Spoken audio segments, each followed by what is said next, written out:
Vikir van Baskerville, once a loyal hound of the infamous Baskerville family, knelt before the guillotine, betrayed and falsely accused of colluding with the demon clan. As the blade hovered above him, he vowed, if fate gave him another chance, he would never be a submissive hound again. To his shock, the guillotine's finality dissolved, and he awoke, not in the afterlife, but in the fragile body of an infant. Surrounded by the cries of newborns, Vikir realized he was in the Baskerville family nursery. His new life began under ominous circumstances. The cold-eyed patriarch Hugo Le Baskerville entered to inspect the infants. Dismissing the others as useless, Hugo's attention fixed on the silent Vikir, whose unyielding gaze betrayed no fear. Intrigued, Hugo ordered him sent to the Cradle of Swords, a deadly trial meant to forge Baskerville heirs. Vikir's hatred for Hugo burned hot. This was the man who had orchestrated his downfall in his past life. Memories of betrayal rushed back. He had been the Baskervilles' expendable pawn, loyal to the core, yet executed for knowing too much. But this time, Vikir would write a different story. Revenge could wait. Survival came first. The Cradle of Swords awaited, a brutal labyrinth of blades where children had to crawl to the Styx River, a mythical waterway said to fortify the body. The first to reach the river would reap its full benefits, while others were left with scraps. Vikir remembered how his siblings had sabotaged him in his past life, denying him the river's blessing. Not this time. Crawling through the razor-sharp maze, his infant body bleeding from countless cuts, Vikir pressed forward. Pain was an old friend, and he embraced it. Against all odds, he reached the river and plunged in. The Styx River's waters burned like molten fire, seeping into his wounds and bones. The agony was unbearable, yet Vikir endured. Compared to the torment of his past life, this was a whisper. Every second submerged strengthened his resolve and body. Outside, attendants panicked as they watched the infant endure far longer than any child before him. Hugo observed with his signature smirk, indifferent to their pleas for intervention. 7 minutes, reported John Barrymore, the family's butler. Hugo chuckled, his amusement tinged with grim expectation. He might not survive, Hugo called out, signaling it was time to surface. But Vikir ignored him. Each second in the river was a rare chance to grow stronger, and he refused to abandon it. The water began to flood his lungs, and his vision blurred. Even as his body screamed for air, his mind chanted a single mantra, endure. Just as darkness threatened to claim him, Hugo pulled Vikir from the Styx River. The patriarch's smug smile betrayed a mix of amusement and satisfaction. Greedy little thing, he mocked. You even try to drink the river. As Hugo examined him, something unusual caught his attention. Vikir already had teeth, an extraordinary trait for a newborn. Intrigued, Hugo turned to the head butler and asked the child's name. Upon hearing it, his smirk deepened. A very greedy son has been born, he mused, half amused, half impressed. Though weak and groggy, Vikir's mind remained razor-sharp. Silently, he vowed to grow stronger in secret and someday tear Hugo apart with his own hands. His hatred didn't stop with Hugo. It extended to the entire Baskerville family. They had tried to erase him once, but this time, he would make them disappear into history. As he lay in the nursery, the memories of his past life seared his thoughts. He was Hugo's illegitimate son, cursed with low status despite his extraordinary talents. By 20, he had proven himself a master of assassination, espionage, and conquest, earning renown despite the family's disdain. Yet to the Baskervilles, he had always been a tool, disposable and replaceable. At 30, when demonic gates unleashed hell upon the world, Vikir became a pillar of resistance, fighting for 5 grueling years. His efforts turned the tide, but instead of recognition, betrayal awaited him. Accused of treachery and silence for knowing too much, his life had ended on the guillotine. This time, however, Vikir vowed that no one, not Hugo, not the Baskervilles, would get the chance to betray him again. As he fully awoke, the power of the Styx River coursed through his veins, giving him a stronger starting point than in his previous life. Yet his thoughts were interrupted by the soft creak of the nursery door. A maid entered, startled to see him awake, muttering about Madam's unusual request to leave something on his bed. Curiosity piqued. Vikir waited until the maid left before inspecting the small box she had placed beside him. The lid creaked open, revealing 2 venomous mambas, their crimson eyes glinting in the dim light. Vikir's sharp mind pieced it together instantly. This gift was an assassination attempt, orchestrated by one of the few women in the Baskerville family addressed as Madam. The motive was obvious: eliminate competition. If Vikir died, the other infants in the nursery might also succumb to the Viper's fangs, removing all potential rivals. Hatred burned in his chest as the snakes lunged at him. With cold precision, Vikir caught the mid-strike, his tiny hands fueled by a lifetime's worth of rage and survival instinct. The venomous creatures writhed in his grip, but were no match for his iron will. By morning, the snakes lay lifeless beside him as Vakir peacefully dozed. The scene sent shockwaves through the Baskerville household. Chaos erupted as the nannies on duty faced brutal interrogations, their failure deemed an unforgivable crime.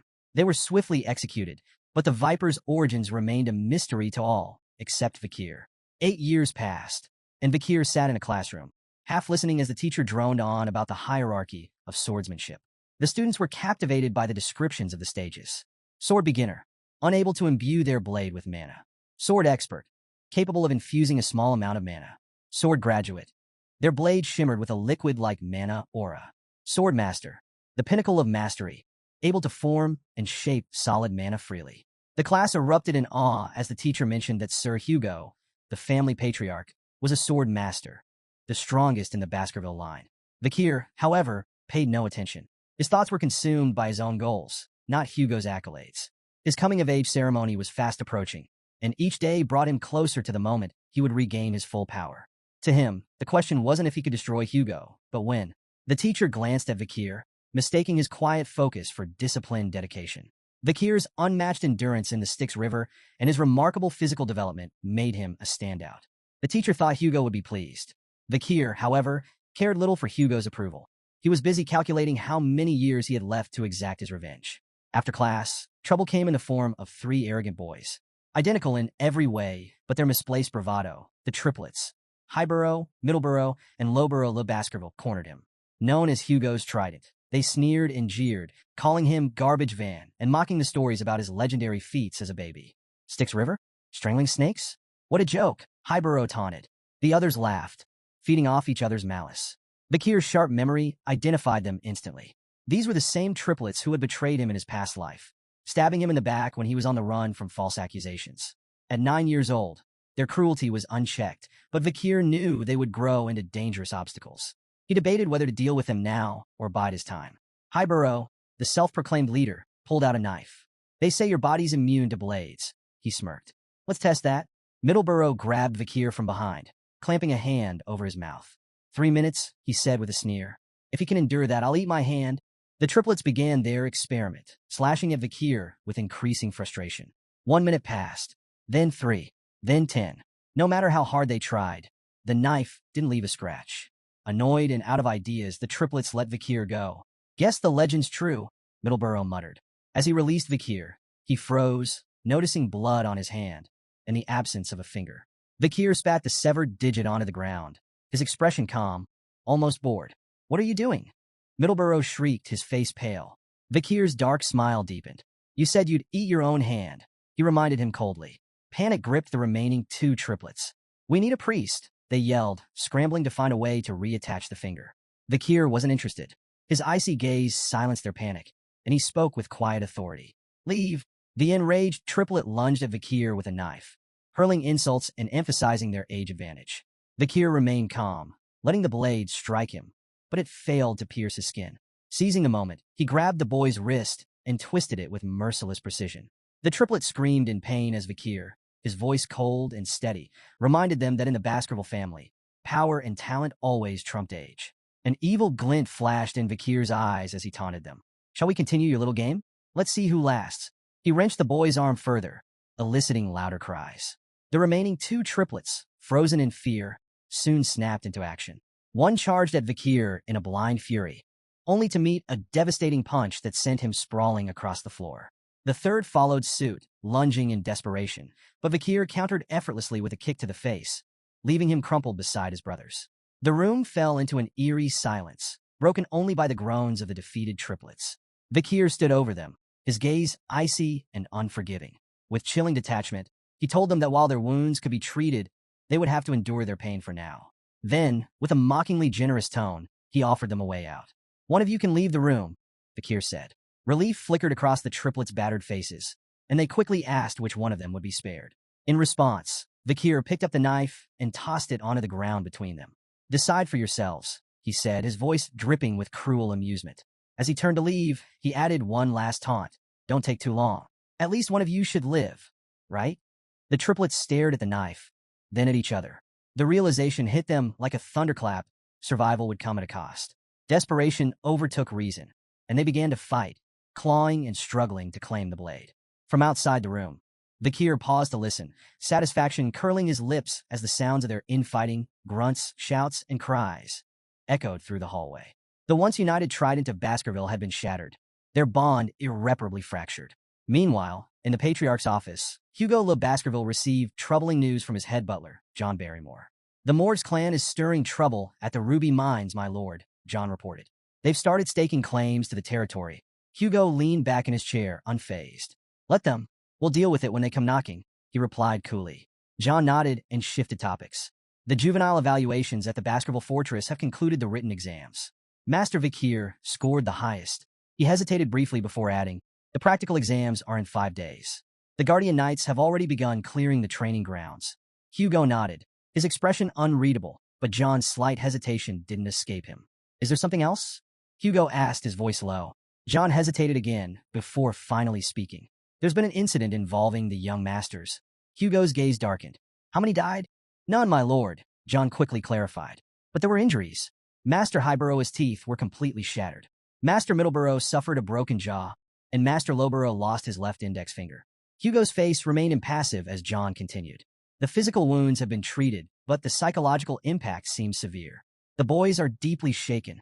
Hugo's brow furrowed in mild surprise as he remarked, "The Trident of Baskerville is known for their unshakable bond. They wouldn't have turned on each other without good reason." John Barrymore, standing attentively, responded with precision. "The cause was another young master, Vikir. Not only did he inflict their injuries, but he also achieved the highest score on the written exam." Intrigued and faintly concerned, Hugo ordered, "Summon him." Vikir entered Hugo's office with a calm smile, exuding quiet confidence.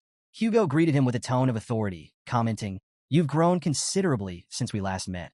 Hugo wasted no time addressing the incident with the triplets, noting the gravity of their injuries, not the physical ones, which had been treated, but the deeper wounds inflicted on their bond as brothers. Hugo's gaze was steady as he asked, "Do you think your actions were wrong?" Vikir met his gaze without hesitation, replying with his own question. "What did I do wrong?" Hugo's eyes narrowed slightly, yet he allowed Vikir to continue. The boy elaborated, asserting that in the Baskerville family, strength was paramount. If strength decides all, how can the stronger party ever be in the wrongs? Hugo paused, his expression unreadable, before revealing, "The triplets have already forgiven you." The revelation caught Vikir off guard. "They forgave me?" he echoed, incredulous. An old memory surfaced in Vikir's mind, a scene from his previous life. A young woman, the last survivor of a family annihilated by the Baskervilles, had come to Hugo as a nun. Despite her suffering, she forgave him, citing her faith. Hugo's response, cold and cutting, now rang clearly in Vikir's ears. Forgiveness is merely an excuse for the weak, who lack the strength to seek revenge. Drawing from that memory, Vikir repeated Hugo's own words back to him. Forgiveness is nothing more than a way for the powerless to cope with their inability to retaliate. For a moment, silence filled the room. Then Hugo's stern expression softened into approval, his eyes faintly glowing with satisfaction. "You understand," he said simply. Turning to John Barrymore, Hugo issued an unexpected command. "Let him take whatever snacks he wants from the food storage, so long as he can carry them himself." Grateful but cautious, Vikir made a modest request, chocolates. As he turned to leave, Hugo's voice stopped him. "Perform well in the upcoming evaluation," the Patriarch said, his tone sharp yet almost fatherly, "particularly against the direct descendants of the Baskerville bloodline. Don't disappoint me, son." Vikir's lips curled into a faint smile, though his crimson eyes betrayed a simmering hatred. "Understood," he replied, and left with Barrymore. The head butler led Vikir to the storage room, proudly explaining the premium quality of their chocolates. "These are the finest in noble circles," Barrymore said. The Mords clan spared no effort in procuring them. Before he could continue, Vikir interrupted firmly. "I don't want anything processed." Barrymore, momentarily taken aback, sought clarification. "Cacao beans," Vikir specified. "The ones with the richest aroma." Though puzzled, the butler complied, arranging for a batch of cacao beans to be brought to Vikir. As he placed one in his mouth, a nearby chef offered an explanation. "Those are bloody beans," the chef said, impressed by Vikir's choice. "They're legendary for their potency. Just one bean can produce up to 100 liters of chocolate. Their aroma and yield are unparalleled." The head butler, Barrymore, watched in bemusement as Vikir chewed on the bitter cacao bean without hesitation. Assuming Vikir had an unusual love for chocolate, Barrymore thought the boy's unorthodox request might be a clever ploy to secure more in the future. When the chef offered to process the beans into chocolate and deliver it to his room, Vakir declined, insisting on taking the raw beans with him. The peculiar request left the staff scratching their heads. What none of them realized was that Vakir had no intention of eating chocolate. These cacao beans were tools for a far more devious plan, one that would unfold during the practical exam in 5 days. Unbeknownst to everyone, the seeds of chaos had been sown, and a catastrophic event loomed, destined to become a defining moment in the Baskerville clan's brutal history. The Baskerville family, infamous as the Berserker family, forged their reputation through relentless trials and ruthless discipline. From their first steps, Baskerville children were shaped by grueling evaluations designed to strip away weakness. Among the earliest trials was a grueling mountain climb, with rest granted only in carefully rationed breaks. At night, they were forced to sleep beside the corpse of a slain monster, a grisly exercise meant to steel their nerves and prepare them for hostile environments. This unrelenting training produced warriors feared and respected across the land. However, it was at the age of 8 that the true test began, the deadly evaluation, a rite of passage that would cement their place in the Baskerville hierarchy. On the outskirts of Baskerville territory loomed the life-engulfing forest, a treacherous mountain infested with monsters. This foreboding peak was the site of the deadly evaluation. The young hounds, children selected for the trial, gathered at its base, their expressions a mix of determination and fear. Standing before them was Shadow Dog Pavlov van Baskerville, an instructor renowned for his sharp instincts and formidable aura. He laid out the rules of the exam with cold precision. The task was deceptively simple: survive for 1 month on the mountain while hunting strong monsters. The scoring system, however, demanded both strategy and ruthlessness. Survive the month, 10 points. Avoid permanent injuries, 30 points. Defeat a monster, 70 points. Eliminate a contestant, 50 points. Fulfill all conditions, 90 points. But no one could achieve a perfect 100. Sir Hugo had decreed that perfection bred arrogance, and arrogance was the path to ruin. Additional points could be earned by stealing the badge issued to each participant. However, death carried an unforgiving penalty, 0 points. Pavlov issued a grim warning: do not stray beyond the designated area. While the marked zones were dangerous, they were partially subjugated with monitored monster populations. Beyond these areas lay the mountain's forbidden zones, where unknown horrors prowled. The shadow dogs, acting as examiners and covert supervisors, would observe the participants and minimize casualties where possible. Killing was not forbidden but carried penalties, and the instructors aimed to prevent unnecessary deaths. Yet in the Baskerville family, the line between survival and slaughter was perilously thin. As the young masters gathered at the base of the mountain, anticipation crackled in the air. Whispers rippled through the group, with many casting furtive glances at Vakir. His legendary endurance in the Styx River and the rumored incident with the triplets were hot topics of conversation. Vakir, as composed as ever, remained indifferent to their murmurs, his thoughts focused on the mountain before him. He had been to Le Rouge et Le Noir before and was no stranger to its dangers. Unlike the others, who saw only a brutal test, Vakir saw an opportunity. Nearby, the triplets stood together, their usual arrogance dampened. Beads of sweat glistened on their foreheads as they cast uneasy looks at Vakir. Their nerves betrayed them. It was clear the memory of their encounter with him still lingered. Shadow Dog Pavlov, standing tall and imposing, offered a brief wish for success before the sharp toll of the bell echoed across the mountain. The evaluation had begun. The group exploded into motion, scattering in every direction. Some pursued carefully planned strategies, racing toward areas they believed offered an advantage. Others played opportunists, trailing their peers to claim their badges, or their lives, when the moment presented itself. The triplets, however, were already arguing. Each insisted on their own plan, their voices growing louder as frustration took hold. Their bickering slowed them down, their movements clumsy and disorganized. Watching from a hidden perch, Pavlov's expression darkened. Though he hoped to keep casualties minimal, the disarray among the participants hinted at an inevitable bloodbath. One shadow dog, assigned to monitor Vakir, followed him closely, while the other candidates scrambled for safe zones or sought out weaker competitors to target. Vakir took an entirely different route. He strode confidently toward the restricted zone, a place forbidden even to many of the instructors. The shadow dog's curiosity was piqued.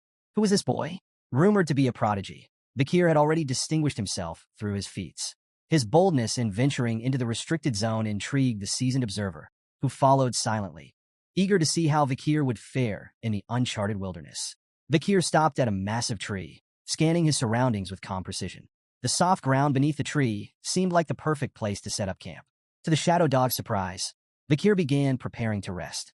While the other candidates battled monsters or plotted to steal badges, Vakir busied himself with mundane tasks, gathering wood, digging small holes, and practicing with a wooden stick. When night fell, he slept peacefully under the tree, completely unbothered by the chaos erupting elsewhere on the mountain. The Shadow Dog grew impatient. Was this boy truly a genius, or just a fraud avoiding the real competition? His so-called strategy seemed like nothing more than camping and cooking. Frustrated by the lack of action, the Shadow Dog eventually decided to abandon his watch, muttering to himself as he left to observe more interesting candidates. As soon as the Shadow Dog was gone, a sly smile crept across Vakir's face. He had been waiting for this moment. Without the observer breathing down his neck, he could finally focus on his real plan. Tossing a handful of bloody beans into the fire, Vakir leaned back against the tree, reminiscing about the old days when camping like this was second nature. A quiet chuckle escaped him as he muttered to himself. Finally, that nosy dog is gone. The flames crackled, releasing the potent aroma of the beans into the air. Vakir's preparations were complete. The peaceful facade melted away, replaced by a glint of predatory intent in his crimson eyes. The real hunt starts now, he whispered, his voice barely audible over the flicker of the fire. A few days into the evaluation, Vakir ventured into the restricted zone, a treacherous area he knew all too well from his past life. His sharp eyes scanned the charred terrain, his senses alert. The acrid scent of burning hung in the air, a clear indicator he was getting close. Scorched roots and smoldering stool confirmed his suspicion. His target was near. Towering before him, wreathed in sulfuric heat, stood a hellhound, a 3-meter-tall monstrosity with flames spewing from its mouth and eyes. The beast radiated terror, its very presence capable of incinerating anything in its path. Known for its relentless brutality, the hellhound burned its victims until nothing but ash remained. With a risk rating of B+, it was a living disaster, a nightmare brought to life. For a brief moment, doubt flickered through Vakir's mind. In his past life, he had barely survived an encounter with one of these creatures at 18. Now, as an 8-year-old, facing it directly would be suicide. But Vakir hadn't come to fight the hellhound head-on. He had a plan.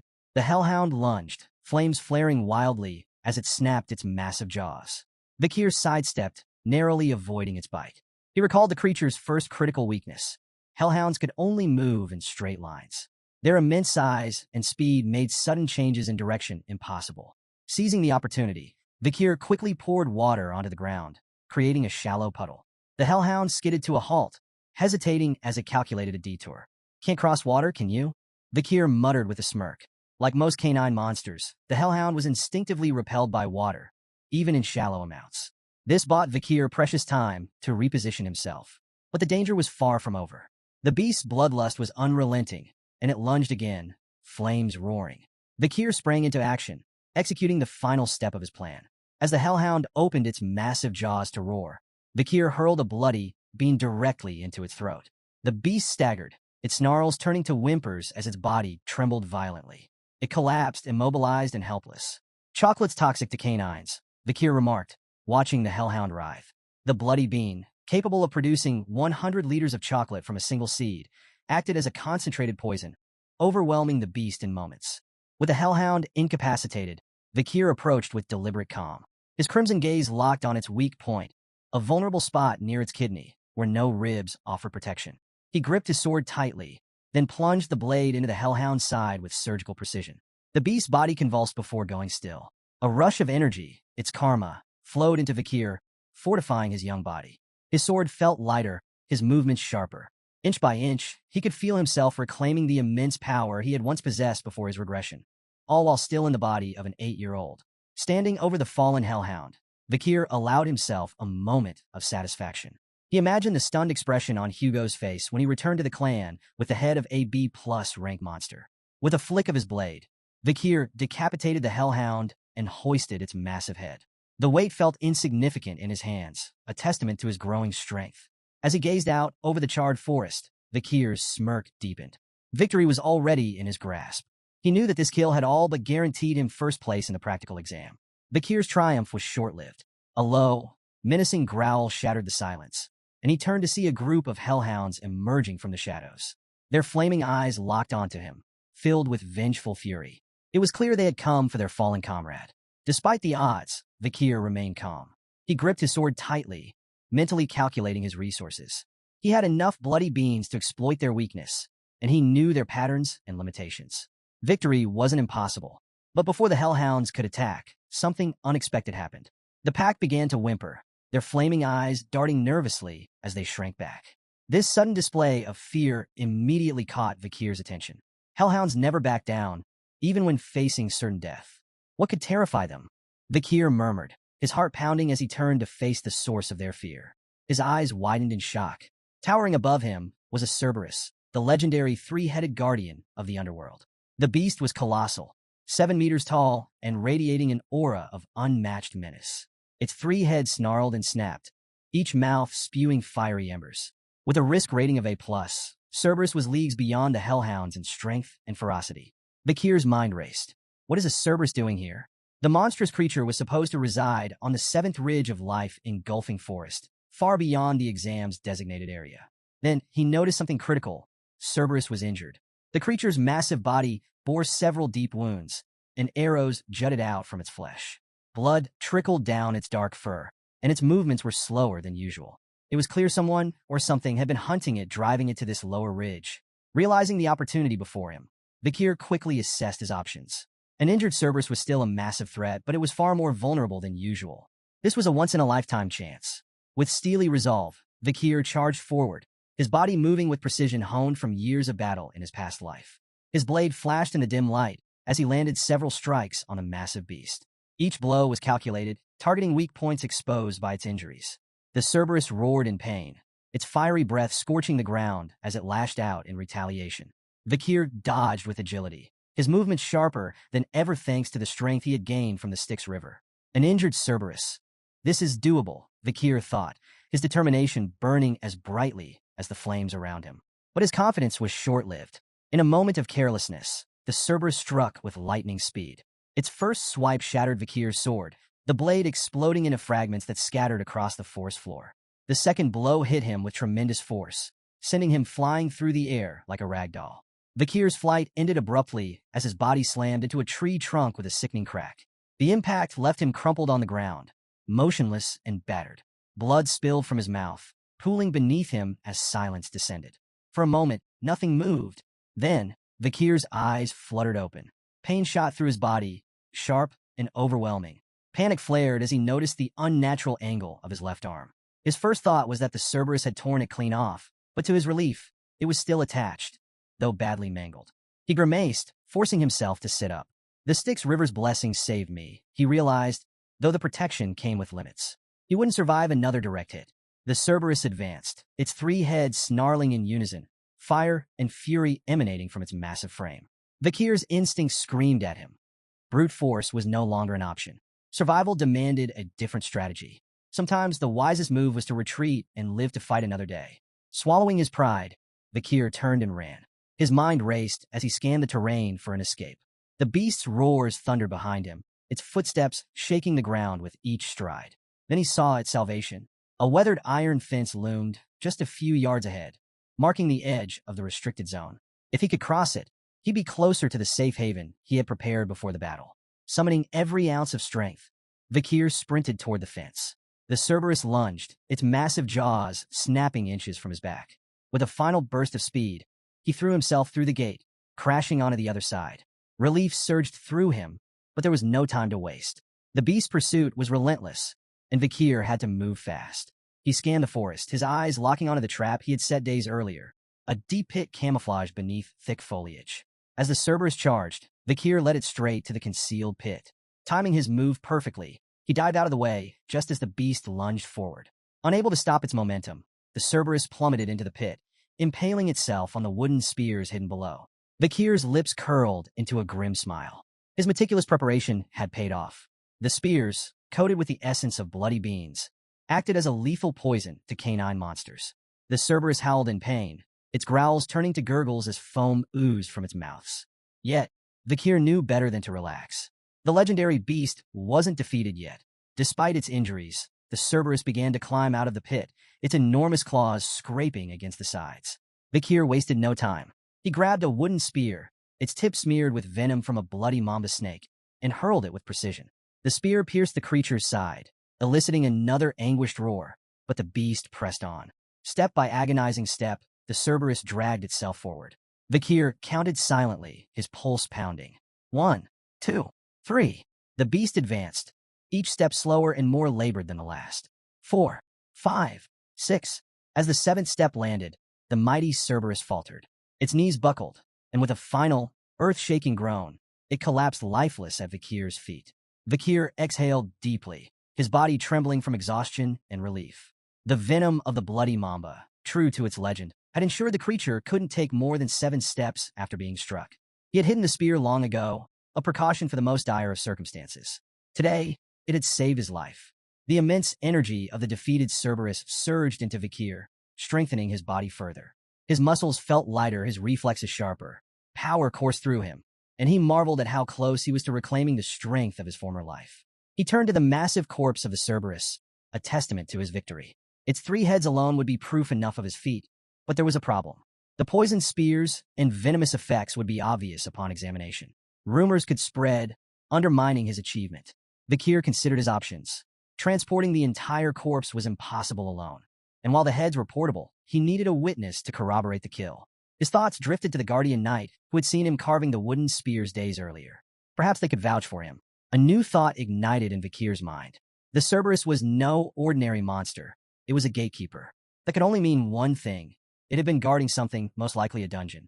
Vikir's pulse quickened. Dungeons were lairs of powerful creatures, brimming with rare artifacts and untold riches. The chance to uncover hidden treasure was too tempting to ignore. Before venturing further, Vikir took a calculated precaution.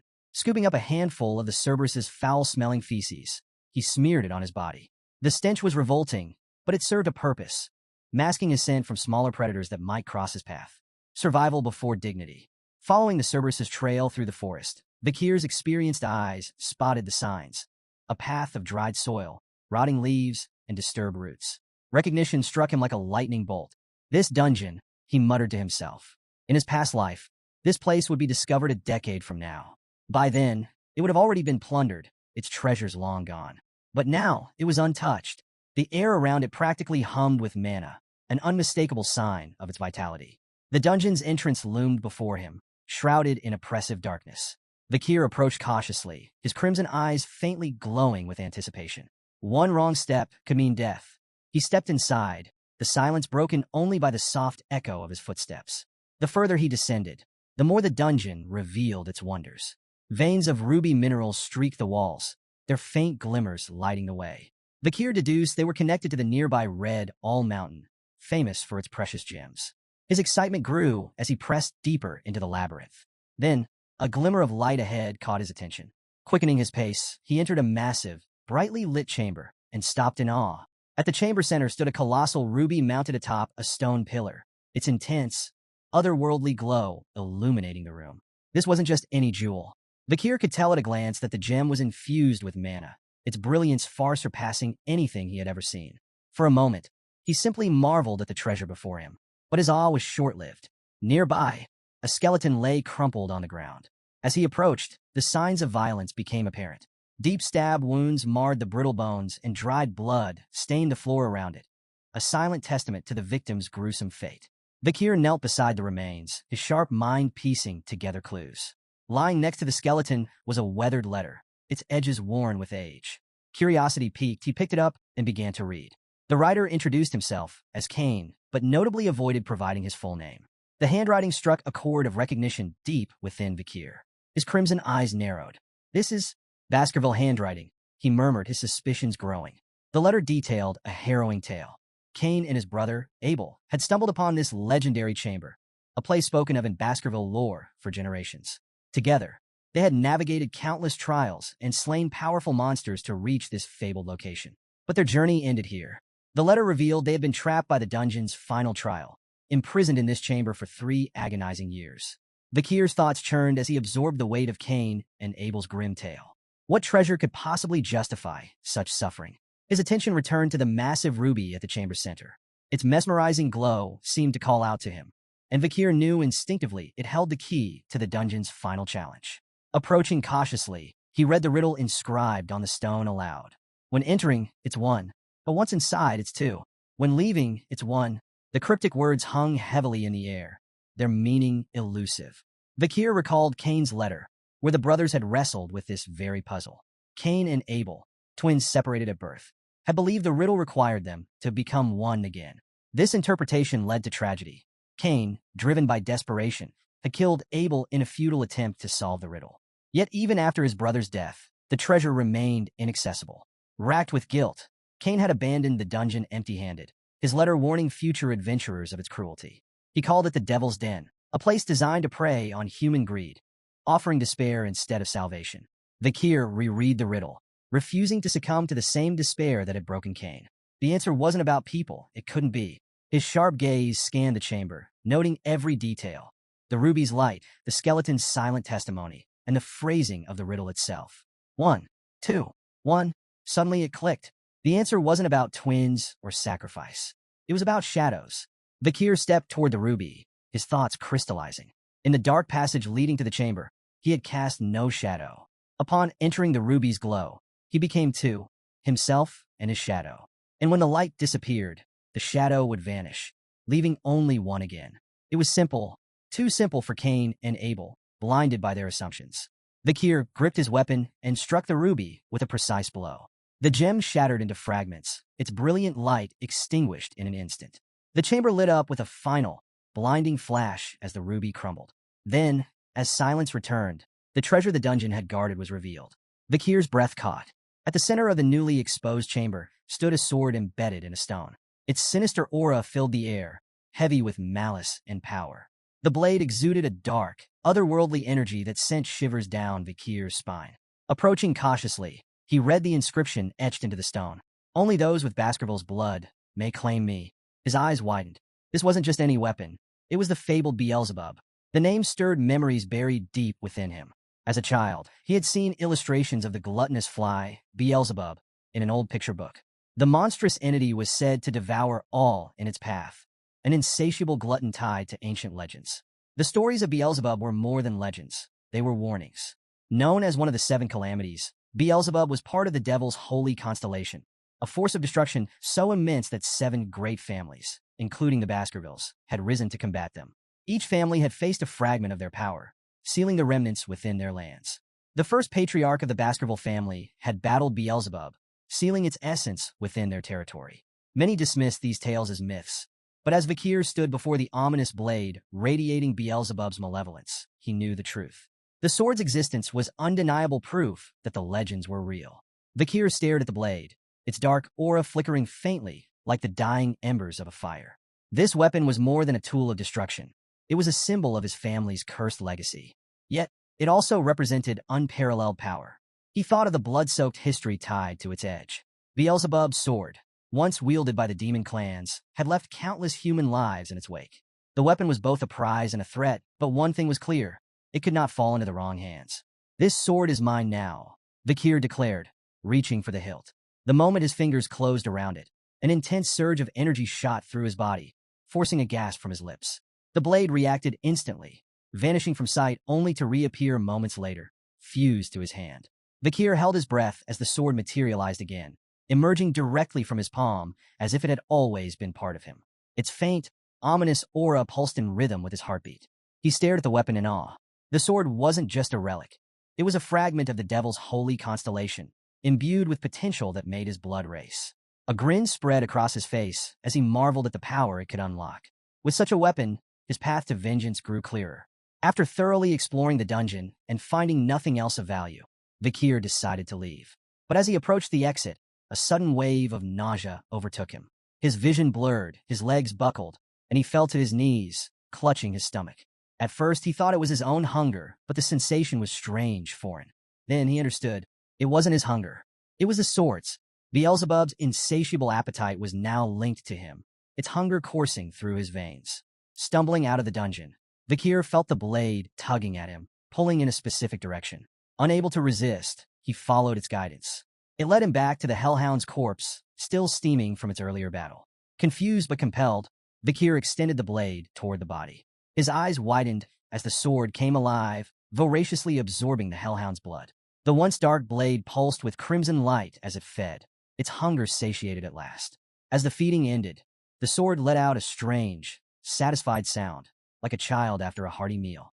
Vikir's own hunger faded, replaced by a gnawing frustration. The blade was unpredictable, its needs a burden he hadn't anticipated.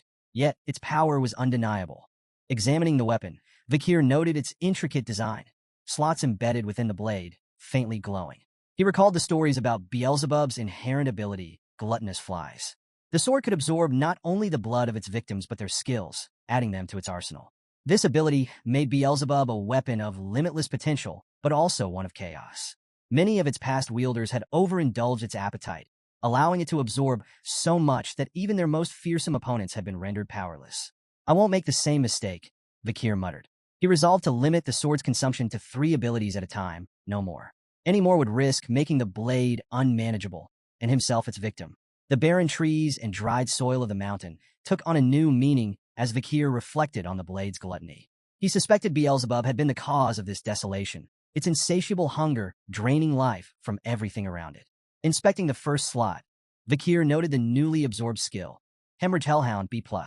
This ability caused wounds inflicted by the blade to bleed uncontrollably, even from the smallest cuts, a devastating tool for attrition-based battles. His gaze shifted to the massive corpse of the Cerberus, and an idea sparked. Extending Beelzebub toward the body, Vikir allowed the blade to begin feeding. The sword's dark aura flared, and the Cerberus's blood was drawn into it. Before the weapon could devour the entire corpse, Vikir stopped it with a sharp word, tapping the hilt lightly, as if scolding a pet. Enough, he muttered. The blade responded with a shrill cry, like a reprimanded child. Beelzebub's 3 slots were now filled. 1. Incinerate Cerberus. A+. Inflict severe, flaming injuries that are resistant to healing. 2. Hemorrhage Hellhound. B+. Causes catastrophic blood loss from even minor wounds. 3. High-speed regeneration. F. A minor healing ability absorbed from a crushed sewer rat. Vikir smirked, noting the high-speed regeneration skill. While not as impressive as the others, it could still prove useful in emergencies. He glanced at the squashed rat beneath the Cerberus's corpse and felt a mix of amusement and practicality. Reflecting on Incinerate Cerberus, Vikir marveled at its raw, destructive power. Thermal injuries, he knew, inflicted far more agony than hemorrhage. With his preparations for the exam complete, Vikir chose to remain near the Cerberus's remains until the evaluation officially ended. When the young hounds returned to Baskerville Fortress, the elders began assessing their performances. Each participant was awarded a reward crafted from the remains of their hunted monsters, a sword, shield, or necklace symbolizing their success. But one hound stood out above the rest. In his office, Patriarch Hugo Van Baskerville leaned back in his chair, eyebrows raised in mild surprise. Turning to his head butler, John Barrymore, he asked, "Who caught what?" Barrymore responded dutifully. Master Vikir Van Baskerville, the 8-year-old hound, hunted a Cerberus, an A+ rank monster that wandered into the restricted area during the exam. Hugo's surprise deepened. Even the family's guardian knights avoided facing such creatures. Yet, Vikir had managed to slay one. Barrymore continued, explaining that the Cerberus had been previously wounded by the barbarian tribe before Vikir encountered it. The boy had then used poison on a wooden spear to secure his victory. However, the exact nature of the poison remained unknown, as Vikir's hunting journal offered no explanation. Hugo smirked, intrigued. And why hasn't he clarified this? Barrymore hesitated before answering. The boy claimed he was tired and retired to his dormitory. The patriarch chuckled, his eyes glinting with amusement. The little brat is already so sly. He understands that information is power, and power has its value. Barrymore nodded, though his astonishment lingered. It's remarkable that such talent comes from a hound named Van, rather than Lon. Hugo dismissed Barrymore's implication with a smirk. I do not judge hounds by their lineage. I raise them for their talent and their spite. Even mutts can rise to greatness. His tone left no room for doubt. In the Baskerville clan, skill and ambition outweighed noble birth. Barrymore hesitated, his mind drifting briefly to Hugo's second son, who was undergoing isolation training. He wondered if Hugo's indifference masked concern, but chose not to voice his thoughts. Instead, he bowed slightly and apologized for his earlier comment. Hugo waved it off. Enough of that. Bring me something to lift my spirits. Shall I summon Master Vikir? Barrymore offered immediately.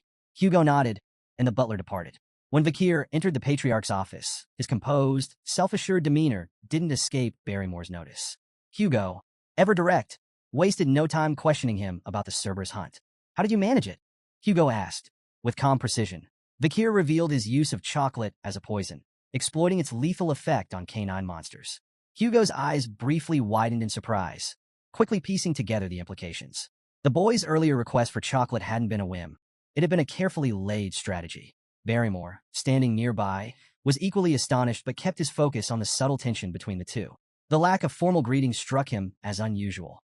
Was this how a father and son truly interacted? As the conversation continued, Hugo shifted gears. Why didn't you explain this to Barrymore earlier? Vakir's reply was curt but deliberate.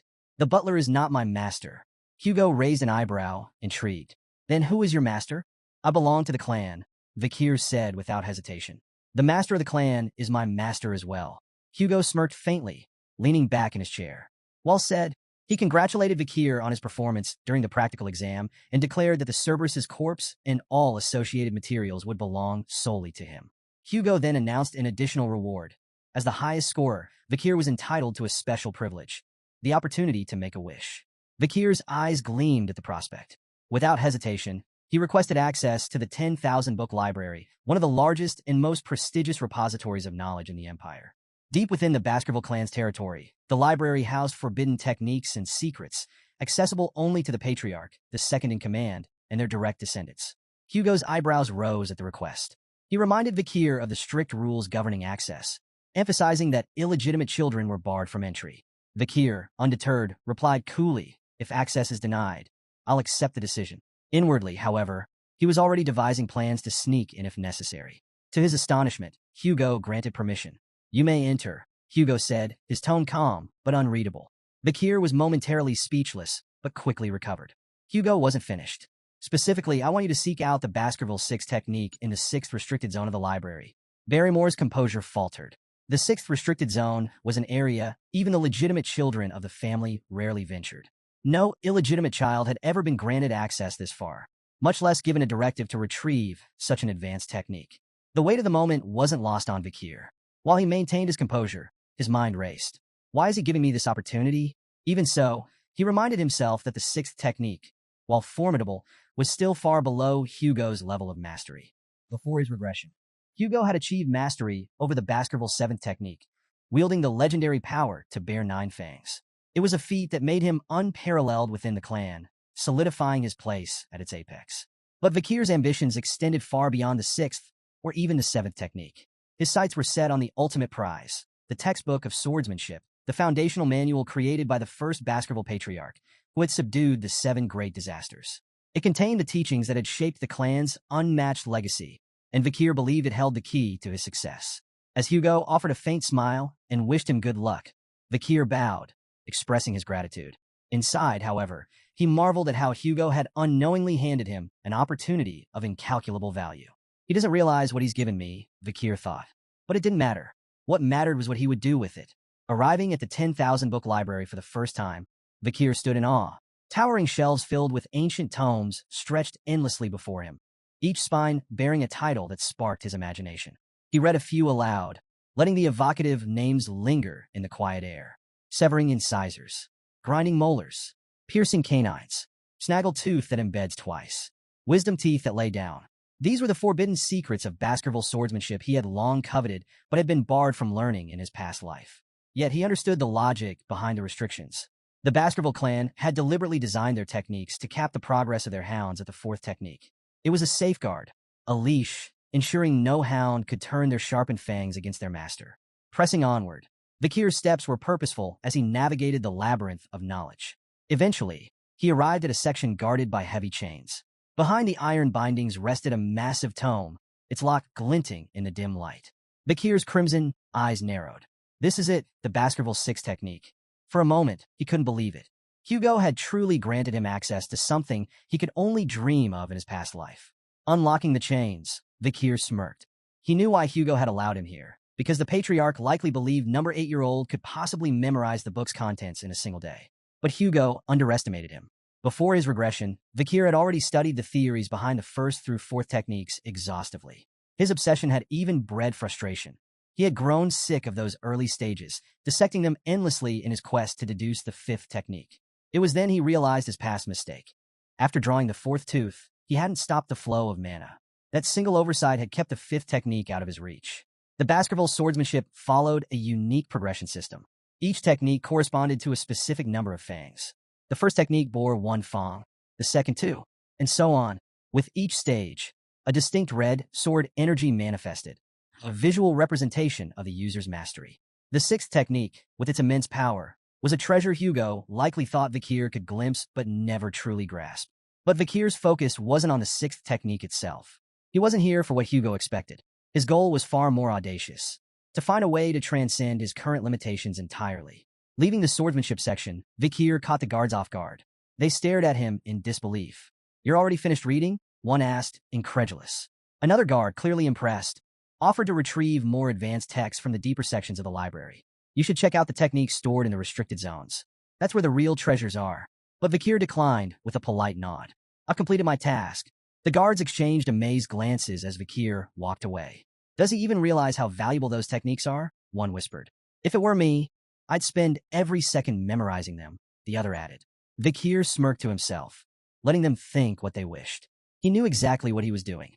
Amid the dusty shelves of miscellaneous books, Vikir searched for the real treasure he sought. His crimson eyes scanned row after row until they landed on an unassuming, tattered book tucked away in a neglected corner. Its title read, "Lurking Embedded Teeth." The book's worn cover and damaged pages made it appear worthless, a relic forgotten by time.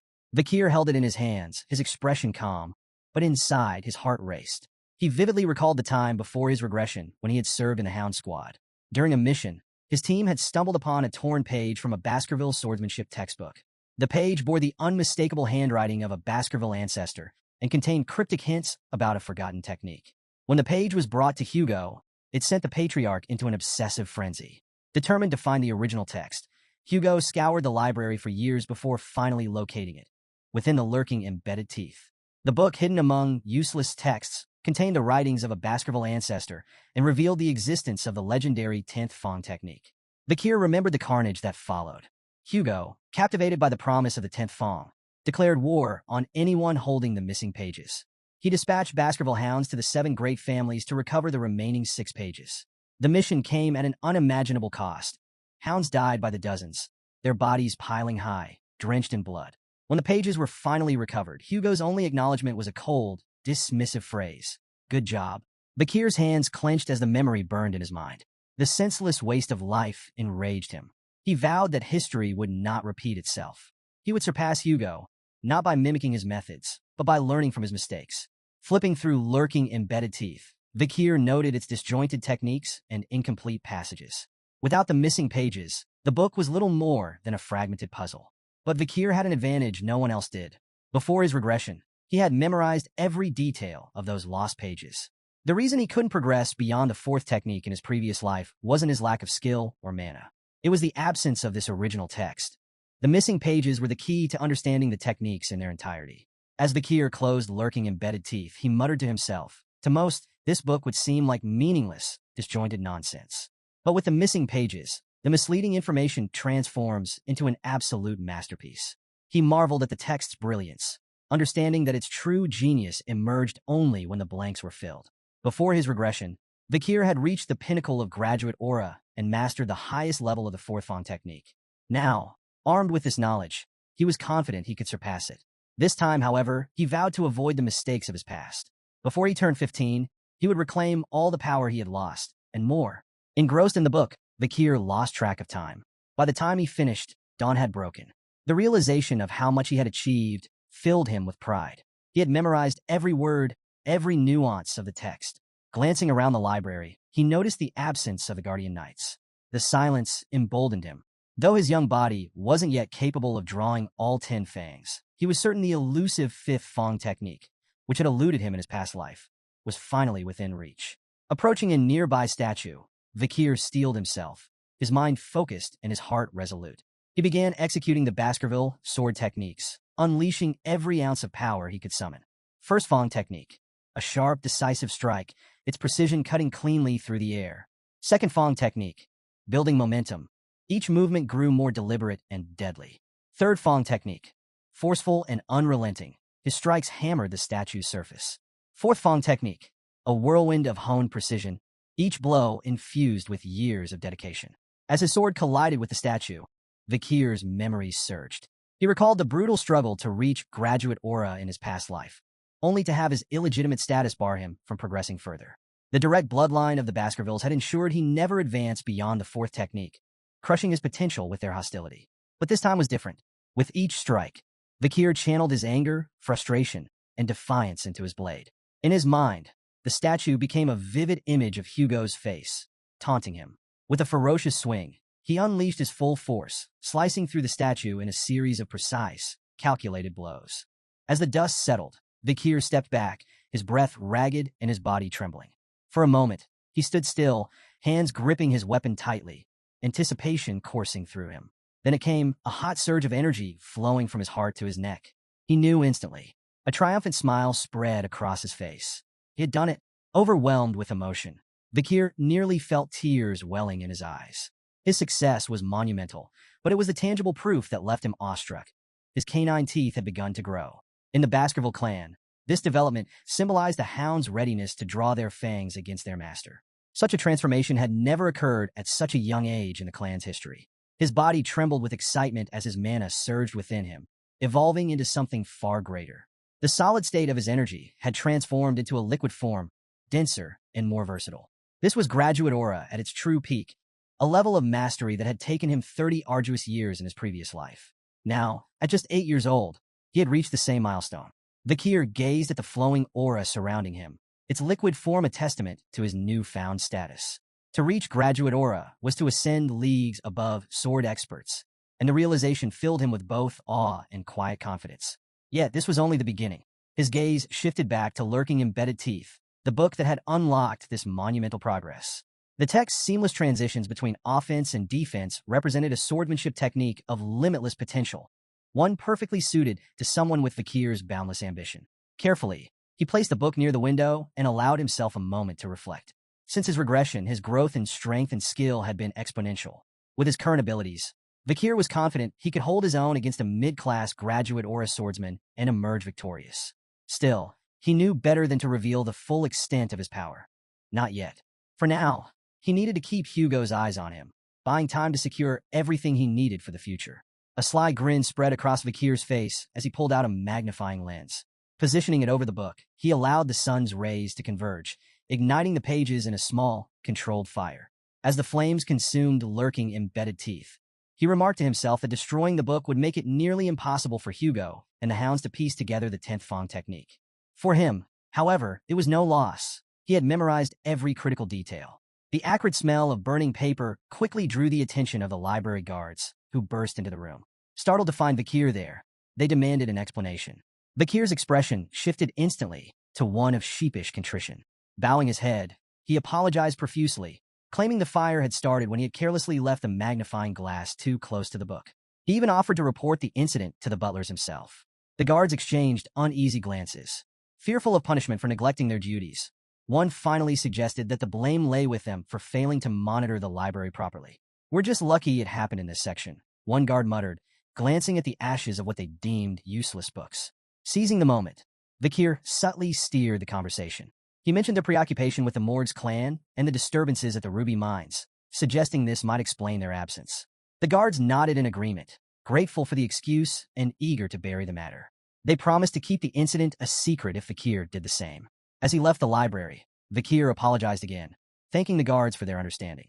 Once he was out of sight, a mischievous grin spread across his face. The guards' voices echoed behind him, praising him as thoughtful and considerate, someone who deserved respect. Vikir relished their naivety, knowing he had orchestrated the situation perfectly. Later, in Hugo's office, the patriarch leaned back in his chair, his piercing gaze fixed on Vikir. "So," Hugo began, "did you learn anything enlightening from the libraries?" Vikir replied cryptically, "Something warm, sharp, soft, and viscous." Hugo and Barrymore exchanged startled glances. The implications of Vikir's words hit them simultaneously. He might have achieved aura. Aura was the hallmark of a swordsman's true awakening, signifying their official entry into the world of the blade.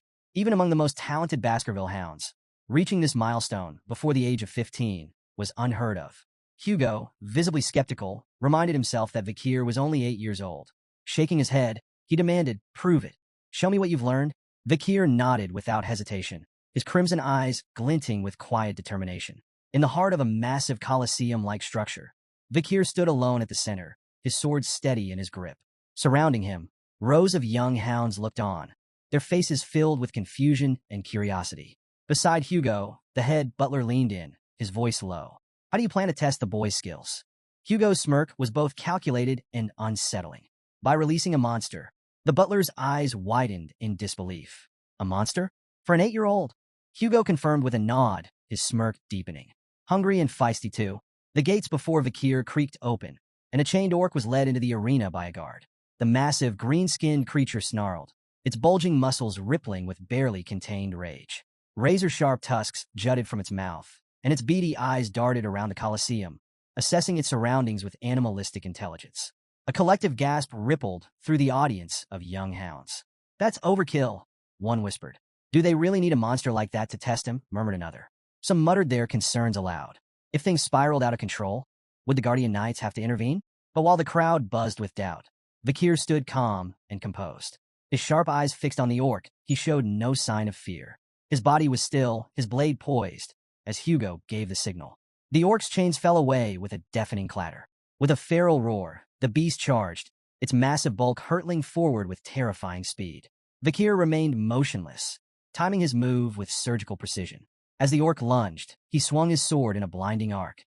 The strike was fluid and flawless, severing the creature's arm in a single motion. The orc stumbled back, roaring in pain and confusion.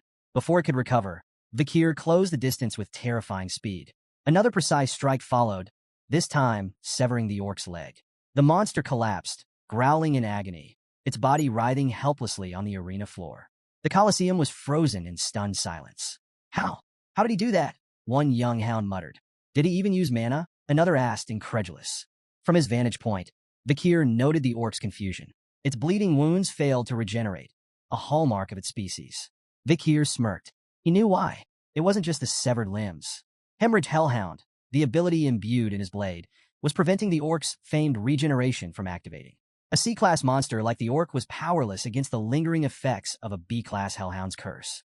From the sidelines, Hugo watched intently, his face unreadable. But Vikir recognized the look. His father wasn't just evaluating the fight. He was deciphering what Vikir had learned in the library. Vikir decided it was time to give him an answer. Hugo's eyes began to glow faintly, a sign of heightened interest. Beside him, the head butler gasped, his voice trembling. That's an aura blade.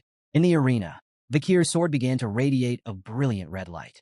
The energy was sharp and visceral, a manifestation of his mastery over aura. The orc, still struggling, roared weakly. But it was too late. Vikir charged forward, his blade slicing cleanly through the air. With a single, devastating strike, he decapitated the orc. The monster's massive head tumbled to the ground, its body crumpling lifelessly as the red glow of Vikir's blade faded into the silence of the Colosseum. The Colosseum erupted in astonishment. The young hounds could barely process what they had just witnessed. Murmurs rippled through the crowd, growing louder as disbelief turned to admiration. Beside Hugo, the head butler turned, his voice trembling with excitement. It's the aura of a low-class sword expert. We've just witnessed the birth of a genius. There will never be another like him across all the families in the Empire. But despite the head butler's praise, Hugo's sharp gaze remained fixed on the pool of blood spreading beneath the orc's lifeless body. The creature's famed regeneration had been utterly nullified. He only won because the orc was weak, Hugo said flatly, though his tone carried an undercurrent of intrigue. Before Hugo could say more, Vikir's calm voice cut through the murmurs. Is there anything stronger than this orc? The Colosseum fell silent. An 8-year-old, asking for a stronger opponent after defeating an orc? Even the doubters in the audience were struck speechless. Vikir's reasons were clear. He wanted to demonstrate his progress, not just to Hugo but to the entire clan. A performance like this might earn him recognition. Perhaps they'd send him to a prestigious academy, or even dispatch him to a remote area, away from Hugo's direct control. Hugo leaned back in his seat, his curiosity piqued. A faint chuckle escaped him. It seems the orcs I brought from afar are not enough to satisfy my son's hunger. Turning to the head butler, he asked, do we have anything stronger? Something suitable from the creatures captured during the barbarian raid. The head butler hesitated, clearly uneasy. There is one left, my lord. Hugo's smirk widened. Bring it in. The massive gate creaked open again, its echoes amplifying the tension in the Colosseum. All eyes were glued to the entrance as the ground began to tremble with heavy footsteps. A collective gasp spread through the audience as a troll emerged, bound in heavy chains. Vikir stood calmly in the arena, his crimson eyes fixed on the towering creature before him.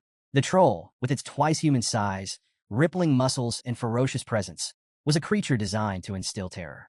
Vikir turned toward Hugo, seeking silent approval. The patriarch gave a slight nod. The troll's chains clattered to the ground, and the beast roared, the sound reverberating through the Colosseum. It lunged forward, its massive fists swinging down in a punch that could crush a boulder. But Vikir was faster. With almost inhuman agility, he sidestepped the attack, the troll's fist smashing into the ground with a thunderous impact. Dust and debris flew into the air as the crowd gasped at the sheer force of the blow. Moving with calculated precision, Vikir slipped behind the troll, exploiting its momentary confusion. From the audience, a young hound shouted, "That's the perfect moment to attack. Why didn't he take it?" Hugo's calm, instructive voice cut through the murmurs. Trolls have extraordinary regenerative abilities. Only fatal attacks are worth it. Anything less is a waste of effort. A proper plan is essential to hunt a troll. The troll charged again, its massive frame lumbering forward with raw power but sluggish movements. Vikir moved with grace, effortlessly evading every swing, swipe, and stomp. Each step was calculated, each dodge precise. The audience watched in awe as the 8-year-old displayed remarkable poise. Yet their curiosity grew with every second. "Why isn't he fighting back?" someone muttered. "He's probably trying to tire it out," another speculated. "No," whispered a third. "He's waiting for the perfect moment to strike." Minutes of evasion stretched on, and even Vikir began to feel the tedium of the exchange. Enough, he thought. Time to act. Fully aware that he could end the fight swiftly with his full strength, Vikir deliberately chose a more calculated approach. His goal wasn't just victory, it was to make his progress seem plausible, not overwhelming. As the troll launched another heavy attack, Vikir seized the moment. With a single, precise swing, he sliced deep into the troll's arm, nearly severing it from its shoulder. Gasps rippled through the Colosseum as the audience believed the fight was over. But their astonishment turned to unease as they watched the troll's wound heal before their eyes. The severed tissue reconnected rapidly, and within moments, the arm was as good as new. Vikir frowned slightly. He had expected the troll's regeneration to kick in, but seeing it firsthand confirmed the challenge he faced. The hemorrhage skill of Beelzebub could nullify this, he thought, but he couldn't rely on such an obvious technique. It would reveal too much. From the sidelines, Hugo's sharp voice rang out. "Enough, Vikir. Stop before this gets out of hand." But Vikir's response was calm, resolute. "I'm almost done," he replied. "If I can't finish it with the next attack, I'll give up." The troll roared, its beady eyes blazing with rage as it prepared another charge. Vikir's mind raced, his plan falling perfectly into place. He knew exactly how much power he was willing to reveal. This will look like a breakthrough, he thought, smirking inwardly. A moment of growth under pressure. The move would impress Hugo and the audience while concealing the true extent of his strength. The crimson glow of Vikir's sword flared, its fiery aura blazing brighter than before. Gasps echoed through the Colosseum as the young hound's presence seemed to grow, commanding attention. The troll lunged with a guttural roar, its massive fist hurtling toward Vikir. Vikir met the attack head-on, his blade flashing in a clean, decisive arc. The audience held their breath as his strike cut through the troll's neck, severing its head in one fluid motion. The troll's body collapsed with a deafening thud, its massive head rolling across the arena floor. Silence engulfed the Colosseum. Every pair of eyes widened in shock, frozen in disbelief at what they had just witnessed. Even the normally stoic head butler gasped audibly, his composure breaking. "The second technique," he whispered, his voice barely audible. "He's achieved the second technique of the Baskerville clan at 8 years old." His gaze turned to Hugo. "That's unheard of. Most don't reach this level until they're at least 18. In the center of the arena, Vikir stood with an innocent smile, his sword lowered, as if blissfully unaware of the magnitude of his accomplishment. "I did it," he declared cheerfully, his tone almost childlike. The silence that followed was deafening. Hugo remained seated, his expression unreadable. Yet inside, he was reeling. What he had just witnessed defied everything he knew about swordsmanship and training. An 8-year-old performing the second technique? The implications were staggering. A week later, Vikir sat in the Baskerville dining hall, staring down at a bowl of unappetizing meat porridge. Around him, the air was heavy with tension. None of the other young hounds dared approach him. Their gazes flickered toward him briefly, before they quickly looked away. Vikir wasn't surprised. In the Baskerville family, power was everything. His recent display had placed him far beyond the reach of his peers, and they all knew it. As he ate, Vikir reflected on his progress with satisfaction. Even Hugo seemed unsettled by his performance. So far, he had revealed only what he wanted them to see: his mastery of the second technique and his rank as a medium-ranked sword expert. Yet the truth remained hidden. He was, in fact, a low-ranked sword graduate capable of weakly performing the fifth Fang technique. Vikir's thoughts turned to the ability he had gained from the troll. Super speed regeneration, C+. now occupying Beelzebub's third slot. The skill bolstered his strength to the level of an average graduate or a swordsman. Yet he noticed an unexpected side effect. His appetite had increased dramatically since acquiring the ability. Shoveling another spoonful of porridge into his mouth, he paused as he sensed a sudden presence behind him. The triplets had appeared, surprised and wary. Vikir turned to face them cautiously. He had no desire to deal with them again, so he returned his focus to his food, hoping they would leave. But instead of provoking him, the triplets quickly blurted out their reason for approaching. "You were so cool during your fights with the Cerberus and the troll." The statement hit Vikir like a thunderbolt. He was so shocked that he spat out his porridge. The triplets, alarmed, asked if he was okay, but Vikir remained suspicious. Could this be a two-faced technique? Or maybe a deceitful policy? He wondered. For a brief moment, he even considered beating them up preemptively, just in case. But after a moment's thought, he decided to observe them further. Before Vikir could act, Barrymore appeared behind him, his presence commanding the room. "Master Vikir," the head butler said, his tone polite but firm. Vikir turned, startled. It wasn't often that the butler sought him out in the dining hall. "The Patriarch has summoned you to his office immediately," Barrymore informed him. Intrigued, Vikir quickly finished his meal and stood. The triplets shuffled aside, their sudden admiration for him still puzzling. With a nod to Barrymore, Vikir made his way to Hugo's chambers, his mind racing with curiosity about what awaited him. In the Baskerville Patriarch's office, Hugo sat in his chair, exuding his usual air of authority. Across from him stood Adolphe Morgs, the Morgs clan's proxy patriarch. The Morgs clan, a prestigious mage family, had a long, intense history with the Baskervilles, an iron-blooded sword clan. While their philosophies clashed, the Emperor's decree bound them to conduct annual joint training sessions for children between the ages of 8 and 15. "It's been a while," Hugo said curtly. Adolphe nodded politely.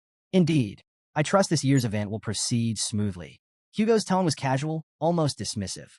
"The joint training has always been handled without issue." Adolphe raised an eyebrow. "Without issue? Last year, 2 children, one from each family, were seriously injured." Hugo waved off the remark with a faint smirk. "A scratch. Nothing more. It seems the Morgs children are dramatic." Adolphe's lips twitched in irritation. "The Morgs children are noble and dignified, unlike some." His words carried a subtle but unmistakable sting. Once, the Baskervilles and Morgs had enjoyed a strong alliance. The past emperor had even declared that magic and swords complemented each other, fostering cooperation between the two clans.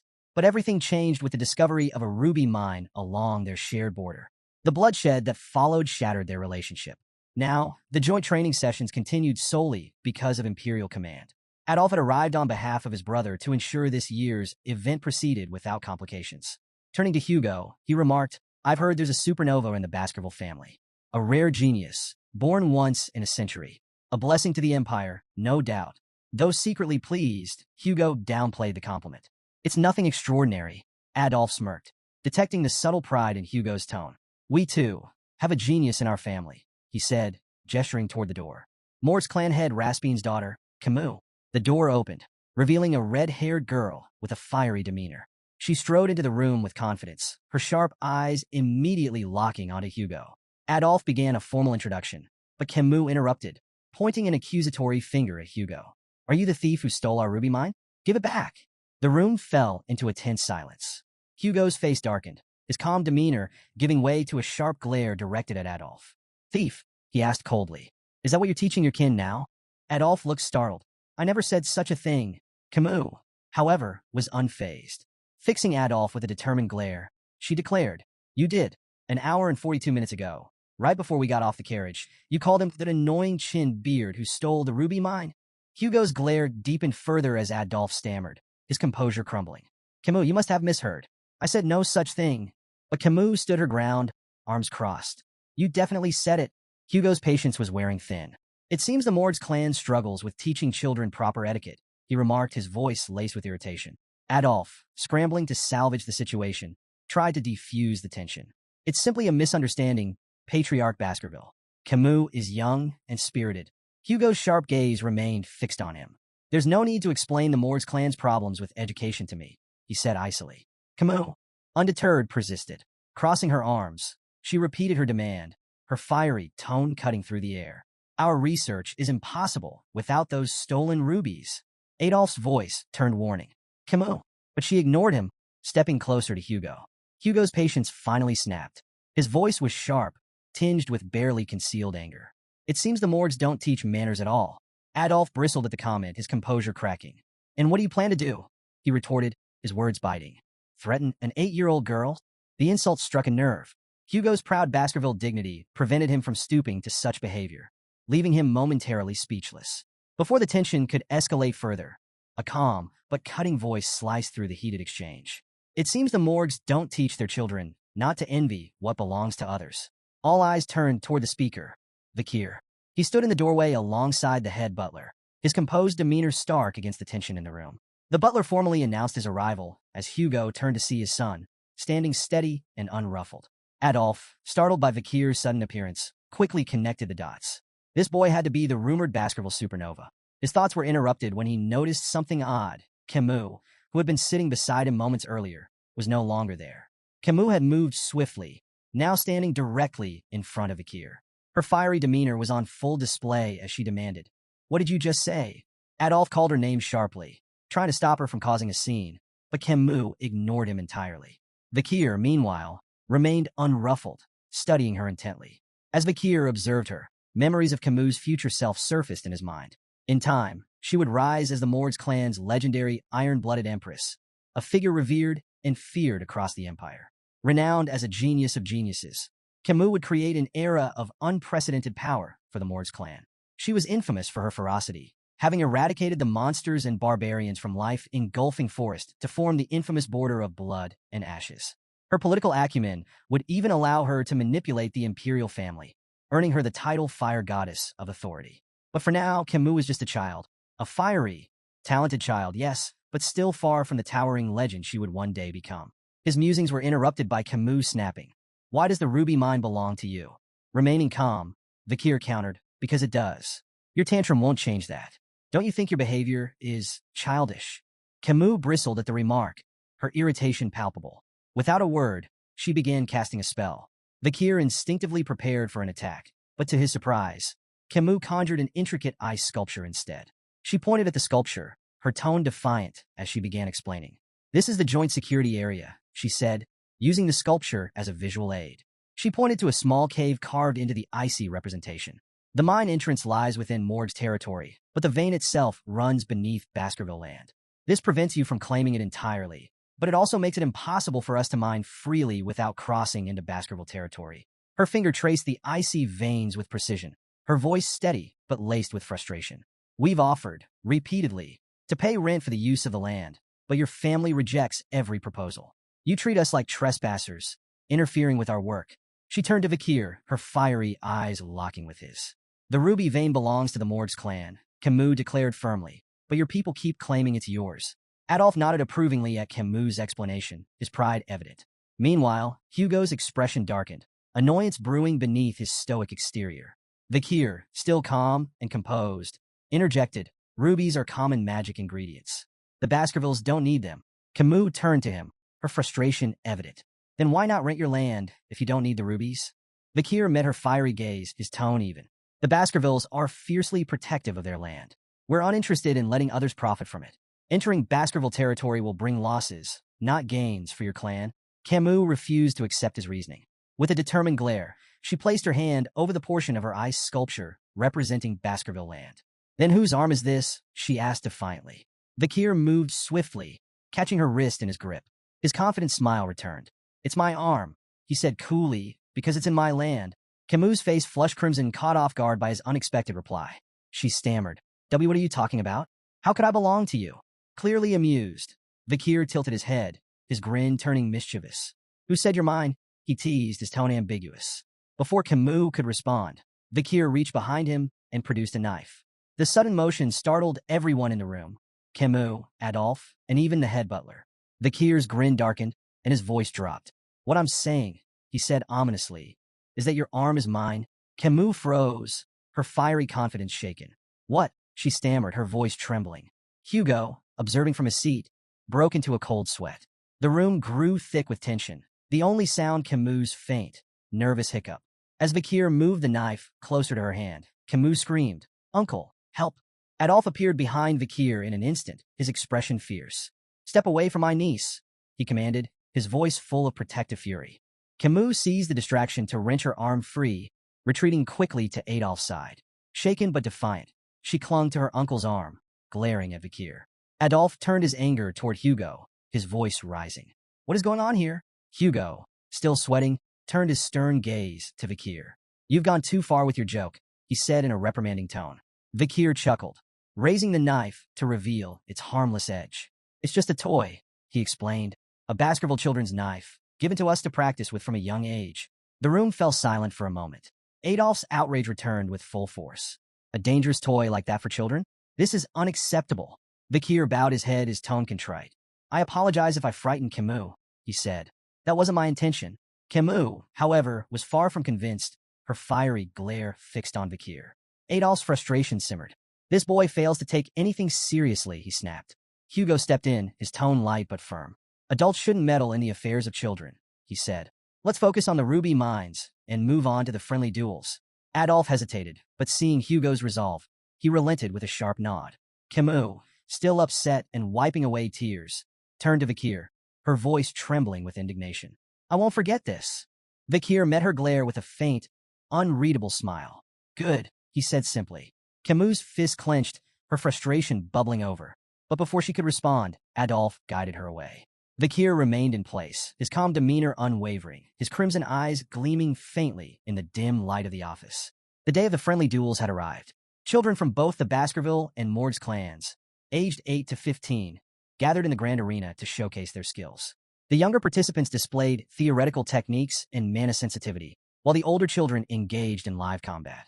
Yet, this year, all eyes were on one match. Camus Mords versus Vikir Van Baskerville. Camus stood confidently in the arena, her fiery red hair catching the sunlight. She turned to Vikir, her expression sharp and determined. Get ready, she said firmly. I won't hold back. Without hesitation, Camus began casting a spell. Her intricate hand movements and the shimmering glow of mana captivated the audience. Spectators murmured in awe as her magical energy grew more intense. A voice in the crowd broke through the noise. Is she casting quadruspells? The exclamations turned to gasps of astonishment. Quadruspell casting, the ability to cast 4 spells simultaneously, was a feat that eluded even many adult mages. Seeing an 8-year-old achieve it left the audience awestruck. She really is the Mords clan's genius mage, one spectator remarked. Exactly what we'd expect from someone like her.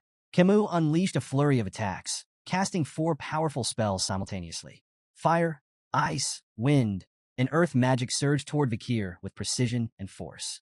But Vikir dodged effortlessly. His movements were fluid, almost casual. Shaking his head slightly, he spoke with a faint tone of criticism. Instead of showing off with flashy spells, maybe focus on mastering just one. Camus sneered. Her pride stung. Why do you even care? You're just an idiot who doesn't understand magic. With a swift incantation, she conjured a sand wall, a thick barrier of swirling grains, to separate them. But Vikir, unimpressed, broke through it with a single kick. The wall crumbled like paper, scattering in the wind. Camus froze, stunned. Is this the strength of someone who's bathed in the river Styx? Her mind raced, recalling the tales of the infamous Baskerville trial. But before she could regroup, Vikir moved in with lightning speed. Realizing too late that the attack was unavoidable, Camus shut her eyes, bracing for the blow. But it never came. When she opened her eyes, she found herself propelled backward. Not by a strike, but by a flick to her forehead. The sheer power of the flick sent her tumbling across the arena floor. On the sidelines, Adolphe stared in disbelief. A flick? That was just a flick. Camus winced, holding her forehead, her fiery demeanor shaken. Why did you flick me? Are you going easy on me? Vikir smiled faintly, tapping his own forehead. Maybe it's time to end this before things get out of hand. Camus' eyes watered with frustration, but she refused to yield. With a defiant shout, she cast another spell. This time, she conjured 2 sand walls, layered for extra protection. Try getting through this, she declared confidently. Vikir stood unbothered, considering walking around the walls entirely. But with a faint smirk, he decided to humor her. Drawing back his fist, he punched straight through both barriers. The sand wall shattered, leaving a clean hole in his wake. Camus froze, astonished, as Vikir stepped through the debris. As he approached her, Vikir mimicked a flicking motion with his hand. Whose arm crossed the wall? He asked, his tone calm and deliberate. Camus opened her mouth to respond, but before she could, Vikir answered for her with another flick to her forehead. The stronger one, he said simply. The force of the flick sent Camus sprawling to the ground again. Growling in frustration, she pushed herself up, her fiery glare fixed on Vikir. Still ready to fight, she snarled, I'm not done yet. Vikir sighed inwardly. Dealing with children is harder than I thought. I could end this in zero point 0.1 seconds if I wanted to, but that would just cause more problems. Dodging Camus' relentless spells with ease, Vikir's sharp gaze wandered to another part of the arena. Two contestants, a sword apprentice and a mage, were locked in a duel. The swordsman's precise, powerful strikes tore through the mage's spells. An idea sparked in Vikir's mind. It might be useful for this. Meanwhile, Camus' frustration boiled over. "Stop running away and fight me," she shouted, her voice trembling with anger. Vikir seized the opportunity, his tone calm but firm. "You might want to have a defensive spell ready." Camus blinked, momentarily confused by his sudden comment.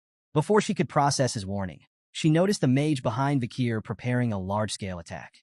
The intense glow of gathering mana filled the air. Adolf, observing from the sidelines, pieced together Vikir's plan. His voice rose in alarm. "Camus, watch out." The mage's spell erupted in a massive, fiery blast that engulfed the arena. Gasps and cries rippled through the audience as heat and blinding light consumed the battlefield. For a few tense moments, nothing was visible but flames and dust. In the chaos, Camus activated a defensive spell just in time, narrowly avoiding serious injury. But as the dust settled, she realized her clothes had been burned away by the flames. The crowd murmured in shock, their whispers growing louder. Camus froze. Tears welled up in her eyes as the horrifying reality sank in. She had been exposed in front of the entire audience. Her hands trembled as she tried to cover herself, humiliation washing over her. She heard her uncle Adolf calling her name, his voice filled with worry. How could this happen? She thought, her shame overwhelming. As the smoke began to clear, Vikir stepped forward. His calm figure emerged from the dissipating dust, unscathed and composed. The audience fell silent, their attention fixed on him. Vikir approached Camus, shrugging off his jacket as he reached her. To the crowd's surprise, he draped it over her shoulders. "You'll need this," he said simply, his voice steady. Camus stared at him in shock, her face flushed. "But you'll be exposed if you give me your only jacket." Vikir brushed off her concern with a faint smile, his tone light but resolute. "It doesn't matter." Camus, still reeling from the chaos, struggled to understand why her supposed rival would offer her kindness. Her confusion deepened when she noticed a thin line of blood trailing down Vikir's arm. "You're hurt," she said, pointing at the wound. Vikir glanced down, momentarily surprised. He hadn't expected his body, strengthened by the river Styx, to be scratched. Examining the cut more closely, he realized the swordsman's blade in the adjacent duel must have carried lingering aura. As the dust fully settled, the scene came into focus for the audience. Camus sat on the ground, wrapped in Vikir's jacket, her fiery demeanor momentarily subdued. Beside her stood Vikir, his shirtless figure revealing a small but noticeable wound on his arm. The crowd murmured in awe, their gazes drawn to Vikir's impressive physique. Despite his young age, his toned muscles and disciplined build stood as a testament to the brutal training of a Baskerville Hound. Among the spectators, admiration for Vikir was growing. But for Camus, the situation was more complicated. Her cheeks burned with a faint blush as her gaze kept drifting toward Vikir. "Why am I feeling like this?" She wondered, her earlier anger replaced by an unfamiliar sensation. Even as her uncle Adolf pulled her into a protective hug, her thoughts remained on Vikir. Later, Vikir walked alongside Hugo down a dimly lit hallway, breaking the silence. Hugo's voice was calm but probing. "How was the battle with the Mords girls?" Vikir answered thoughtfully. "It was interesting. I learned the purpose of the event once again." Hugo nodded slightly. "A battle with a mage is different from a duel between swordsmen. Why didn't you go for a decisive blow?" Vikir hesitated before admitting. "I wasn't sure how to handle a lady in battle." Hugo's expression hardened. "Letting your guard down will only lead to injury. Take this scratch as a lesson." The unexpected concern in Hugo's tone gave Vikir pause. This isn't the Hugo I remember, Vikir thought. The Hugo he knew had been strict, cold, and brutal, his emotions as unyielding as stone. Rumors whispered that Hugo's harshness stemmed from the loss of his first wife and eldest daughter, but such things had never been Vikir's concern. Yet now, hearing a faint trace of worry in Hugo's voice, Vikir felt a rare moment of unease. Seeking to shift the subject, Hugo asked, "What do you think we should do with the ruby mines?" Without hesitation, Vikir replied, "We should give control of the mines to the Morgs." Hugo's eyebrows shot up in surprise. "And your reasoning?" "The Baskerville's primary focus is territorial expansion," Vikir explained. "The monsters and barbarians around the mines will be obstacles if we try to claim the region directly. By allowing the Morgs control of the mines, we can use them to minimize our losses. Their presence will draw the threats into that area, allowing us to handle everything at once." Hugo listened carefully, his sharp mind processing Vikir's words. Slowly, a smile spread across his face. Interesting, he said. Once the Mords assign a large number of people to the mines, we'll push the monsters and barbarians into that region. The ruby veins will be soaked in their blood, and the Mords will think twice before stepping onto our land again. Placing a hand on Vikir's head, Hugo said, "Your idea aligns with about 90% of what I had in mind." Impressive. Vikir accepted the praise silently, his expression composed. Inside, he mused on the irony. This plan was originally Hugo's idea. Vikir had carried it out on his orders in his previous life. Now, seeing it unfold from this perspective brought an odd sense of satisfaction. To conclude, Vikir added, "We should keep a close eye on the Mord's movements." Hugo dismissed the concern with a wave of his hand. "There's no need. I've already increased the number of hounds scouting the area." Vikir nodded, choosing to keep his thoughts to himself. As they continued walking, a familiar voice rang out behind them, stopping them in their tracks. "Hugo, I have something to discuss before I leave." Turning toward the source, they saw Adolf approaching, his expression serious. Hugo nodded, gesturing toward a nearby room. "Let's talk." Once seated, Hugo leaned back in his chair. "What is it you want to discuss?" Adolf wasted no time. "I think it's time to resolve the issues surrounding the ruby mines peacefully," he began. Hugo raised an eyebrow. "Peacefully?" Adolf continued. "We could implement usage fees, but I have another suggestion, an engagement between the Morgs and Baskerville children." As the two patriarchs discussed the potential union, Camus sat nearby. Her gaze occasionally drifted toward Vikir, her cheeks faintly flushed. Hugo noticed this, leaning forward with subtle interest. "Which children do you have in mind?" he asked. Adolf smiled confidently. "The eldest son of the Baskerville clan and the eldest daughter of the Morgs, my niece Camus. She's exceptional, beautiful, intelligent, talented. She lacks nothing and would make an ideal match." Hugo raised an eyebrow. "My eldest son is 25. That's a 17-year age gap." Adolf waved the concern away. "What's a mere 17 years? In the grand scheme of things, it's nothing." Before Hugo could respond, Camus interjected firmly. "I will not marry anyone weaker than my mother. And I don't want a significant age gap in my partner." Adolf's face twisted in frustration as he turned to his niece. "Camus, if you insist on marrying someone stronger than your mother, you'll be alone for the rest of your life. That's not a realistic demand." Hugo, clearly displeased, added dryly, "Engagements aren't a buffet where you can pick and choose. Consider the bigger picture." But Camus, confident and unwavering, crossed her arms. "I have no intention of playing around." Suddenly, Camus' face flushed a deep red, and she looked away, drawing the attention of both Hugo and Adolf. Adolf followed her gaze, his eyes narrowing as realization dawned. She was looking at Vikir. Adolf's mind reeled. "No, this can't be happening. Not him." Leaning toward her, Adolf hissed in a harsh whisper, "Don't even think about it. Vikir is of the Van surname, not from the Lil lineage. He's a small fish in a big pond. This is absurd." Hugo, sensing the rising tension, sighed and decided to intervene. "The most important thing in an engagement," he said, "is the opinion of those involved. Let's hear what Vikir has to say." All eyes turned to Vikir. Camus looked at him expectantly, her blush deepening as the room fell silent. Meeting her gaze, Vikir's calm voice broke through the tension. "I accept." The room erupted into chaos. Adolf's face turned beet red. He opened his mouth to object, but before he could say a word, Vikir added, "To do as I'm told." Adolf's outrage doubled, his voice rising. "What kind of attitude is that toward the Morgs clan's daughter?" Camus, on the other hand, was completely flustered. Her face turned crimson as she tried to decipher Vikir's cryptic response. Is he shy? Does this mean he's secretly okay with the engagement? Her mind raced with possibilities, each more baffling than the last. Hugo, clearly amused by the situation, interjected with a composed tone. "In the Baskerville household, names and titles hold little meaning. Greatness comes from ability, not bloodline. Even those of Van descent can rise to prominence." Adolf's expression remained skeptical, his eyes narrowing as he turned to scrutinize Vikir. The young Baskerville stood tall, calm and unyielding under Adolf's piercing gaze. Internally, however, Vikir was assessing Adolf just as carefully.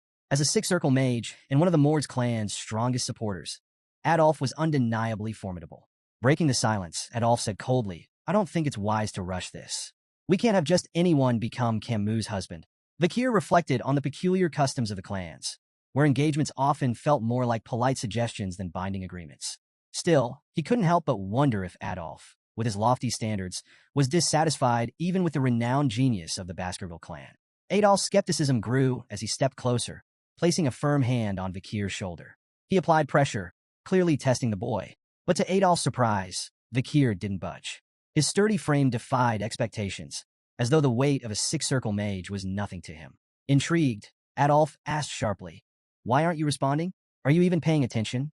Vikir's blunt reply was like a thunderclap in the room. "I stopped listening after you said it was unwise to say certain things to me." Camus gasped audibly, her eyes wide. Her uncle, one of the most powerful mages in the clan, had been dismissed by a child. Meanwhile, Hugo struggled to stifle his laughter, turning away to hide the smirk threatening to break across his face. Adolf, instead of anger, erupted in a dark, booming laugh. Turning to Hugo, he declared, "I think I need to have a more in-depth conversation with this boy." Hugo raised an eyebrow, suspicious. "What are you planning, Adolf? You're not going to scold an 8-year-old, are you?" Adolf laughed again, the sound echoing ominously. "Not as a deputy patriarch of the Mord's clan. I'm speaking as her uncle. After all, Vikir might one day marry my niece." Camus' face turned crimson. "Uncle, stop it," she pleaded, but Adolf ignored her protests. "These moments are inevitable, Camus," he said, waving her off. Hugo, sensing where this was heading, gave Adolf a skeptical look. "You're serious about this, aren't you?" Adolf nodded, his expression grimly amused. "Completely." Hugo sighed, hesitant but ultimately relenting. "Fine," he said, "but don't take it too far. The last thing we need is a political incident over a conversation." Camus groaned in frustration. "This isn't a conversation," she muttered, crossing her arms. It quickly became clear to everyone in the room.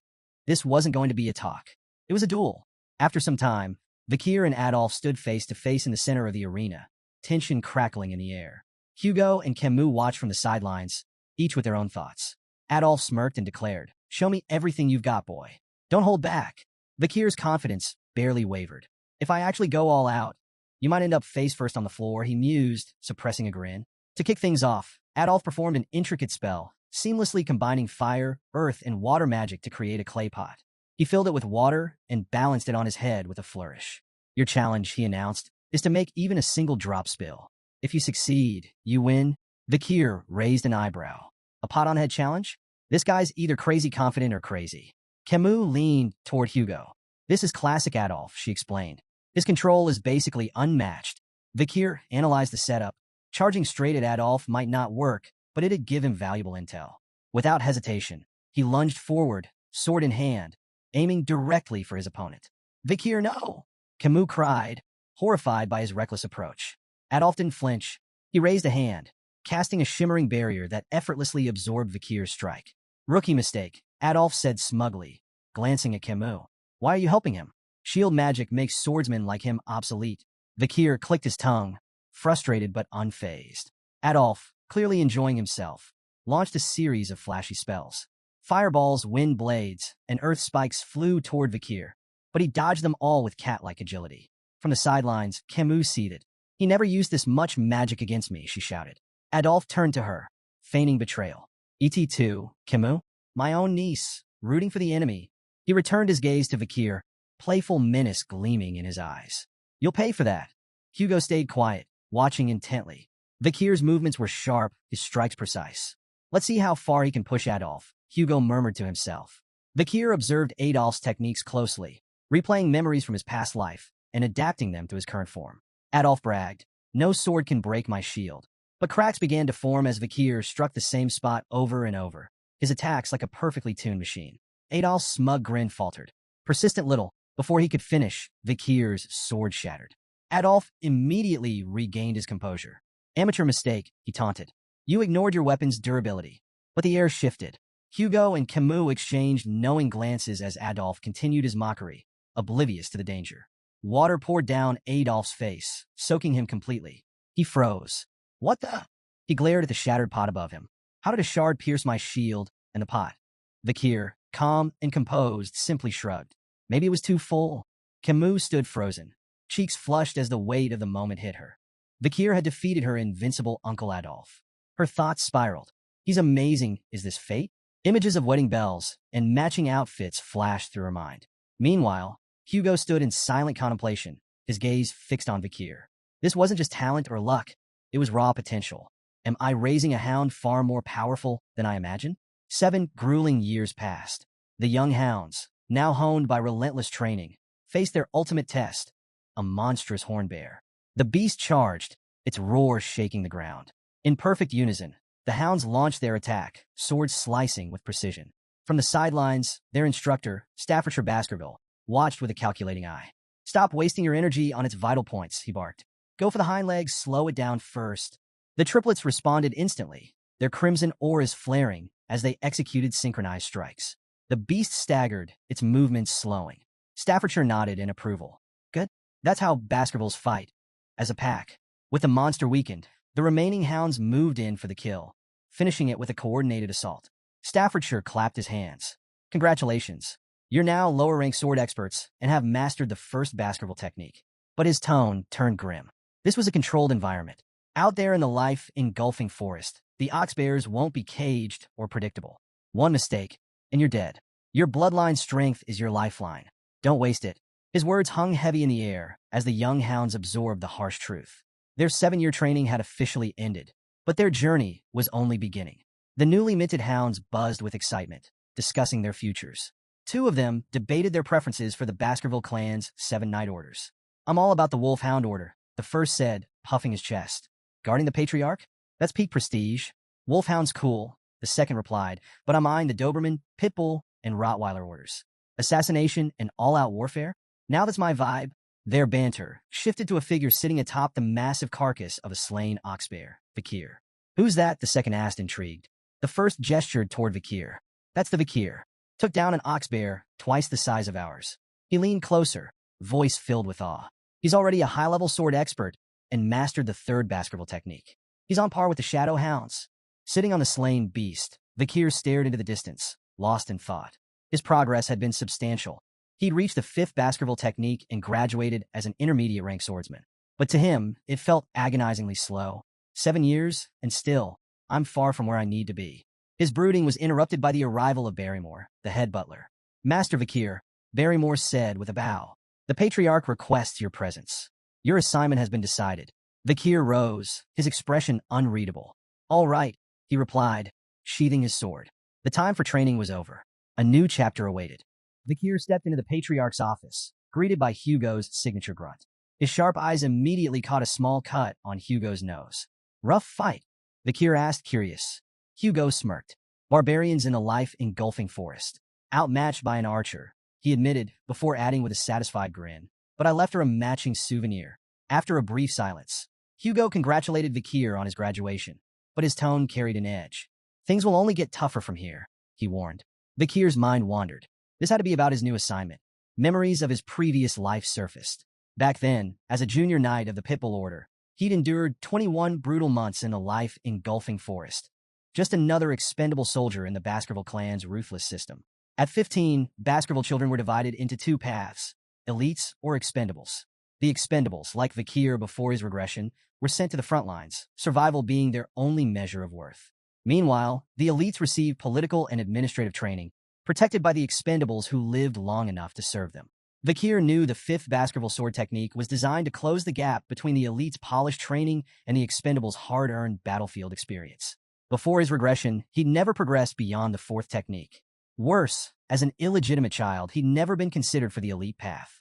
Hugo's voice cut through his thoughts. "I want you to try the lower house of parliament." Vikir blinked. "What?" "The lower house manages the clan's regional administration. Law enforcement, infrastructure, economic oversight, its politics and pragmatism combined. Far from the battlefield." The idea shocked Vikir. Hugo, the patriarch of the Baskerville clan, was offering an illegitimate son an elite position? It felt like a cruel joke. As if reading his thoughts, Hugo leaned back. "Your achievements by 10 surpassed our so-called geniuses. You've earned this." Vikir listened as Hugo explained his role. Deputy Consul of Underdog City, a city notorious for its challenges. Both the consul and deputy consul positions were vacant, leaving Vikir with a clean slate. "Do you want it?" Hugo asked. After a moment's consideration, Vikir nodded. "I'll take it." Before the conversation could end, Vikir shifted topics. About the Mord's clan and the Ruby Mines, Hugo's lips twitched, clearly aware. "Outmaneuvered Adolphe Morgs, didn't you?" Vikir nodded and made a bold request. To borrow his reward from the incident. The head butler froze, his shock evident. But Hugo didn't flinch. Stamping a document, he handed it over. "Don't make me regret this." "I won't," Vikir said firmly, though his stomach churned at the sound of Hugo's final words. "Good luck, son." The word hit like a thunderclap. Before his regression, Hugo would never have called him son. As Vakir and the head butler walked down the hallway, the butler's grave tone broke the silence. Master Hugo holds you in high regard. Assigning a consulship before a battle posting, unprecedented. It's part of the disciplines of kingship. His words implied that Hugo was grooming Vakir for far greater responsibilities. Vakir, however, wasn't one to bask in praise. He knew this appointment wasn't a reward but a challenge. This was a chance to sharpen his skills in a less dangerous environment. Even so, memories of his past life refused to let him relax. The cold sensation of the guillotine's blade haunted him. That vivid memory fueled his resolve. Someday, Hugo La Baskerville would feel the same icy despair. Meanwhile, in Underdog City, a bustling villa buzzed with activity. A bald man barked orders at two workers. The villa must be spotless by tomorrow. The new deputy consul arrives then. One worker, wiping sweat from his brow, muttered, "I hope he knows business." His companion snorted. Business? The guy's only 15. Their speculation was interrupted by a boy approaching the villa. Mistaking him for a servant's child, one worker placed a hand on his shoulder. "Hey kid, whose son are you?" The boy's glare was icy. "Remove your hand." The workers exchanged glances, taken aback, as the boy produced a document. "I'm Vakir van Baskerville," he announced coolly. "Your new deputy consul." The men stood dumbfounded, their eyes darting between Vakir and the papers. One finally stammered, "But you're early." Ignoring their confusion, Vakir strode inside, issuing his first order. "Prepare food and drinks. We're hosting a party tonight." By nightfall, the villa was a whirlwind of celebration. Nobles mingled, tables groaned under feasts, and laughter echoed through the halls. Yet not everyone was in a festive mood. Chihuahua Baskerville, the general secretary of Underdog City, was pacing in his office. From his window, he could see the lavish party raging below. His fists clenched. "Unbelievable," he muttered. The city was already reeling from corrupt officials, and every deputy consul before Vakir had been sacked for bribe-taking. Now, the new appointee, just a kid, was throwing a party on his first day? Chihuahua's indignation turned to alarm as he suddenly felt a presence behind him. "Are you the general secretary?" Chihuahua whirled around, nearly tripping over himself. Standing in the shadows, calm and composed, was Vakir. Yes. Yes, that's me." Chihuahua stammered, trying to regain his composure. Vakir stepped into the light, his piercing gaze unsettling. "Vakir van Baskerville, your new deputy consul." Chihuahua swallowed nervously, but managed to introduce himself. Vakir repeated his name thoughtfully, his sharp eyes narrowing slightly. "No middle name?" Vakir mused aloud, his tone light yet pointed. Chihuahua braced for ridicule. In Baskerville hierarchy, a missing middle name marked one as an outsider, an employee, not family. He had endured years of discrimination because of it. When Vakir placed a hand on his shoulder and said, "Nice," he flinched internally, expecting sarcasm. Instead, Vakir's tone was calm. "I reviewed your background on the way here. Born and raised in Underdog City, right? You've done well. I won't interfere with how you manage things." Chihuahua blinked, his confusion palpable. "Okay," he muttered, unsure if this was a genuine compliment or some strange new form of harassment. Vakir's tone shifted, growing more serious. "Your management of the personal law system is commendable, but the judicial system here is another matter. The problem isn't just illegal businesses. It's that the underground economy has more power than the law." Chihuahua hesitated before replying. "So, shut down the illegal businesses? That won't be enough," Vakir countered. "The heads of these operations need to be removed. And to do that, we need a new law." "A new law?" Chihuahua repeated, startled. Vakir nodded. "Within a week, the underground economy will be in shambles. But I need a cause, something to justify creating and enforcing this law." Chihuahua furrowed his brow. "Why do you need a cause? Isn't it enough to act against illegal businesses?" Vakir smirked, his gaze sharp. "I'm a 15-year-old deputy consul. Without a strong performance, I'm just a kid with a fancy title. This isn't about acting. It's about proving I can win." His expression twisted into a mischievous grin as he added, "To put it simply, I'll lay out poop for the flies." Chihuahua stood there dumbfounded. What in the world was this kid planning? The next day, Vakir arrived at Dort Smile Street, Underdog City's bustling downtown hub. Crowds had already gathered, their curiosity piqued by the rumors of their new deputy consul's first public action. Standing on a makeshift stage, Vakir held a large stake in his hand, his calm demeanor commanding attention. Chihuahua and the other officials stood nearby, exchanging puzzled glances. Since dawn, Vakir had been on that stage, silently biding his time. Finally, he stepped forward and introduced himself. "I am Vakir van Baskerville, your new deputy consul." The crowd buzzed with surprise, their whispers swelling like a tide. Many found it hard to believe that someone so young could hold such a high position. While a few onlookers murmured that Vakir was cute, Most questioned what someone his age could possibly achieve. Undeterred, Vikir raised his voice, addressing the crowd with confidence. He reminded them of the Baskerville family's long-standing laws, unwavering and as strict as ever, regardless of who held office. But skepticism was thick in the air. Doubts about his age, ability, and resolve rippled through the crowd. Some muttered bitterly about the corruption of past officials, assuming Vikir would inevitably fall into the same trap. Standing beside him, Chihuahua clenched his fists. Unable to stay silent, he snapped at the crowd, demanding respect for the new deputy consul. His sharp tone momentarily hushed the murmurs, though many still whispered that Chihuahua seemed better suited for the role than the boy standing on the stage. Then, Vikir acted. With a display of raw strength, he hoisted the large stake high above his head. In one powerful motion, he drove it into the ground with such force that the earth seemed to tremble. Gasps spread through the audience, their skepticism giving way to astonishment. Before the awe could fade, Vikir made his move. Standing tall, he declared the introduction of a new decree, the Vikir Special Law. The first provision, he announced, his voice carrying over the crowd, is simple.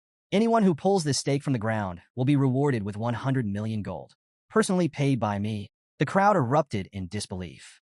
100 million? They shouted, their voices blending into a chaotic cacophony of awe and doubt. Could it really be that simple?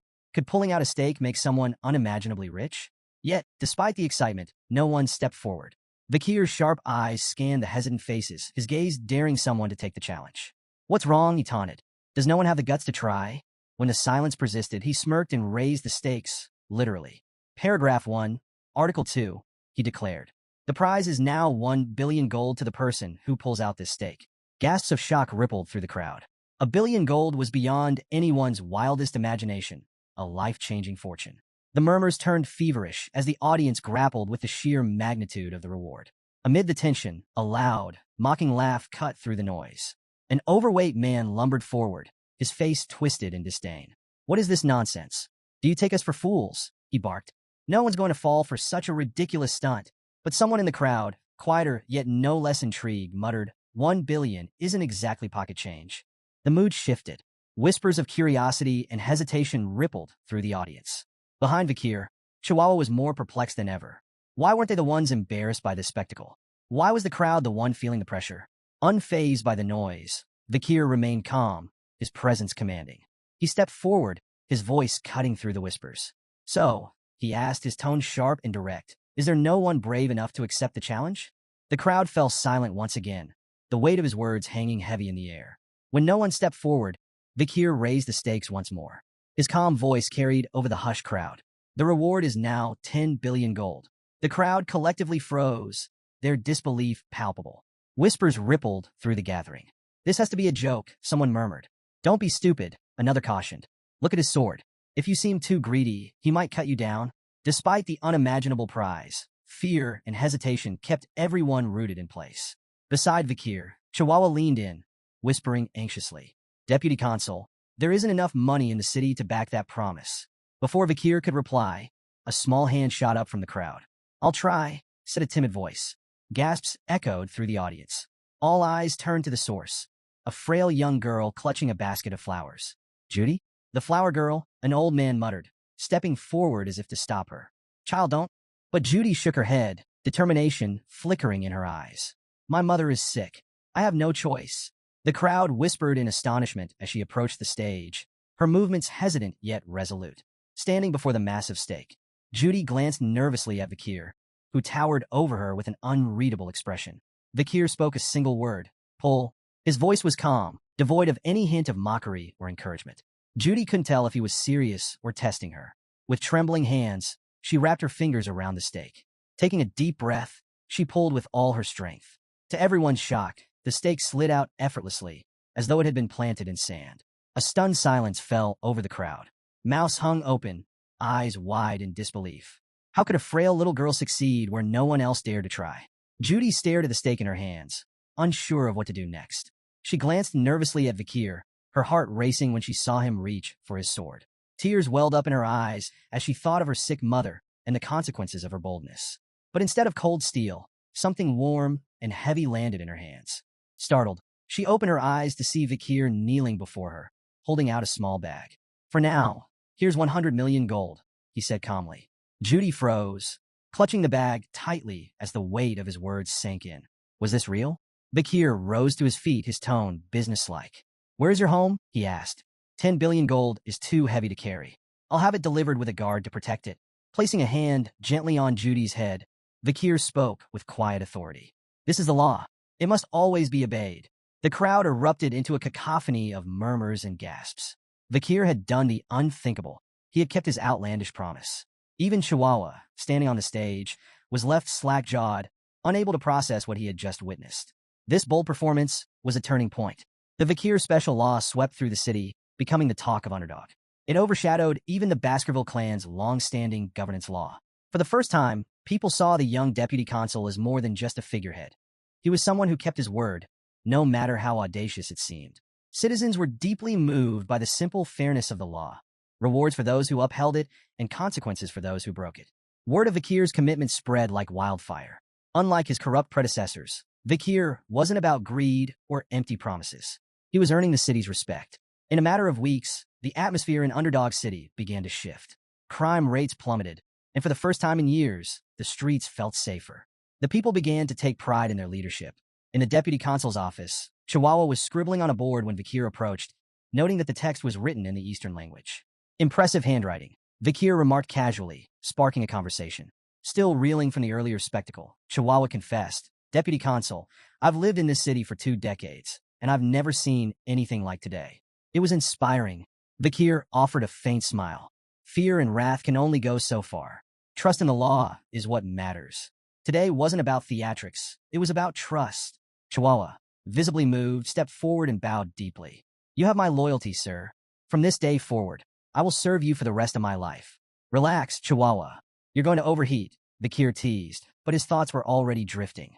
Reflecting on his success, Bakir couldn't help but think of a future that once was.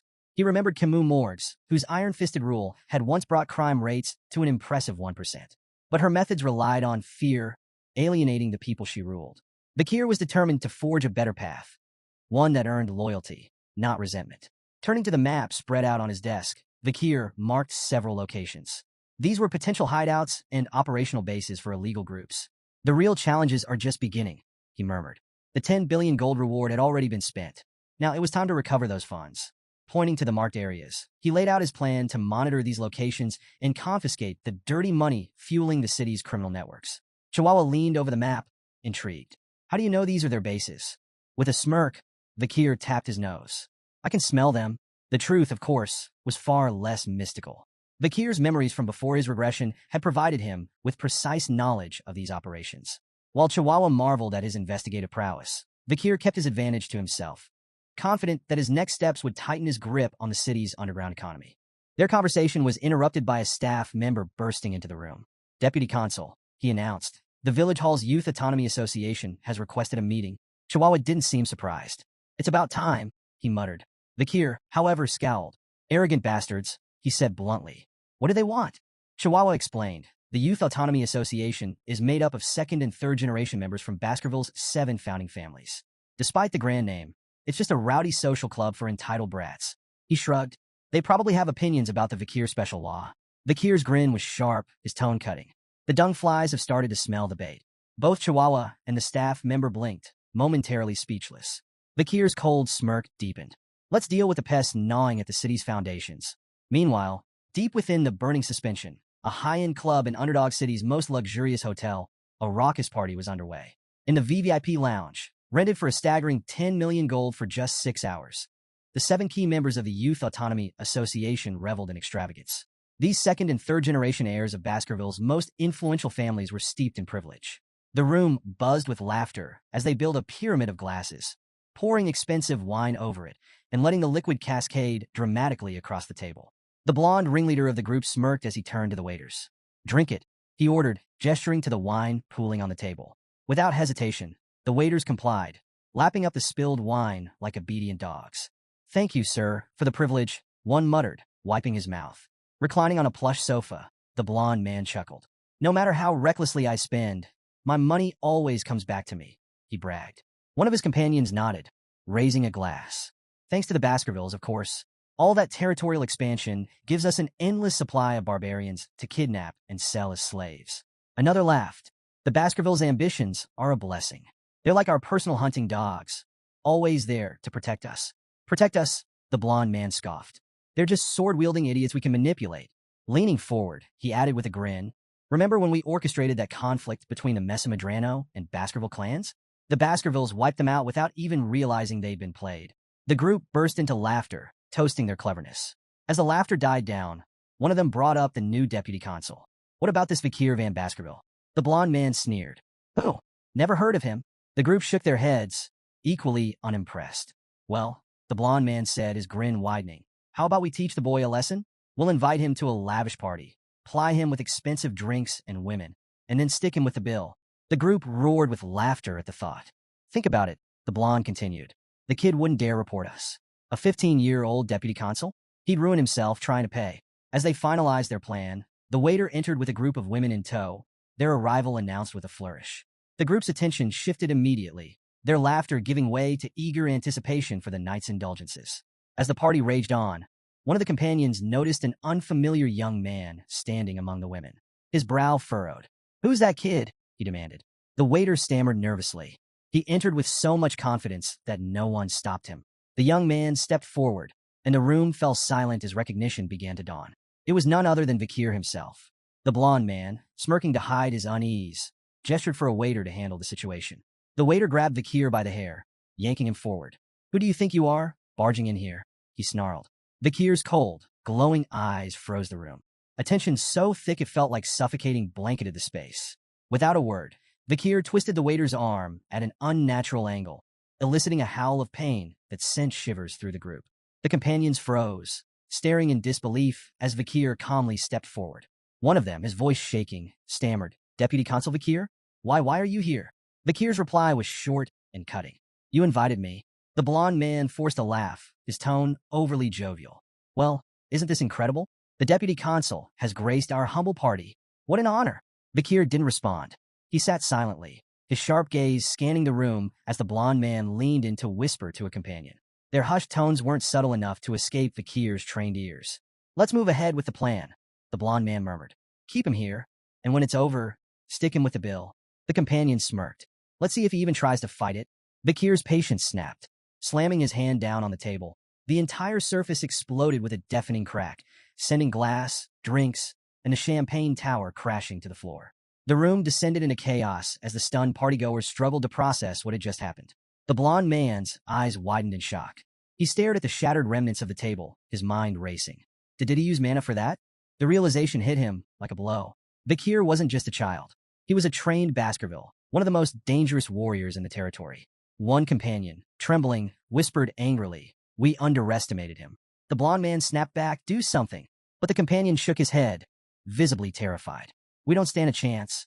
Vikir leaned forward, his hand landing heavily on the shoulder of one of the companions.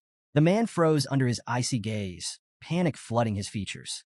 Well, we'll pay for the drinks ourselves, the man blurted out desperately. Vikir's expression darkened. Were you planning to make me pay for everything? His voice was cold, each word a dagger of accusation. The companion's face shifted from panic to regret, realizing the depth of their mistake. Another companion nervously laughed, trying to diffuse the tension. Who would even dare think of doing something so ridiculous? The blonde man forced an awkward laugh, jumping in. It's all a misunderstanding. We were just testing you, to see if you're strong enough to resist the city's corruption. Exactly, another chimed in hastily. And it looks like you've passed. You're just the kind of leader underdog city needs. Vikir's piercing gaze silenced their excuses. Without warning, he lunged at the man sitting closest to him. In one swift motion, his palm struck the man's stomach with a claw-like grip, driving him backward with devastating force. The man gasped in pain as Vikir leaned in, his voice low but firm. An owner can test their dog, he said coldly, but a dog should never test its owner. Ever. The room plunged into an uneasy silence as Vikir's icy gaze swept across the group. His voice was calm, but razor-sharp. Have you grown so complacent with your wealth and power that my actions don't move you? His eyes narrowed. You have no idea what real fear looks like. Without hesitation, he threw the man beneath his grip to the ground and stomped on his face. The sickening crunch reverberated through the room. Vikir straightened and looked back at the others. Do you even know why I'm doing this? If not, perhaps you all need the same lesson. The blonde man's face turned deathly pale. Stammering, he insisted, We understand perfectly. There's no need for more. Vikir's expression darkened. If you really understood, you'd already know what's coming next. He delivered a sharp kick to the downed man, eliciting a groan of pain. Tension boiled over. The blond man spat. "You bastard." Another sneered, his voice dripping with scorn. "Do you really think you can get away with this?" In an instant, Vikir closed the distance between them, standing mere inches from the second man. His voice was cold and unyielding. "You're guilty of abduction, kidnapping, illegal slave trafficking, and insulting Baskerville authority." The room froze. The companions' faces contorted in shock. How could Vikir possibly know the details of their crimes? Before they could react, Vikir's fist collided with the second man's face, sending him sprawling to the ground. "Animals don't learn until they're taught," Vikir said, his tone dripping with disdain. His lips curled into a sinister grin. "And now, I'll teach you disobedient creatures what happens when you defy the law." In the dim confines of a prison cell, two figures stood in stark contrast. Vikir, calm and composed, regarded the scene with indifference, while General Secretary Chihuahua looked visibly shaken. Before them, the blond man, his face swollen and bloodied, screamed profanities. His voice echoed harshly off the stone walls. "You think this ends here?" The blond man snarled, venom in his tone. "The moment I'm out of here, I'll have both of your heads on spikes. My father will never forgive this." Chihuahua, unnerved by the outburst, turned to Vikir. "Deputy Consul," he began cautiously, "did you really have to go this far?" Vikir glanced at him, his faint smirk betraying no remorse. "Do you think I overdid it?" Chihuahua's response was emphatic. "Yes. Look at him. He's barely human anymore. You've turned him into a meat bag." Vikir's smile didn't waver. He strode toward the cell, his voice calm but laced with menace. This is nothing. I haven't even started." Chihuahua's unease deepened. "What are you planning?" he asked, his tone wary. Vikir's response was chilling. "I'm going to purge all the corrupt civil servants who've twisted the Baskerville system into something monstrous." He gestured toward the prisoners behind the bars. "Look at them, arrogant, smug. They've trampled the clan's authority for far too long. This is what happens when education is neglected." The blond man and his companions, finally grasping the severity of their situation, dropped their bravado. Desperation etched their faces as they begged for mercy, offering Vikir anything he wanted in exchange for their lives. Chihuahua, ever the pragmatist, voiced his concern. "You do realize their families won't sit quietly, right? They may be cowards, but they're bold enough to retaliate if pushed too far. This could spiral out of control." Vikir's confident smile didn't waver as he reassured Chihuahua. "These men are deeply tied to the criminal underworld of Underdog City," he explained. "Their families are just as complicit. None of them would dare raise a complaint. They'd be incriminating themselves." Chihuahua wasn't convinced. "But what about evidence? Without proof, this could blow up in our faces." Vikir's reply was calm and cryptic. "I have ways of finding evidence. And if none exists," he let his words linger before finishing, "I'll create it." Despite his composed demeanor, Vikir's mind was racing with calculations. He wasn't concerned about backlash. The world was shifting, and soon he'd either be sent to battle or depart for the academy. Either way, time was on his side. Standing before the prisoners, Vikir's voice turned icy, each word deliberate and cutting. Human trafficking, kidnapping, bribery, blackmail, assault through intermediaries, murder. The crimes fell from his lips like hammer blows in the stifling silence of the cell. The blond man's desperation mounted. "Where's your proof?" he demanded, his voice cracking. Vikir smirked. "If I presented evidence, would you accept your punishment?" The blond man averted his gaze, the weight of his guilt unmistakable. His defiance crumbled into a silent plea, his expression screaming, "I'll never shame my family, even if I die here." The tense atmosphere broke with the sudden arrival of a bald man carrying a heavy bag.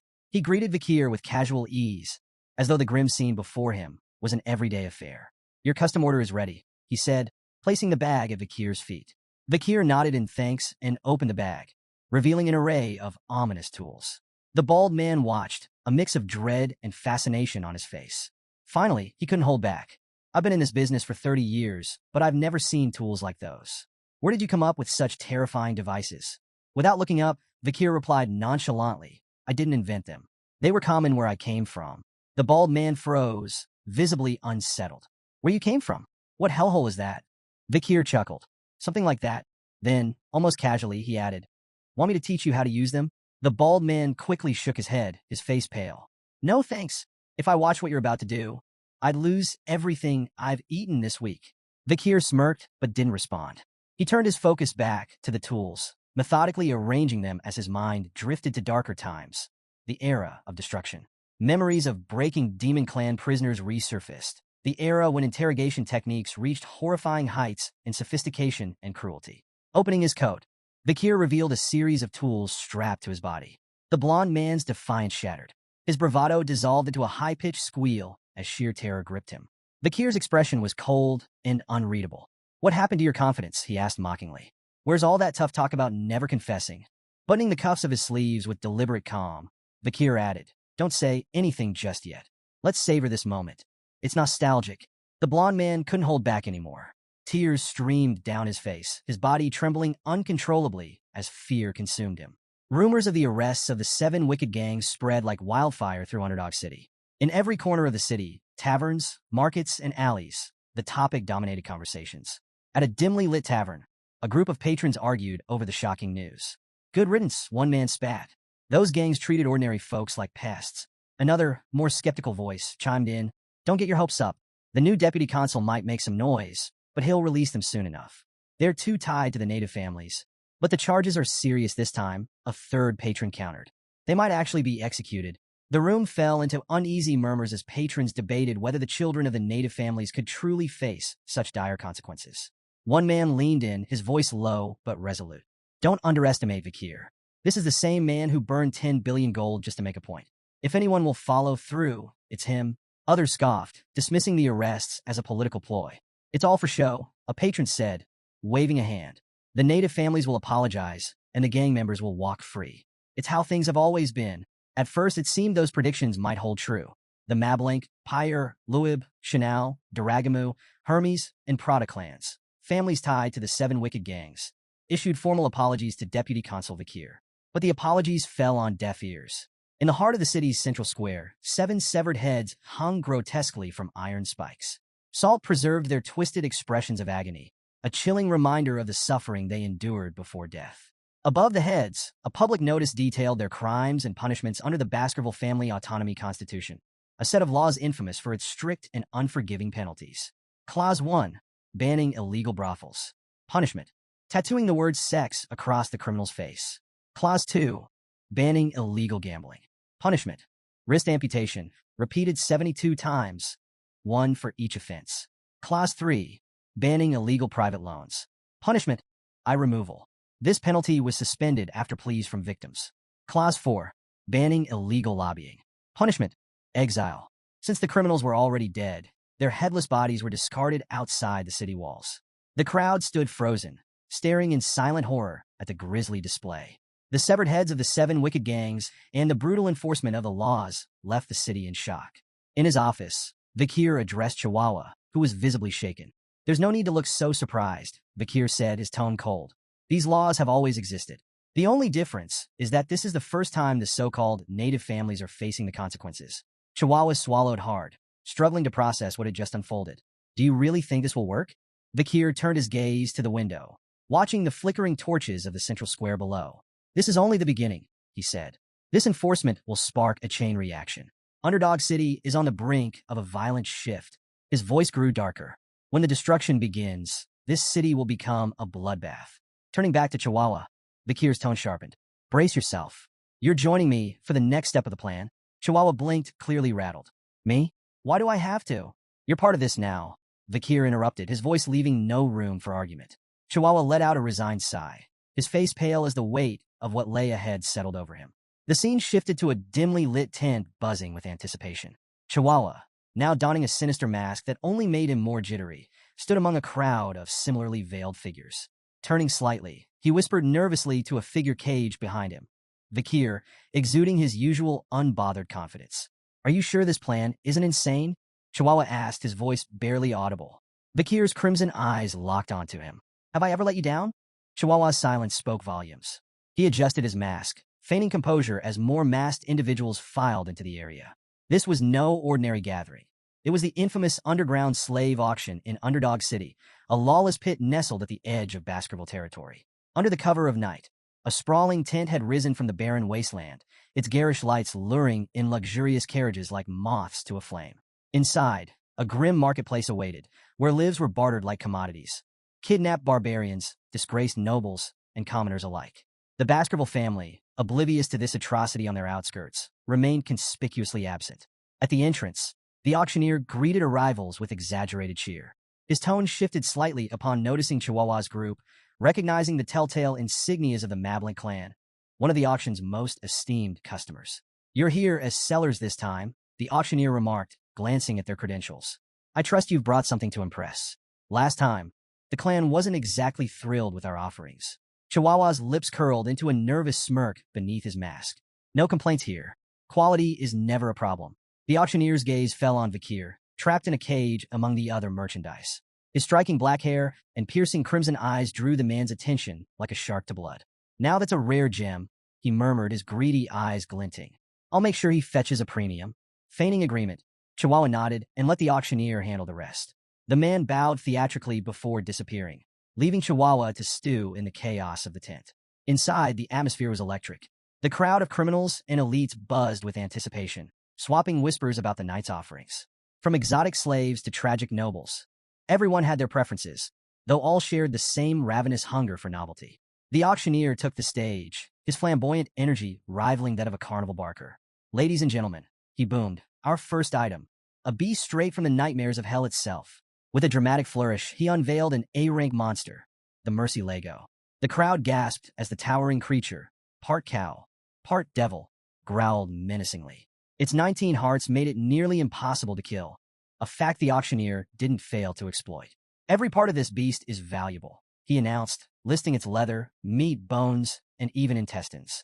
"The bidding starts at 100 million gold." Excitement rippled through the audience as the bids climbed. 140 million, 200 million, 250 million. "Sold for 250 million gold," the auctioneer bellowed, slamming his gavel with a theatrical bang.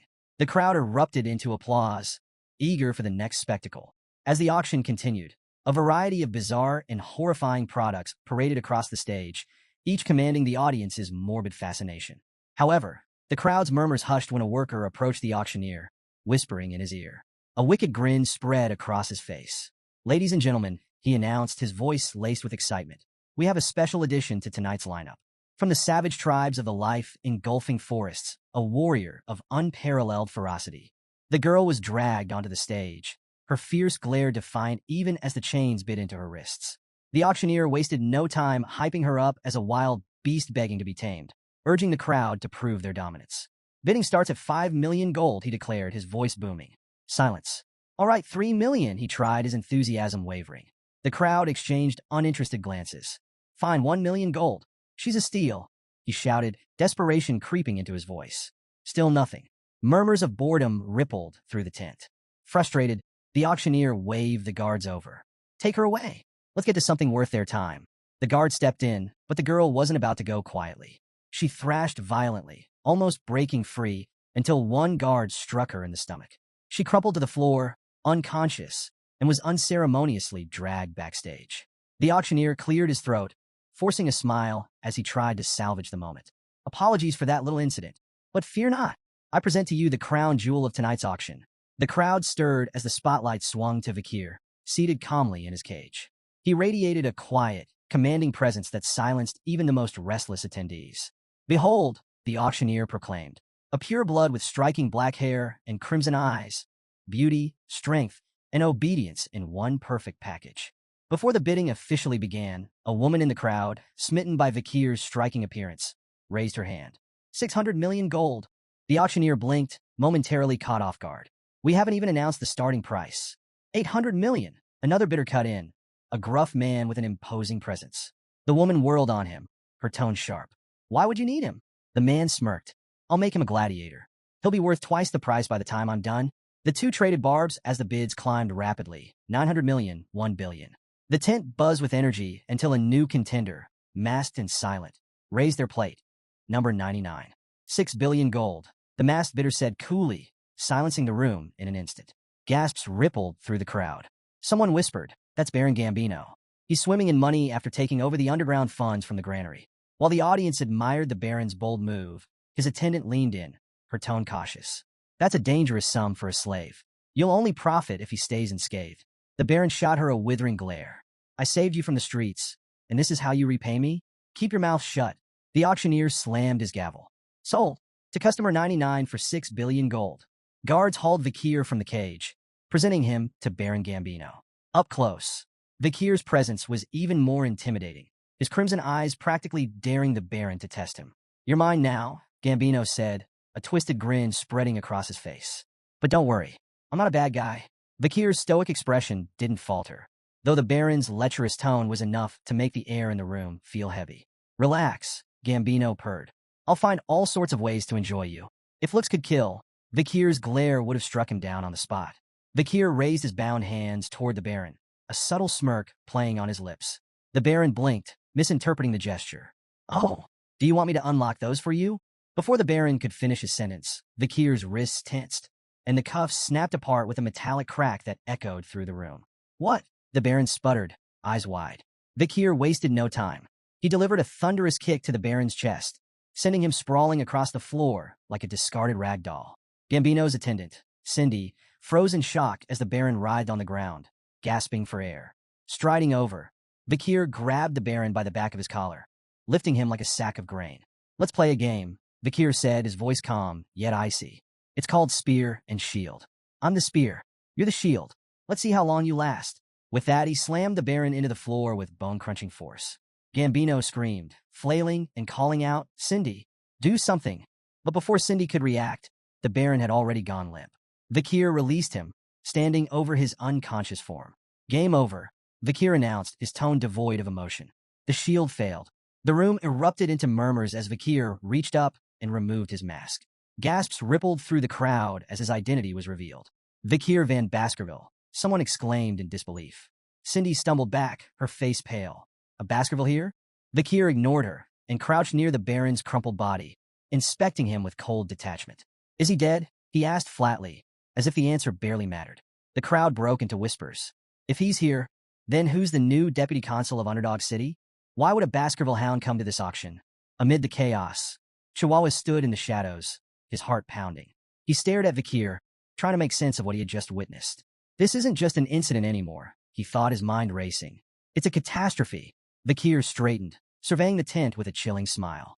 "A circus," he muttered, his crimson eyes gleaming with menace. "That's what this place is.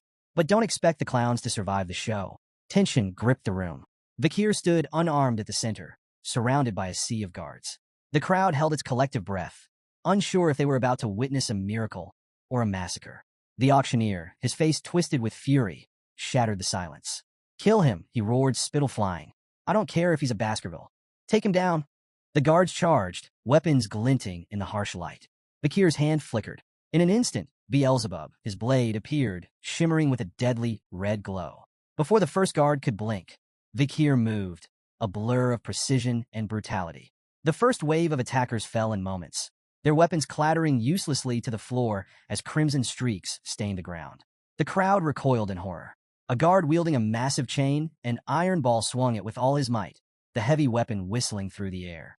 Vikir sidestepped smoothly and, in one clean motion, severed both the chain and its wielder in a single stroke. The auctioneer's confidence crumbled. His lips trembled as realization dawned. This wasn't just any warrior. It was a graduate, one of the elite Baskerville hounds. "We don't stand a chance," the auctioneer thought, dread washing over him like a tide. From the shadows, Chihuahua muttered under his breath, his eyes wide as he watched Vikir carve through the guards like a force of nature. "I knew he was strong, but this is insane," he whispered, his awe laced with disbelief. Then, chaos shifted gears. A chilling laugh echoed through the room, halting the remaining murmurs. Vikir turned sharply to see the auctioneer holding Chihuahua hostage, a knife pressed tightly against his throat. "Drop your weapon and surrender," the auctioneer barked, his voice trembling with desperation, but full of venom. "Or I'll cut his throat right here and now." All eyes turned to Vikir, waiting for his next move. Vikir stood motionless, his gaze fixed on the auctioneer. His calm demeanor only served to agitate his opponent, who pressed the blade closer, drawing a thin line of blood on Chihuahua's neck. "Deputy Consul," Chihuahua spoke, his voice steady despite the danger. "Don't worry about me. Just do what you need to do." The auctioneer snarled, silencing Chihuahua with a rough shake. But his words had already struck their mark. Vikir's lips curled into an amused smile. "You got guts, Chihuahua," he said lightly. The tension thickened as Vikir reached down, producing a simple flute strapped to his leg. The auctioneer's confidence faltered for a moment, his brow furrowing. "What's that? Some kind of trick?" Ignoring the taunt, Vikir brought the flute to his lips. The high-pitched note that followed sliced through the air like a razor, its intensity rattling the very walls of the auction hall. The crowd clutched their ears, howling in agony as the sound reverberated, unrelenting and merciless. When the noise finally ceased, the room fell into an uneasy silence. The crowd exchanged confused, fearful glances. The auctioneer, sweating but outwardly unaffected, forced a grin. That's it? A cheap scare tactic. He chuckled nervously. Even a graduate can't. His words stopped abruptly. A thin blade pierced his throat from behind, slicing through flesh and bone with terrifying precision. Blood sprayed in an arc as his head rolled to the ground, his lifeless eyes still wide with shock. Behind him stood a hooded figure, their crimson-streaked blade gleaming under the dim lights. Chihuahua froze, unable to process what he had just witnessed. A guard, attempting to regain control, charged at the hooded figure. But the intruder barely moved, flicking their sword with casual ease. The guard's body shredded mid-stride, collapsing in a lifeless heap. As panic spread, more hooded figures emerged from the shadows, dozens of them. They moved with an eerie, synchronized grace, their auras radiating power and malice. Their eyes, cold and unfeeling, swept across the terrified room, freezing everyone in place. "Who are they?" a trembling guard whispered, his voice barely audible. Cindy Wendy, still clinging to the edges of composure, gasped as her eyes locked onto the distinctive insignia on their chests, a pair of razor-sharp teeth. Her face turned pale as she whispered, "The Pitbull Order, the Baskerville clan's elite, the Annihilation experts." A wave of dread swept through the crowd as the reality sunk in. Everyone in the room knew the legend of the Pitbull Order, an unstoppable force of graduates trained to kill without hesitation, their loyalty only to the Baskerville clan. Cindy froze as one of the Pitbull Knights materialized behind her, his blade poised to strike. Her heart thundered in her chest, panic seizing her thoughts. "I can't die here, not like this." But just as the knight's sword began to fall, Vikir's voice cut through the chaos. "Leave her alive." The knight halted instantly, lowering his weapon and kneeling in deference to Vikir. Cindy gasped, her chest heaving as relief washed over her. Vikir's gaze swept coldly across the room. "Rip the rest of them to shreds," he ordered, his tone sharp and unyielding. "But spare those lying still. If anyone flinches, kill them without hesitation." The knight nodded and vanished into the shadows like a specter. The hall erupted into a cacophony of screams as the Pitbull Knights carried out their master's commands with ruthless precision. Blades flashed, flesh tore, and pleas for mercy were silenced in an instant. Amid the slaughter, one trembling man lay prone, desperately willing himself to stay motionless. "Don't move. Don't breathe. Just stay down and maybe, just maybe I'll survive this." A knight loomed over him, an imposing figure radiating lethal intent. "I'll wear the cuffs. I'll do whatever you want," the man sobbed, clutching at the last strands of his life. The knight's voice was cold and devoid of empathy. "We don't carry cuffs." The man stammered, confusion breaking through his terror. "Then, what will you do to me?" The answer came without hesitation. The knight's blade flashed, severing the man's legs in a swift, brutal motion. The man's screams echoed through the hall as the knight moved on, uninterested in his suffering. "Those sentenced to execution don't need legs," he muttered flatly. Meanwhile, a figure puffing on a cigar stepped up beside Vikir. It was Boston Terrier Le Baskerville, the formidable commander of the Pitbull Knights. He took a long drag, his sharp gaze appraising the young warrior. "So, what do you think of the Pitbull Knights?"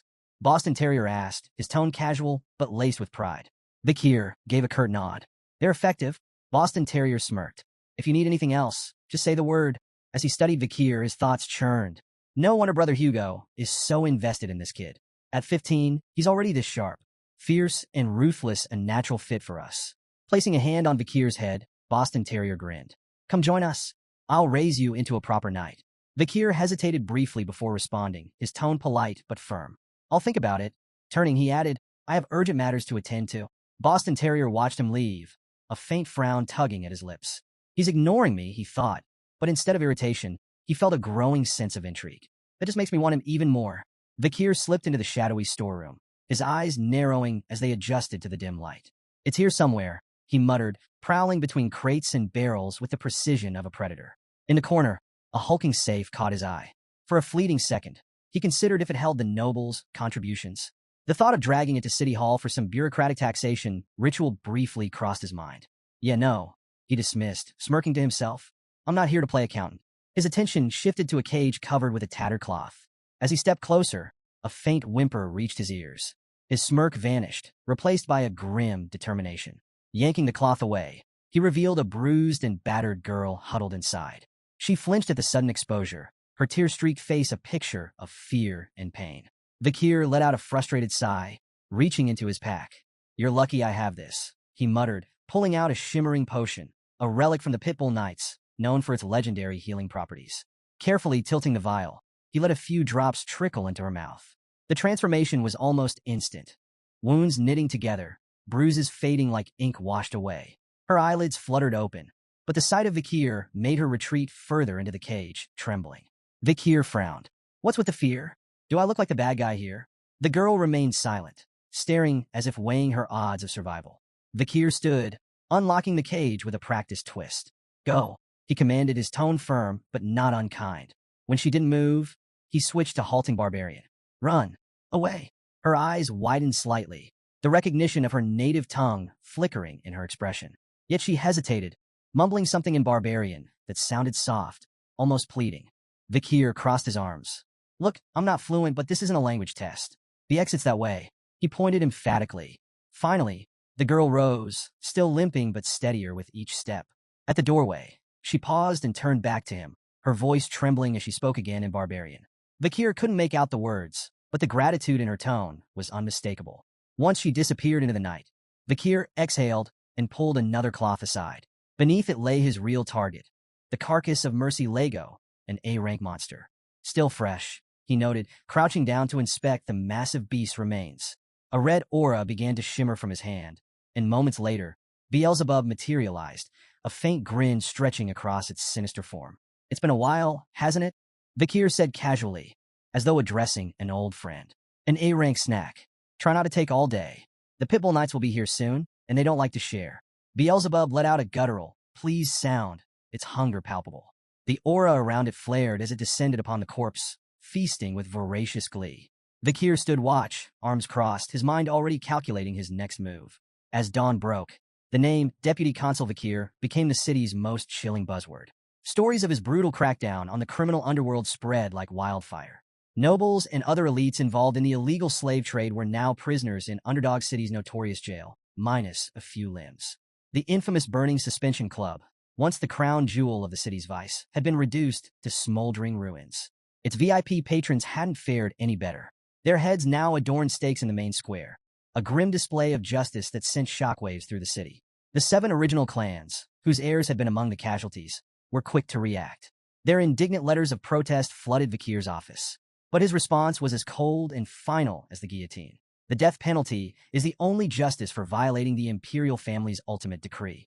Vikir's assault wasn't just physical, it was financial. Bank drafts, incriminating ledgers, and records seized from Burning Suspension were handed over to the Baskerville clan. These documents detailed everything from bribes to secret transactions, implicating powerful players. With evidence mounting and reports heading to the imperial family, even the proudest clans found their protests turning to silence. In a desperate move, the patriarchs of the 7 original clans personally arrived at Vikir's office to beg for mercy. Their pleas were met with the same icy resolve. "The black ledgers don't lie," Vikir said, unflinching. "Your family assets will be confiscated. For the crime of treason, 3 generations of your bloodlines are sentenced to eradication. That's final." The city itself felt the shockwave of Vikir's iron rule. Execution grounds flowed red as the corrupt elite were purged. Freed from criminal strangleholds, public offices and contractors began hiring again, slashing unemployment. The destruction of the underground auction house funneled newfound tax revenue into public welfare. Businesses flourished, and even the stock market felt the effects as optimism surged. Underdog City transformed almost overnight, its people celebrating a newfound hope. Meanwhile, Vikir's popularity skyrocketed, and the once embattled deputy consul became a beacon of progress. One morning, Chihuahua entered Vikir's administrative office, carrying a steaming mug. "Coffee delivery," he announced with a grin. Vikir looked up, raising an eyebrow. "You're the office manager, not my errand boy." Chihuahua waved off the remark. "Call it gratitude. You saved me at the auction, remember? That clown's knife was way too close for comfort." A rare smirk tugged at Vikir's lips. "Coffee? That's a bit cheap for a life debt." Chihuahua laughed. "Hey, it's not just any coffee. 2 spoons of sugar, extra creamer, and barely any water. Top shelf stuff." Their banter filled the room with an unusual warmth before Chihuahua shifted gears. "How's the transcribing going? Still practicing your writing?" Wordlessly, Vikir handed him a sheet of paper. Chihuahua scanned it, his eyes widening. Wow, you've only just started learning, and this is incredible. Your handwriting is nearly perfect. Vikir shrugged, downplaying the compliment. Still a long way to go. Besides, you're the one running this office like clockwork. Chihuahua chuckled, but couldn't help feeling awed. Beneath Vikir's stern demeanor lay a man capable of reshaping the city's foundations. He didn't just enforce laws. He understood their purpose, their weight. Watching Vikir at work, Chihuahua silently hoped he'd stay in Underdog City. With Vikir at the helm, it felt like the city was finally on the verge of something extraordinary. Under the pale glow of the moonlight slipping through iron bars, Vikir stood in the shadows of a prison cell. Opposite him, Cindy Wendy, Baron Gambino's former attendant, sat bound and blindfolded, her defiant posture stark against the cold walls. Breaking the silence, Vikir spoke, his tone apologetic yet distant. I should have come sooner, but duty kept me. Cindy Wendy, isn't it? She ignored the question, her voice cutting through the air like ice. Why did you spare me? Vikir stepped forward, removing the blindfold with deliberate calm. Their eyes met, his crimson gaze steady. Because I need answers. Her lips twisted into a bitter sneer. So that's it? You only kept me alive to interrogate me. Ignoring the jab, Vikir began pacing slowly, his words precise. Baron Gambino's meteoric rise wasn't natural. A nobody doesn't climb the ladder that fast without help. That help was you. Your talent for generating wealth made him untouchable. If you'd chosen a different path, you could have been a respected merchant, maybe even a banker. He stopped in front of her, dragging a chair noisily across the floor. Sitting down, he locked eyes with her. Let's keep this simple. Answer my questions honestly, and you'll walk free. Refuse, and his voice trailed off ominously, leaving the alternative to her imagination. Cindy's eyes narrowed as she bit her lip, wrestling with her anger before spitting out a reply. Fine, I'll answer. Vikir leaned back, his first question direct and unsettling in its simplicity. How would you rate my performance as a law enforcer? Her laugh was sharp and mocking. A shining beacon of justice in Underdog City, she quipped, sarcasm oozing from every word.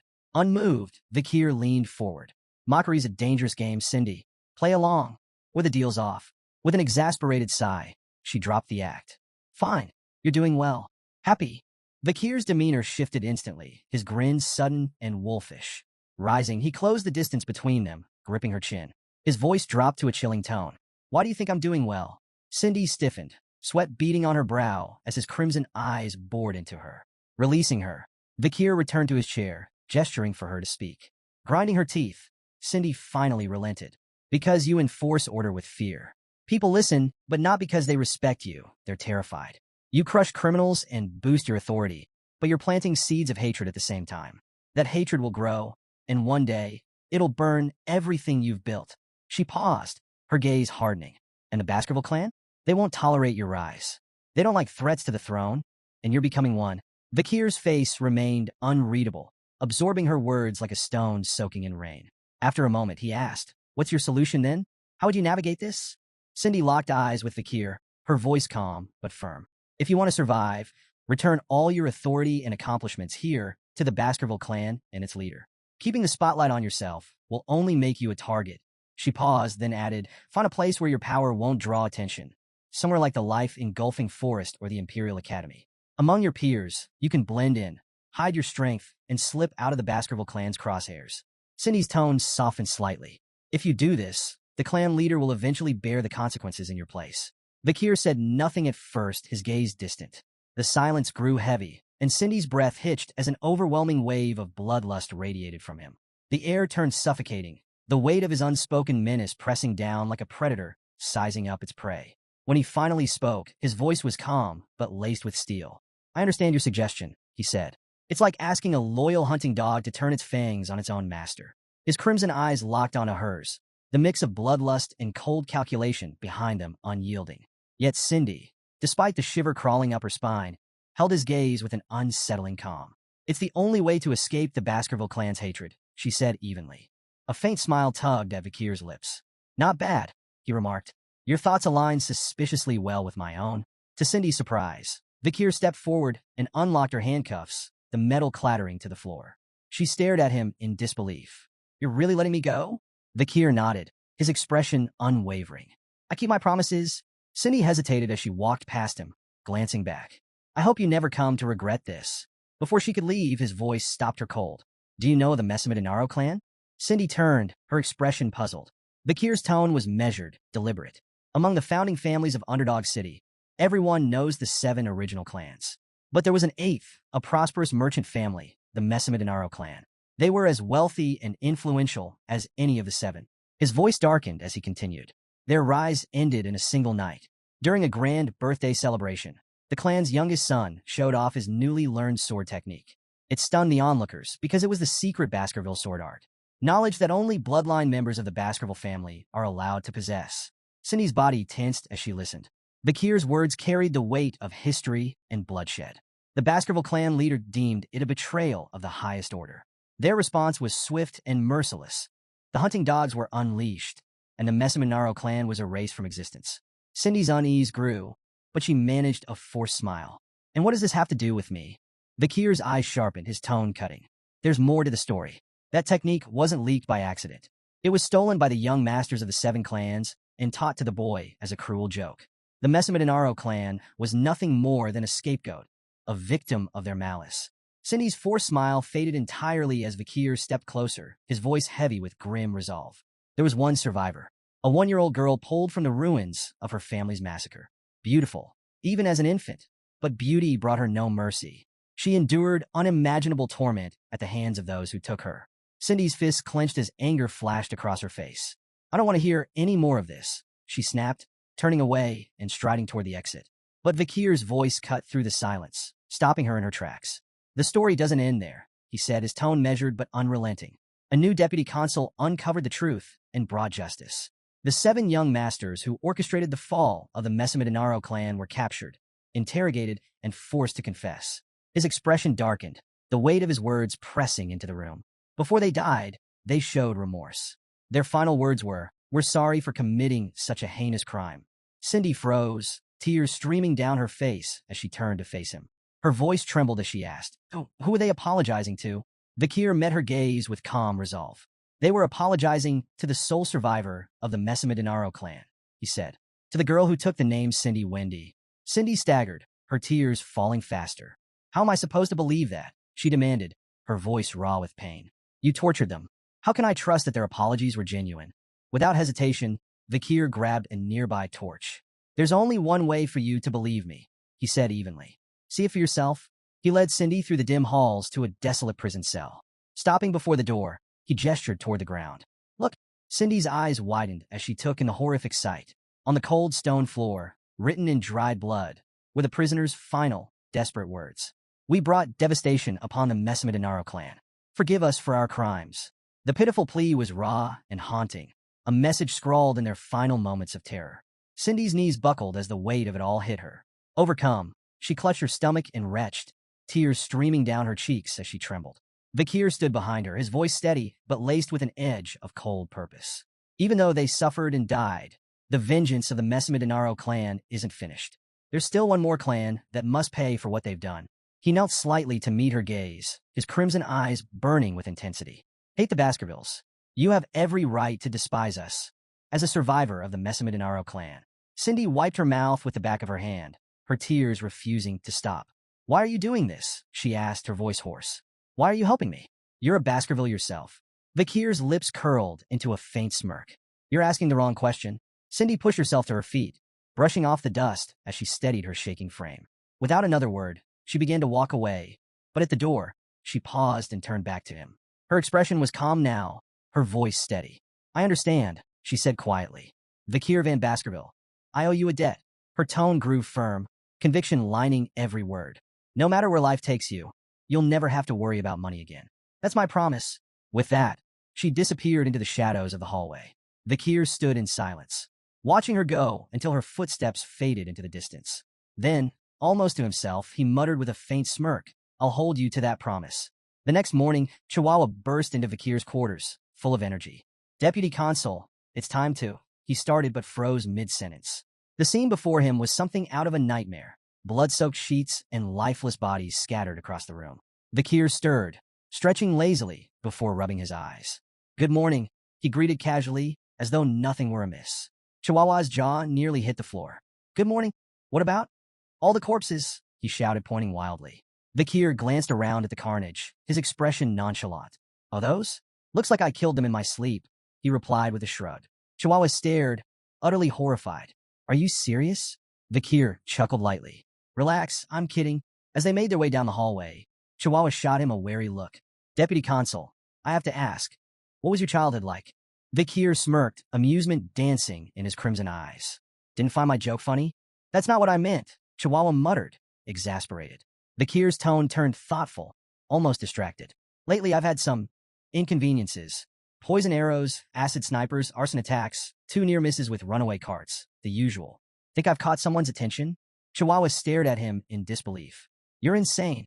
Ignoring the comment, Vikir's mind drifted to Beelzebub, the weapon fused to his arm. His latest skill, Hellish Buffalo's Tough Life, obtained from the illegal auction, had proven incredibly effective despite its risks. With Beelzebub's slots now filled by Burn Injury Cerberus, Hemorrhage Hellhound, and Tough Life Hellish Buffalo, Vikir's body was enhanced beyond recognition. Combined with the River Styx's modifications, his skin had become so resilient that even elite assassins had failed to harm him.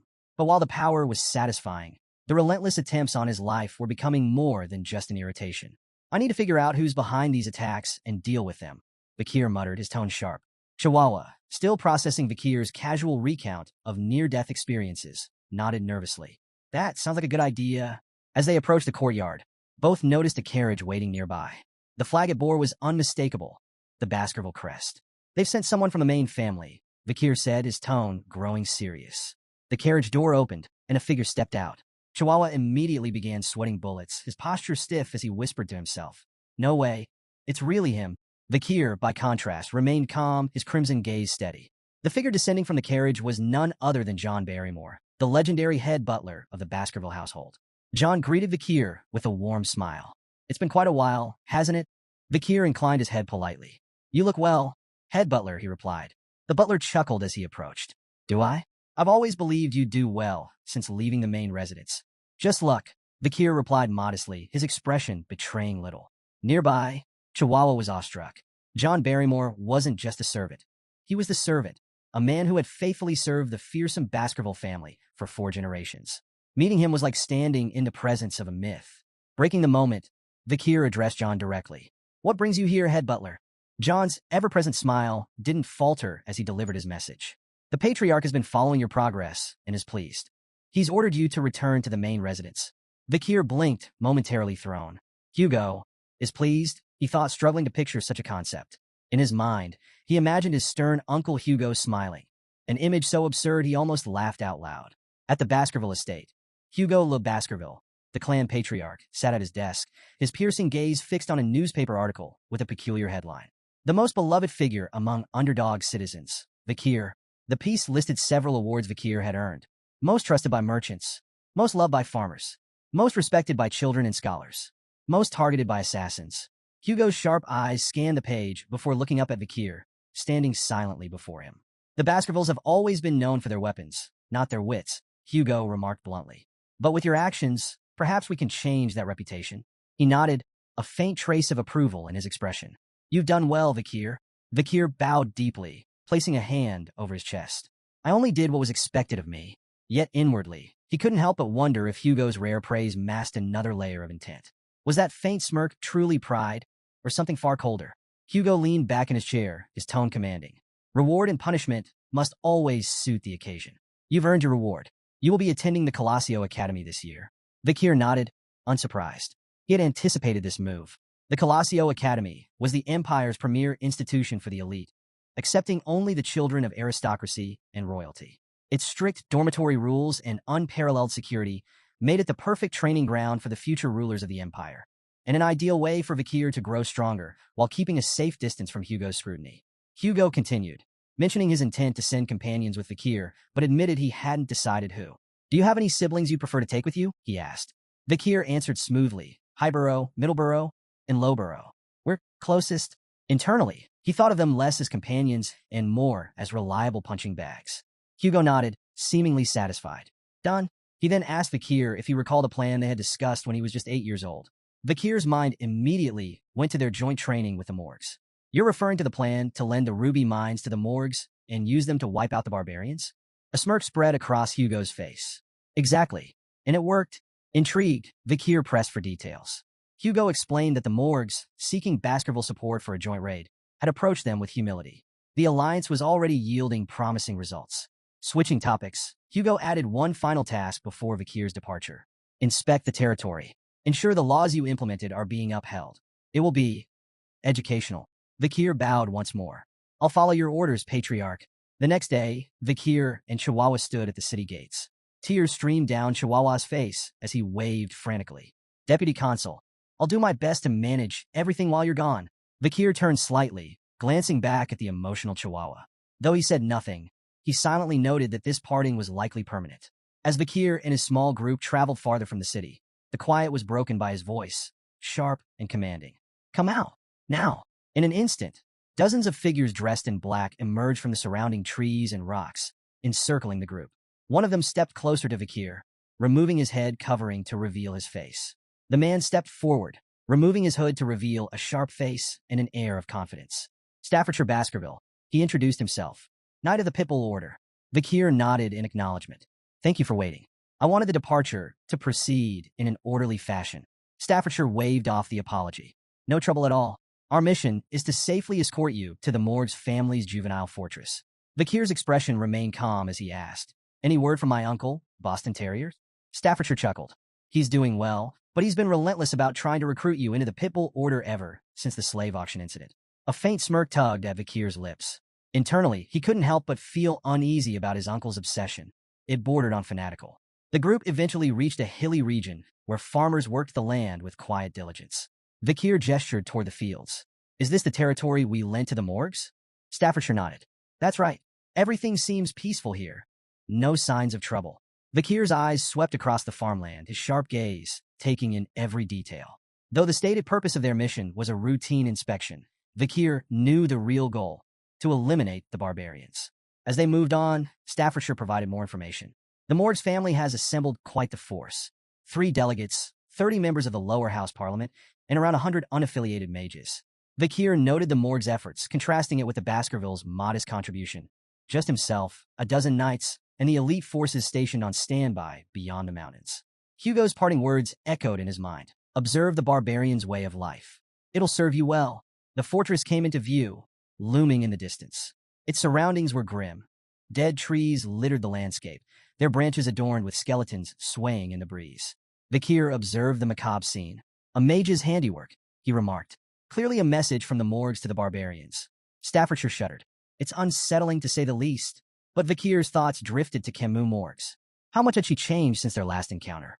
As they neared the gates, 3 figures appeared on top of the walls. A stern voice called out, State your business. Vakir and Staffordshire looked up, surprised. Standing above them were 3 identical girls, their expressions equally defiant. One stepped forward confidently. No one passes without our permission. The other 2 immediately echoed her words in perfect unison. Vakir sighed inwardly. The 3 flowers. The infamous Morgs triplets, High Sis, Middle Sis, and Low Sis, were well known for their chaos and unpredictable behavior. People often joked that their combined insanity could rival the gods themselves. Steeling himself, Vakir stepped forward. I am Vakir of the Baskerville Envoy team, here to inspect the territory and strengthen relations. Open the gates. High Sis crossed her arms, unimpressed. I need to report to the person in charge first, she said smugly. You'll get your response tomorrow. Irritation flickered across Vakir's face. You're denying me entry into my own land? High Sis smirked, and the other 2 followed suit. Tenant protection law, she retorted, her tone dripping with mockery. Don't look down on us just because we're renters. That law, it's from your family after all. Vakir's temple throbbed with annoyance as the mocking tone of High Sis grated against his nerves. A familiar red aura flickered faintly around his hand, a reflection of his growing irritation. He exhaled slowly, reining in his anger before it boiled over. Keeping his voice calm, but icy, Vakir replied, I've amended the law. It now allows me to evict tenants I dislike. His words were sharp enough to cut through the tension. Open the gates. Now. A wave of killing intent radiated from Vakir, slamming into the triplets like a physical force. The sudden surge of bloodlust made them hesitate, a flicker of fear flashing across their faces. High Sis, recovering quickly, glared at Vakir and sneered. We've heard about the psycho kid running Underdog City, but we've dealt with enough lunatics to know how to handle you. With a swift motion, she cast a spell, aiming it near Vakir. The explosion shook the ground, sending his horse rearing in fright. From above, Lo-Sis shouted, "Don't even think about stepping on a Morg's territory without permission." Her insults sharpened. "Stupid swordsman. You think you can handle us? I'd love to see the so-called rising star of the Baskervilles try." Beside Vakir, Staffordshire's expression darkened as he instinctively drew his sword. "This won't end with words," he muttered grimly. Vakir signaled his readiness, a cold resolve settling over him. But before they could act, voices erupted from their group. "These girls don't even know their place." One member spat angrily. Another chimed in, his voice dripping with disdain. "Their words are absurd." The familiarity of the voices caught Vakir's attention. He glanced toward the hooded figures in his group, his thoughts turning. "I've heard those voices before." The Morg's triplets exchanged amused glances, their confidence unshaken. High Sis scoffed. "Mere underlings." Middle Sis smirked. "You think you outrank us?" Low Sis sneered. "You don't even know your place." But the three hooded members of Vakir's group stepped forward, their movements deliberate. "Not us," they declared firmly. In unison, they removed their hoods, revealing their identities. Vakir's eyes narrowed. Of course, it was the Baskerville triplets, High Burrow, Middle Burrow, and Low Burrow. Standing tall and radiating confidence, the triplets pointed toward Vakir and declared in unison, "He is the symbol of Baskerville." Turning to Vakir with matching grins, they added, "Leave this to us." Vakir's expression twisted into one of exasperation. "Great," he muttered, pinching the bridge of his nose. "My annoyance has just doubled." Despite his irritation, the scene unfolded with the over-the-top theatrics only the Baskerville triplets could provide. Vakir, though thoroughly vexed, knew their motives well enough. High Burrow glanced back at Vakir, his tone brimming with gratitude. "Thanks for recommending us to the Academy. Don't worry, we've got this handled." Vakir's thoughts raced as he pieced together their intent. So, this is about the Academy? Typical. To him, they were glorified sandbags, clumsy, brainless, but undeniably loyal. With the right training, they could at least be molded into effective soldiers. A faint smirk crossed Vakir's lips as he decided to humor them. "Fine, I'll leave this to you, older brothers." The Baskerville triplets practically glowed with pride at Vakir's begrudging acknowledgement. They stood straighter, their confidence soaring. Meanwhile, Morg's three flowers looked on with disdain. High Sis sneered, her voice dripping with contempt.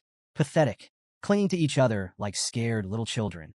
The Baskerville triplets, unfazed by the insult, responded in perfect unison by flipping them off.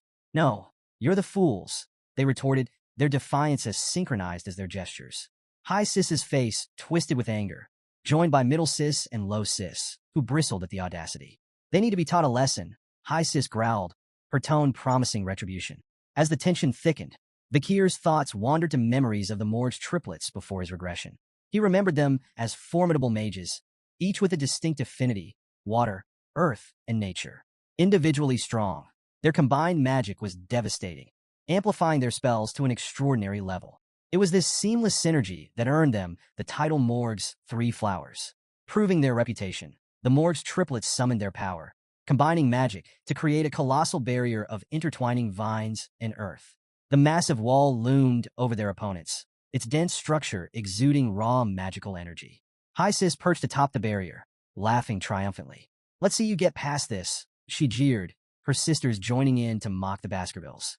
Undeterred, High Burrow drew his sword with a confident smirk.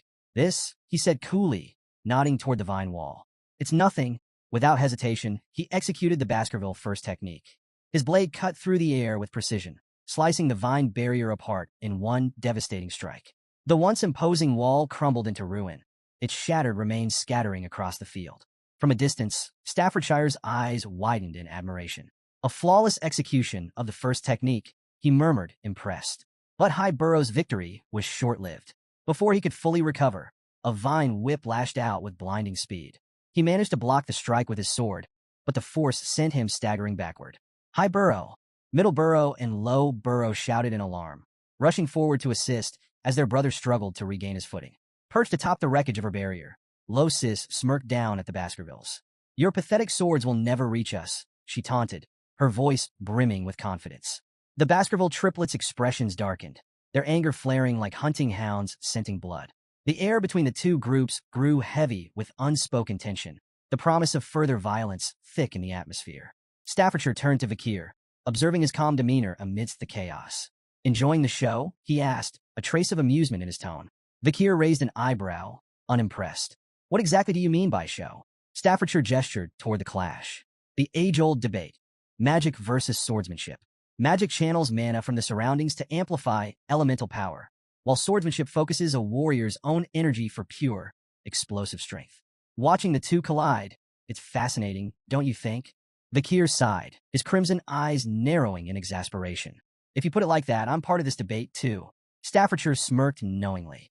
True, but let's face it, you've already left everyone else in the dust. Vakir, however, was far from entertained. His expression hardened with frustration as he glanced at the ongoing clash. They're all wasting my time. If only they'd wipe each other out and save me the trouble. I've got more important things to deal with than refereeing a squabble between overgrown children. His thoughts drifted to his mounting responsibilities. Between managing the chaos of Underdog City and finding a capable supervisor, his patience for pointless bickering had long since worn thin. A fiery explosion erupted across the battlefield, silencing the chaos in an instant. A commanding voice, filled with anger, cut through the smoke and flames. What are you fools doing in front of my territory? High Burrow, momentarily distracted, tried to seize the advantage against High Sis, but the battle's tide shifted dramatically as a massive wall of fire surged forth. The blast shook the ground, leaving everyone momentarily stunned. Staffordshire tensed at the overwhelming display of magic, while Vakir stood unfazed, a faint smirk on his lips. If we're lucky, that might have incinerated them all, he muttered dryly. To his annoyance, the Baskerville triplets emerged from the smoke, coughing and stumbling, singed but alive. Vakir clicked his tongue in irritation, glaring at them. High Burrow wiped soot from his face, still in shock. What the hell was that? Middle Burrow, equally rattled, spun toward the source of the attack. Who's behind this smoke wall? He shouted. As the haze began to dissipate, the morgue's triplets came into view. High Sis and Middle Sis, usually so smug, were visibly shaken, their confidence cracked. If I dodged a second later, I'd be dead, High Sis muttered, trembling. Low Sis clung to her sisters, her voice shaking. What kind of monster uses fire magic like that? From atop the fortress gate, a figure stepped forward, flames still flickering in her hands. Her presence exuded authority, silencing the battlefield. Camus Morks. Her voice sliced through the tension. I can't forgive anyone who causes trouble in the territory I manage. She leapt down gracefully, landing in front of the morgue's triplets. Her cold gaze pierced through them, and High Sis scrambled to explain. We were trying to stop the invaders, she stammered. Low Sis pointed accusingly. It was their fault. They started it. Camus didn't flinch, fixing them with a withering glare. First of all, address me properly. I'm the vice head of this fortress, not someone you can call Camus so casually. Her sharp tone sent Middle Sis into a panic. Hastily, she corrected herself and addressed Camus with the proper honorific. Camus' gaze shifted to the skeletons swaying ominously in the trees. If you don't want to end up like them, she said icily, I suggest you think more carefully next time. Middle Sis squeaked in fear, bowing repeatedly as she apologized on behalf of her sisters. Camus turned her attention to Vakir, her eyes narrowing before recognition dawned. Her expression softened slightly as she approached him, a faint smile tugging at her lips. It's been a long time, she said softly, her voice carrying a touch of warmth. 7 years, hasn't it? Vakir nodded, his expression relaxed. It has, he replied. As Camus studied him, Vakir's gaze briefly lingered on her. She looked more mature now, and he found himself noting her increased allure. He recalled how, in his previous life, Camus had captured the attention of countless men in high society. Rumors and scandals swirled around her, some involving even married men. But in this timeline, there were no whispers of such stories. Dismissing the thought, Vakir returned to the matter at hand. Open the gates, he said bluntly, his tone firm. Words won't work on the triplets. Camus blinked at Vakir's bluntness, her expression darkening. That's all you have to say to me after all this time, she snapped, her voice edged with frustration. Vakir tilted his head slightly, his crimson eyes studying her with a mix of curiosity and detachment. What else should I say? He replied, his tone calm and neutral. Camus' frustration boiled over. Staffordshire, observing from a safe distance, raised an eyebrow, wondering if this verbal sparring might escalate into a clash between the two stars of their respective clans. Pointing a trembling finger at Vakir, Camus glared at him, her eyes shimmering with unshed tears. 0 points. You get 0 points, she declared, her voice quivering with a mix of anger and embarrassment. Your attitude toward your future wife is appalling. The words hung in the air like a lightning strike. The entire group, Morg's 3 flowers, Baskerville's triplets, Staffordshire, and even Vakir, froze in stunned silence. Camus, realizing what she had just said, turned away sharply, her face reddening. She muttered a flustered humph while refusing to meet anyone's gaze. The collective thought running through everyone's mind was the same. Whose wife? Later, as the group rode toward the fortress, Vikir and Camus found themselves riding side by side. Their earlier tension softened into casual conversation. The Baskerville clan doesn't seem to know much about the barbarians, Camus remarked, her tone light but probing. Vikir raised an eyebrow. We know more than you think, he countered confidently. We've fought them countless times, probably more than the Morg's family ever has.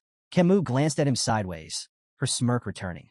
If that's true, why send those idiots? She asked, gesturing toward the Baskerville triplets in the distance, who were currently bickering over whose sword was shinier. Vikir shrugged.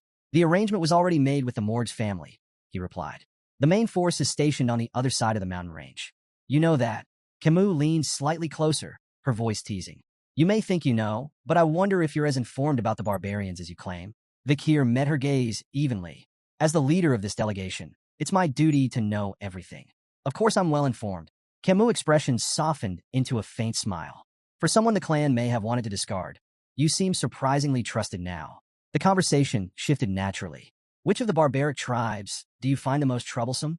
Camus asked, her curiosity evident. Vikir considered for a moment before answering. The Balak warrior tribe and the Rococo sorcerer tribe, he said. The Balak are unmatched archers. Their skill surpasses even the Empire's best. And no, that's not common knowledge. Camus nodded, impressed. 8 points, she said, evaluating him in her own whimsical way. 8 points? Out of what? Vikir asked, frowning slightly. Camus grinned playfully. Out of 100, of course. You answered well, so you earned points. Vikir gave her a skeptical look, but let it go. Camus continued her peculiar scoring. I don't like overly intelligent men, she declared. They're boring. A little foolishness makes them more interesting. She shifted her gaze to his horse. Your choice of horse? Awful. That massive beast doesn't suit someone of your shorter stature. Her teasing tone carried a playful jab as she deducted 6 points. Then, she critiqued his attire. Your clothes? Bland and uninspired. 4 points for effort. Noticing that Vikir was entirely ignoring her commentary, she smirked. 1 point for your so-called manners. Finally, her eyes softened as she studied his face. Your face? 99 points, she said, her tone quieter and more sincere. But you lose 1 for that lack of expression control. Vikir let out a heavy sigh, his patience wearing thin. Enough with these pointless evaluations, he said, his tone firm. Camus' eyes narrowed, her tone sharp as she shot back. Pointless? I'm just being stern with my future husband. Vikir froze, confusion flashing across his face. Future husband? What are you even talking about? Camus folded her arms, huffing indignantly. You passed the test, remember? My uncle's test. That duel was to determine if you were worthy to be my husband. Vikir's eyes narrowed as realization set in. She was talking about the duel he had fought 7 years ago against her uncle, a test of his abilities as her potential partner. Camus, her frustration mounting, continued venting. I never agreed to this. That duel ruined my path to marriage. But she sighed heavily, her anger fading into reluctant resignation. A promise is a promise, so I have to follow through. Not that I'm happy about it. Vikir watched her silently, acknowledging her skill as a fire mage, among the best he had ever seen. Finally, he interrupted her rant with a blunt declaration. I've forgotten all about that day. As far as I'm concerned, it never happened. Camus' face turned bright red. Without hesitation, she grabbed her jacket and threw it at him. You idiot, she shouted. You can't just pretend something like that didn't happen. Besides, I'm a genius. I never forget anything I see. Vikir caught the jacket and stared at it, recognizing it instantly. It was the same one he had given her after their duel, 7 years ago, when her clothes had been burned. Camus, still blushing furiously, turned away with a huff. Don't read too much into it, she muttered, and stop saying such nonsense. Vikir examined the jacket more closely, smirking faintly. She returned it unwashed. As they reached the outskirts of the fortress, Camus pointed toward a distant wall. The barbarians ambushed the ruby mine, she explained. They've been pillaging crops and capturing indigenous slaves to sell elsewhere. She gestured toward the massive wall, a towering structure of earth and iron. We had our mages construct that in just 1 month. Vikir studied the wall, his eyes narrowing in appraisal. Impressive. It would have taken several hundred workers over a year to build something like that. Camus nodded, pride evident in her expression. Naturally, but Vikir's gaze lingered on the wall's flaws. Several large holes gaped in the structure, their edges jagged and burned. His expression darkened. Those were they caused by Balak arrows? Camus' expression turned grim. Yes, their arrows are imbued with a strong aura. We've suffered heavy casualties, especially during night guard duty. Those arrows can pierce walls 2 to 3 meters thick. She hesitated before adding, even my uncle wasn't spared. One of their arrows broke through his magic shield and struck his chest. He survived, but his pride didn't. Vikir's brow furrowed as he recalled a similar incident with Hugo, the Baskerville patriarch. A Balic arrow had grazed Hugo's nose bridge, leaving him seething with fury. Do you know who's behind these attacks? Vikir asked, his voice serious.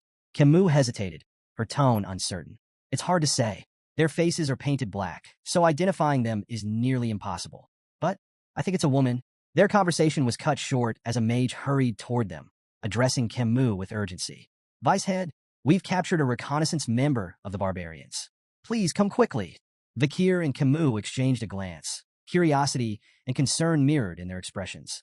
Following the mage to a large tent, they found a disheveled barbarian restrained and surrounded by guards. Vikir's sharp gaze swept over the captive. After a brief moment, he spoke with certainty. This one's from the Rococo sorcerer tribe. Camus turned to the mage, her expression firm. Have you been able to extract any information from him? The mage shook his head, frustration evident. He's uncooperative. His sorcery makes him resistant to psychic magic. We haven't been able to read his mind. Camus' eyes hardened as she directed her attention to the captive. Tell me about the ambush on the Mords clan's fortress. How many people did you take? The barbarian remained silent, his expression unreadable. Camus' voice sharpened with anger. Among those taken was Rose, a daughter of the Mords. She's my sixth cousin. Tell me, what have you done with her?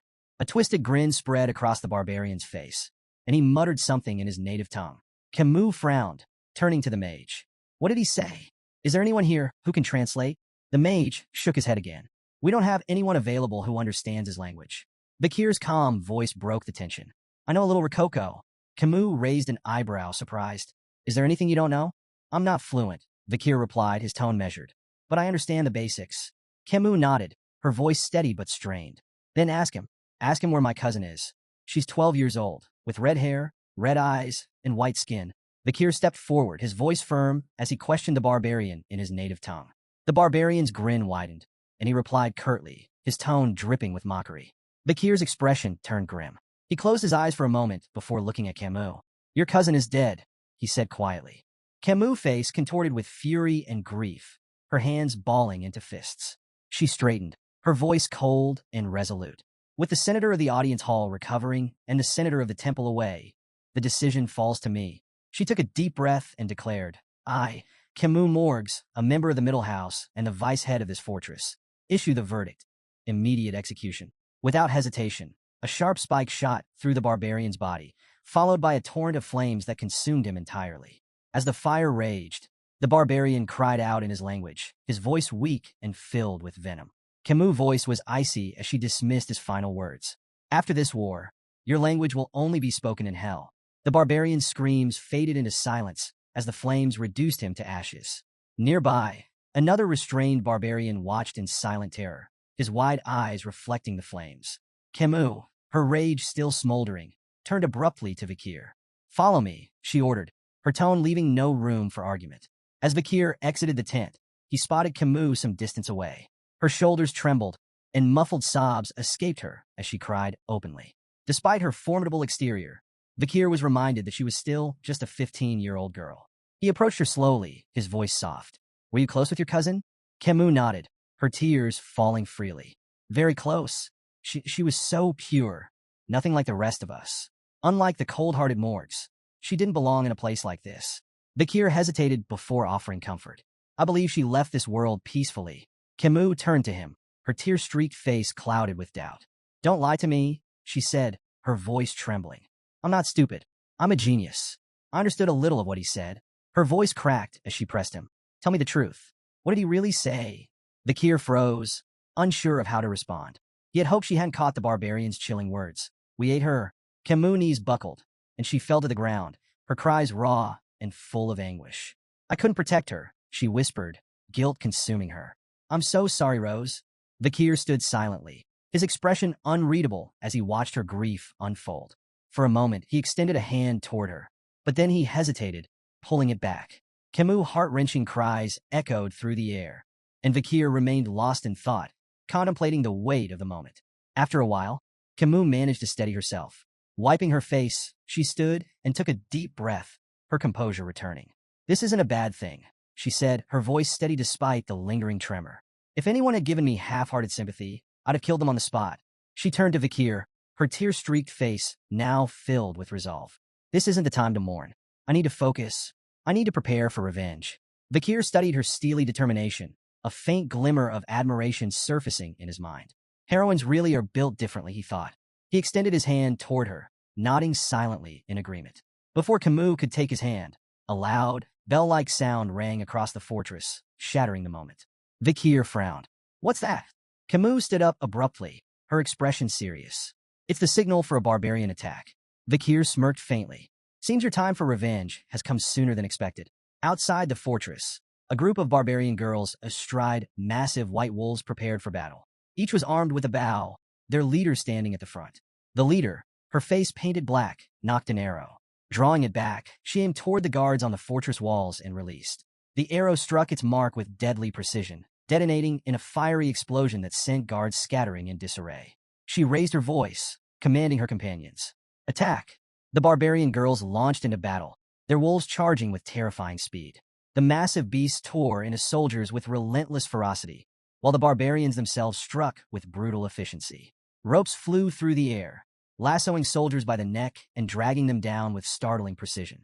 The fortress descended into chaos. Vikir arrived at the scene, his sharp eyes scanning the battlefield. The gruesome sight before him, a storm of blood, smoke, and bodies, was something he had seen countless times before. Did I get here too quickly? He wondered, assessing the chaotic scene. His focus sharpened as he prepared to enter the fray. Suddenly, a rope shot toward Vikir, wrapping tightly around his neck before he could react. His crimson eyes narrowed as he turned his gaze forward, spotting two barbarian girls expertly holding the ends of the rope. In their native tongue, one of them grinned and said, "We've caught a good one. This hunt for husbands is going well." Vikir immediately understood their intention. The barbarians were capturing men to breed stronger offspring for their tribe. Without missing a beat, Vikir grabbed the rope with one hand and yanked it forcefully, sending the two girls flying through the air. "Sorry," he said dryly, "but I'm not available. I might already be engaged." The barbarian girls crashed to the ground with a heavy thud, eliciting shocked gasps from the male barbarians nearby. "What? Who is this guy?" one of them muttered in disbelief. The others quickly readied their arrows, uncertainty flickering in their eyes as they debated whether Vikir was friend or foe. Despite the tension, Vikir remained calm. Hugo's warning rang in his mind. Avoid engaging in battle before meeting up with the main force. Vikir hesitated briefly, considering whether to hold back, but his decision came swiftly. Drawing his sword, he strode forward confidently, unbothered by the arrows flying toward him. With precision and agility, he cut through the barrage with ease, each strike precise and deadly. His movements were fluid, almost mesmerizing, as he deflected every projectile aimed at him. The barbarians' shock turned to panic. "How is that possible?" they whispered among themselves. Their awe, however, was short-lived.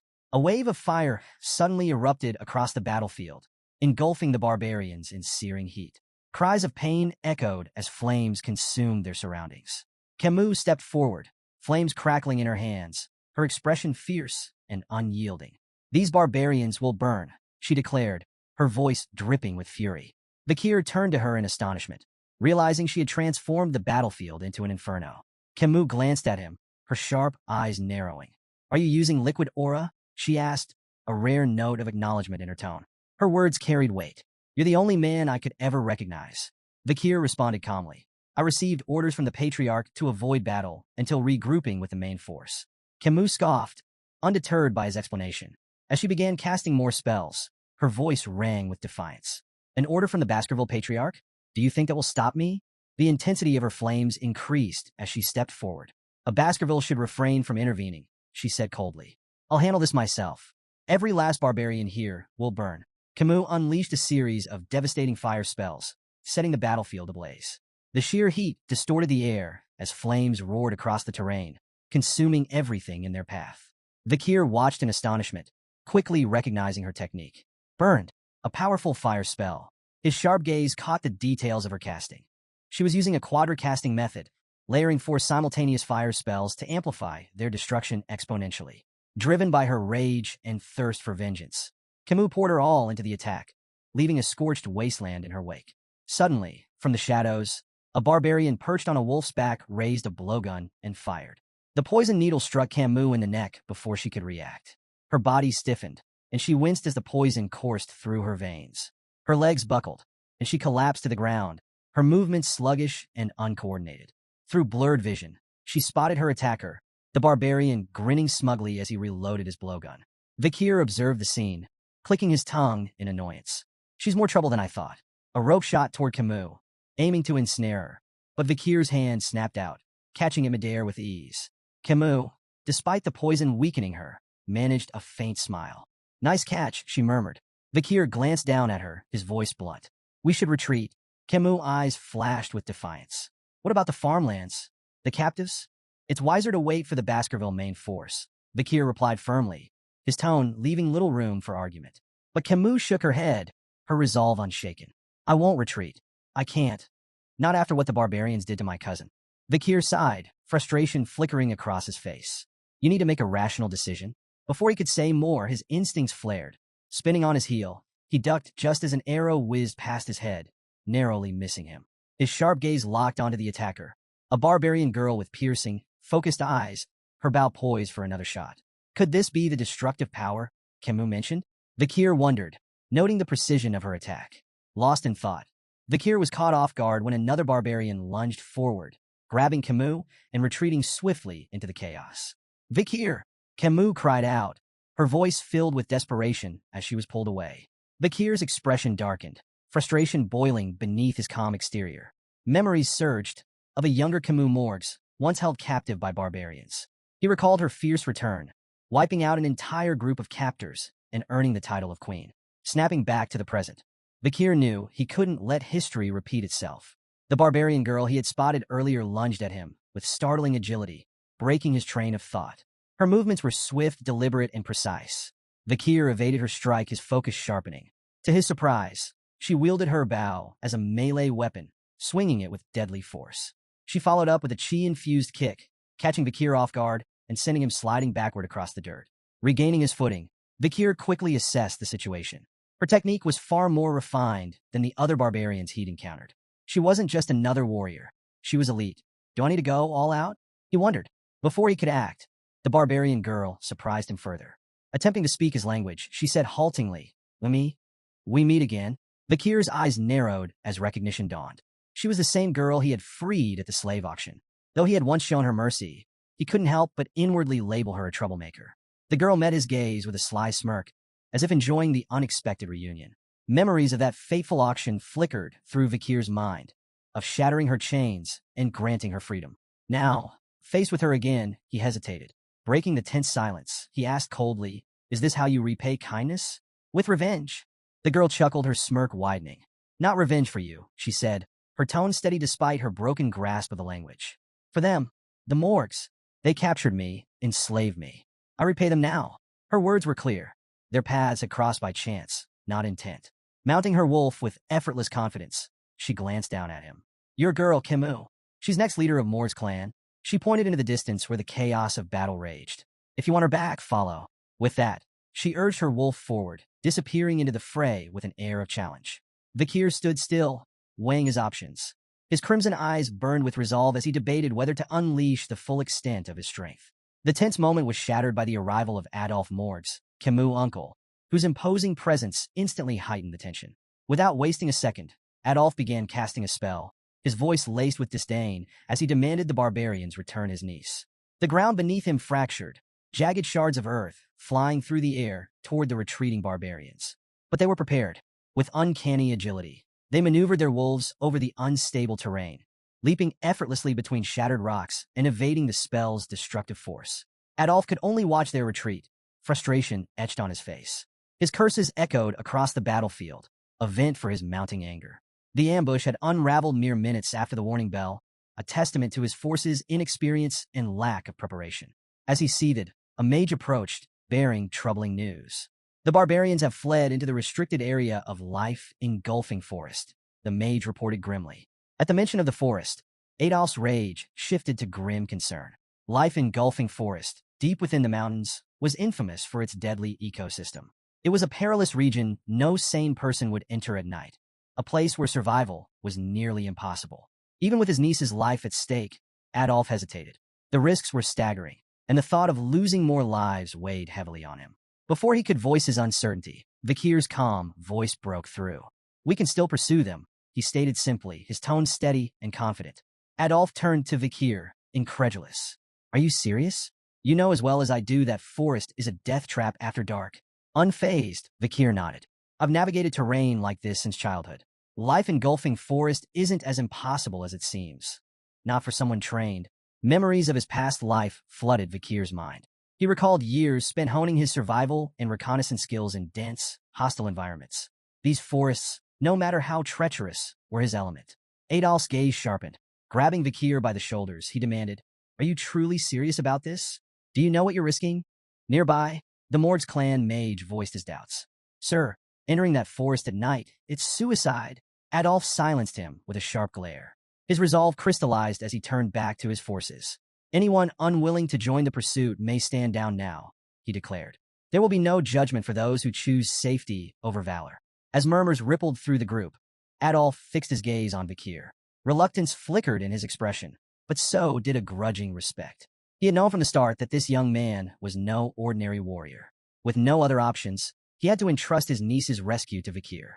Vikir, Adolf said, his tone heavy with resignation. I'm entrusting you with this mission. Bring my niece back. Life engulfing forest was a place that lived up to its ominous name. Nestled within Baskerville territory, it was a realm of horrors where survival was a fleeting hope. Bone-sucking mosquitoes, poisonous thorn-covered vines, silent spiders that hunted soundlessly, and countless other lethal creatures made it a graveyard for the unprepared. Few who entered lasted more than an hour. Despite its dangers, the Morgs and Baskerville troops pressed forward, closely following Vikir as he navigated the treacherous terrain with practiced ease. He moved like a shadow, leaping over obstacles and cutting through hazards with swift precision. Adolf, watching in awe, couldn't contain his curiosity any longer. Are all Baskerville boys like this? He asked, his voice tinged with disbelief. Staffordshire Baskerville chuckled, shaking his head. No, not all of them. But young Master Vikir? He's different. Their conversation was cut short when two enormous, venomous bees emerged, buzzing aggressively as they blocked the group's path. Before anyone could react, Vikir dispatched them in a single fluid motion, his blade slicing through the air with effortless grace. The bees fell, lifeless, before they could even pose a threat. The onlookers froze, stunned by the display. He's so cool, the Baskerville triplets whispered in unison, their admiration practically glowing. Suddenly, Vikir stopped behind a large tree and raised a hand, motioning for the group to halt. He pointed ahead, where faint flickers of light pierced through the dense canopy. They're close, Vikir said, his voice low. The barbarians haven't gone far. He added a warning, his tone grave. Balak hunters scatter dry leaves around their camps to detect pursuers. From here on, every step needs to be taken with extreme caution. Before the group could react, Adolf stepped forward, casting a spell. Silence. He intoned, the magic targeting Vikir. Vikir shot him a questioning look, but Adolf quickly explained. This spell ensures you make no sound as you move.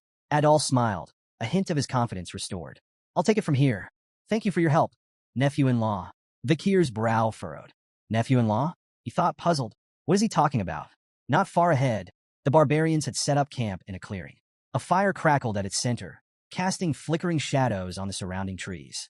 Camus was tied tightly to a tree, her wrists and ankles bound with thick ropes. Her fiery spirit, however, remained unbroken. You're all going to burn to ash the moment I get out of here, she shouted, her voice filled with fury. I'll make you regret capturing me with my special fireball. Her captors paid her no mind, likely unable to understand her language. Nearby, two barbarian girls chatted casually. One spoke of her interest in the man they had encountered earlier, while the other lamented her lack of success in husband hunting. Camus gritted her teeth, her frustration mounting. They're not even listening to me, she thought bitterly. She caught snippets of their conversation and pieced it together. Husband hunting? Wife hunting? Realization dawned. Is that why they've been ambushing us this whole time? Her thoughts were interrupted as the male barbarian who had captured her approached. Smirking, he addressed Camus in his native tongue. An excellent catch like you. Every male in our tribe will want you. Camus glared at him, her fiery spirit undiminished. You perverted bastard, she shouted. If that's your plan, just kill me now. The barbarian scratched his ear lazily, feigning confusion. I don't understand what you're saying, he said with a mocking grin. Then, with unsettling cruelty, he grabbed her chin, forcing her to meet his gaze. But I can tell you're talking back just by looking into your eyes, he sneered. Camus struggled, her anger boiling over as she spat. Touch me again, and I'll burn you alive. Ignoring her, the barbarian raised an arrowhead in his hand. Slowly, deliberately, he licked its tip, his intentions clear. This arrogant slave needs to be disciplined, he said menacingly, his voice dripping with malice.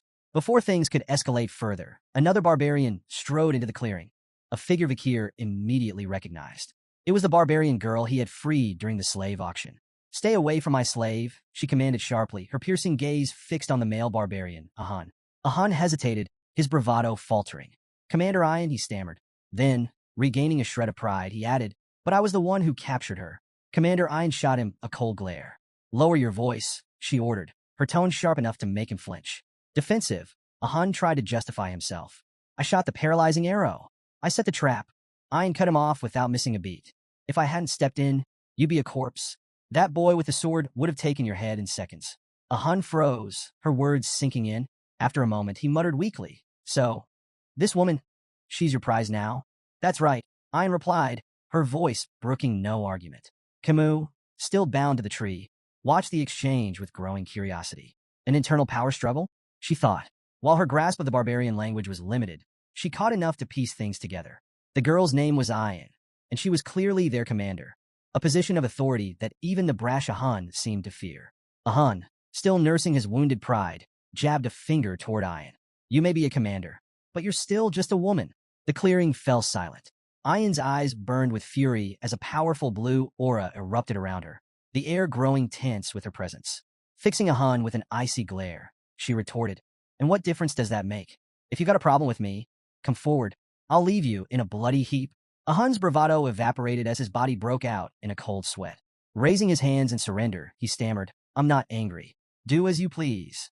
He turned and retreated hastily, thoroughly cowed. Camus watched the scene, taking note of the respect or fear that Ian commanded. "She's definitely in charge here." Commander Ian turned her attention to Camus, her gaze appraising. "Good eyes, strong physique, as expected from the future leader of the Mord's bloodline," she said, almost to herself. But her tone darkened as she delivered a sudden, sharp kick to Camus' side. Camus winced, anger flashing in her eyes as Ian continued bitterly. "You Mord's bastards sold me into slavery. If not for a stroke of kindness, I'd still be rotting in chains. But you won't be so lucky." Leaning closer, Ian's voice dropped to a menacing whisper. "I'll tame you. You'll feel it in your very bones and soul. Menial tasks, like licking the space between my toes, will become your new routine." Camus' fiery spirit flared as she gritted her teeth. "You think I'll break that easily? Dream on." Before Ian could respond, a piercing scream shattered the tension. A barbarian behind her burst into flames, his agonized cries echoing through the clearing. "What is this? An explosion?" Ian snapped, spinning around to assess the situation. The burning barbarian collapsed as the fire spread, and the remaining warriors scrambled to arm themselves. "It's an ambush," one of them shouted, panic creeping into their voices. From the roaring inferno, a lone figure emerged. The firelight framed him like an avenging specter, his silhouette cutting an imposing figure against the chaos. "Barbarians," the figure called out, his voice sharp and resolute. "You'll pay for what you've done." Camus' face lit up with relief and joy as she recognized the voice. "Uncle Adolf," she exclaimed, her hope renewed. Amidst the burning wreckage, Adolf Morg stood with flames dancing in his hands, his presence commanding and unyielding. His booming voice cut through the battlefield. "Release my niece immediately, or face annihilation." The barbarians froze, startled by the overwhelming force of the Baskerville and Morge troops who were now hunting them down with ruthless efficiency. Perched on a tree branch above the chaos, Vakir surveyed the scene. His sharp eyes scanned the battlefield, narrowing in thought. Something felt off. The Balak hunters, renowned for their precision and tactical ambushes, were now scattered and in complete disarray. Below, barbarian girls astride their wolves voiced their frustration, barking orders to one another as they struggled to regroup against the relentless onslaught of the Morgs and Baskerville forces. Adolf's voice thundered once more as he spotted several barbarians attempting to flee. "No one escapes. Eliminate every last one of them." Camus, still tied to a tree, watched the pandemonium unfold with a smug grin. They deserve this, she thought, satisfaction gleaming in her eyes. But her moment of amusement was cut short. A rustling sound behind her caught her attention, and she turned her head sharply, her eyes widening in surprise. "Vakir," she exclaimed, her voice far too loud for the circumstances. Emerging from the shadows behind her, Vakir placed a finger to his lips, signaling for silence. Her loud reaction prompted a sigh of exasperation. With a swift motion, Vakir cut the ropes binding her to the tree and helped her to her feet. "You came to save me." Camus beamed, her happiness radiant. Vakir, slightly irritated, replied curtly, "Do you not understand the meaning of silence?" Before they could retreat further, Commander Ian stepped out from the shadows, blocking their path. Her sharp eyes gleamed with anticipation as she regarded Vakir. "I expected you to come," Ian said, her voice calm yet brimming with authority. She studied him intently, her words carrying a weight that demanded attention. "Your speed, your composure, your determination to save her. Impressive. I won't ask about your past, but you've passed." Vakir frowned at her cryptic remark. "Past what?" Ian offered no explanation, her attention shifting to Camus. The two locked eyes, their gazes sharp and unyielding. Though no words were exchanged, the intensity of their silent battle spoke volumes. Vakir's grip on Camus tightened, a subtle signal that he was ready for action. "Concealing my abilities may no longer be an option," he thought grimly. As he studied Ian more closely, a flicker of recognition stirred in his memory. Could she be related to the one who scarred Hugo's nose? The infamous Balak archer, Night Fox, came to mind. But after observing Ian's movements, Vakir dismissed the thought. No, she's too young and inexperienced. Perhaps she shares the same bloodline. Suddenly, a dart flew through the air, aimed directly at Vakir. Without hesitation, he raised his hand, effortlessly intercepting the projectile. It shattered upon impact, harmlessly falling to the ground. Emerging from the chaos, the barbarian who had kidnapped Camus stepped forward, his eyes wide with disbelief. He had underestimated Vakir, failing to predict his uncanny reflexes. Vakir wasted no time. Sweeping Camus into his arms, he said firmly, "Things have gotten troublesome. I'll take you to your uncle." Camus' face turned bright red as she stammered. "Eh, right." Her embarrassment deepened as she noted his unusually formal tone. Is it the poison making her act like this? She wondered. Vakir moved swiftly through the dense forest, carrying Camus effortlessly toward Adolphe's position. Behind them, Commander Ian watched with a conflicted expression. A mix of disappointment and determination etched across her face. "Will you come to me willingly one day?" she murmured to herself, her voice barely audible over the rustling leaves. As they pressed forward, Vakir glanced down at Camus. "Are you sure the poison isn't too severe?" he asked, his voice calm but concerned. Camus hesitated, unsure of her condition.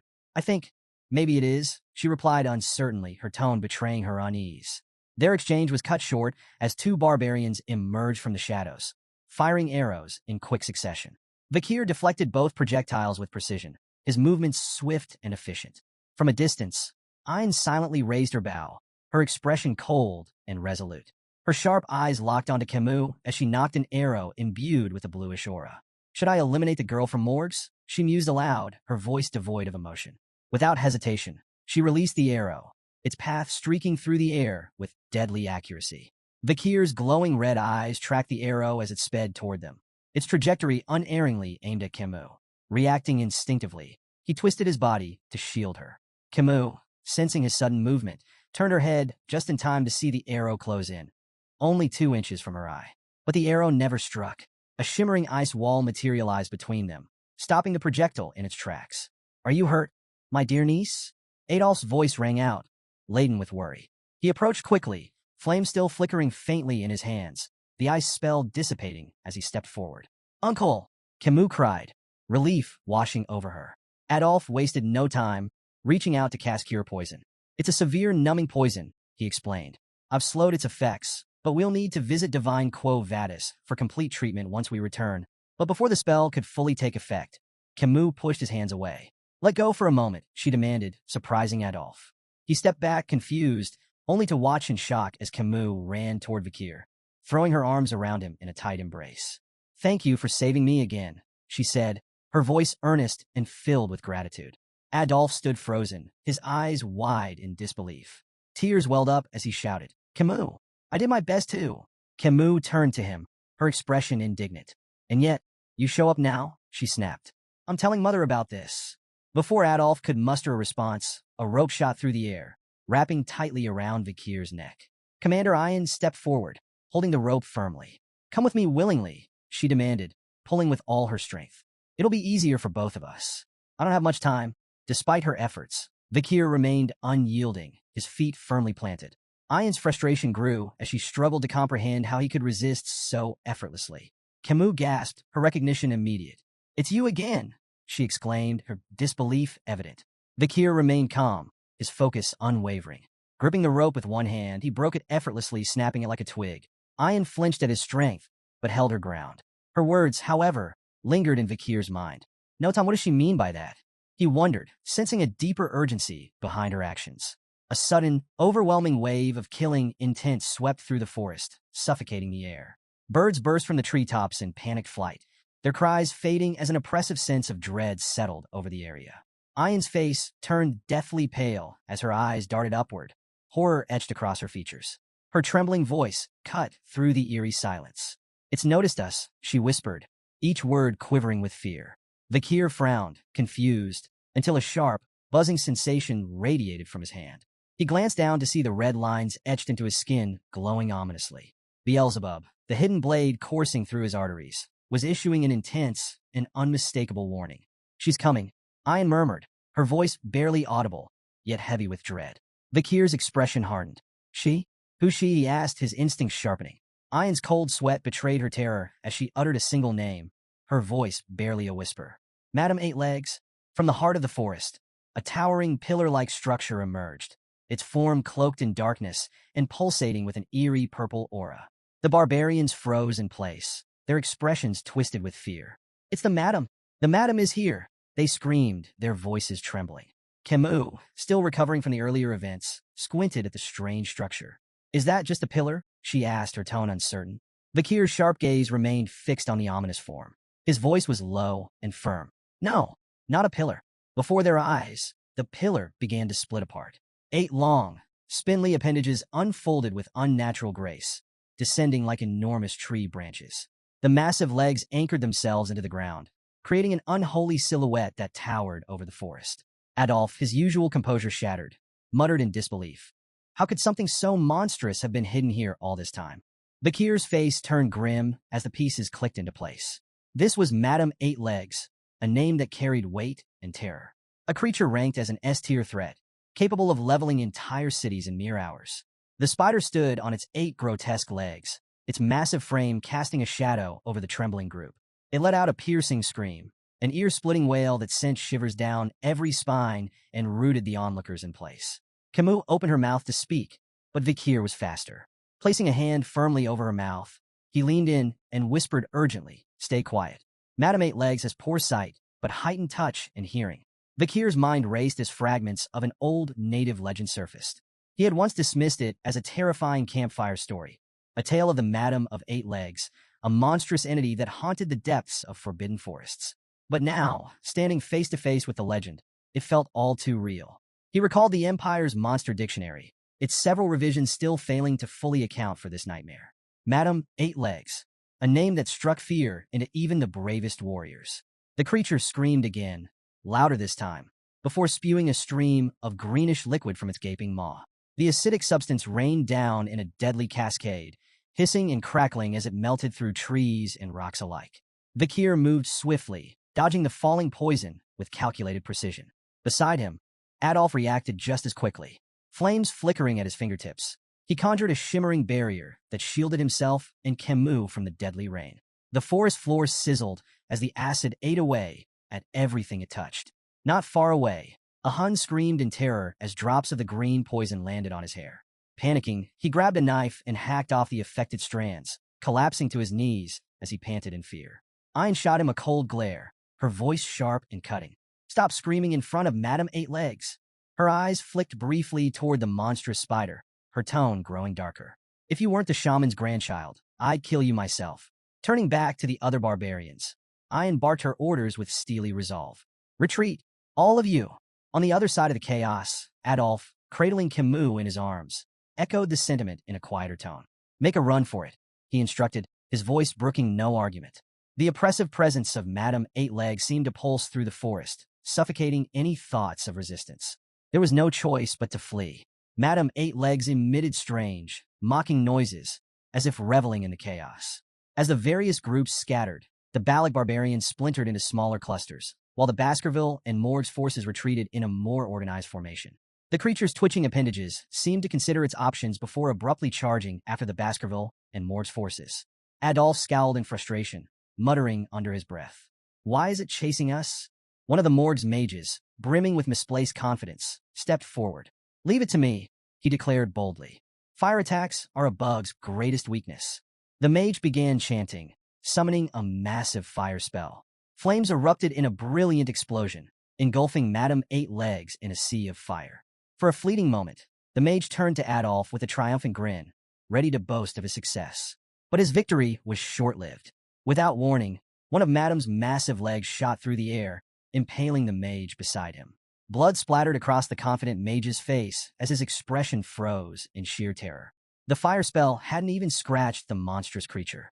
Madame Eight Legs let out another deafening screech, her massive legs slicing through the terrain as she pressed forward. Adolf, Camus, and Vakir continued their retreat, the forest a nightmare of crashing trees and searing acid. Camus, her voice trembling, stammered, "How is something like that even real?" Meanwhile, Vakir's sharp mind raced. He stopped suddenly, his eyes narrowing as a realization struck him. Without warning, he turned to face Madame Eight Legs, his unexpected movement causing the group to halt in alarm. "Vakir, what are you doing?" Staffordshire shouted, his voice filled with panic. Vakir's tone was firm and unyielding. "If no one acts, we'll all be annihilated." His eyes locked on the monstrous spider. "Someone has to tie down her legs to buy time." Staffordshire immediately volunteered, but Vakir cut him off with a blunt question. "Do you really think you have what it takes to restrain those legs?" Turning to Adolf, Vakir's voice carried urgency. "We can't let Madame Eight Legs follow us back to the territory. If she does, everyone there is as good as dead. I'm the best person for this job." He tightened his grip on his sword, his crimson eyes burning with resolve. Facing Adolf, he added, "There's no time left. Make the call." Camus' voice cracked as she called out to Vakir. "You can't do this." Ignoring her plea, Vakir urged the group to flee. "Run," he said firmly. "Leave this to me." Adolf hesitated, clearly torn. Finally, his expression hardened. "We run," he ordered, signaling the retreat. Camus struggled against him, tears streaming down her face. "Vakir, you promised. You have to come back." Adolf held her back, his voice resolute. He made his choice. Don't waste his sacrifice. As the group retreated, Vakir remained rooted in place, the weight of his decision pressing heavily on his shoulders. His grip on his sword tightened, but he paused, letting out a slow, resigned sigh. He didn't have a personal stake in the survival of Baskerville territory, nor did he believe the Allied forces were capable of stopping Madame Eight Legs' growing power. Yet, amidst the chaos, he saw an opportunity. "If I can feign my death here," Vakir thought, "I'll finally slip out from under Hugo's watchful eye."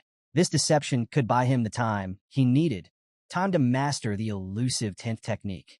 The unrefined skill lingered in his mind like an itch he couldn't scratch, a secret weapon waiting to be perfected. With mastery of the 10th technique, Vakir could refine his control over his power, burying it so deeply that even Hugo would fail to sense it. Then, when the moment was right, he would return to the clan, not as a hound, but as something far more dangerous. A crimson aura radiated from Vakir's hand as Beelzebub emerged, the weapon's menacing energy reflecting his steely resolve. He knew this battle might truly be his last. If he failed to wield every ounce of strength, skill, and cunning at his disposal, Madame Eight Legs would crush him. His crimson eyes burned with intensity as he committed to unleashing everything. The vast mana reserves gifted by the River Styx, the ethereal energy reserved for the highest-ranking Baskerville techniques, and the raw, unrelenting power of Beelzebub. The demonic sword pulsed in his grip, its blade cloaked in a violent red aura. With calculated precision, Vakir dashed toward Madame Eight Legs, his movements swift and deliberate. The monstrous spider loomed above him, her massive form radiating malice. Vakir leaped high into the air, the red glow surrounding him intensifying with each passing second. For a brief moment, he hovered above the creature, locking eyes with Madame Eight Legs. She let out a piercing, otherworldly scream, her legs twitching in agitation. Channeling the Baskerville 5th technique, Vakir descended with blinding speed, his blade aimed at the creature's head. The air around him vibrated with the sheer force of his attack. Madame Eight Legs struggled violently, but her limbs seemed inexplicably rooted to the ground. Vakir's attack slammed into her head with devastating force, driving it deep into the earth. From afar, a radiant red light burst into the sky, illuminating the entire forest like a second dawn. Adolf, clutching Camus tightly, and the Baskerville triplets fled the scene with tears streaming down their faces. The deafening explosion of energy rattled the trees, and Camus, watching the clash unfold, felt a surge of raw emotion. A single tear slipped down her cheek as she screamed, "Vakir!" In the aftermath, silence blanketed the forest. Only the ominous red glow remained, marking the site of the monumental battle. Vakir's vision blurred and shifted. He was no longer in the forest. Instead, he found himself kneeling before a guillotine. The cold steel blade loomed above him as his eyes locked on Hugo La Baskerville. Hugo stood motionless under the moonlight, his face expressionless. Slowly, he raised his hand, signaling the blade to fall. Bakir's cold gaze didn't waver as the blade descended. He watched as his own head rolled to the ground, his final sight the cold, indifferent gazes of the onlookers. Hugo turned and walked away, his back framed by the pale glow of the moon. In the end, Hugo did it, Bakir thought bitterly. But before the thought could take root, his eyes snapped open. Bakir awoke to the sight of an unfamiliar ceiling, his mind clouded with confusion. He lay on a thin mattress, his body wrapped in heavy bandages, and one eye completely covered. Scars crisscrossed his flesh, and a rope was wound tightly around his neck, its rough fibers biting into his skin. Where am I? He wondered, his thoughts sluggish as he tried to make sense of his surroundings. Fragments of the battle against Madame Eight Legs surged to the forefront of his mind. The blinding explosion that had stunned the monstrous creature lingered vividly, possibly the sole reason he was still breathing. Attempting to sit up, a jolt of searing pain shot through his body, forcing him to stop. Every muscle screamed in protest, his veins felt stretched to their limits, and his bones throbbed with fractures. There wasn't a part of him untouched by the brutal encounter. The memory of Madame's final, devastating attack made the rope around his neck feel like a trivial annoyance in comparison. Yet, ironically, it was that very trap, set during the chaos of battle, that had saved his life, anchoring him just out of reach of certain death. Bakir closed his eyes briefly, evaluating his situation. Despite his injuries, everything seemed to be going according to his plan. Adolphe and Camus had witnessed his supposed final stand, providing ample proof to confirm his death. Hugo's watchful gaze was finally off him. Dragging himself out of the room, Bakir surveyed his surroundings. Barbarians moved about the camp with purpose. Children practiced archery while slaves hurried under harsh commands. The chilling realization hit him. Gulac, the Balak camp. He was deep within the territory of the Baskerville clan's sworn enemies. His eyes scanned the area, noticing something unsettling. Among the slaves were captured soldiers bearing the insignias of both the Baskerville and Mord's clans. Why am I still alive? He wondered. In his condition, escape was impossible, yet his execution seemed equally overdue. Before he could dwell further, a familiar face appeared. A Hun, the barbarian who had kidnapped Camus, sauntered over with a smirk plastered on his face.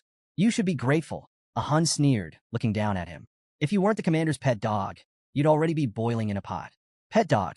The phrase echoed in Bakir's mind, igniting a deep, simmering rage. Memories of Hugo flashed before him, of chains, humiliation, and subjugation. A surge of killing intent radiated from Bakir, catching a Hun off guard. Startled but defensive, a Hun lashed out, his fist connecting with Bakir's already battered body and knocking him to the ground. Arrogant bastard, a Hun spat, his frustration evident.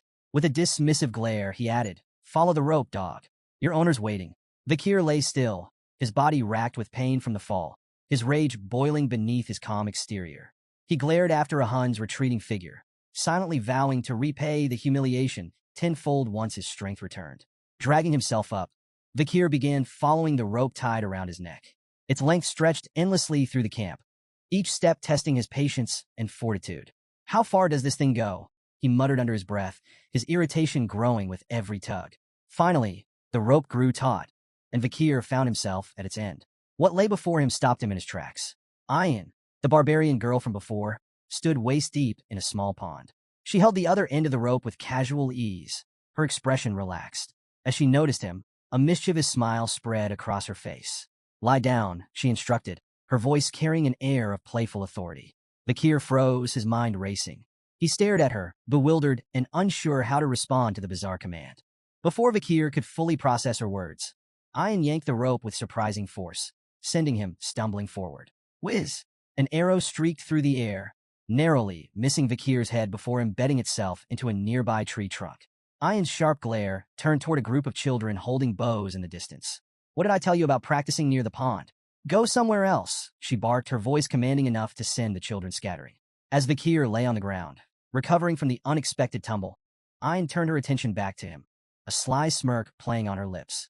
I never properly thanked you for the auction, she began, her tone light but calculated. Pointing at him, she continued, in Balak culture, kindness is repaid twofold and revenge tenfold. Since you saved me once, I've saved you twice. Bakir's brows furrowed in confusion. Twice, he asked, his tone skeptical. Ayan crossed her arms, clearly enjoying herself. After that explosion, who do you think dragged your sorry self out of the forest? If I hadn't gone back for you, you'd be spider food by now. So yes, twice. Her smug response only deepened Vikir's unease. He sat up slowly, the rope around his neck pulling uncomfortably. If you've repaid the debt, why keep me alive? He asked bluntly, gesturing toward the rope. Ayan's grin widened, her mischief on full display. Because you're valuable. I have no doubt your party will pay a hefty price for you. You're not some ordinary soldier, are you? Vikir froze at the implication, his mind racing. If the Baskerville clan got involved in hostage negotiations, his entire plan to feign his death and escape Hugo's control would unravel. He kept his expression neutral, suppressing the panic bubbling beneath the surface. Ayan leaned in slightly, her voice dropping to a playful whisper. Relax. I've got no intention of returning you to them just yet. She straightened, her tone turning mock serious. You're my slave now. Without warning, she drew a dagger and sliced through the rope binding his neck. For a moment, Vikir felt an internal surge of relief. Maybe my plan is still intact, he thought. But his optimism was short-lived. Ayan pointed the dagger at him, tilting her head mockingly. Let's settle this properly. You'll call me master, and I'll decide what to call you. Vikir remained silent, his face impassive. His lack of reaction only seemed to amuse Ayan further. I like those rebellious eyes, she remarked with a smirk. It'll make taming you all the more satisfying. Before Vikir could respond, Ayan sheathed her dagger and gestured for him to follow. We have a stop to make, she said casually. Where? Vikir asked, his voice low. She shot him a glance over her shoulder, her tone teasing. Don't tell me you don't know. In the Balak way, we always pay respects when stepping onto someone else's land. Her grin widened. We're going to meet the matriarch. The matriarch's tent loomed ahead, its entrance adorned with intricate carvings. Inside, a throne made from the skulls of predators dominated the room. Bears, jaguars, alligators, and other deadly creatures stared down at visitors, their heads mounted with precision. Each skull bore an arrow firmly lodged between its eyes, a testament to the matriarch's unparalleled skill. As they approached, Ayan glanced at Vikir and began explaining the Balak way of life. If you don't have a place to sleep, borrow a friend's hammock. If you're hungry, someone wealthier will share their food. That's how we survive. Her voice softened slightly, a touch of pride in her words. It's why we're strong. Everyone here is bound by the same rules, tight-knit, homely, and united. Vikir noted something intriguing about the Balak camp. Private assets seemed to hold little importance to them. Everything functioned on a communal system, a stark contrast to the rigid hierarchies he was used to. Ayan led the way to the grand tent without hesitation, her pace confident. Stopping outside, she gestured toward the imposing structure and declared, We've arrived. She entered first, her voice ringing out with authority. Mother, she called, addressing the figure seated on the throne inside. The single word sent a jolt through Vikir, startling him. His sharp mind immediately began piecing together the connection between Ayan and the matriarch. The implications were unsettling. The matriarch rose gracefully from her seat, her commanding aura filling the tent like a storm cloud. Her piercing gaze swept over Ayan before landing on Vikir. So this is the boy we've heard so much about, she said, her tone calm but laced with curiosity. Ayan blinked, taken aback. Mother, I haven't said anything about him, she retorted, her confusion plain. Vikir's eyes narrowed as he silently assessed the situation. The pieces began to fall into place. Ayan was the matriarch's daughter, which explained her high standing among the Balak. His gaze shifted to the matriarch, and recognition dawned. This wasn't just any Balak leader. This was the Night Fox, the infamous female Balak warrior who had left a scar on Hugo La Baskerville's nose. Memories of her prowess flooded back, particularly how her influence had made crossing Le Rogan life engulfing forest nearly impossible during his previous life. Vikir analyzed the hypothetical scenarios from his past. If his previous self had faced her head-on, the odds of survival were non-existent. Assassination attempts? A flat 0%. The only viable option would have been escape, and even that offered a slim 20% chance. The matriarch turned her sharp gaze toward Vikir, her lips curving slightly. You look familiar, she remarked, her tone probing. Vikir's thoughts raced. Does she recognize my connection to Hugo? Before the situation could escalate, Ayan interjected with an airy laugh. Most imperial men look alike, mother, she said dismissively. The matriarch tilted her head, unconvinced but unwilling to press the matter. Her attention lingered on Vikir, and she addressed her daughter with a question that carried an undercurrent of disdain. What are your plans for this stray dog? Ayan straightened, her voice firm. With proper care, he could prove useful, she said confidently. He played a key role in the attack on Madame Eight Legs. The matriarch's expression turned cold, her tone biting. You should understand your place before acting so impulsively, Ayan. There are consequences for overreaching. Her gaze shifted back to Vakir, appraising him once more. It doesn't matter what state his body is in, as long as his seed remains intact, she said coolly. The room fell silent, tension crackling like a live wire. Ayan, clearly flustered, interrupted quickly. No, that's not why I brought him, she blurted, her usual confidence faltering. The matriarch raised a brow, amused by her daughter's sudden change in tone. Ayan cleared her throat and hastily clarified. I need a slave to assist me during hunts, she said, her voice a touch too loud, as if trying to convince herself as much as her mother. The matriarch let out a soft chuckle, stepping closer to gently pat Ayan on the head. The owner decides how to use their slave, she remarked. Ayan's cheeks tinged faintly pink as she cast a shy glance toward Vakir. Standing at the center of the tent, Vakir maintained a calm exterior, though his mind remained razor-sharp. His eyes briefly wandered to the tent structure, studying the beams and supports. Escape options, he noted inwardly, his focus momentarily drifting from the tent's exchange. As they left the matriarch's tent, Vakir broke the silence. His tone calm and curious, he asked, What's your name? Ayan stopped abruptly, her eyes wide with disbelief. Whirling around, she glared at him. How dare you ask such a question, slave? She snapped, her voice brimming with indignation. Vakir, unfazed by her outburst, explained evenly, I don't intend to call you master. I asked for your name, so I can address you properly. His straightforwardness caught Ayan off guard. A faint blush crept up her cheeks, and after a moment of flustered silence, she huffed. It's Ayan, she muttered reluctantly. Vakir, he replied with equal composure, introducing himself. Now, what's your first order? Ayan's face reddened further, and she stomped her foot. You're not supposed to call me by my name, she shouted, though a smirk soon curved her lips. She took a step closer and declared her command with mock seriousness. Build a house. That'll be your new home, slave. She couldn't hide the satisfaction in her voice. Let's see this imperial swordsman figure out something so far removed from his training, she thought smugly. To her surprise, Vakir smiled. Sounds enjoyable, he said simply. Hours passed, and Ayan stood staring at the results of Vakir's labor, her jaw practically hitting the ground. Before her stood a perfectly constructed tent, its structure seamless and sturdy. Her disbelief grew as she glanced at the crude tools she had provided him, tools that now seemed laughably unnecessary in his skilled hands. Vakir worked quietly nearby, adding finishing touches with calm efficiency. Ayan finally blurted, How did you do this? Vakir didn't look up, his tone even as he replied. During difficult times, relying solely on swordsmanship is a death sentence. To survive, you learn other skills. Ayan's gaze shifted to the expertly crafted drains surrounding the tent. They were flawless, designed to redirect water effectively. Even the drains are perfect, she muttered, more to herself than to him. Vakir, however, shifted the conversation. The matriarch's tent, he began, has a structural issue. Ayan blinked, taken aback. What are you talking about? Vakir explained. The central pillar isn't stable. During the rainy season, the ground beneath it will shift, leading to water leakage. Ayan narrowed her eyes. And you have a solution, I assume?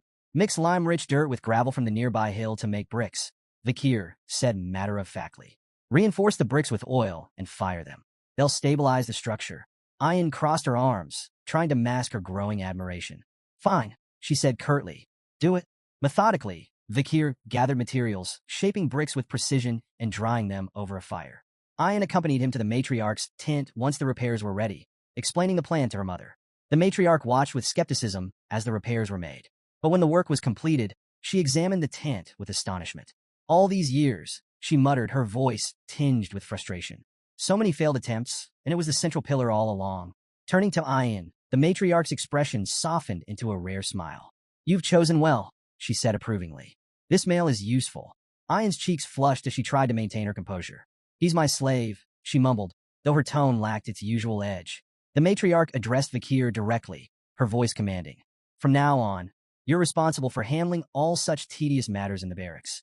By the water's edge, Vakir rinsed clothes methodically, his movements calm and deliberate. Ayan approached, her tone casual, as she struck up a conversation. Doesn't all this slaving away exhaust you? She asked, gesturing at the laundry. You could always consider becoming an official member of the tribe.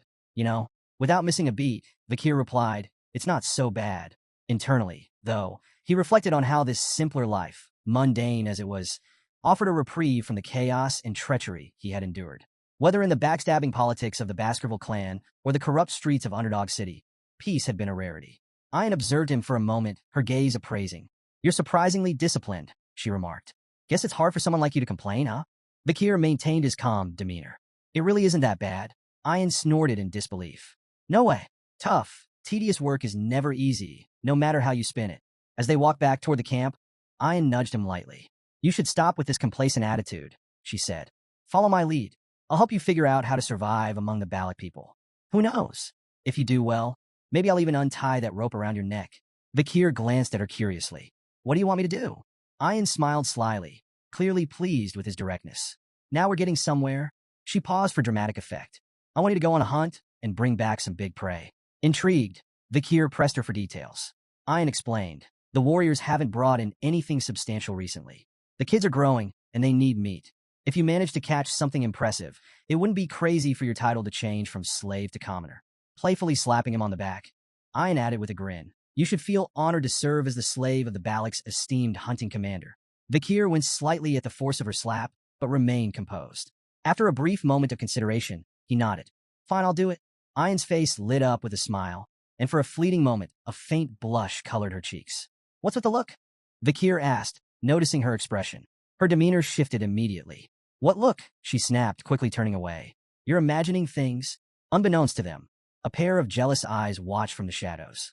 Ahan glared at Bakir, his teeth clenched and his fists trembling with rage. Seeing Ayan happily engaging with the outsider stoked a fire of envy and resentment within him. Disgusting bastard, Ahan muttered under his breath, his eyes fixed on Bakir. At the tribe's central gathering, the Balak shaman, a human, began a traditional hazing ceremony.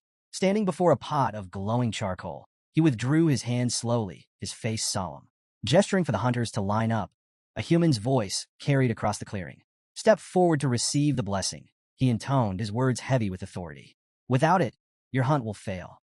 Refuse, and you invite misfortune upon yourself and your kin. One by one, the hunters approached, bowing their heads as the shaman smeared the charcoal across their faces in intricate patterns. Ayan, standing beside Bakir, leaned closer to explain. The markings conceal the hunters from the god of death, she whispered. It's a gesture of guilt, our way of asking forgiveness for taking the lives of our prey. Bakir observed the ritual in silence, noting the presence of a shaman even among the fiercely independent Balak warriors. Nearby, a barbarian girl whispered skeptically to her companion. The shaman's always nagging, she muttered. The boy shrugged, replying, let it go. A human has to make himself seem important somehow. The girl frowned. His blessings don't work anyway, she added. The only time the tribe even bothers with him is for rare hunts or big ceremonies. Bakir absorbed their words quietly. Even in this remote tribe, hierarchies, doubts, and cynicism were no strangers. Just another version of what he had seen across the empire. Later, Ayan approached Bakir, her face adorned with charcoal markings that were noticeably uneven. Bakir raised an eyebrow, fighting the urge to laugh. You look ridiculous, he said flatly, though a hint of amusement crept into his voice. Ayan flushed, furiously wiping her face. I don't get along with the shaman, okay? She snapped, flustered by his teasing. In her embarrassment, she shoved the collar into his hands. Bakir held it up with a deadpan expression. Is this a dog collar? Ignoring his tone, Ayan fastened a similar collar around her own neck. These protect our necks from being bitten during hunts, she explained matter-of-factly. Bakir eyed the collar, muttering, I've fought enough monsters to know they rarely aim for the neck. But as he watched her effortlessly adjust to the collar, he realized it was just another part of adapting to life among the Balak. Ayan and Bakir rode together on a wolf, the large beast moving swiftly through the forest. Ayan glanced back over her shoulder. Hold on to my waist if you don't want to fall off, she instructed. Bakir, stubborn as ever, refused to follow her advice. Moments later, a sharp bump sent him tumbling to the ground. Ayan pulled the wolf to a stop, watching him dust himself off with a smirk. See what happens when you don't listen, she teased. Bakir grimaced, wondering if he had the strength to climb back on the wolf. Before he could decide, an unwelcome voice cut through the air. So this is what you've been up to. They both turned to see Ahan approaching, his expression smug and brimming with disdain. Ayan, you seem awfully free these days, Ahan sneered, his tone dripping with sarcasm. Neglecting your duties to play around, are you? Ayan dismounted and folded her arms. What do you want, Ahan? He stepped closer with dramatic flair. I'm here to tell you that I'll be catching the biggest prey this time. The next hunt? I'll lead the group as captain. My success will bring honor to my family. Ayan raised an eyebrow, unimpressed. You're staking your grandfather's honor on your limited knowledge of shamanism? Bold move. Ignoring her jab, Ahan suddenly lashed out with a kick aimed at Bakir's face. The attack was abrupt, startling Ayan. Ahan, she shouted angrily. What are you doing? Ahan smirked as Vikir sidestepped the blow, his movements subtle yet precise. This guy.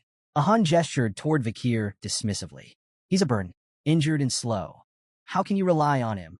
But before Ahan could continue his tirade, Ayan's expression shifted. A sly smile curled her lips as she pointed at him. You might want to check your waistband before bragging any further. Confused, Ahan glanced down. His expression twisted into shock as he realized his quiver and arrows were missing. Still seated on the ground, Vikir wiped the blood from his lip and held up Ahan's quiver, a smug smile tugging at the corners of his mouth. You should hold onto your weapons as you would your lover, he remarked dryly. Ahan's expression twisted in rage as he realized he'd been outmaneuvered. Before he could fully process the humiliation, Ayan doubled over in laughter, clearly enjoying the spectacle. Seething, Ahan lunged at Vikir. Arrogant slave bastard, he roared, throwing a punch with all his strength. But before the blow could land, Ayan intervened. With a single, swift motion, she used her bow to block the attack. Her voice turned icy as she stared him down. Whose slave do you think you're punishing without permission? She demanded. Ahan, his face flushed with anger and embarrassment, shouted back. He insulted a Balak warrior. That demands punishment. Ayan's expression didn't waver. Pathetic, she muttered, her tone dripping with disdain. Desperate to salvage his pride, Ahan's voice took on a mocking edge. What's this, Ayan? Have you fallen for the slave? Ayan placed a hand on her head, sighing in exasperation. Her irritation was palpable. Vikir is my slave, she admitted coolly. If he's done something wrong, I'll punish him. But you? You have no right to lay a hand on him. The tension in the air was palpable as Ayan turned toward Vikir, who watched the exchange silently, his expression unreadable. Without warning, Ayan's fist shot out, connecting with Vikir's face. The impact sent him sprawling, blood spraying onto the green grass. Ahan stumbled back in shock, his jaw slack as he watched the scene unfold.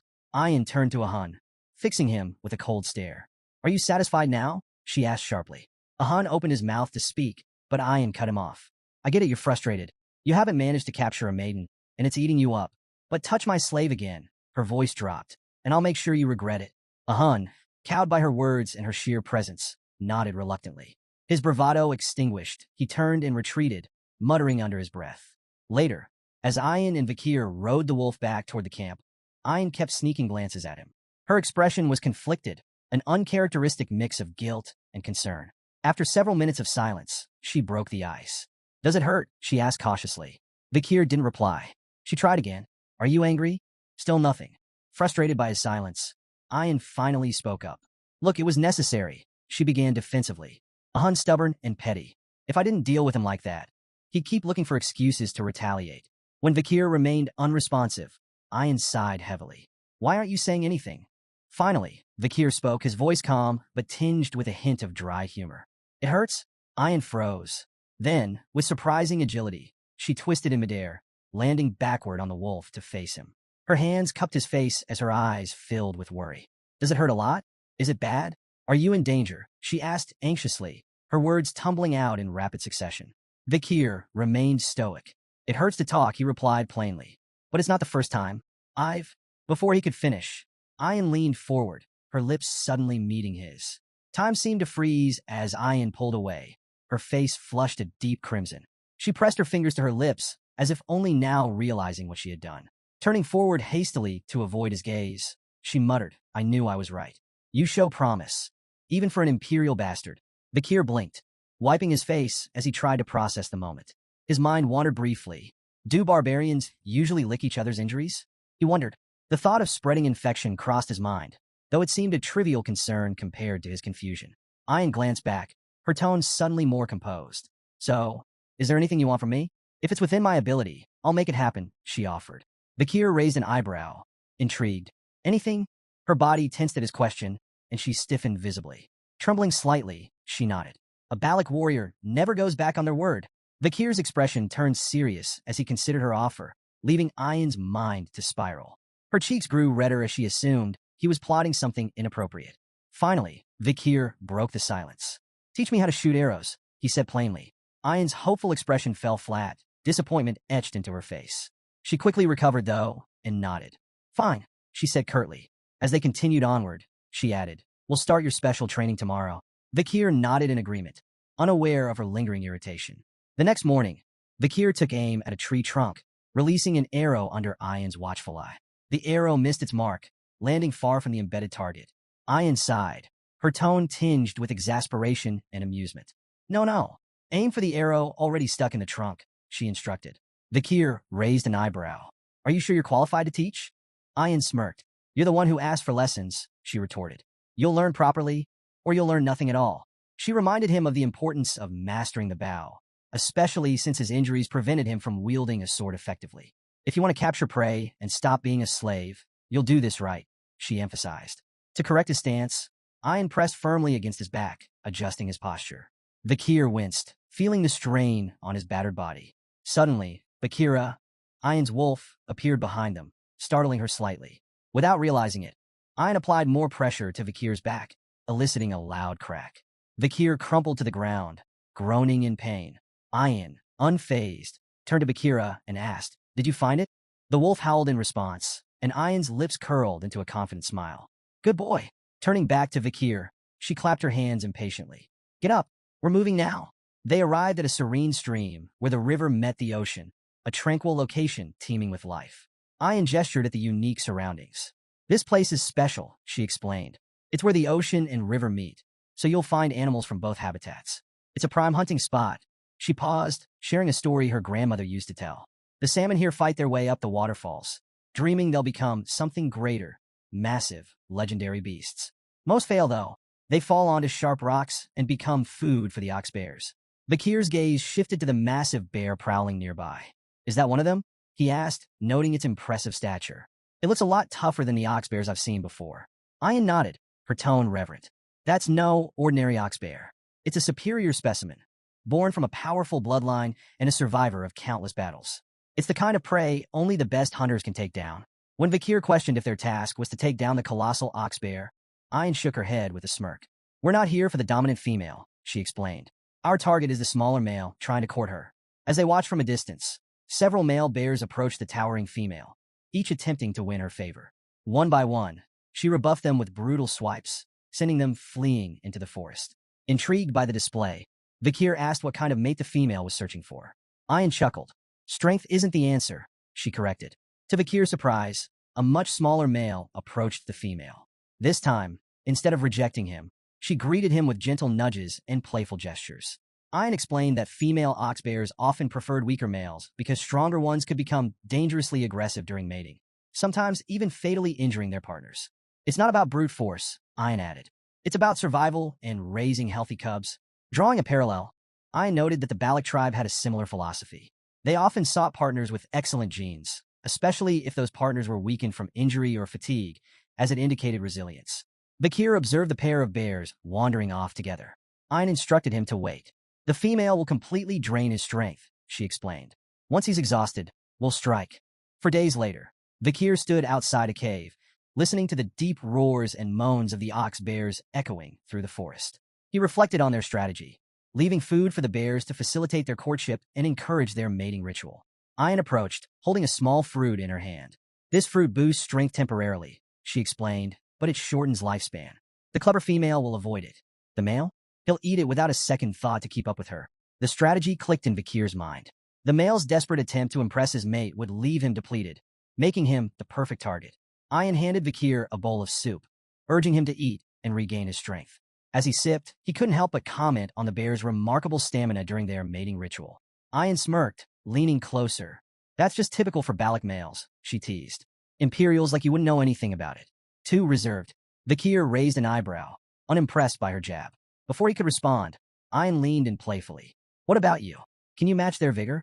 His unamused expression deepened, but their exchange was interrupted by a deafening roar from the cave.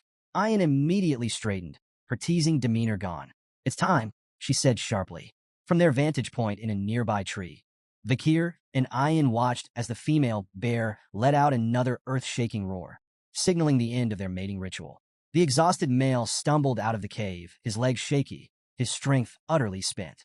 The female emerged moments later, her demeanor entirely different. She charged at the male, swiping at him with ferocious intensity. Vakir watched the aggressive display with fascination. Why does she chase him off after mating? He asked. Ayan explained, her tone matter-of-fact. Once the ritual is over, she becomes territorial. She'll drive him away to protect her space and ensure he never comes back. From now on, she's a predator, not a partner. Vakir couldn't help but smirk as he watched the exhausted male bear stumble forward, desperate for rest after 4 relentless days. He looks ready to collapse, Vakir observed, his tone laced with amusement. I nodded in agreement. He's completely drained. All he wants now is a safe, secluded spot to recover. That's where we'll strike.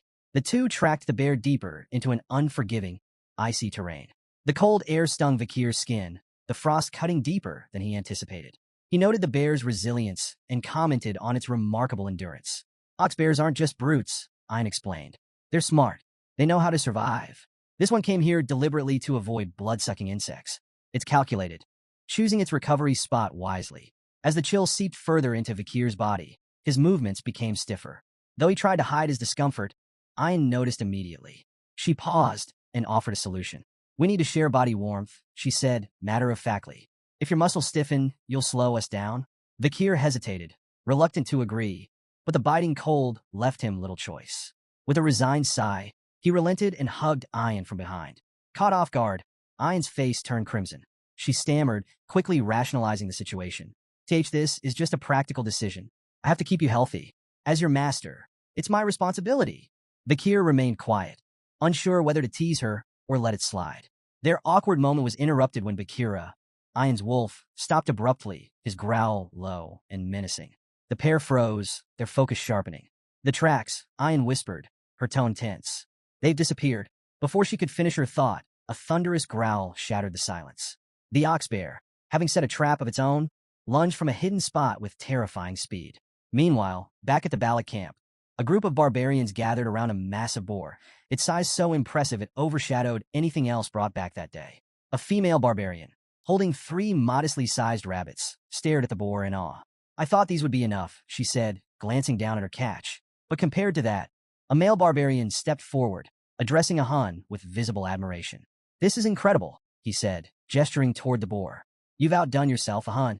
Another chimed in, suggesting that a Hun should be made the tribe's new hunting commander. Even Ein can't handle every Hun alone, he added. The group's attention shifted briefly as someone mentioned Ein's current hunt. She brought a slave with her, a female barbarian noted, her tone skeptical. I doubt they'll catch anything worthwhile. A Hun, basking in the praise, dismissed Ein's efforts entirely. That so-called slave is nothing but dead weight, he scoffed. Mark my words, they'll come back empty-handed. I bet they won't even catch a rabbit. On the other side of the forest, the ferocious male ox bear launched a sudden attack, its massive paw swinging toward Ein with devastating force. Before the blow could land, Vakir reacted swiftly, pulling her out of harm's way just in time. The bear's crushing strike missed her by mere inches, the sheer force blowing strands of her hair into the air. Both Vakir and Ein tumbled off their wolf, landing hard on the frosty ground. Vakira, the wolf, growled fiercely, leaping into action to shield its companions. Vakir quickly turned to Ein. Are you okay? He asked, his tone calm but urgent. Ein nodded, still catching her breath. Thanks to you, she admitted reluctantly. Vakir's sharp eyes assessed the situation.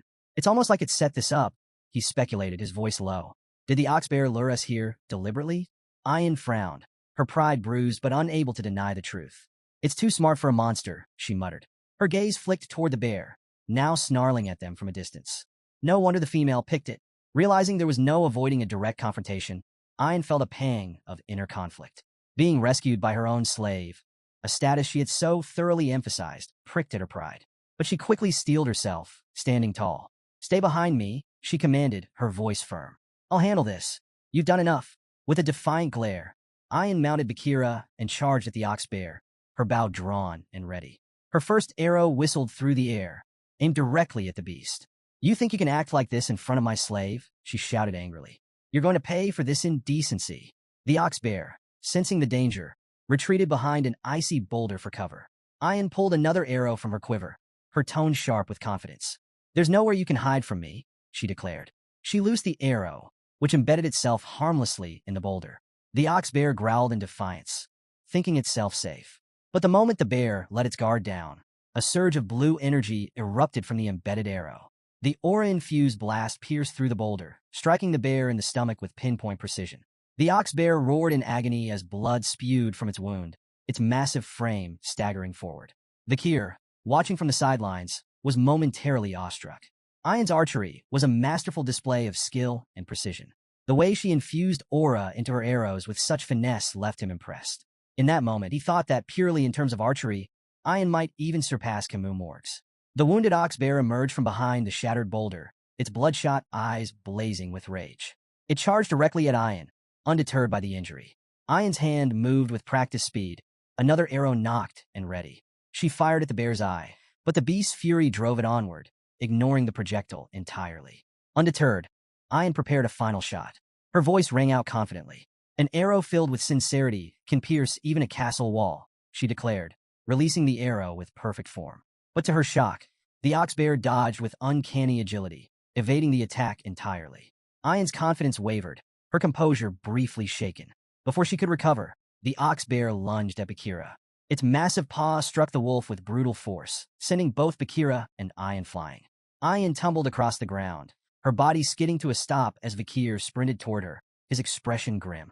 As Ian lay dazed, fragments of her mother's teachings surfaced in her mind. Her mother had once told her that beasts on the brink of death could sense the killing intent of a predator, often becoming most dangerous in their final moments. Ian now realized, too late, that she had gravely underestimated the ox bear. Confidence, bolstered by her righteous intentions, had blinded her to the peril. The ox bear, now a towering menace, advanced with drool dripping from its massive jaws. Its mouth open wide, ready to deliver a fatal bite. Paralyzed by fear, Ian closed her eyes and braced for the inevitable. Instead of the crushing jaws of death, however, a familiar voice cut through the chaos. "Are you done demonstrating a master's dignity?" Her eyes flew open, and she saw Vikir standing before her, positioned squarely between her and the ox bear. His calm yet commanding presence sent a shiver down her spine. With a deliberate step forward, Vikir spoke with quiet confidence. "It's my turn now." Thrusting his glowing red hand toward the beast, Vikir summoned Beelzebub, the demonic blade igniting in a blaze of fiery energy. Flames infused with the power of Cerberus roared forth, engulfing the ox bear's head in a hellish inferno. The beast reared back, letting out an agonized roar as the searing heat overwhelmed it. Ian, frozen in place, could only watch in awe. The sheer ferocity of Vikir's attack left her speechless, her heart racing at the raw display of power. The ox bear staggered, its charred form collapsing lifelessly to the ground. The battle was over. The flames subsided, revealing Vikir's frame. The intense heat had burned away the bandages covering his injuries, exposing his fully healed body, including his once bandaged eye. Ian's cheeks flushed a deep crimson as she marveled at his strength, her gratitude and amazement impossible to hide.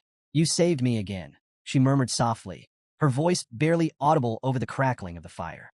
But her joy quickly turned to concern as Vikir's expression twisted with pain. She rushed forward as he admitted, "I might have overdone it." His legs gave out, and he collapsed to the ground. "Vikir!" Ian cried, her earlier awe replaced by panic. She knelt by his side, frantically calling his name and trying to rouse him. The memory of his unwavering determination lingered in her mind as she desperately sought a way to help him. Later that night, the Balak tribe gathered around a roaring bonfire, celebrating the success of the hunt.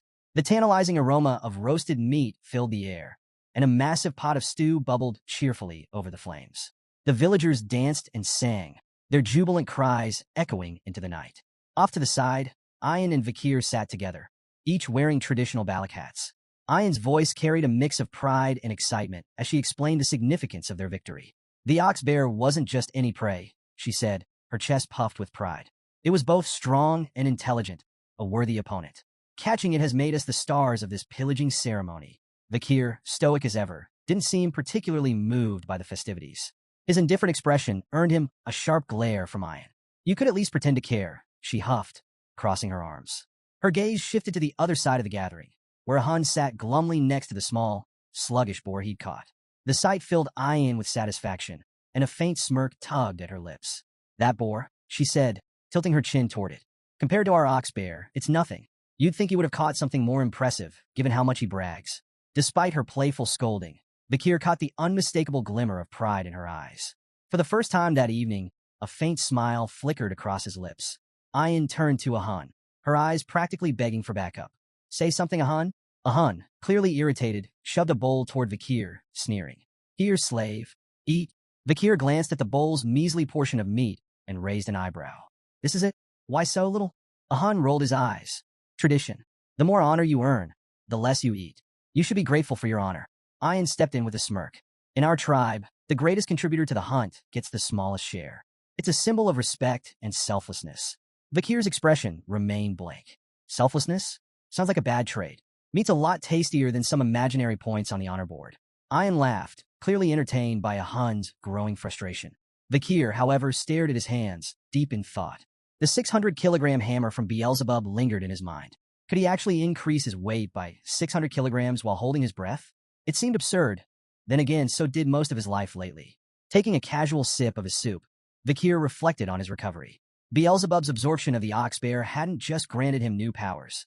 It had patched him up like magic glue. Noticing Vakir's nearly empty bowl, Ian grabbed another, heaping with meat, and thrust it toward him. Here, eat. Vakir shook his head. I already had my share. A bit of meat, some blood, intestines, standard barbarian meal. I'm good. Ian pushed the bowl closer. You should eat more. Every part of the animal has a purpose. Weak eyes? Eat the eyes. Bad heart? Eat the heart. Weak limbs? The legs. That's how we grow stronger. Vakir squinted at the bowl, particularly at the coiled piece of meat bobbing in the broth. So, you're saying my insides need work?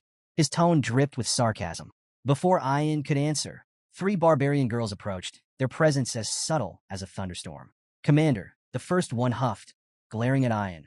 Why are you bothering with him? The second chimed in. It's so obvious what you're doing. And the third? Why waste food on a slave? Vakir ignored the peanut gallery and took a bite.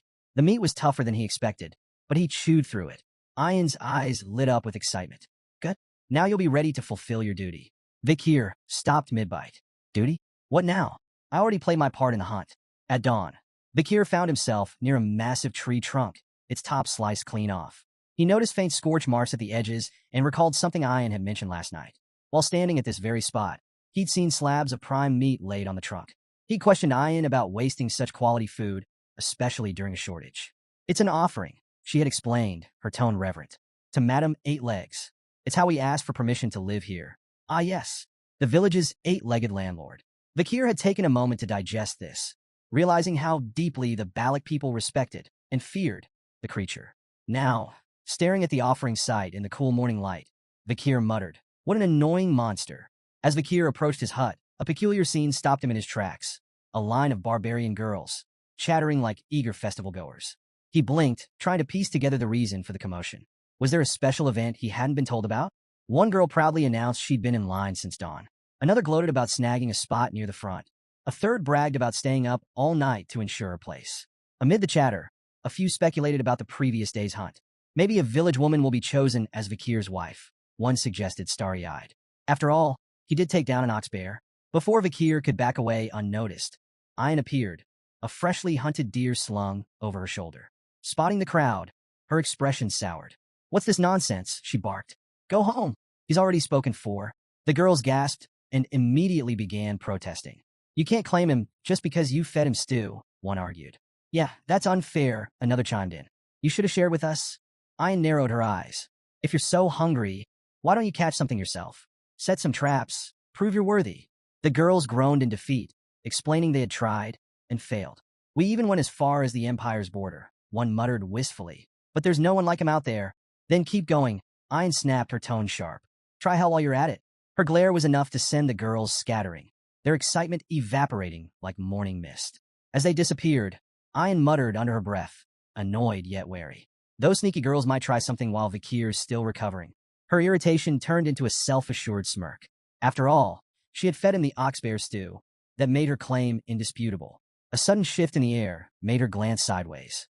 There, not 10 feet away, stood Vakir, arms crossed, watching the entire scene unfold. Ian froze. Oh, I didn't realize you were standing there, she stammered, visibly flustered. Vakir's face twisted slightly as realization dawned. So that's what I ate yesterday. Sensing his discomfort, Ian scrambled to change the subject. Anyway, my mother held a meeting with the elders last night. You'll be called before her soon as the honorable hunter. When the time comes, make sure to ask for what I'll suggest. It's important. Later, in the matriarch's tent, the atmosphere was charged with quiet reverence. On one side, the elders sat stoically. Opposite them, the younger prodigies gathered in silent awe. Vakir knelt, bowing his head respectfully. The matriarch, the famed night fox of Aquila, greeted him with a warm yet commanding nod. You've brought great honor to our village by hunting the ox bear, she said. Because of you, we feasted well. Vakir replied humbly, I only did my duty. The matriarch smiled, her gaze sharp yet kind. You've healed quickly. Proof of both your resilience and the tribe's care, she noted. As Vakir observed her, he felt a flicker of respect. Despite her reputation as a fearsome archer who had once terrorized even the Empire, she carried herself with an almost maternal warmth. He couldn't help but compare her to Hugo, both commanding figures, but her demeanor was far more approachable. The matriarch rose gracefully, her voice commanding as she addressed the gathering. Vakir's deeds have proven his worth. From this day forward, he is no longer a slave, but a member of the Balak family. The room buzzed with a mix of murmurs and hushed whispers. While many nodded in agreement, a few elders, notably a human, the tribe's shaman and Ayan's grandfather, exchanged skeptical glances. A human cleared his throat loudly, his disapproval evident. The matriarch ignored the undercurrent of dissent, her tone steady. As a member of our family, you have earned a reward. Speak your desire. She paused, her lips curling into a teasing smile. Perhaps a maiden to share your life? I would gladly bless such a union. Or, if that's not your interest, perhaps a loyal servant instead? Ayan, standing nearby, subtly gestured to Vakir with discreet hand signs. Her message was clear. Stick to the plan. Vakir locked eyes with her briefly, before closing his own in thought. When he reopened them, his voice was calm, yet firm as he spoke. I request to bathe in a hero's spring.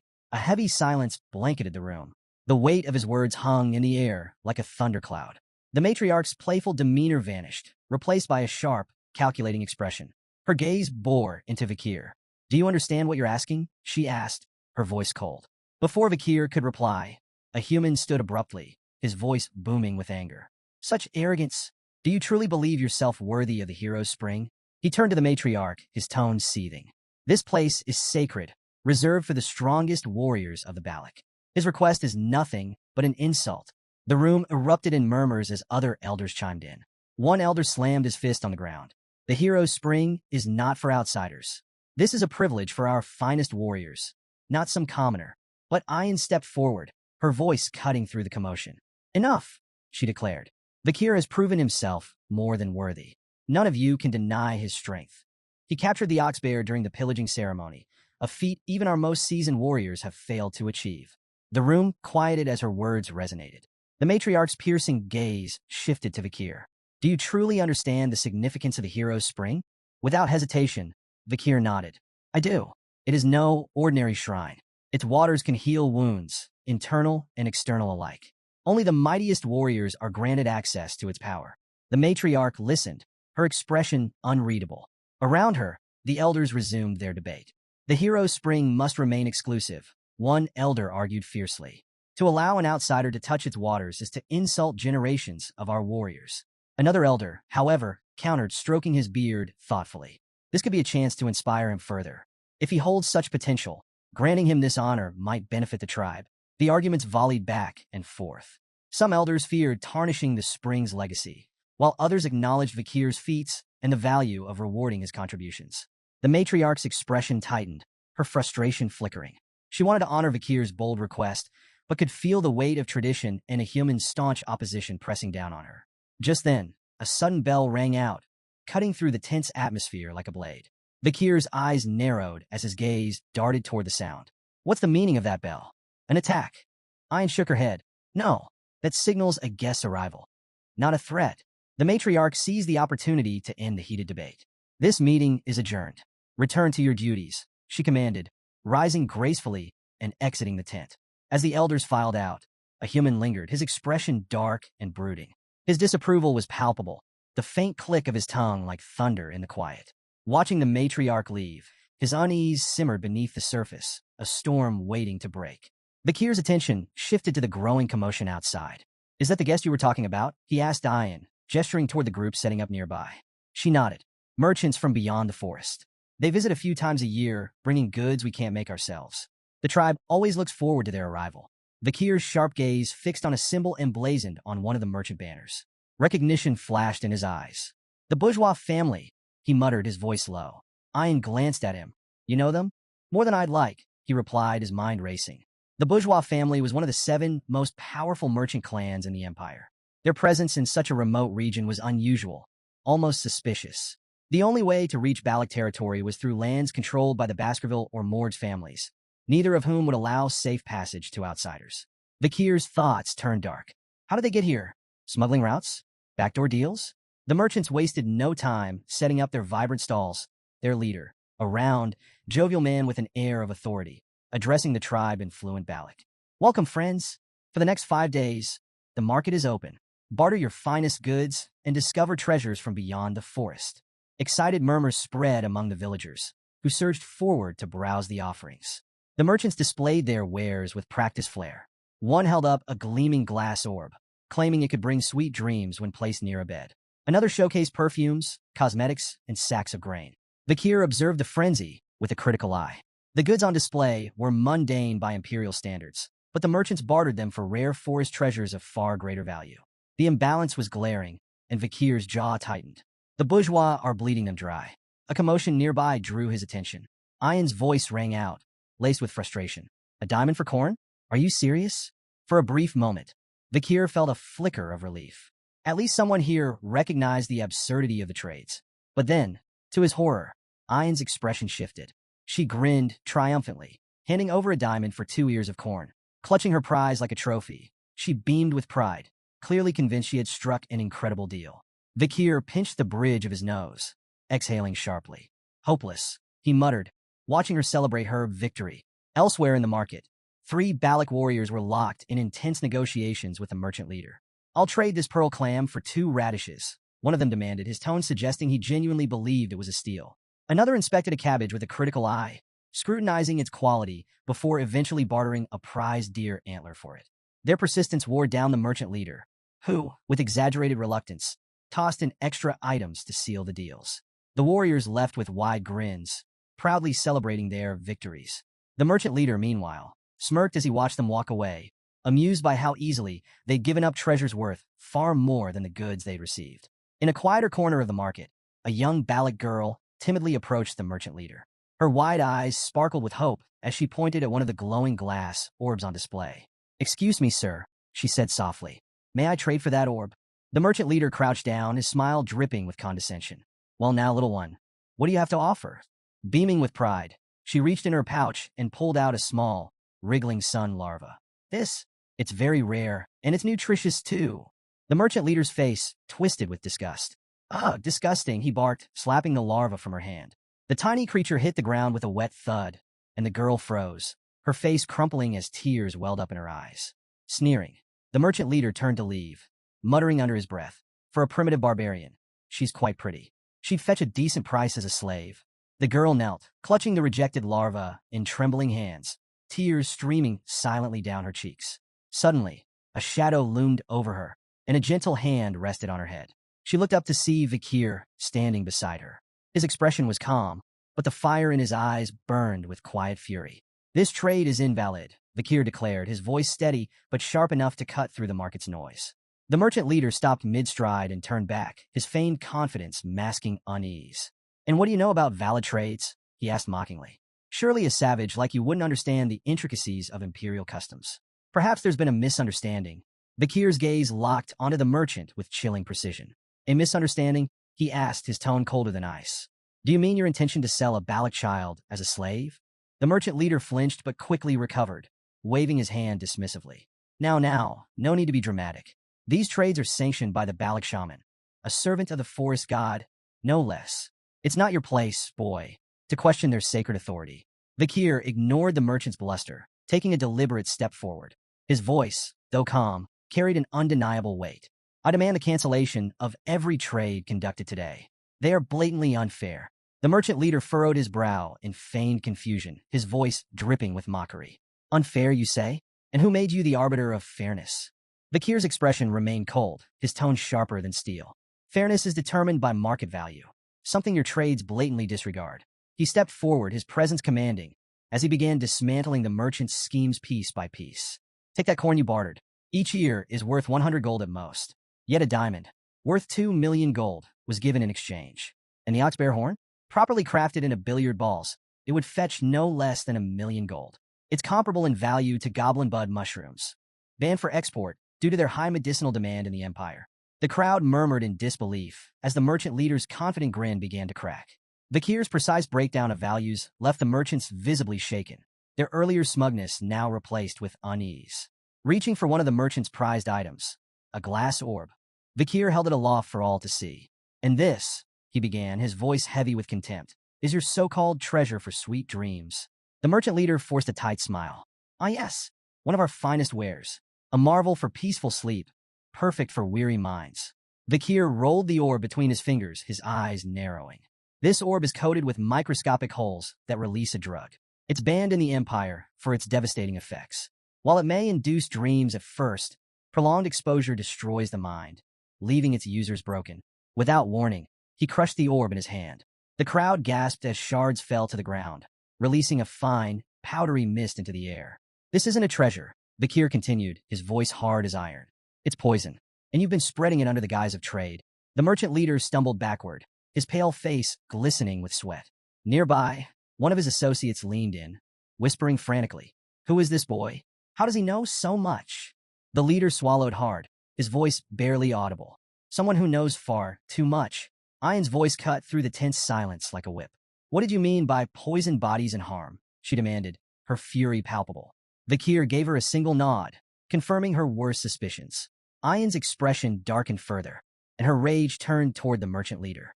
"How dare you poison our people?" she roared, her voice trembling with indignation. "You've been deceiving the Balak without fear or consequence, haven't you?" The merchant leader raised his hands, stammering as he searched for a defense. But before he could speak, a sharp whistle pierced the air. Ayan's arrow struck true, embedding itself in his shoulder. The leader screamed in pain, clutching the wound as blood seeped through his fingers. His face contorted in agony as he staggered back, tears springing to his eyes. "You cowards preyed on us with your lies and poisons." Ayan snarled, her bow drawn and ready for another shot. The merchant leader glared at her, his voice weak but venomous. "You'll regret this," he spat, his words barely audible over his labored breathing. His companions wasted no time. Scrambling to their feet, they shouted frantic orders to pack their goods. The merchants hastily mounted their horses, clutching whatever they could as they fled into the night, leaving behind shattered wares and stunned villagers. Vikir watched the merchants flee into the shadows of the forest. He turned to Ayan, his expression calm but questioning. "You're letting them escape?" he asked. "You know they'll regroup to recover their losses. Why not end it now?" Ayan lowered her bow, a cold glint in her eyes. "Sometimes you don't kill the beast outright," she said sharply. "You wound it, let it run, and it'll lead you back to the pack. Then you take them all down in one strike." Vikir considered her strategy, his gaze shifting back to the fading silhouettes. The merchant leader, still clutching his bleeding shoulder, cursed and spat promises of revenge as he stumbled deeper into the forest with his group. The merchants eventually reached a hidden mercenary camp nestled in the woods. The firelight cast flickering shadows over the assembled fighters, their sharp weapons glinting ominously. The merchant leader, now seething with a mix of pain and humiliation, wasted no time ranting.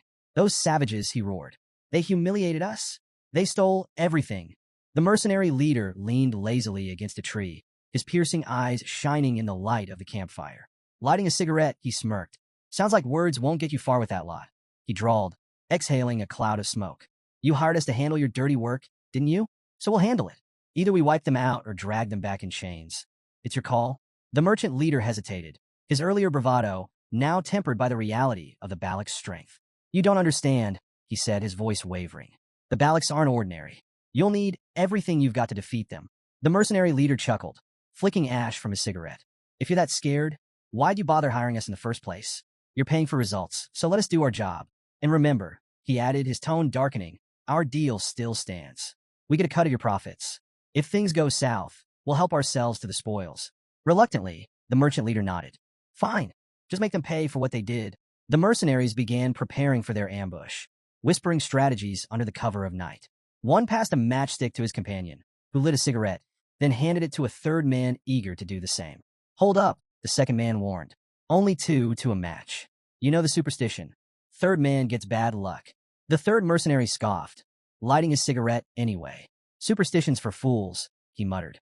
The words barely left his lips when an arrow whistled through the air, striking him clean through the forehead. He dropped like a stone, cigarette still smoldering between his fingers. "What the second man began, but his words were cut short as a second arrow slammed into his skull. The camp erupted in chaos, but the mercenary leader remained oblivious. He continued regaling the merchant leader with stories of past exploits, boasting about how many Baloks he had captured and sold into slavery. The merchant leader's horrified expression brought his tale to an abrupt halt.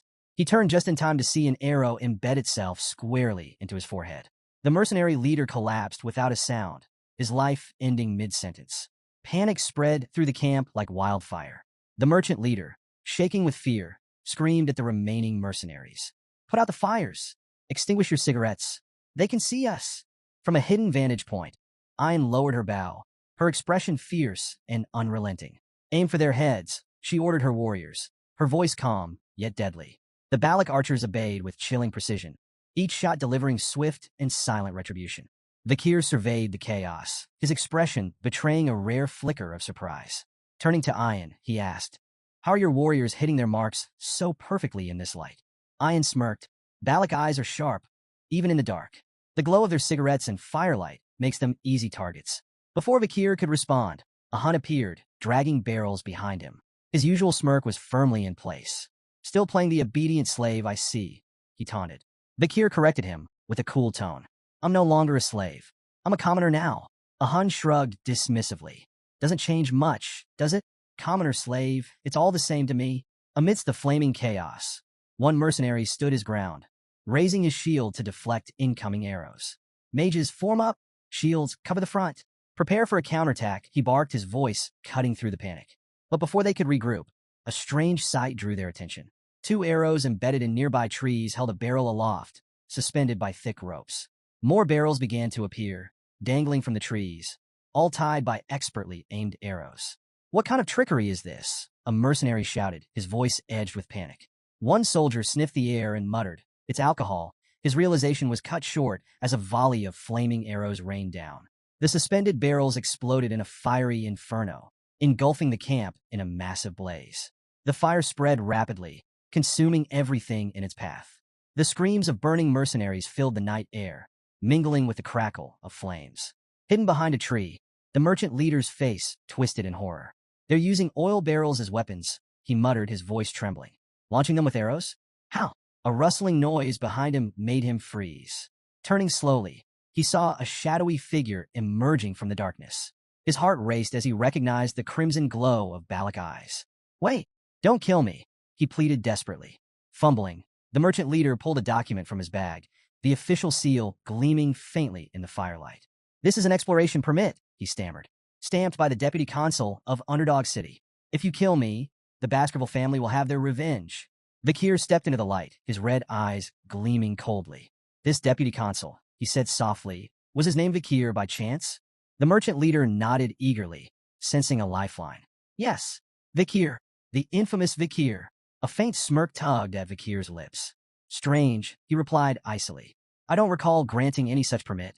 The merchant leader's face paled as recognition dawned. "You're—" His words were cut short by Vakir's arrow, which struck him cleanly in the chest, silencing him forever.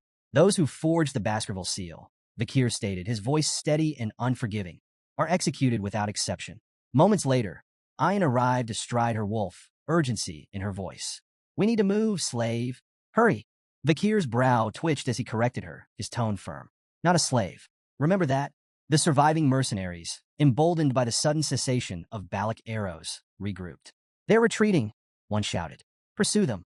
Make them pay." Before they could advance, the forest seemed to shift. A monstrous presence descended upon their position, a suffocating aura that struck terror into even the bravest. Screams of fear echoed through the night, as the mercenaries faced something far worse than the Balak warriors. Standing beside Vakir, Ayn watched the distant carnage. "The fire tactic was clever," she remarked, her tone tinged with admiration. "You're becoming a real Balak warrior." Vakir smirked faintly. "I could say the same whenever I see you." Their attention shifted to the looming shadow of Madame Eight Legs, her monstrous aura palpable even from afar. Vakir's expression hardened, his voice carrying a note of resignation. "This night just keeps getting better." Back in the village, the matriarch addressed the gathered Balak warriors with a warm smile. Placing a hand on Vakir's shoulder, she declared, "For your many achievements, resolving our food shortage, minimizing casualties with clever tactics, uncovering the truth behind the warriors' ailments, and exposing the merchant's deceit, I grant you permission to enter the hero's spring." The crowd murmured in approval as she added, "Tonight's full moon marks a sacred time. Ayn, guide Vakir to the spring." Ayn stood with a cheerful, "Yes, mother," and led Vakir toward the sacred site. As they walked, she looped her arm around his casually, her tone light but pointed. Did you notice a human stayed quiet back there? He was quick to blame curses for the warrior's sickness, but your discoveries? Let's just say they didn't help his reputation. Vakir's gaze drifted toward the shaman, recalling the merchant leader's words about a human being a supposed proxy of the forest god. He couldn't help but wonder how much truth there was in those claims, or how much the shaman might be hiding. That night, Vakir submerged himself in the hero's spring, letting its warmth seep into his battered body. He closed his eyes as relief washed over him. The spring's magical properties soothed his muscles, mended his bones, and purified his mana. It was leagues beyond the river Styx back in Baskerville, free of its limiting conditions. He was so absorbed in the spring's restorative effects that he almost missed Ian slipping into the water beside him. Opening one eye, he raised a brow. The matriarch said I should bathe alone. If you're here, the spring's effect might diminish. Ian waved off his concerns with a grin. Details. True Balacs don't bother with minor rules. Rolling his eyes, Vakir let it slide. His interest peaked when Ian mentioned Sir Adonai, the legendary figure credited with discovering the spring. Adonai? What's his story? Ian's tone shifted to reverence as she explained. He's the only warrior in Balac history who dared to face Madame Eightlegs head-on. The most powerful man in our legends. You should show him respect. Vakir nodded, acknowledging her words. If he stood up to that monster, he deserves honor. Ian frowned, catching the faint trace of skepticism in his tone. I'm being serious. You're impossible to talk to sometimes. She huffed and turned away, muttering about how frustrating outsiders could be. Her irritation softened as she thought back to her mother's earlier words. The matriarch had spoken of Vakir's transformation, from a slave to a respected commoner with a growing reputation. With the hero's spring aiding his recovery, her mother had said, he might become the man he's destined to be. He wouldn't make a bad husband.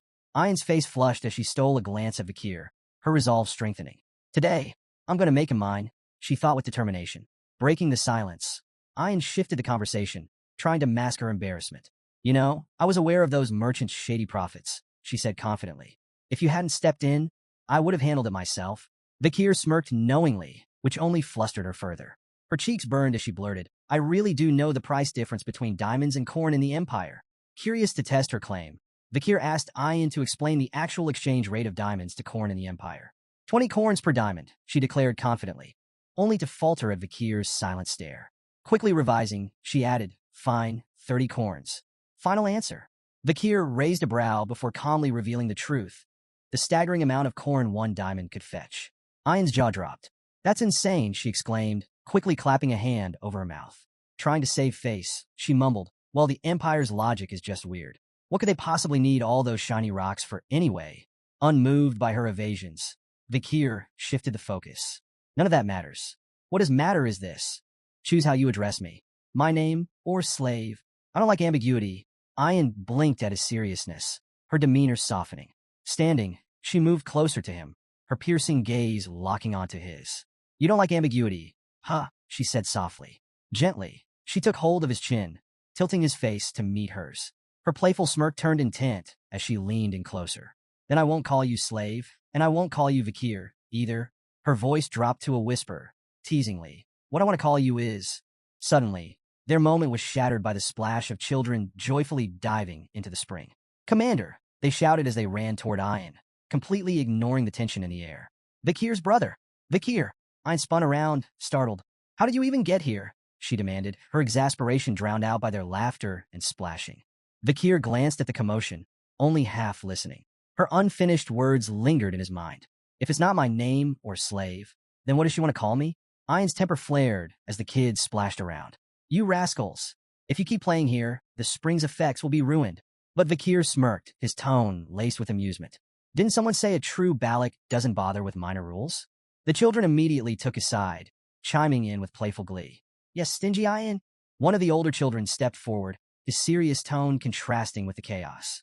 It was the matriarch's command, he explained. She said the sick children should use the spring. It'll help heal the damage caused by the merchant's drugs.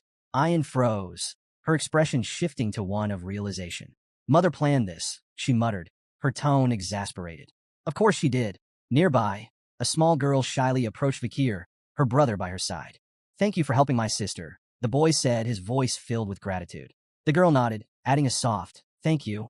Ahan, who had been observing the scene in silence, stepped forward hesitantly. His face was tight with frustration, but his voice was sincere. I misunderstood you, Vakir. I'm sorry. Vakir's response was simple and unimpressed. Yeah, Ayan threw her hands up in disbelief. We're apologizing here. Is all you have to say? Unfazed, Vakir shrugged. Ahan's got too much anger in him. Better he learns to manage that first. Ayan's warm smile lingered as she glanced at Vakir, a light blush spreading across her face. We still have so much time together, she thought, feeling a quiet contentment. With a cheerful grin, she called out, Congratulations on officially becoming one of us, Vakir. After some time, a loud thud broke the peace as a solid punch sent Hun sprawling to the ground. He groaned, clutching his face, blood trickling from his nose. Standing over him was none other than Vakir Van Baskerville, now a striking 17-year-old. You're more of a crybaby than I thought, Vakir said with faint amusement. Ahan gritted his teeth, wiping the blood from his nose as he scrambled to his feet. Don't walk away. Let's go another round. But Vakir had already turned, his calm demeanor unshaken. That's enough for today, he said casually, his back to Ahan. Running away again? Ahan shouted, his frustration palpable. Vakir didn't stop walking. I'm just going for a stroll. The moment Vakir left, Ahan's friends rushed to help him up. Man, he's a beast, one muttered, shaking his head. He's gotten stronger since he recovered. Another chimed in, stronger? I heard his marksmanship's on par with Commander Ayan now. The third scoffed. On par? Don't make me laugh. I could probably give him a bloody nose with one punch. Ahan surprised them by revealing the truth. You don't get it. His punch didn't even hit me. His friends blinked in confusion. What are you talking about? Ahan clenched his fists, still feeling the phantom impact. It stopped right in front of my face. The wind pressure from his punch made my nose bleed. Elsewhere, Vakir stood in front of a wall riddled with massive holes. Sweat dripped from his brow as he exhaled, his chest heaving from exertion. Finally, he muttered, the sixth technique perfected. His gaze sharpened as he assessed the destruction before him. At just 17, Vakir had mastered the six-fong technique, a feat even seasoned Baskerville swordsmen rarely achieved. Pride flickered in his eyes, but he remained grounded. The path to the pinnacle, the 10th technique, still stretched far ahead. Beyond his swordsmanship, Vakir had cultivated 6 mana circles, raising himself to the rank of a high-tier graduate. He reflected briefly on the tools and techniques that had brought him here. The river Styx's power coursing through him, the demonic sword Beelzebub in his arsenal, and the lethal skills he'd honed during his time with the Balax. With these combined strengths, Vakir knew he could now stand toe-to-toe with even the most elite graduates of the Baskerville lineage. 2 years had passed since he entered the deep forest. As he stared into the horizon, a question lingered in his mind. When my preparations are complete, will it finally be time to leave the Balax? Later, Vakir and Ayan moved through the dense forest together. Vakir crouched down, examining faint impressions in the dirt with a sharp eye. These tracks, he said, his voice steady, are from a deep forest snake Masasu. An old, massive one. Ayan nodded, her expression momentarily serious. If we catch it, Vakir continued, it'll feed the village for 4 days. As he stood and turned to her, he noticed something was off. Ayan's gaze was distant, her face clouded with thought. You seem distracted, Vakir remarked, narrowing his eyes. Something on your mind other than the hunt? Caught off guard by Vakir's question, Ayan's face flushed crimson, and she stumbled over her words. Of course not, she blurted, though her tone was anything but convincing. Desperate to change the subject, she quickly pulled a knife from her belt. Anyway, she said hastily, another hunting group wanted me to ask you about something. Vakir's brow arched, suspicion flickering in his eyes. It was clear she was dodging the conversation. Ayan held up the blade for him to inspect. They found this on an imperialist who trespassed into the forest, she explained. Do you recognize the emblem? Vakir leaned closer, his sharp gaze scanning the intricate design on the blade's hilt. His expression darkened as he nodded. I do. That emblem belongs to the Leviathan clan, one of the 7 imperial clans, alongside Baskerville. Ayan's face fell as she processed the information. We thought it might have belonged to someone from the mercenary group we took down 2 years ago, she admitted. But it looks like this is something bigger. Her tone grew heavier as she continued. There's something off about all of this.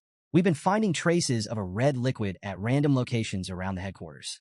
Glass bottles, shattered and discarded, always left behind by intruders who disappear before we can catch them.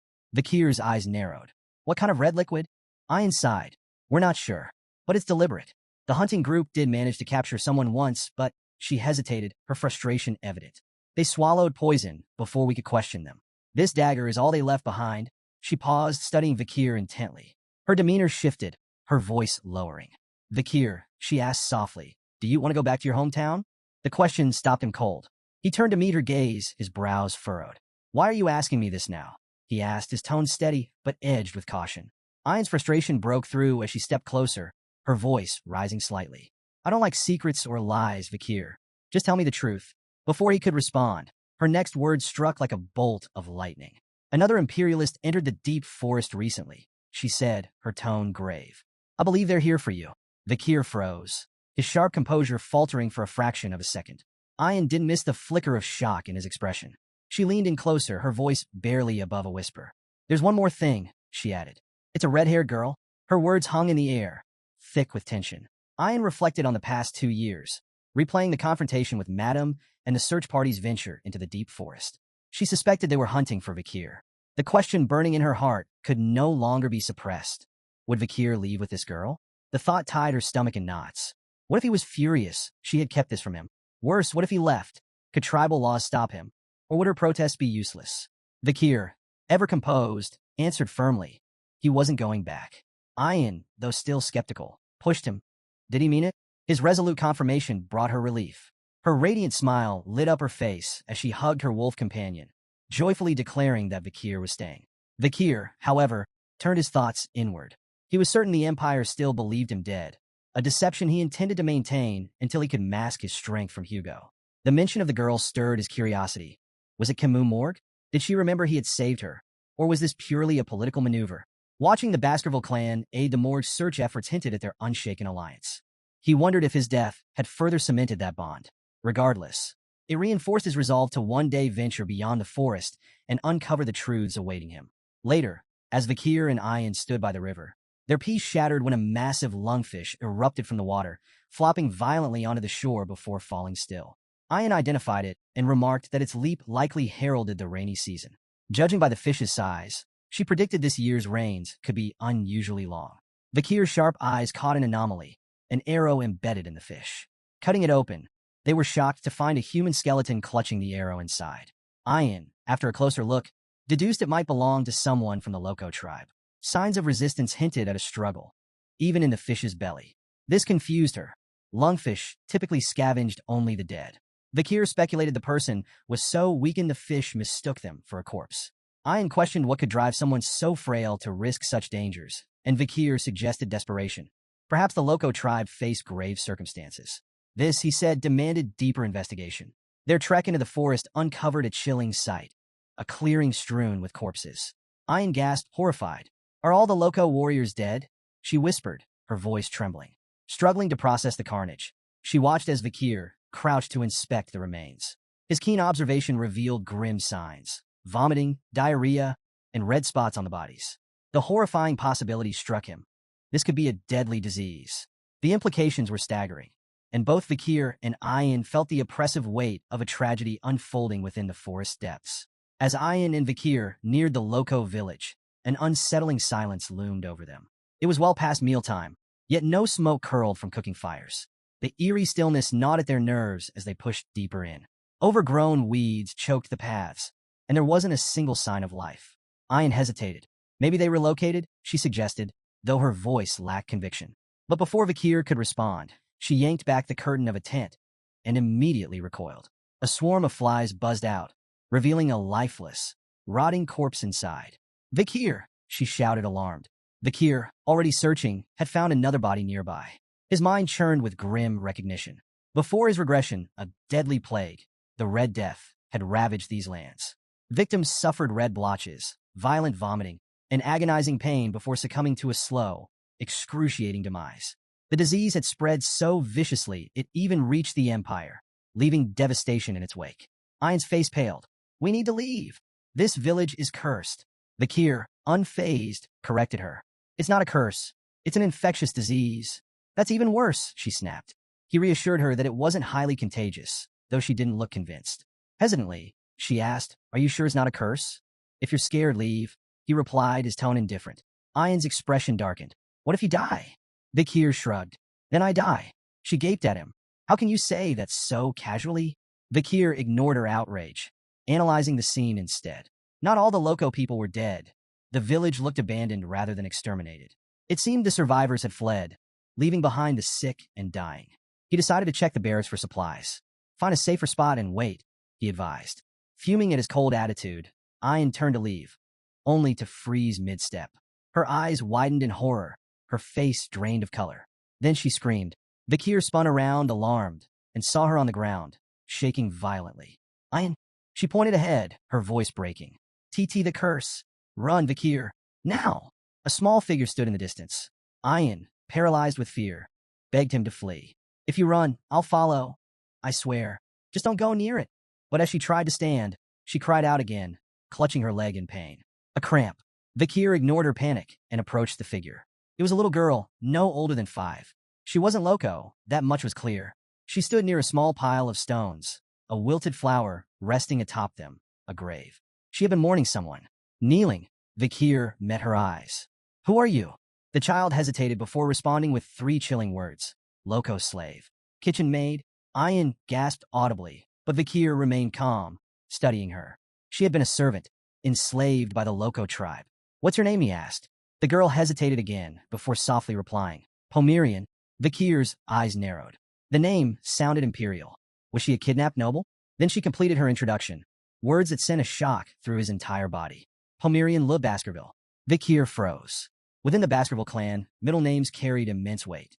The extended family bore Van, but Lum was exclusive to those of direct lineage, reserved for male heirs. In the rare case of female descendants, they too carried the name Le. That meant Pomerian was a direct descendant of Hugo Baskerville. Ayan's voice cut through his spiraling thoughts. She pointed at the pendant hanging from Pomerian's neck, its etching unmistakable, the Baskerville crest. Vikir seized the pendant, startling the girl, who clutched it protectively. Ignoring her reaction, he flipped it open. His blood boiled. Inside was a portrait of Hugo. A storm of emotions surged through him. Rage, confusion, disbelief. His grip on the pendant tightened as he turned to the trembling child. Where did you get this? His voice was sharp, demanding. Pomerian flinched, holding the pendant closer to her chest. Ayan quickly intervened. You're scaring her, she said, stepping between them. Try smiling. Vikir exhaled sharply. He was losing control. After a deep breath, he forced a smile. The result was so unnatural that Ayan actually looked impressed. Kneeling, he spoke again, this time softer. Who are they? He asked, pointing to the images inside the pendant. Pomerian hesitated before responding. My mother, grandmother, and grandfather. Vikir's mind raced. He recalled something Butler Barrymore, the longtime Baskerville butler, had once said about Hugo's past. Before becoming the cold, ruthless tyrant of the Baskerville clan, Hugo had been a devoted husband to his first wife, Roxana, and a loving father to their only daughter, Penelope. But tragedy struck when barbarians kidnapped Penelope.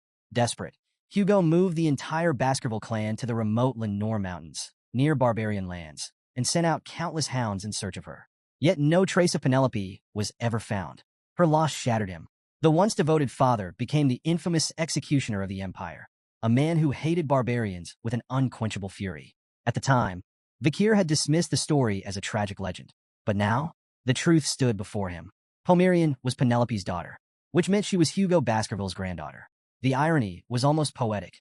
Hugo, the man who despised barbarians more than anything, had a half-barbarian granddaughter. Vikir smirked. He could only imagine Hugo's face when he learned the truth. But that was a problem for later. For now, he ruffled Pomerian's hair. You've been through a lot, haven't you? He said gently. The girl studied him, uncertain. Then, with quiet fascination, she whispered, Your hair and eyes, they look like my mother's. Vikir chuckled. All Baskerville hounds tend to look alike. He smirked and added, Guess that makes me your uncle. Pomerian's eyes widened. Uncle, a memory flickered in her mind. Mother told me, if I ever saw someone with red eyes, I should follow them. Vikir arched a brow. Oh, and what do you think? Pomerian hesitated. Then, with sudden determination, she clung to him. I'll go with you. And just like that, 2 stragglers of the iron-blooded sword clan crossed paths, bound by fate. The next morning, Pomerian peeked out from the tent, rubbing her sleepy eyes. Spotting Vikir preparing to leave, she immediately trotted over. Where are you going? Vikir slung his weapon over his back. A meeting. The clan's matriarch called for it. Without hesitation, Pomerian ran up to him, arms outstretched. I'm coming too. Before he could refuse, she climbed into his arms, clinging to him like a stubborn little monkey. Vikir sighed, realizing there was no point in arguing. She wasn't afraid of much, except being left behind. As he carried her on his back, his thoughts drifted to the road ahead. The Balak village wasn't a place for a child. She needed safety, civilization, a home far from Hugo's grasp. This wasn't just his fight anymore. He had someone to protect. His resolve hardened. He needed help. First, he'd see the matriarch. Then, he'd find Chihuahua and make arrangements to leave the forest for good. Inside the matriarch's tent, the atmosphere was tense. The matriarch's weary eyes scanned the gathered elders and shamans as she addressed the growing crisis. The disease is spreading, she said gravely. If the rainy season begins while it persists, the consequences will be catastrophic. The shaman scoffed. This is no disease. It's a curse. He declared that the spirits of their ancestors were furious, and the only solution was a grand ritual to appease them. Ian immediately objected. This isn't a curse. If we don't act fast, more will die. We need to move the village. The elders pushed back. Their ancestors' ashes were buried here. The land was sacred. Leaving was unthinkable. Ian's group refused to back down. The children are dying, one of them argued. What's the point of honoring the dead if we let the living perish? The shaman supporters held firm. The ancestors are punishing us. If we abandon them, we'll be cursed forever. Meanwhile, Ian's group speculated about the true cause. Tainted mushrooms, parasites, or a contagious infection. Voices rose in frustration. The debate became a battlefield of faith versus logic. Eventually, all eyes turned to the matriarch. The room fell silent, awaiting her verdict. She hesitated. This wasn't just about survival. It was about their identity. Did I in the back? Vakir observed quietly, piecing together the truth. He had seen this before, the Red Death. It was as ruthless as the Black Death that had once devastated the Empire. Two figures had once played key roles in stopping its spread. Camus Morgue, who created a massive firewall to contain the infection. Dolores, the saintess of Quo Vadis, who purified the afflicted with divine power. But their aid had only extended to the Empire. The barbarians in the Lenore Mountains had been left to rot. Most perished, and the Baskerville clan had benefited greatly from their extinction. With fewer barbarians, low-tier monsters overran the region, wreaking havoc on civilians.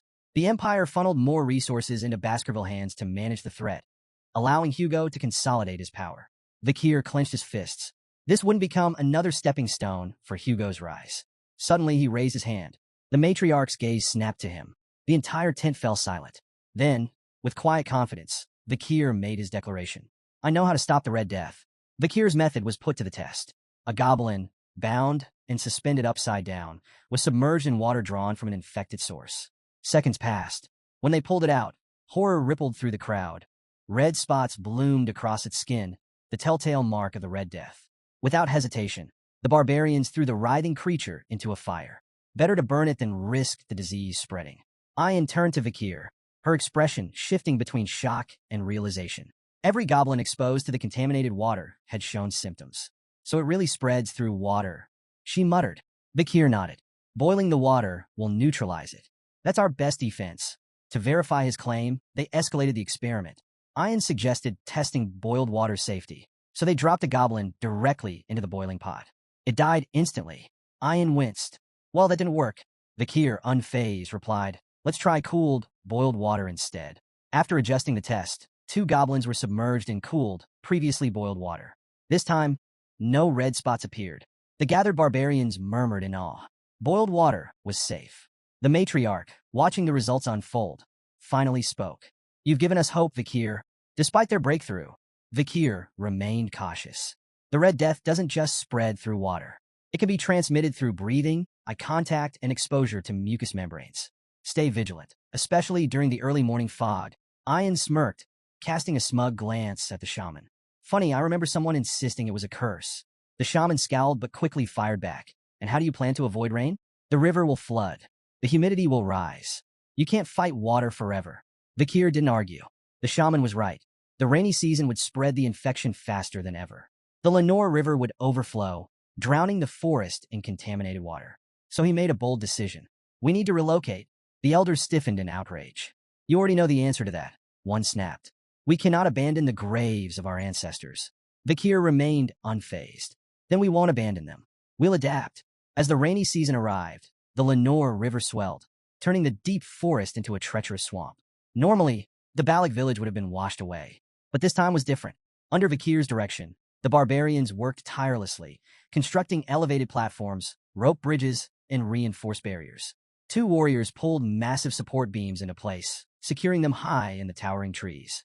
Others wove thick rope walkways to link their new homes above the floodwaters. When the work was done, the village no longer stood on the ground. It thrived above it. As the storm raged and rivers overflowed, the Balak remained untouched. A barbarian, staring down at the flooded forest below, whistled in admiration. Even with these rains, we haven't lost a single home. Another, beaming, clapped Vakir on the back. We owe this to you. Vakir didn't respond, just gazed up at the towering trees. If the Balak territory hadn't been so naturally blessed, none of this would have worked. Pomerian, crawling out of the hut, rubbed her sleepy eyes. I want to stay with you, she murmured, clinging to Vakir's leg. Before he could respond, urgent shouts cut through the air. Two barbarians were waving frantically from a nearby platform. Something fell off. Vakir's instincts screamed, danger. A massive catfish erupted from the murky waters, its gaping maw aimed at the unsuspecting warriors. Their fearful screams rang out as they scrambled to react. Too late. Just as the catfish lunged, an arrow whizzed through the air, striking it cleanly in the side. The impact sent the beast flailing back into the water. The sharpshooter? Ayan.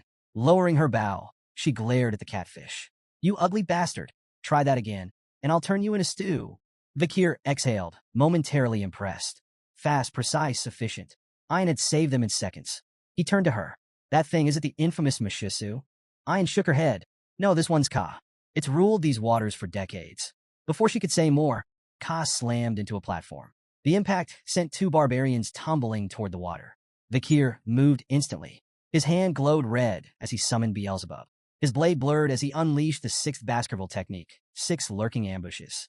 A flurry of precise, deadly slashes struck Ka, forcing it back. The beast screeched in agony before retreating into the depths. The fallen barbarians caught onto a nearby tree trunk and managed to climb back up, shaken but safe. The gathered warriors, still processing what had happened, suddenly erupted into cheers. Vakir, the hero of Balak village. You save us again. As chants of praise filled the air, Vakir noticed a bitter glare from the crowd. The shaman, watching from a distance, clicked his tongue in irritation. Meanwhile, Ayan smirked, giving Vakir a thumbs up. You pass, she teased, though her eyes hinted at mischief. That evening, the atmosphere inside Vakir's hut was surprisingly warm. Pomerian sat at the table, happily eating the meal Vakir had prepared. Beside her, Ayan also dug in, her face blissful as she chewed. Pomerian beamed. This is delicious. Ayan, mouth still full, nodded in agreement. You're a surprisingly good cook. Vakir arched a brow. I don't remember inviting you. Ayan, flashing a mischievous grin, pointed to her empty plate. The smell led me here. Can't just ignore fate. Vakir sighed. I didn't make enough for you. Ayan shrugged. What belongs to the slave belongs to the master. Vakir scowled. I'm not a slave. She waved him off, clearly enjoying herself. Pomerian, watching their playful exchange, suddenly tilted her head. You two act like a married couple. Ayan choked on her food, face burning red. She grabbed Pomerian into a tight hug. You're so adorable. Let's keep you forever. Pomerian giggled, hugging her back. Vakir, watching them, exhaled. When did those two get so close? Suddenly, the warm mood shattered. A chill swept through the hut, and Vakir's sharp instincts flared. Turning toward the entrance, he saw a shadowy figure standing in the rain, soaked to the bone, trembling, and eyes filled with desperation. Ayan's expression darkened. Ahan, the young warrior stepped forward, his voice shaking. Vakir, I need your help. His tears mixed with the rain. Please save my little sister. The rain pounded against the tent, the dim light inside barely piercing the gloom. On a makeshift bed, a frail young girl lay still, her breathing ragged. Red bruises mottled her small body, a cruel sign of her worsening condition. Vakir, Ayan, and Ahan stood around her, the weight of the moment pressing down on them. Breaking the silence, Vakir's voice was calm but firm. When did this start? Ahan swallowed hard. Yesterday. She went into the swamp to gather wood for the village. Ayan added softly. Ahul is always trying to help. She's kind, too kind. She turned to Vakir, eyes pleading. Is there a way to save her? Before he could answer, a shadow entered the tent. A sharp grunt, a heavy presence. A human, the shaman and Ahan's grandfather. His piercing gaze swept over them before settling on Ahul. His face twisted with disapproval. Foolish girl, he muttered, voice dripping with contempt. I warned you not to go near that swamp. His frustration exploded. He turned on Ahan and slapped him across the face. The crack echoed in the tent. Useless boy, he spat. You and your imperial spy bastard friend have disgraced this tribe. His glare bore into Vakir. Ayan bristled at the insult, but Ahan didn't fight back. Tears slid down his face, silent and unchallenged. The shaman's voice boomed, declaring Ahul's condition a divine curse, punishment for neglecting ancestral rites. Only an offering will cleanse this taint, he warned. The matriarch will understand. With that, he stormed out. The silence that followed was thick with tension.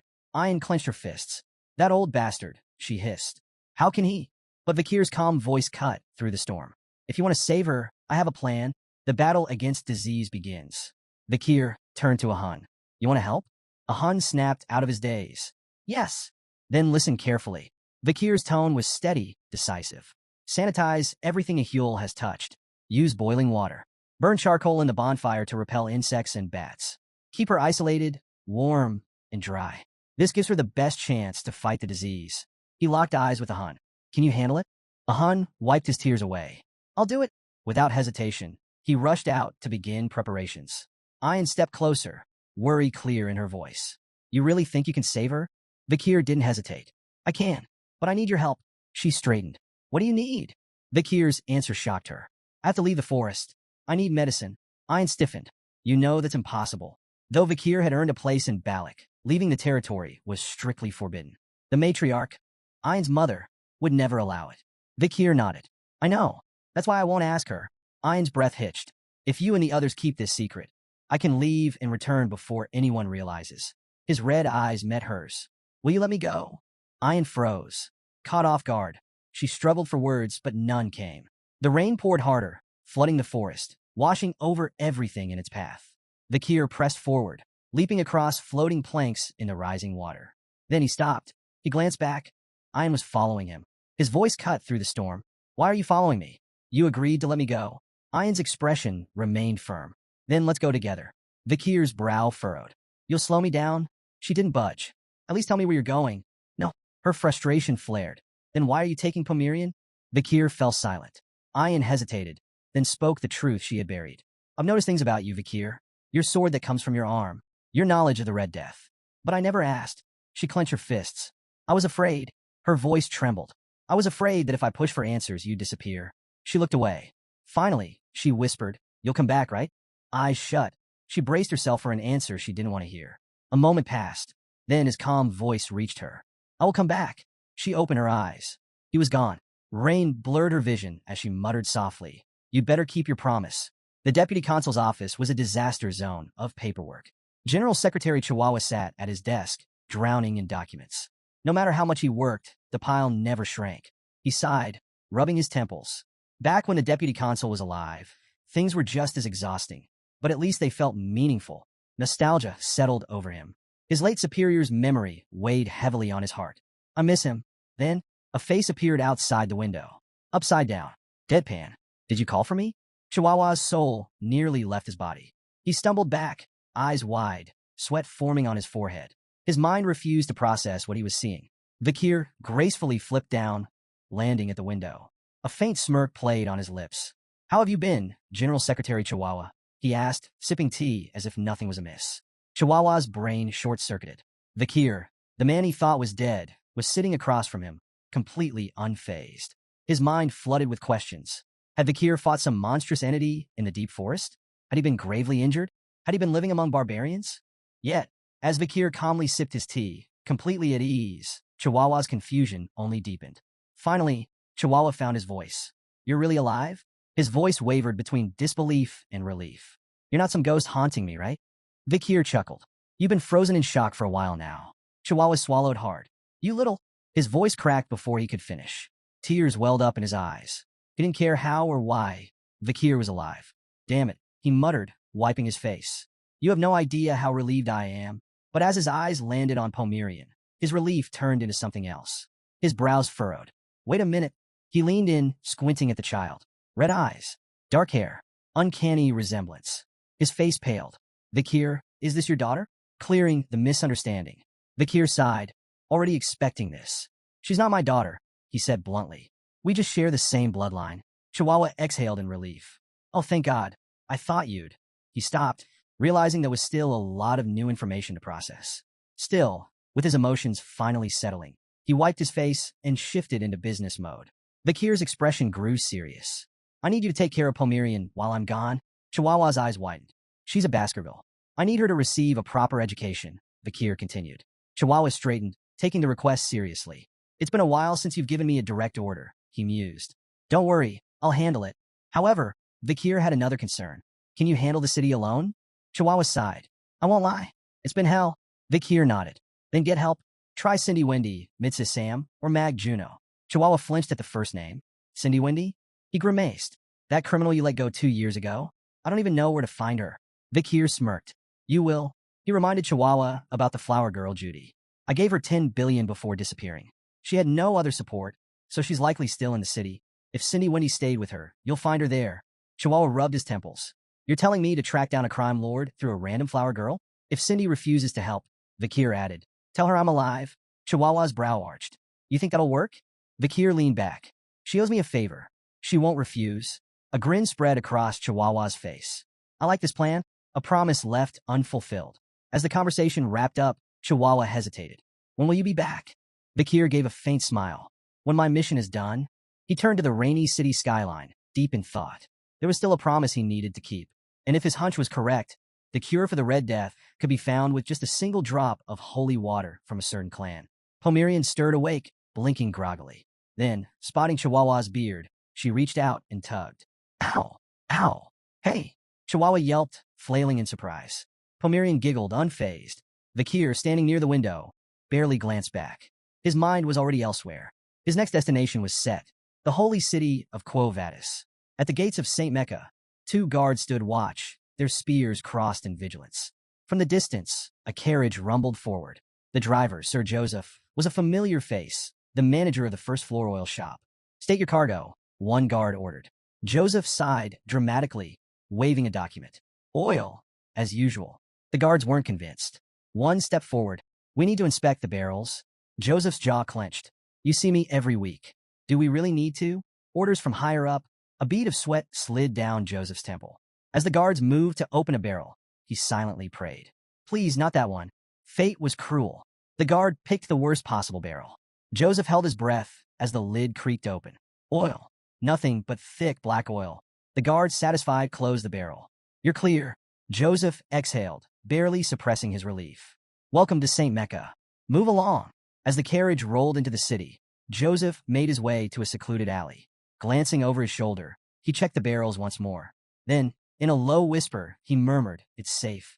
A shadow emerges. A metallic clink rang through the silence. Joseph's heart nearly stopped. The same barrel the guards had inspected suddenly lurched. The dented lid clattered to the ground. And from inside, a figure slowly emerged. Drenched in oil, face hidden beneath a crow mask. Completely silent. Joseph swallowed hard. His voice shook. See, can I leave now? He stammered. I did what you asked. The crow-masked figure tilted its head. Then, in a voice that sent chills down Joseph's spine, Wait. Joseph froze. The figure handed him a bag. Inside were 3 tokens, ox, bear, and canine. Joseph's relief was immediate. Thank you, he stuttered. But the mysterious figure was already gone, disappearing into the alley shadows. Joseph stood there, still gripping the bag. Then, a thought crept into his mind. This man had stayed submerged in oil for 2 hours. His expression twisted into unease. Was that guy even human? Under the dim glow of the crescent moon, the masked crowman stood atop a towering spire, observing the city teeming with life below. Pulling off the mask, he revealed himself as none other than Vakir. The memory of his unorthodox infiltration lingered, immersing himself in oil for hours to mask his scent. It had been a trial, reminding him of the river Styx, though far less grim. Despite the discomfort, his plan was successful. He was now within the heart of the Quo Vadis clan stronghold. St. Mecca, the sanctum of the Quo Vadis clan, housed 160,000 devout souls. Bound by stringent religious laws, its citizens renounced material desires and maintained an eerie discipline. Even if gold littered the streets, they would pass by without a glance. This facade of harmony, rooted in rigid control, struck Vakir as oppressive. The solemn toll of a bell shattered his musings. High above, the bell tower stood as a silent sentinel. At its signal, the bustling city froze. Citizens halted mid-stride, bowed their heads, and shut their eyes in unison, uttering prayers as the air grew heavy with reverence. Their white garments seemed to glow in the evening light, a sea of purity that hid any individual expression. Weaving through the immobile crowd, Vakir felt like a shadow slipping between statues, his mind preoccupied with the suffocating devotion that gripped this city. As darkness fell, he approached a secluded well. From his jacket, he produced a small glass vial, its contents ominously swirling under the moonlight. Tipping it into the well, he released the bacteria responsible for the Red Death. It was a calculated gamble, In a city as devout and disciplined as St. Mecca, the outbreak would force authorities into swift containment, avoiding a catastrophic death toll. The Red Death's chaos, however, would sow the seeds of distrust and division. The sound of soft footsteps jolted him from his task. 3 children stood a short distance away, their wide eyes fixed on him. Whispering among themselves, they debated whether to approach or run. Vikir's sharp gaze pinned them in place, and a cold fear crept over them. "Stay away from the well," he commanded, his voice low and foreboding. "It's cursed. Anyone who drinks from it will be claimed by death." The children's faces turned pale, and with a shared scream, they bolted into the night, convinced they'd encountered a ghostly specter. Satisfied they wouldn't return, Vikir added a theatrical touch. He hurled a dagger near the well, murmuring that it bore the marks of the Leviathan clan, known for their mastery of poisons and treachery. As the blade lodged into the ground, Vikir's mind raced. The Leviathan clan's presence in the spread of the Red Death was plausible. Their enmity with the Quo Vadis clan made them prime suspects, and the resulting blame could ignite tensions into a full-blown war. A slow grin crept across his face. The board was set, and the first pieces were moving. With his groundwork laid, Vikir turned his attention to his next objective. The hour was near for the city's sacred ritual involving holy water. His destination? A meeting with Saintess Dolores herself. Under the pale moonlight, a grand mansion shimmered like a beacon, drawing hopeful souls to its gates. A restless crowd gathered, their voices a chorus of desperation and reverence. Rumors swirled. Within these walls resided the Saintess, a healer of miracles. The sick, the wounded, and the desperate all yearned for her divine touch. Suddenly, a calm yet commanding voice echoed from within. "Why have you come at this hour?" The crowd hushed instantly, recognizing the voice of the Saintess. A ripple of excitement spread as nobles and merchants pushed forward, each eager to flaunt their wealth and influence, hoping to secure an audience. A young noble from the Dortsmile region, heir to the Jonathan clan, boasted of his family's military prowess and ties to the Alphonse clan. Another man, an overseer of the Ibsen Guild, flaunted his control over lucrative trade routes, proudly name-dropping Count Boston Le Baskerville. But the grandest offer came from an aging noble who, in desperation, promised a granary, a beachfront villa, and even an exclusive fleet of carriages, all in exchange for her blessings. But the Saintess remained unmoved. Her voice, unwavering, dismissed them. "Wealth and status do not grant you the right to disturb me." Disheartened but obedient, the crowd gradually dispersed into the night. Yet one figure remained. Vikir. The glow of his crow mask shimmered under the moonlight as he stood in quiet contemplation. Memories resurfaced, visions of the Saintess in his past life. On a battlefield soaked in blood, she had walked among the wounded, her pristine white robes stained crimson, yet her divine light never wavered. Unlike the nobles who sought her favor now, she had always despised wealth and power, standing apart from the corruption that plagued the elite. Then, her voice broke through his thoughts once more. "You, who are you?"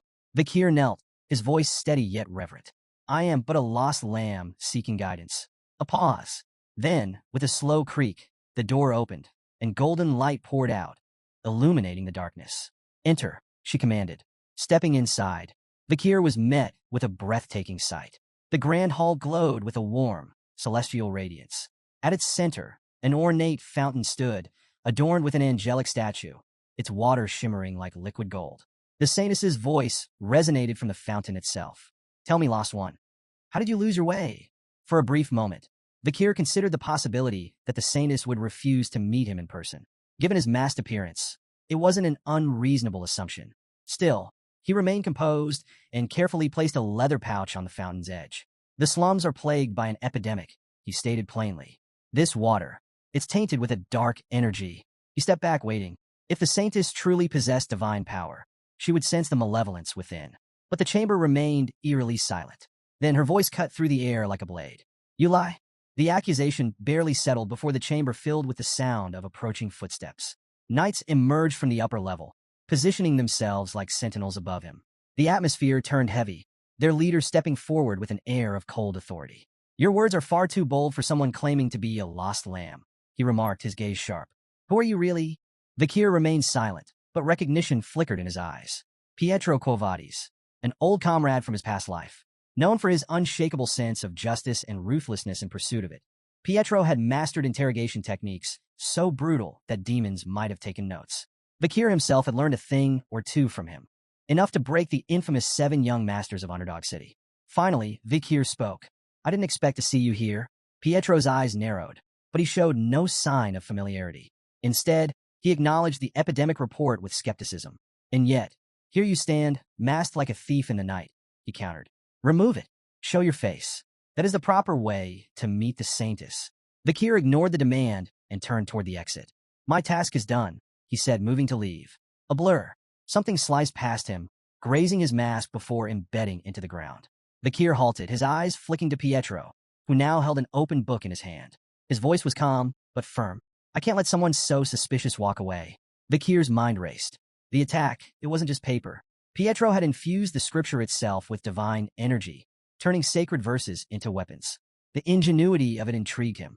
Holy pages as projectiles? Now that's creative. Before he could dwell on it further, Pietro moved. In one fluid motion, he leapt from the upper floor, landing directly in Vakir's path. These pouches of tainted water, Pietro said, eyes locked onto him. You could be the one spreading the disease. Vakir let out a low chuckle. If that were true, why would I report it? Pietro remained unfazed. A smokescreen, a way to lure the sanus out. Vakir kept his face unreadable, but inwardly, he had to admit, Pietro wasn't wrong. Without warning, another flurry of scripture-infused pages shot toward him. Vakir moved instantly, twisting through the assault with precise, calculated steps. Pages cut through the air, glowing with divine radiance, yet not a single one touched him. He landed lightly on the opposite side of the chamber, his eyes assessing Pietro. Fast, tactical, as sharp as ever. He considered activating his aura to shift the battle in his favor. But the moment he did, the truth would be undeniable. He was a Baskerville. And that wasn't a secret he was willing to reveal. Not yet. Vakir saw an opening and took it. Launching off the wall, he propelled himself forward, his foot swinging in a powerful kick aimed straight at Pietro. The knight barely had time to raise his arm guard, reinforced with his holy book as a shield. The impact sent a shockwave through the floor, cracking the stone beneath him. Pietro staggered, his eyes widening in disbelief. That strength! How does he have such monstrous power in such a small frame? But Vakir wasn't done. Using the rebound, he pushed off Pietro's guard and flipped backward, landing gracefully. He smirked. 600 kilogram stability. A technique he had developed 2 years ago after taking down the legendary Oxbear. This was its first real test in battle, and judging by the cracked floor and Pietro's shaken stance, it worked beautifully. Not giving Pietro a chance to recover, Vakir shot forward, unleashing a relentless barrage of punches. Pietro blocked with his book, deflecting the blows, but the sheer speed and force behind them made it impossible to counter. Pietro clenched his jaw. This lost lamb isn't weak at all. Then, Vakir raised a hand, and with a flick of his wrist, Cerberus flame ignited. A surge of fire erupted toward Pietro, consuming his book in an instant. Flames licked at his hands, searing his skin. With a pained grunt, Pietro flung the burning tome aside and plunged his hands into the fountain, desperately trying to cool the blistering heat. Vakir remained composed. Do you want to keep going? Pietro, despite his obvious pain, wasn't ready to back down. Gritting his teeth, he lunged forward. You use sorcery. You stand against the divine. Vakir sighed. Then, without hesitation, he kicked the burning book straight at Pietro's face. The knight recoiled, momentarily blinded. That was the opening. Vakir moved like a shadow, closing the distance instantly. His fist slammed into Pietro's chest with devastating force. A sickening crack echoed through the room as Pietro's armor shattered. The sheer impact sent him hurtling backward, crashing into the grand fountain. The angelic statue collapsed in a spray of water and stone before Pietro slammed into the far wall, blood spilling from his mouth. Silence. The knights above stared in frozen disbelief. One whispered, "Is this a dream?" Another stammered, "Pietro lost?" The fallen knight lay crumpled amidst the rubble, his breath ragged. Slowly, his comrades moved, forming a defensive formation with shields raised and swords drawn, ready to face Vakir. Vakir exhaled, adjusting his stance. "If you want to continue, A voice cut through the tension like a blade. "Enough!" The air in the room shifted. The knights immediately stepped aside, bowing as she entered. Vakir turned his gaze to her. Saint Dolores. She took in the scene, the shattered fountain, the wounded Pietro, the knights bristling with tension. Then, her sharp eyes settled on Vakir. "So," she mused, her voice laced with amusement. "You're the lost young lamb?" Vakir met her gaze. "That's what I said." A small smile played on her lips. "You look more like a puppy than a lamb. A small, stubborn puppy, covered in bruises." One knight flared with anger. "He's no puppy. He's a bloodthirsty wolf." The Sanus waved off the remark with a chuckle.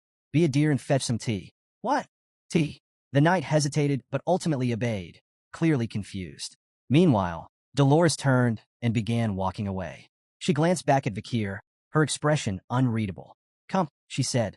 We need to talk. Vikir sat across from the Saintess at an ornately set tea table, his posture relaxed, but his senses alert. Behind her, Pietro stood like a sentinel, his sharp gaze locked onto Vikir, ever watchful. Vikir studied Saintess Dolores Quo Vadis. Despite appearing no older than 16, her name carried immense weight. During the war against demons, she had worked tirelessly on the front lines, healing the wounded when all seemed lost. To soldiers and marshals alike, she was a beacon of hope, a symbol of compassion in an age of despair. Even Vikir, hardened by battle, had once regarded her with a degree of reverence. Then, unexpectedly, she sighed. I've been really stressed lately. Vikir blinked. That was not what he expected. The Saintess continued, seemingly unfazed by his silence. I just got back from the Imperial Academy of Colosso. I'm on break, but family matters have kept me busy. Vikir narrowed his eyes. What was she playing at? Why shift the conversation to something so mundane? She turned her gaze to the window, watching the moonlit city below. Nobles and merchants are relentless. They demand my presence at all hours, but most of their problems are self-inflicted. She swirled her tea absent-mindedly. Narcotics, personal misadventures, things they call urgent, but are really just the consequences of their own indulgence. Very few of them are actually suffering from serious illnesses. Taking a slow sip of her tea, she exhaled softly. People rarely care about justice, righteousness, or equality. They only focus on their immediate needs. Her words hung in the air, an unspoken challenge for Vikir to reflect on them. Vikir, ever composed, responded evenly. Theology is essentially the process of understanding humans, so such things are inevitable. The Saintess's eyes flickered with intrigue. Asmo's Old Testament, chapter 6, verse 9. For the first time, genuine surprise flashed across her face. I never thought I'd meet someone who still remembers that passage. Vikir said nothing, merely taking a sip of his own tea. This woman was sharper than most gave her credit for. Still, there were more pressing matters. He placed a pouch of contaminated water on the table. There's an epidemic in the slums of St. Mecca, he stated. It's spreading fast. The Saintess's demeanor shifted instantly, her light-hearted tone vanishing. Are you certain? Vikir nodded. See for yourself. She studied the pouch carefully, but did not immediately take it. Her gaze flickered back to him. Did you have anything to do with this? Vikir met her eyes, unshaken. If I did, why would I be telling you? Pietro, ever the skeptic, tensed. Silence settled over the room as the Saintess continued scrutinizing him.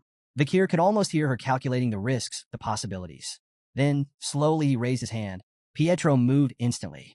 In a blur, he stepped between them, reaching for his weapon. Saintess stepped back, but there was no attack. Instead, a radiant golden glow enveloped Vikir's hand.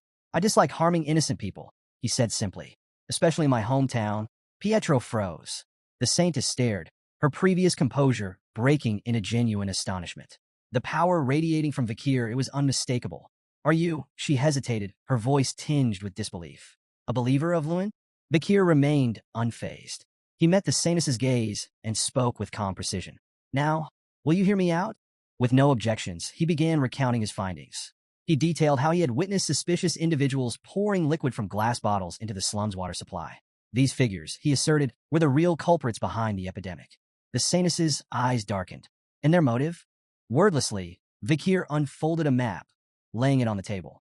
He pointed to two key locations, his tone measured as he explained his deductions. The Leviathan clan, the bourgeois family, two factions with everything to gain from a crisis. The Leviathan clan thrives on poison, Vikir began.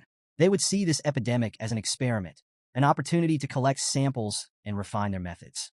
If the Quo Vadis clan collapses, their influence will spread unchecked. The Saintess's lips pressed into a thin line. She knew of the Leviathan clan's long-standing enmity with her own. But Vikir wasn't finished. He tapped another point on the map. The bourgeois family. They don't need poison. They profit from disaster. His voice was sharp, cutting through the tension. When an epidemic sweeps through, the poor die first. Landowners go bankrupt. Factories shut down. Stores close. That's when the bourgeois family steps in, buying up land, seizing assets, expanding their empire. The Saintess and Pietro exchanged stunned glances. It all made too much sense. Vikir leaned back. The Leviathan clan sets the fire. The bourgeois family waits for the ashes to settle. And to mask their scheme, They blamed the native tribes of the deep forest. Silence. Pietro looked like he'd just swallowed glass. The saintess, normally composed, found herself genuinely shaken. Vikir had pieced together an insidious conspiracy with alarming clarity. Finally, she exhaled. Just who on earth are you?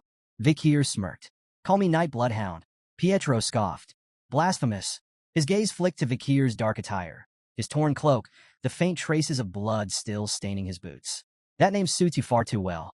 The saintess, however, remained thoughtful. Even if your name is ominous, your words hold weight. She stood. Pietro, we're going to the slums? Pietro straightened. Understood. They would investigate the epidemic firsthand and report their findings to the Kovadi's leadership. Vikir observed the saintess in silence. She acted swiftly and decisively, a rare trait among nobles. Meeting her had been fortunate. With her involved, the truth wouldn't stay buried for long. As she prepared to leave, the saintess glanced back at him. There was something about him that unsettled her. His small frame, battered from battle, seemed at odds with the sheer power he had displayed. His presence carried a storm of emotions: blood, oil, steel, violence, and fury. Yet beneath it all, there was sadness. A sadness so deep, so ancient, that she found herself wondering, who was this man before he became the Night Bloodhound? When they arrived at a small church deep in the slums, the air was thick with desperation.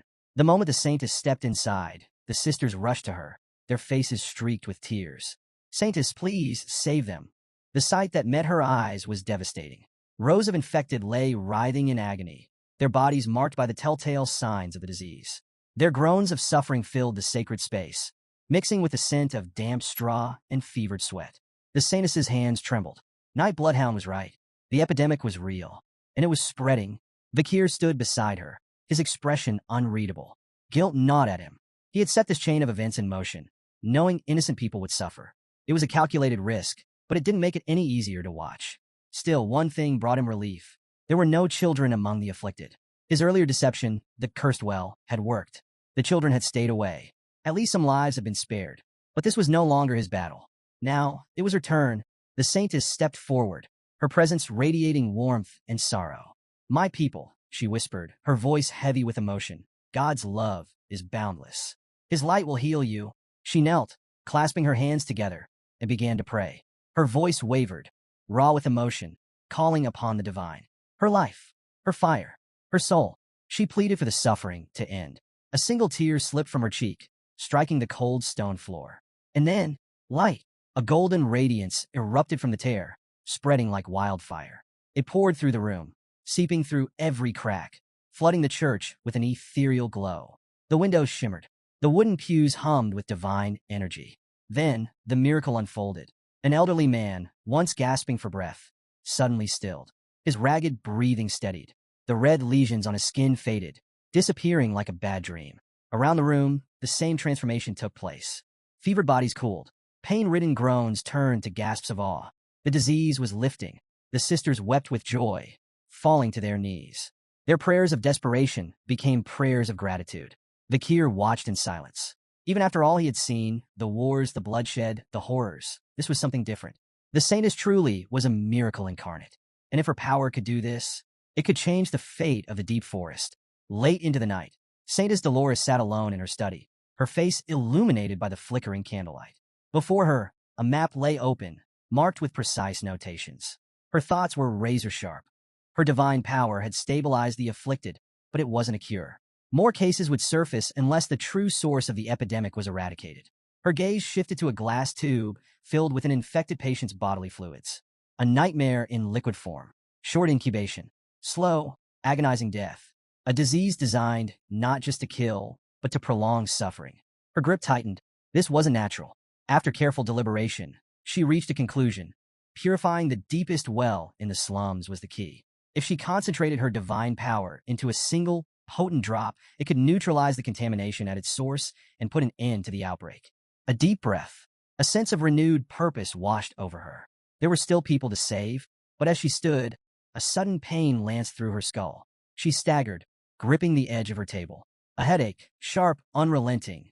Was it anemia? Exhaustion? The strain of overusing her divine power? She clenched her teeth, pushing the pain aside. There was no time for weakness. Moments later, she emerged from her chambers, her expression unreadable. Waiting outside was a trio of noblemen. One of them, overly enthusiastic, lit up at her arrival. Saintess, what perfect timing. Dolores raised an eyebrow. Why were they here? Another noble, practically beaming with self-importance, stepped forward. We couldn't possibly allow someone as noble as yourself to venture into the filth of the slums alone, he declared. So we took the liberty of gathering some relief supplies. With a flourish of his hand, he gestured to 3 wagons stacked high with goods. Food, medicine, blankets, the works. The poor souls in the slums have truly hit the jackpot today, he chuckled, nudging his companion. Dolores studied them. Their smiles were too wide. Their voices dripped with self-satisfaction. This wasn't charity. It was theater. They weren't here for the sick. They were here for themselves. With a serene smile, Saintess Dolores walked past the noblemen, their exaggerated pledges of loyalty trailing behind her. It is a gentleman's duty to protect a lady, one declared dramatically. We swear to assist you in every way possible, another added, his eyes practically sparkling as if expecting praise. Her presence clearly captivated them, their hearts racing as if they were knights in a chivalric ballad rather than men about to enter a disease-ridden slum. Ever composed, Dolores offered them a gentle nod. I trust you will handle everything with great care, she said, her tone light yet distant. Their enthusiasm lasted all of 5 minutes. As they stepped deeper into the relief zone, the air grew thick with decay. The stench of sickness, filth, and human suffering assailed them like a physical blow. The first noble gagged, clutching his silk handkerchief over his nose. By the heavens, this stench. My limited edition shoes are going to be ruined. The second noble froze in place, eyes darting around in panic. Wait, what if we catch it? Shouldn't we be keeping a safe distance? The third, less subtle than the others, turned to a nearby priest. Clear this mess at once. And while you're at it, treat me first. Dolores watched them without surprise. Their discomfort was inevitable. Men who acted for image would always falter when faced with true suffering. True empathy wasn't about performance. It was about grace, kindness, and sacrifice, a lesson these men had yet to learn. Her thoughts were interrupted as she turned her gaze toward a nearby tent. A heavy, ominous aura lingered around it. Inside lay the most critical patients, those fighting not just the disease but despair itself. The suffering within that tent was unimaginable. Without hesitation, Dolores approached. Forgive me for not coming sooner.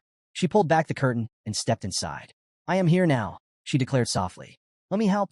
Inside the critical care tent, the moment she entered, she was met with urgency. A commanding voice rang out. More saline now. Dolores turned her head, expecting to see a priest or healer. But instead, her eyes landed on something shocking. A doctor, one who moved with efficiency, precision, and expertise. A priest nearby stared in disbelief. His mouth opened as if to speak, but no words came out, because he recognized something impossible. The doctor wasn't just any doctor. It was Night Bloodhound. Dolores's breath caught. Vikir. For hours, he had been working tirelessly to treat patients. But what truly stunned everyone was his method. Using a small clinical knife, he made a careful incision at the infection site. Then, with just 2 fingers, he pressed against the wound, channeling divine power directly into it. The infection vanished on the spot. The priest, watching this unfold, felt his worldview shatter. Unlike the usual surface-level blessings used by the clergy, Vikir's technique forced divine power directly into the source of the illness. A technique no priest had ever considered. Dolores stood frozen, watching in silent awe. Vikir, this man with the aura of steel, blood, and fire, was healing people. After curing the infection, he administered medicine, ensuring the patient's recovery. His movements were efficient, measured, and above all, purposeful. This wasn't just skill. This was a man determined to save lives. Vikir placed both hands on the patient's chest, channeling divine power into their body. He understood the mechanics behind divine power well. It was typically granted through prayers to a god. The stronger the faith, the greater the return. 1 unit of devotion equaled 1 miracle. 10 units equaled 10. But Vikir knew better. There existed a loophole, a method that allowed 10 miracles with just 1 unit, and 100 miracles with 10. His mind drifted back to the Great Fall, a time of war and chaos, when hordes of monsters flooded the battlefield, and the wounded piled higher than prayers could reach. The clerics, their power reserves rapidly depleting, faced a grim realization. They didn't have enough divine energy to save everyone. So, the rules were rewritten. A divine decree altered the system. Miracles first, consequences later. Instead of strict calculations, clerics could now draw divine power without an immediate limit. The catch: the excess power came with an invisible cost, and interest to be paid later. This phenomenon became known as advanced divine power, and it wasn't limited to clerics. Anyone, even non-believers, could harness it, provided they had purged enough evil. Vakir, with a soul steeped in karmic energy from his past, could tap into this power naturally within the sacred grounds of Saint Mecca. It was this ability that made his miracles so efficient, allowing him to perform feats others deemed impossible. Just then, a child's sobs broke through the silence. A young girl knelt beside her unconscious mother, shaking her weak form. "Mama, wake up, please." Vakir, having finished his previous treatment, approached her with calm assurance. "She'll wake up soon," he said softly. He reached into his pocket, pulling out a gold coin. Pressing it into the girl's small hand, he instructed her, "Use this for food, firewood, whatever she needs to recover." Before the girl could respond, a priest quickly intervened. "Wait, we cannot give material assistance," he objected, his tone firm. "Monetary demands never end. If you start now, you'll give away everything before you realize it." Vakir, still composed, tilted his head slightly. "If demands are endless, then what defines their limit?" The priest blinked. Vakir's voice was even as he continued. "What truly is limitless?" Silence. The priest had no answer. Meanwhile, the little girl's quiet sobs softened. She clutched the coin tightly, her small fingers wrapped around it as if it were the first bit of hope she had ever held. Vakir watched her, his eyes unreadable. Then he spoke again, this time more softly. "I could give away all the money in my pocket right now. That much is true." His gaze fell upon the sick mother, her frail form barely moving. Then he apologized. "I'm sorry," Saintess Dolores observes. Dolores, watching from a distance, felt something shift within her. Why? Why would someone as calculating as Vakir, as strong, as composed, apologize? She turned his earlier words over in her mind. Theology is the pursuit of understanding humans. Then it clicked. He wasn't apologizing for what he had done. He was apologizing for what he couldn't do. For all his knowledge, all his power, he still couldn't save everyone. And she understood that feeling better than anyone. Her heartbeat quickened. At 16, she had seen miracles, had performed them herself. But this man who fought like a beast, carried the scent of steel and blood, and yet held divine power in his hands. He wasn't just a mystery. He was a contradiction, and he unsettled her in a way she couldn't explain. After hours of tirelessly treating the sick, Vakir finally stepped outside, seeking a moment of respite. He sat down with a quiet sigh, momentarily lifting his mask just enough to take a sip of water. The night air was cool, the city still heavy with the remnants of suffering. But his break didn't last long. From the corner of his eye, he noticed Saintess Dolores approaching. Quickly, he lowered his mask and greeted her. "Are you all right?" She settled beside him, her usual composure tinged with something more contemplative. "I just wanted to talk." Vakir nodded without hesitation. For a moment, neither spoke. Then, Dolores offered a quiet thanks. "With your help, we saved them," she said, sincerity in her voice. "The epidemic, we managed to stop it." Vakir, ever modest, simply shook his head. "I only did what had to be done." Dolores smiled softly, as if she had expected that answer. Then, silence settled between them. She clutched the fabric of her robes tightly, the tension in her fingers betraying the storm of emotions within. Finally, she spoke her doubts aloud. "Someone as strong as you should have been born with divine power," she murmured. She glanced down, hesitating before continuing. "I was given a gift, but I don't feel worthy of it. My faith is weak, my body frail, my mind uncertain." Her voice wavered. "Why would a higher power choose someone like me, when there are others, far more deserving?" Vakir's response caught her off guard. He smiled, calm assured. "Because of that doubt," he said simply. She looked at him confused. "The world doesn't need unshakable perfection," he continued. "It needs a light that can shine even in the darkest places." Dolores's breath hitched. His words, so unexpected, so certain, struck something deep within her. Tears welled in her eyes, but she blinked them back. "Do you really think I can become that person?" she asked, her voice small and certain. Vakir's reply was steady, unwavering. "You already are." Later, the clergy of the Kovades family gathered in solemn prayer, their efforts culminating in a sacred miracle. Before them, 3 drops of divine essence crystallized into liquid purity. Each drop held the power to cleanse the entire slums of the epidemic. Sealed in small glass bottles, they were given a name, Pliny de la Verge, or, as they were commonly known, the Saintess's Tear. In the grand hall of the temple, Saintess Dolores knelt before a podium. Before her, the sacred box containing the 3 bottles sat in quiet reverence. As she began her prayer, a radiant divine light filled the space. Her voice, clear, strong, yet laced with emotion, carried through the chamber. She spoke not of power, nor of miracles. She spoke of a woman. a mother chosen to nurture the only son of a higher power, a woman who had spent sleepless nights in anguish, whose heartache surpassed the limits of endurance, whose sorrow was carried in silence. She declared this day as one of suffering, and she poured every ounce of that suffering into her prayer. As Saintess Dolores concluded her prayer, the divine light descended upon the podium, bathing the hall in its radiant glow. The air hummed with sacred energy, a testament to the power of her faith. Moments later, holy knights entered the chamber, their movements reverent as they approached the podium. At the center of their formation, a sealed box rested in their hands, containing the three saintesses' tears. The lead knight carefully secured the box, bowing deeply before Dolores. Saintess, your offering is a blessing upon this land. The tears shall be stored safely in the basement vault. Dolores nodded, entrusting them with this solemn duty. She watched in silence as they departed, their figures fading beyond the heavy doors. Finally alone, she allowed herself a brief moment of contemplation. What came next? Nearby, a priest knelt in prayer before a statue of the goddess, his focus unwavering. Dolores approached quietly. Father. The priest lifted his head. Cardinal Humbert Lon Quo Vadis, a towering figure within the Lune Church. His presence was both commanding and warm. His eyes softened as he looked at Dolores, greeting her with affection. My fairy, my daughter, he murmured, placing a firm but gentle hand on her shoulder. Come closer, child. She obeyed, bowing her head slightly. With a smile, the cardinal praised her efforts. The offering you have made this time is remarkable, fitting of your station. Dolores humbly accepted his praise, her tone measured. Your generosity knows no bounds, Father. The cardinal gestured for her to continue. Tell me, what have you learned of this plague? Dolores began outlining their plan. We will use the saintess's tear to purify the contaminated waters beneath St. Mecca. At this, the cardinal leaned forward, interest sharp. Have you identified the source? We have, Dolores confirmed. She explained. An unregistered well in the slums. Rumors had spread among the children, a spirit's curse. But upon investigation, they had found more than superstition. From beneath her robes, Dolores unwrapped a cloth bundle, revealing several objects placed before the cardinal. A dagger, a glass bottle, and an emblem. The cardinal's expression darkened.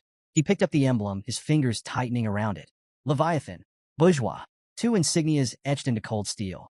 The atmosphere shifted instantly. A surge of holy aura erupted from the cardinal, crackling with righteous fury. His voice boomed through the chamber. Blasphemy, a defilement of the sacred. These vermin dare insult divinity itself.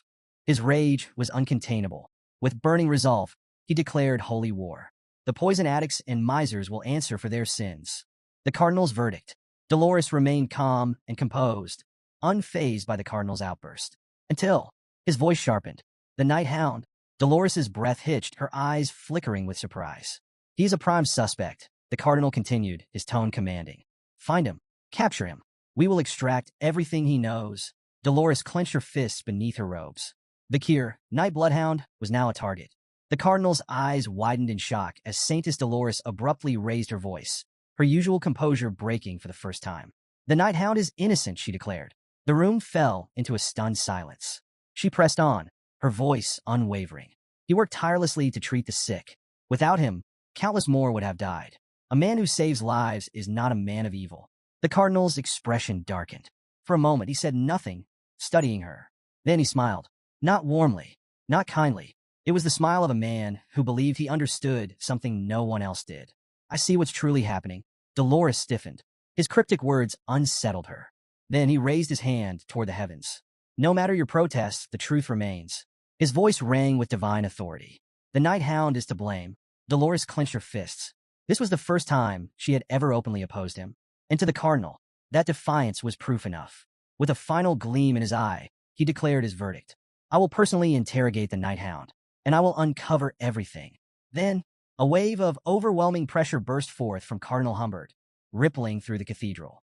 A radiant beam of divine light shot skyward, piercing the night like a holy decree. The entire city of St. Mecca was bathed in its glow. Dolores gasped, staggering back. The intensity of his power was suffocating. The cardinal turned to her, his tone final. Your opposition is meaningless. Then came the words that made her blood run cold. The paladins have already been dispatched. At a modest inn where Vakir had been staying, a group of holy knights surrounded his room. Their movements were precise, calculated. Using a series of silent hand signals, they coordinated their approach. One knight exhaled sharply, then raised his foot. Bang! The door splintered open. Night Hound, you are accused of orchestrating the Red Death. Their declaration rang through the room, but there was no response. No shadow moved. No figure stirred. The knights exchanged looks. The room was empty. The Bakir was gone. The stolen Sainus's tear. Back at the cathedral, a priest rushed in, breathless. The cardinal turned, unshaken. Speak. The priest hesitated, then delivered the news.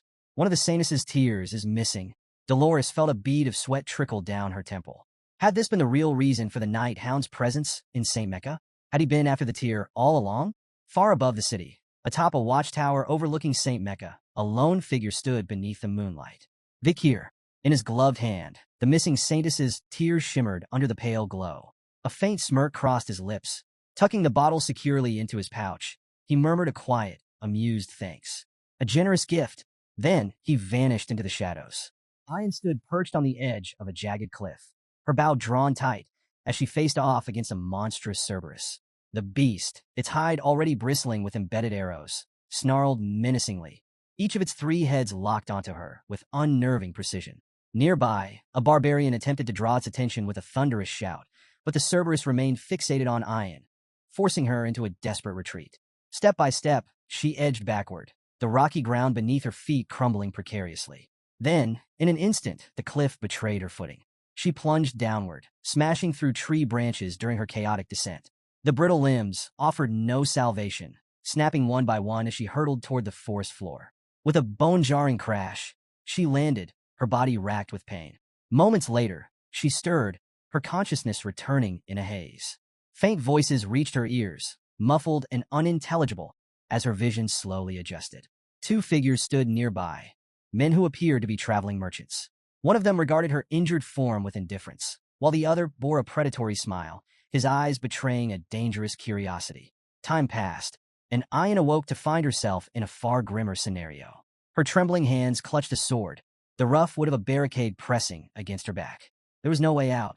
Encircling her was an unruly crowd of masked spectators, their jeering voices merging into a thunderous chorus. Their energy fed the suffocating tension in the air as her opponent stepped into the fray, a towering figure, his body marked by scars that told of countless battles.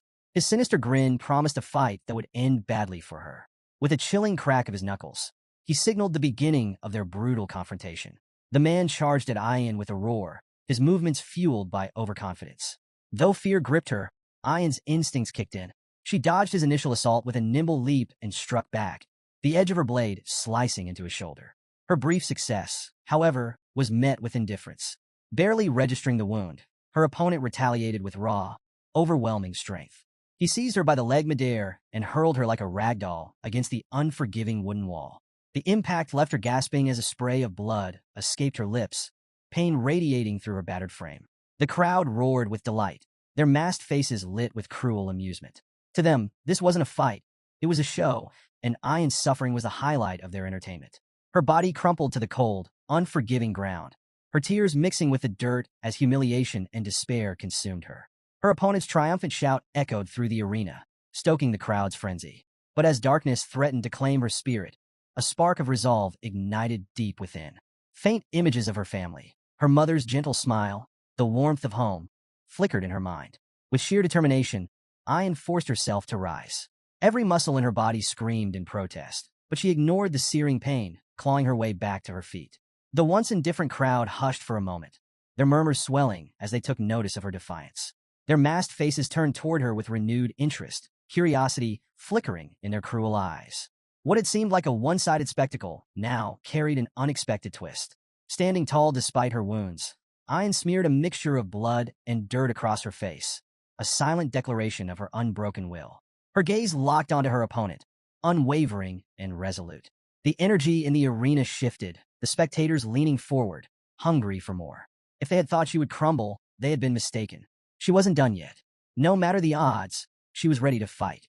Years later, the fire that had once burned so fiercely within Ian had dimmed to mere embers. Behind the cold steel bars of a prison cell, she sat motionless, her spirit shackled as much as her body. The defiance that had once gleamed in her eyes was now dulled by hopelessness. Even the cherished memories of her family, which had once given her strength, had faded into distant, unreachable echoes. The weight of despair pressed down on her, suffocating and unrelenting. The heavy silence of the cell was suddenly broken by an unexpected sound.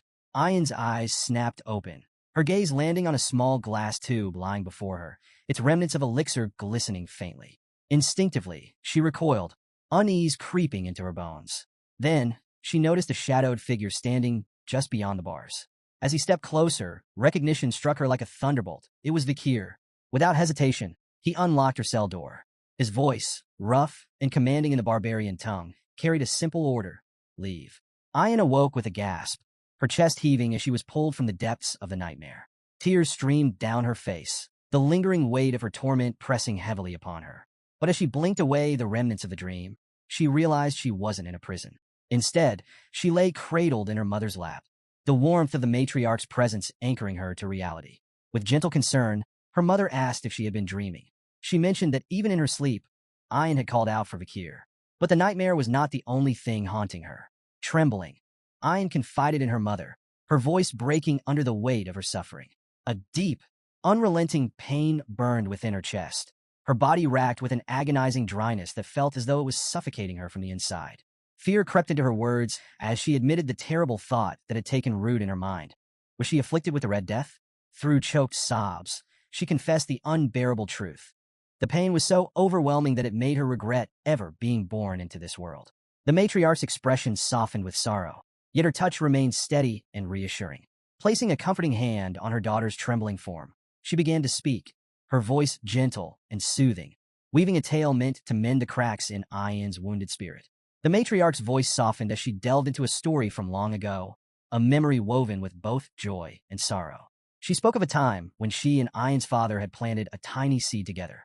He had buried it in the soil, while she had diligently watered it each day. Before long, the seed sprouted, growing into a vibrant, beautiful flower. When the time came, they harvested the blossoms, extracting their sap and smoking it. What followed was a blissful euphoria, a fleeting moment of pure happiness. And it was during this time of joy that Ayan had come into their lives. But as the matriarch continued, the warmth in her tone faded. The story took a darker turn. Because of a grave misdeed, Ayan's father had faced a terrible fate, executed at the hands of her own grandfather. The matriarch paused, watching as pain flickered across her daughter's face. Struggling with both her illness and the weight of her emotions, Ayan could no longer hold back her despair. The suffocating agony inside her made her question everything. Sensing this, the matriarch smiled gently, reminding her that life was unpredictable, a journey filled with both hardships and triumphs. She urged Ayan to endure, to hold on to hope, and assured her that Vikir would return with a cure. But Ayan, lost in hopelessness, rejected the comforting words. She voiced her doubts, convinced that Vikir would never come back. Just as the words left her lips, a sudden shout echoed from outside, piercing through the heavy atmosphere. The message was clear. Vikir had returned, and he had brought the much-needed medicine. The matriarch's expression brightened instantly, a knowing smile playing on her lips. She turned to Ayan, ready to tell her that her faith in Vikir had been justified. But before she could speak, Ayan was already gone, having bolted out the door. Slightly exasperated, the matriarch muttered to herself, wondering if her daughter truly had the Red Death after all. Ayan sprinted through the settlement, her heart pounding with a mix of hope and urgency. Her thoughts raced back to the past, to the moment Vikir had rescued her from a life of slavery. She remembered the fearless way he had stood against Madame Eight Legs, the unshakable strength he had displayed. Through his actions, he had taught her a valuable lesson, the power of facing one's fears head-on. That lesson had given her the strength to rise above her own suffering.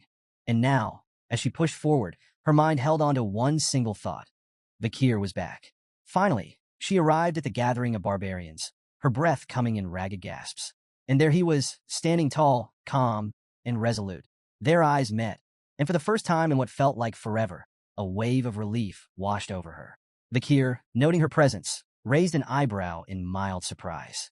He had heard she was suffering from the Red Death, and yet here she was very much on her feet. Before he could say anything more, Ayan acted on instinct. Without hesitation, she ran straight at him and leaped into a forceful hug, sending them both crashing to the ground. Vikir groaned dramatically beneath her weight, pretending to struggle. With an amused smirk, he muttered that if he hadn't reinforced his body with mana, her first hug might have actually broken his back.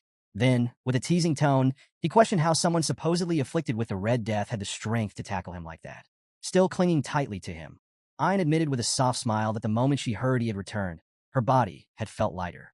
Vakir studied her, his confusion evident, but as he took in her expression, bright, full of relief, he let out a breath and asked if she was truly all right. Ayan nodded, her joy unmistakable. She admitted that perhaps she was only pretending to feel better, but at this moment, she had never been happier. Then, with a beaming smile, she welcomed him back. Vakir's expression softened, warmth flickering in his eyes. "I'm back," he replied. Inside a dimly lit tent, the atmosphere was thick with tension. Ahil lay on a crude bed, her breath shallow and labored, her condition worsening by the second. Around her, worried barbarians stood in anxious silence, their expressions etched with fear. Vakir knelt beside her, his gaze steady as he reached into his pouch and retrieved a small vial. The Sanus's tear. The moment he uncorked it, a brilliant golden radiance spilled forth, bathing the tent in a warm, ethereal glow. The light cascaded over Ahil, enveloping her in its healing aura. All eyes were locked onto her frail body as, miraculously, the red spots marring her skin began to vanish. Gasps of disbelief filled the space, followed by murmurs of awe. The once hopeless barbarians watched as Ahil's ragged breathing steadied, her complexion regaining its natural color. The Red Death, which had plagued her so mercilessly, was gone. A wave of gratitude surged through the group, their voices rising in praise. To them, Vakir was no longer just a warrior. He was the bringer of salvation. But Vakir had no time for accolades. His focus remained sharp. Turning to Ayan, he asked how many among their tribe had been infected. She responded grimly, Ahil had been one of 30. His expression darkened as he pressed further, inquiring about the state of other tribes. Ayan's answer was even more troubling. Many clans were teetering on the brink of devastation. Vakir quickly did the math. If the disease had spread as widely as suspected, there could be as many as 10,000 infected individuals across the land. Wasting no time, he instructed Ayan to send word to every tribe, telling them to gather their sick. The battle against the Red Death was far from over. Concern flickered in Ayan's eyes. With hesitation, she asked the pressing question, was there truly enough of the cure for all? Vakir's response was calm, unwavering. More than enough, he assured her. But beyond survival, he saw an opportunity. This was their chance to showcase their tribe's strength and capabilities to the rest of the land. His words carried weight, filling the barbarians with awe. Whispers of admiration spread like wildfire. Vakir was proving himself to be nothing short of extraordinary. However, he wasn't done yet. Shifting gears, he brought up another pressing matter, a formidable swamp monster known as Ka. Without much fanfare, he revealed that he had slain the beast during his journey. With his usual practicality, he instructed the barbarians to retrieve its carcass for food. More stunned murmurs rippled through the crowd. One by one, they realized just how far beyond their own abilities Vakir truly was. But there was no time for idolization. Keeping the group focused, Vakir issued the next directive. The tribes were to gather near the river catchment area for the next phase of the plan. Before long, the various barbarian tribes assembled by the riverbank, their leaders and warriors standing in anticipation. All eyes were on Vakir, who stood at the forefront, the Sanus's tear in his grasp. With measured precision, he poured the sacred liquid into the flowing waters. The moment it touched the river, a radiant golden light burst forth, illuminating the water as it surged downstream. The glow spread rapidly, casting a brilliant shimmer across the forest, its reflection dancing like liquid gold. Vakir turned to the gathered leaders, his voice steady as he addressed them. The water had been purified. Now, all the infected had to do was drink. One by one, the afflicted stepped forward, aided by their kin. As they took hesitant sips of the gleaming water, a hush fell over the crowd. Then suddenly laughter, cries of disbelief. "The sickness is gone," someone exclaimed. More voices followed, each filled with astonishment. One after another, the sick found themselves free of the Red Death, their bodies cleansed, their suffering lifted. The weight of despair that had loomed over the tribes evaporated, replaced by a wave of joyous celebration. Cheers erupted across the riverbank, the sound of victory echoing through the forest. Vakir turned to the matriarch, his voice calm and assured as he explained the extent of the purification process. The river's catchment area was now carrying the cure far and wide, ensuring that the bacteria responsible for the Red Death would soon be eradicated entirely. The matriarch listened intently, her expression shifting from admiration to deep respect. Then, with a thoughtful nod, she spoke, suggesting that Vakir be named the tribe's shaman. Before he could decline, the ground suddenly trembled beneath them. A thunderous thud shook the earth as one of the tribal leaders stomped his foot with overwhelming force, causing a visible crack to form in the dirt. Silence fell. All eyes turned to the source of the commotion. With a booming voice, the leader addressed the gathered tribes, his words carrying the weight of history itself. People of the deep forest. What is the name of the hero who purified our land? A beat of silence. Then, as one, the barbarians pounded their feet in rhythm and roared. Vikir! Another warrior stepped forward, raising his fist. Who saved our families from the Red Death? Again, the answer came like a rolling thunderclap. Vikir! A third leader spoke, voice rich with emotion. Who has brought hope and a bright tomorrow to the deep forest? The response was deafening. Vikir! The name echoed through the trees, vibrating through the very heart of the land. The people of the deep forest had spoken, their chants a declaration of gratitude and unwavering loyalty. Yet, amid the roaring celebration, Vikir remained composed. His mind was already working ahead, calculating his next move. The destruction caused by the Poison Clan had been devastating, but in the chaos, a unique advantage had emerged. Winning over the Deep Forest tribes was not just a victory. It was a strategic strike against the Baskerville clan. As a former member of Baskerville himself, Vikir recognized the opportunity before him. The loyalty of the mountain natives could be a powerful tool, one that might turn the tides in his favor against Hugo Baskerville, a man who had long stood as both a rival and an obstacle. A knowing smirk tugged at Vikir's lips. This was more than just gratitude from the tribes. This was leverage. The matriarch, basking in the moment of triumph, raised her arms joyfully, declaring that a grand festival would be held to celebrate their victory over the Red Death. But before the cheers could swell, Vikir raised a hand, his voice steady but commanding. There's still one last matter to resolve. The matriarch and Ayan turned toward him, their joyous expressions fading into curiosity. Vikir's eyes darkened. We need to find the one responsible for poisoning the forest. Far from the revelry, deep within a shadowy cave, a man named a human sat, reveling in his own wicked brilliance. A slow, satisfied chuckle rumbled from his throat as he imagined his scheme playing out exactly as planned. By now, he believed, the people of the deep forest should have been on the verge of collapse, their bodies succumbing to the poison he had so carefully spread. His lips curled into a sneer, all because of that imperial brat. The thought of the imperial smugglers forced his expression into something twisted, a mixture of resentment and amusement. He had been forced into dealings with them, but he would turn the situation to his advantage. A human had crafted the perfect deception. He had planned to emerge at just the right moment, presenting himself as the savior of his people by conveniently providing the antidote. He had even poisoned his own granddaughter, Ahul, to sell the illusion completely. The irony was delicious. To him, this was a masterstroke. But as he stepped out of the cave, returning to the village, his confidence was met with a sight that made his stomach lurch. The village was alive. Instead of finding his people writhing in agony, their bodies weakened by the disease, he saw them moving about cheerfully, bustling with energy. His confusion deepened as his eyes darted from person to person. Just days ago, they had been gasping for air, some barely clinging to life. And then, his gaze landed on Ahul. His supposed victim, the proof of his scheme, stood by a fire, humming as she cooked food. A human stood frozen, his mind struggling to make sense of the impossible. How could this be?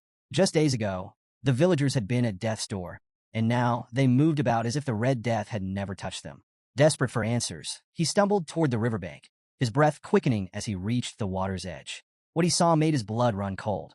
The river, once contaminated and deadly, now gleamed with crystal-clear purity. The reflection of his own bewildered face stared back at him, eyes wide with disbelief.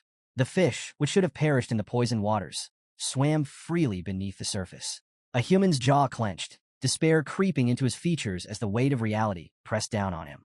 His carefully laid plan, ruined. Before he could process his spiraling thoughts, a voice shattered his daze. Clear water, isn't it? The casual remark came from behind him. A human spun around, his heart hammering in his chest. Standing there, watching him with a knowing smirk, was Vikir. A sharp hiss of frustration escaped a human's lips. You imperial bastard, he spat, masking his unease with venomous words. His mind raced. When had Vikir arrived? And more importantly, how much did he know? His unease only grew when he realized Vikir wasn't alone. Behind him stood a group of barbarians, their expressions grim and unreadable. Their silence carried weight, their stances unwavering. Then he saw it in Vikir's eyes, absolute certainty. The truth crashed down on a human like an avalanche. He knows. Memories from his past life surged through Vikir's mind.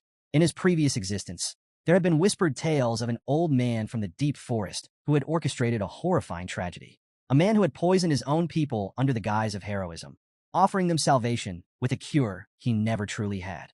His plan had backfired spectacularly, leading to the deaths of nearly everyone in his tribe. Now, standing face to face with a human, Vikir realized the old legend was no myth. The villain of that story was right here, right now. A human, still clinging to his unraveling confidence, let out a hollow chuckle. Ah, has everyone come to greet the old shaman? His voice dripped with forced amusement, a desperate attempt to maintain control. But the barbarians weren't fooled. Their silence was deafening. Their eyes, once filled with respect for their elder, now held something far more dangerous, doubt. The weight of their scrutiny pressed down on a human, and for the first time, his mask began to crack. Vikir remained calm, his presence exuding quiet menace. He didn't need to say a word. His mere existence was enough to tighten the noose around a human's neck. Then the matriarch stepped forward, her piercing gaze locked onto a human, her voice even, but laced with sharp intent.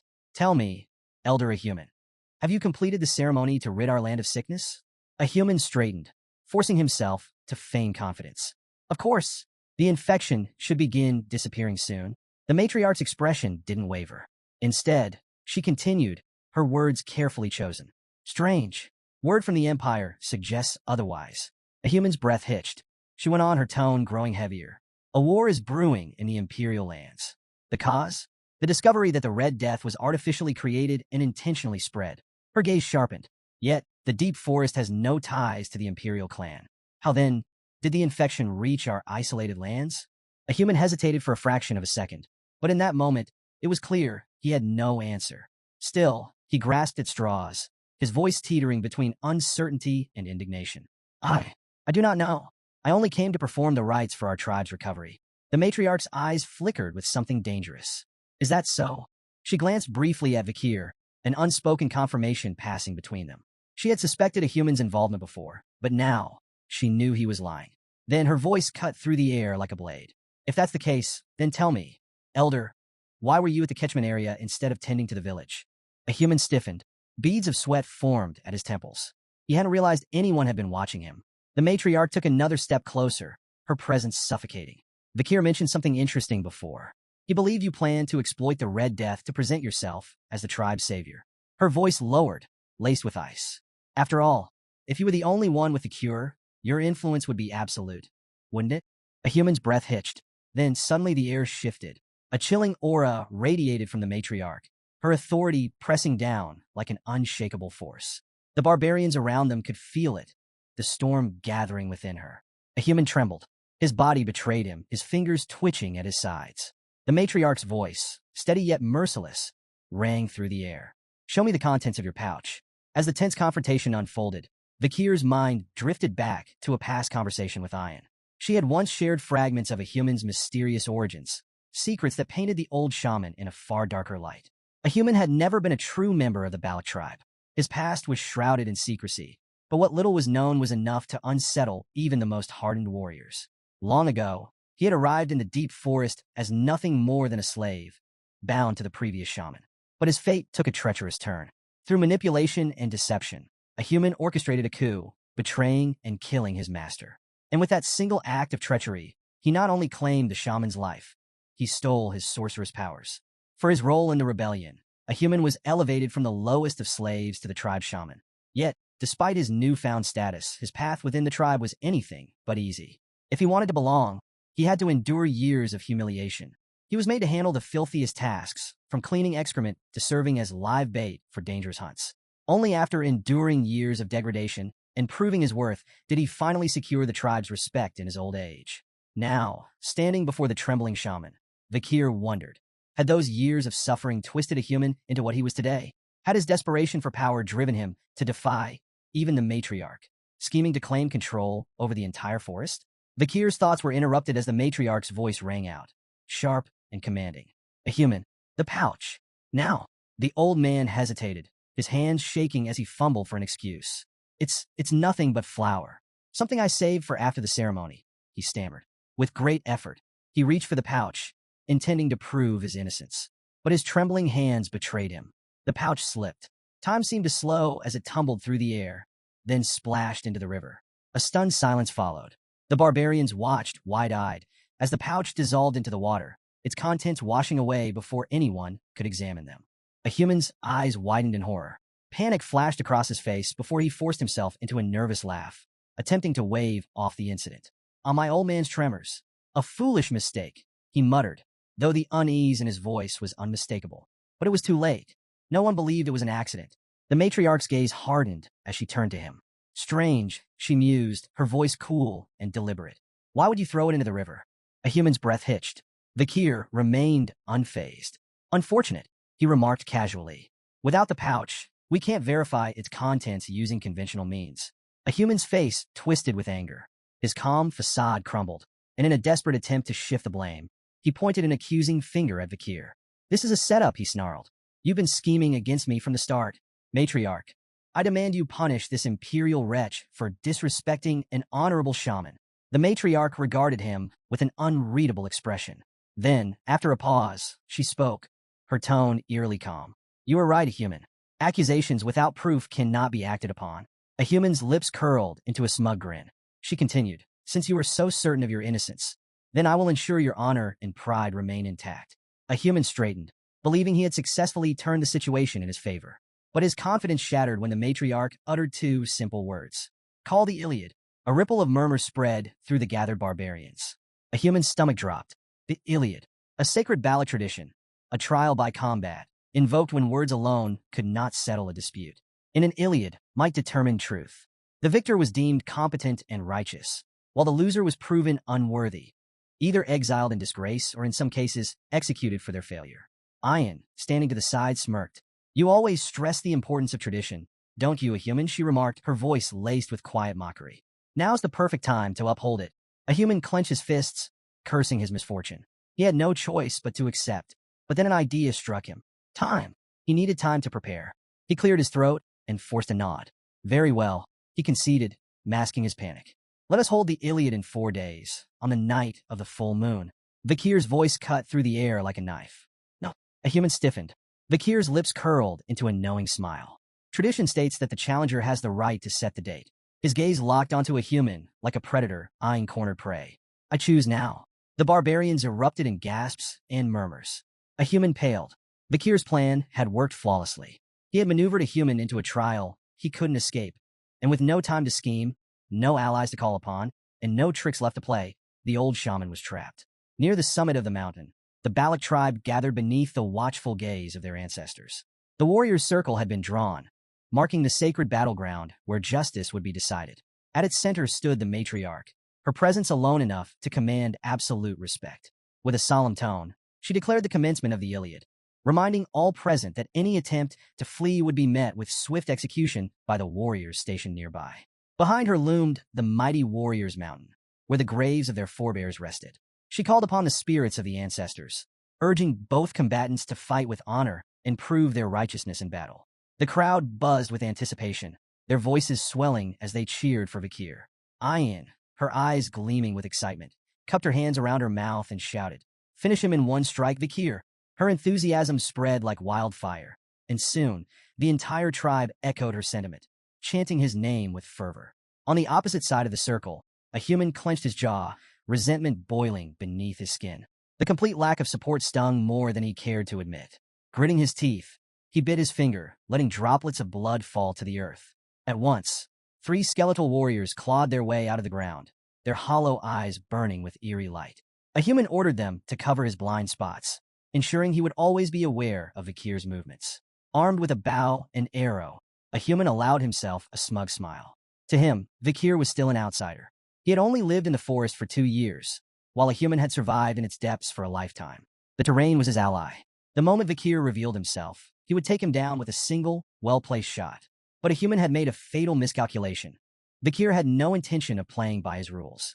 Hanging upside down from a high tree branch, Vakir watched a human from above, his presence undetected. His breathing was steady, his gaze calculating. The ability that made this possible, Silent Heal, was one he had acquired after defeating the master of the swamp. A technique perfected by assassins. It allowed him to move without making a single sound. Even the faintest breath of disturbed air was erased, rendering him a shadow among shadows. Below him, a human remained blissfully unaware, still lost in his own overconfidence. Then, with the precision of a striking serpent, Vakir moved. He dropped silently into the midst of the skeletal warriors, his blade already in motion before his feet even touched the ground. Red arcs of light followed his strikes, each one precise and deadly. bone shattered and splintered, the undead warriors reduced to lifeless fragments in mere seconds. A human, unaware that his summoned guards had already been obliterated, maintained his smirk, still believing Vikir was hiding in fear. A deadly mistake. With ghost-like speed, Vikir materialized behind him. A human barely had time to react before Beelzebub, Vikir's blade, drove into his chest. The smirk vanished from a human's face. Confusion, pain, disbelief. His body shuddered as a strangled gasp escaped his lips. He had not heard anything. No footsteps, no rustling leaves, nothing. His mind struggled to process the impossible reality. He had lost before the battle had even begun. With a powerful shove, Vikir sent the shaman sprawling to the ground.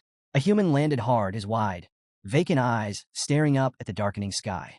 He writhed in agony, his fingers twitching as if reaching for something, anything, to reverse his fate.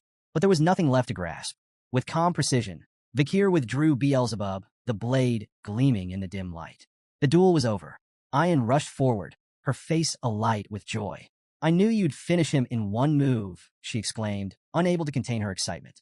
Around them, the gathered barbarians murmured in awe, still processing the sheer speed of what had just transpired.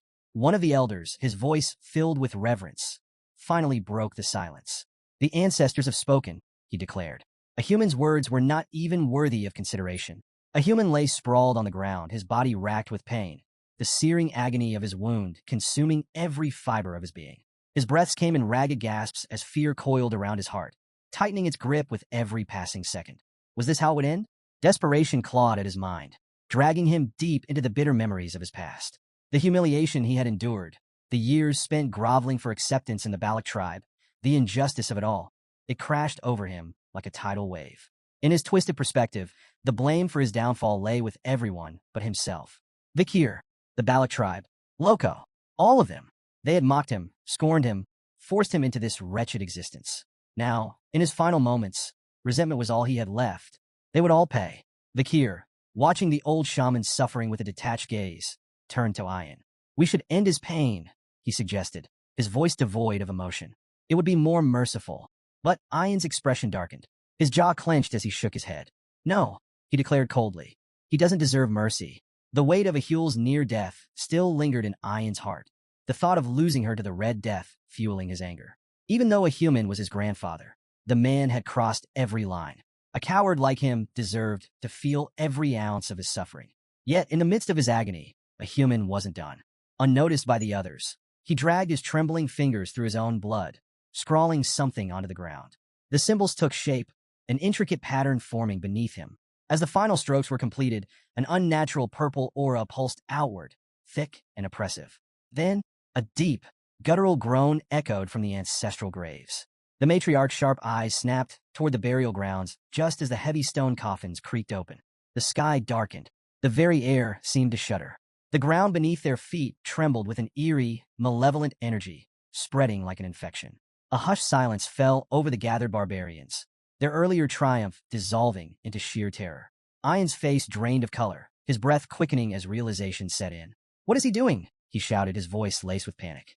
The once revered warrior's mountain now loomed under an ominous shadow, its sacred presence twisted into something unnatural. Vikir's eyes narrowed. He had been certain, absolutely certain, that his blade had pierced a human's lungs. The old man shouldn't even be breathing, let alone moving. Yet there he was. The barbarians erupted in fury, their voices filled with outrage. "He's desecrating the graves," one roared. "He's bringing ruin upon us all." But a human, now surrounded by a pulsating, violet aura, only laughed. A chilling, hollow sound that sent a shiver through even the bravest warriors. His eyes, once dim with age, now burned with an unnatural glow. "And you call me a coward?" he sneered, his voice thick with mockery. "Do you really think I fear the ancestors?" Something was terribly wrong. Sensing the urgency, Vikir didn't hesitate. He lunged forward, blade in hand, his instinct screaming that a human needed to die now. But just as his strike was about to land, boom! A violent explosion of dark energy erupted, hurling Vikir backward. He landed hard, skidding across the dirt, his vision flickering from the sheer force of the blast. Had he acted too late? Ayan rushed to his side, wide-eyed, his gaze locked onto the source of the destruction. Embedded in the ground near a human was an arrow, one cloaked in pulsating, black energy. Vikir's mind reeled. That attack, it hadn't come from a human. The old shaman, still writhing on the ground, let out a triumphant, rasping chuckle. His gaze drifted toward the mountain summit, his voice laced with malicious glee. You wished for the ancestors' judgment? His lips curled into a sinister grin. Then the time has come. Atop the mountain, a figure cloaked in a deathly aura stood motionless, gripping a bough with an unnatural stillness. The oppressive energy radiating from it sent an icy chill through the air, freezing the breath in the lungs of those who dared to look upon it. Then, a hushed whisper rippled through the gathered warriors. A death knight. The mere utterance of the name sent a wave of dread through the tribe. A creature of nightmare. Its risk rating ranged from A to S, a level of danger reserved for only the most formidable of beings. Death Knights were once warriors at the height of their power, only to be corrupted and resurrected as undead monstrosities. Their souls and physical bodies had been twisted into conduits for dark mana, granting them overwhelming strength and relentless endurance. Ian's voice wavered as he took a hesitant step back. Is that truly one of our ancestors? Vakir's gaze darkened as he analyzed the situation. This level of resurrection magic, a human couldn't have done this alone. Had the old shaman defiled the graves of their ancestors? Or had he turned himself into an undead being to seize such power? Before Vakir could reach a conclusion, the air thickened with malice. A human, his body now pulsing with dark energy, raised a trembling hand. With a wicked grin, he unleashed a torrent of skeletons, their hollow eyes gleaming with malevolence as they clawed their way out of the earth. His voice dripped with mockery. Did you really think I lived among you fools without preparing countermeasures? The warriors gritted their teeth, weapons at the ready, but a human wasn't finished. His smirk widened as he gestured toward the graves littering Warriors Mountain. You're all so shocked. Yet this is only the beginning, he sneered. Did you forget? There is not just one grave here. A horrifying rumble rolled through the earth. Then, one by one, more Death Knights emerged. The air grew heavier with each resurrection, the sheer malice emanating from the corrupted ancestors enough to sap the will of even the bravest warriors. What had once been a sacred burial ground was now a battlefield of the undead. As chaos erupted, a human climbed into a grotesque skeletal carriage, the construct pulsing with dark mana as it formed around him. With a deranged laugh, he urged the skeletal beast, pulling it to move. Try your best to survive, he called mockingly. I'll enjoy hearing how you all beg for mercy soon enough. He cracked the reins, and the carriage lurched forward, carrying him away from the carnage. But Ian wouldn't let him escape so easily. How low can you sink? He roared, drawing his bow. With furious precision, he loosed an arrow, its trajectory honed for a direct hit. But just before it could reach a human, shatter, another arrow intercepted it mid-flight, splintering it into useless fragments. Ian's breath caught in his throat as he turned toward the source. Standing unmoving, bow still raised, was the Death Knight. It had protected a human. Before Ian could react, another arrow streaked through the air, this time from the depths of the forest. Crack! The Death Knight's head exploded on impact. Its lifeless body crumpled, collapsing into a pile of unmoving armor. A stunned silence fell over the battlefield. Who had fired that shot? The barbarians, still locked in their fight for survival, snapped their heads toward the forest's edge. But the archer responsible remained hidden, their presence shrouded in mystery. The moment of hesitation passed quickly. The undead army still loomed, and a human had escaped. From the center of the battlefield, the matriarch stood firm, her voice slicing through the chaos. Do not falter, she commanded. These creatures are not our ancestors. They are a human's puppets. Her sharp gaze swept across the warriors. Destroy them. Prioritize your survival. Hesitation will kill you. Her words reignited the warriors' resolve. But even with renewed determination, the battle was far from easy. The undead ancestors were unlike anything the tribe had ever faced. They moved with unnatural speed, wielded weapons with terrifying precision, and felt no pain. Every attack that should have felled a man only served to slow them down. The barbarians fought valiantly, but their losses were mounting. For every undead warrior that fell, two more seemed to take its place. The ground was soon littered with the bodies of fallen comrades, their sacrifice a grim reminder of the enemy's overwhelming power. Amid the chaos of battle, an undead warrior let out a defiant scream, only to have its head obliterated by a perfectly placed arrow. A heartbeat later, two more suffered the same fate, their skulls pierced with lethal precision. Vakir's sharp gaze followed the trajectory of the shots, his mind piecing together the source of such flawless marksmanship. Then, his eyes landed on the matriarch. It's her, the night fox Aquila. Even among the relentless swarm of undead, her movements were effortless. Each arrow she loose struck with pinpoint accuracy, instant kills against enemies powerful enough to rival elite warriors. The Death Knights, feared beings of immense strength, fell like leaves in an autumn wind under her assault. Vikir's eyes narrowed as realization dawned. So this was the woman behind the legends. Aquila, the warrior who had once single-handedly defended the deep forest from the Empire's aggression. The stories of her prowess were not exaggerations. They were a testament to sheer skill. Turning to Ayan, Vikir spoke with certainty. With the matriarch here, the tribe will survive. But survival alone wasn't enough. Their true objective still lay ahead. Ayan, we're going after a human, Vikir ordered. The battle here is only a distraction. He's still out there, scheming. Without hesitation, the two warriors vanished into the forest. Meanwhile, a human moved deeper into the wilderness, his laughter ringing through the trees as he fled. His thoughts churned with bitterness. Fools, all of them. The Balak tribe would rue the day they cast him aside. Along the way, he turned to a skeletal minion trailing behind him. Go, he commanded, voice low and urgent. The creature nodded and disappeared into the shadows, carrying out a mysterious task. A human sneered. The tribe might have Aquila, but even she wouldn't be able to stop what he had planned. She's a genius, he admitted under his breath, his tone laced with both admiration and resentment. The strongest leader in our history. But no matter how brilliant she was, no matter how skilled, she wouldn't be able to handle this trap. Vikir and Ayan moved swiftly, tracking a human through the dense forest. At last they found him. In a hidden clearing, a human sat in the center of an elaborate magic circle, chanting in a low, guttural voice. The air around him pulsed with dark energy. Towering stone pillars, worn with age, surrounded the ritual site, their surfaces etched with ominous markings. Vikir's gaze swept across the scene, his mind racing. This wasn't just some improvised spell. This was ancient. Turning to Ayan, he asked, "Do you know what this place is?" Ayan shook her head, her expression tense. "I don't know the specifics," she admitted. "But whatever he's doing, we can't let it continue." Without hesitation, she drew an arrow, aura flickering around its shaft. "I'll kill him here and now." She let the arrow fly. It streaked toward a human, slicing through the air with deadly speed. But just before it struck, "I'm done." A human's triumphant shout sent a chill down Ayan's spine. The ground beneath them shook. Then, from within the earth, a hand shot up. Snap! With impossible speed, it caught Ayan's arrow between its fingers. Ayan's heart nearly stopped. The air around them darkened. A wave of oppressive energy crashed over the clearing, suffocating and vast. A human staggered to his feet, his face alight with glee. "It worked," he whispered, before turning toward Vikir and Ayan with a wide, deranged grin. "You're too late." Vikir's grip on his sword tightened as a human stepped aside, revealing what had risen from the ritual circle. A lone figure stood amidst the swirling dark mana. Tall, imposing, wrapped in an aura of unfathomable power. A human spread his arms in a grand gesture, his voice dripping with triumph. "Behold!" A heavy silence filled the clearing as he spoke the name. The divine archer, Adonai. Ayan's blood ran cold.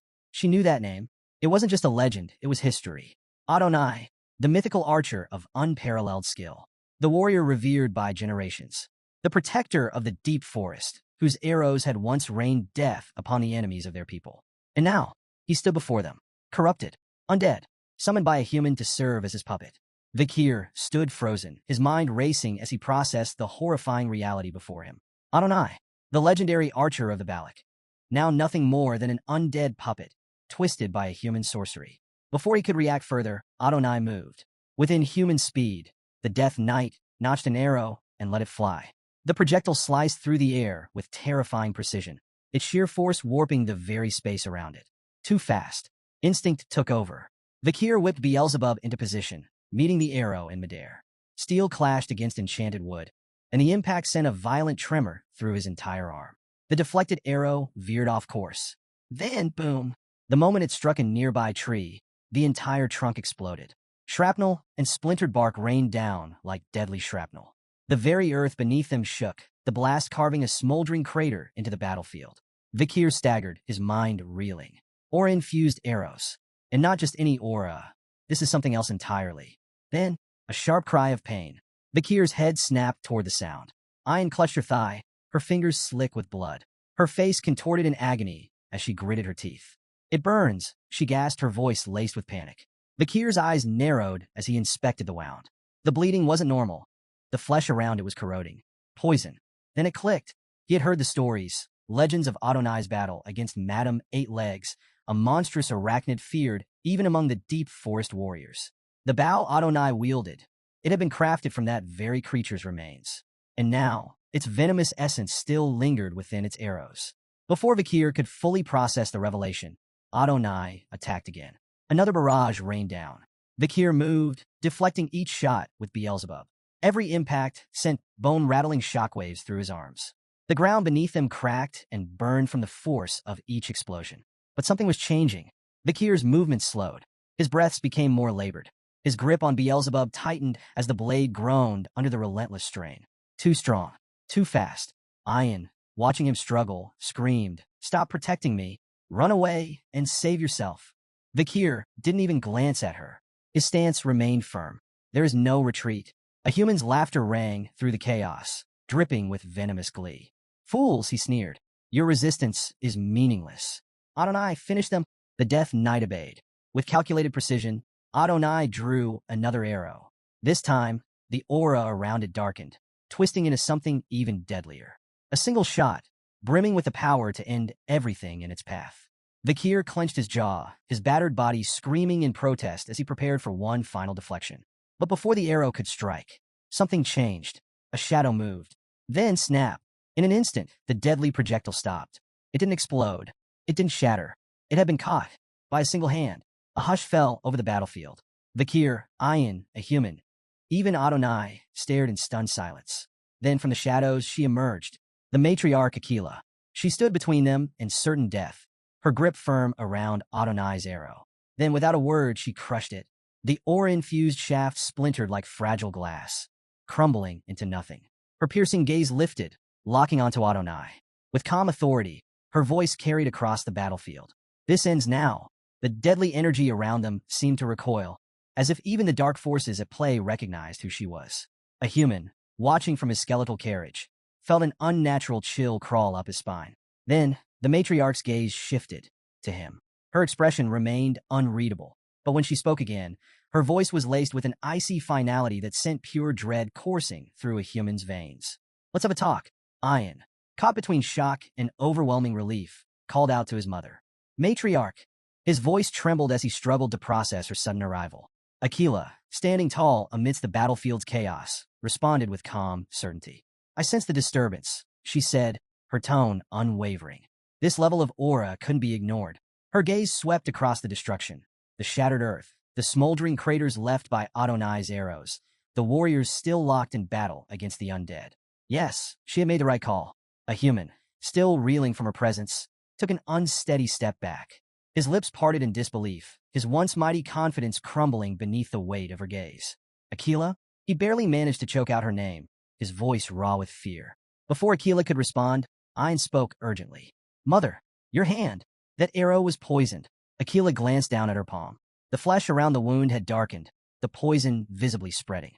Then, without hesitation, she clenched her fist tightly. A sudden ripple of energy surged through her body, an invisible explosion that made the very air tremble. A split second later, she unfurled her fingers, and the poison dripped away like water, purged completely. Vikir, watching closely, felt a rare flicker of astonishment. She detonated her own aura from within. The technique was incredibly rare. It required such mastery over one's internal energy that even the slightest miscalculation could have left her permanently injured, or worse. Yet, she had done it effortlessly. Vikir remained silent, committing the feat to memory. Aquila turned back to a human, her voice now devoid of warmth. "Answer me." A human, still trembling, desperately clung to his arrogance. You forced me into this," he spat. "You left me no choice." She ignored his pathetic justifications. Instead, her gaze shifted toward the undead figure standing silently behind him. "Is this truly the divine archer, Sir Adonai?" Her voice was steady, unreadable. A human hesitated. Then, regaining a sliver of his composure, smirked. "Of course." He spread his arms grandly. "He is the legendary Adonai. Even you," he sneered, "wouldn't dare to fight him." Aquila's lips curved into a faint, knowing smile. She turned to Vikir and Ayin, her expression softening slightly. "You've done well," she praised. "Now stand back." Then, she faced Adonai fully, her sharp eyes locking onto his undead form. Despite the dark mana twisting through his body, despite the corruption that had claimed him, she spoke with genuine respect. "It is an honor to meet you. Even like this." A pause. Then, she drew her bow, her aura surging. "Let us settle this with a duel." to see who is the superior warrior. The forest fell eerily silent. The undead warriors, the surviving tribesmen, even the very wind seemed to halt, as if bearing witness to the moment. On one side, Aquila, the night fox, standing with unwavering confidence, her presence alone exuding authority and strength. On the other, Adonai, the divine archer, his very existence now corrupted by undeath, yet still possessing the terrifying skill that had once made him a legend. Then, without hesitation, Aquila moved first. She fired 5 aura-infused arrows in rapid succession, each one streaking toward Adonai at a speed that would be impossible for an ordinary warrior to track. But Adonai dodged every single one. His movements were inhuman, effortless. His footwork barely disturbed the ground as he slipped through the barrage like a phantom. Then, without a second's delay, he retaliated. Adonai knocked a single arrow, dark mana coiling around it like writhing serpents. With a flick of his wrist, he let it loose. Aquila twisted her body midair, avoiding the projectile by mere inches. The arrow streaked past her, embedding itself into the ground. Boom! A deafening explosion erupted, leaving a deep crater where she had stood just moments before. The duel had truly begun. From a safe distance, Vakir lifted Ayan onto his back, preparing to carry him to safety. His instinct screamed that staying here was a death sentence. 2 master-grade aura users battling at full power. This was a spectacle rarely seen even in the legendary times of the fall. Yet, even as he carried Ayan away, Vakir's unease grew. The air itself felt wrong. Something was still lurking in the shadows. Something far worse than even the corrupted Adonai. And Vakir couldn't shake the feeling that this battle was only the beginning. From his concealed vantage point, a human watched the battle unfold, his twisted delight evident in his expression. His eyes tracked Aquila's movements with begrudging admiration. She truly is the night fox, he muttered, his voice laced with reluctant respect. But then his grin widened, the malice returning. Still, he sneered, she will fall. Because he is already dead. His laughter grew louder, unrestrained, reveling in the cruel truth of the battle. Adonai is no longer bound by mortal limits, he continued. As an undead, he can infinitely channel hell's dimensional aura. His tone dripped with glee. It doesn't matter how skilled she is, his arrows will never run out. His strength will never wane. And in the end, she will be the one who collapses first. On the battlefield, the duel raged on. Despite her mastery, Aquila was beginning to sustain injuries. Small gashes marred her arms and legs, her breathing growing heavier with each exchange. This isn't sustainable. Her mind worked rapidly, analyzing every movement, every attack. Adonai's precision was absolute.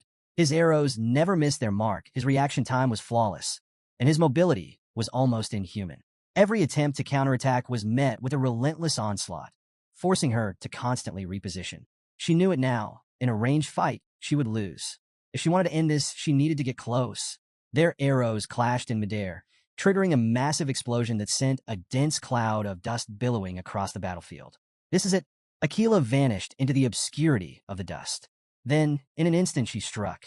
She emerged from the haze, launching a devastating kick aimed directly at Adonai's neck. But even without sight, Adonai's reflexes were near perfect. With inhuman precision, he twisted his body, narrowly evading the strike. Then, without hesitation, he summoned a weapon.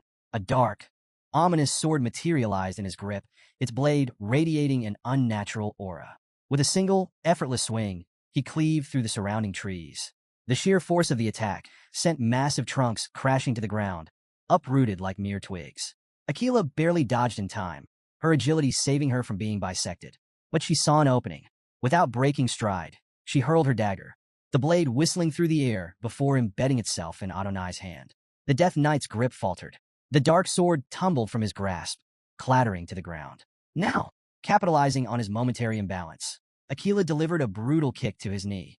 The joint buckled under the impact, his stance shifting. Then, without hesitation, she fired an aura-infused arrow at point-blank range. The projectile streaked through the air. Boom! The explosion ripped through the battlefield, a shockwave flattening trees and sending debris flying. When the dust settled, the gruesome aftermath was revealed. Adonai's upper right half had been completely obliterated. His bow arm was gone. A massive portion of his chest had been torn away, leaving a hollowed-out cavity where flesh and bone had once been. Aquila, steady despite her exhaustion, addressed him with respect. Great ancestor. Her voice was solemn. Is it your undead state that makes you hesitate? Or is it your will, buried somewhere deep inside you, that refuses to strike down your descendant? She exhaled. Regardless, I will free you from this corruption. Then, she knocked another arrow. One final shot, aimed directly at his face. She released it. The arrow sped toward its target, cutting through the air with lethal precision. But just before it could strike, a dark aura-infused arm materialized out of nowhere, catching the arrow in mid-flight. A low, guttural scream erupted from Adonai as the corrupted energy surged through his body. The dark energy began to reconstruct his missing half. His lost limbs regrew, the torn flesh stitched back together by necromantic power. His form, already fearsome, now looked even more monstrous. A human, watching from his hiding place, let out an impressed exhale. Ah, legends truly are different, he muttered. For a brief moment, it seemed as though he respected Adonai's sheer willpower, his ability to resist the necromantic spell. But that admiration quickly turned to frustration. With a scowl, he scoffed, "But what's the point of resisting if you're still my puppet?" His eyes gleamed with malice. Enough of this half-hearted rebellion. Then, with a cruel smirk, he gave the command. "Adonai, unleash your full power. Destroy them all." With blinding speed, Vikir closed the distance that Akila's sharp voice cut through the battlefield, her frustration clear. She knew what was happening, but Adonai, now fully engulfed in dark aura, let out a blood-curdling scream. The transformation had completed. The air around him twisted, pulsating with raw, oppressive energy. His once noble presence had vanished, replaced by something sinister, something unnatural. A human, relishing the chaos, chuckled darkly. "That thing before you," he mocked. "That's no longer Adonai." Then, a new disturbance rippled through the forest. Thunderous booms echoed across the battlefield. The ground trembled as three colossal Irank monsters emerged from the depths of the woods, drawn to the overwhelming energy of the fight. Towering and savage, their massive forms radiated raw destruction, their piercing eyes locked onto the scene before them. But they never got the chance to act. Without hesitation, Adonai moved. In the blink of an eye, 3 arrows left his bow, each infused with immeasurable power. Then, silence. The monsters froze. Their bodies shuddered for a split second. Then, all at once, they collapsed. 3 unstoppable beasts, annihilated before they could even take a step. Akila stood motionless, her breath caught in her throat. She hadn't even seen the arrows. The realization sent a chill through her. I couldn't react, not even slightly. A human's lips curled into a delighted sneer, though even he looked momentarily shaken. I knew he was strong, he muttered, half to himself. But this? Even I didn't expect him to eliminate them so easily. Then, regaining his composure, he turned back to Akila, malice dripping from his tone. "Well then," he grinned, "why don't we see what he can do against you?" He raised his hand. "Adonai, finish her." Without hesitation, the Death Knight obeyed. A barrage of arrows streaked toward Akila, each one carrying the venomous essence of Madame Eight Legs. The sheer speed and precision of the attack made them impossible to fully dodge. Akila moved, her reflexes still extraordinary. She twisted, ducked, and weaved between the incoming projectiles, her footwork flawless. But something was wrong. A creeping numbness spread through her limbs. Her movements became ever so slightly slower, the poison from the earlier wounds taking hold. She needed to end this quickly. Making a snap decision, Akila spun and fired 2 arrows in rapid succession. The first arrow veered off course, seemingly missing its mark. The second arrow, however, shot straight for Adonai's face. Adonai reacted instantly. With an almost lazily precise motion, he obliterated the second arrow mid-flight, reducing it to useless splinters. Akila's face shifted, her eyes widening in what looked like shock. A human laughed, his voice filled with mockery. "That was pathetic," he sneered. "Even you misfire sometimes." Then his words died in his throat. Something was wrong. The first arrow, the one that had missed, suddenly reversed course. It curved midair, spinning at an unnatural angle before piercing straight through Adonai's throat from behind. A human's triumphant grin vanished, his expression twisting in disbelief. Akila, now smirking, exhaled steadily. That was no mistake. Her voice carried through the battlefield as she addressed Adonai with measured respect. "It may look like the first arrow missed," she explained, "but the second one hitting the target is just the setup." She raised her bow slightly. When an opponent blocks the second arrow, the first one, having reached maximum rotation midair, reverses and strikes from behind. Her gaze held firm. "It's a technique I developed after studying your legendary duel against the Imperial Knight." Silence hung in the air. A human, still recovering from the shock, scoffed, but there was a flicker of unease in his eyes. Then, Adonai moved. With an eerie calm, the Death Knight reached up and pulled the arrow from his throat. His hand lowered. The wound was already gone. Akila's confidence flickered. The attack had done nothing. A human, now regaining his composure, erupted into laughter. "You fool," he howled. His eyes gleamed with malice as he looked down at her. "It doesn't matter how strong-willed you are, Aquila." His voice was filled with cruel amusement. "You've never fought a corpse before." His grin widened. "Sir Adonai is already dead. Nothing as trivial as an arrow to the throat can defeat him." Some distance away, Ian watched with growing anxiety as explosions echoed through the forest. Each tremor that shook the ominous landscape only deepened her concern for her mother.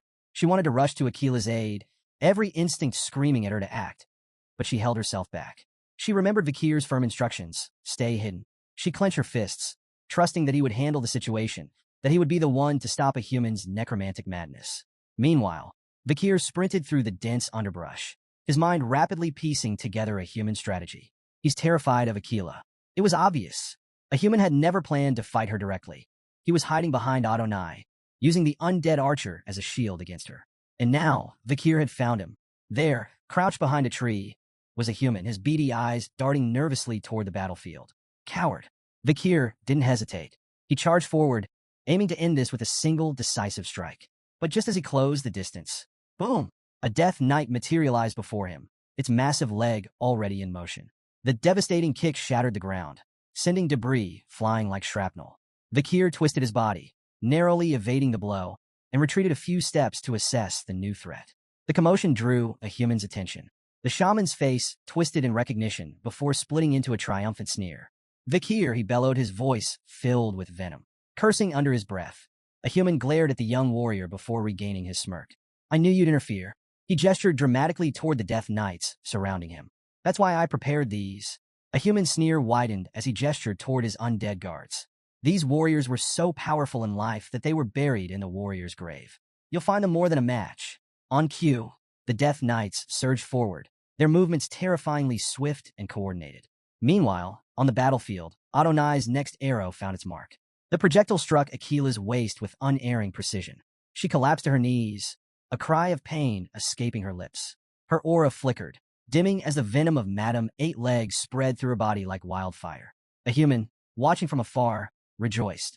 He threw back his head in laughter, basking in the moment he had long dreamed of. "Look at you now, Aquila," he shouted, his voice dripping with mockery.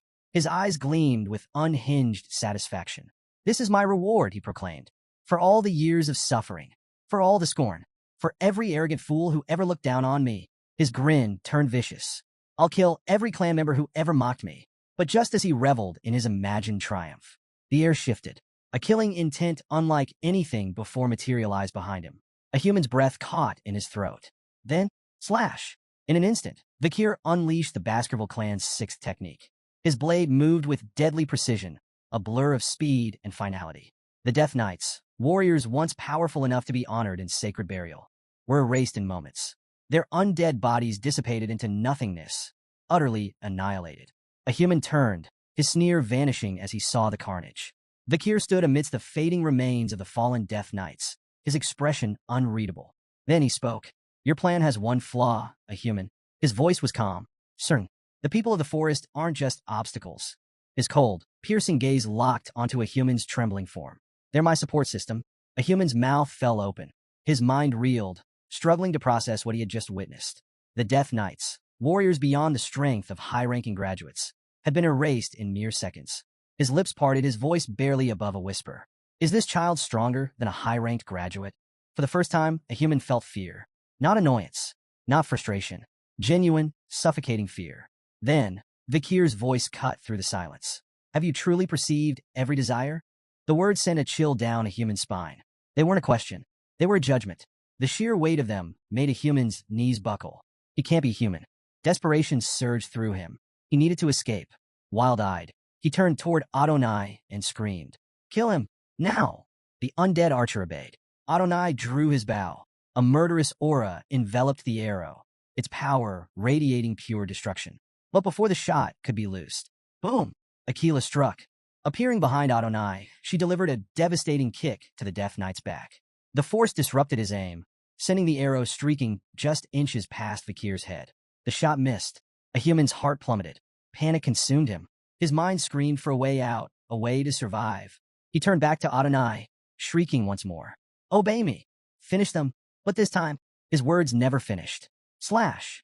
The sound was silent, almost too fast to register. A human staggered.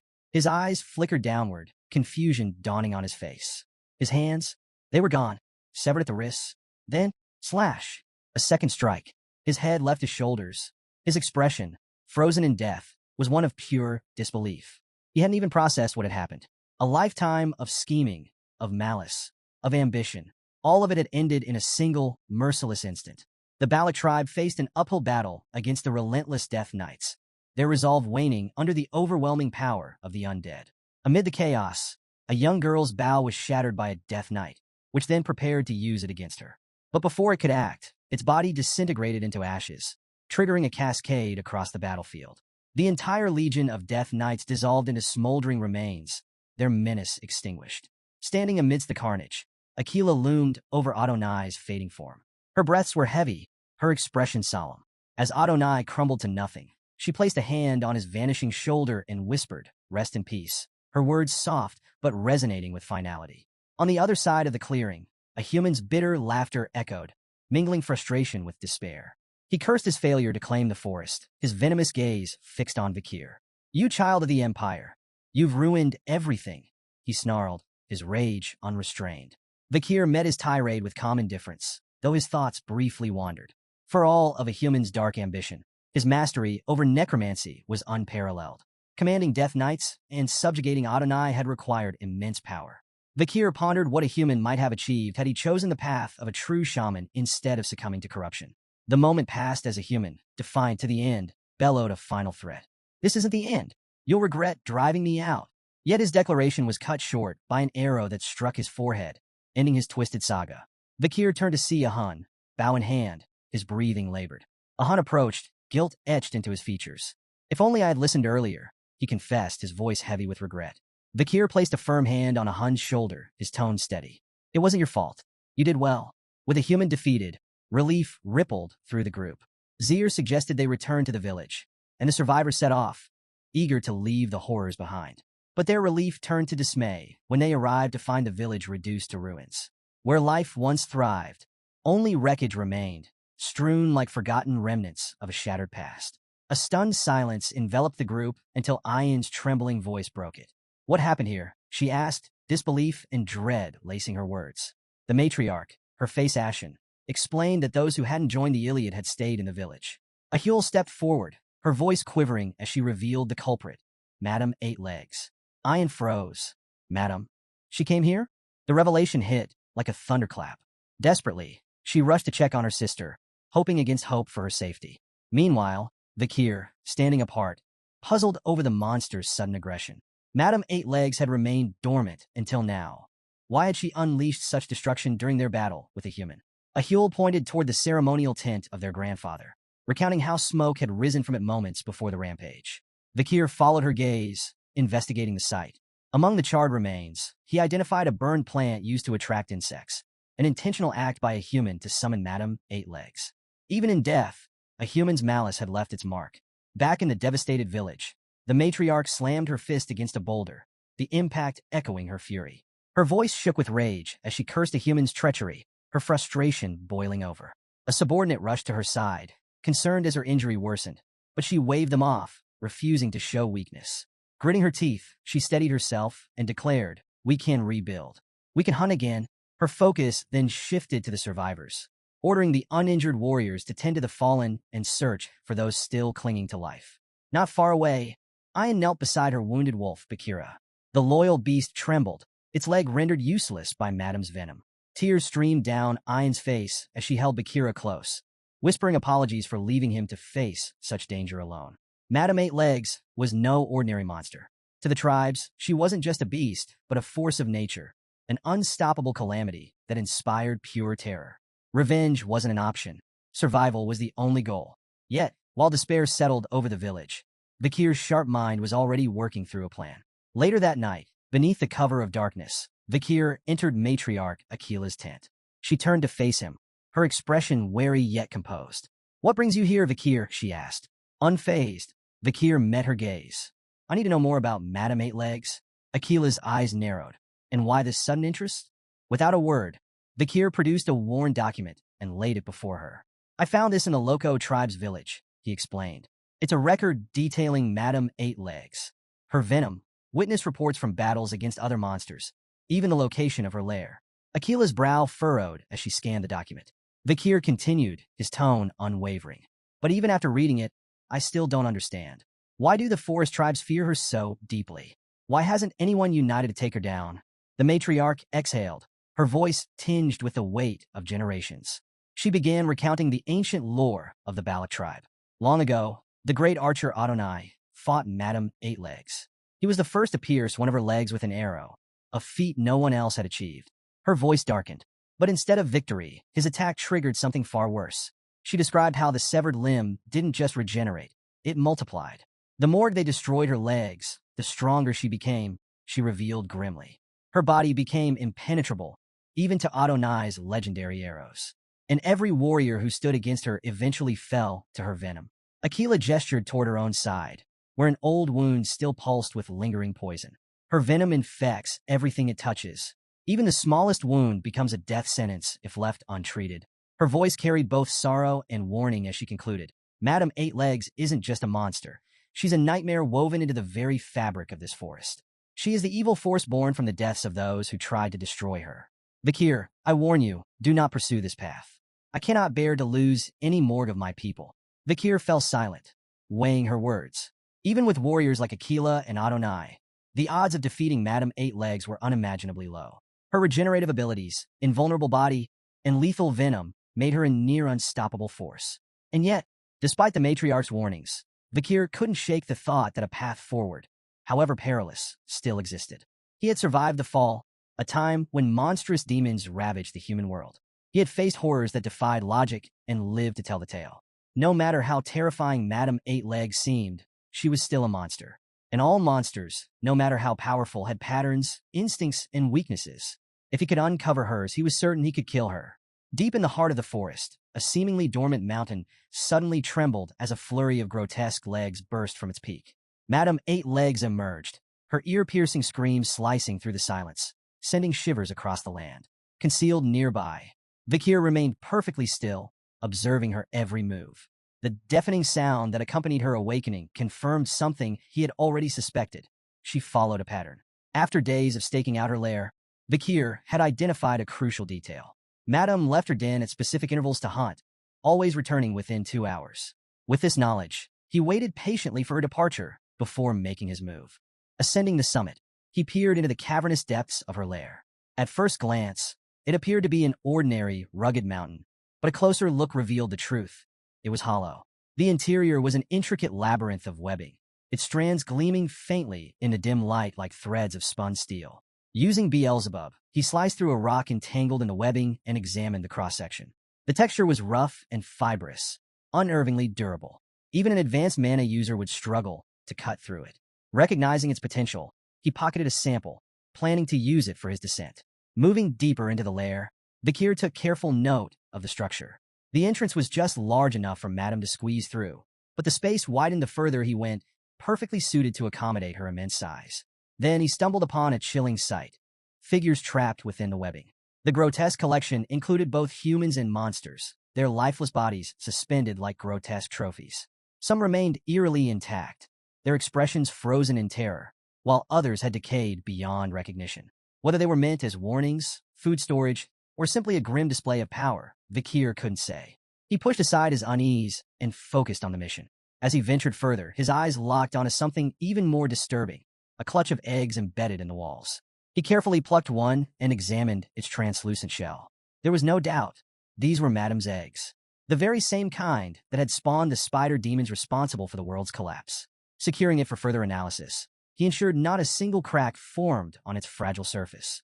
Then suddenly he froze. A familiar, dreadful sound echoed through the cavern. Madame had returned.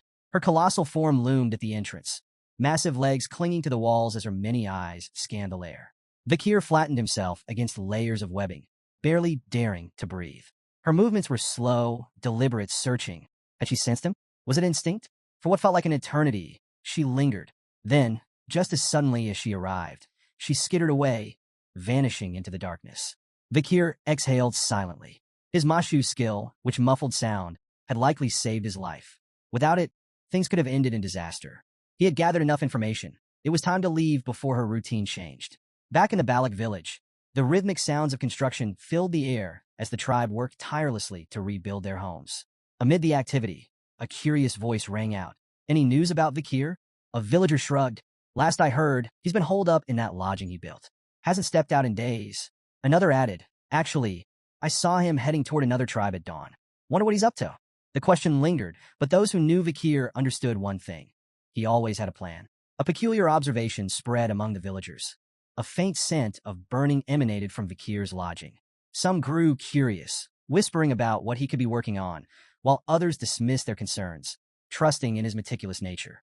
But there was a more pressing matter at hand. Vikir had yet to meet with Commander Ian. Standing outside his tent, Ian called out, her voice carrying a mix of concern and determination. She mentioned that her mother had told her about his inquiries regarding Madame Eightlegs. With teary eyes, she pleaded with him not to attempt the impossible. No warrior had ever survived a battle against the monstrous being. Then, she shared heartbreaking news. Bakira, her loyal wolf, had lost a leg. Madame's venom had made amputation the only option. Her voice trembled as she admitted, "He might never run like before. If something happens to you too, I don't think I could bear it." Before she could finish, Vikir's voice rang out from inside. "Come in." Hesitant but curious, Ian stepped into the tent and froze. The walls were covered in pinned documents, maps, and diagrams. Samples of spider web, shed skin, and even an egg were arranged meticulously on a table. "These are records," Vikir explained, "collected from different tribes across the forest. They document Madame Eightlegs, her habits, her weaknesses, everything I could learn from my time inside her lair." Ian's breath caught. "You went inside her cave?" Alarm surged through her voice. "Are you planning to fight her? If so, I'll come with you." Vikir shook his head and pointed at the lingering wound on her side. "You're still recovering," he said matter-of-factly. "You'd only slow me down." Then, with the same level tone, he revealed something unexpected. "I'm leaving the forest soon. I need to return to Baskerville." Ian's face fell, not in shock, but in quiet resignation. "I already knew." Her voice was barely above a whisper. But before the sorrow could settle, Vikir's next words carried a quiet reassurance. "I'll come back when I'm done. This place is somewhere I want to protect. Somewhere worth returning to." His gaze returned to the board, his voice filled with conviction. "My plan to hunt Madame Eightlegs is complete. I won't let what happened to Bakira be in vain." Ian inhaled sharply. Hunt. He had called it a hunt. Not a battle, not a suicide mission, but a hunt. She thought back to all the impossible odds Bakira had faced. The poison outbreak. A human. Adonai. No matter the challenge, he had always returned with a solution. With a small, hopeful smile, she reached for his hand. "If you're calling it a hunt, then I can't help but expect great things. Is it okay for me to look forward to the outcome?" Vikir's response was soft but unwavering. "It's more than okay. You should." As night fell, heavy rain poured over the forest, drumming against the earth. Amid the downpour, Vikir stood face to face with a giant salamander. The creature lunged, jaws snapping, but Vikir didn't flinch. With a single, precise swing of Beelzebub, he sliced through its arm effortlessly. The salamander howled, its severed limb falling to the soaked ground, only for a new one to regenerate in moments. Vikir's cold gaze didn't waver. This was exactly what he needed to confirm. If the creature's head remained intact, its regeneration would continue indefinitely. He tightened his grip on his weapon. "This is the last thing I need to confront, madam." Fixing his unyielding stare on the beast, Vikir stepped forward and declared, "Give me your regeneration." Back in the village, Ahun wiped the sweat from his brow, admiring the sturdy house he had just finished building. One of his friends, clearly impressed, let out a whistle. "Since when were you good at building houses?" Another pointed at the structure and asked, "Is this for Vikir?" Ahun grinned with pride. "Of course. Vikir's like a brother to me. Building this house is just part of my brotherly duty." His heartfelt declaration earned laughter from his friends, who couldn't resist teasing him. "Brotherly duty? Weren't you the one who couldn't stand him at first?" Ahun brushed off their jabs, crossing his arms. "That was before. Look around. The village is back to how it was, all thanks to him." Feeling eager to share the news, the group made their way toward Vikir's tent, only to find it empty. One friend shrugged. "Maybe he's out." Ahun frowned slightly. "I really wanted to see his reaction." Another friend chuckled, more skeptical. "Do you really think Vikir is capable of looking touched?" From a distance, Ayn watched the scene unfold, a bittersweet smile on her lips. Unlike the others, she knew exactly where Vikir had gone. The day everyone had been dreading had finally arrived. Lowering her head, she knelt in quiet prayer to the spirit of the forest, seeking blessings for the warrior who had set out to face disaster itself. Far from the warmth of the village, Vakir stood at the edge of Madame Eight-Legs' lair, his gaze locked onto the dark clouds swirling above. Rain loomed on the horizon, but he hardly noticed. His mind was razor-sharp, his focus unshaken. He had accounted for every variable, every contingency, and now the hunt was about to begin. Without hesitation, Vakir leapt into the cavern. His voice rang out, firm and resolute. The hunt begins. Inside, Madame Eight-Legs lay in deep slumber, her grotesque form curled in eerie stillness. The air was thick with the scent of venom, and the faint hum of her breathing reverberated through the lair. She had no idea her doom had arrived. Moving with precision, Vakir activated the Baskerville clan's sixth technique. In one swift, decisive strike, he severed one of her legs. A deafening, inhuman scream tore through the cavern. Madame Eight-Legs lurched awake, her body writhing in agony. But just as the ancient records described, her severed limb regenerated instantly, splitting into two new legs. Vakir's eyes narrowed. Confirmed. Madame shrieked and lashed out, her freshly grown legs thrashing in a violent frenzy. The force of her movements sent tremors through the lair, but Vakir was already in motion. Plan 1. Execute. Like a phantom, he weaved through the chaos, striking again and again. Each precise slash cut through another limb, each attack triggering another agonized wail. Madame retaliated, spewing venom in every direction, her movements growing erratic. Vakir dodged effortlessly at first, until a single drop of venom grazed his arm. Searing pain tore through his body. A sharp exhale escaped his lips as the poison spread with terrifying speed. Even with his training, the burning sensation threatened to overwhelm him. He clenched his jaw. One hit was already too much. He couldn't afford another. Ignoring the pain, Vakir adjusted his stance. This was only the beginning, and he was ready. Vakir, feeling the venom ravage his bloodstream, made a split-second decision. Without hesitation, he severed his own poisoned arm. Madame Eight-Legs recoiled, her countless eyes widening in genuine shock. But before she could process what had happened, his arm regenerated before her very eyes. Standing tall, unshaken, Vakir met her gaze and smirked. Don't look so surprised. I'm in the same position as you now. Then, he charged. The battle that followed was nothing short of relentless. Vakir focused on severing Madame's legs one by one, moving like a blur to evade her attacks. But no matter how fast he was, even he couldn't dodge everything. One of Madame's massive limbs smashed into him with devastating force, completely obliterating his arm and leg. But even as he fell, he adapted. Rolling onto one of her massive limbs, he used the momentum to slow his descent, just enough time for his body to regenerate. Then, without missing a beat, he attacked again. The cycle continued, a brutal, endless loop of destruction and regeneration.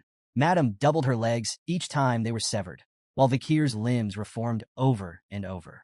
But while she was growing stronger, he was draining himself. Vakir had long since lost count of how many times his body had repaired itself. Each cycle took a greater toll on him. Fatigue crept into his muscles. His breathing grew heavier. But then, something changed. As the battle raged on, Madame's severed legs piled up around them. Too many legs. Too much mass. Vakir, panting, suddenly grinned. With newfound determination, he lunged for the webbing above, using it to pull himself toward the top of the lair. Madame, sensing something was wrong, tried to follow. But she couldn't. Her own legs, her greatest strength, had become her downfall. She had too many limbs, too much bulk. Instead of climbing smoothly, she became tangled in her own grotesque mass. Vakir looked down at her struggling form, his smirk widening. You see, he said, voice calm despite the chaos. This was my plan all along. I never intended to match your power. I wanted you to keep multiplying your legs. Madame hissed in fury, but the truth was undeniable. Vakir continued, his voice cutting through the cavern. Your ability to regenerate seems godlike, doesn't it? But it's a curse if you keep duplicating the same limb. Now, you can't even move properly. Enraged, Madame Eight-Legs unleashed a web attack, massive strands flying toward him. But Vakir had already anticipated it. Dodging effortlessly, he summoned Beelzebub, revealing what he had known all along. Your webs resist normal fire, he said, but they burn like dry wood when exposed to purple hellfire from the underworld. He gestured around the cavern, his eyes gleaming. In this place, he pointed to the gas-filled air, thick with the decay of corpses. It's the perfect fuel for a firestorm.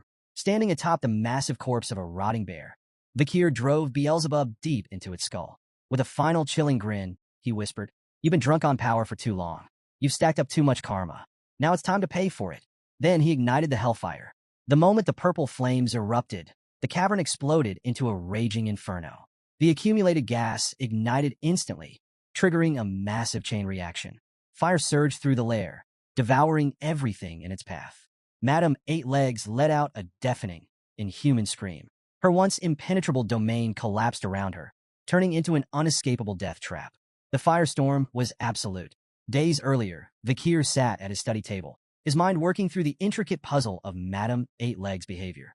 One memory stood out, an encounter with a Cerberus that had been driven from its territory. At the time, he had dismissed it as an isolated event. But now, as he pieced everything together, the truth became clear. The tribes hadn't just migrated to the mountain out of necessity. They had been forced there. Madame Eight Legs had been systematically expanding her territory, slowly but deliberately pushing the barbarians and the forest creatures farther away. But why? Then it clicked. She had been running from her greatest weakness, hellfire. By using the creatures of the forest as a buffer, she had cleverly ensured that no one ever got close enough to discover this fatal flaw. Vikir's eyes gleamed. You almost had me fooled, but now, the game was over. Determined, he thrust Beelzebub into the bear's corpse and unleashed the hellfire. The cavern ignited instantly. Flames spread like a living beast, consuming everything in their path. As the inferno engulfed the lair, Madame Eight Legs let out a screech of agony, her monstrous form writhing as the fire began melting through her shell. Watching the chaos unfold, Vikir's voice was calm, almost mocking. Time for her to take her throne back. He exited the cave, his steps unhurried, turning back to watch the explosions rip through the mountain. By exploiting her inability to climb or use her webs, he had trapped Madame inside her own domain. No matter how powerful she was still a living creature. The superheated air would burn her lungs. The hellfire would melt her exoskeleton. All he had to do now was wait. Once the flames died out, he would collect his prize, the unique abilities hidden within her body. Or so he thought. Suddenly, the ground trembled beneath his feet. A violent quake shook the mountain. Then silence. For a moment, everything was still. And then, the entire mountain erupted in a catastrophic explosion. Vikir's eyes widened. From the wreckage, Madame Eight Legs emerged. She had done the unthinkable. She had destroyed the mountain itself to escape her death. Her hiss tore through the air, filled with pure pain and unrelenting fury. Then, she unleashed a torrent of poison, the venom exploding outward in all directions. Everything it touched dissolved instantly. But as Vikir stood beneath her towering form, he noticed something critical. She couldn't see him. The hellfire had burned away her eyes and destroyed the sensory hairs on her body. Madame Eight Legs was blind. And more importantly, the explosion had left a crack in her once impenetrable shell. The hunt wasn't over. Seizing the opportunity, Vikir sprang into action. With sharp precision, he launched himself into the air, his body aligning perfectly with a crack in Madame Eight Legs' shell. As he descended, he gripped Beelzebub tightly and unleashed the Baskerville clan's sixth technique. The impact was devastating. A guttural, pain-filled scream erupted from Madame as the force of the blow sent shockwaves through her colossal frame. Vikir, thrown back by the sheer recoil, landed safely, immediately assessing the damage. The crack had deepened, but it still wasn't enough. A single strike wouldn't finish her. Undeterred, Vikir steeled himself, preparing for another assault. His exhaustion was mounting, but his resolve remained unshaken. Then the unthinkable happened. Before his very eyes, Madame's charred skin peeled away, only to regenerate moments later. Her burned eyes reformed, her wounds vanished. She had restored herself, selectively. Vikir barely had time to process this before one of her massive legs smashed into him, sending him hurtling through the dense forest. Crash! His body slammed into the ground, pain exploding through his limbs. His legs were completely obliterated. Breathing heavily, he tried to regenerate, but something was wrong. His healing was slowing. Fatigue clawed at him, draining what little energy he had left. Every attempt to restore himself felt sluggish, strained. Lying there, he realized his mistake. He had underestimated her. He had assumed her regeneration worked like his own, but it didn't. She wasn't just healing. She was evolving. Madame closed in, her monstrous form looming over him, her many eyes glistening with newfound malice. Vikir panted, his mind racing. He needed a plan fast. Then, suddenly, a voice. Cold, sharp, ruthless. It echoed in his head, cutting through the chaos like a dagger. What are you doing here? The words dripped with contempt. Why waste your time fighting this monster? You should have already left the forest to fulfill your true goal. Then, from the depths of his mind, a figure emerged. His older self, a specter from his past life, radiating a chilling aura. The past Vikir stood over him, his expression unreadable, but his eyes burned with disdain. Your only thoughts, the older Vakir intoned, should be about revenge. A name surfaced. Hugo. His throat slit. His despair. His downfall. That was your purpose. The past self stepped forward, his presence suffocating. You've grown dull, weak, sluggish since entering this forest. His voice was laced with disappointment. Do you even remember the hatred that once consumed you? Or has this place softened you? Each word cut deep. The older Vakir didn't stop. We were never meant to be free. We existed to complete the mission, no matter the cost. He sneered, his tone venomous. That was the only time we ever felt fulfilled. As the older Vakir continued his tirade, his expression twisted. Not just with anger, but with something deeper. Despair. Regret. His voice dropped to a raw, bitter tone. When I was beheaded by Hugo, he admitted, I realized how futile and vain my life had been. My existence as a tool, a weapon, was meaningless. His ghostly form trembled with rage. Yet here you are, messing up the plan, ruining everything.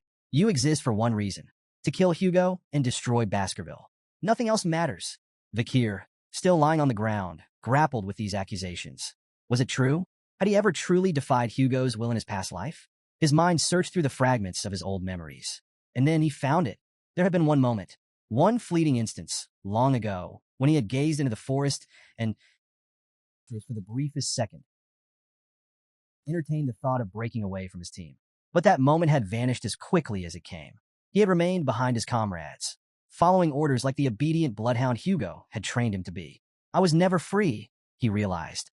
I simply followed the path dictated by my chains. Yet now, something stirred deep within him. A spark, a defiance he had never allowed himself to feel before.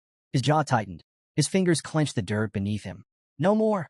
The words came out quietly at first, but inside, they roared like wildfire. He wouldn't be bound by Hugo's orders.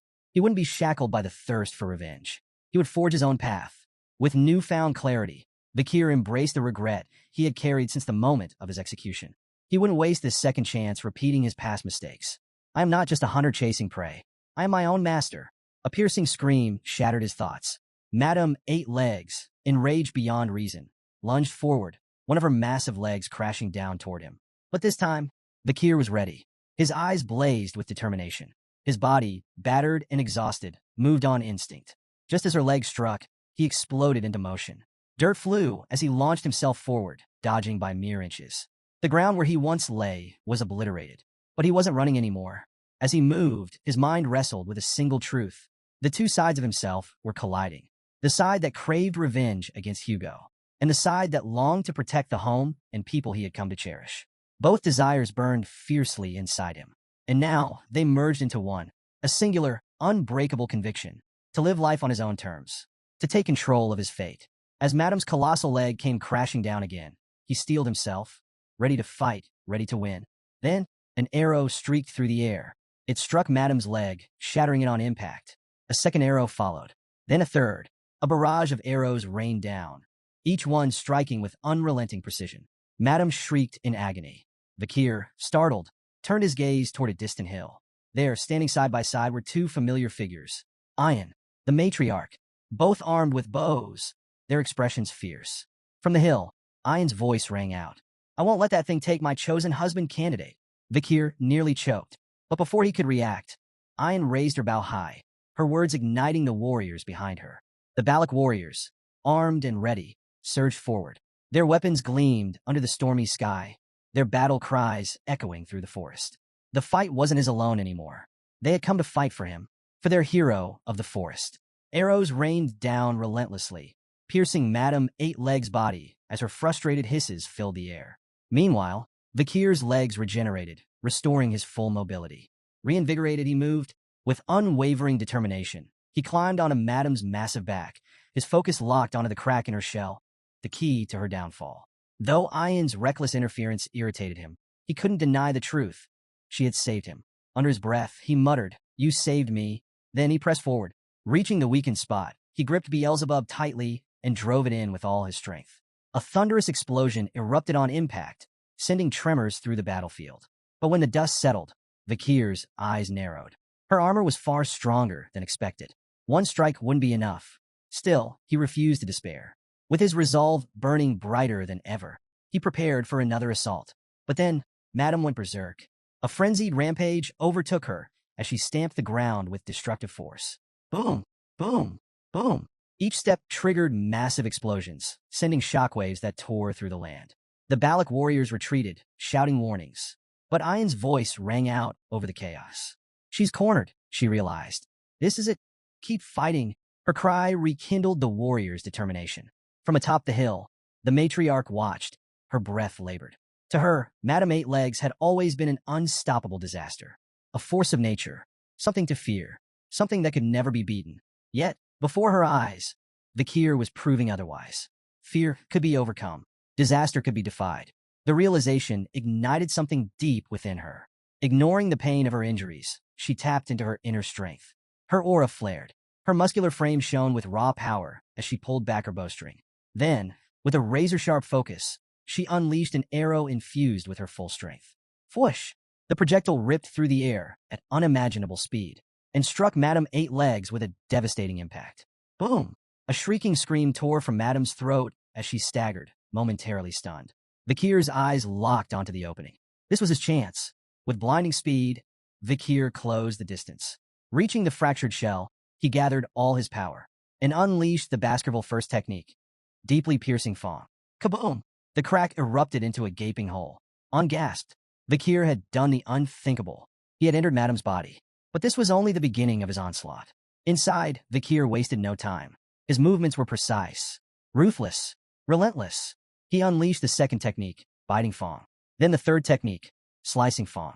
Then the fourth technique, tearing Fong. Then the fifth technique, shredding Fong. Each strike sent shockwaves through Madame's body. Her agonized screams echoed across the battlefield. Blood gushed from her mouth, proof of the devastation inside. But Vikir did not stop. His fury, his resolve, his very existence, all converged into a single purpose. With every strike, he shattered the chains that had bound him for so long. He was not Hugo's bloodhound. He was not a tool for revenge. He was his own master. Then, with one final, decisive blow, he executed the Baskerville Six technique, crushing Fong. The attack landed. The chains shattered. And Madame Eight Legs' reign of terror came to an end. Madame Eight Legs let out one final, guttural scream, her massive body convulsing violently under the relentless onslaught of Vikir's attacks.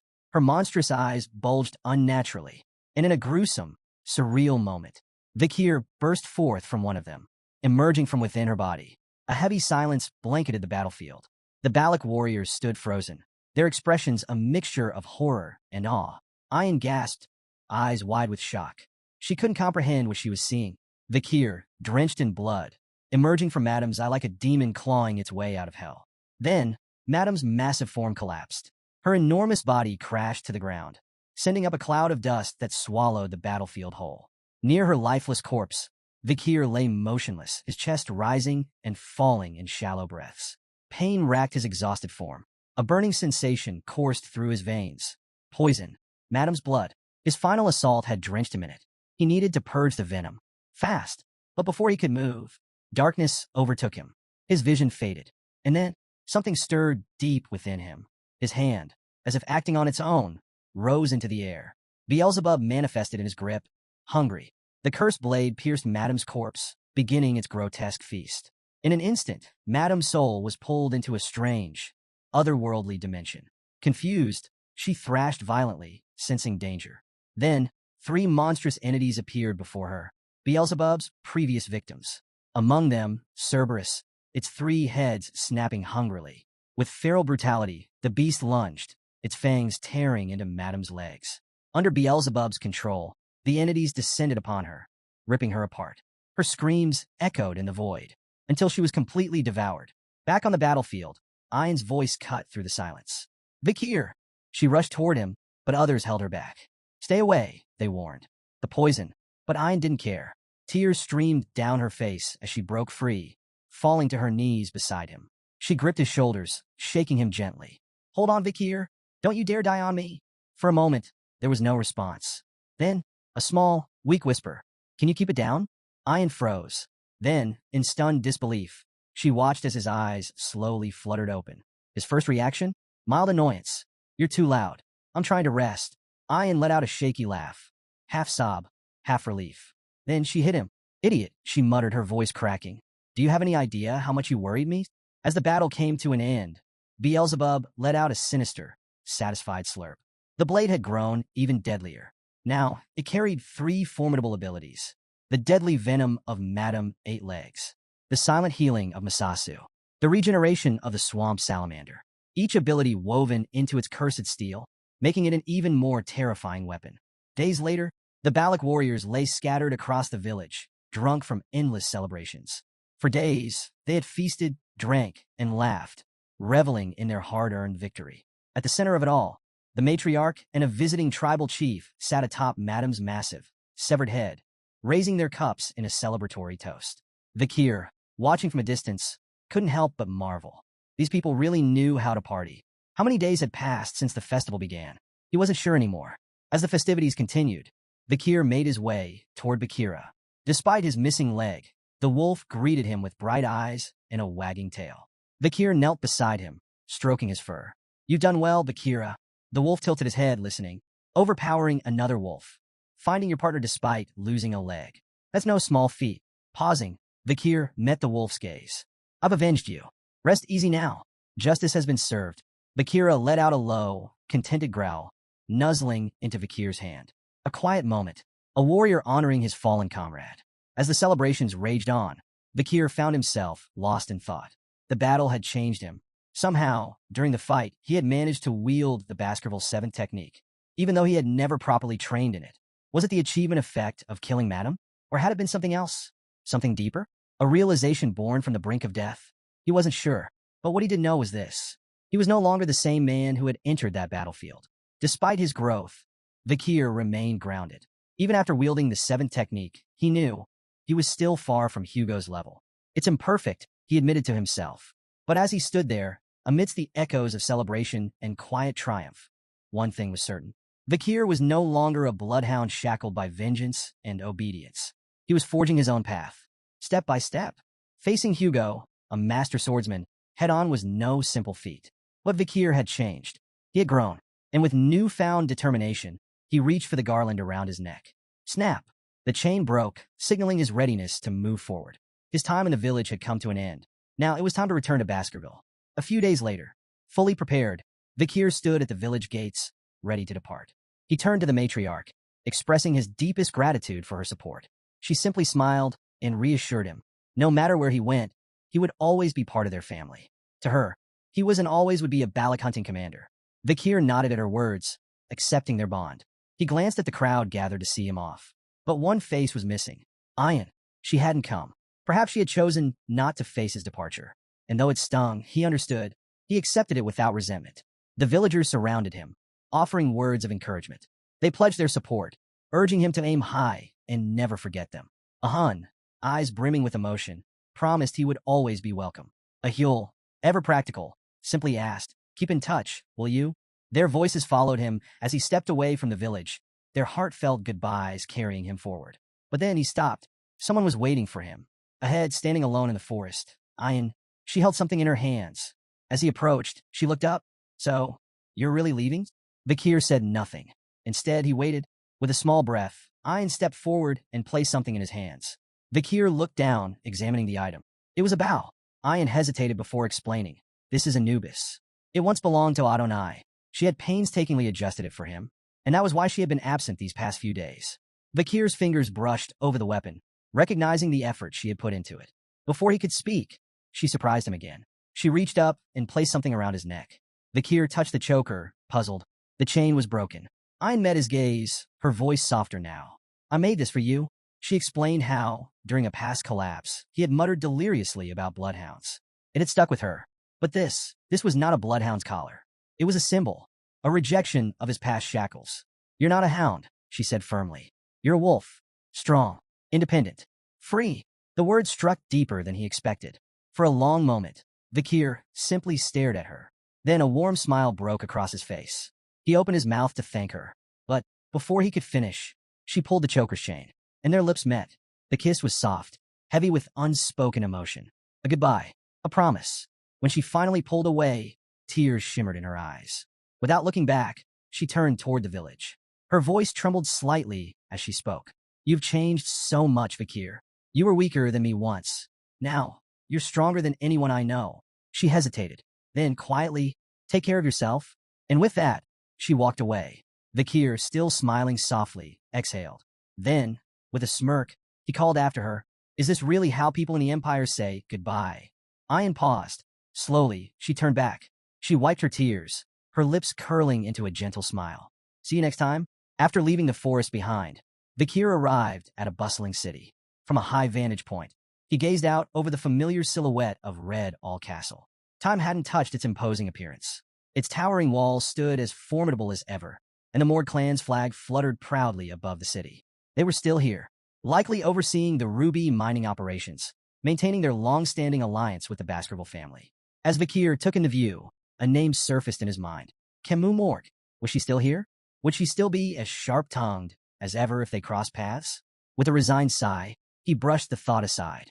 He had more pressing matters to deal with. Leaping down from the city wall, he landed gracefully, his movements effortless. With the late hours setting in, he decided to search for an inn. But then, something caught his eye. A towering golden statue. Intrigued, Vikir approached the massive structure. A monument of this scale, it must have required immense resources. Not just that, approval from both the Morg and Baskerville families. Would Hugo have signed off on something like this? Or was this the work of the Morg clan alone? As he pondered, a sharp voice cut through the night. Don't get too close. A nearby guard stepped forward, his stance firm. No touching. Admire it from a distance. Vikir raised an eyebrow. Who's the statue of? At his question, the guard's expression shifted to one of pure disbelief. Are you a foreigner? He asked, eyes wide. You don't know? Before Vikir could answer, the guard's tone turned reverent. This statue honors a hero. His voice carried admiration, pride. A warrior who had slain countless barbarians with a single sword. A man of unmatched bravery. He threw himself into danger to save the Morg family's beloved daughter. The guard continued, his passion growing. In doing so, he bought precious time for the Allied forces to escape, facing a massive monster alone. The Morg family, overwhelmed with gratitude, had built this golden monument in his honor. The guard's story built to a crescendo as he finally declared, his name is Vikir van Baskerville. Vikir froze. He kept his expression neutral, but a single bead of sweat slid down his brow. Did I hear that right? His name, etched into legend. But as he replayed the story in his mind, it didn't match his memories. Not entirely. Had time twisted the truth? Or had someone rewritten history? Elsewhere in the city, inside a lively bar, the air buzzed with laughter, clinking glasses, and the hum of conversation. At the center of it all, the three Morg sisters, High Sis, Mid Sis, and Low Sis, were deep in discussion, reminiscing about a certain man. Sir Vikir. With the help of strong drinks, High Sis leaned in and confessed something bold. I was captivated by him the moment we met. Mid Sis and Low Sis nodded in agreement, each acknowledging the undeniable presence Vikir exuded. Nearby, Morg soldiers chuckled, entertained by the sisters' shared infatuation with the famed warrior. He's got that untouchable air about him, Low Sis mused, taking another sip. But it makes him impossible to get close to. Mid Sis sighed dramatically. We had such good conversations before those Baskerville women interfered. Then, in a burst of drunken excitement, High Sis raised her cup high. Forget that golden statue. Just thinking about Vikir is more refreshing than any monument. Meanwhile, in the shadows of the city, Vikir sat alone, watching the bustling night unfold. The city had changed, but its energy remained the same. His mind wandered between past and present, the contrast between his memories and the exaggerated tales surrounding him growing more apparent. Had the feats credited to him been his alone? Or had Adolf Morg, or perhaps others, played a greater role? Still, his battle against Madame Eight Legs had been real. That much he couldn't deny. Listening in on the Morg sisters' conversation, he found himself gleaning valuable insights between their chatter. But as his thoughts drifted, they inevitably returned to the past. 2 years ago, his abrupt disappearance had sent Hugo Le Baskerville into a rage. The fallout had led to multiple clashes between the Baskerville and Morg families. Even though the Morgs had offered compensation, it hadn't been enough to quell Hugo's fury. Vikir couldn't blame him. To Baskerville, he had been a valuable bloodhound, and the Morg's payment likely felt more like an insult than a settlement. Back in the present, the Morg sisters were still deep in their liquor-fueled banter. High Sis pouted, lamenting Vikir's absence. We would have made the perfect couple, she declared dramatically. Mid Sis scoffed. Excuse me? I had the upper hand. Low Sis, playing peacemaker, offered a ridiculous compromise. Why not just share him? Instead of settling the dispute, the suggestion only made things worse. The argument intensified, and Vikir, having reached his limit, decided. He had heard enough. Quietly, He settled his bill and moved to leave. But before he could slip away, suspicious, Hysis, eyes hazy from alcohol, suddenly pointed in his direction. The room fell silent. Her sisters blinked at her, baffled. Hysis, you're drunk, Mitsis sighed. But Hysis wasn't listening. As Vikir kept walking, she huffed in frustration. How dare you ignore me? Fueled by irritation, she cast a binding spell. Vines erupted from the ground, snaking toward him with startling speed. But Vikir was faster. With lightning reflexes, he dodged the vines with effortless precision. The entire bar watched in stunned silence as he landed gracefully, completely unharmed. But he wasn't alone anymore. Surrounding him were armed individuals, their weapons drawn. Spells crackled in the air, and every eye in the room was fixed directly on him. A morgue mage stepped forward, his posture rigid with authority. State your identity. Remove your hood. Vikir, annoyed but unfazed, considered his options. He could walk away, but that would only cause more trouble. With a quiet sigh, he complied. Slowly, he lowered his hood. The room fell deathly silent. Then, gasps erupted. The morgue sisters' eyes widened, cheeks flushed with shock. They had spent the entire night talking about him. And now, he was right in front of them.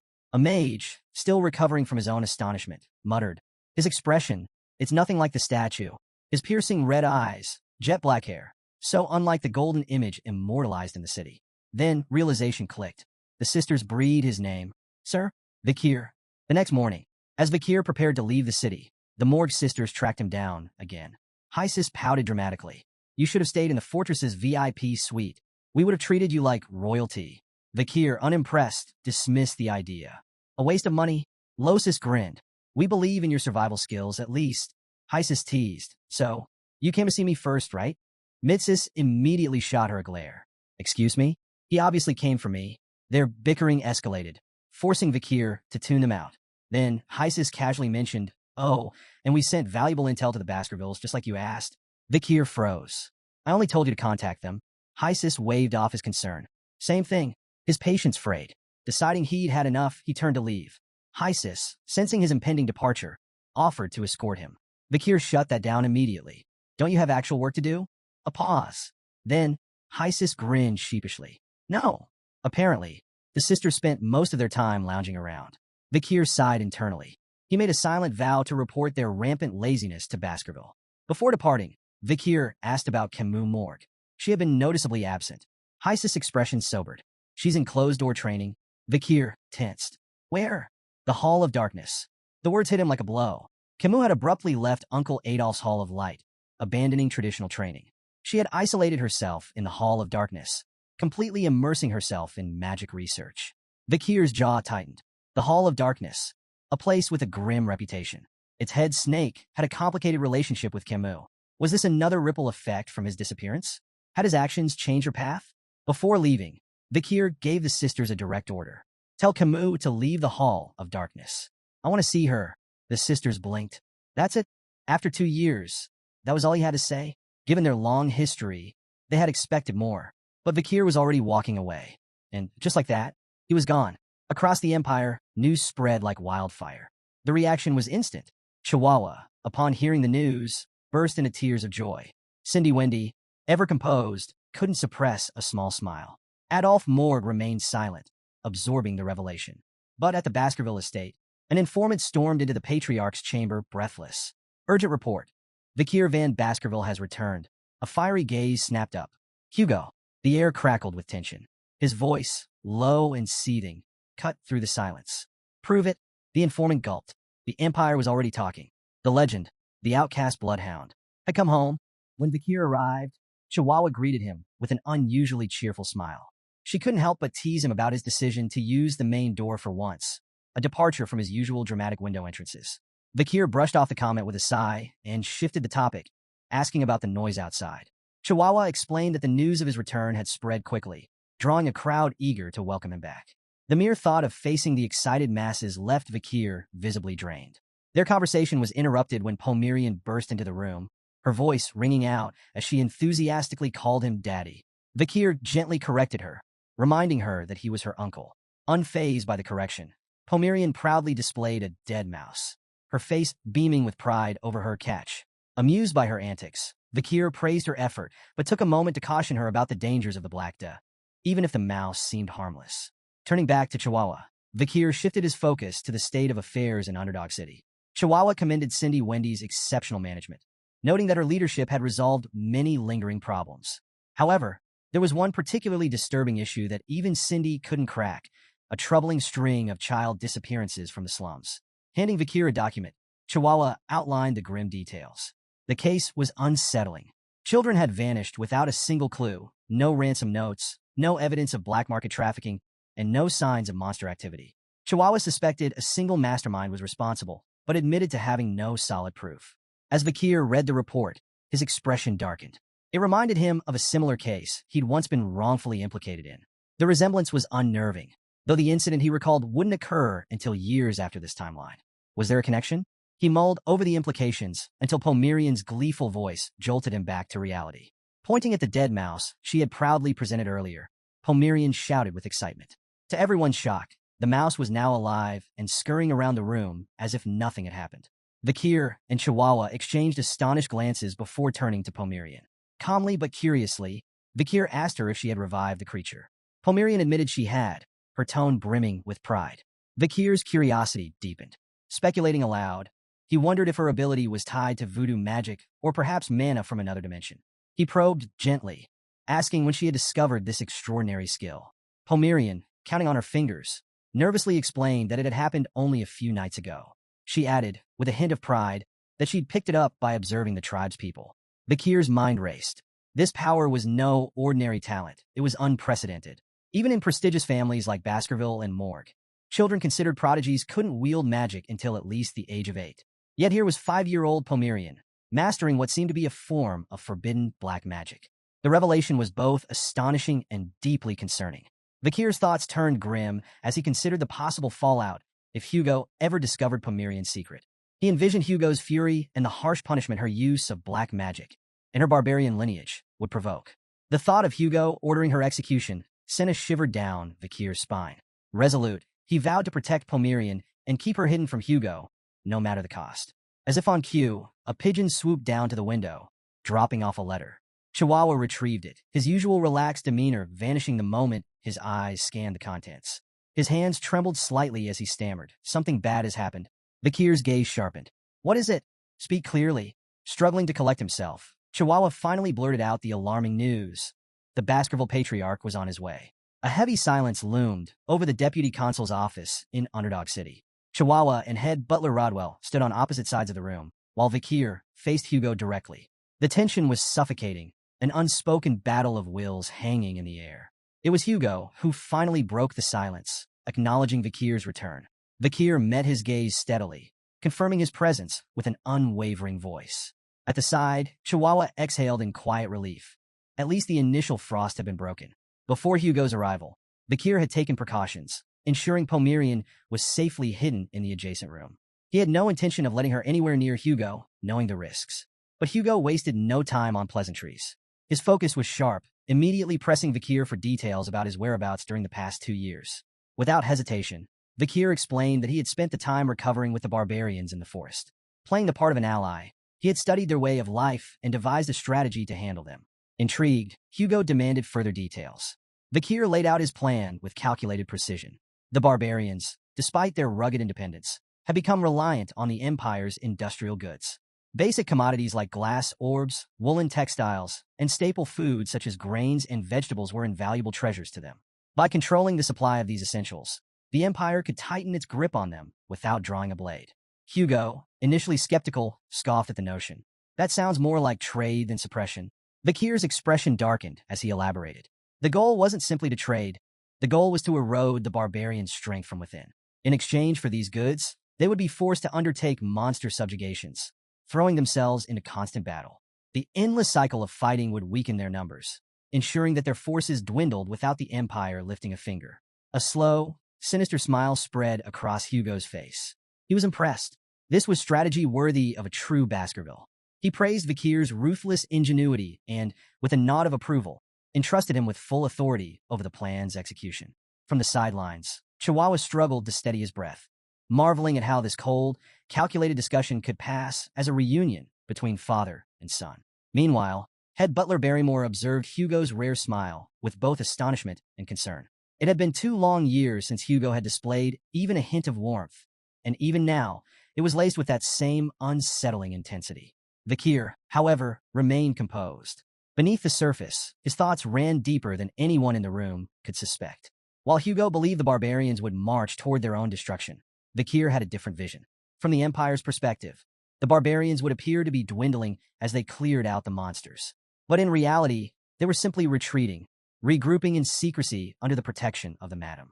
Hugo remained oblivious to her existence, convinced the barbarians would comply without resistance. But Vikir knew the truth. This so-called plan was more than just a means of control. It was an opportunity. A hidden game of strategy was unfolding, one that would allow the Balak people to grow stronger right under Hugo's nose. Hugo's voice suddenly cut through the room, commanding everyone's full attention. The air itself seemed to tremble under his sheer presence.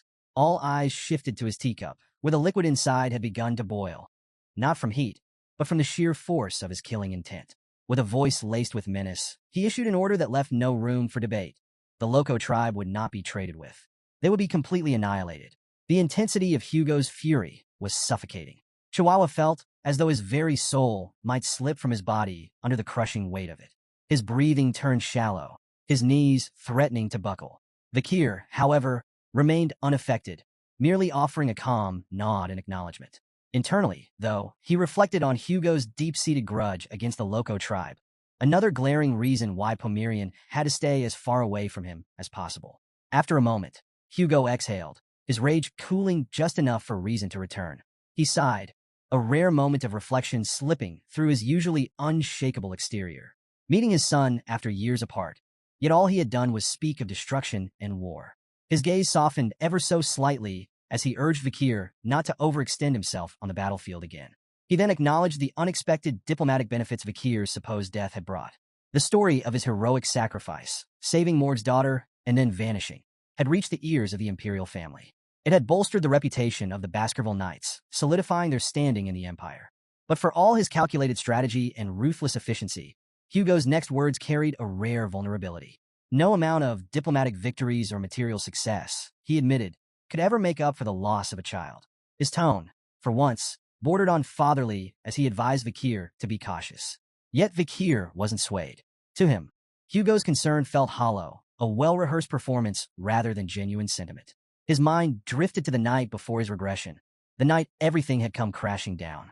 He could still feel the sting of betrayal, the sharp agony of a blade slicing through his back, the cold, pitiless gazes of the bloodhounds he had once called comrades. That night had burned an undeniable truth into his soul. He had been abandoned. Outside, lightning slashed across the stormy sky, casting fleeting shadows over the tense scene. But Vikir's face remained unreadable. He offered a polite response, thanking Hugo for his supposed concern, his words formal but devoid of warmth. Then, before anyone could react, the door burst open with a loud bang. A small voice rang out, trembling yet unmistakable. "Uncle!" The room froze. Vikir and Chihuahua's head snapped toward the door, their expressions shifting from composed to shocked. Pomerian stood there, wide-eyed and frightened. The rumble of thunder and the torrential rain had sent her running from her hiding spot, straight into the room. Without hesitation, she flung herself at Vikir, clinging tightly to him as she sobbed uncontrollably. For the first time in a long while, Vikir felt his heart lurch, not from fear, but from the realization of what had just happened. He had taken every precaution to keep Pomerian hidden, yet here she was completely exposed. But what truly sent a chill through him wasn't the mistake itself. It was Hugo's reaction. The ever-stoic patriarch, whose face rarely betrayed emotion, was staring at Pomerian with an expression Vikir had never seen before. His eyes locked onto the girl, and for a fleeting moment, there was something unmistakable in his gaze. Recognition, a flicker of realization, as if pieces of a long-buried puzzle were suddenly snapping into place. And then came the unspoken questions, swirling in his mind, rising like a storm on the horizon. Hugo Le Baskerville, the Empire's strongest sword saint, the unshakable master of the iron-blooded Baskerville family, and the man who had driven the barbarians beyond the Empire's borders, was shaken. This was a legend who had slain countless monsters without hesitation, a ruler whose every decision was final and absolute. And yet, here he was, his composure faltering as he gazed at a frightened child.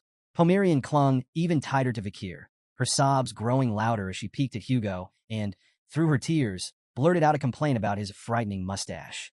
For a fleeting moment, Hugo looked completely lost, as if something buried deep in his past had been abruptly unearthed. Then, in a voice that carried both disbelief and hesitation, he murmured, "Is she Penelope?" The weight of the name sent a ripple through the room. Vakir acted swiftly, stepping in before the moment could spiral further. Keeping his tone steady, he urged Hugo to calm down. He explained that, at first, he had also mistaken Pomerian for one of their own due to her red eyes. However, after investigating further, he discovered that she was merely a child from one of the border tribes, not a member of the Baskerville lineage. Hugo listened carefully, his breathing evening out. A flicker of reason returned to his expression as he processed Vakir's words. Slowly, he exhaled, acknowledging his mistake. If Penelope were alive, she wouldn't be this young. His voice, usually sharp as steel, carried an unusual weariness as he admitted this to himself. Without another word, Hugo turned to leave. Vakir watched him go, still processing the surreal exchange. This was a man who possessed the soul of a sword master, one of the strongest warriors in existence. He didn't break easily, and yet, something about this moment had clearly rattled him. The pieces weren't adding up, and the more Vakir thought about it, the more certain he became that something much larger was at play. Before stepping out entirely, Hugo paused one last time. His posture straightened, his authority returning in full force. In a commanding tone, he ordered Vakir to attend the upcoming grand banquet. With that, he departed, his presence lingering long after he had vanished. The next day, Chihuahua was left utterly speechless. Vakir had been invited to an exclusive dinner, a privilege reserved for only the closest blood descendants of the Baskerville family. For most, receiving such an invitation was a lifelong aspiration, a symbol of status and recognition. But Vakir, ever unfazed, simply assured Chihuahua that he would be there as instructed. Still, as Hugo exited the room the day before, he had cast one last glance at Pomerian. His expression was unreadable, but the weight behind his gaze did not go unnoticed. That night, Vakir lay on the floor beside his bed, staring blankly at the ceiling. He now had access to luxuries he hadn't seen in years: a hot shower, a soft mattress, a roof shielding him from the elements. And yet, sleep refused to come. His body, conditioned by 2 years of surviving alongside the Balak warriors, had long since adapted to the harshest environments. Comfort felt foreign, unnatural, but it wasn't just his body that refused to rest. His mind was restless, replaying Hugo's unexpected reaction over and over. Should he reveal Pomerian's presence to his father? Should he mention the pendant? After careful deliberation, Vakir made his decision. He would wait. The grand banquet would provide the perfect opportunity to observe Hugo's state of mind. Depending on what he learned there, he would determine his next move. Pomerian, whether she realized it or not, was a crucial piece in this game, a potential trump card against Hugo. But more than that, she was a child who needed protection.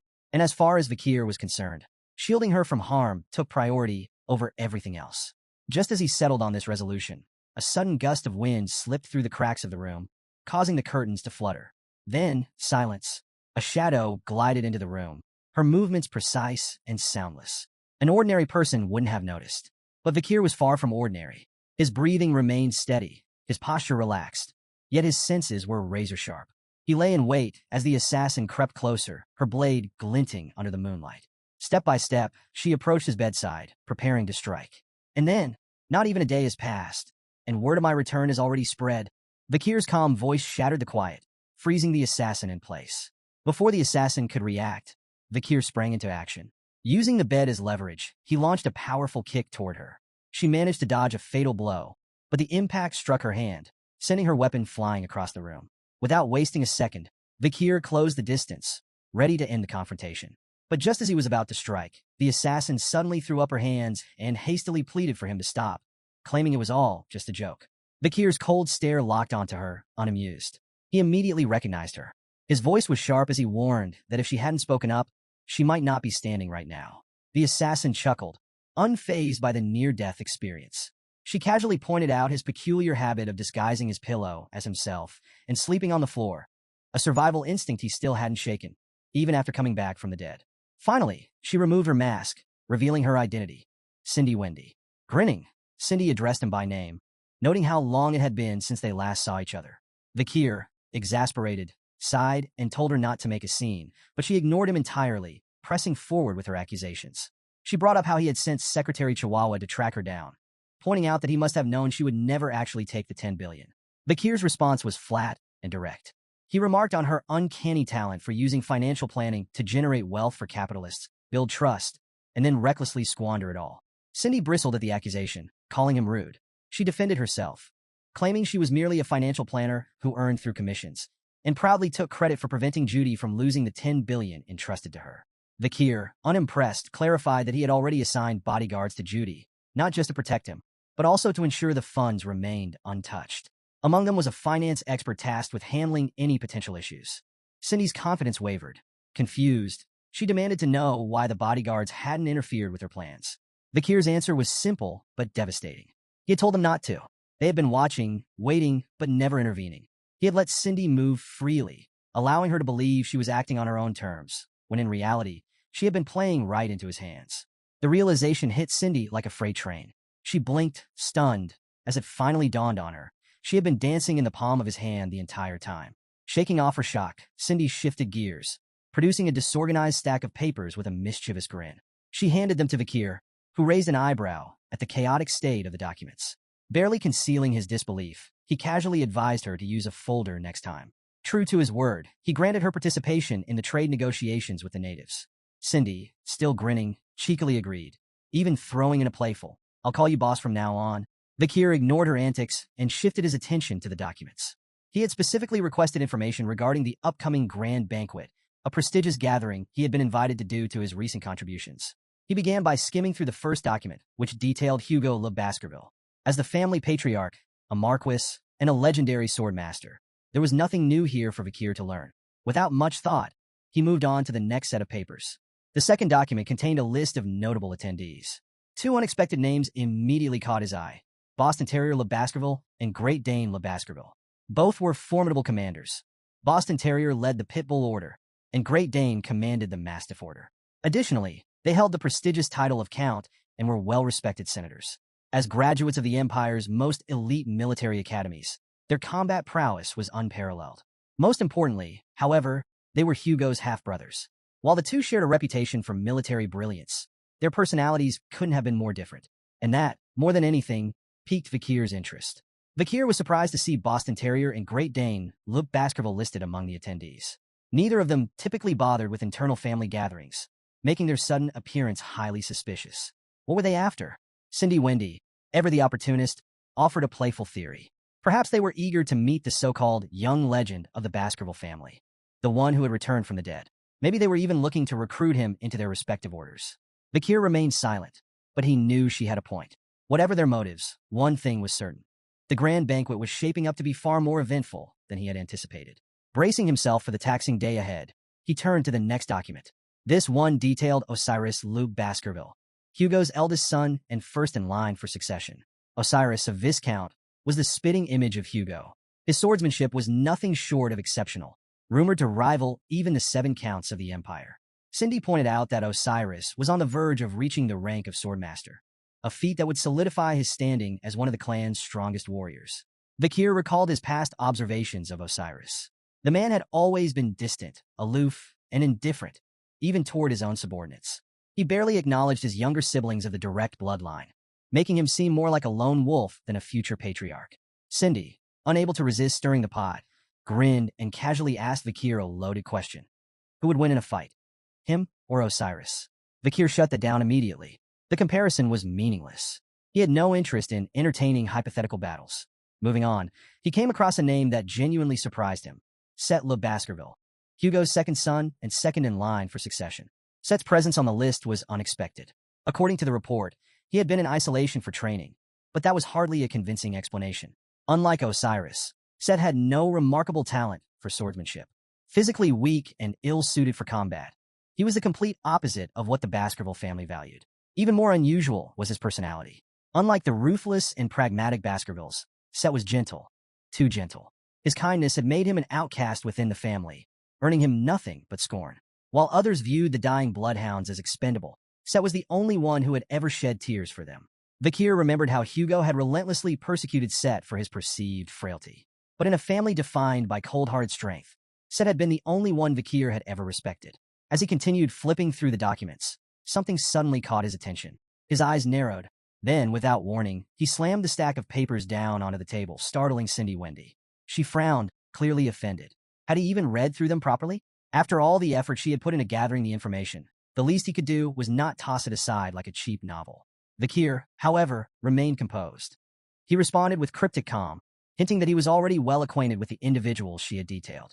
There was nothing here that truly surprised him, except for one thing. A slow, knowing smile spread across his face. The grand banquet was going to be far more intriguing than anyone expected. The following evening, Vakir stood outside the grand banquet hall, taking a brief moment before pushing open the heavy doors. The sight that greeted him was exactly as expected. All the attendees were already seated, their gazes shifting toward him the moment he entered. Breaking the silence, Vakir announced himself, his voice steady and composed. Vakir van Baskerville, attending the grand banquet as per the patriarch's orders. A brief hush followed as his presence commanded the room's attention. After a few moments, he bowed slightly, expressing gratitude for the invitation. At the head of the table, Hugo observed his son with an unreadable expression before offering a warm, if somewhat measured, welcome. With a small gesture, he invited Vakir to take his seat.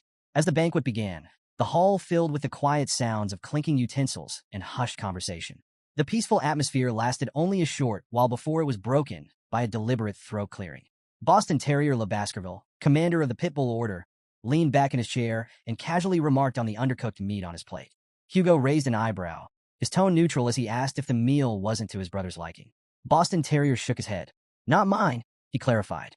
His gaze drifted to the plate beside him. I was talking about my lovable nephews. Great Dane Le Baskerville, commander of the Mastiff Order, glanced up in confusion. Is there a problem? He asked, his deep voice carrying a hint of amusement. Boston Terrier waved off the concern with exaggerated nonchalance. Oh, no problem. Just making sure the young pup here isn't being served anything too raw. Great Dane chuckled, his tone lighthearted. He's a lovable young man indeed. I simply want him to tread the right path. Boston Terrier scoffed, his sharp gaze narrowing. And who decided that your path was the right one? Great Dane met his stare evenly. It's certainly better than the Pitbull Order. Slow and foolish, as always. Vakir remained silent, watching the exchange with detached amusement. It was becoming increasingly clear why these two had come tonight. This wasn't just a banquet. It was a recruitment pitch. Both the Pitbull Order and the Mastiff Order were part of the 7 orders that represented the Baskerville family. Before his regression, Vakir might have considered their attention and honor. A golden opportunity, one that guaranteed prestige and success within the clan. But now, they were nothing more than squabbling mutts. For a moment, the tension in the room seemed to thicken, but then Hugo raised his wine glass. The subtle gesture was enough to shift the atmosphere, and the ever-optimistic head, Butler Barrymore, stepped in to pour the patriarch's drink. With his usual unwavering cheer, the butler noted how wonderful it was to see Hugo's brothers showing such affection for the young master. Vakir smirked slightly, recognizing the butler's habit of framing things in the most positive light. Hugo, meanwhile, remained silent, watching the verbal sparring between his half-brothers with mild amusement. Then, without missing a beat, Boston Terrier turned back to Vakir, his sharp eyes glinting with curiosity. So, 2 years out in the wild. Surely you've got some stories to tell. There it was, the real conversation they had been waiting to start. Boston Terrier leaned forward, eager to hear tales of battles with barbarians and monsters in the Lair at Lenore Mountains. Great Dane, though less direct, echoed the sentiment. He spoke with measured concern, expressing curiosity about how much Vakir had grown during his time in such a perilous environment. Before the questioning could escalate any further, Hugo intervened. His tone was firm, leaving no room for argument as he reminded his brothers to let Vakir eat in peace. But Boston Terrier and Great Dane weren't so easily deterred. Instead, they redirected their curiosity toward Hugo himself, pressing him for details about Vakir's growth and accomplishments over the past 2 years. The relentless pestering finally tested Hugo's patience. Rising to his feet, he cast a sharp gaze over the room, his voice like a blade cutting through the noise. I do not repeat myself. The air grew heavy with his authority. Boston Terrier quickly backtracked, offering a light-hearted apology, while Great Dane simply grunted in acknowledgement, falling silent. Seizing the moment, Vakir rose confidently from his seat. His voice was steady as he assured the room that proving his achievements would not be difficult.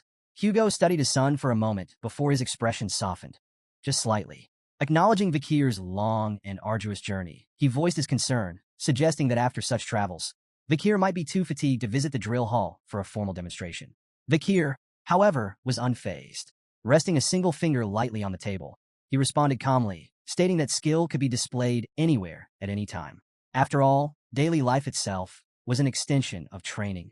Then, as if to prove his point, his eyes flicked toward Boston Terrier's overflowing wine glass and Great Dane's slightly undercooked steak. A small pulse of aura surged through the table, controlled, precise, and effortless. In an instant, the excess wine evaporated cleanly, leaving the glass perfectly balanced. At the same time, the steak finished cooking to absolute perfection, releasing an enticing aroma. Great Dane blinked in astonishment, staring down at his now flawlessly seared meal, while Boston Terrier chuckled, amused at the sight of his suddenly corrected drink. Boston Terrier leaned back with an impressed grin. A fine use of mana. To pull off a feat like that at just 17, most wouldn't achieve that level of control until their 30s. Their attention turned to Hugo, the true source of Vikir's bloodline.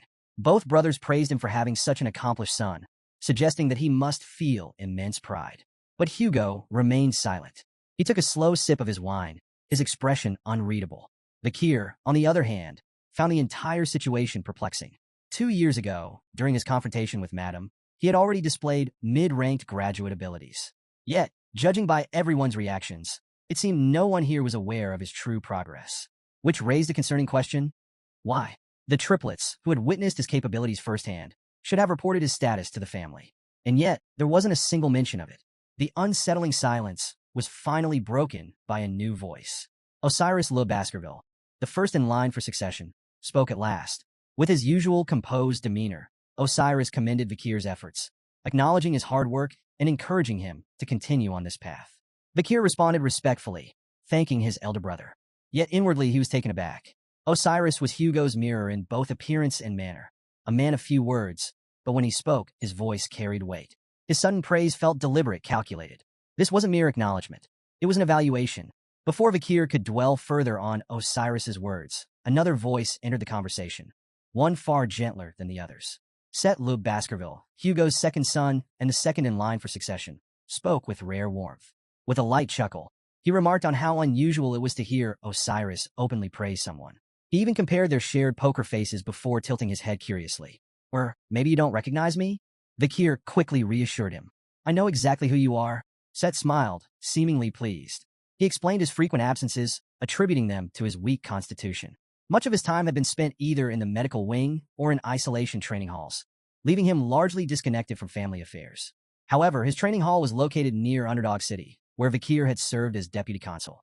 He mentioned he was eager to visit soon, curious to hear firsthand about Vikir's time in the Larrett-Lenore Mountains. Set's demeanor was different from the rest of the Baskerville family. Where others were ruthless and pragmatic, he was bright and kind. Vikir reflected on their past. During the fall of Baskerville, Set had been there. Amidst chaos, betrayal, and bloodshed, he had remained steadfast. While others dismissed the dying bloodhounds as expendable, Set had been the only one to comfort them in their final moments.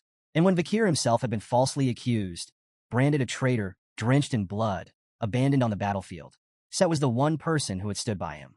Until the very end, for Vikir, Set was the only member of the Baskerville family he truly respected. Seeing him again stirred something unexpected, a sense of relief. He hadn't realized it, but deep down he had hoped to meet Set at this banquet. But the moment was fleeting. Suddenly, Vikir's expression darkened. A familiar, revolting stench crept through the banquet hall, one that no one else seemed to notice.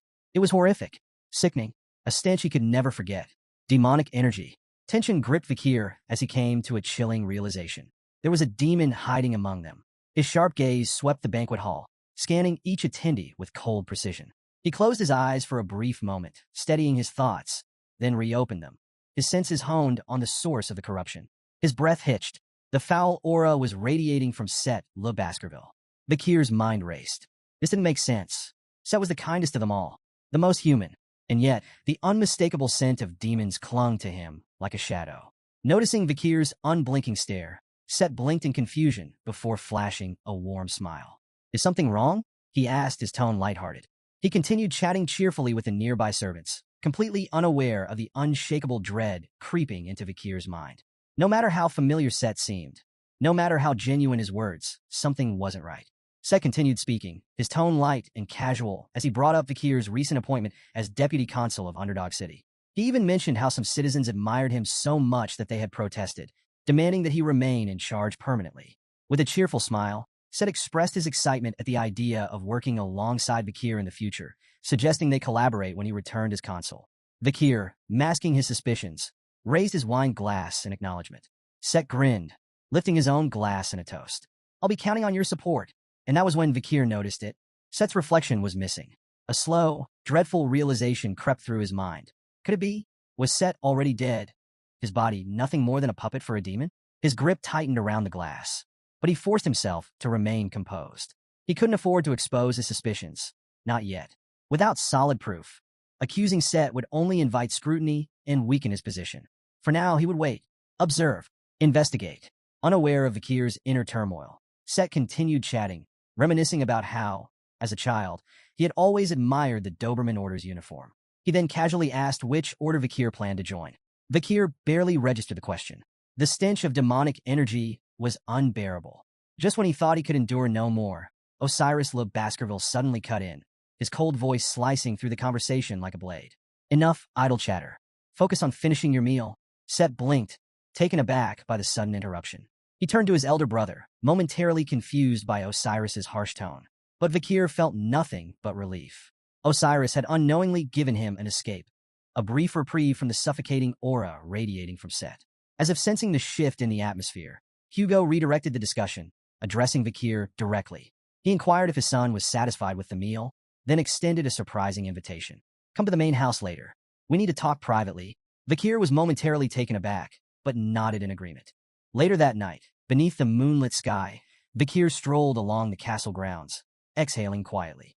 The 5-hour banquet had been mentally exhausting.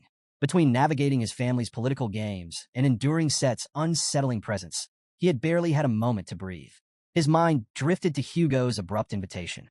Perhaps it was related to the official papers for his academy entrance, which had recently arrived. Or was it something else entirely? Before he could speculate further, a flicker of movement caught his attention.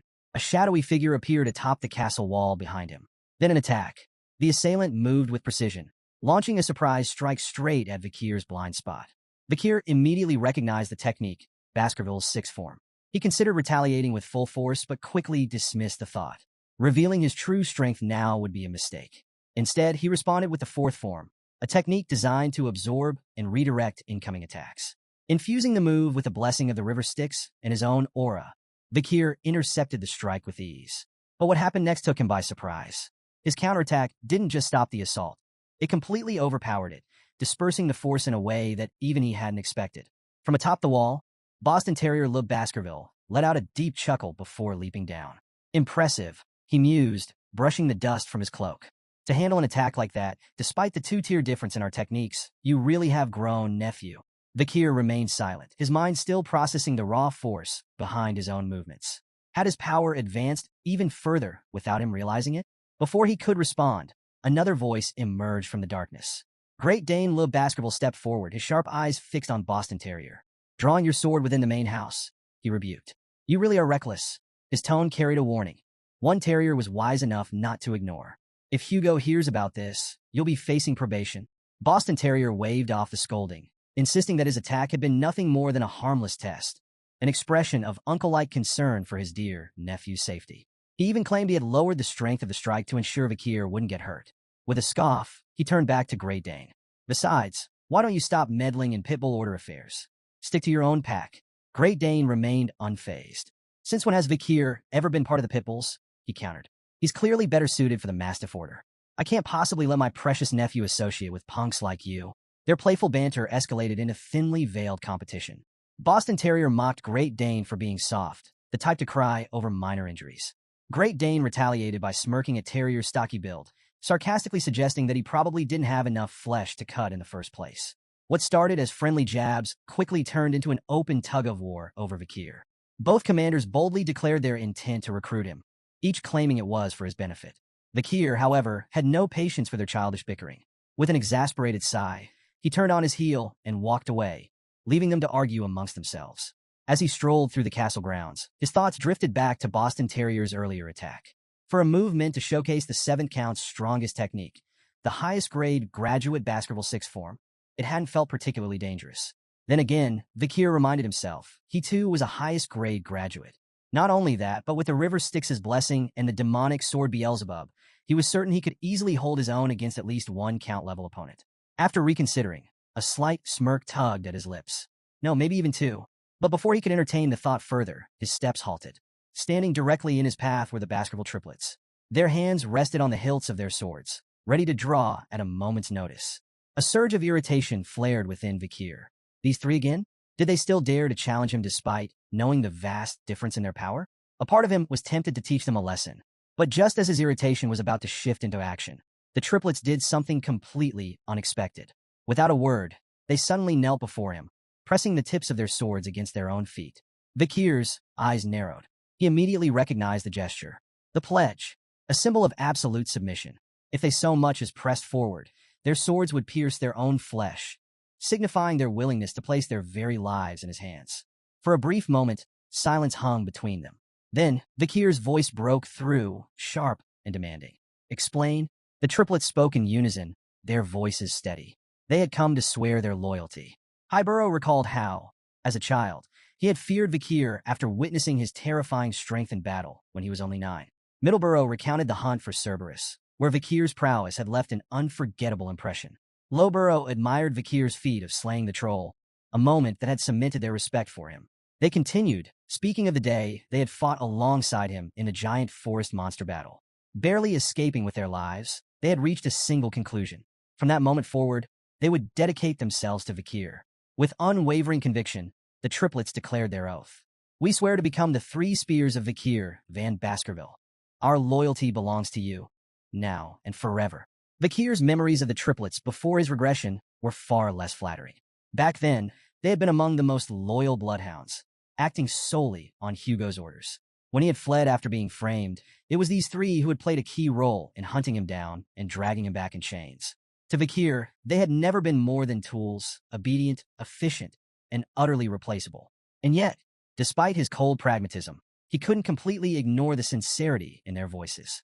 Without breaking stride, he walked past them, his expression unreadable.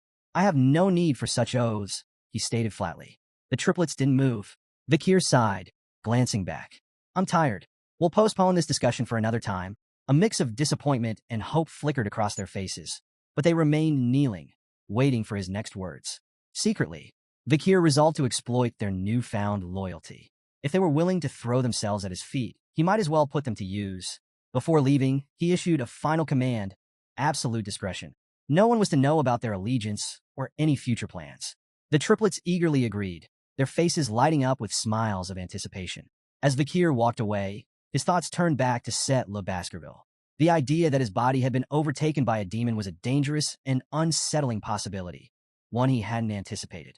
If true, this was a major variable in his plans, and he needed to act quickly. Cindy Wendy would be the perfect asset for gathering information.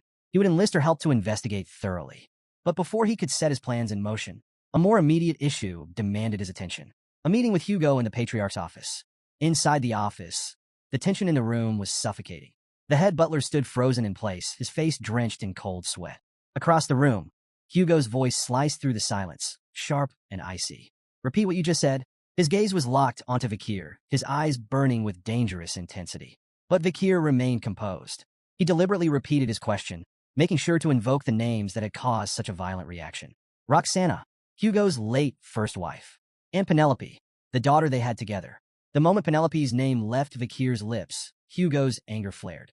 His voice rose, a rare show of emotion, as he demanded to know how Vikir had learned of their existence. The head butler flinched, visibly terrified. But Vikir? He remained calm, unshaken. This was just the opening act in a carefully calculated plan. A step toward the truth. A step toward revenge. A few minutes earlier, Hugo had summoned Vikir to discuss his upcoming enrollment at Academy Colosso. Handing him a document, Hugo reminded Vikir of their prior agreement regarding his attendance. One glance at the notice, and Vikir confirmed what he had already suspected. Academy Colosso, the most prestigious institution in the Grand Rock Empire, was more than just a school. It was a gateway to power, a direct path to elite positions within the Imperial Palace and beyond. Before his regression, Vikir had also attended Academy Colosso, but his experience had been far from ideal. Back then, he was nothing more than a scarred and limping shadow, reduced to serving the triplets while enduring the sneers and ridicule of noble-born classmates. But that past belonged to another time, another Vikir. He was no longer shackled by those bitter memories. Hugo's voice pulled him from his thoughts, asking whether the triplets, whom he had requested to accompany him, would be sufficient or if he had others in mind. But instead of answering immediately, Vikir seized the moment to bring up something else, something that had been on his mind for years.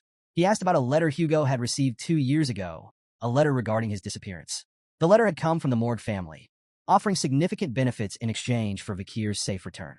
Hugo confirmed its existence without hesitation, then asked what Vikir wanted as his reward. Expecting a request for wealth or status, he was caught off guard when Vikir asked for a story instead. A story? Hugo was puzzled. What kind of story? Without hesitation, Vikir spoke the names, Miss Roxana and Miss Penelope. The air in the room shifted instantly. The head butler gasped in shock, while Hugo's hands clenched into fists. His fury surged as he demanded to know how Vikir had learned those names. But Vikir didn't back down. He assured Hugo that he wasn't asking out of idle curiosity. He needed answers. And to get those answers, he needed Hugo's trust.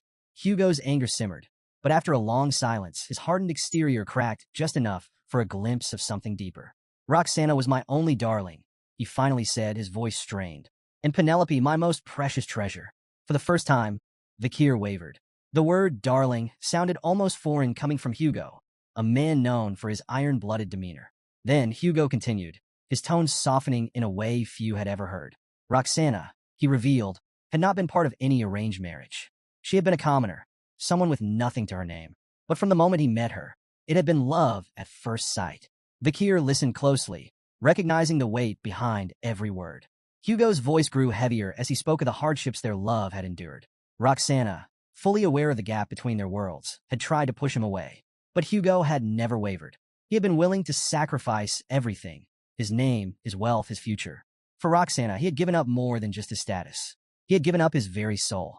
Vikir acknowledged Hugo's openness with a nod, trying to shift the conversation forward. But Hugo, still lost in the depths of his memories, continued his tale. His love for Roxana had not come without struggle. When the Baskerville family rejected their union, they had sent pursuers after them, forcing Hugo to fight relentlessly to protect her. They had spent years on the run, enduring countless trials. Their love was neither accepted nor welcomed, yet their unwavering devotion had carried them through. Eventually, they overcame the resistance of the Baskerville family, securing their place together. Their marriage marked the beginning of a difficult yet fulfilling journey, one that only grew richer when Penelope was born. She was the greatest joy Hugo had ever known, a happiness he had fought hard to protect. But that joy was fleeting. Roxana's health declined rapidly after childbirth, and before long, she was gone, leaving Hugo to raise their daughter alone. Despite the loss, Penelope had blossomed into a bright and lovable child, inheriting both her father's sharp mind and her mother's warm heart. She became the pride of the Baskerville family, adored by all. But then, tragedy struck. Hugo's expression darkened as he recounted the day Penelope was taken. It had been an ordinary walk, nothing out of the ordinary. And yet, in the blink of an eye, she was gone, stolen away by the Loco tribe. To this day, Hugo could not understand how the barbarians had infiltrated the very heart of Baskerville territory to snatch his daughter away. That moment had changed him forever. His grief became the fuel for an unstoppable campaign. While the world believed Hugo's military expansion was in pursuit of the Empire's glory, his true goal had always been the same: to find Penelope and destroy the ones who had taken her. To strengthen his forces, he forged multiple marriages and fathered numerous children, building the Baskerville family into an ironclad war machine. The world saw him as ruthless and power-hungry, a man with no regard for anything but conquest. But beneath it all, his actions were driven by a grief he could never escape: the agony of losing the family he had cherished above all else. Vikir listened to every word, his face unreadable. He had no sympathy for Hugo's pain. Every so-called villain had their tragic backstory, but it was the choices they made that defined them. In Vikir's eyes, Hugo was a cold, calculating man who had turned his own offspring into tools for war, pawns in his never-ending crusade. And yet, even Vikir couldn't ignore just how much Roxana and Penelope had meant to him. Hugo's piercing gaze locked onto Vikir as he finished his story. "Now it's your turn," he said sharply. "Why did you ask about them?" Vikir said nothing at first. Instead, he reached into his pocket and pulled out a small pendant, placing it on the table. "Take a look," he said, his tone calm. Hugo's eyes narrowed as he picked it up. The moment he laid eyes on it, his expression shifted. He knew this pendant. He had made it himself for Roxana and Penelope. His hands trembled as he opened the locket, revealing a picture inside. One of himself, Roxana, and Penelope. Then, Vikir dropped a bombshell. If Penelope's successor was alive, what would you do? Hugo froze. His mind reeled. "What are you saying?" he demanded, his voice edged with disbelief. Vikir didn't answer right away. Instead, he turned toward the door, and then he delivered the final blow. "Miss Penelope's daughter, your granddaughter, is alive." The words hit Hugo like a thunderclap. Before he could even begin to process the revelation, the door burst open. A small hand grabbed Vikir's. Uncle, a bright voice called out. Hugo's breath caught in his throat. Standing before him was a child he had seen before, back in Underdog City. Silence fell over the room. Hugo's world tilted as he stared at her, realization crashing down like an avalanche. Vakir's voice remained calm, steady, but every word was chosen with intent. He admitted to Hugo that he had lied. While wandering the depths of the forest, he had stumbled upon a child within the heart of Loco tribe territory. That child had referred to the one who gave her the pendant as Mommy. Hugo, visibly shaken, looked down at the pendant in his trembling hand before turning his gaze toward Pomerian. His entire body tensed as he struggled to process the weight of those words. Vakir watched him carefully, searching for the cracks in his composure, waiting for the moment confusion and despair would consume him. This child, this innocent little girl, was a living contradiction. She carried the bloodline of someone Hugo had cherished, and something he utterly despised. Hugo stepped closer to Pomerian, his expression darkening. His voice, sharp and unsteady, cut through the silence. Does this mean she was born from my daughter and a barbarian? Vakir met his gaze without hesitation and confirmed his worst fear. As Hugo reached out with a trembling hand, Vakir silently willed him to snap, to be overcome with fury and anguish. This was supposed to be the moment that shattered Hugo's unshakable demeanor, the moment that chipped away at the iron-blooded patriarch. A crucial step in Vakir's long-planned revenge. But the next day, something happened that no one could have predicted. Laughter rang through the garden, drawing the attention of Vakir, Osiris, and the head butler. The three stood side by side, frozen in place, their eyes locked on the impossible sight before them. There, in the garden, Pomerian sat comfortably on Hugo's lap, giggling as she tugged at his beard. Hugo chuckled along with her, his deep laughter carrying through the air. Amused, he asked if his beard was really that fascinating. Without missing a beat, Pomerian scrunched her nose and declared, "Grandpa's beard is dirty." Hugo blinked in shock. "Did you just call me Grandpa?" he asked, his voice trembling. Not with rage, but with something far softer. Something foreign. The weight of the moment settled over him, and a single tear slipped down his cheek. Osiris, watching from a distance, could hardly believe his eyes. "In all my years," he muttered, shaking his head, "this is the most unexpected thing I've ever seen." The head butler, equally stunned, nodded in agreement. Even in his long life, this was a moment unlike any other. But Vakir was silent. His eyes were wide with disbelief, his mind struggling to make sense of the scene before him. The Hugo he knew, the Hugo of his memories, was a man of cold steel, a ruler forged in blood and discipline, a man who never wavered. And yet, the Hugo before him now was smiling, laughing, eyes brimming with warmth as he embraced the role of a grandfather. Vakir's hands clenched into fists. His entire plan, his carefully orchestrated revenge, was unraveling before his eyes. This wasn't how it was supposed to go. Why? Why does Hugo Le Baskerville have that expression on his face? For years, Vakir van Baskerville had waited for this moment. Ever since regressing at the age of 15, he had carefully plotted his path forward, every step leading to this pivotal confrontation. And yet, as he stood before Hugo now, one question gnawed at him. The same question that had haunted him for years. Could he kill Hugo? The answer was clear. Impossible. Swordmasters like Hugo weren't just physically formidable. They had minds like steel, unshakable and nearly impenetrable. Even in the most mundane moments, Hugo left no openings, making an assassination attempt little more than a fool's dream. Accepting this reality, Vakir had long abandoned the idea of killing him directly. Then, fate had led him to Pomerian, Penelope's daughter, the key to Hugo's downfall. He had known the moment he found her that she was his greatest weapon, the one thing that could pierce through Hugo's ironclad defenses. If anything could crack the swordmaster's unyielding resolve, it was her. With the demonic sword Beelzebub at his side and the madam's poison in his arsenal, Vakir had been certain that today would be the day everything changed, the day Hugo Le Baskerville finally fell. But now, as Hugo sat in the garden, laughing as Pomerian tugged playfully at his beard, Vakir's carefully laid plans wavered. His hatred, once so sharp and absolute, collided with the unexpected sight before him. And for the first time in years, doubt crept into his mind. Why? Why was Hugo laughing like he was happy? Vakir had expected rage, confusion, even sorrow, but not this.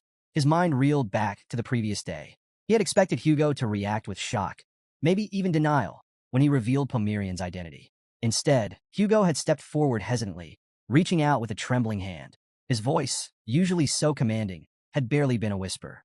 "Are you really Penelope's child?" Pomerian had looked up at him, her small fingers curling around his outstretched hand. Mommy's name was Penelope, she had said, her voice innocent and pure. She always missed her daddy. She kept looking at her necklace. Then, with wide eyes, she had asked, "Are you my grandpa?" And in that moment, Hugo had shattered. The weight of memories crashed down on him. Penelope's laughter, her warmth, her love. Overwhelmed, he had collapsed to his knees, his grief erupting in a raw, anguished cry as tears poured down his face. Now, standing in the present, Bakir felt the weight of those emotions lingering in the air. The head butler, who had been watching silently, turned to Bakir with an expression of deep gratitude. "Thank you," he said, his voice thick with emotion. Bakir frowned. "For what?" The butler smiled faintly. For giving him this moment. His gaze drifted toward Hugo, who was now wiping away tears of laughter as Pomerian continued to chatter beside him. "I never thought I'd live to see the day," the patriarch smiled like that. "But now it's finally happened. Thanks to you." Bakir said nothing. He just stared at Hugo, at the warmth in his eyes, the openness in his expression.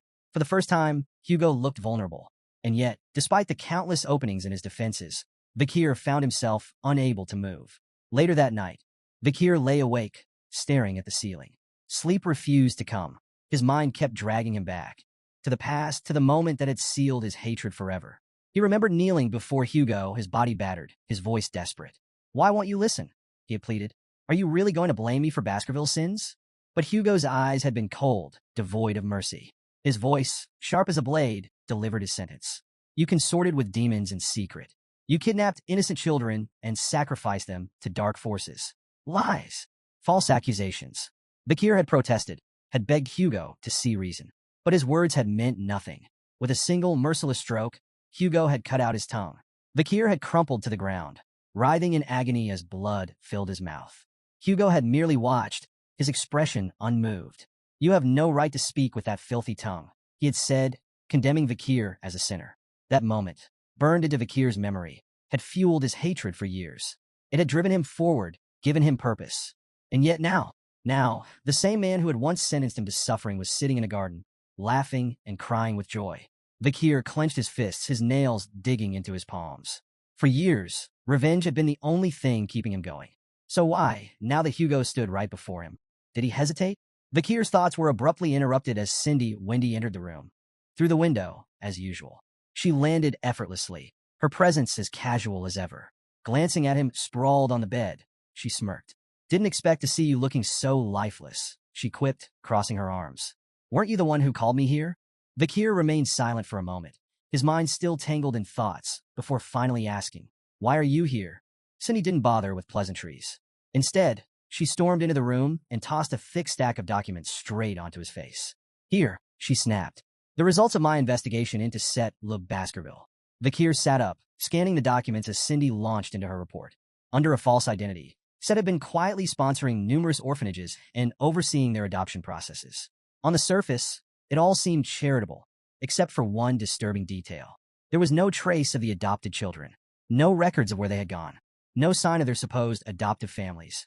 It was as if they had vanished into thin air.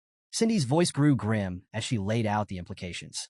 If Set was truly a demon, as Bakir had suspected, then the reality was horrifying.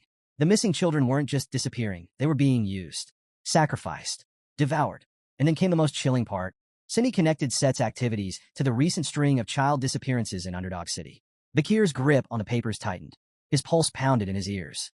If Set was a demon now, then the Set he had once trusted, the Set who had guided him before his regression, had also been one. Memories came crashing back, each one more damning than the last.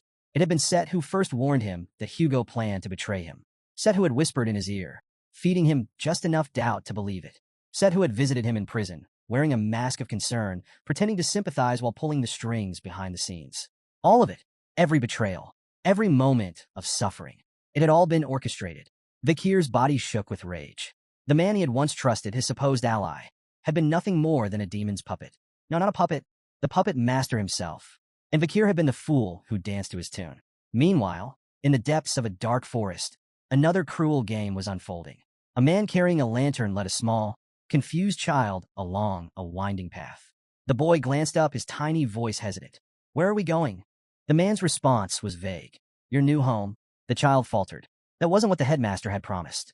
He had been told he was going to a loving family, a warm house, a place where he would finally belong.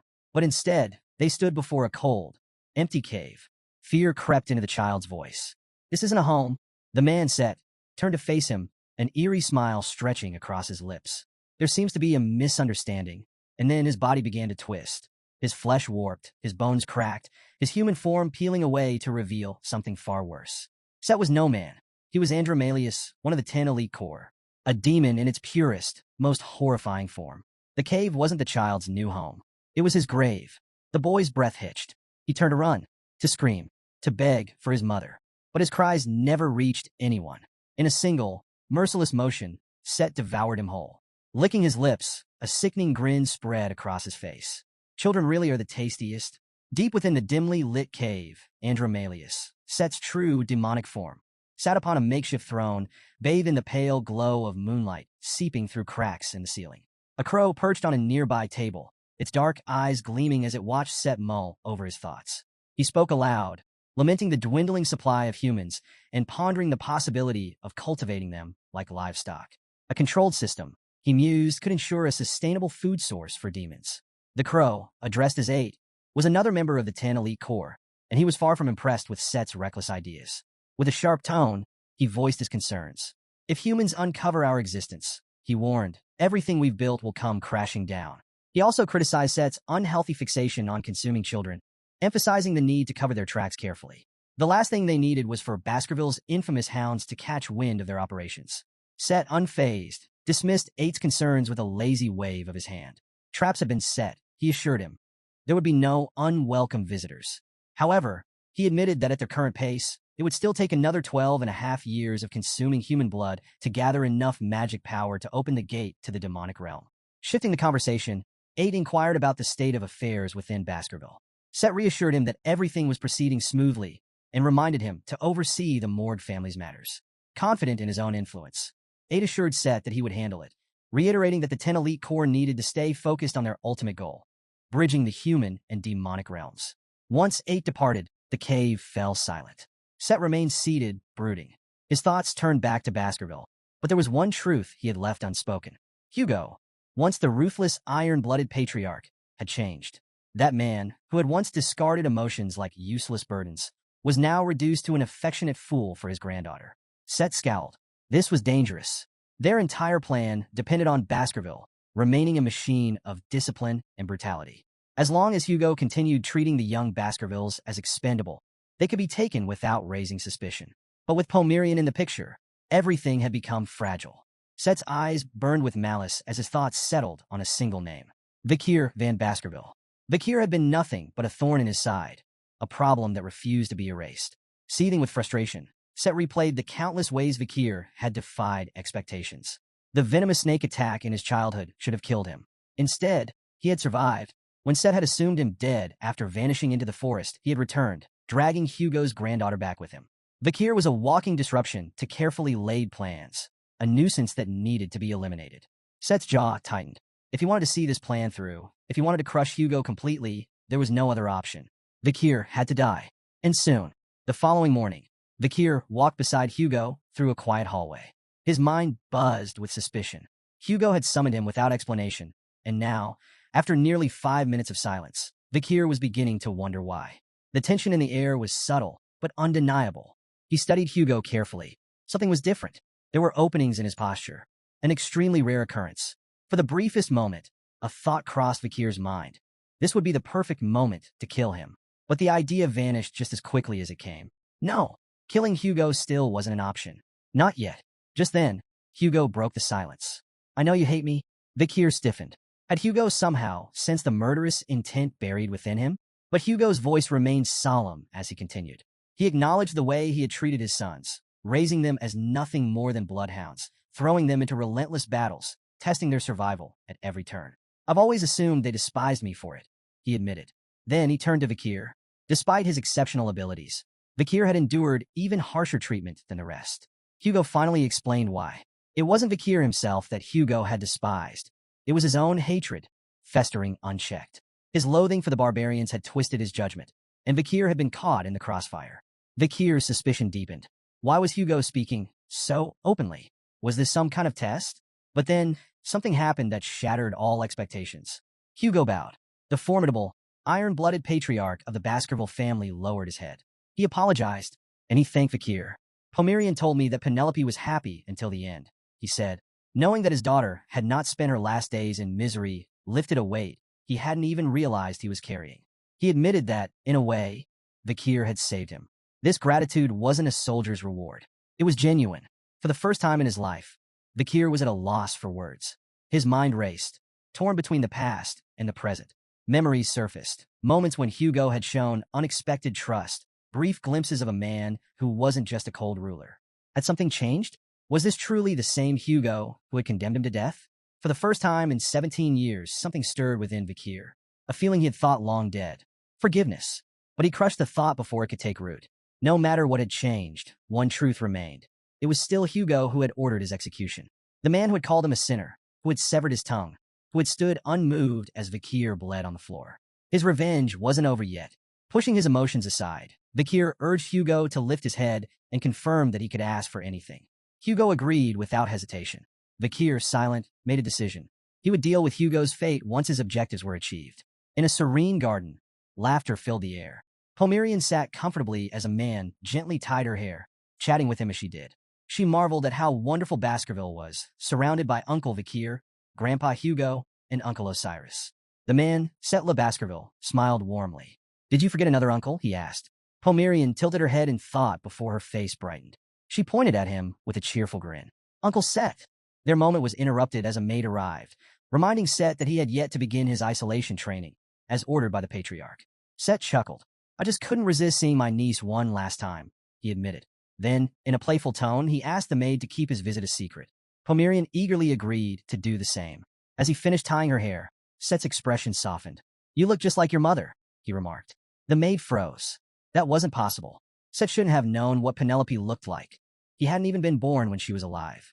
The realization struck like lightning, but before she could react, Set's body shifted. His head twisted unnaturally, his features contorting into something monstrous. The warmth in his eyes vanished, replaced by something cold and predatory. Leaning in, he whispered to the maid, "Hugo is looking for you." His tone was gentle, almost reassuring. But the weight behind those words sent terror surging through her veins. Her body refused to move. Her breath caught in her throat. Tears welled in her eyes as she trembled, paralyzed with fear. Nearby, Pomerian blinked, noticing the maid's absence. She glanced up at Set, confused. "Where did Grandma go?" Set straightened, his expression slipping effortlessly back into his usual charming facade. With a light chuckle, he waved off her concern. "She had something urgent to do," he said smoothly. Then, he leaned closer, his voice carrying an eerie warmth. "Do you like Grandpa, Hugo?" Pomerian beamed. "Yes, I love Grandpa." Set's smile widened. "Grandpa likes you very much, too," he said softly. His voice was dripping with something unreadable, something wrong. "You remind him of his wife and his daughter." His hand reached out, claws slowly extending. He could already taste the devastation this would bring Hugo, and he intended to savor every moment of it. Before Set could act, a sharp voice cut through the garden. Osiris Le Baskerville had arrived. His gaze was firm as he questioned Set's presence and the whereabouts of the maid. Set's jaw tightened in annoyance. His perfect opportunity ruined.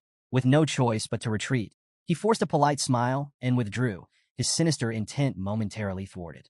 Pomerian, oblivious to the tension, turned with a bright grin. "Uncle Osi," she chirped. Set maintained his usual calm demeanor as he explained himself. The nanny hadn't been present when he arrived, he claimed, so he had simply stayed to watch over Pomerian. Osiris didn't seem entirely convinced. His frown deepened as he muttered something about their father losing his temper if he found out about this. With a sigh, he suggested keeping the incident quiet. Set nodded, feigning agreement. "I'll resume my isolation training next week," he promised. But inside, his thoughts burned with resentment. "One day, Osiris. I'll make you pay." Osiris, completely unaware of the hatred seething beneath Set's composed exterior, clapped a hand on his shoulder. His tone softened, carrying a rare note of sincerity. "If you ever need help, just ask," he offered. For a fleeting moment, Set froze. Was Osiris worried about me? The thought was almost laughable. But whatever hesitation he felt was quickly crushed beneath the weight of his hatred. Osiris had always been the golden child, the genius their father admired, the ideal heir to Baskerville. If Osiris didn't exist, Set thought bitterly, his life would have been so much better. Osiris's voice snapped him out of his thoughts. Realizing he had almost let his emotions slip, Set masked his face with an easygoing expression. He excused himself, claiming that Osiris's presence meant his own was no longer necessary. As Set disappeared into the distance, Osiris sighed deeply. For the first time in his life, he had openly admitted that he was worried about his brother. For years, as the vice-patriarch, he had worked tirelessly to mirror Hugo's cold demeanor. That was how he had been taught, to bury emotions, to lead with unwavering discipline. But now, watching Hugo change, watching him embrace his granddaughter so openly, it made him wonder, could I ever do the same? Looking down at Pomerian, Osiris smiled and ruffled her hair. This is all because you came to Baskerville, he murmured. She had changed them all. Meanwhile, deep within his cave, Set seethed. With a furious stomp, he sent a deep crack through the rocky floor. Hugo's constant vigilance had been an unshakable obstacle. And now, Osiris's interference had robbed him of a golden opportunity. He clenched his fists. Osiris. His mere existence was a thorn in Set's side. But no matter. There was still plenty of time before the gate opened. Perhaps, Set mused darkly, it would be even more satisfying to kill Pomerian when she had become truly irreplaceable to Hugo. Sinister possibilities swirled in his mind. Should he poison her, just as he had with Roxana, making her death appear as a slow, tragic illness? Or should he use the barbarians again, just like he did with Penelope? A wicked smile spread across Set's face as he imagined Hugo's devastation. Outside the cave, a presence stirred. Vikir stood at the entrance, gripping Beelzebub, the demonic sword. With a single precise slash, the blade struck the rock. A deep, jagged crack splintered through the intricate traps Set had carefully laid. Inside the lair, the sound of shattering echoed through the cavern, snapping Set out of his thoughts. His body tensed. Someone was here. Someone had broken through his defenses. A shadow emerged from the passageway, stepping into the dim glow of the cave. Set's breath hitched. Vikir. With calm confidence, Vikir stepped forward, his voice steady and unshaken. As promised, I've come to visit. Set's eyes widened in disbelief. How did you get here? His voice held an edge of forced composure, but the unease was clear. Vikir's lips curled into a faint smirk. I followed you, he said simply. You were too lost in thought to notice. Set's mind raced. How had a mere mid-grade graduate cracked the traps? And worse, did he know the truth? Vikir's gaze swept across the cave, taking in the scattered bones littering the ground. His expression darkened. With mocking amusement, he asked, what exactly have you been doing in a place like this, Set?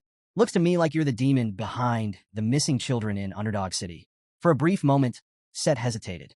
Then, he let out a sharp, sinister laugh. So, you knew from the start, he sneered. Tell me, how did you figure it out? Vikir didn't answer. He simply met Set's gaze with an unwavering, icy stare. It was clear Set had no intention of hiding anymore. With a twisted grin, Set stepped forward, drawing his blade.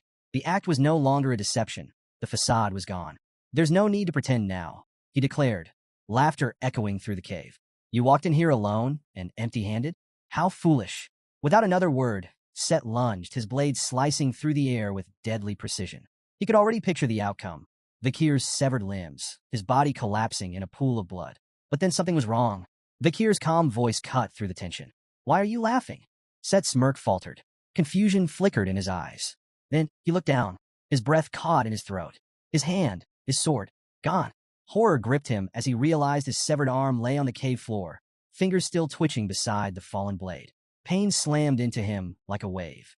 A guttural scream tore from his throat as he clutched the stump where his arm had been, his body trembling violently. When did Vikir even move? Through the haze of agony, Set's gaze darted toward the blade in Vikir's hand. A black, twisted sword. One that pulsed with a hunger far beyond mortal comprehension. Beelzebub, the sword of gluttony. Set's face contorted in terror. How do you have that? He choked out. That's the relic of the Grand King of Flies. The holy constellation of the ancient devil. Vikir's smirk deepened, cold and merciless. You demons seem to know yourselves well, he said, his voice like ice. Then he tilted his head, eyes burning with cruel amusement. But tell me, should I call you Set Le Baskerville? He took a step closer. Or should I refer to you as one of the 10 elite corpses sent to this world to open the gate to the demon realms? Set's entire body went rigid. He knows. Vikir knows everything.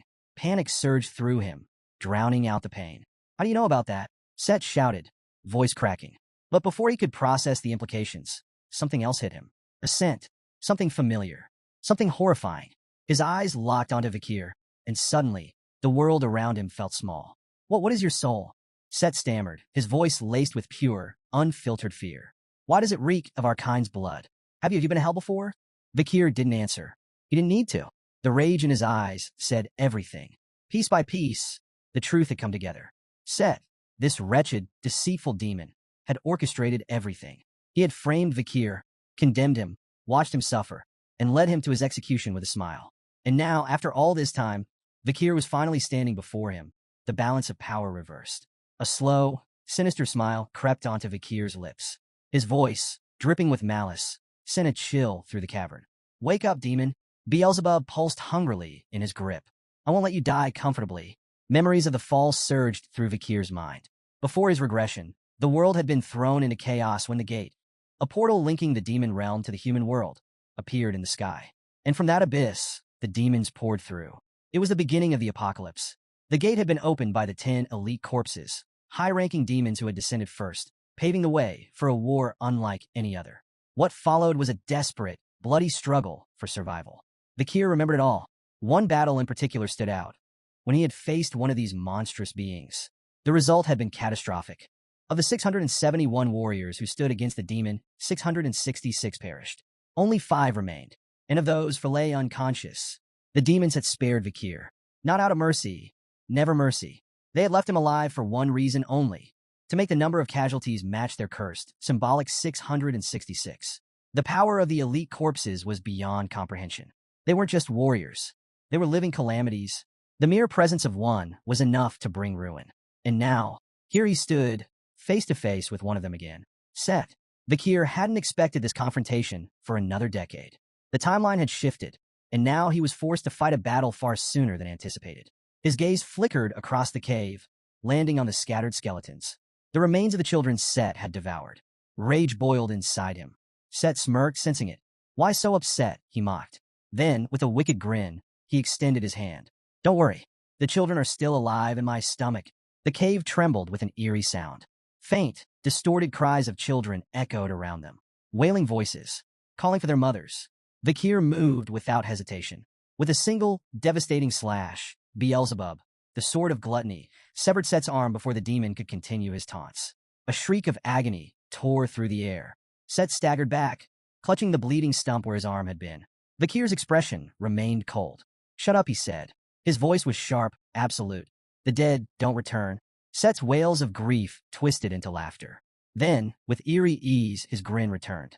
Before Vikir's eyes, the severed arm began to regrow, flesh twisting, bones snapping back into place. In mere moments, he was whole again. "My regeneration's complete," Set declared, stretching his fingers with a smirk. Then he tilted his head, studying Vikir with newfound curiosity. "You and I," he mused, "both harbor many secrets." Even Osiris, the so-called genius of the family, had only reached mid-rank graduate at 30. Yet here was Vikir, only 17, and already standing at that same level. Unnatural. Impossible. Set's gaze flickered to Beelzebub, the devil's holy constellation. "You're an irregular," he muttered. "A wild card. Someone like you could be dangerous." His smirk widened. "I should eliminate you now." Vikir, unfazed, met his eyes with unwavering resolve. No. His grip on Beelzebub tightened. "You'll die here today." Set lunged. The cave erupted in a blur of motion as their swords clashed, sending sparks flying. The force of their strikes cracked the stone beneath their feet, the air vibrating with raw power. Set's smirk deepened as he tested Vikir's defenses. He was confident. No matter how skilled Vikir was, there was one undeniable truth. Baskerville's collateral and illegitimate members were only ever taught up to the 4th technique. Set, a master of the 6th technique, was certain Vikir had no chance of matching him. With ruthless precision, he unleashed the Baskerville 6th technique, the overwhelming force of his attack meant to crush his opponent in an instant. But then, steel met steel. Vikir countered with the exact same advanced move. Set's eyes widened in shock. His mind reeled. Vikir knew the 6th technique. Stumbling backward, disbelief shook him to his core. How could you know that?" he stammered. Vikir didn't answer. He only pressed the attack. Set gritted his teeth, then let out a low chuckle. His grin twisted back into place. "You're still hiding something, aren't you?" he muttered. Feigning a frontal clash, Set suddenly shifted his blade mid-strike, aiming for Vikir's blind spot, an attack no ordinary swordsman could react to. Just as Set's blade was about to connect, Beelzebub pulsed with a surge of aura. A dark, violent energy erupted from the sword, stunning Set in place. Vikir didn't waste the opportunity. In one fluid motion, he executed the Baskerville 7th technique. The force of the attack sent Set hurtling through the cave, crashing against the stone wall. Blood splattered from his mouth as he gasped for breath. "The 7th Fong?" Set rasped, clutching his chest. How? That's a technique reserved for the patriarch. Vakir didn't hesitate. Charging forward, he drove Beelzebub straight into Set's chest, pinning him to the wall like an insect caught in a hunter's trap. A slow, cold smirk crept across Vakir's face. You demons love looking down on humans, don't you? He mocked. Thinking you're above us. Untouchable. He twisted the blade deeper. Fooling you lot is easier than I thought. Set thrashed against the wall, struggling in pain. Vakir's mind, however, was already elsewhere, on the fall. Back then, when the demons had invaded, the 10 elite corpses had already amassed unstoppable power. Even the strongest heroes, the ones who had closed the gate, couldn't hunt them all down. But now, the fall hadn't happened yet. The 10 elite corpses were scattered, weakened, hiding. This time, things were different. Leaning in close, Vakir whispered into Set's ear, his voice laced with pure murderous intent. You demons plan to bridge the human world and the demon realm, he said. You want to bring about the fall. His grip on Beelzebub tightened. Maybe killing you and your companions now would bring me some relief. Set shuddered. For the first time, fear gripped him. How? How could a mere human, just a human, make him feel this way? Grinding his teeth, Set let out a furious roar, his voice trembling with rage. Damn you, human, he spat. Vakir's instincts flared. Danger was coming. He leaped backward just in time to see Set's body change. A red, thorny substance twisted over his flesh, pulsing unnaturally. Vakir's eyes narrowed as he took in the sight. Were those bloodthorns? Then Set spoke. No, Andromalius spoke. I am Andromalius, he declared, his voice dripping with malice. Acknowledging Vakir's unexpected strength, the demon's tone shifted. This fight, he decided, had gone on long enough. Raising his hand, Andromalius unleashed a swarm of serpents. The cave erupted in movement as the creatures surged forward, their fangs bared, their eyes gleaming with hunger. Vakir moved swiftly, slicing through the advancing swarm, his blade flashing through the darkness. Laughter rang through the cavern. Andromalius taunted him. Keep slicing, he sneered. Vakir cut down serpent after serpent, but then a single one slipped behind him. Fangs sank into his shoulder. With a sharp motion, Vakir severed the serpent's head, tossing its remains aside. Andromalius grinned. You're finished? Vakir barely spared him a glance. A snake bite? That's all. The demon's confidence didn't waver. He lifted his hand and activated his endless blood absorption ability. Vakir stiffened. The wound on his shoulder burst open. Blood, pulled by an unseen force, began to stream from his body, straight into the demon's outstretched palm. This is my power, Andromalius declared, his voice thick with pride. I control blood. Against any living creature, my ability is undefeated. Your blood will drain until there's nothing left. You'll wither away, slowly, painfully. The demon reveled in his dominance, confident in his near immortality. No warrior had ever survived once their blood fell into his grasp. But then, a chuckle, low, quiet, amused. Andromalius's expression darkened. Are you insane? He growled. What's so funny? Vakir lifted his gaze, his smirk laced with cold amusement. It's just entertaining, he mused, watching a demon so delighted while unknowingly sealing his own fate. Before Andromalius could react, his body lurched. His smirk twisted into a grimace. His throat tightened. A sharp pain shot through his gut. Blood, his own blood, erupted from his mouth. He collapsed. His hands trembled as he clutched his stomach. Confusion flickered in his eyes. This wasn't possible. Well, what is this? He choked out. Vakir stepped forward, his tone calm but edged with malice. Would you like to see something impressive? With a deliberate motion, he sliced his own wrist. Blood dripped onto the ground. Andromalius watched, his eyes widening in horror. The moment the droplets touched the floor, realization crashed down on him. This blood, he gasped, his voice trembling. It's poisoned. Vakir's smirk deepened. Not just poison, he corrected. He held up his wrist, and the wound vanished. Instant regeneration. Flawless. Andromalius's disbelief grew. How? A human possessing such an advanced healing factor? And the poison, it wasn't just ordinary venom. No, it was something far worse. Andromalius knew this kind of toxin.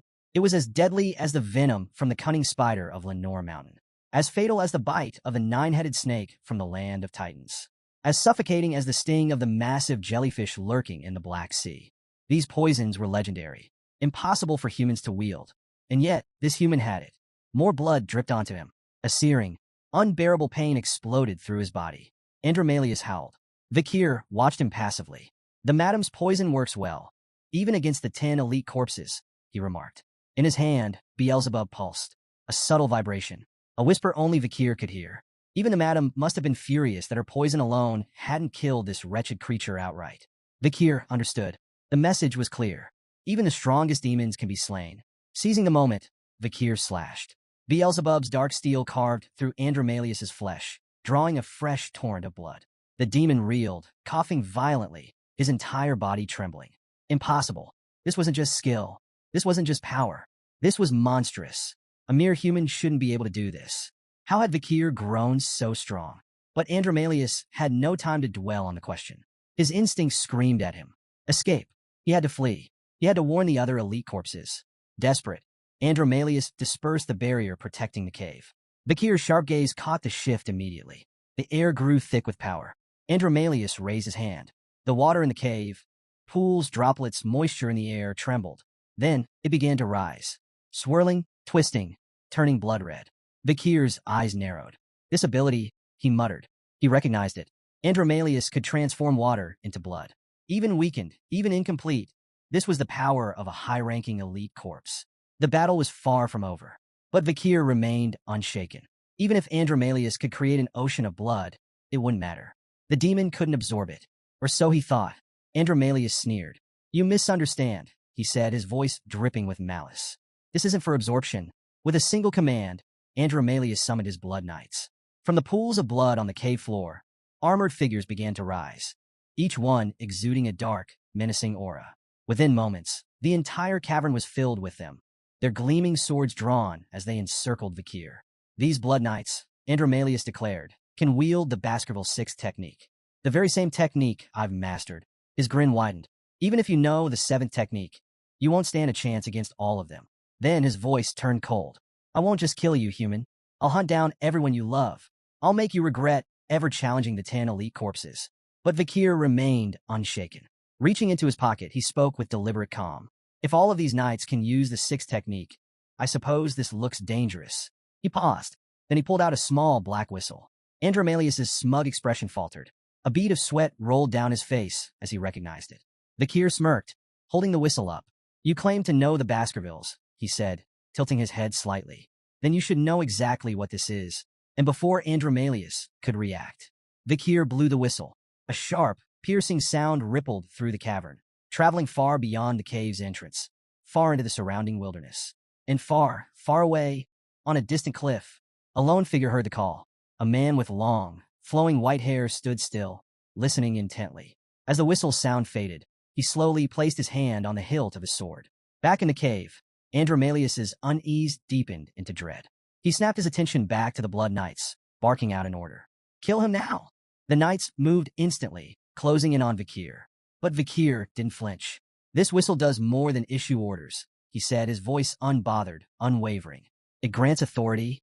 His cold gaze met Andromalius's. And with it, I can summon the entire Baskerville force. And then, a streak of red light tore through the cave. The entire mountain shook. The sheer force of the attack was so immense that the mountain itself split in two. The cavern erupted in a violent explosion, a shockwave ripping through the air as the Blood Knights disintegrated on the spot. Andromalius barely had time to react. He threw up an arm, shielding himself as rubble rained down, the entire upper half of the mountain obliterated.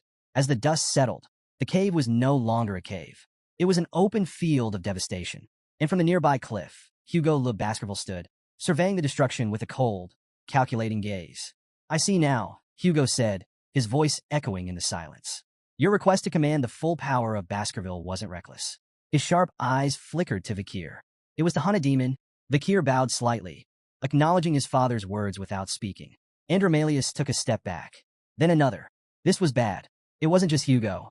Standing beside him, Osiris. Behind them, the commanders, the vice-patriarch, and an entire legion of elite Baskerville warriors. The entire Baskerville force had arrived. Hugo's voice rang out, sharp and absolute. For the next 6 hours, Vikir van Baskerville, possessor of the whistle, will command our forces. Vikir's gaze locked onto Andromalius. His eyes were ice-cold. Then, with absolute authority, he gave the command. Bloodhounds, rip the demon to shreds. The fearless Baskerville hounds charged forward, swords flashing as they relentlessly attacked Andromalius. Blades sliced through the demon from every direction, tearing into his body. He let out a blood-curdling scream. But no matter how many times he was cut down, his regeneration kept him standing. From the center of the battlefield, Vikir commanded with unwavering authority. He reminded the hounds of Andromalius's ability to absorb blood and heal using magic. His order was clear. If anyone was wounded, they had to throw themselves into the poisonous river immediately. Not a single drop of blood could be allowed to fuel the demon's regeneration. The bloodhounds roared in acknowledgement, their determination renewed as they launched another ferocious assault. High above, watching from a nearby cliff, Boston Terrier chuckled at the sheer intensity of the battle. "Look at that killing intent," he mused, impressed. Standing beside him, Great Dan observed the scene with admiration, surprised by his nephew's commanding presence. Hugo, however, remained silent, his gaze heavy with sorrow.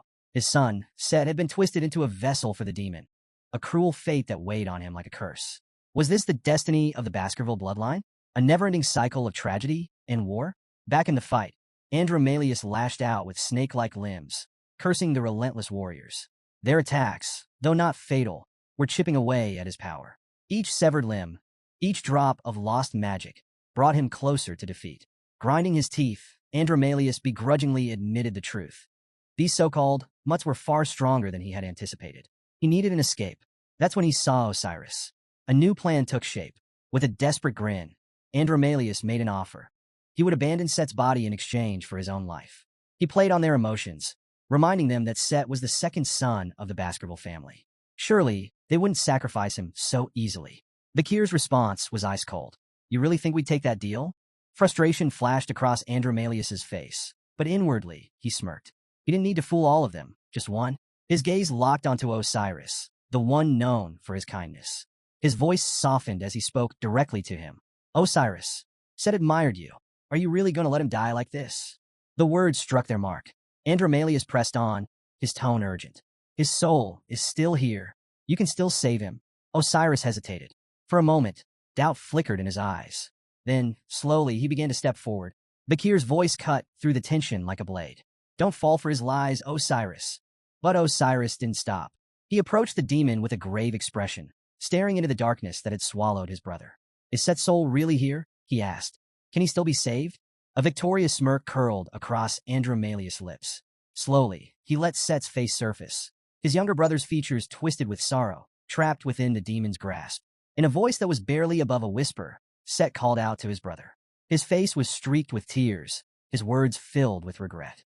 He pleaded for forgiveness, admitting his weakness. The constant comparisons, the pressure of their father's judgment. It had all been too much. In his desperation, he had made a terrible choice, selling his soul to the demon that now controlled him. But even now, he begged for a chance to atone. The cave fell into a heavy silence. Without hesitation, Osiris raised his sword. His grip was steady, his resolve unshaken.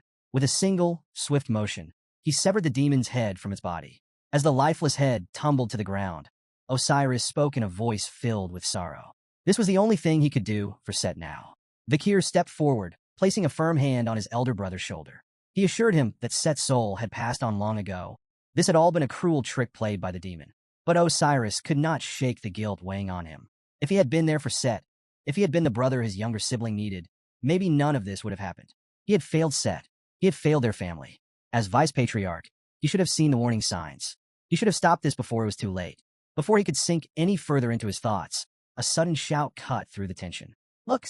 All eyes turned skyward. Andromalius's severed head was soaring through the air, cackling maniacally. His voice dripped with malice as he taunted them.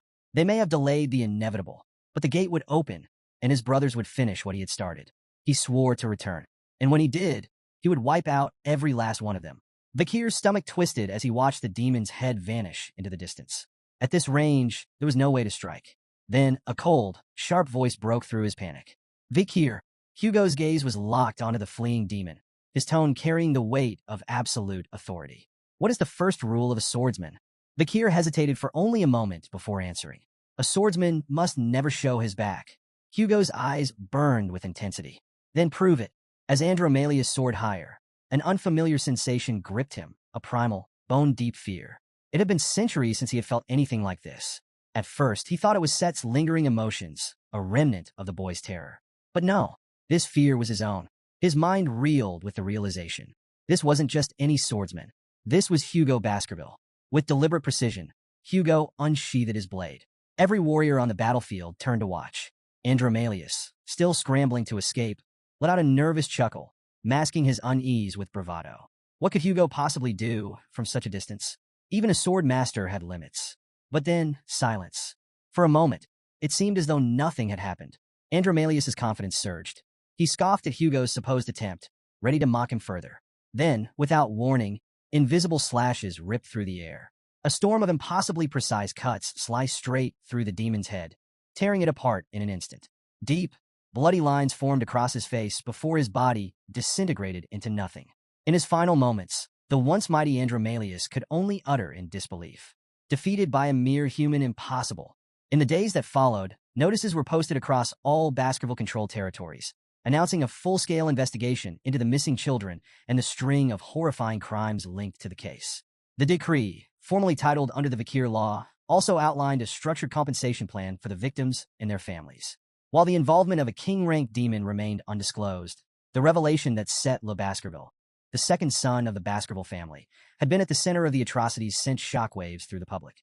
His mother was swiftly brought to trial, facing an overwhelming list of charges, including the poisoning of children, an attempt on the first wife's life, the kidnapping of the patriarch's eldest daughter, and aiding in Set's abductions. The verdict was swift, 1,642 convictions, with an immediate execution order. But the most chilling part? She hadn't been brainwashed by the demon. Until her final breath, she wept, begging for one last chance to see her son. Following her execution, Set's remaining henchmen were systematically eliminated. Vice Patriarch Osiris took command of the case, but temporarily transferred authority to Vakir, recognizing the pivotal role he had played in ending the crisis. Rumors about Vakir's involvement in the war against the barbarians and his key role in exposing the demon's influence spread like wildfire. Though many had once distrusted him, public opinion shifted almost overnight. In just a few days, Vakir's reputation soared, and whispers of his growing power echoed throughout the territory. The execution of a high-ranking Baskerville family member left many citizens stunned, but it also sent a clear message. No one, not even the elite of the Baskerville bloodline, was above the law. At the family villa, Hugo turned to Pomerian with an amused expression. "What's different about me now?" he asked. The little girl tilted her head in thought before blurting out, "Grandpa's beard is gone." Hugo chuckled, asking for her thoughts on his new look. Without hesitation, she replied, "It looks so empty." Vakir watched the playful exchange, and for a brief moment, it felt as if the recent chaos had never happened. With everything and everyone connected to Set now purged, the last remnants of the demon's presence had vanished from Baskerville territory. But his work wasn't finished. His focus now shifted to the future. Cindy Winnie had been tasked with gathering intel on other demons, and Vakir awaited her findings. His thoughts were interrupted by a familiar voice. "You've done well, Vakir," Osiris said, offering rare words of praise. Vakir returned the compliment, but Osiris wasted no time reminding him of his delayed academy enrollment. The recent chaos had set things back, but now it was time to prepare. Vakir hesitated. With everything happening in the family, was this really the right time to leave? But Osiris reassured him. Their father had already made the decision, and despite his rough exterior, Hugo cared more than he let on. That thought lingered in Vakir's mind. Osiris understood Hugo better than anyone, perhaps because they were so alike. Vakir's gaze shifted toward their father, who was currently struggling to braid Pomerian's hair under the patient guidance of the head butler. After much effort, Hugo finally succeeded, earning a delighted laugh from the little girl. Watching the scene, something clicked in Vakir's mind. In his previous life, he had only ever seen Hugo's back, his father always ahead of him, a distant and imposing figure. But now he saw the truth. Hugo, too, had been shackled, burdened by responsibilities far heavier than anyone realized. The man Vakir once swore vengeance against no longer existed. With a newfound sense of clarity, Vakir turned to Osiris and made his decision. He would go to the academy. Osiris nodded in approval, satisfied with his brother's resolve. That night, under the glow of the moon, Vakir stood in silent reflection. His past, which had once weighed him down like iron chains, felt lighter. But as his thoughts settled, his gaze darkened. The chains that had once bound him, they were still there. Only now, he saw what lay at the other end. Demons. His fists clenched. His expression hardened. "My true revenge begins now." At that moment, the stillness of the night shattered. From the top of the clock tower, a monstrous figure burst forth, slamming into the ground with a deafening roar. Its voice, thick with rage, demanded to know who had uncovered its contract with the demons. Without waiting for an answer, the creature lunged, spewing curses as it attacked. But Vakir didn't flinch. Summoning Beelzebub, his blade moved like a phantom, carving through the beast with lightning-fast precision. Deep wounds tore across its body as it stumbled back, dazed. Before it could react, Vikir leaped into the air, driving a powerful kick straight into its chest. The monster crashed to the ground, motionless. Bathed in moonlight, Vikir turned away, his silhouette fading into the darkness. His voice echoed through the night. I am the Night Hound, the Avenger of Demons. On the bustling day of Venetia City's grand celebrations, the prestigious Colosio Academy opened its gates to welcome a new generation of students. As the world's most elite institution, it was the dream destination for countless hopefuls, including our protagonist, Vikir. The entrance ceremony set the stage for a chaotic yet exciting day. The academy grounds were alive with activity as upperclassmen rushed to recruit freshmen into their clubs. Seniors eagerly approached anyone who passed by, showering them with enthusiastic pitches and cleverly disguised membership contracts. Some even went as far as handing out surveys, only to trick students into sealing their membership with a stamped fingerprint. This year, the recruitment frenzy was more intense than ever. A senior explained the reason. This incoming class was exceptionally strong, particularly within the Academy's two dominant factions, the Fire Corps and the Ice Corps. The Ice Corps was home to the most skilled weapon masters, training experts in swordsmanship, archery, and spear combat. Meanwhile, the Fire Corps specialized in magic, shaping the Academy's top spellcasters. If you had to choose, which would you join? Beyond their core disciplines, students at Colosio Academy spent 4 years mastering a diverse range of skills, making them both well-rounded and formidable. And this year, a few names had already risen above the rest. First on the list was Tutor, a blonde prodigy from the Don Quixote family, famous for their unmatched spear techniques. Tying with him was Bianca, a purple-haired archer from the legendary Usher family, not the R&B singer, mind you, but an ancient line of master bowmen. Both had taken first place in the Ice Corps practical exam, making them the most sought-after recruits. Just behind them were the Baskerville triplets, ranking 3rd, 4th, and 5th, coming from the infamous Iron Blood swordsman lineage. Their very name carried enough weight to silence any doubts about their abilities. Over in the Fire Corps, another rising star had caught everyone's attention, Sinclair, a freshman with striking ash-gray hair. She had dominated the practical exam and placed second in the theory portion, proving herself as a force to be reckoned with. And then, there was the name everyone had been waiting for, Vikir. Topping the theory exam, he had already solidified his place as the Academy's brightest mind. His new nerdy glasses gave him a fresh look, though opinions on his style were still up for debate. As Vikir walked through the bustling recruitment stalls, he overheard seniors dismissively chatting about him. To them, the nerd who aced the theory exam was hardly worth recruiting. His presence might even ruin their club's image. Besides, with over 10 freshmen sharing his name, tracking him down seemed like too much of a hassle. Vikir felt a bead of sweat roll down his temple. He had deliberately enrolled as a commoner, dropping his Baskerville surname to avoid drawing attention. Yet here he was, still the subject of whispers and scrutiny. Clearly, blending into the background at Colosio Academy was going to be harder than he thought. Vikir had always heard that entering Colosio Academy as a commoner was significantly harder, and now he was experiencing it firsthand. Excelling in the theory exam had backfired. Rather than staying under the radar, he had only drawn more unwanted attention. Determined to avoid the spotlight, he moved as discreetly as possible. Unfortunately, subtlety was difficult with the Baskerville triplets, his ever-loyal hounds trailing closely behind. Their presence alone was enough to draw stares, as they remained ready to guard their master at all costs. As Vikir navigated through the bustling club stalls, a sudden commotion caught his attention. Students were shouting excitedly, their voices clamoring for someone's notice. At the center of the crowd stood a familiar blonde-haired figure. The students around her were in awe, calling themselves her fans. Some even admitted they had joined the academy just for a chance to meet her. They spoke as if she were some divine being, unable to believe she was real. It was none other than Dolores Luinquovadis. Vikir immediately recognized the priestess he had once crossed paths with during his days as an assassin.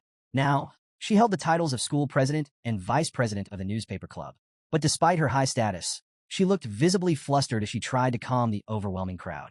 She gently asked if anyone was actually interested in joining her club. The students, however, made it clear they weren't there for the club. They were there for her.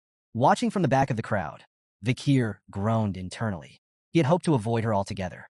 Someone like Dolores was dangerous, not in a literal sense, but because she had the kind of presence that drew people in.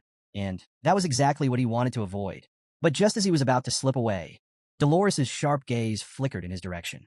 Somehow, she had sensed him. Their eyes met for the briefest moment before Vikir turned and disappeared into the crowd. Later, at the academy dorms, Vikir found himself standing in front of his assigned room. He hesitated before reaching for the door handle. only to be interrupted by an approaching voice. A boy with a bold haircut and boundless energy rushed up to him, his face beaming with excitement. "Are you my new roommate?" he asked eagerly. Vikir blinked in surprise. It was PG. The realization hit him immediately. He knew this boy from his previous life. Back then, PG had been one of the few genuinely kind-hearted people he had encountered. He had always gone out of his way to help, even when he had little to offer. But Vikir also remembered how things had ended for him. In that past life, PG had suffered greatly under the hands of a cruel roommate. What started as minor bullying had escalated into a chain of tragedies, ones that Vikir had been powerless to stop back then. But this time would be different. As they stepped inside the dorm, PG's enthusiasm remained unwavering. He told Vikir he could pick any bunk he wanted, then immediately launched into talk about the freshman welcome party happening after dinner. While it wasn't mandatory, nearly every freshman would be attending. He stressed the importance of networking with peers and seniors. It was crucial for surviving the next 4 years. Vikir, however, barely hesitated before giving a curt reply. "Nope, I'm not going." PG blinked in shock at Vikir's blunt refusal, but quickly brushed it off. While his enthusiasm was infectious, Vikir had no interest in the freshman social scene. He had bigger priorities, and attracting unnecessary attention wasn't one of them. But PG wasn't giving up that easily. Utterly horrified by Vikir's indifference, he launched into a desperate campaign to change his mind. He warned that skipping the party would make Vikir a prime target for upperclassmen and risk isolating him from his peers. Then he switched tactics, hyping up the event by listing the big names attending. Tudor, the eldest son of the Don Quixote family, Bianca, the eldest daughter of the Usher family, and of course, the infamous Baskerville triplets. Still no reaction. Undeterred, PG kept going. He mentioned Sancho from the North Mercenary Guild, the genius who had shockingly turned down the top spot at Varangian to attend Colosio Academy.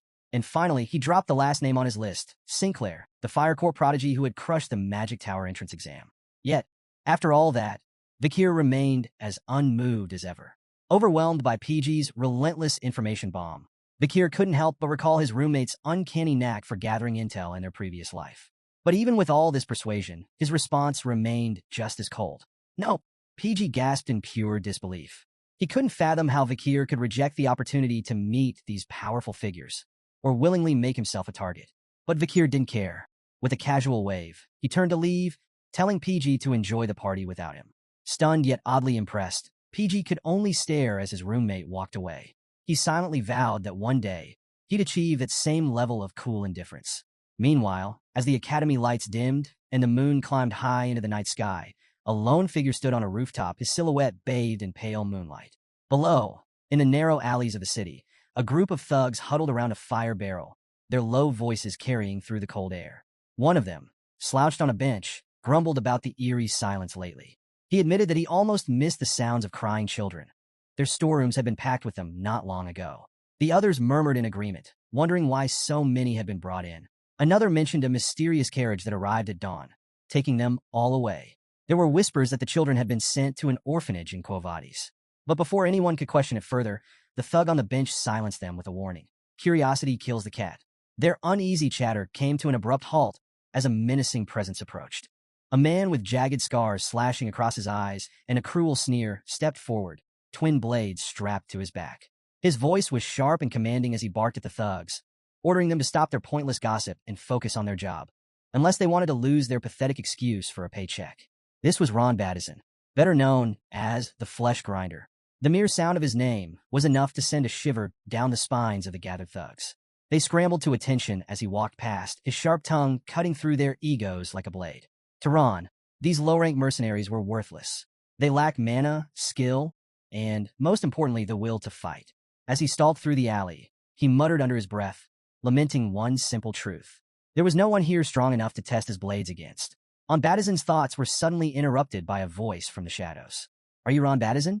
The words were calm, almost casual, but they carried a weight that sent a chill down his spine. Instinctively, Ron's hand flew to his sword.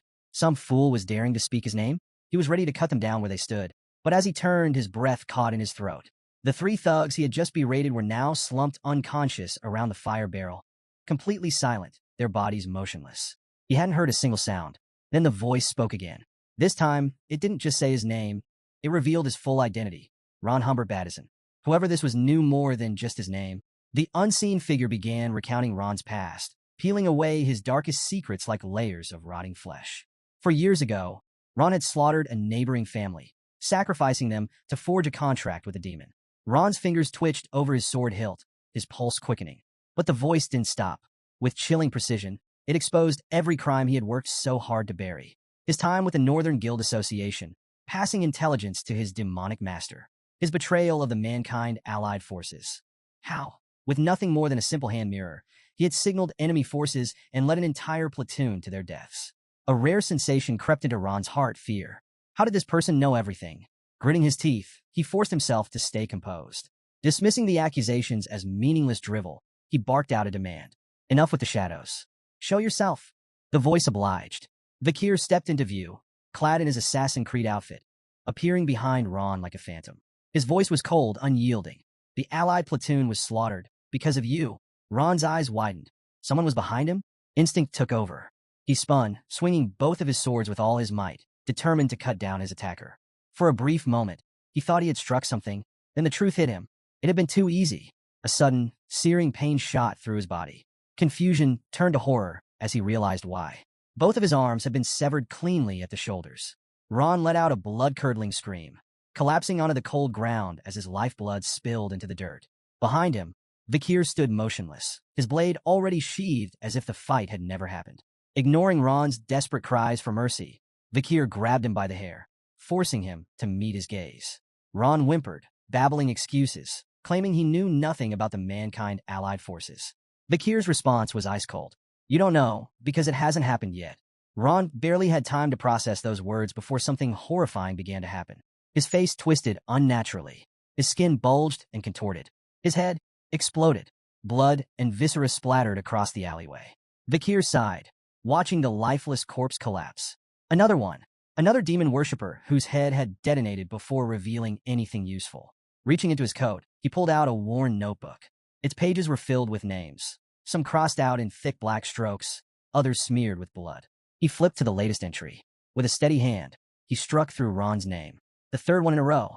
This notebook, the blacklist, was something Vakir had created using his memories from his previous life, alongside intelligence gathered by Cindy Wendy. It documented every known demon worshipper who had betrayed mankind before the fall. One by one, he was ensuring their treachery never repeated in this timeline. But there was a troubling pattern. Every demon worshipper he had confronted so far had died the same way, their heads exploding before they could reveal anything. This wasn't a coincidence. It was a failsafe, a skill embedded into their demonic contracts. And if such a powerful enchantment was in place, that could only mean one thing. One of the 10 elite demons was already lurking within the capital. Later that night, as a distant church bell rang solemnly, the quiet darkness was torn apart by the sound of slashing. On the balcony of a nondescript building, Vakir stood motionless, his blades dripping with blood. Behind him, the remains of 29 demon worshippers lay scattered across the floor, their crimson stains splattered across the walls and ceiling. A brutal testament to his relentless pursuit. With a flick of his wrist, he absorbed Beelzebub back into his hand, his expression unreadable. Despite the sheer number of enemies he had cut down tonight, there were still no leads on the whereabouts of the elite demon. The road ahead was going to be long and exhausting. Pulling out his blacklist, he crossed off names with a pen this time, frustration creeping into his thoughts. He hadn't expected a breakthrough on the first day, but the slow progress gnawed at him. Still, there was no turning back now. As the night stretched on, Vakir moved like a shadow across the city's rooftops, making his way back to the academy. He landed soundlessly on a sturdy tree branch overlooking the well-lit hall, where the freshman welcome party was still in full swing. Dusting himself off, he slipped back into his usual nerdy disguise. With a quiet sigh, he decided to stop by, just in case. Inside, the party was alive with energy. Laughter rang out, students mingled freely, and the buffet table looked like a battlefield of its own, under constant attack from hungry freshmen. The Baskerville triplets were putting on a spectacle, downing massive mugs of beer one after the other, much to the awe of the crowd. Dolores, as always, was in the center of an adoring fan frenzy, her admirers practically falling over themselves to shower her with endless praise. Meanwhile, Tudor, the blonde playboy, basked in the attention of a group of swooning ladies. On the other side of the room, Bianca maintained her usual air of grace, pouring wine for her seniors with practiced elegance. Standing in the shadows, Vakir quietly observed the scene. Among the crowd, his gaze settled on Tudor and Bianca, two figures he hadn't expected to see here. In his previous life, they had been among the great heroes who led humanity to victory during the fall. Tudor, a prodigy from the renowned Azure Spearman family, had commanded the front lines with unmatched skill and bravery. Bianca, a legendary markswoman from the mystical Archer family, had taken down countless demons with unerring precision. Yet here they were, carefree, unburdened, completely unaware of the fates that awaited them. Scanning the room further, Vikir spotted other familiar faces from the battlefield. A small, almost wistful smile played at his lips. It was surreal, seeing these future legends in such an ordinary setting. He couldn't help but wonder, was another key figure, Camus Morgue, somewhere among them as well? While Vikir observed the lively scene, an uneasy situation was brewing across the room. His roommate, PG, stood trembling as a group of seniors surrounded him, pressuring him to sing. The timid freshmen tried to refuse, but they weren't willing to take no for an answer. A female senior approached with an enormous jug of alcohol in hand, a sneer curling her lips. If PG didn't want to sing, she declared, he'd have to drink the entire jug in one go. Tears welled up in PG's eyes as he stared at the daunting challenge before him. He pleaded, asking how he was supposed to finish such an absurd amount. But his protests were met with cruel laughter. The seniors showed no sympathy, shoving the jug into his hands and demanding he comply. With no way out, PG hesitantly lifted the jug and began drinking. The seniors erupted into laughter, mocking him as he struggled to keep up. Their taunts grew sharper, their jeers louder, but PG did his best until his body betrayed him. Halfway through, he lost control and vomited all over the floor. Instead of concern, the seniors howled with laughter, pointing at him in amusement. In an instant, they branded him with a cruel new nickname, the Vomit Pig. Humiliated and defeated, PG could only stand there, tears streaming down his face as he gasped for breath. Then, from the shadows, a figure stepped forward. Vikir moved with quiet composure, his cape sweeping across the floor as he covered the mess, shielding PG from further humiliation. The room fell into stunned silence. The seniors exchanged confused glances. "Who is this guy?" one of them muttered. Vikir didn't answer. He simply stood tall, his unshaken presence carrying an authority that made even the jeering crowd hesitate. For PG, it was like a lifeline had been thrown his way. His hero had arrived. As Vikir glanced at him, old memories surfaced. Memories of a previous life where PG had suffered in silence. The relentless bullying had driven him to drop out of the academy, forcing him into a hard life as a low-ranking government official while taking care of his parents. Yet when the fall began, PG had been one of the first to step forward, fighting on the front lines. His brilliant strategies and sharp mind had saved countless lives, including Vikir's. This little man had been one of the few people Vikir had truly respected. Seeing him suffer now lit a fire inside him. There was no way he was going to stand by and do nothing. Vikir quietly told PG to return to the dorm, assuring him he'd take care of things here. But before PG could move, one of the seniors placed a hand on Vikir's shoulder, sneering at his interference. Then, without warning, the senior slapped him across the face. Once, twice, again, and again, until his cheek was red from the repeated blows. The senior laughed, mocking Vikir for stepping in so confidently. The air in the room shifted. At that moment, the Baskerville triplets arrived, their bloodhound-like gazes locking onto the scene before them. Their master was being struck. A dangerous aura crackled around them as their rage filled the room, ready to explode. But before they could act, Vikir's icy stare cut through the tension. He adjusted his glasses, his own bloodhound eyes flickering with cold fire. The triplets instantly froze, remembering his warning. If his true identity was exposed at the academy, they would all pay the price with their lives. Sensing the shift, a female senior decided to step in. Smirking, she told her friend to ease up on the freshman. Instead, she offered a more fair solution. Giggling, she suggested a challenge. If Vikir could drink an entire jug of alcohol, they would let both him and PG go. PG immediately protested, not wanting Vikir to get dragged into his mess. But Vikir ignored him, grabbing the massive jug without hesitation. To the shock of everyone in the room, he tilted it back and began drinking, gulping down the potent mix of vodka and rum as if it were nothing more than water. The female senior smirked at first, fully confident that no ordinary freshman could handle such a concoction. But as Vikir continued to chug without pause, her expression twisted from amusement to disbelief. The other seniors watched in stunned silence, their confidence draining with every gulp he took. Finally, with a sharp exhale, Vikir slammed the now-empty jug onto a nearby table. He wiped his mouth, then casually grabbed PG by the arm. Without sparing the frozen crowd a second glance, he spoke a single word. "Bye." The two turned to leave, but the same senior who had slapped Vikir earlier made the mistake of grabbing his shoulder once more. Instantly, the atmosphere changed. A suffocating wave of pressure filled the air, cold, crushing, undeniable. Every person in the room felt it. but none more than the senior who had dared to lay a hand on him. Tudor and Bianca, who were nearby, felt their instincts flare in alarm. Their knees nearly buckled under the sheer weight of the chilling aura, their bodies screaming at them to back away. Vakir turned, his gaze glowing with quiet menace. His voice was sharp, almost casual, yet it sliced through the silence like a blade. "Do you need something else?" The senior's confidence shattered instantly. He stood there, trembling, unable to utter a single word. Before the situation could escalate any further, a commanding voice cut through the tension. "What's going on here?" Dolores had arrived. All eyes turned to her as she stepped into the chaos, her presence alone enough to force a shift in the atmosphere. The suffocating aura vanished in an instant. The seniors scrambled to save face. One hastily spoke up, claiming that a freshman had simply gotten sick and that they were handling it. But Dolores wasn't so easily convinced. Her sharp gaze lingered on them, her voice laced with warning. Freshmen were to be treated with respect. The academy's reputation was at stake. With Dolores taking control of the situation, Vakir wasted no time. Without a word, he hurried out of the party, carrying PG with him and leaving the stunned crowd behind. The Baskerville triplets, still watching from the sidelines, exchanged glances. Then, as if reading each other's minds, they all gave Vakir a thumbs up in unison, their voices filled with admiration. "Cool." Meanwhile, Tudor and Bianca remained where they stood, their minds racing. That suffocating aura they had felt. Was it real, or had they imagined it? Before they could dwell on it further, another figure appeared between them. Sinclair. Her striking white hair shimmered under the lights, her bright eyes sparkling with intrigue. Her flushed cheeks betrayed her thoughts as she watched Vakir leave with PG. A soft smile played at her lips. She had just found someone interesting. The next day, life at the academy settled back into its usual rhythm. Students from both the Ice and Fire Corps attended their shared classes, fueling an ever-present rivalry that pushed them to excel. This structured competition was a key pillar of the academy's philosophy.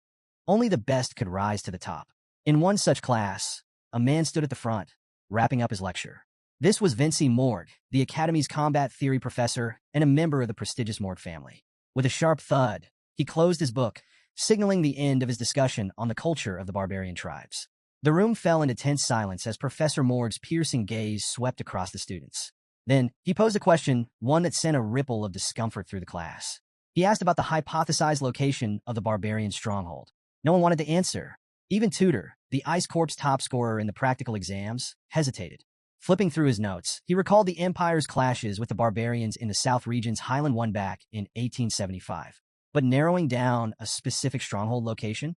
That was another challenge entirely. Beside him, Bianca, who had tied Tudor in the Ice Corps rankings, also struggled.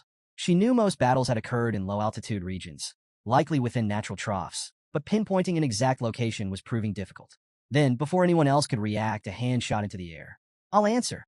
The confident voice belonged to Sinclair, seated among the Fire Corps students. She radiated energy, her excitement filling the room as all eyes turned toward her. Professor Morgue, recognizing her as the Fire Corps' top practical scorer and second-rank theory student, allowed her to proceed. With her signature enthusiasm, Sinclair delivered a detailed response. She explained that military records showed key battles against the barbarian tribes had taken place in Highlands 1, 4, 5, 7, 8, 30, 75, and 207. Then, she pointed out a crucial detail. Aside from Highland 8, which sat atop a mountain peak, every other battle site had been located in a trough. Using this pattern, she confidently deduced that the barbarian stronghold must also be hidden in a low-altitude region. The class fell silent, absorbing the depth of her answer. Even Tudor and Bianca had to admit her reasoning was solid. But while the students were busy processing the information, one person remained completely unfazed. Vakir, sitting just one row behind Sinclair. He had his eyes closed, lost in deep thought. To the casual observer, it might have looked like he was dozing off. Even PG, seated next to him, glanced over in concern, wondering if his roommate had fallen asleep. He couldn't have been more wrong. Vakir's mind was far from the classroom. His thoughts were consumed by last night's events. The slaughtered demon worshippers, their unnatural stench, and the horrifying way their faces had exploded before death. There was a pattern, a chilling one. Piecing the clues together, Vakir came to a disturbing conclusion. These deaths were likely tied to the abilities of an elite demon corpse hiding somewhere within the capital. And if his theory was correct, there was only one place where this demon could be lurking. He needed to confirm it. Fast. A plan formed in his mind. He would reach out to Cindy Wendy for help investigating the area. But before he could dwell on it further, a light tap on his shoulder pulled him back to reality. PG whispered his name cautiously. Vikir opened his eyes. The entire class was staring at him. At the front of the room, Professor Morg's expression darkened. His sharp gaze locked onto Vikir, radiating pure irritation. Vikir. It was clear. His lack of attention hadn't gone unnoticed.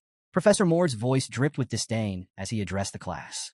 He declared that the Ice Corp was clearly inferior to the Fire Corp, arguing that no respectable student would dare sleep during the very first lecture of the semester. The insult hung in the air. But before anyone could react, Vikir calmly adjusted his glasses and replied, "I wasn't sleeping." The unexpected response sent a ripple through the room. PG nearly choked on his breath, while the professor's irritation flared visibly. "What's your name?" Morg demanded, frustration creeping into his tone. After learning it, the professor pressed further. "Everyone here saw your eyes were closed." Unfazed, Vikir responded in the same, even tone. "My eyes were closed, but that doesn't mean I was sleeping." Silence. The sheer audacity of the remark left the entire class speechless. Even the professor, though clearly fuming, was forced to acknowledge that he had, technically, been wrong. Vikir gave a slight nod, casually adding, "It's understandable." The offhand comment only fueled the professor's irritation. Realizing he wasn't going to shake Vikir's composure, Morg chose to change tactics. He announced to the class that Sinclair's answer had earned the Fire Corp 1 point. Then, with a sharp tone, he turned back to Vikir. "I have a proposition," he said with a smirk. "If you can answer my next question correctly, I'll award a point to the Ice Corporation." His eyes gleamed with challenge. "However, if your answer is wrong, the Ice Corp will lose points instead." Vikir's voice cut through the room. "That's unfair." The professor ignored the protest. He posed his challenge. Vikir was to name the location of the Empire's military clash with the Balak tribe and, based on that, deduce the most likely location of the tribe's stronghold. The room tensed. Sinclair's eyes widened in shock. She knew the Balak tribe was elusive. So little was known about them that even the most seasoned scholars struggled to determine their whereabouts. The question wasn't just difficult, it was designed to be impossible. Meanwhile, Bianca fumed in silence. She was convinced Vikir's arrogance had doomed the Ice Corporation idiot. She thought bitterly. He just had to run his mouth. But while tension spread through the class, Vikir remained utterly unbothered. He closed his eyes for a brief moment, and then a memory surfaced so vivid it felt almost tangible. He saw the Balak tribe gathered around a roaring campfire. He heard their laughter as they tore into roasted meat, felt the warmth of their camaraderie under the night sky. They weren't just some obscure historical footnote to him. They were family. A small, almost nostalgic smile crossed his lips before he opened his eyes again. Then, with absolute confidence, he delivered his answer. He not only named the exact locations of the battles between the Empire and the Balak tribe, but he also identified the most probable location of their hidden stronghold. His explanation was thorough, precise, each point backed by military records and ironclad logic. The room fell into stunned silence. Students exchanged bewildered glances, struggling to process what they had just witnessed. Even PG sat frozen, his jaw practically on the floor. As for Professor Morg, he had been fully prepared to dismiss Vikir as a fool. But now, he found himself impressed, despite his best efforts to hide it. Vikir's answer wasn't just correct. It perfectly aligned with an advanced military thesis that had yet to be officially confirmed by scholars. "How?" Professor Morg muttered under his breath, his curiosity momentarily overpowering his irritation. He couldn't fathom how a student, especially a freshman, could possess such precise knowledge, as if he had seen the events firsthand. Unbeknownst to the rest, Vikir's seemingly miraculous answer had been carefully calculated. He knew the Balak tribe had moved their stronghold after the Alman incident, so revealing their previous location wouldn't disrupt current events. But to the class, his knowledge seemed nothing short of extraordinary. As the professor mulled over Vikir's astonishingly accurate answer, something clicked. Vikir. That name had recently appeared at the top of the theory exam rankings. A student with the highest recorded score in years. Intrigued, and perhaps just a little irritated, Professor Morg made his decision. He awarded Vikir 10 points for his flawless answer and granted 1 additional point to the rest of the Ice Corp. However, not one to let things slide, the professor smirked and deducted 10 points from Vikir as well, citing his disrespectful behavior, closing his eyes during the lecture. "Brilliance doesn't excuse bad habits," he remarked smugly, as if trying to reassert his authority. Meanwhile, Sinclair continued studying Vikir, her curiosity deepening. Despite his nerdy disguise, there was something about him, an aura that couldn't be hidden. She realized she hadn't paid much attention to him before, likely because Vikir was such a common name. But now, as he stood tall in the sunlight streaming through the classroom windows, he seemed anything but ordinary. Tutor, too, had taken notice. From across the room, he smirked. "So, this is the top theory student?" He acknowledged Vikir's intellect, but wondered if his skills would amount to anything when it came to practical combat. The rest of the class buzzed with murmurs. Some students were impressed, whispering about Vikir's brilliance. Others dismissed him as nothing more than a bookworm, frustrated that he had nearly cost the Ice Corps points. A few, however, felt an entirely different urge, one to put the nerd in his place. The scene shifted to a sprawling field where students were engaged in a high-energy game of run flat, a sport resembling football but with a unique twist. Using specialized gloves and a reinforced ball, the game pitted two teams of 20 players each against one another, their goal being to get the ball into the opposing team's goal area. Mana and weapons were strictly prohibited, but everything else? Fair game. As the match began, Tudor wasted no time stealing the spotlight. With an earth-shaking stomp, he blasted through the opposing team's defense like a freight train, effortlessly carrying the ball forward. His sheer explosive strength left the crowd in awe. "I'm the best at run flat," he declared loudly, relishing the attention. The girls in the stand swooned. "He's so strong and so hot," they squealed. Meanwhile, Bianca sat nearby, arms crossed, watching with an unimpressed expression. "Barbaric," she muttered under her breath. Just as Tudor neared the goalpost, three familiar figures stepped in his way. The Baskerville triplets, the infamous troublemakers from the Iron Blood Swordsman family, stood shoulder to shoulder, daring him to break through. "Arrogant bastard," one of them taunted, their confidence evident. To their surprise, Tudor didn't seem bothered. In fact, he looked excited. Instead of charging straight into them, he weaved effortlessly past the first two, his movements swift and unpredictable. The triplets barely had time to react before he was already past them, leaving them stunned. But just as he reached the goal, the last triplet stepped in, blocking his path. Arms crossed, eyes locked on Tudor, he demanded the ball. Tudor didn't bother with words. Instead, a smirk crept onto his face as he activated his left hand, summoning a radiant blue light that pulsed with raw power. In a flash, he drove his glowing fist straight into the triplet's stomach. The impact was brutal. The triplet was launched through the air, landing in a crumpled heap on the ground. "Face you head on? I'd lose it all," Tudor muttered under his breath, barely acknowledging the encounter as he sprinted toward the goal. The students on the sidelines were left speechless. Not only had Tudor effortlessly dismantled the triplet's defense, but he had done it without using mana or weapons. Whispers spread like wildfire. His sheer dominance in run flat was exactly what one would expect from the Ice Corps' rising star. Charging toward victory, Tudor's thoughts drifted. To him, theory and memorization were useless. A true fighter only needed strength to win. But just as he neared the goal, his momentum was interrupted. A lone figure stood in his way. Vikir. The field fell silent. The crowd held their breath. Tudor narrowed his eyes. "You've got to be kidding me," he muttered, a mix of irritation and amusement flashing across his face. Yet, something about Vikir's calm, unwavering stance made him pause. This wasn't just some bookworm standing in his way. Earlier that morning, Tudor had watched this same nerd boldly talk back to Professor Morg. He had seemed arrogant, too confident for someone who relied only on knowledge. Annoyed, Vikir had initially planned to step aside and let Tudor score. Stopping him wasn't worth the effort, but Tudor had other plans. Instead of making a beeline for the goal, he veered toward Vikir, a mischievous smirk playing on his lips. This guy needs to train his body more than his brain. A solid body slam, he figured, would teach the genius a much-needed lesson. Without hesitation, Tudor charged at full speed. Vikir, however, didn't move an inch. Then, impact. It was like a car crashing into a concrete wall. Tudor, expecting to bulldoze through his opponent, was the one sent flying. The moment of contact had been a disaster for him. He soared backward through the air before slamming into the ground with a heavy thud. A stunned gasp rippled through the crowd. Tudor lay motionless, his breath ragged, his face pale and drenched in sweat. What just happened? Even Bianca and Sinclair, watching from the stands, were too shocked to speak. Meanwhile, Vikir turned slightly, glancing behind him. Tudor was sprawled out on the field. He furrowed his brows. Why did this blonde kid just run straight into me? For a moment, Vikir had considered dodging the attack, but ultimately he decided against it. What was he thinking? Then, realizing the weight of the moment, Vikir made a split-second decision. A bit of theatrics wouldn't hurt. Letting out an exaggerated moan, he dramatically collapsed, clutching his side as if injured. The crowd watched in confusion. There he was pretending to be hurt, while Tudor lay completely unconscious. Moments later, Tudor's eyes snapped open. A circle of concerned teammates hovered over him, their voices overlapping in a blur of worry. But their words barely registered. His mind was still spinning, trying to piece together what had just happened. He remembered charging at Vikir during the match, but after that, nothing. A complete blank. Sitting up, Tudor's gaze immediately locked onto Vikir. There he was, calmly dusting himself off, looking as unbothered as ever. Not a single scratch. Tutor, on the other hand, had been knocked out cold. How? How could a so-called nerd like Vikir knock him?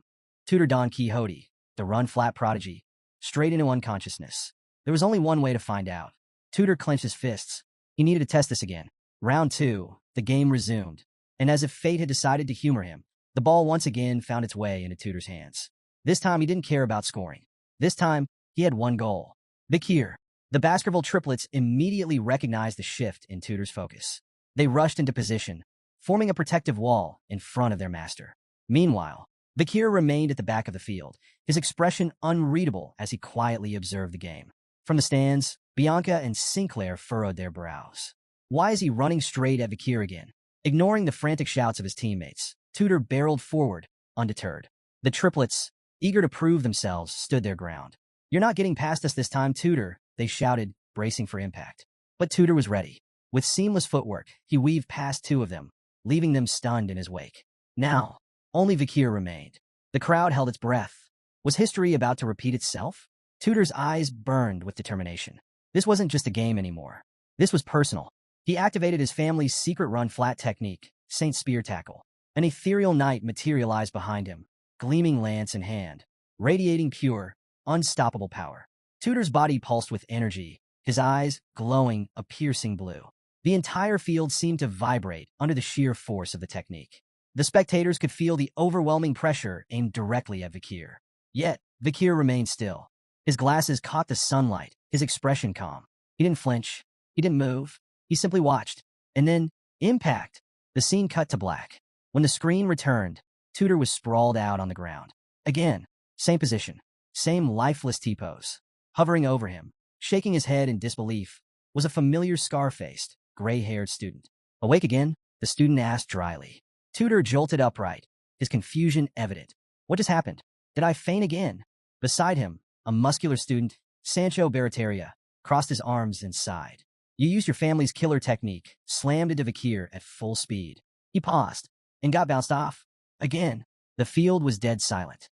The students watching struggled to process what they had just witnessed. Tutor's strongest move, completely ineffective against Vikir. No mana, no tricks, just pure, overwhelming stability. Among the stunned onlookers, Sancho Barataria tightened his headband, his eyes narrowing with newfound determination. "I get it now," he muttered. "This guy Vikir, he's hiding something, and I can't just sit back while a friend gets knocked out twice in a row." Sancho wasn't just any student. A transfer from the Norse Mercenary Guild Association. He was infamous for his raw, monstrous strength. Back home, he was so physically overwhelming that he wasn't even allowed to compete in his age group. This run-flat match? It was supposed to be beneath him, but after witnessing Vikir casually shut down Tutor's attacks, he couldn't resist joining the fray. The northern powerhouse steps in. With the sun shining dramatically on his broad shoulders, Sancho strode onto the field, gripping the ball effortlessly with one hand. His deep voice carried across the arena as if narrating his own legend. In the frozen lands of the north, even newborns and the elderly fight for survival. It's in our blood. We're all warriors. The words sent a shiver through the Baskerville triplets. They exchanged nervous glances. For the third time, they stood guard, ready to protect their master. This time, they were determined not to fail. Third time's the charm, they muttered to each other, bracing themselves. But Sancho had no intention of dodging.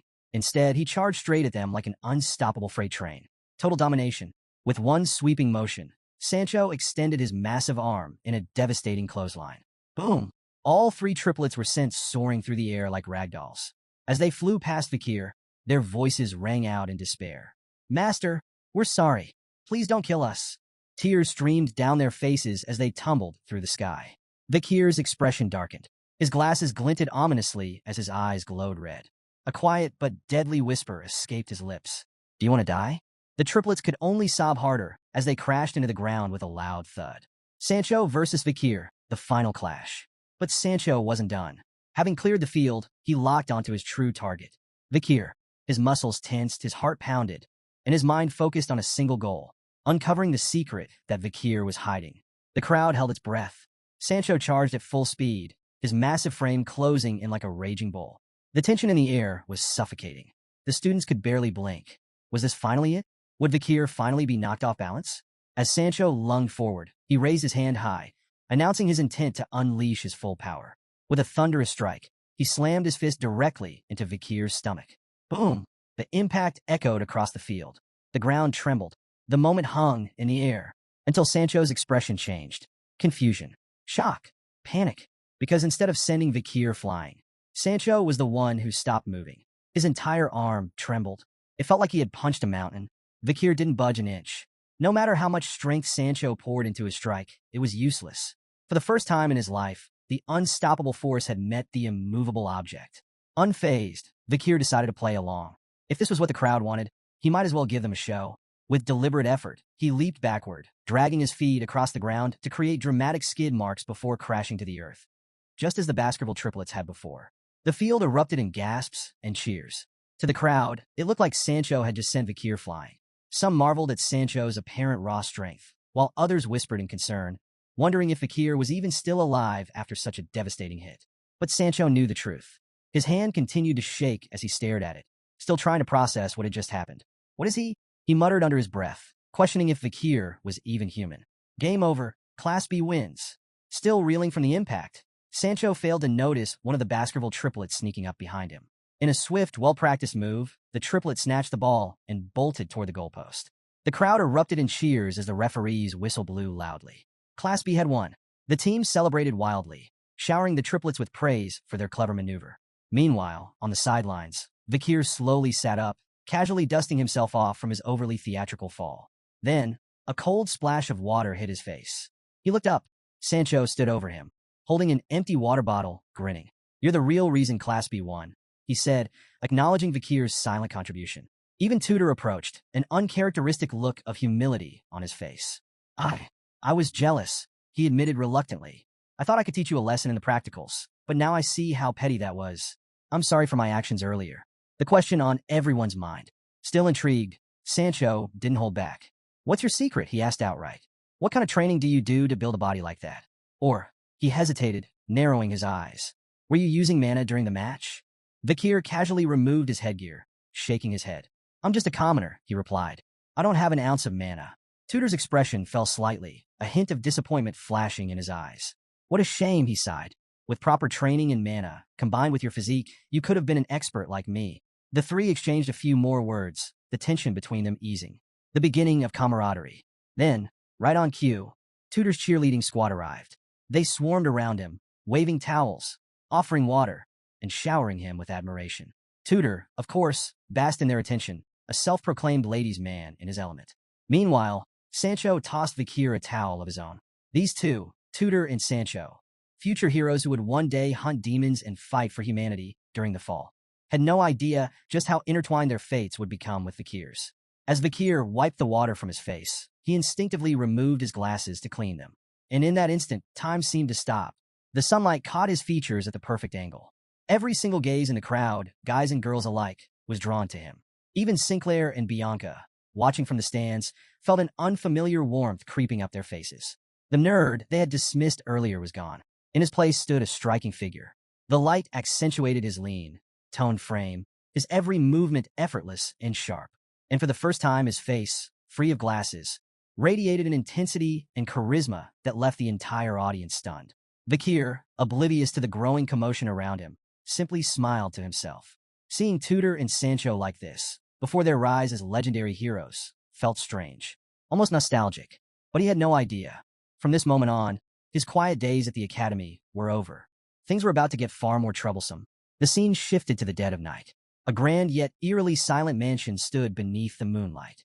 Inside, chaos. The once opulent halls were now a slaughterhouse. Blood pooled across the floor, the mangled remains of guards and accomplices scattered like grotesque confetti. And at the center of it all, a trembling figure. Lloyd Dockseller, a man with a distinct purple goatee, his face now etched with pure terror. Standing before him, clad in his Assassin's Creed uniform, was Vikir. His voice was low, cold, and cutting. Lloyd Dockseller, 52 years old, leader of the information house, headmaster of the orphanage. The word sent an icy chill down Lloyd's spine. His sins had caught up to him. Vikir's piercing gaze locked onto the cowering man, trapping him in place. "You conspired with a demon. You sold children from high-ranking families. Did you really think your crimes would go unnoticed?" The accusations hung in the air like a death sentence. The dim light gleamed off Beelzebub, the ominous weapon Vikir held, its presence alone enough to suffocate the room. Lloyd's breath hitched. His body trembled uncontrollably. Then, through chattering teeth, he stammered, "Why your aura? It's solid. You're a sword master?" Vakir tilted his head slightly, amused. "Almost," he murmured, his voice laced with quiet menace. His aura was indeed nearing a solid state, though it remained at the very edge, a mark of someone standing at the pinnacle of a graduate's power. An offer before death. But instead of striking Lloyd down, Vakir offered something unexpected. A chance at redemption. His voice was steady, unwavering. "Work with me. Help me catch the demon you've been aiding. If you do, I'll compensate you accordingly." Even with death looming over him, Lloyd hesitated. Sweat dripped down his face as he struggled to make a decision. Then, boom, the demon appears. A deafening sound split the air. Vakir's instincts flared instantly. A massive chunk of a building hurtled toward them from above. Without hesitation, Vakir leaped away, dodging the attack by mere inches. Crash! The rubble obliterated the room they had been standing in. Dust and debris filled the air, but Vakir's sharp eyes had already locked onto something. Or rather someone. A shadowy figure stood atop the ruins, silhouetted by the moonlight. The air around them twisted and churned with a sickly green aura. Thick, heavy, poisonous. The moment Vakir felt it, he knew. The unmistakable presence of a demon. The figure's grotesque mask glowed under the night sky. In his hands, he wielded a massive hammer. A hammer forged from human faces, their expressions frozen in eternal agony. Vakir remained calm, his voice like a sharpened blade. "Are you the elite corpse?" The air grew even heavier. The city slept peacefully, unaware. But under the cold light of the moon, a battle was about to begin. The hunt was far from over. A heavy silence filled the air as the mysterious figure ignored Vakir's question. Instead, it leapt gracefully from the collapsing building, moving with unnatural precision. Wielding a massive hammer grotesquely crafted with human faces, it launched a devastating strike toward Vakir. Unfazed, Vakir sidestepped with ease, narrowly avoiding the attack as the hammer pulverized the ground where he had been. Without missing a beat, the figure adjusted its grip on the hammer, shifting to tighter, faster swings, and lunged forward in a vicious close-range assault. Vakir, calm as ever, dodged with a nimbleness that seemed almost casual, so effortless he could have been tying someone's shoelaces midair. The hammer whizzed past his face by mere inches, but Vakir didn't flinch. Instead, his sharp eyes took in every detail of the figure's movements. Its stance and techniques told a story, a corrupted version of the sacred Quo Vadis bludgeoning style. This discovery, combined with the figure's powerful aura, made Vakir pause. It was clear this wasn't one of the elite corps he had been hunting. Instead, this was a subordinate, likely sent to do their dirty work. He scoffed at the thought. A demon in the holy nation. Typical. Even the purest factions have their shadows. Vakir dismissed his weapon, Beelzebub, and addressed the masked figure directly. "If taking you down brings me closer to the elite corps, then I'll make it quick. Thanks for saving me the trouble." The figure didn't respond with words. Instead, it leapt high into the air, hammer poised to deliver another earth-shattering blow. This time, Vakir didn't dodge. The ground trembled as the hammer collided. Not with his blade, but with his leg. In a move straight out of a martial arts epic, Vakir stopped the hammer's crushing force with a single, perfectly executed split kick. The masked figure grunted in disbelief, momentarily thrown off by Vakir's superhuman strength. Wasting no time, Vakir's arm glowed with a crimson aura as he unleashed a flurry of 5 devastating strikes. Each attack sent rippling shockwaves through the figure's torso, and he capped off the combo with a thunderous right hook, hurling his opponent into a crumbling building. But Vakir wasn't about to let up.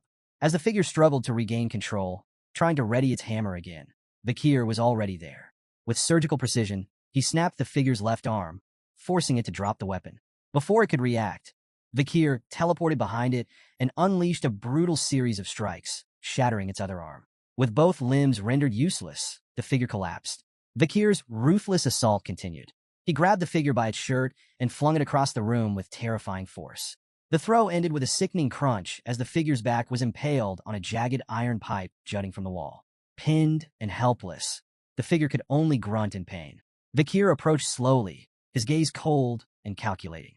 Scars marked the figure's chest, and one stood out, a crude carving of the word Ephibo. "So, that's your name," Vakir muttered, piecing together the puzzle. Realizing Ephibo couldn't escape, Vakir's tone grew even sharper. "Who made you this way? Who's pulling your strings?" Ephibo could only groan, bound by whatever curse or restriction its master had placed. Vakir, unimpressed, grabbed the iron pipe and twisted it mercilessly. No need for words. he said with chilling calm. Your body will tell me everything I need to know. Ephibo writhed in agony as Vikir prepared to extract the truth by force. The night was far from over, and Vikir wasn't about to stop until he got answers. Vikir continued his ruthless interrogation, his cold gaze fixed on the impaled figure before him. Who is your master? He demanded. Who turned you into this thing? Ephibo's mangled body twitched, as if trying to respond, but no words came, only painful, guttural noises. Vikir's sharp instincts immediately picked up on the problem. Someone had placed restrictions on Ephibo, preventing him from speaking freely. Unbothered, Vikir tightened his grip on the metal rod, pinning Ephibo to the wall, and twisted it ever so slowly. Agonized grunts filled the air, but Vikir remained calm, almost clinical in his approach. Words aren't necessary, he murmured. Your blood, your mana flow, even the way your bones break. Everything about you will tell me what I need to know. With a chilling air of finality, he leaned in. Your interrogation starts now. Under the cold moonlight, Vikir began his gruesome work, extracting every possible clue from Ephibo's battered body. Sometime later, distant cries for help snapped him out of his focus. Turning toward the sound, he moved swiftly, picking his way through the ruins of the earlier destruction. The voice led him to a familiar figure buried under the rubble. Lloyd Dockseller, barely clinging to consciousness. With little effort, Vikir yanked the trembling man free and fixed him with an icy stare. If you want to live, then talk, he said bluntly. Tell me everything you know. Lloyd, too weak to resist, nodded frantically. I'll tell you anything. Just don't kill me. Vikir's tone remained devoid of mercy. That depends on how useful your information is. Just as Lloyd began to speak, a sudden tension filled the air. High above, a lone figure stood atop a nearby rooftop, watching them intently. Vikir's sharp senses locked onto it immediately. The silhouette wore a familiar academy uniform, and its presence exuded an ominous aura. For a moment, Vikir's attention wavered as he assessed the figure, but before he could react, it vanished into the night. Something about that presence felt disturbingly familiar. Returning his focus to Lloyd, Vikir sensed something was off. The man's body convulsed violently, his mouth stretching unnaturally wide. Then, to Vikir's disgust, Lloyd began vomiting. Not bile, but 3 severed heads, their lifeless eyes frozen in horror. Vikir muttered, voice laced with both irritation and sheer revulsion. Before he could intervene, a bright green light surged from Lloyd's body. The glow intensified rapidly, too rapidly. In an instant, an explosion erupted, engulfing everything in its path. The shockwave ripped through the city, shaking buildings and ringing distant church bells. Alarmed citizens poured into the streets, shouting in confusion. Smoke billowed into the sky as a battalion of soldiers rushed toward the source of the destruction. Among them was Dolores Linkovades. As she arrived at the massive crater left by the explosion, her sharp mind immediately went to work. Report, she ordered, scanning the wreckage. Any casualties? A soldier stepped forward. We're still investigating, Saintus. The explosion was so powerful that almost nothing remains. Dolores, undeterred, meticulously combed through the ruins. The sheer devastation was undeniable, but she wasn't just looking at the big picture. She was searching for the smaller details, the hidden signs of a battle fought in the shadows. Then, something on the ground caught her eye. Amidst the debris lay a small, broken fragment of a mask. Recognition struck instantly. She knew this mask. Heart pounding, Dolores quickly knelt down, subtly covering the fragment with her skirt before anyone else could see it. A nearby soldier noticed her odd behavior. Saintus, are you all right? You look a little pale. Still kneeling, Dolores forced a weak smile. I'm fine, just feeling a bit unwell. Pay it no mind. The soldier hesitated but then nodded. No casualties reported. Saintus, you shouldn't overexert yourself. Dolores barely heard him. Her mind was racing. That masked fragment, it belonged to the Night Bloodhound. There was no doubt about it. She clenched her jaw, struggling to reconcile what she knew with what she was seeing. The man she had once seen as a protector of the weak, the one who had stood by the slum dwellers during the Red Death outbreak, had somehow been involved in this atrocity. Had the Night Bloodhound really committed such horrors? Or was there another truth lurking beneath the surface? Dolores tightened her grip on the masked piece, swallowing the turmoil rising in her chest. For now, she had to maintain her composure. Whatever the truth was, she would find it. Back in the classroom, Professor Morg, perpetually irritated and looking like he'd rather be anywhere else, stood beside a massive, scorpion-like creature known as a Venompian. The monstrous insect took up half the table, its armored body and deadly pincers making it an unsettling sight. The professor's sharp gaze scanned the room as he held up a report, demanding to know who had written it. When the answer came, Vikir, his usual irritation turned into outright disdain. Vakir of all people, his least favorite student. The report in question made a bold claim that the Venampian had a hidden, second venomous fang tucked away in its abdominal exoskeleton. Professor Moore dismissed it as nonsense. Probably some baseless theory Vakir had cooked up for attention. Deciding to publicly humiliate him, the professor declared that if the claim was false, every ICE core student would lose 10 points. That got the class's attention. Vakir, however, felt a flicker of unease. He knew his report was correct, but there was a problem. The discovery of the hidden fang hadn't been made yet, not in this timeline. Tension hung in the air as the professor picked up a scalpel, determined to prove Vakir wrong in the most dramatic way possible. With exaggerated care, he made an incision into Venampian's tough exoskeleton. At first, nothing happened, just a trickle of blood. Then, Esichinke, a needle-like fang shot out from the creature's abdomen at blinding speed, coated in deadly purple venom, and aimed straight for the professor's face. Gasps erupted across the room. Students recoiled in horror. For a split second, it seemed like Professor Moore was about to meet a tragic and slightly ironic fate, until the venomous fang stopped inches from his face. The professor stumbled back, eyes wide, his pale face drenched in sweat. Standing in front of him was Vakir, completely unshaken, his book raised like a shield. He had intercepted the fang in the nick of time. Lowering the book, Vakir cast an unimpressed glance at the professor. "Is that enough proof for you?" he asked dryly. Silence. The entire class watched as Professor Moore struggled to regain his composure. Not only was the second venomous fang real, but its existence explained decades of unsolved deaths linked to the creature. The realization settled over him like a weight, and for once, he had nothing to say.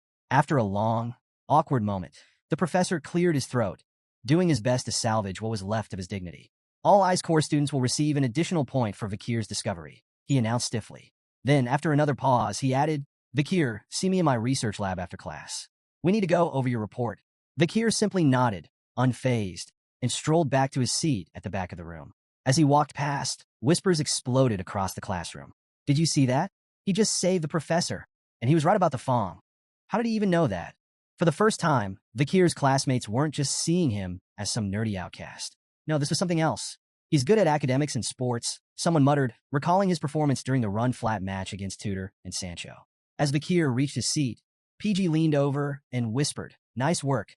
Vakir ignored the praise, shutting his eyes and slipping into his thoughts. The explosion from the previous night replayed in his mind, each memory as vivid as if it had just happened. The orphanage gone obliterated in an instant. His own body had suffered the brunt of the blast, skin burned away, raw muscle exposed, and even his hand blown off. Though his abilities allowed him to regenerate, the pain had been excruciating. But the real prize from that night wasn't survival. It was the ledger he had pulled from the headmaster's safe. Its contents were disturbing. A list of locations, places where children were being used as food for demons. But the locations were scattered, seemingly random. That suggested something far worse. There wasn't just one elite core hiding in the capital. There could be several. And yet, that wasn't the only thing nagging at Vakir. His mind kept returning to the shadowy figure on the rooftop, the one who had watched the chaos unfold with a smug grin before vanishing. The figure had worn an academy uniform. Vakir's eyes flickered open. A chilling thought settled in his mind.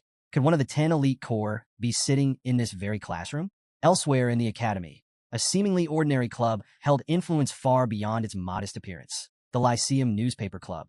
Renowned across the capital, the club's daily publications sold out instantly, packed with stories of intrigue and scandal. Behind its success stood its meticulous leader, Dolores Luan Quovadis. A third-year student with her signature blonde hair and wing-like head accessory, Dolores had built Lyceum into a powerhouse of journalism. And today, she was welcoming the newest members. Joining Lyceum wasn't easy. It demanded persistence, skill, and instinct. Every recruit was a potential goldmine of untapped talent. Standing at the front of the clubroom, Dolores smiled, equal parts welcoming and authoritative. "Let's begin introductions." The first to step forward was Tutor La Mancha Don Quixote, a first-year ICE core student.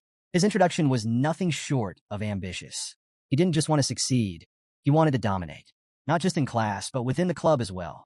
Next came Sancho Barreteria, a fire core giant who usually towered over his peers. His voice boomed as he announced his goal, to prove he was more than just muscle. A few chuckles rippled through the room, but Sancho didn't waver. He was serious. Then there was Sinclair, a fire-haired prodigy and Fire Corps' top freshman. Her introduction was straightforward. "Money and information are power," she said with confidence. But she wasn't just here for gossip. She wanted control. The fourth recruit, Bianca Pa Usher, kept things simple. Coming from the prestigious Usher family, she stated plainly, I chose the club with the clearest vision. I'll do my best. Her no-nonsense attitude earned approving nods. Then there was PG, the most nervous of the bunch. He stuttered through his introduction, barely managing to get his words out. But when he finally did, it was loud and enthusiastic. His passion for gathering and analyzing information was unmatched. Finally, it was Vikir's turn. He stepped forward, expression unreadable. Compared to the others, his introduction was decidedly underwhelming. It's a school rule to join a club, he said flatly. I just followed PG. While Vikir's words seemed dismissive, his true reason for joining the Lyceum newspaper club was entirely strategic. With its vast network and access to critical information, it was the perfect place for him to gather intel for his own objectives. The only problem? Dolores. Having the Saintess in the same room made things slightly uncomfortable. And of course, she wasted no time singling him out. With that attitude, you can't be a Lyceum reporter, she scolded, locking her sharp gaze onto him. Before the tension could escalate, another voice cut through the room. Wait a second. A third-year student suddenly stepped forward, practically shoving Dolores aside in excitement. The girl, introduced as Anna, was the club's vice president. In her hands was a newspaper article, and her eyes gleamed as she waved it in Vikir's face. Is this you? She asked, grinning. I thought you looked familiar.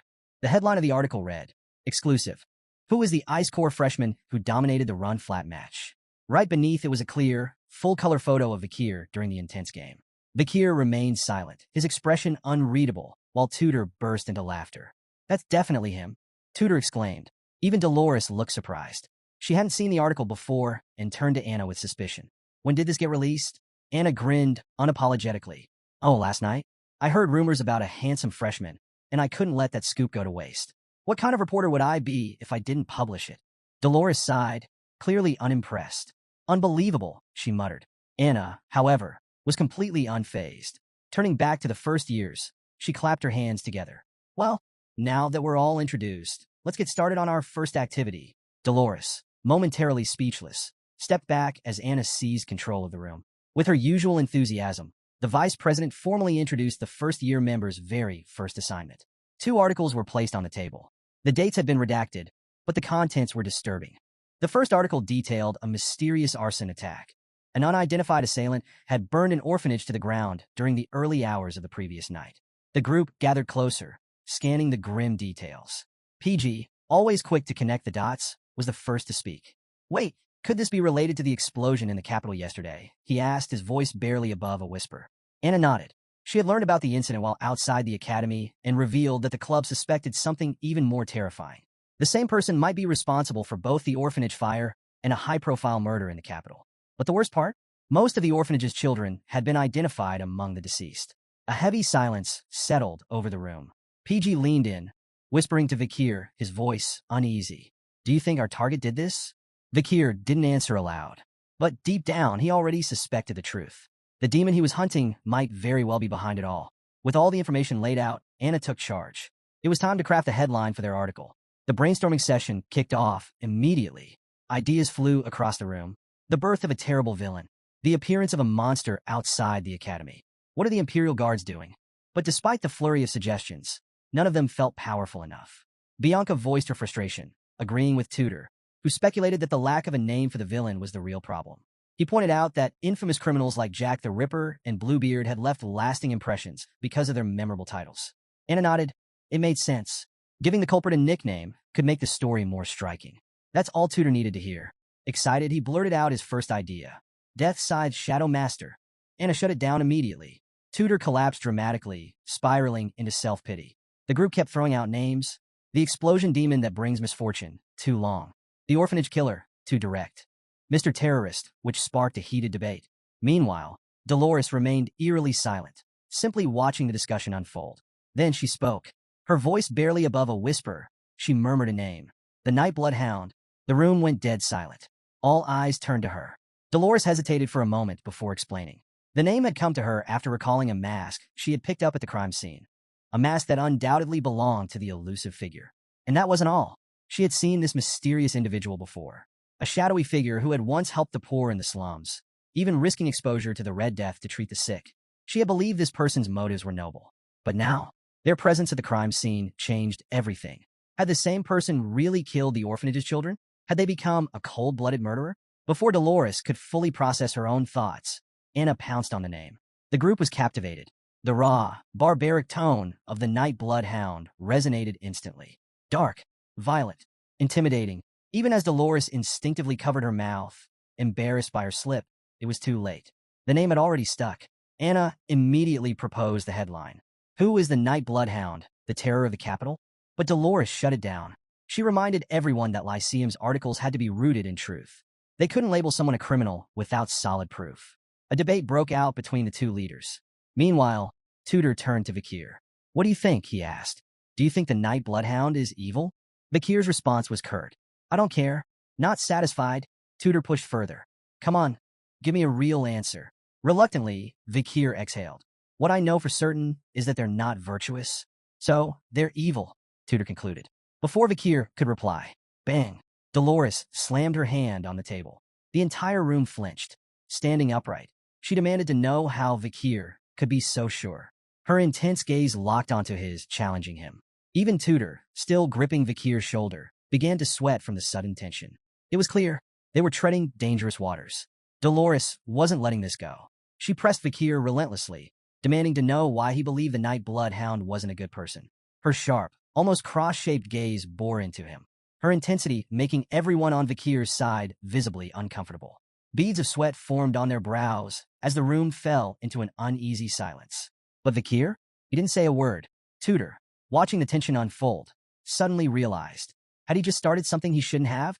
Growing frustrated with Vikir's silence, Dolores turned her focus to the entire club. She didn't hold back. Scolding them, she reminded everyone that their words had power. They weren't just students, they were reporters, and publishing false accusations could destroy innocent lives. Tudor, unwilling to back down, argued that the city guards had already named the Night Bloodhound as the culprit behind the orphanage fire and the headmaster's murder. But Dolores wasn't buying it. She dismissed the guards' claims as mere speculation, pointing out that they had no real evidence. And then she brought up something even more unsettling: the children's corpses found in the orphanage basement. There were too many unanswered questions, too many gaps in the case. The room fell into another heavy silence as the weight of Dolores's words sank in. The other girls in the club were stunned. They knew the orphanage was connected to her family. Yet here she was staying completely impartial. Seeing no further objections, Dolores turned to Anna. Rewrite the article, she instructed. Anna groaned in frustration. A rewrite like that would gut the entire story. Then what's left for us to even report, she complained. But Dolores didn't budge. She remained firm. They could still write a critical report, but they couldn't label the Night Bloodhound as a villain without proof. Then her voice softened, and a flicker of sadness passed through her eyes. If he truly turns out to be evil, she murmured, then we can condemn him openly and justifiably. Vikir, hearing her words, glanced at Dolores through his thick glasses. There was something about her unwavering commitment to the truth, something that resonated with the entire room. Before anyone could reflect further, a club member burst into the room, interrupting the discussion. They had urgent news. The club advisor had requested to see Dolores immediately. And his message? Edit the report. Label the Night Bloodhound as a villain. The demand visibly stressed Dolores out, but she didn't waver. Instead, she sighed in frustration. That man and his obsession with sensational headlines. Fine, I'll handle it myself. With that, she turned and left, heading off to confront the advisor directly. As she exited, Tudor, clearly impressed, let out an approving remark. She's such a girl boss. To everyone's surprise, Vikir unexpectedly chimed in. She's always been that way. Tudor blinked, confused. What did that even mean? But in Vikir's mind, he wasn't talking about this timeline. His thoughts drifted to a version of Dolores from his past life. He remembered her on the battlefield, leading the Holy Knights during the fall. Clad in mighty armor, she radiated an almost divine brilliance. She commanded troops with unshakable confidence, blessing warriors with holy light as she urged them forward into battle. And even then, she was just as strict as she was now. She scolded soldiers for lacking faith, never tolerated laziness, and always reminded them of her generation's unwavering resolve. To her, fighting demons wasn't a choice. It was an expectation. Lost in his memories, Vikir found himself smiling. He had expected Dolores to judge his actions harshly, to label them as wicked without hesitation. But instead, she was fighting to uncover the truth. And for some reason, that felt comforting. For the first time in a long while, someone was actively searching for the truth about him. Silently, Vikir thanked the Saintess. Meanwhile, the argument between Dolores and the club advisor escalated. The advisor, Professor Vinci, as it turned out, was adamant about his demand to label the Night Bloodhound as a villain. But before the debate could reach its conclusion, The morning light broke through the academy windows. A loud siren blared across the academy grounds, marking the start of the new day. Over in the dorms, PG groggily woke up, rubbing his eyes as he sat up. Still half asleep, he muttered a lazy good morning, only to see Vakir already dressed in his exercise uniform, casually stretching. Of course, at this academy, 6 a.m. sharp meant mandatory morning training. Like clockwork, students shuffled out of their dorms, heading toward the training grounds where they began their daily light jog under an instructor's watchful eye. Afterward, everyone split into their own routines. Some went straight back to bed, others took a refreshing bath, and a few hurried off to the cafeteria for an early meal. PG, however, hated mornings with a passion. "This is torture," he groaned, his body already aching from the workout. He turned to Vakir, complaining that skipping exercise and sleeping would make him smarter. Vakir, ever logical, shut that down immediately. "Physical activity activates the brain," he stated matter-of-factly. PG scoffed, not because he had a counterargument, but because being proven wrong first thing in the morning wasn't exactly his favorite way to start the day. That's when Tutor joined the conversation, grinning. "Vakir, you're too logical," he teased. "You should try a more empathetic approach. Maybe start with PG." PG, alarmed, immediately rejected the idea. "No, not happening. I refuse to be your practice target." Switching gears, Tutor had a new idea. "Let's take a trip to the city this weekend." PG instantly perked up. "There's a book I need to buy." Even Sancho chimed in, his usual booming voice filled with excitement. "I heard about a restaurant in the city that I've been dying to try." With everyone on board, Tutor turned to Vakir. "Well, what do you think?" Vakir paused for a moment before shaking his head. "I have volunteering duties that weekend." The group stared at him. PG, having heard this excuse before, quickly explained. "Vakir has too many deductions, so he has to make up for it with volunteer work." Tutor immediately put 2 and 2 together. "Professor Vinci?" he guessed. PG nodded. Everyone knew Vinci had it out for Vakir, handing out unfair punishments even when he wasn't at fault. Vakir, however, didn't dwell on it. He simply excused himself, telling them to enjoy their trip without him. But as he walked away, his friends exchanged glances. PG called after him first. "Then we'll all join you." Sancho grinned. "The more, the merrier." Just like that, the group followed after Vakir, their weekend plans suddenly shifting from a city trip to volunteer work. Vakir didn't protest. He simply kept walking. That's when Tutor nudged Sancho, whispering, "Hey, have you noticed something about Vakir?" Sancho tilted his head. Tutor smirked. "Doesn't he kind of feel like an older brother?" Sancho paused, then nodded firmly. "You're right. He's got that quiet charisma." Then, with a grin, he added, "Sigma Riz." As they walked, Sancho continued his train of thought.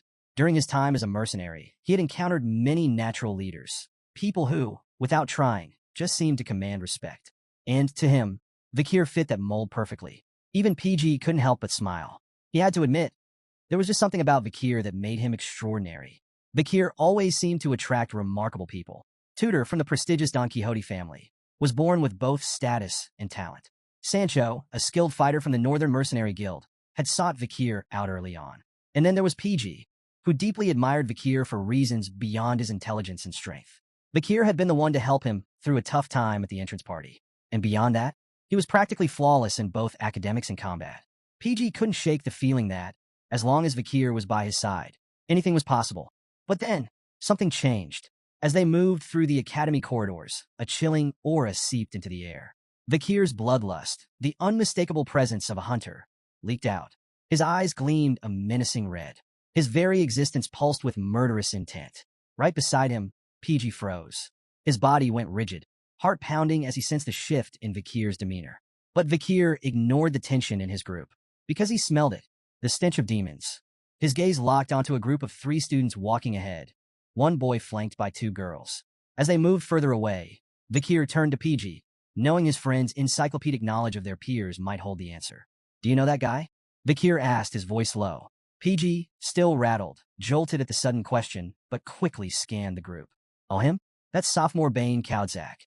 Then, as if stating an undeniable fact, PG added, "He's the most handsome guy in school." Vakir's jaw clenched. His teeth gritted. He couldn't believe it. Right there, walking through the academy like any other student, was a member of the infamous 10 elite corpses. A demon, blending into society far too easily. His instincts screamed at him to act now, to strike him down where he stood. But there were too many students around. The collateral damage would be too great. And more importantly, he wouldn't risk his friends. They were future heroes, ones who had yet to realize their full potential. Seeing the tension in Vakir's face, Tutor and the others grew concerned. "You okay, Vakir?" Tutor asked. Vikir quickly masked his thoughts. I'm not feeling well, he lied. I need to rest. He had already made his decision.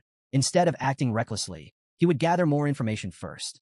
Once out of sight, Vikir activated a skill from his second slot, Silent Heal Mishisu. His steps became soundless. His presence faded. Removing his glasses, he adjusted his disguise, his transformation seamless. His plan? Shadow sophomore. Uncover his movements. Find proof. But then, bam! Vikir collided headfirst into someone descending the nearby staircase. A loud scream echoed through the hallway. The entire corridor snapped to attention as Dolores hit the ground hard. She winced, waving her hand in pain while Vikir stood there, momentarily stunned. Tutor and the others rushed over. Tutor, ever dramatic, immediately demanded an apology. Without hesitation, Vikir bowed deeply. My apologies, he said. To everyone's surprise, Dolores brushed it off. It's fine. I was careless too, she admitted. As Sancho helped her up, she couldn't shake a strange feeling. Vikir felt like a solid wall when she bumped into him. And something else? As he adjusted his glasses, Dolores's curiosity deepened. Not only was he ridiculously strong, but she couldn't sense his presence at all. It was as if, at any moment, he could vanish into thin air. Her mind raced. Who exactly was Vikir? With too many eyes on him, Vikir made a choice. For now, he would delay his plans to trail sophomore. But one thing was certain. Bane Kaudzak was no ordinary student. He was one of the 10 elite corpses. And eventually, Vikir would have to confront him. Back in the Lyceum newspaper club room, Vikir's focus was razor-sharp. Amid the chatter of his peers, his attention was locked on a task. Across the room, Anna's voice carried an edge of exasperation as she addressed the first-year recruits. The topic? A series of troubling incidents plaguing the town and the academy.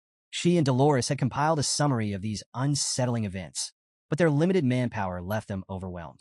Anna made it clear first years needed to step up and take responsibility for investigating these mysteries. Nearby, Bianca and Tutor sifted through a pile of reports, their expressions tight with worry. Even the ever-composed Dolores appeared unsettled as she reviewed the collected information. The tension in the room was palpable. Anna handed out instructions, urging the new recruits to select a case from the table, gather the facts, and draft an article for the club. Among the first years, PG looked especially nervous. The thought of writing his very first article had him on edge. Meanwhile, Bianca, flipping through report after report, couldn't help but feel overwhelmed by the sheer volume of strange cases. What in the capital was causing such chaos? The reports detailed a wide range of bizarre and disturbing incidents. The terrorist forewarning. A chilling claim that the river in Venetia, the capital of rock, would soon be poisoned. Missing handsome theater actor. The mysterious disappearance of Mr. B, a celebrated actor, rumored to have fallen victim to an obsessive fan.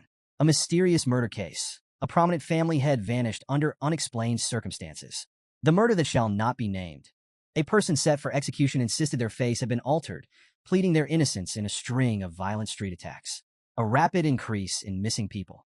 A surge in disappearances plagued Venetia, with whispers of the elusive night blood hound being responsible. Vikir sat silently, scanning the reports.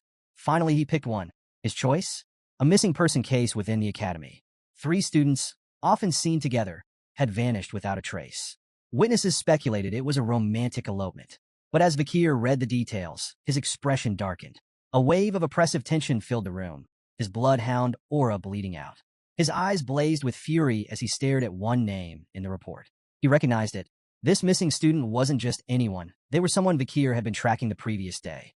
A suspected member of the 10 elite corpses. The scene shifted to a quiet, unassuming home in the dead of night. A husband and wife lay in bed, but only one of them was asleep. The wife's breathing was steady, lost in slumber, while the husband sat wide awake. Rising carefully, he moved to a chair by the window, the faint glow of his green eyes betraying his true identity. He wasn't just anyone. He was connected to the Demon 10 elite corpses. The dimly lit room wasn't empty. 4 figures stood before him, silent and awaiting orders. The man addressed them, asking for updates on the masked vigilante who had been meddling in their plans. The subordinates each gave their reports. Ephibo, the same demon Vikir had fought recently, grumbled as he spoke. Geronto, his fiery red hair catching the dim light, shared his findings. HEV, who carried a massive, scissor-like weapon, relayed his observations with unsettling calm. The last subordinate, Fido, remained silent, watching from the shadows.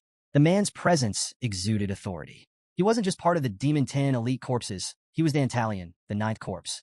As Dantalion processed the reports, a troubling realization set in. None of his subordinates had spotted the masked vigilante since their last encounter. The man had grown more cautious, making it clear that tracking him down would be far more difficult. With grim resolve, Dantalion lifted his hand, and what followed was nothing short of grotesque. His flesh twisted and contorted, his eyes and noses sprouted from his palm, an eerie display of his demonic abilities. Muttering under his breath, he acknowledged that there was no other choice. Their search radius needed to expand. Without warning, something shot out from his mutated hand, striking each subordinate in the face at the same time. Their features warped and twisted, morphing into new identities of Dantalion's choosing. Once the transformations were complete, he issued his next command. His voice was cold, calculating. In order to infiltrate the more populated areas, blending into the crowds to find the masked vigilante. But before he could finish, the door creaked open. Standing there was his wife, groggy from sleep, confusion etched across her face. She blinked at the four strangers in the room before turning to her husband. Her voice carried a hint of concern as she asked why he was up so early and who these people were. For a moment, Dantalion said nothing.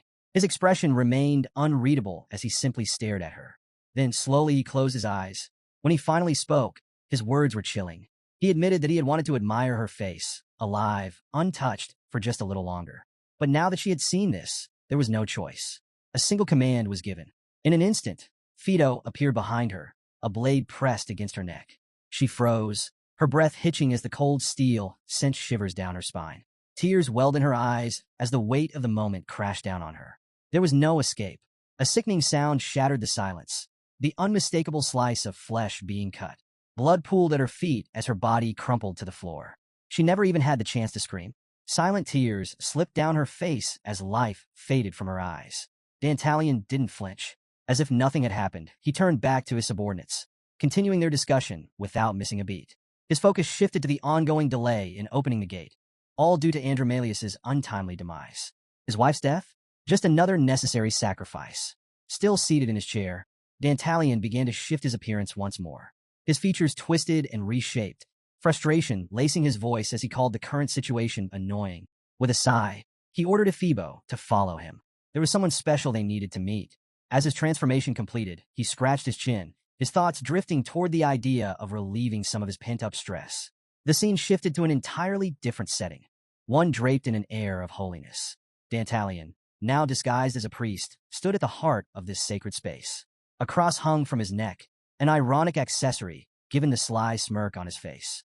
Before him stood Dolores, her wary eyes locked onto him, her patience clearly wearing thin. She had no time for games. But Dantalion, now going by the name Quilty Luan Indulgentia, couldn't resist toying with her. He let out a smooth remark, calling her beauty captivating. Unamused, Dolores cut straight to the point, addressing him as Sir Quilty. She reminded him that she hadn't come for idle chatter. There were more pressing matters to discuss. Dantalion brushed aside her sharp tone with a feigned look of concern. With a practiced softness, he remarked that she had been visiting less frequently. Had she truly been so busy? He had been worried. Dolores didn't buy the act. She explained that recent murders and disappearances had kept her occupied. Her investigations had led her to troubling conclusions, and she wasn't about to let distractions get in the way. Dantalion smiled knowingly. He already knew the answer. After all, he was the cause of the chaos. But something about him put Dolores on edge.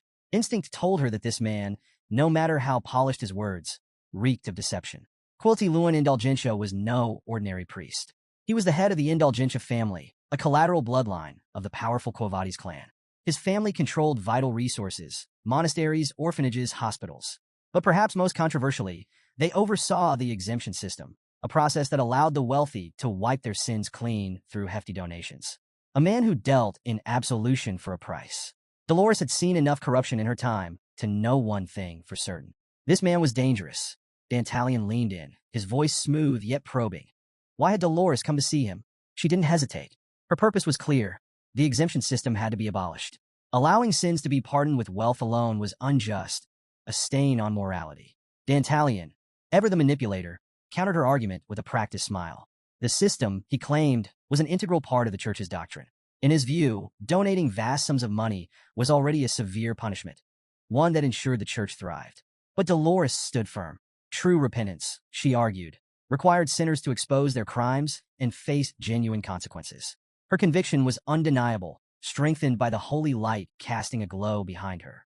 Then came the words that struck deep. The people affected by the exemption system cannot be saved. For the first time, Dantalion faltered. His mouth opened slightly as if to respond, but no words came. The silence stretched. Then, just as quickly as the moment arrived, he regained his composure. With a dismissive turn, he suggested she take her concerns to her father, the church's cardinal, if she truly wanted change. And then, with a knowing smirk, he reminded her that students from the academy were volunteering here today. A public dispute within the Quavades family? That wouldn't be wise. Dolores clenched her fists but relented. She promised she would return to finish this discussion another time. As she left, Dantalion's mask of civility began to crack. His transformation bled through, his face twisting, eyes multiplying in grotesque clusters. A wicked grin stretched across his skin, his teeth clenching so hard that blood seeped between them.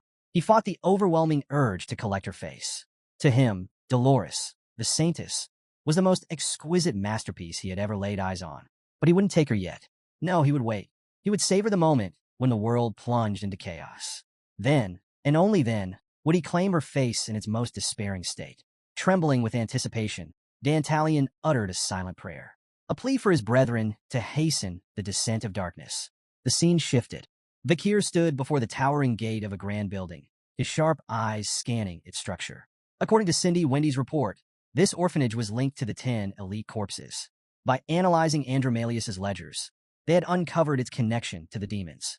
His gaze trailed upward, locking onto the flag flying above. The Quavades family crest. It made sense. If demons had infiltrated both the Iron Blood and Holy Divine families, then the Quavades were just as likely to be compromised.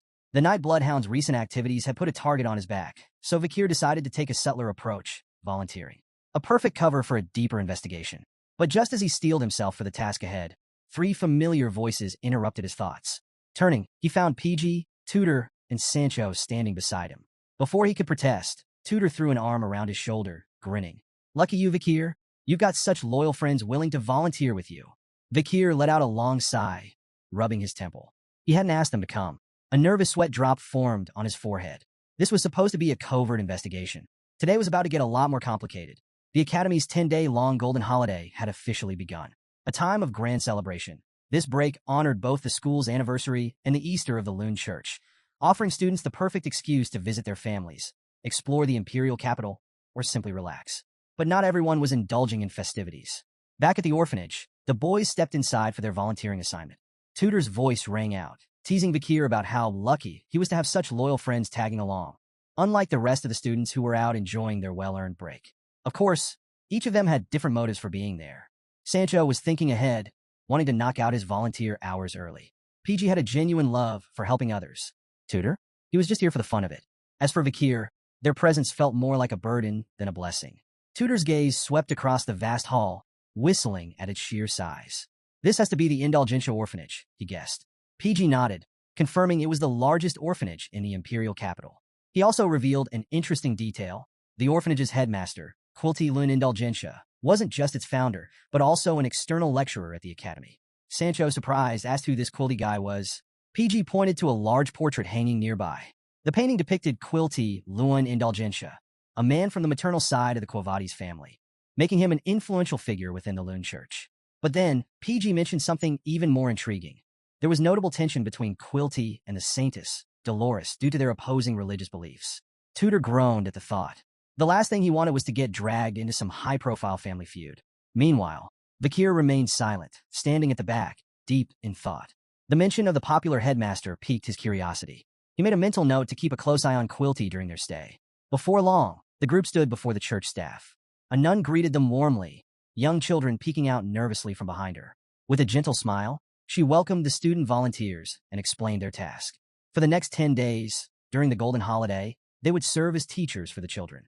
The nun encouraged them to care for the orphans with the heart of a parent, reminding them that their kindness could leave a lasting impact on these young lives. But as she spoke, the boys' attention drifted elsewhere. They had just noticed something.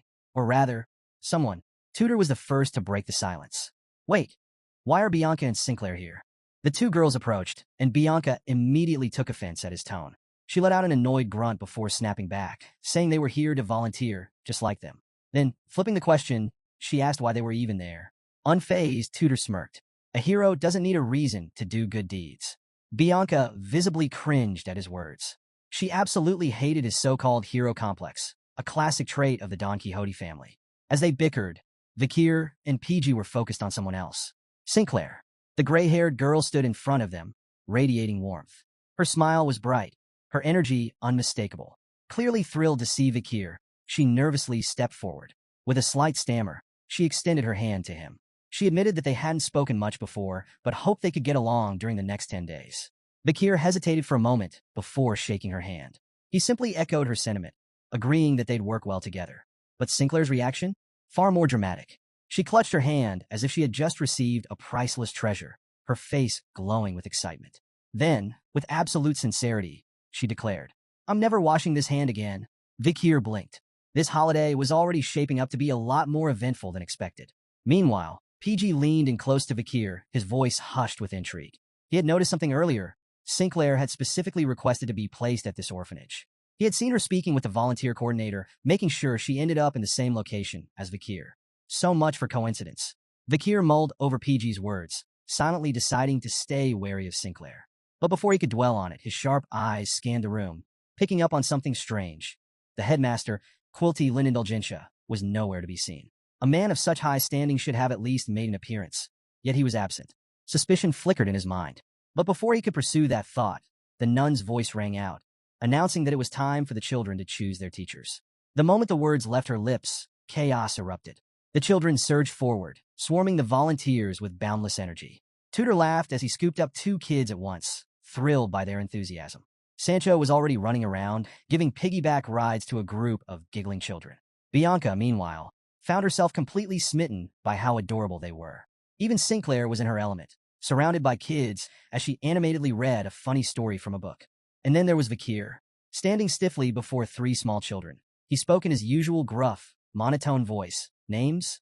His stern demeanor and cold expression were met with wide, trembling eyes. A single beat of silence passed.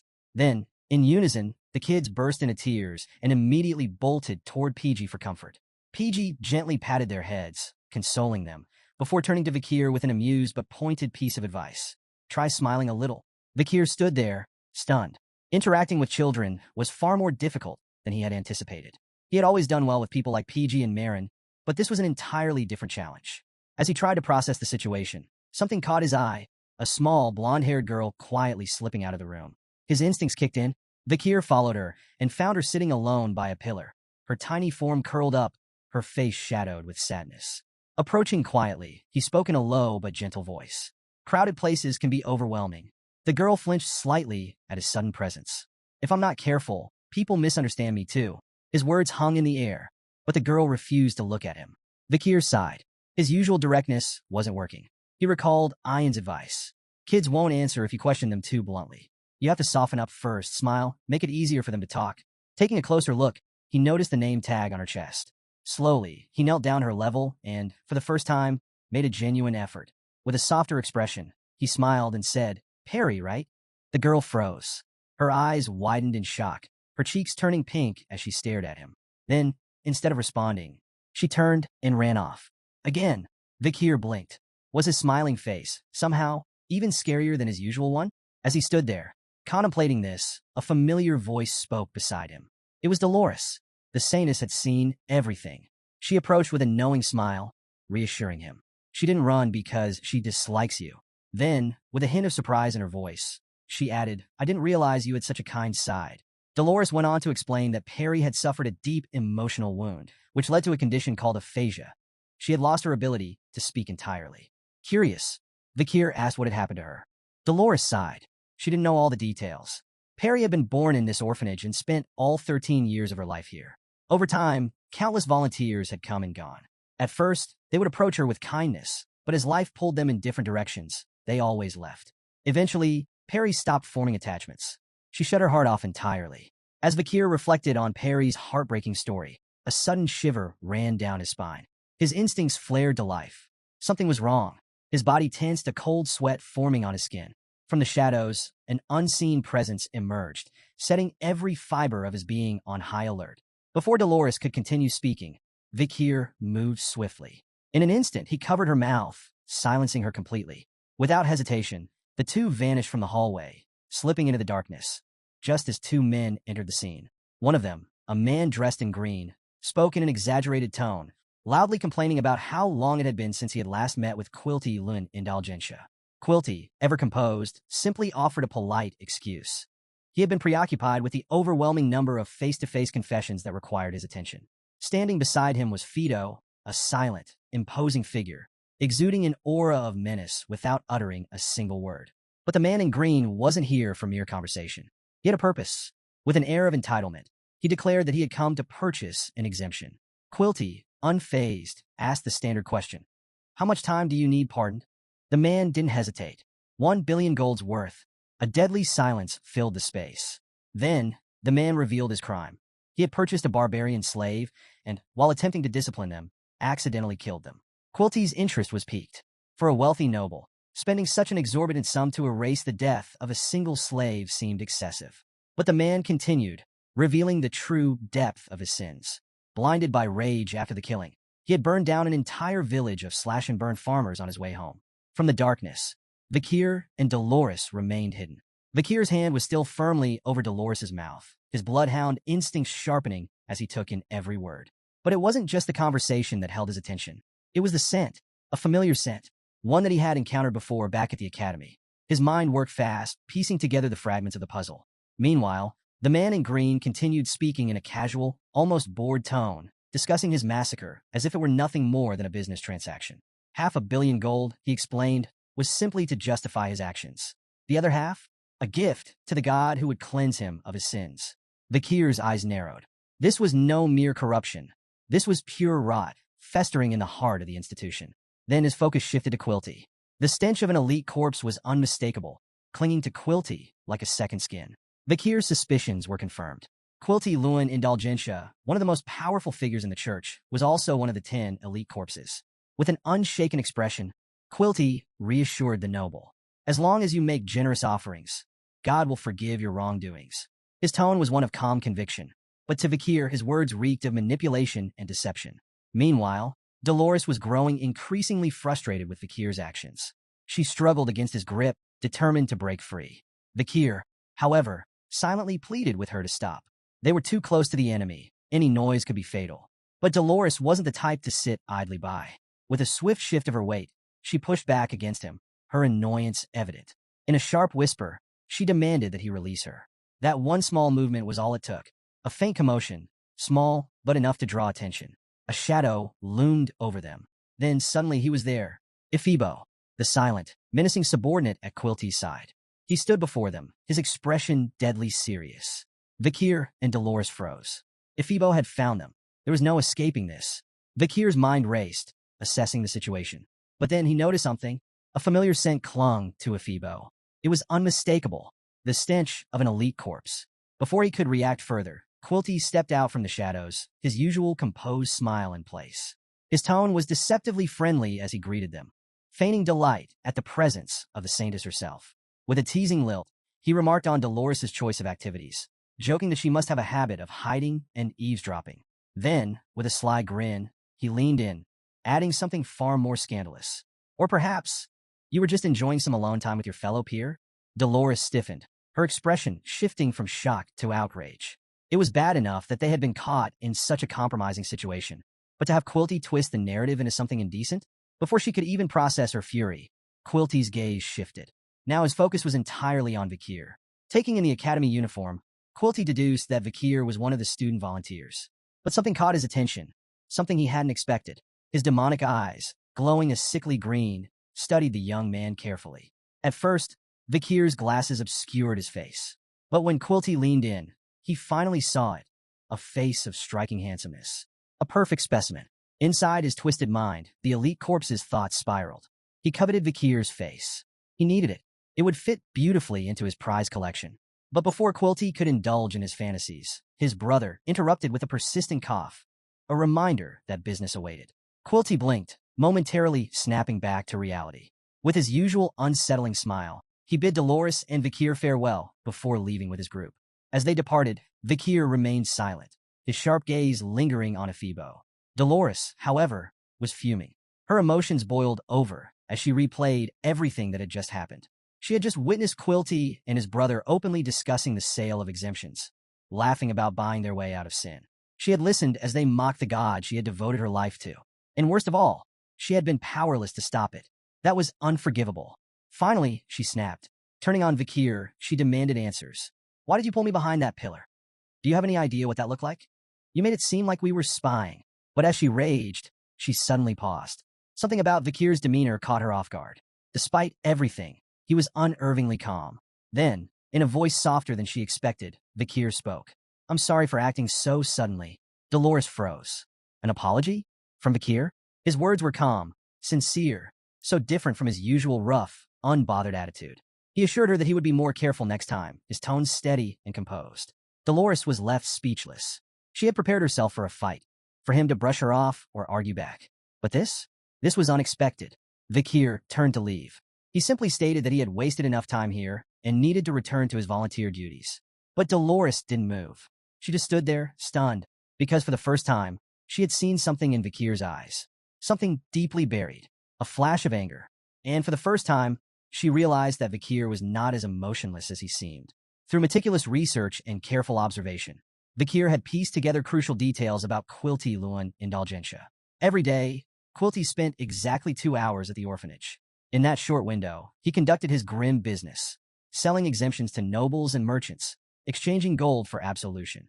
Occasionally, he would send investment reports and ledgers of sold exemptions to the Quo Vadis family, addressed to none other than Cardinal Humbert Luan Quo Vadis, Dolores' father.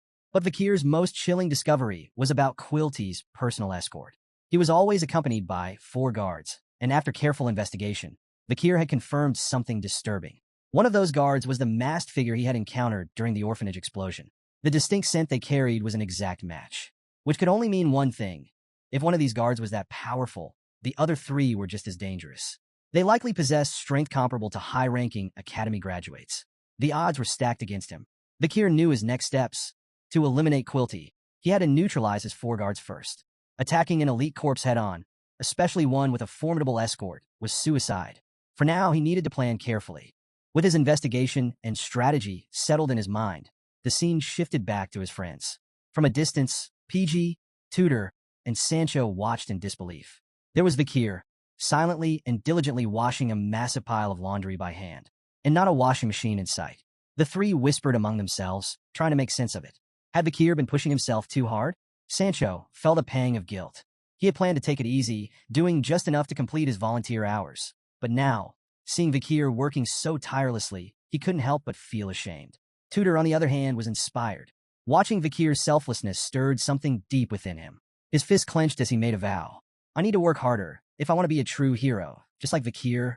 Before long, all 3 of them raised their fists in unison, shouting, Everyone, follow Vikir. Their enthusiasm was contagious. Meanwhile, Vikir wiped sweat from his brow, momentarily pulled from his deep thoughts. He had been so focused on his plans that he barely noticed what was happening around him. Since it was difficult for him to move freely during the day, he resolved to make the most of his time by throwing himself fully into the orphanage's tasks. A few hours later, the orphanage courtyard was filled with laughter and energy as the children played a game of run flat. While most of the kids cheered and raced around, one girl sat alone, watching from afar. Perry. As always, she kept to herself, avoiding the other children. But then, her gaze shifted. A soft thump echoed beside her. A black ball bounced gently on the ground, rolling to a stop next to her feet. And sitting nearby, watching her with a faint smile, was Vikir. He playfully spun the black ball in his hand, knowing it would spark her curiosity. After all, no matter how reserved a child was, there was always something magical about a bouncing ball. But this wasn't just any ball. It was the Madame's egg still unhatched. As Vikir toyed with it, he chuckled quietly to himself. The egg's texture felt oddly pleasant in his grip, yet its mystery remained. For a brief moment, Perry's eyes lit up, her attention completely locked onto Vikir and his black ball. Vikir had kept the Madame's egg for emergencies, but he hadn't expected to use it like this. As he bounced the mysterious black orb, he watched as Perry became entranced. Her usual guarded expression melted away, replaced by something rare, genuine excitement. Before long, Perry was playing with the egg, a bright smile spreading across her face. Vikir silently celebrated. His plan had worked perfectly. Just as he watched Perry's joy unfold, a familiar voice broke the moment. You're really kind, you know?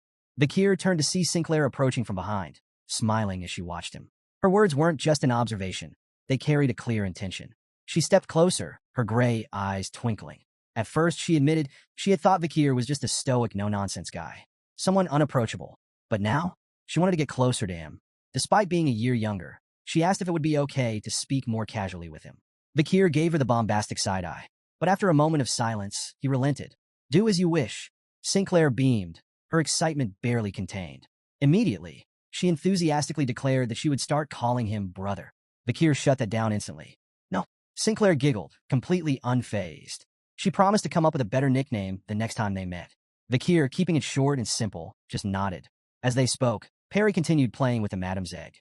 But then, something strange happened. The egg began to move on its own. It suddenly slipped out of Perry's grasp, bouncing away like it had a mind of its own. Before anyone could react, it rolled toward a hole in the fence and dropped into the dark, murky waters of the estuary. Perry froze, her mouth hanging open in shock. Sinclair and Vikir rushed over, their eyes scanning the spot where the egg had vanished. Sinclair tried to comfort Perry, telling her it was impossible to retrieve it now. The estuary's waters were too deep, too dark. But Perry's eyes welled up with tears, her gaze filled with panic as she turned to Vikir.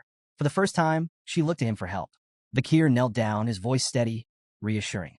"Don't worry about the ball." But Perry's trembling lips and desperate efforts to hold back her tears hit something deep inside him. He hesitated.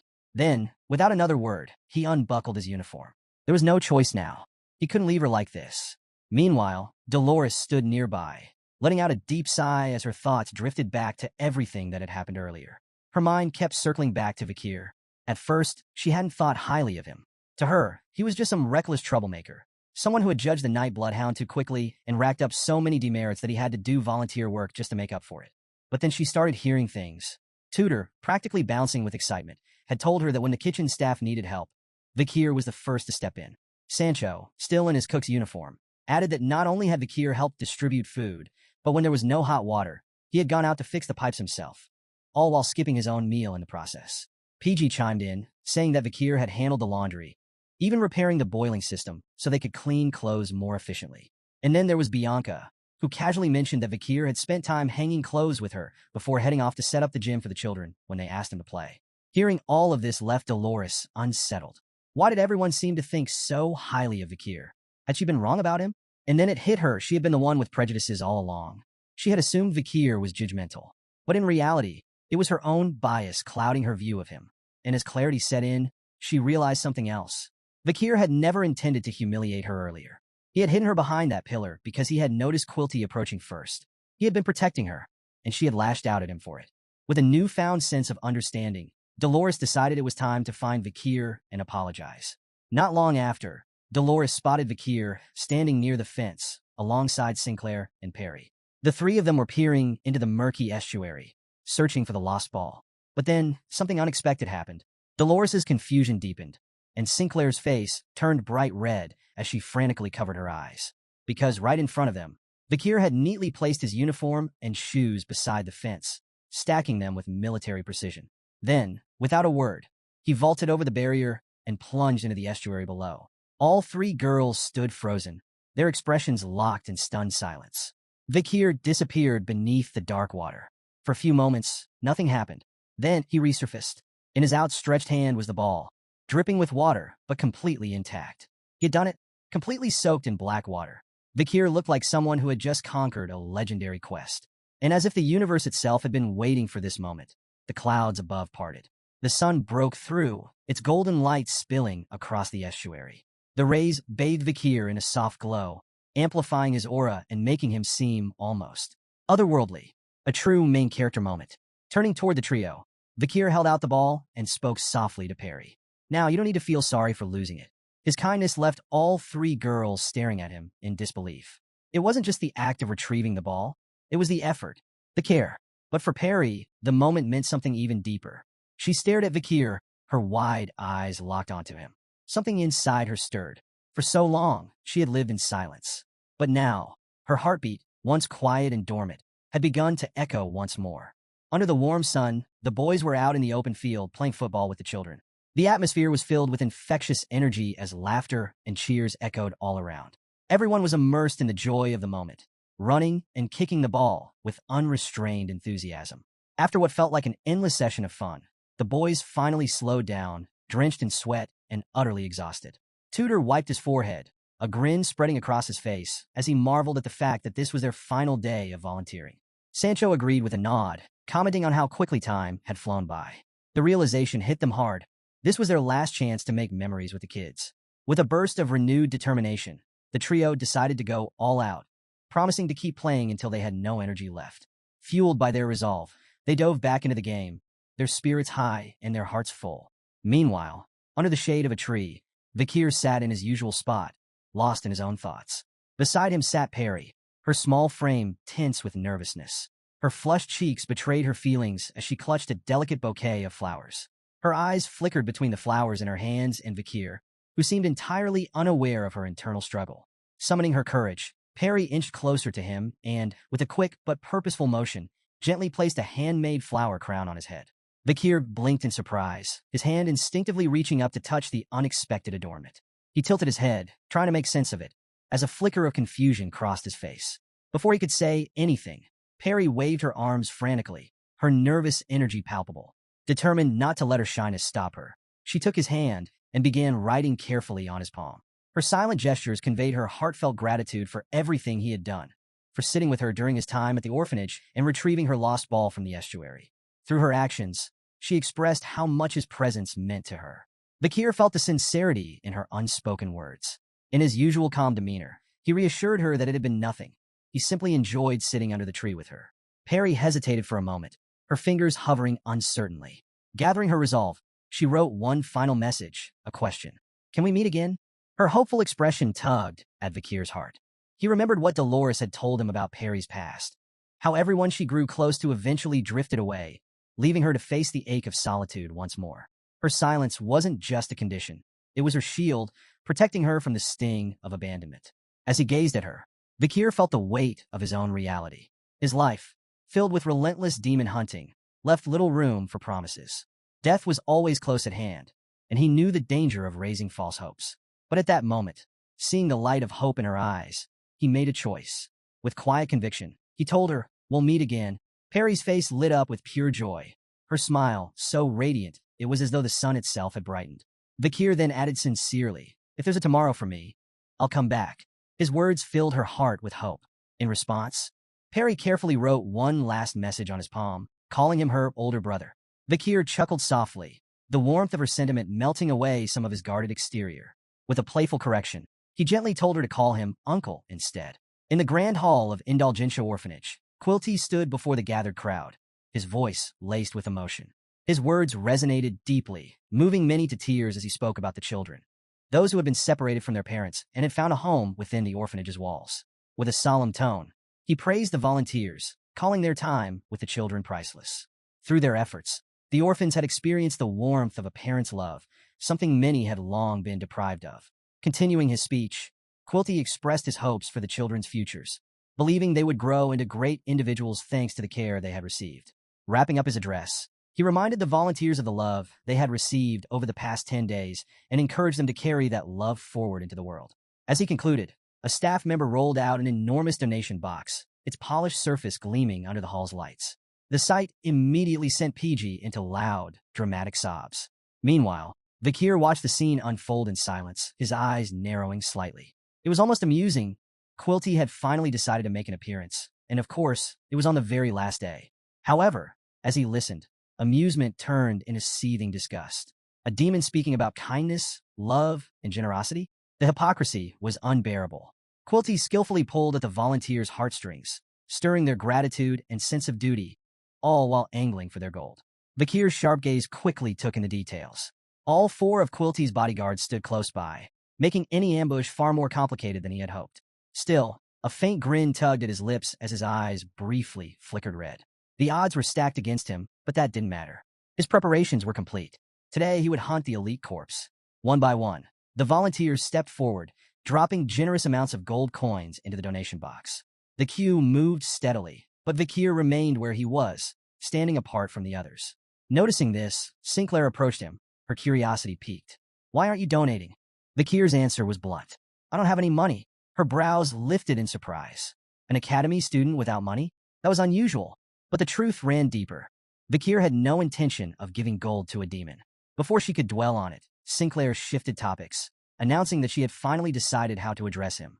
With a small smirk, she called him brother. Vikir, unbothered, simply waved it off, telling her to do as she pleased. Undeterred, she pressed him further, arguing that as individuals of means, they had a responsibility to help the children. But Vikir's response was cold and unwavering. Parents are unnecessary. His words hung in the air, heavy with meaning. He explained his reasoning. While children might rely on their parents in the early years, in the end, personal strength was what truly determined how they faced the world. For a moment, Sinclair was silent, her gaze lingering on him with a mix of sadness and understanding. Then, with a soft expression, she reached out and took his hand. "Your life must have been hard," she said gently. Then, without hesitation, she extended an unexpected invitation. When the next break or public holiday arrived, he was welcome to visit her home, to eat, to rest, to spend time with her family. With that, she left to rejoin the children, pausing only to urge him to free up some time once their volunteering was done. Vikir remained still, staring at his hand where she had touched him. Her actions were unexpected, her kindness strangely disarming. But what truly unsettled him was who she really was. Before his regression, Sinclair had only been a name, a false identity she used to blend into the academy. In truth, she was far more than that. She was the most extraordinary member of the Ice Corp, a name that commanded respect and fear. She had dominated both theoretical and practical exams for 4 consecutive years, and then she vanished. After graduation, she disappeared without a trace, never showing herself again.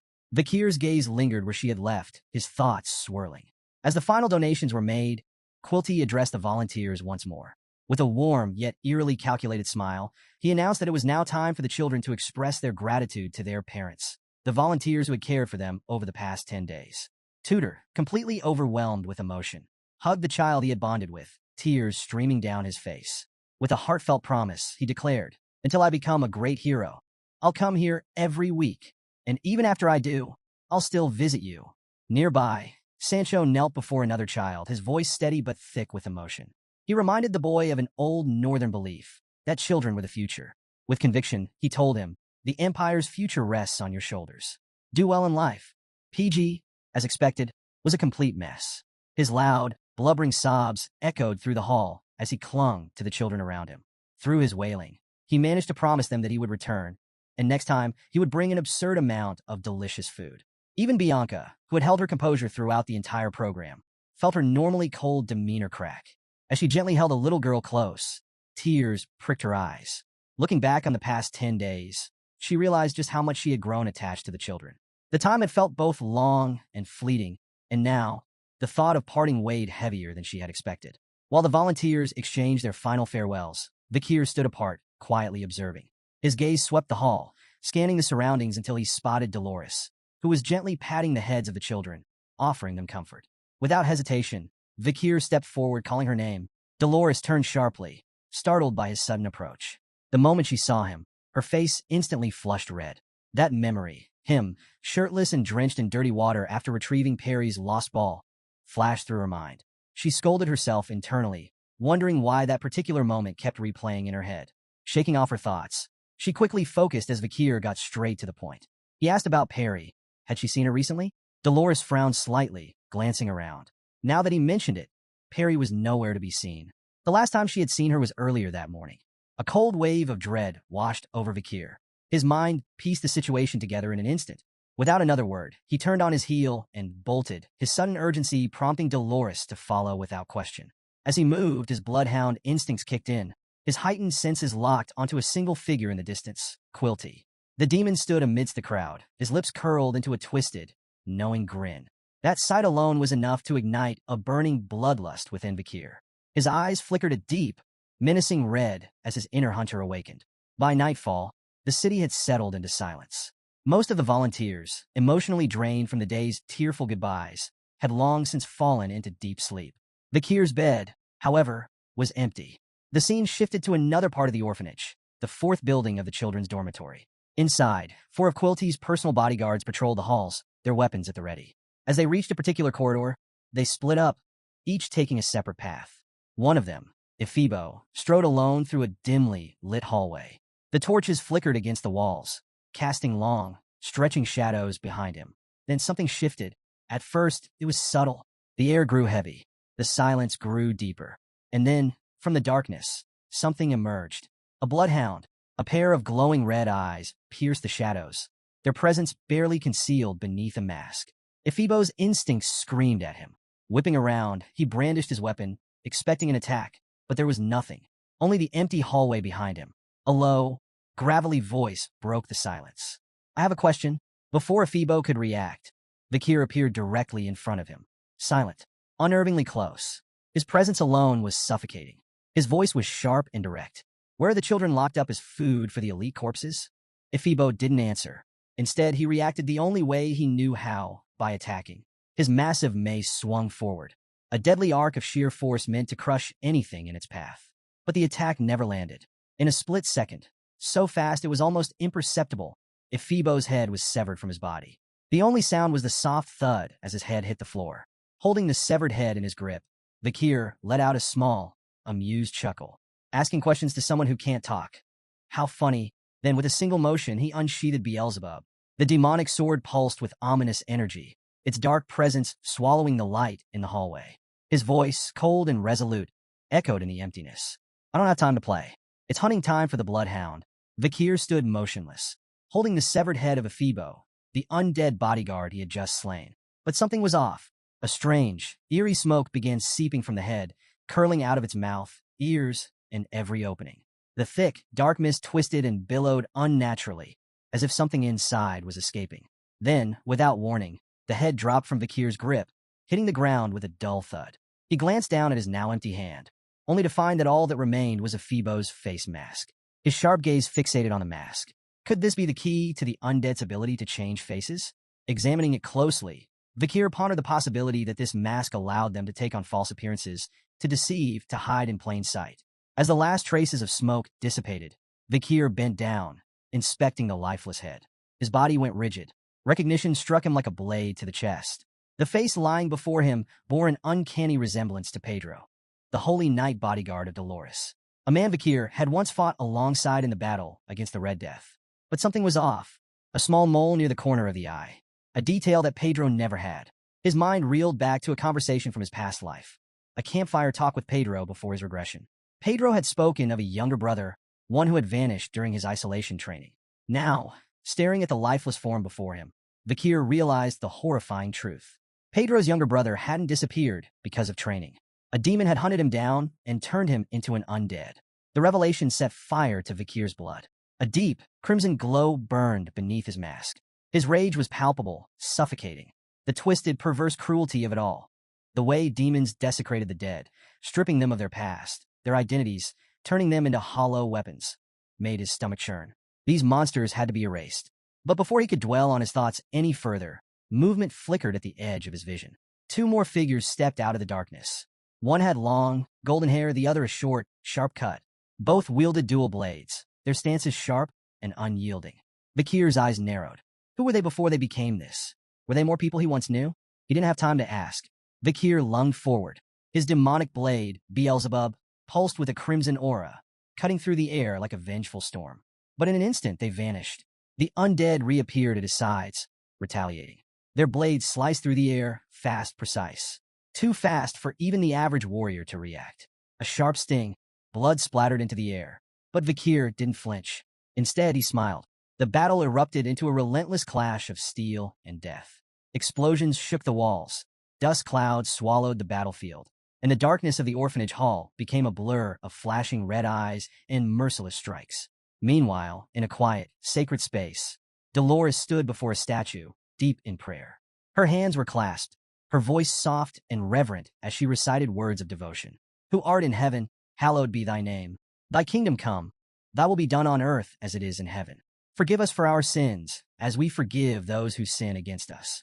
Let us not into temptation, but deliver us from evil." But speaking of temptation, Dolores's focus wavered.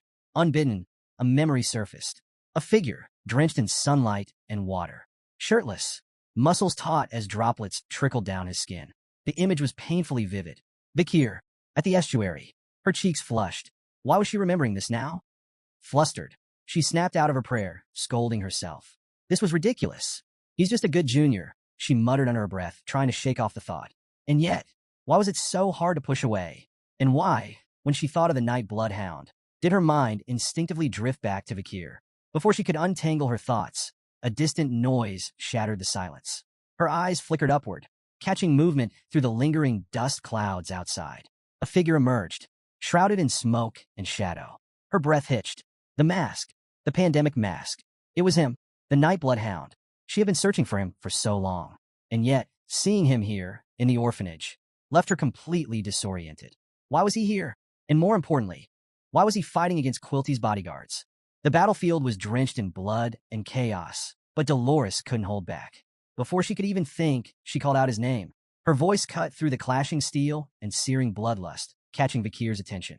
For a split second, he turned, his glowing red eyes locking onto her. That moment of distraction proved costly. One of the bodyguards seized the opportunity. With ruthless precision, the undead warrior drove his blade straight through Vikir's stomach. The impact was devastating. The force sent Vikir flying past Dolores, crashing hard onto the ground. His body skidded across the dirt before lying still, unmoving, unconscious. The bodyguards didn't hesitate. They moved in for the kill. But before they could finish him off, Dolores stepped forward. She spread her arms wide, shielding Vikir with her own body. Her voice was unwavering. Stop. Though she didn't fully understand the situation, she refused to let them harm him. There had to be another way. They could talk. They could find another solution. But the bodyguards didn't care. Without a second thought, they raised their weapons, preparing to strike her down. Dolores didn't flinch. She stood her ground, her faith in her decision unshaken. She closed her eyes and braced herself for the pain. But it never came. Instead, she heard his voice. Move aside. Her eyes flew open just in time to see Vikir rising to his feet. Somehow, impossibly, he had already healed. In a blur of movement, he intercepted the incoming strikes, Beelzebub blocking one, his arm absorbing the other. Dolores's heart pounded. He was standing in front of her, protecting her. Then she saw it, the blade buried in his arm.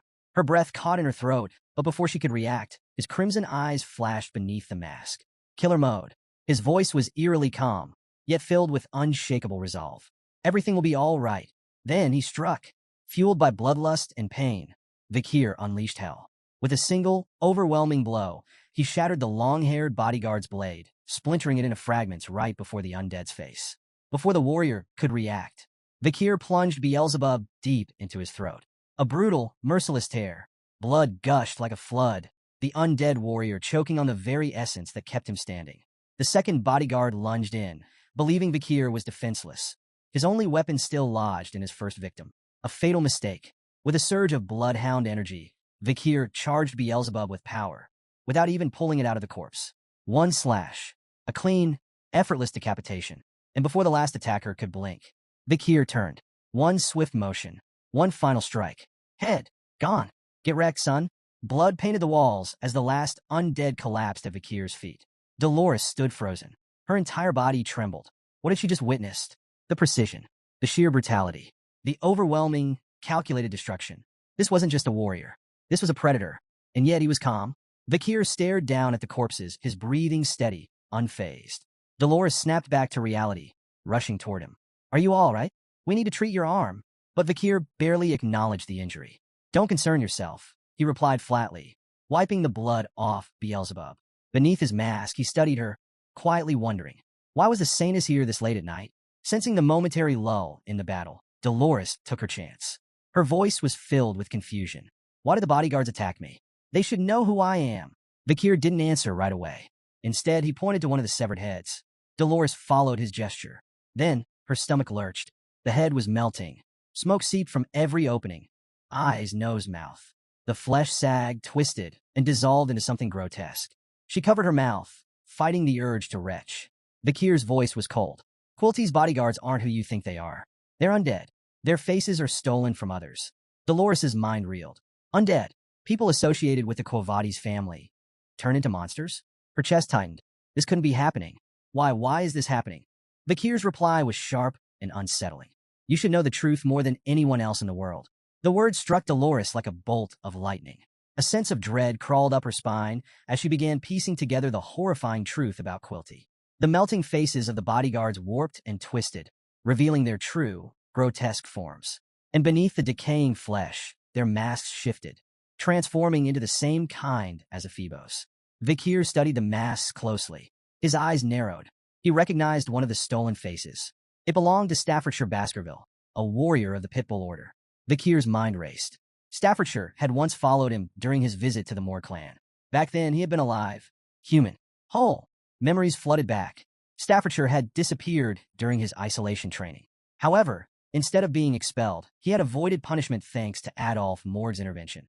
Instead, he had voluntarily continued his training, choosing to disappear deeper into isolation. And now here he was, or rather, what was left of him. Vikir clenched his fists. A pattern was forming, a sickening connection between the undead and their stolen faces. Turning his attention to the other bodyguard, Vikir spotted a tattoo near its collarbone. His expression darkened. The insignia belonged to the Don Quixote family. His thoughts immediately drifted to Set. Another warrior, another disappearance, another name lost under the guise of isolation training. Then it all clicked. Prestigious families, elite warriors, isolation training, people vanishing, only to return as undead. It wasn't a coincidence. Vikir recalled the triplets from the Moore clan. They, too, had spoken about preparing for their own isolation training. And then there was Camus. She had left isolation training as well, choosing instead to join the Hall of Darkness to devote herself to magic research. The pieces of the puzzle snapped into place. Isolation training was a lie. It was a cover, a facade hiding something far more sinister. But before Vikir could fully process his theory, a presence emerged. A figure stepped forward, their wrapped hand glowing ominously with fire magic. Before he could react, a massive explosion erupted. Fire and force consumed everything in its path, roaring toward Vikir and Dolores. More explosions followed, each one ripping through the orphanage grounds, reducing the area to chaos and destruction. Instinct took over. Vikir grabbed his cape, shielding Dolores from the searing heat as flames surged around them. When the firestorm finally subsided enough to see, both Vikir and Dolores froze. A silhouette moved through the inferno. A slow, deliberate stride. Flames parted around her, revealing a woman with fiery red hair. The last of Quilty's bodyguards had finally stepped forward, and Vikir recognized her immediately. His eyes narrowed. Kemo, a name from his past. A woman who had once wanted to marry him. But now, there was no warmth in her gaze. Only cold, calculated intent. Her hand rose again, fire magic twisting violently around her fingers. The heat was so intense it distorted the very air around her. Her target was clear. Vikir. The battlefield still smoldered, the crackling flames casting eerie shadows across the charred ruins. A haunting glow flickered over the undead woman's face, a face that resembled Camus'. She stood firm amidst the inferno, fire magic swirling violently in her outstretched palm, its heat distorting the air around her. Her gaze was locked onto Vikir. Despite the sweltering heat, Dolores felt an entirely different kind of warmth spreading through her chest. Her heart pounded. Vikir had protected her. Again, shaking herself out of her daze, she forced herself to focus. Something wasn't right. The fiery attacks weren't just aimed at Vikir. They were aimed at her, too. The realization hit hard. This wasn't just a fight between Vikir and the undead. There was malice in these strikes, an intention to kill her as well. Her brows furrowed. Who was this woman? Why was she attacking her? Turning to the Nightblood Hound, she asked, is she undead like the others? Vikir's answer was careful, but blunt. There's a chance she might be. Dolores' mind raced. The woman's resemblance to Camus was too precise to be a coincidence, but something felt off. Vikir, seemingly thinking the same, asked, when did she join Quilty? Dolores hesitated, trying to recall. It hadn't been long. Recently, she admitted.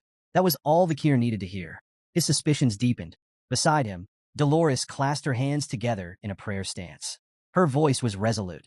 If she truly is undead, I can't stand idly by. As a servant of God, I will fight beside you. But Vikir wasn't one to rely on others. Stand back. His words were firm. This fight is mine. Dolores frowned, but before she could argue, she tried a different approach. At least let me heal you. Again, Vikir refused. Quick, decisive. He shut down her offer before she could protest further. Then, a sudden shift in the air. The undead woman moved. Sparks ignited in her palm.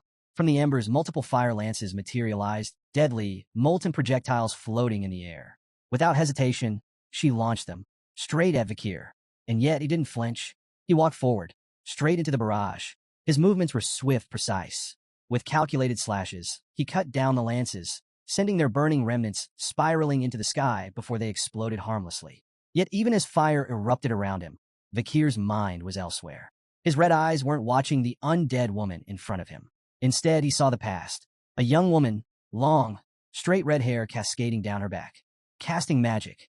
Not just any magic 6th class level. a fusion of steel and fire, a rare ability, even among the prestigious Morgue clan. The resemblance was undeniable. Could this truly be Camus? The undead woman moved again. More steel lances appeared shimmering in the firelight, razor sharp. She fired. This time, Vikir didn't dodge. He didn't cut them down. He let them hit him.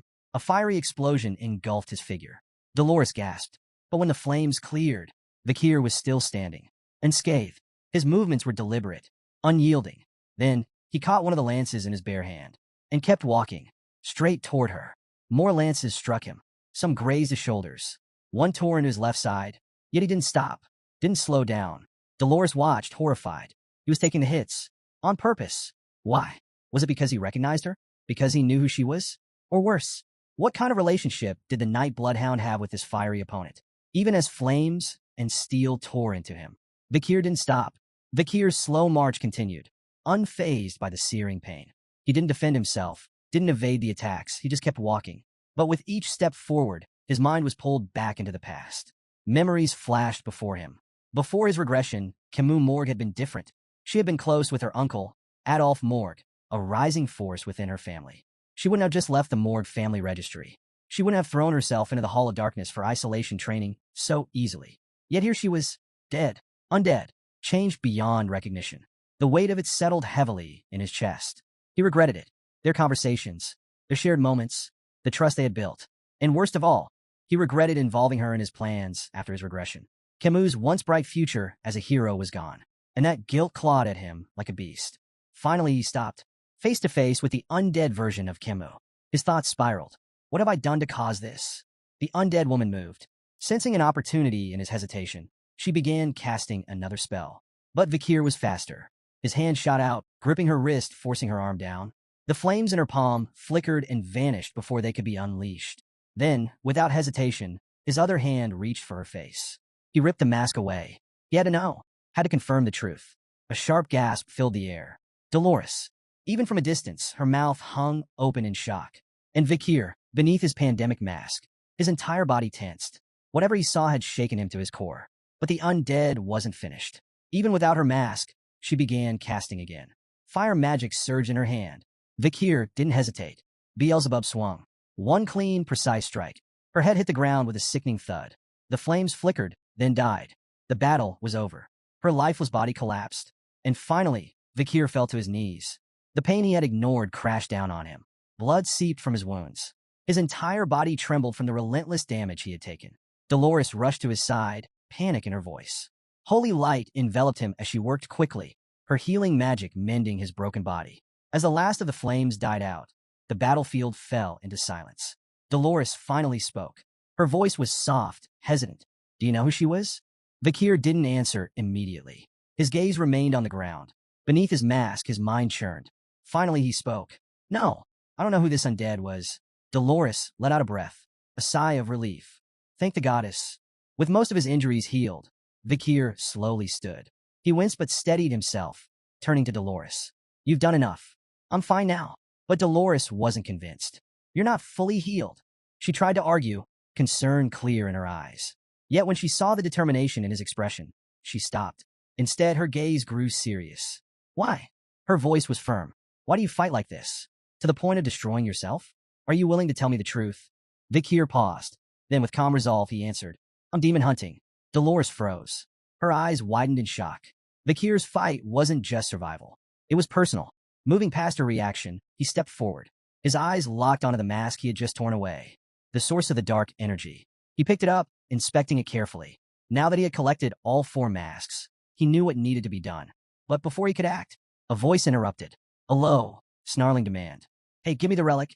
Vikir and Dolores both spun around, searching for the source of the voice. Then, to their horror, a grotesque mouth twisted open on the stomach of the undead corpse Vikir had just slain. Its lips curled, speaking with an unsettling calm. Ibwa, Hebwa, Geronto. It casually listed the names of the guards Vikir had recently defeated. I borrowed them from a certain woman. She's probably furious now, don't you think?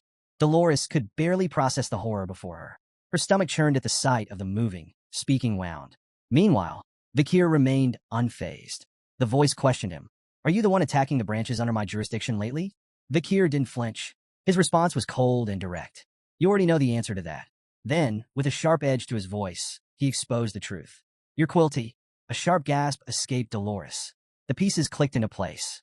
The voice, the unnatural presence, the man hiding in plain sight. Quilty Luan Indulgentia, the orphanage headmaster, was a demon. A low, amused chuckle rumbled from the grotesque mouth. Caught by the saintess herself? Quilty's tone held no fear, only mocking delight. No matter. This just makes things more exciting. Then his voice shifted colder now. Now that my cover's blown, I don't need to keep up appearances. But you, saintess, you've made yourself my next target. Dolores stiffened. A chill ran down her spine. Quilty had been hiding in plain sight, watching her, manipulating everyone. Now that she knew the truth, he had no reason to hold back. Her breath quickened, but Quilty only grinned wider. His voice dripped with dark amusement. You're trembling. I like that. But it'll be even better once I take your face from my collection. But then, the atmosphere changed. A golden aura radiated around Dolores, wrapping her in a light so fierce, so divine, it made the very air tremble.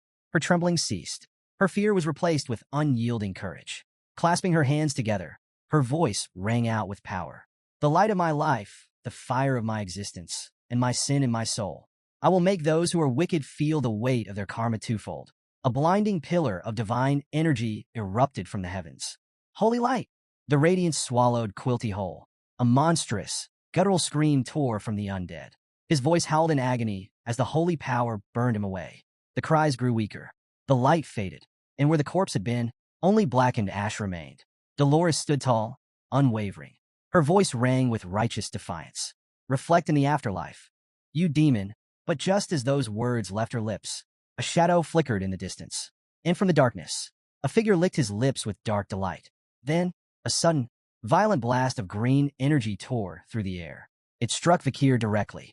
The impact was so powerful, so swift, even he couldn't react in time. A shockwave rippled through his body, sending him crashing to the ground. Dolores gasped. Rushing to his side, she knelt down, desperately trying to help. Then, her wide eyes snapped upward. And from the shadows, he emerged, not as a disguise, not through a grotesque mouth, but in his true demonic form. Quilty. He strolled forward casually, confidently, his grin dripping with malice. Licking his lips, he chuckled. Interrupting me with that prayer? Such bad manners, saintess. Seeing Vakir injured, Dolores didn't hesitate. She moved in front of him, standing between him and Quilty, using her body as a shield. Her voice lashed out, sharp and unwavering. How dare you wear the cloak of a saint while committing such wickedness?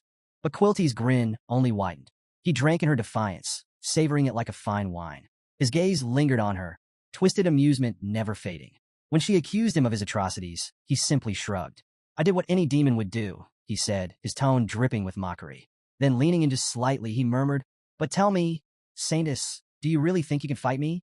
Dolores held her ground, but her voice betrayed a slight tremor. Yes, I'm going to fight you. Quilty's laughter echoed through the night. Dark, amused, completely entertained. He gestured lazily between her and Vakir, his voice mocking. An inexperienced, immature saintess, and a swordsman one step away from the grave. His smirk deepened. Do you really believe the two of you stand a chance against me? His voice dropped into a low, ominous whisper. I'm an elite corpse. A shiver ran down Dolores' spine as Quilty reached out. His cold, clammy fingers brushed against her cheek. She stiffened, disgust curling in her stomach, but she refused to recoil. Quilty studied her, savoring the fear she desperately tried to hide. You're forcing yourself to act strong, he sneered. But I can see it. The fear dripping from your expression. His mouth twisted into something even more grotesque. Saliva began to pool and drip from his lips as he revered the moment. His prize. The face he had desired for so long. His fingers trembled with twisted delight. It's right here in my hands. And then, his fantasy shattered.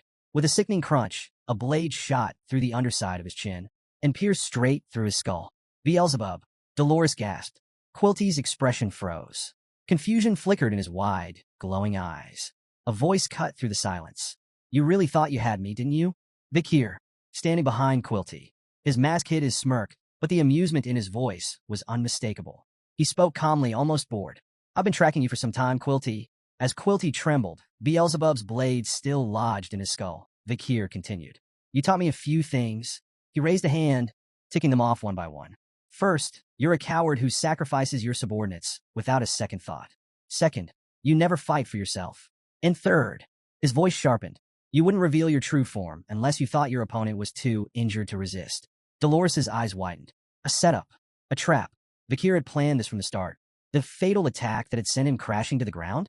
An act. He had already healed from the wound long ago, waiting for Quilty to let his guard down. Now, the blade embedded in Quilty's head glinted in the firelight, his pupils rolling back, blood dripping from the gaping wound. For a moment, silence. Then, a chuckle. Soft at first, then louder. And then, menacing. Quilty's bright green, demonic eyes snapped back into focus. His voice slithered through the air, now drenched in pure malice. Call me Dantalion. With a sudden jerk, he cast aside his former name like a discarded mask. Then, grinning wickedly, he looked straight at Vakir. You damned method-acting brat.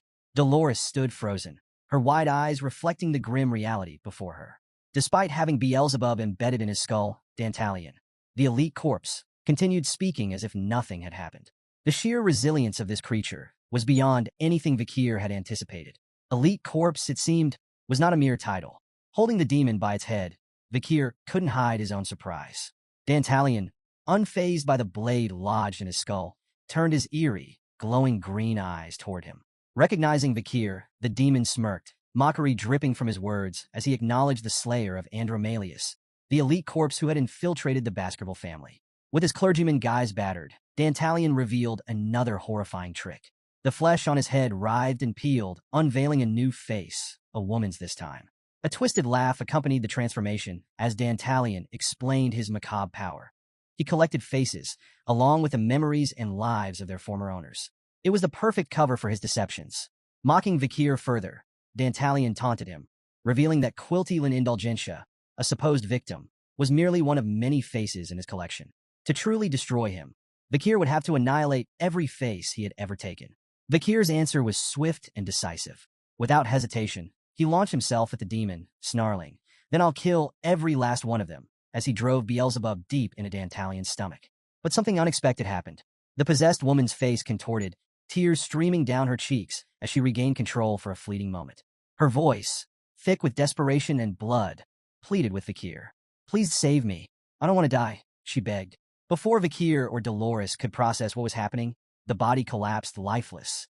A grotesque tearing sound shattered the brief silence as a new figure emerged from the woman's corpse.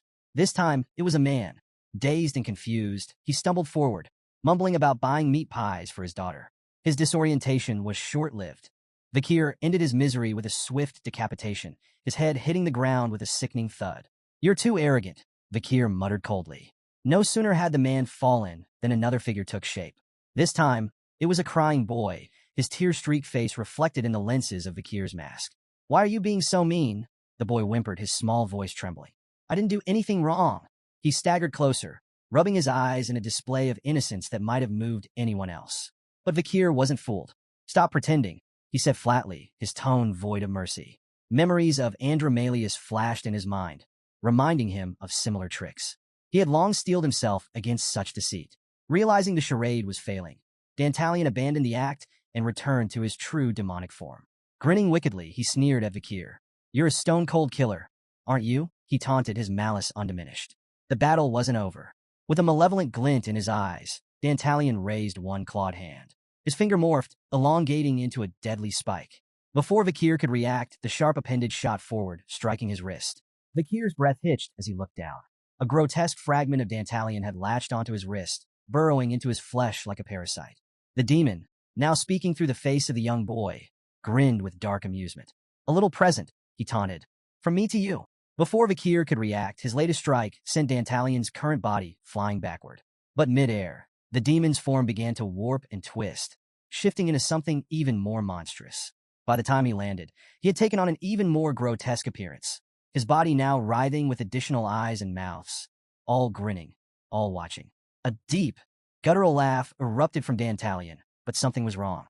Vakir's vision blurred, his balance faltered, and a sickening wave of nausea surged through him. Kneeling, he gritted his teeth, his breathing heavy and labored. From behind, Dolores watched in growing concern. Dantalion's laughter only grew louder. With sadistic glee, he revealed the true horror of what he had done. That cursed face now embedded in Vakir's wrist belonged to a man who had lived in madness, haunted by paranoia, driven by schizophrenia, and ultimately responsible for slaughtering his own family. His memories, his emotions, they're yours now, Dantalion hissed. How does it feel? Having your mind drowned in a nightmare so deep it could rip your very soul apart. The demon's plan was simple. Overload Vikir's consciousness until his mind crumbled. But what happened next made even Dantalion's wicked grin falter. Dolores gasped, hands flying to her mouth in horror.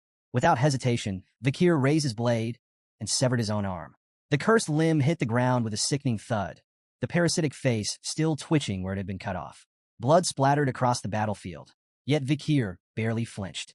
Dolores rushed forward, her voice shaking as she called his name in alarm. But before she could even process what had happened, something even more unbelievable unfolded before her eyes. Vikir's severed arm began regenerating, flesh knitting itself back together, bones reforming, skin smoothing over until, within moments, it was as if he had never been injured at all. Flexing his newly restored hand, Vikir glanced at her and said calmly, "I'm fine." Then, turning his gaze back to Dantalion, he added, "I'm not your average human." The demon's laughter finally ceased. His many eyes narrowed as he studied Vikir with newfound wariness. Realization dawned. This was no ordinary hunter. Dantalion's gaze flickered to the weapon in Vikir's grasp. That blade, it radiated a dark, ominous energy, something ancient, something terrifying. Recognition flashed across the demon's features. Beelzebub, he muttered, the name dripping with apprehension. A demonic blade, and you wield it like a graduate of the highest grade. Now it made sense. This was how Andromalius had fallen. You're not going to be easy to kill, Dantalion admitted, his mind already racing through new strategies. And then, his lips curled into a sinister grin. His grotesque, shifting hand twisted once more, reshaping itself into something even more menacing. But this time, he didn't aim at Vikir. His elongated, sharpened fingers snapped forward, straight toward Dolores. The strike was instant, but Vikir was faster. In a blur, he moved in front of her, deflecting the attack just in time. Dantalion's grin widened. So predictable, he sneered. The Night Bloodhound has a weakness. Realizing the advantage he had just uncovered, Dantalion unleashed a relentless barrage of attacks, all aimed at Dolores. Each time, Vikir intercepted, blocking or redirecting the strikes. His movements were still precise, but there was a shift, a strain. Dolores saw it too. "Don't worry about me. Focus on the fight," she pleaded. But Vikir didn't waver. His voice was steady, unwavering. "I can't let anything happen to you." To Vikir, Dolores wasn't just a comrade. She was a pillar of the resistance, a force holding the battle against the demons together. Losing her wasn't an option. But as she watched Vikir fight alone, something inside her twisted painfully.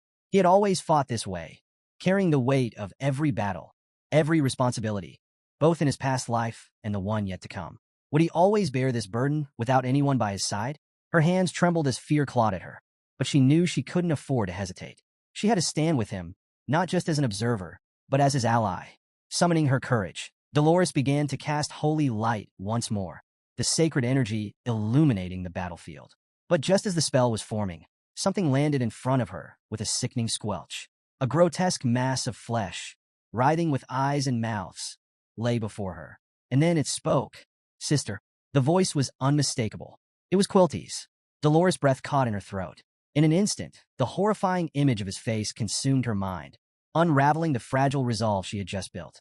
Her body locked up, her courage crumbling into pure, paralyzing fear.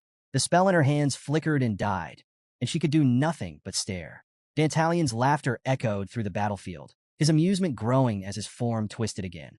His arms morphed into massive, slithering tentacles, each covered in ghostly, wailing faces. His grin widened. "Transplanting a single soul into another body is already agonizing," he sneered. "But what do you think happens when hundreds of souls are forced into one?" The mass of tortured faces surged toward Vikir, an unending tide of suffering. But Vikir stood firm, gripping Beelzebub tightly. His voice was cold, unwavering. "Then I'll cut down every single one of them." And that's exactly what he did. His blade moved like a storm, slashing through the grotesque tentacles without pause. Each strike severed another wailing face, each movement precise and relentless. The battlefield became a whirlwind of carnage, yet Vikir didn't stop. Not for a second. Dantalion watched, impressed but still mocking. "How long can you keep this up, Night Bloodhound?" he taunted. "Thousands of faces. Will you slice them all?" But Vikir paid no attention. His focus was absolute, until he saw her. In the middle of the swarm, a face emerged. A face he knew. A rush of memories crashed into him. Days spent volunteering at the orphanage. A shy, gentle smile. A small hand reaching out to hold his. "Perry."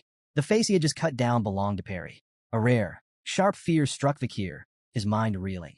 His blade hesitated for just a fraction of a second, and that was all Dantalion needed. In an instant, the swarm overwhelmed him. The grotesque faces piled onto him, consuming him in a suffocating wave. The night bloodhound was buried beneath the weight of Dantalion's countless victims.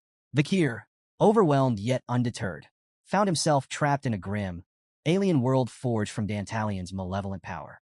The air was heavy, the darkness oppressive, and the surroundings reeked of despair. Yet, Vakir's resolve was unyielding. No matter where this place was, no matter the horrors it contained, he swore the demon's demise would be by his hand. The sight before him was unsettling. Endless rows of figures sat motionless, their heads bowed and their identities hidden. The dim, cavernous space resembled a vast sewage system, with murky, dark water flowing endlessly between the lines of silent souls. Despite the eerie setting, the figures showed no sign of movement or discomfort, as if resigned to their fate. Vakir quickly realized where he was. The oppressive energy, the warped reality, it could only mean one thing. He was trapped within Dantalion's twisted skill, a realm born from the demon's vile magic. This wasn't a battlefield anymore. It was a prison for the souls Dantalion had consumed. As Vakir scanned the endless rows, a bead of sweat trickled down his face. These weren't just random figures. They were victims, remnants of those devoured by the demon. Their silence was deafening, their stillness haunting. But before he could take another step, a sharp, excruciating pain tore through his body. His veins throbbed, swelling unnaturally as a sickly purple mist began to rise from the water. The mist clung to his legs, crawling upward and enveloping him in a suffocating grip. The waters below churned violently, mirroring the chaos now coursing through his body. The sensation was all too familiar. The cursed mark Dantalion had left on his wrist was now manifesting in full force. The realization hit him hard. This wasn't just pain. It was the collective trauma of every soul trapped in this nightmarish realm, invading his very being. Then, from the front row of the seated figures, a child's voice shattered the silence. "It hurts? Please, make it stop." The words were chilling, spoken with the sorrow of 1,000 lifetimes. The boy's face was a hollow void, a gaping nothingness that made his anguish even more profound. Vakir knelt before the boy, placing a firm yet gentle hand on his head. Despite the searing agony coursing through him, he remained steady. His determination was a beacon in this sea of despair. His thoughts drifted back to the battle and to Perry, whose face he had seen among Dantalion's victims. If this was where all the consumed souls were imprisoned, then Perry's body, and perhaps even a fragment of her soul, had to be here too. The voices of the trapped souls began to rise, a heartbreaking chorus of pain and hopelessness. "I'm scared. I can't take it anymore. Please, just let me die." Each voice carried the weight of unthinkable suffering.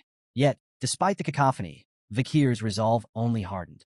Among these broken souls, he was determined to find Perry, no matter the cost. Nearby, Dolores stood frozen, her wide eyes reflecting the horror unfolding before her. The endless cries of anguish filled the air, each desperate voice stabbing through her heart like a blade. The sheer weight of the suffering around her was suffocating, an ocean of pain from souls forever trapped in Dantalion's cruel grasp. Her body trembled as her legs gave out beneath her, sending her crashing to her knees. For the first time, she fully grasped the depth of the demon's atrocities. This wasn't just a fight for survival or vengeance. It was a battle to free countless innocent souls condemned to an eternal nightmare. Then, as if drawn by the sound of her voice, the shadows twisted and parted, revealing the very monster responsible. Dantalion emerged behind her, his voice slithering through the despair like poison. His tone was laced with amusement as he gestured toward the rows of unmoving victims.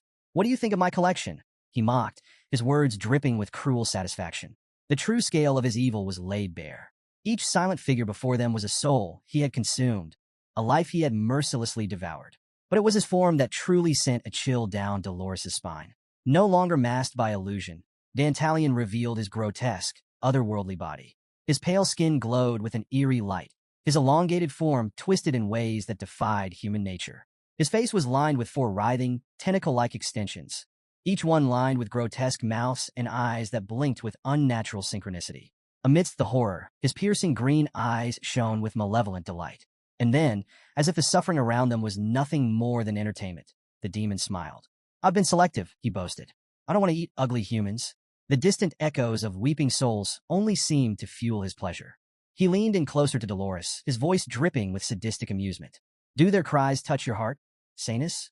Because they stir something in mine. The scene only grew darker as more of the demon's terrifying nature was revealed. Risk rating, S+. Natural enemy of humans. Invulnerable and immortal. One of the 10 disasters. Discovered deep underground at the gate of the fall. Dantalion had long been the stuff of nightmares, a terror humanity had never truly been able to contain. But Dolores, fueled by a trembling fury, finally found her voice. She glared at the demon, demanding how he could commit such unspeakable atrocities, especially against the children from the orphanage. Dantalion, however, merely tilted his head, as if the question itself was ridiculous. Sins? He mused, his lips curling into a smirk. Why would I need to justify eating? Does food require an excuse? Then, with deliberate slowness, he reached into his jacket and pulled out something that made Dolores' stomach drop. A glowing holy paper. The exemption from sins. Waving it mockingly in front of her, he let out a low, amused chuckle. See this? It says I have no sins. Humans gave me this. The demon's laughter echoed through the chamber as he reveled in the absurdity of it all. A system where sins could be bought and forgiven. An invention so twisted that even demons themselves hadn't conceived it. He continued, his words like venom. By using the orphanage as a steady source of food, he had perfected a self-sustaining cycle, one born from the very logic of human greed. If I have a sin, he sneered, it's that I learned too well from you humans. But his cruelty didn't stop there. Leaning in closer, he whispered words meant to shatter Dolores from the inside out. You're weak, he taunted. A burden to everyone around you. His voice was smooth, his words precise, each one carrying the weight of a dagger pressed against her throat. You're only here because of your divinity. Without it, you're nothing. And then, with a final blow, he revealed the ultimate truth, the real reason for his amusement. It's because of you, he murmured, his grin stretching wide, that I managed to trap the night bloodhound here. You were his Achilles' heel, Sanus. Dolores felt her heart sink, Dantalion's words slicing through her like cold steel. Every accusation, every whispered doubt, and every agonized wail surrounding her pressed down with crushing weight. The despair seeped into her very core, threatening to shatter her spirit. And Dantalion? He was savoring every second of it. His grotesque grin stretched wider, jagged teeth glistening with saliva as he drank in her hopelessness. The despair of his prey was his greatest feast, and watching the Sanus crumble was a delicacy beyond compare. But then, amidst her tears, Dolores spoke again. Her voice, though shaky, carried a quiet, unshaken strength. You're right, she admitted. Everything you said is true. The way humans trade sins for money, the harm we cause in our selfishness, even my own weaknesses. All of it is true. Dantalion's twisted delight surged. He could feel it, her acceptance, her surrender. She was finally breaking. But just as his excitement peaked, a radiant golden light erupted from Dolores' body, piercing through the suffocating darkness. The demon's grin faltered. Through her tears, she continued. But humans also possess something greater, the strength to believe. Even in despair, we can still choose to walk toward the light. The glow around her intensified, illuminating the endless abyss Dantalion had woven. His grotesque form tensed, his previously smug expression now one of disbelief. This wasn't how it was supposed to go. She was supposed to collapse. She was supposed to be consumed. Yet, she stood. And then, a memory surfaced, a moment long ago, when she and Vikir had sat side by side on a weathered wooden fence. She had asked him once, in a moment of weakness, why a higher power would choose someone as fragile as her to be the saintess. Vikir's response had been simple, yet unshakable. You were chosen because you carry sorrow. His voice had been steady, certain. The person this world needs shines brightest when they reach the lowest and fiercest places. The memory burned in her mind like a guiding star. As the memory faded, Dolores inhaled deeply, then clasped her hands together in unwavering prayer. She couldn't let Vikir fight this battle alone, not anymore. The golden light radiating from her intensified, pushing back the oppressive darkness. Dantalion, for the first time, panicked. His smug facade cracked as he scrambled to manipulate her one last time. Stop, he hissed. If you use your power, the souls I've devoured will be erased forever. They can still live. But this time, Dolores wasn't listening. Her faith, once shaken, now stood unbreakable. Then, as if answering her prayers, a small hand gently reached for hers.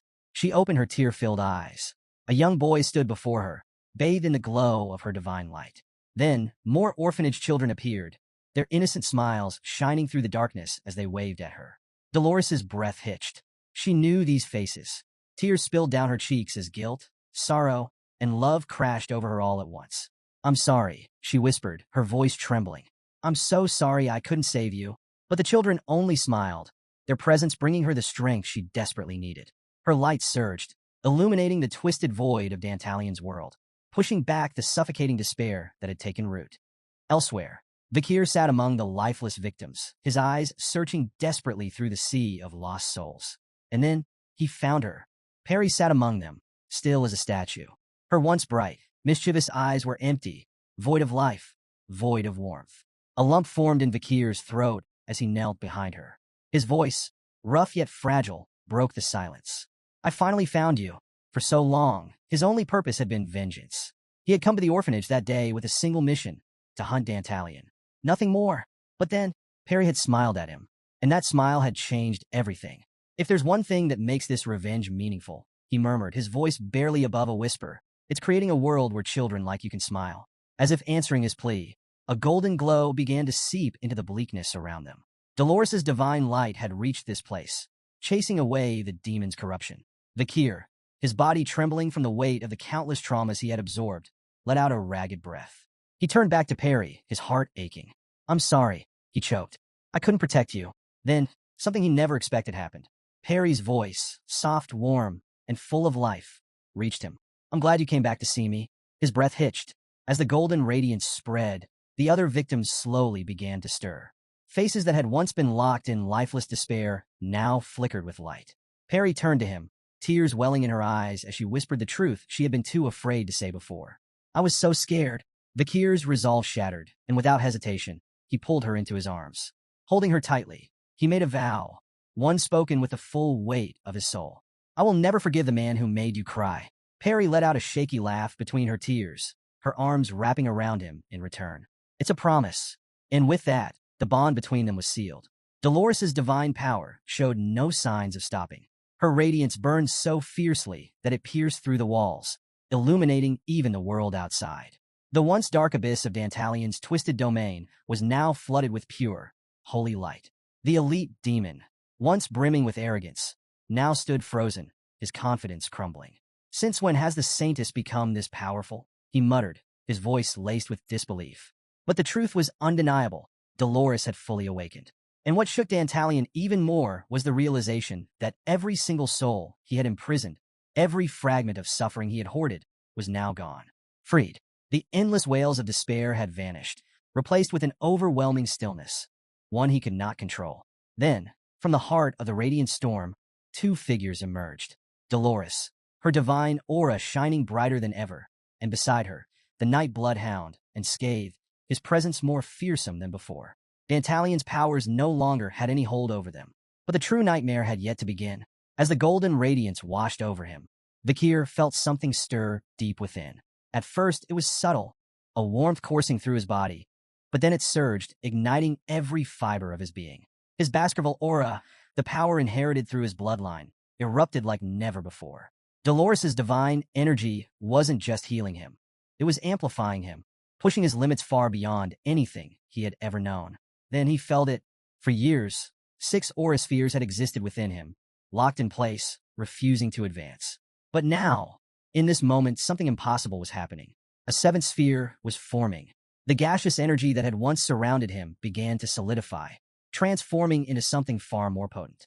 Dantalion's twisted eyes widened in sheer terror. He knew exactly what was happening to Vikir. No, this cannot be. The aura surrounding Beelzebub, Vikir's weapon, solidified, radiating with an overwhelming force. Vikir had ascended. He was no longer just a warrior. He was now a sword master. The realization sent a chilling weight into the air, suffocating even the mighty elite demon. Vikir's gaze, now sharpened with cold, lethal intent, locked onto Dantalion. The rage that had once burned recklessly inside him had settled, refined into something even deadlier. Clutching Beelzebub tightly, he spoke with absolute certainty, his voice devoid of mercy. You won't have an easy death. And with that, the battle for vengeance, the battle to end Dantalion once and for all, had begun. Dolores now stood as Vikir's unwavering support, her divine magic flowing into him like an endless tide. Positioned behind him, she channeled her blessings, amplifying his strength to levels beyond mortal reach. It was her power that had pushed him to the rank of Swordmaster, allowing him to wear his aura like unbreakable armor. a testament to his newfound supremacy in battle. As the clash with Dantalion raged on, Dolores felt it, the sorrow of the countless children who had perished, their unfulfilled dreams, their stolen futures. Their lingering rage and pain surged through her, fueling her determination. She could sense Vikir's resolve, as unyielding as ever, and within her heart, a memory resurfaced. The Saintess awakens by meeting her true companion. The Pope's words echoed in her mind, and now, standing beside Vikir, she knew this was the moment. With unwavering faith, she clasped her hands together and cast soul resonance, a sacred blessing that transferred her divine energy to the one person she acknowledged as her true companion. The power poured into Vikir like a flood, pushing his abilities to their absolute limit. And then he ascended. Vikir van Baskerville had stepped into the supreme domain, awakening as the first swordmaster of his generation. Dantalion, once a picture of arrogance, now stood frozen in fear. Sweat dripped down his grotesque face as he stared at the young warrior before him. Among humans, only a rare few ever reached the rank of swordmaster, a power feared even by demons. And yet, before his very eyes, this human, a mere child by demonic standards, had defied all expectations. But before the demon could fully process his horror, his vision flipped. For a moment, confusion clouded his mind, until realization struck. His head had been severed. It soared through the air, accompanied by countless glowing slices of aura that tore through his body with ruthless precision. With a single swing of his blade, Vikir had dismantled him. As Dantalion's dismembered form scattered across the battlefield, Vikir appeared in an instant, his boots slamming down onto the demon's mouth, silencing him completely. Leaning in, his voice was cold and unforgiving. The souls you collected? Freed. Your tricks? Gone. You're nothing but a faceless monster now. And for the first time, Dantalion felt what he had inflicted on so many others, fear. Real, paralyzing fear. The demon's mind raced. He had been tasked with saving enough mana to open the gate to the demon realm, a mission that would have secured his race's dominance over the human world. He had believed himself unstoppable. And yet, here he was being torn apart by one single, relentless human. He couldn't accept this. Backed into a corner, Dantalion made his decision. If he had to die, he would take them all with him. His mangled form began to shift, grotesquely twisting and expanding. His body ballooned to an enormous size, his face warping into something monstrous. A deep, chilling laughter erupted from his new form, shaking the very ground beneath them. I still have one more face left to play. With a sinister grin, Dantalion announced his final move. He would self-destruct, and in doing so, he would take Vikir, Dolores, and everyone in the orphanage down with him. The air grew thick with dark energy, so suffocating that even Dolores, standing at a distance, could feel it piercing her skin like 1,000 needles. Panic seized her chest. This was no bluff. Dantalion was truly prepared to annihilate everything. Vikir, she called out, desperation in her voice. You have to stop him now. But Vikir, unfazed, simply turned his gaze to her. His grip tightened around Beelzebub, his expression unreadable. And then, with absolute certainty, he said, Relax. I got this. Vikir's confidence wasn't unfounded. This was the moment he had dreamed of since before his regression. He recalled the legendary sword strike Hugo had once demonstrated, a swing so powerful it could tear the sky in half. Now, standing at the very peak of his strength, Vikir knew this was his chance to reach that level. Dantalion's massive form pulsed with unstable energy, his final act of defiance ready to obliterate everything in sight. With a bellowing roar, he sent a desperate message to his fellow demons, urging them to finish what he started, the fall of the human world. But before that devastation could take shape, everything shifted. In one swift, unstoppable motion, Vikir swung his blade. A crimson arc of light blazed through the darkness, cutting through Dantalion's massive body, and the impending explosion with a single stroke. The force of the strike didn't end there. The sheer power surged skyward, splitting the air itself. The clouds above ruptured, torn apart like fragile paper, revealing the endless expanse of the night sky. Stars that had been hidden moments before now glittered in full view. The tremors from the attack shook the entire orphanage. Back in their lodging, PG woke with a start, rubbing his groggy eyes. Ugh, did we just have an earthquake? He mumbled, confused. Across the room, Sinclair stood frozen, her gaze locked onto the sky beyond the window. She had no words. The once clouded heavens had been forcibly parted, exposing a breathtaking view of the starry night sky. She couldn't understand how or why, only that something utterly incomprehensible had just happened. As the dust settled, Dolores slowly opened her eyes, bracing herself for destruction. But what she saw left her speechless. Instead of ruin, The sky stretched wide and clear above her. The heavy darkness that had once swallowed the orphanage was gone, banished by Vikir's blade. Overwhelmed, her legs gave out, and she collapsed to the ground. He had done it. Vikir van Baskerville had achieved the impossible. He had followed in Hugo's footsteps and surpassed even his own limits. The incident at Indulgentia Orphanage sent shockwaves through the imperial capital. Whispers of another terror attack spread like wildfire, this time striking a Quo Vadis family orphanage. The city buzzed with fear and speculation, and just as before, the night bloodhound was blamed. Crowds gathered, confusion gripping the citizens. Watching from the sidelines, Bianca couldn't believe it. The night bloodhound was right here, where we were staying. Beside her, Sinclair, still shaken, clutched her arms. It's terrifying. And we were here the entire time? PG let out an exhausted sigh. Of all times, we were just about to leave, and now this happens. But Tudor, arms crossed and scowling, saw things differently. TCH. I missed my chance. He clicked his tongue, annoyed. If I had caught the night bloodhound, I could have proven myself as a true hero. Sancho, however, raised an eyebrow at the situation. Wait, isn't it weird? No casualties? If this was a terrorist attack, why weren't there any victims? PG frowned, thinking back. Well, the headmaster, Sir Quilty, and all his guards have been missing since yesterday. Maybe the night bloodhound got to them first. The group continued theorizing, unaware of the real truth. As Dolores walked past them, her expression unreadable, the student volunteers assumed she was grieving the disaster. But beside her, Pietro walked in silence, his mind spinning from everything he had just learned.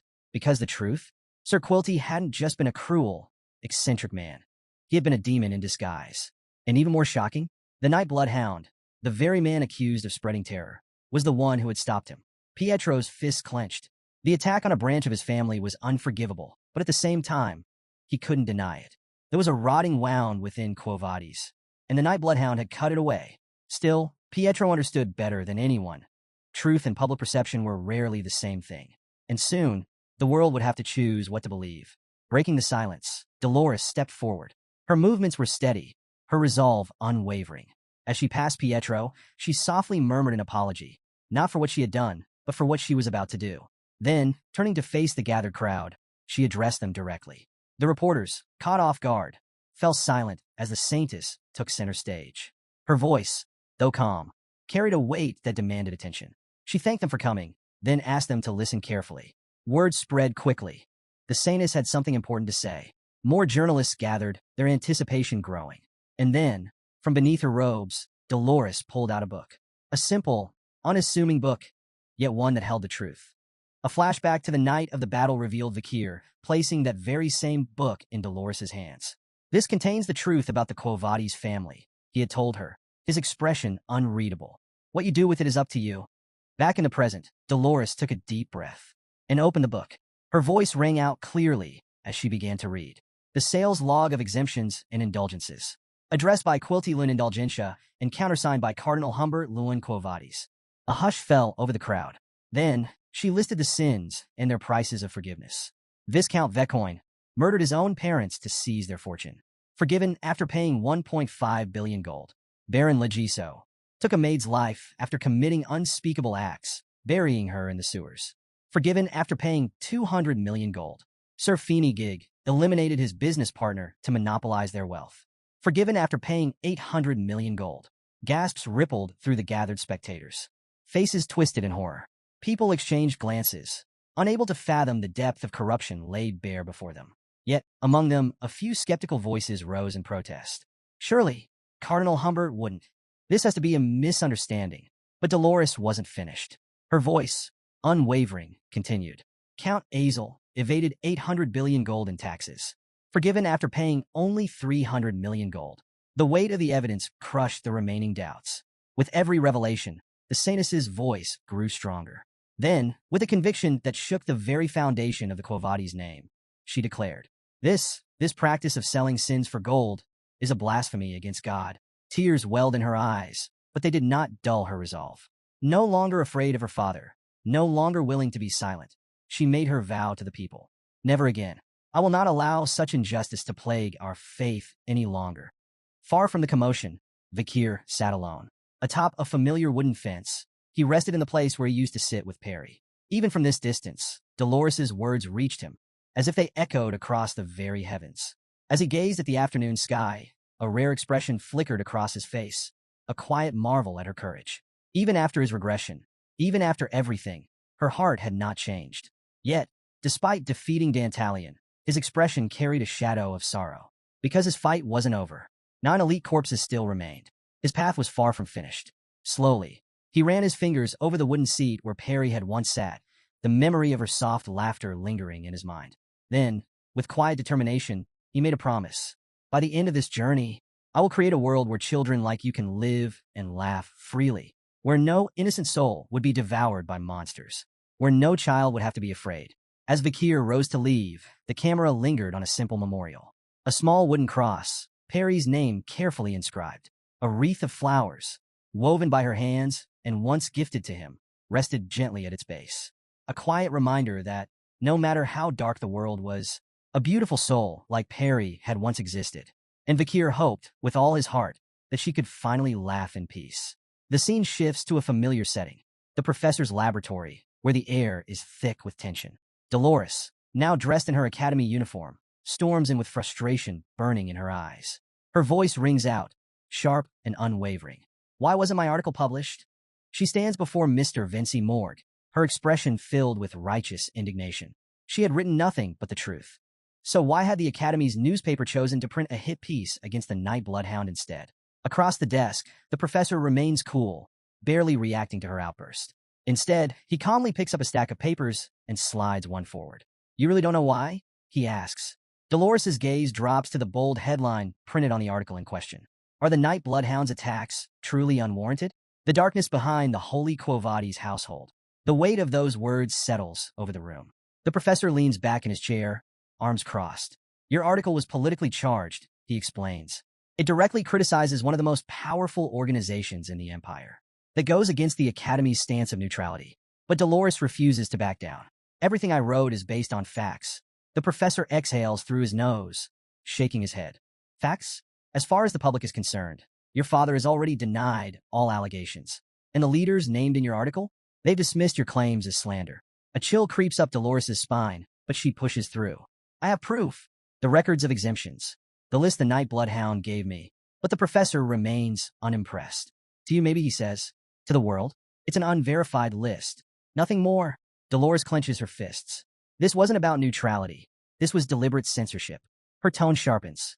Why are you defending them? She narrows her eyes. Is someone pressuring you to do this? For the first time, the professor hesitates. A flicker of something? Doubt? Guilt? Crosses his face. Then, slowly, he rises from his seat. No point in lying anymore, he mutters. Dolores watches as he admits the truth. He had been explicitly ordered to shift the newspaper's focus, to paint the Night Bloodhound as a villain. Even the Academy's headmaster had found the request strange. A cold dread spreads through Dolores. Her father's reach was even deeper than she thought. Is my father powerful enough to pressure the Academy itself? She murmurs. The professor scoffs, cutting her off. If it were just your father, I could handle it myself. Dolores's breath catches. There was only one person above Cardinal Humbert in the Quo Vadis hierarchy. The Pope, the supreme leader of the Church. The one considered closest to God. For a fleeting second, Dolores clings to her faith. But then, the rumors resurface in her mind. The Pope, aging and frail, may have lost control over his own house. If he had become a mere figurehead, then who was really leading the Quo Vadis family? The professor's voice snaps her back to reality. Your article can't be published. It openly supports a wanted criminal. The Night Bloodhound is accused of multiple attacks. To the public, he's nothing more than a terrorist. Dolores swallows hard, biting back a response. Because she knows the truth. The real villains aren't in the shadows. They wear robes of white and sit in the highest seats of power. And the demons? They don't just lurk in the dark. They hide within the Quo Vadis family itself. As Dolores stepped out of the professor's laboratory, her mind replayed the Night Bloodhound's words. Demons still plague this world. And he, a lone warrior, had been fighting them without rest, without hesitation.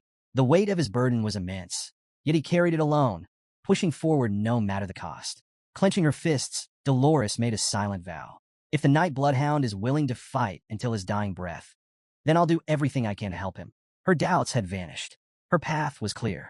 Meanwhile, in a much less intense setting, Tudor let out an exhausted groan, stretching his stiff limbs. Man, volunteering and studying? What a pain. As he and the other boys made their way back to their rooms, Tudor turned to Vakir with his usual easygoing grin. Hey, you in for a game of run flat? Vikir, however, shook his head. I need some time alone. For some odd reason, the words time alone sent a visible shudder through Tudor. P, ever cheerful, shrugged. All right, I'm heading to my room too. But before he could take another step, Tudor instantly clamped a hand over P's mouth. Nope, let the man have his space, Tudor insisted, eyes strangely serious. Though the whole situation felt oddly dramatic, Vikir simply nodded and went on his way. Finally alone in his room, Vikir exhaled. For the first time since his intense battles, he had a moment of peace. His bag still sat untouched. He hadn't even had time to unpack since arriving at the academy. Settling down, he reflected on the previous night, the brief moment when Dolores's blessing had pushed him beyond his limits. For a short while, he had touched the realm of swordmasters.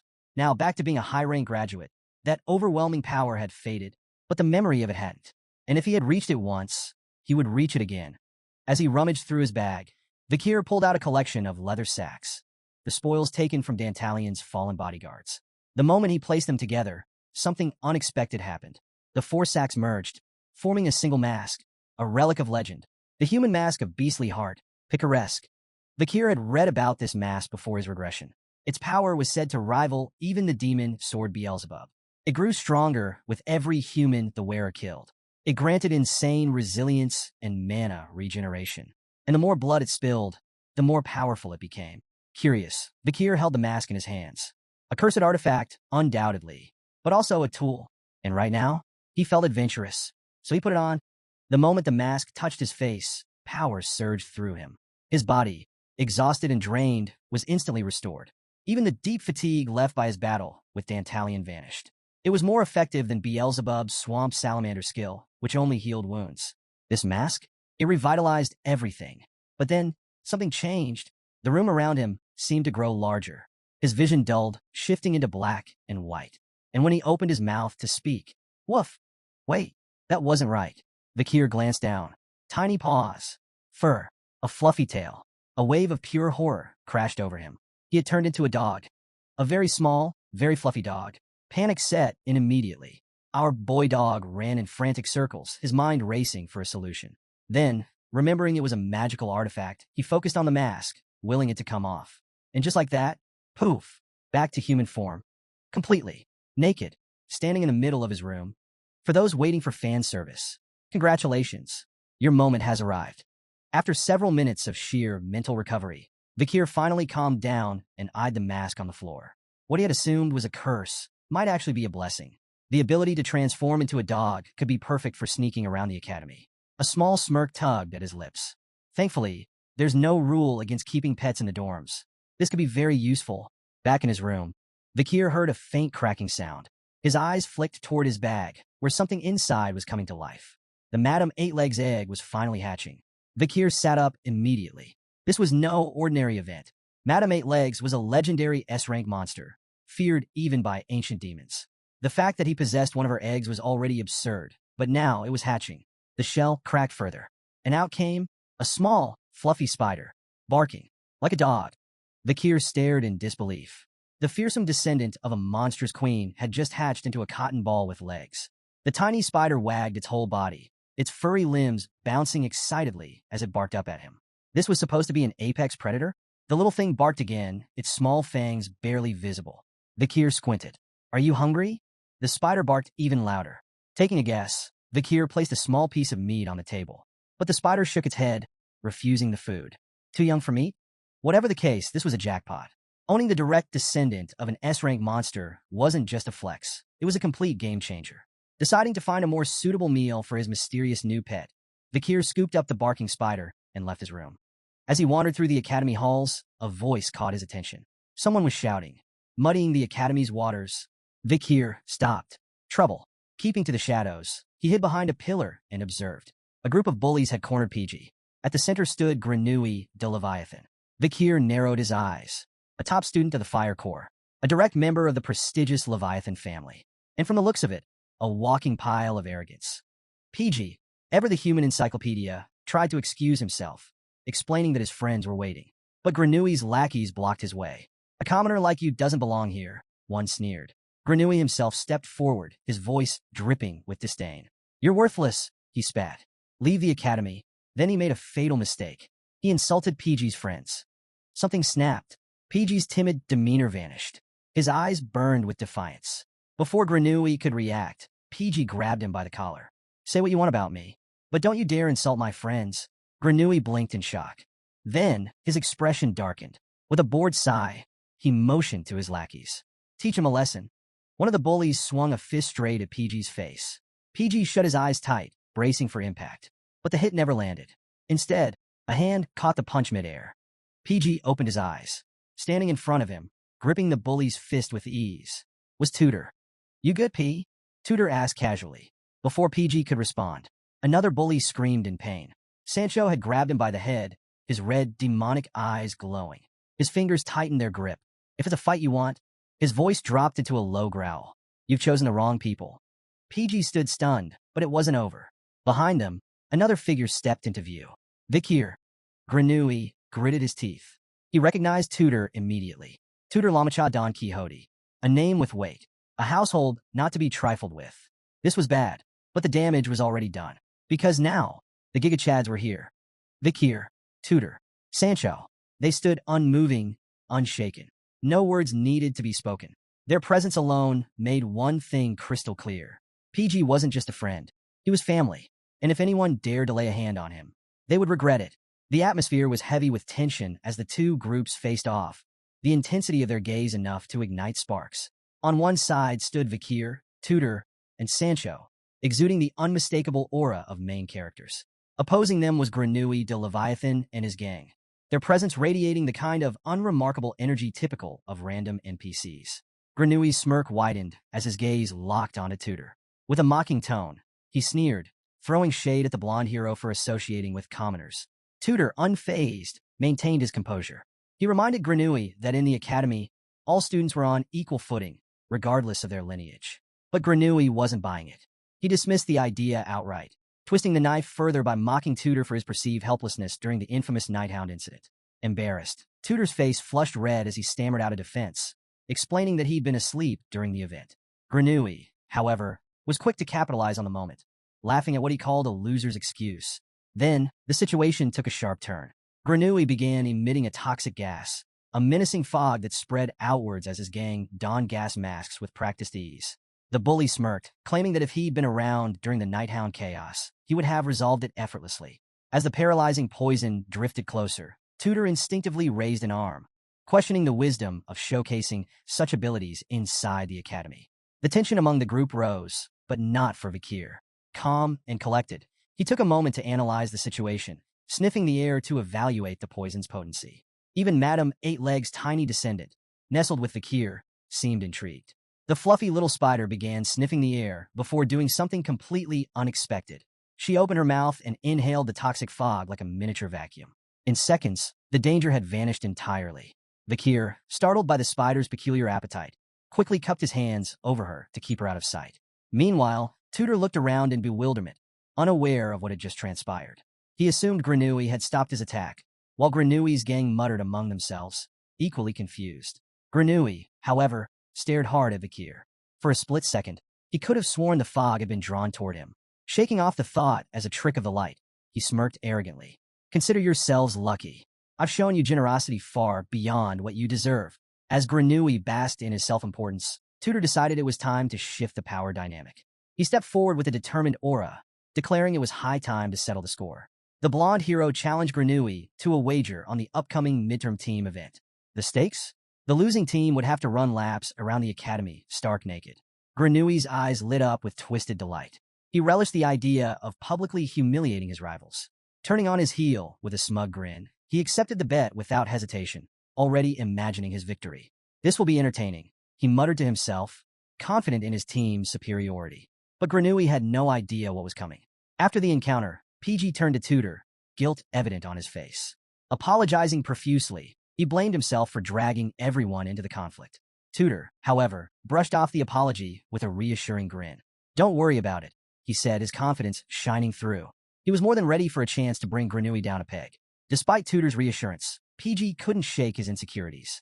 With tears welling up, he muttered that he was nothing more than a low-ranking expert. Tutor placed a firm hand on his shoulder and smiled. Don't underestimate yourself, he said. You're sharp, and your observational skills are second to none. That's exactly what we need.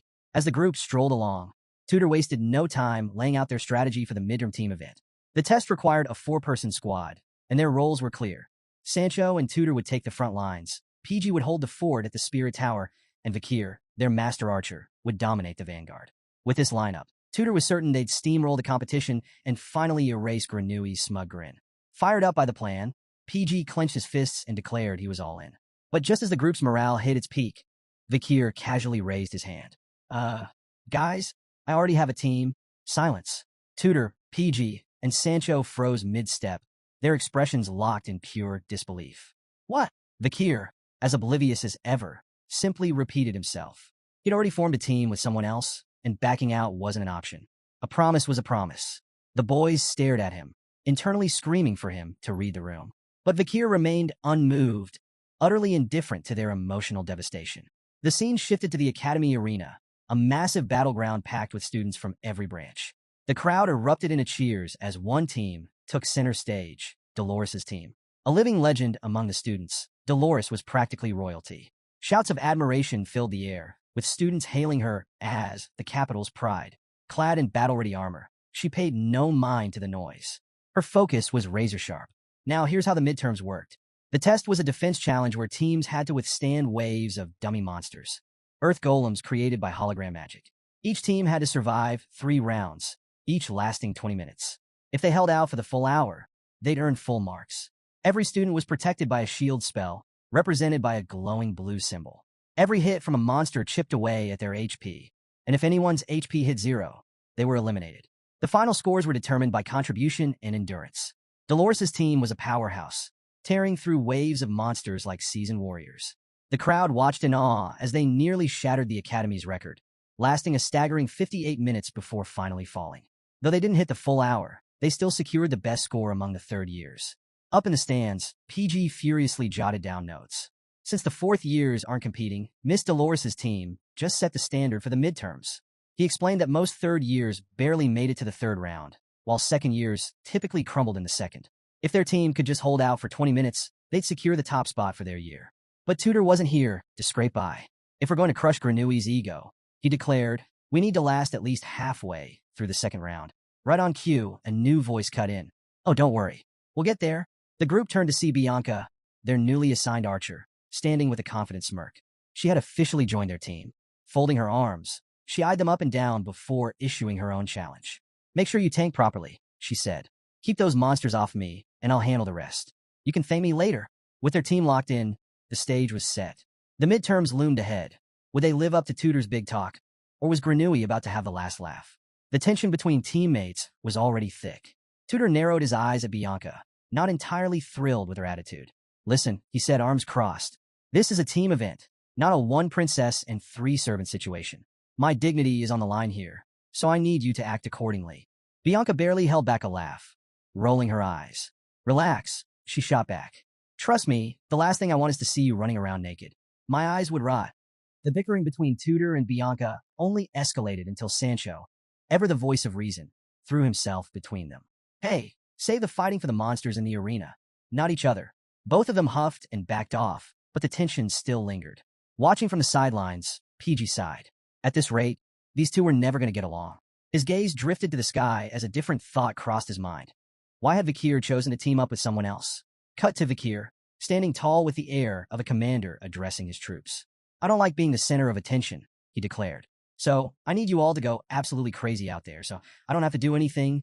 In perfect unison, 3 voices responded with unwavering devotion. We will protect you with everything we have. My lord, the camera panned to reveal his team, the triplets of the Baskerville family, his fiercely loyal subordinates. For simplicity, let's call them high, middle, and low. This was their first mission under their liege, and they were beyond excited. They had one goal: make sure Vakir never has to lift a finger. Meanwhile, back with Tutor's group, the boys were stunned. The triplets? The betrayal hit like a punch to the gut. Vakir had ditched them for those guys? Before they could even process it, a familiar voice cut through the air. Granui de Leviathan had arrived, smirking like he'd already won. So, you ditched that commoner Vakir and picked up Bianca from the Usher family instead? He mocked, his words dripping with condescension. Tutor clenched his fists, but Granui wasn't done. Even after seeing both teams, he still oozed confidence. Not that it matters, he added smugly. Victory is still ours. His smirk widened as he motioned towards someone stepping forward, a new member of his team. Then, a familiar voice rang out. Granui, stop laughing like that. You sound like a villain. Granui instantly stiffened, his smugness replaced with frustration. For the last time, it's Granui. How many times do I have to tell you? The newcomer stepped into view Sinclair, Bakir's admirer. Granui, still fuming, tried to recover his air of superiority. You should be grateful, commoner, that you've been accepted into my group. But Sinclair barely acknowledged his arrogance, instead nodding politely. I'll do my best for our team. Then, with perfect timing, she butchered his name again. Granui's eye twitched. This is going to be a long test. Still, he brushed off the annoyance, standing tall as he made a bold declaration. Group 69 is going to take the #1 spot. And with that, the first-year midterms officially began. Group 108, Vikir and Team Baskerville, the triplets. Group 109, Tudor, Sancho, PG, and Bianca. Group 69, Granui's team, now joined by Sinclair. Tudor was fired up. Bianca was determined to prove herself. And Vikir, well, he had a different plan entirely. The battle was about to begin. The crowd erupted into cheers, their excitement shaking the arena. At the center stood a towering platform, shielded by a glowing blue barrier, the battleground for the midterms. Among the many teams preparing for battle, Team Baskerville stood in quiet observation. The triplets were hyped, brimming with anticipation, while Vikir, well, he just looked puzzled. His memories of his past life contained no recollection of this exam. He had assumed it was just a test of combat skills, beat up some monsters, get a passing grade. But this was something entirely different. His confusion didn't go unnoticed. You don't know how the exam works, do you? Hai, one of the triplets, asked, raising a brow. Vikir didn't bother denying it, but Hai didn't wait for an answer anyway. Instead, he launched into an explanation. The exam used virtual reality magic. Once students stepped onto the arena platform, the space would morph into a dungeon, where waves of monsters would attack them. The test only ended when a student's HP, a magical measurement of their endurance, dropped to 0. But there was a catch. The monsters excreted poison. While weaker than the real thing, prolonged exposure could gradually drain HP, making the challenge even tougher. Injuries weren't physically real, but the poison could still be overwhelming. Vikir's curiosity piqued. So, is the poison actually dangerous? Hai reassured him with a shrug. If anything got too serious, the instructors had the power to shut down the magic shields and intervene. The triplets, ever the overachievers, took the chance to boast about their intense training back at House Baskerville. They had been preparing for moments like this their entire lives. Vikir, realizing he could fully rely on them, gave his command. All right, go crazy, so I don't have to move a muscle. The three brothers practically saluted in unison, their eyes burning with excitement. We will protect you with everything we have, my lord. Their over-the-top enthusiasm was almost contagious. Almost. Meanwhile, across the platform, Tudor, Sancho, and PG made their way over. Tudor, wasting no time, zeroed in on Vikir. You ready for this? He asked. But then, lowering his voice, his expression turned serious. You're not in danger, are you? Those triplets, they're not bullying you into teaming up with them, right? Vikir, slightly amused, shook his head. No, we planned this weeks ago. They just really wanted me on their team. Tudor wasn't convinced. His face clearly said, Are you sure, though? Before the conversation could continue, the announcer's voice boomed across the arena. Group 68 has finished. Up next, Group 69. All eyes turned to Granui de Leviathan and his team. The smug grin on Granui's face said it all. He was ready to put on a show. Striding confidently onto the platform, he turned to his team, his two lackeys and Sinclair trailing behind. It's time to go wild, he declared. The moment Group 69 stepped onto the battlefield, the arena shifted. The surroundings transformed into a twisted, hive-like dungeon, and from the shadows, a swarm of monstrous ant creatures came charging toward them. Granui spun around, barking at Sinclair. Are you ready with that spell or not? For once, Sinclair's usual light-hearted air vanished. Her expression turned dead serious. With a sharp inhale, she opened her eyes. It's ready. A moment later, a massive surge of magic erupted from her hands, engulfing the entire battlefield. Boom! The incoming wave of monsters was completely obliterated in an instant. The crowd exploded into cheers, their awe unmistakable. Sinclair had just stolen the show. Vikir watched, eyes narrowing. Her control was precise. Her magic was powerful. It was easy to see why she ranked #1 in magic among the first years, despite being a commoner. And yet, something wasn't right. His mind drifted back to that moment during the fall. If she's this skilled, Vikir thought, then why didn't she do anything back then? In the arena, Sinclair continued her dazzling display of magic, casting one powerful spell after another. Each attack was precise, controlled, a clear glimpse into the future where she would one day be recognized as a renowned mage. After a grueling battle, the announcer's voice boomed across the stadium. Group 69's final time, 19 minutes and 55 seconds. The best record among the first years. Up in the stands, Tudor and the boy band were fuming. The thought of Granui's smug face basking in victory made their blood boil. But what truly sent them over the edge? Granui himself. From below, he wagged a single finger at them, his smirk practically radiating pure villain energy. The message was clear. I can't wait to see you humiliated. Tudor and his team snapped. Their eyes burned with determination and a fiery hatred for Group 69. Then came the next announcement. Now entering the arena, Group 108. The stadium erupted into cheers as Team Baskerville stepped forward, the triplets leading the charge. From the stands, Tudor and the others shouted their support for Vakir. But the triplets? They didn't hear a thing. Their focus was absolute. To them, second place was not an option. Their liege had ordered them to go wild, so wild, in fact, that he wouldn't have to lift a single finger. Meanwhile, Bianca and PG watched from the stands. A thought crossed Bianca's mind. Can Vakir even use a bow? PG, ever the information vault, nodded. He's the Ice Core's ace with a bow and arrow. His skill is legit. Intrigued, Bianca leaned forward. She had to see this for herself. Then the battle began. Vakir swiftly unleashed a volley of arrows, his speed almost inhuman. Even for Bianca, a seasoned archer, his rapid-fire technique was nearly impossible to track. But something was off. The arrows were fast, but weak. They lacked precision, some even missing their targets entirely. Bianca frowned. Something wasn't adding up, and she was right. Beneath his thick glasses, Vakir's bloodhound eyes were fully active, scanning everything around him. As he knocked another arrow, he infused it with a sliver of Baskerville aura, picturing the devastation it could cause. In his mind's eye, he saw the arrow obliterating a monster on impact. But then the vision faded. Vakir hesitated. He didn't fire. If I use my full power, he thought, that's exactly what will happen. A small smile tugged at his lips. The urge to go all out was there, clawing at him. But he resisted. Then a memory surfaced. A flashback. He remembered Ayan, the one who had taught him the Balak tribe's archery techniques. Promise me, she had said, that you'll never lose to anyone with a bow. The memory brought a bittersweet smile to his face. Sorry, Ayan, Vakir thought. I'm breaking that promise today. But while everyone was focused on the battle, a certain tiny menace saw an opportunity. Baby Madam. Slipping out from Vakir's clothes, the little spider scurried toward the nearest monster corpse, her eyes gleaming with delight. To everyone else, the remains of the ant-like creatures were disgusting. But to Baby Madam, this was a five-star buffet. She happily dug in, tiny legs tapping excitedly as she feasted on the poison-filled corpses. Vakir noticed her from the corner of his eye and sighed. Of course, but then a thought struck him. These monsters excreted a toxin similar to Renui. That meant, for Baby Madam, this entire arena was basically an all-you-can-eat feast. Watching her indulge so eagerly, Vakir nodded to himself. I'll grab her after the exam, he decided. The timer buzzed, signaling the end of Team Baskerville's turn. The triplets? On their knees. Devastated. Their final time, 19 minutes and 50 seconds. Just 5 seconds short of Group 69's record. Up in the stands, Granui and his goons erupted into laughter. For him, this was the ultimate victory. A so-called commoner like Vakir had dared to challenge him, and failed. As he gloated loudly, basking in his own arrogance, Sinclair, standing awkwardly among his crew, let out a nervous chuckle. You know, she muttered, you look like a third-rate villain right now. Granui ignored her. He was too busy soaking in his glory. Meanwhile, back in the arena, the triplets were beside themselves.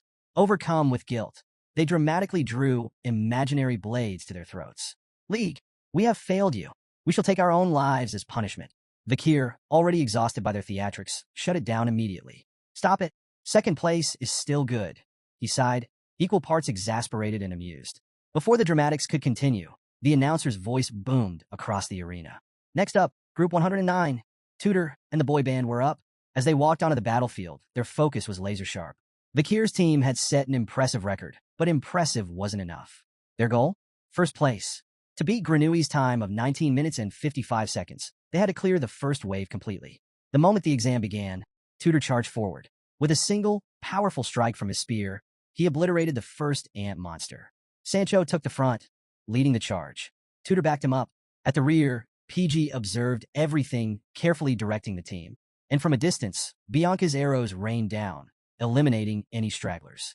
Even from the stands, Vikir was impressed. Their teamwork was seamless. Tudor and Sancho dominated the front. PG coordinated from the back. Bianca provided flawless long-range support. It was clear they had prepared extensively. And if things continued like this, beating Granui's record wasn't just possible, it was inevitable. But as Vikir watched the battle, something felt off. A strange emptiness. His instincts kicked in. His hand drifted to his collar. Then his eyes widened in panic. Something was wrong. His heart raced as he scanned the arena, his gaze flicking between the fallen monster corpses. Then he saw her, a tiny black shape, perched on top of a dead ant monster. Baby Madam, gleefully feasting on the poisonous remains, her tiny body shaking with joy as she devoured every last bit of toxin, completely oblivious to the battle raging around her. Vikir's stomach dropped. I've lost her to the exam arena. From the stands, Vikir's panic intensified. Down in the arena, Baby Madam was in paradise. Her tiny body vibrated with excitement as she stuffed herself with poison from the fallen monsters. She had completely snuck out of his jacket, again, just to indulge in her toxic feast. But that wasn't the worst part. Vikir's eyes narrowed. She had grown, noticeably. In mere minutes, she had shed her exoskeleton once, her size increasing before his very eyes. There was no denying it now. She was truly the offspring of the legendary Madame Eight Legs. Unable to do anything while the exam was still running, Vikir could only pray that her antics wouldn't cause absolute chaos. Meanwhile, back in the arena, Tudor was in his element. He speared a monster through the chest, shattering it into pieces. As the dust settled, he struck a dramatic victory pose, basking in his own heroism. Bianca, unimpressed, scoffed. You're wasting energy, she chided, rolling her eyes at his unnecessary theatrics. Annoyed, Tudor shot back. If you think you can do better, then prove it. Challenge accepted. Bianca calmly notched an arrow, her fingertips glowing with a purple aura. Watch the master at work, she smirked.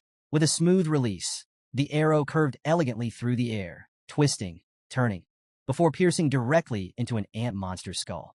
Even Tudor had to admit, that was impressive, but instead of conceding, it only ignited his competitive spirit. Fueled by pure rivalry, he charged back into battle, crushing more monsters. Sancho, meanwhile, calmly split an ant monster in half with his axe. As he watched Tudor and Bianca bicker mid-fight, he scratched his head. Are they teammates or frenemies? PG, ever the strategist, observed the absolute chaos unfolding before him. Then he snapped. You've strayed from your positions, he shouted, snapping them back to reality. Then, in a matter of seconds, he devised a new strategy. Bianca was instructed to aim for the joints in the ant's front legs, disabling them efficiently instead of wasting energy on full kills. Tudor was told to focus on smashing attacks to keep scattered monsters under control. Sancho was advised to pull monsters in closer instead of stopping them mid-charge. The team quickly followed his commands, realizing PG's strategy was solid. With their renewed coordination, they overwhelmed the remaining monsters in record time. As the last creature fell, the team took a collective breath, just as the timer sounded. Final result, 19 minutes and 55 seconds. They had tied for first place. The arena exploded with cheers, but while Tudor's team celebrated, Granui's face twisted into pure rage. From the stands, he gritted his teeth, hissing insults under his breath. He couldn't believe it. A team with commoners had matched his record. The thought alone was infuriating. Meanwhile, Tudor's group had mixed feelings. Sure, they had tied for first place, but that wasn't good enough. Bianca shook her head. We should have beaten them outright. Meanwhile, PG's soul left his body. 1 second, he slumped. We were 1 second away from being the best. Tudor, ever the optimist, let out a relieved sigh. Well, at least I don't have to run around the academy naked, he joked, trying to lighten the mood. As the team exited the arena, Bianca reflected on the exam. Their HP shield had taken a beating, absorbing every hit. Without it, she realized they wouldn't have made it out at all. If this had been a real battle, they might not have survived. Sancho, however, saw it differently. Instead of fear, he felt inspiration. One day, he declared, I want to last a full hour. Just like President Dolores' team. Unbeknownst to them, Dolores herself was watching from the stands. Her gaze lingered on the group, impressed. They were part of her club, and if they had come this far already, just how strong could they become in the future? But before Tudor's team could even leave the arena, boom, the announcer's voice boomed through the stadium, cutting through the air like a blade. Phase 1 is now complete. Phase 2 will now begin. The entire crowd fell silent. Then, second-year exclusive monsters will now appear. A collective gasp. Stronger ants began swarming into the arena. Instantly, chaos erupted. In the stands, Vikir, Granui, and the rest of the students stared in shock. But no one was more panicked than Tudor's group, because they were still inside. The moment they saw the new wave of monsters, they huddled together, uncertain, unprepared. Tudor, quickly assessing the situation, took charge. "Be careful," he barked. "From here on out, any injuries will be real." His warning sent a chill down their spines. This wasn't a test anymore. This was life and death. Meanwhile, in the exam control room, pure panic. The professors, overseeing the test, were scrambling. Phase 2 wasn't supposed to trigger this early. The students' HP had already hit 0. "Who authorized this?" one professor shouted, demanding answers. As they frantically examined the system, something strange appeared on the screen.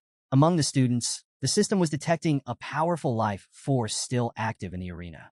"That's impossible," a professor gasped. "When HP hits 0, all life signs should disappear." They struggled to understand what was happening, until Dolores suddenly stormed into the room. "Shut it down! Now," she demanded.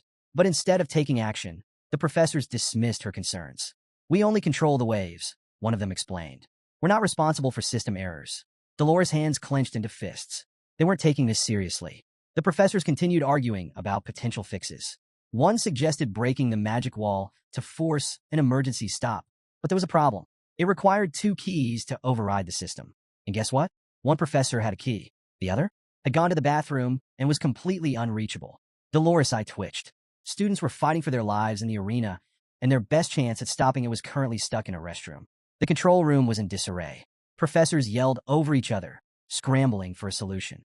But outside the room, Vikir sat quietly by the window, listening, analyzing. Then it clicked. The error in the magic system? The reason Phase 2 had triggered.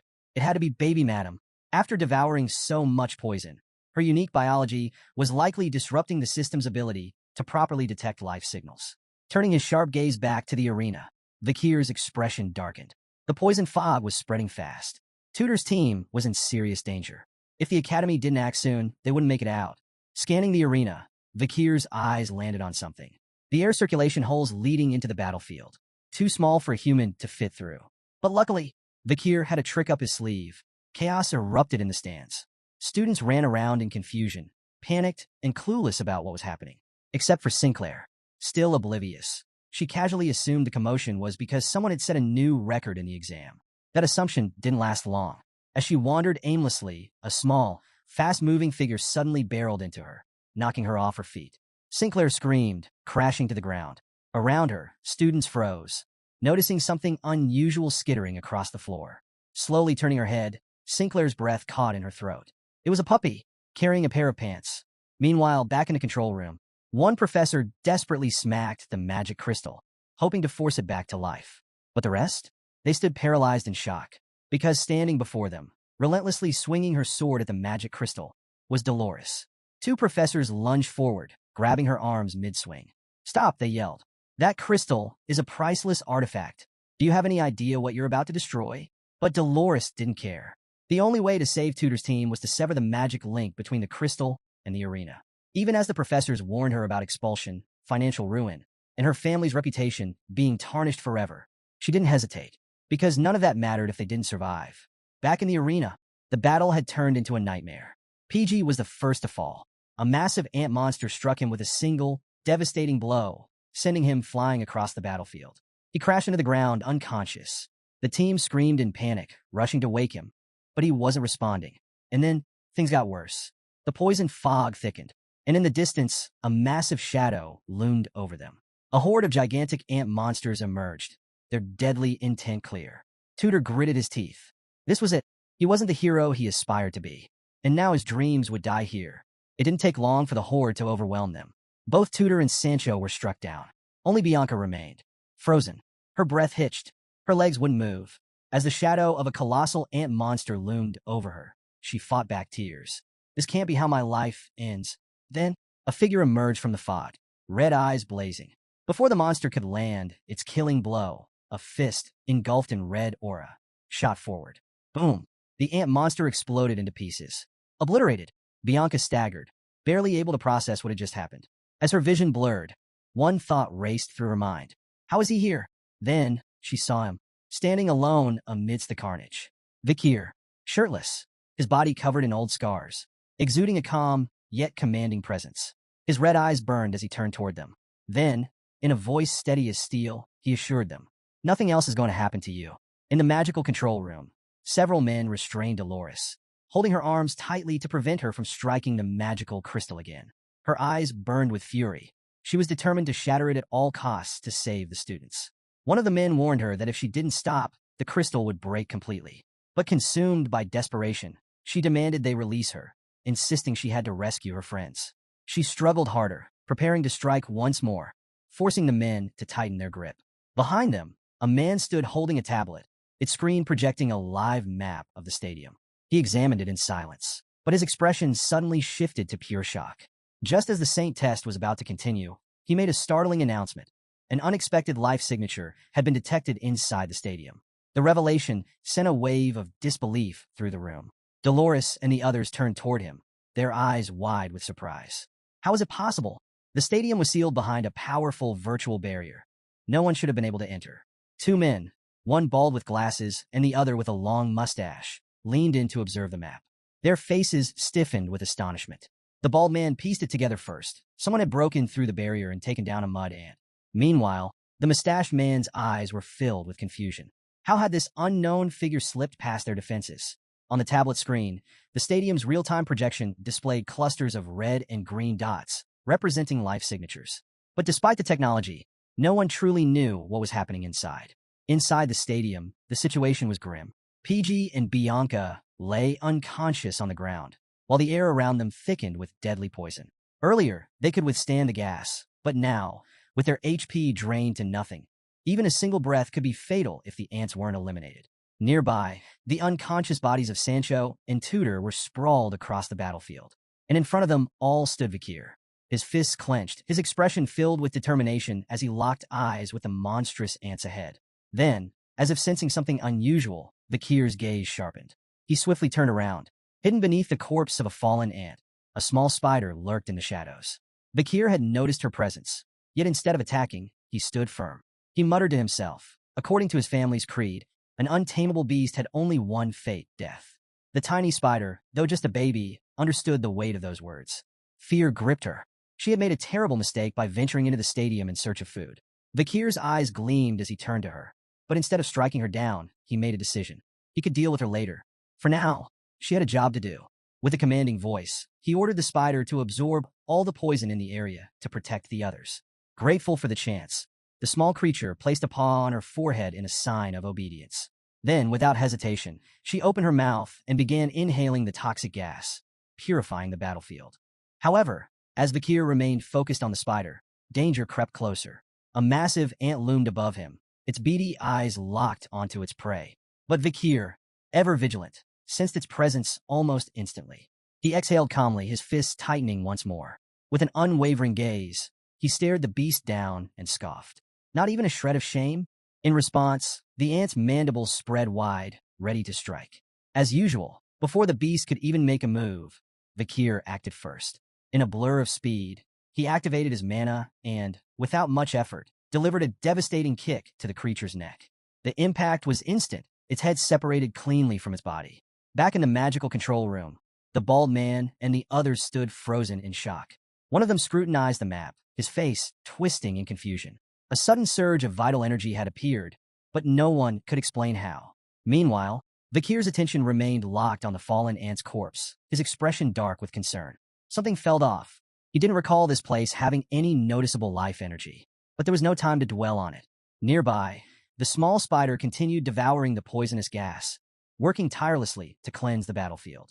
Vakir placed a hand on the ground and shifted into an offensive stance. At just 18 years old, he was already an intermediate sword expert, a level that, if revealed, would send shockwaves through the academy. Before him stood two formidable soldier ants, specialized killing machines. One carried a B+ threat level, the other a C, but both were built for battle. Vakir studied them carefully, realizing that these so-called monsters were actually artificial golems, designed to perfectly mimic the real thing. A short distance away, Sancho lay unconscious. Vakir made his way over, grabbing the fallen warrior's axe.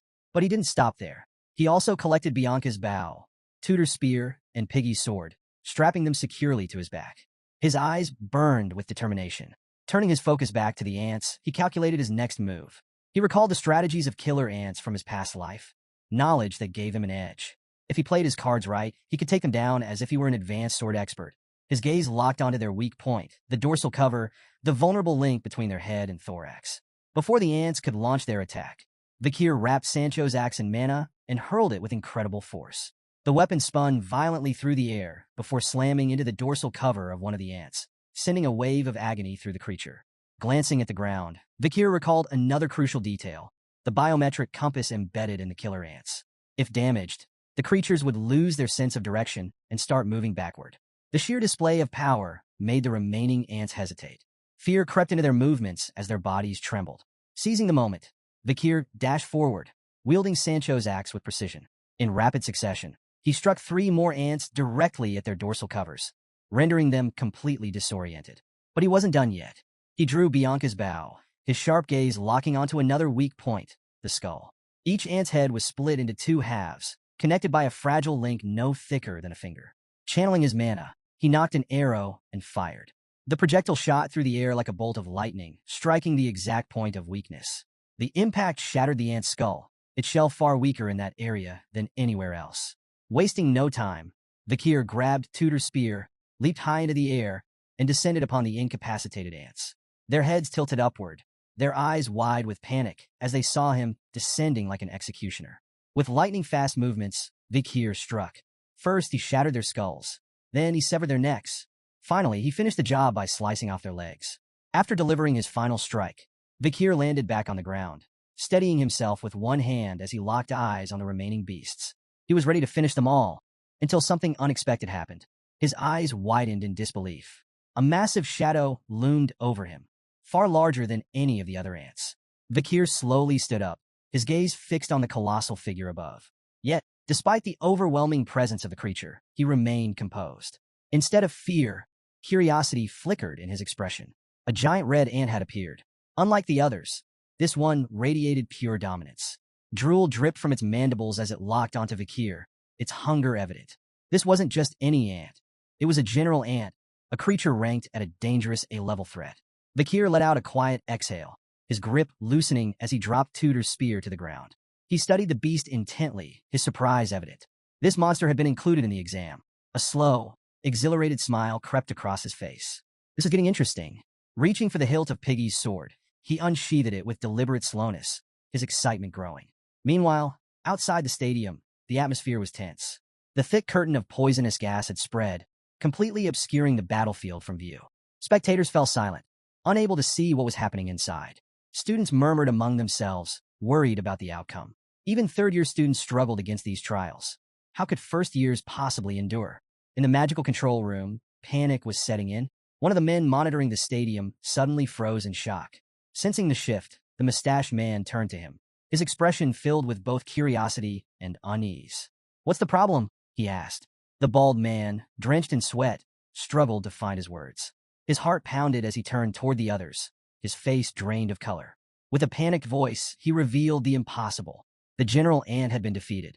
A stunned silence fell over the room. Even more shocking, all the students inside the stadium were still alive. Professor Morg stepped forward, his expression twisting in confusion. He knew just how powerful the general ant was. This wasn't some standard exam creature. It was a hidden obstacle, planted unfairly to prevent students from lasting the full hour. Yet somehow, it had been taken down. His mind raced as he rubbed his chin, his gaze narrowing in suspicion. What in the world was happening inside that stadium? Before he could process it further, a commotion erupted behind him. A man appeared, carrying a woman with purple hair draped over his shoulders. His frantic shouts filled the control room. "I found Professor Sadie. She has the key to the magic barrier." One of the superiors turned toward him, frowning. Where was she? The man hesitated, clearly flustered. With a nervous expression, he explained that she had been found in an alleyway, reported for vandalism and interfering with a bar owner's business. All eyes shifted to the so-called professor. She was completely drunk, drooling, swaying, and barely able to stand. In short, she was a total mess. Dolores, already on edge, clenched her fists. Her patience had run out. Turning toward the magic barrier, she raised a furious finger and ordered them to open it immediately. The others exchanged uneasy glances. No one knew if Tutor and the others were still alive. But there was no turning back now. Using the key, they began dismantling the magical barrier. Slowly, it started to disintegrate. As the structure faded, The poisonous gas trapped inside the stadium began to escape into the open air. The chaotic incident during the Academy's midterm exam finally came to an end when the magical barrier was released after exactly 42 minutes and 13 seconds. As the shimmering wall faded away, the instructors, still panting from the intensity of the situation, rushed down to the stadium. What they saw left them speechless. The ground was littered with the corpses of the killer ants, dozens of them, lifeless and scattered across the battlefield. Disbelief filled their eyes. How was this even possible? These were first-year students, yet they had somehow managed to wipe out every single one of these monstrous creatures. Moments later, Dolores, who had been anxiously waiting, descended into the stadium as well. Her heart pounded as she frantically searched for Tudor and the others. Then she saw it. Her breath hitched, her eyes widening in pure shock. Lying motionless amidst the sea of ant corpses was none other than Vakir. For a moment, she stood frozen, her mouth slightly open. She couldn't tear her gaze away from him, unsure whether he was truly unconscious or just pretending. Well, as it turned out, he was absolutely faking it. Keeping his eyes shut, Vakir remained still, playing the part of an exhausted warrior who had collapsed in battle. It was uncomfortable, sure, but it was better to pretend he had fallen while fighting alongside his classmates than to deal with the flood of questions that would come if anyone knew the truth. Dolores was surprised but, deep down, relieved. It was complicated, but she felt an odd sense of satisfaction knowing that they hadn't lost a potential future hero. Just then, her friend arrived, camera in hand, grinning from ear to ear. She wasted no time, quickly snapping a picture of Vakir lying among the fallen ants. Within hours, the image was plastered across the Academy's news. The headlines praised him as a hero, the fearless student who had dived into danger to protect his classmates during the midterm exam at Colosio Academy.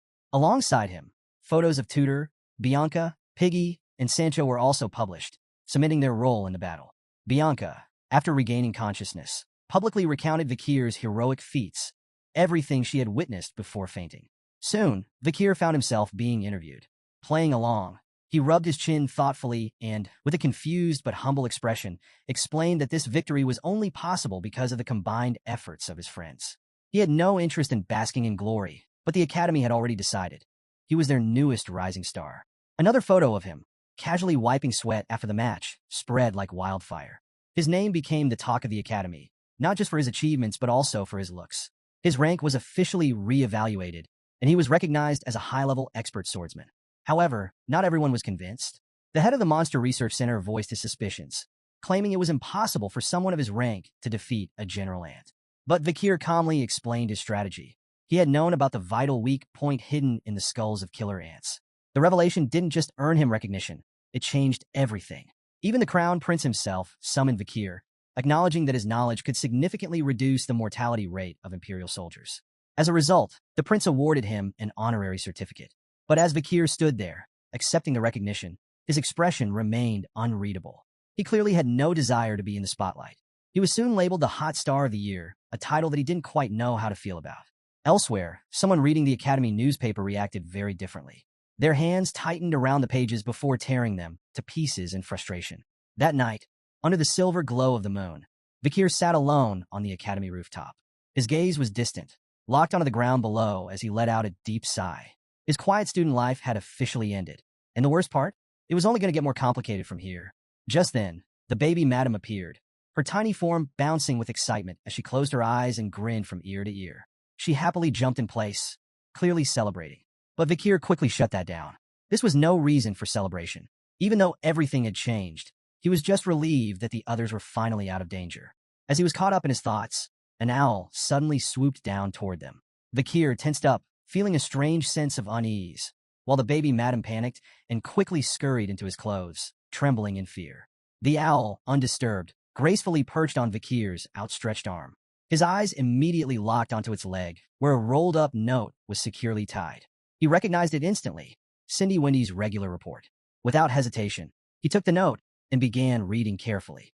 Cindy had managed to acquire critical training techniques from the 10 elite corpses, but she needed at least a month to properly analyze them.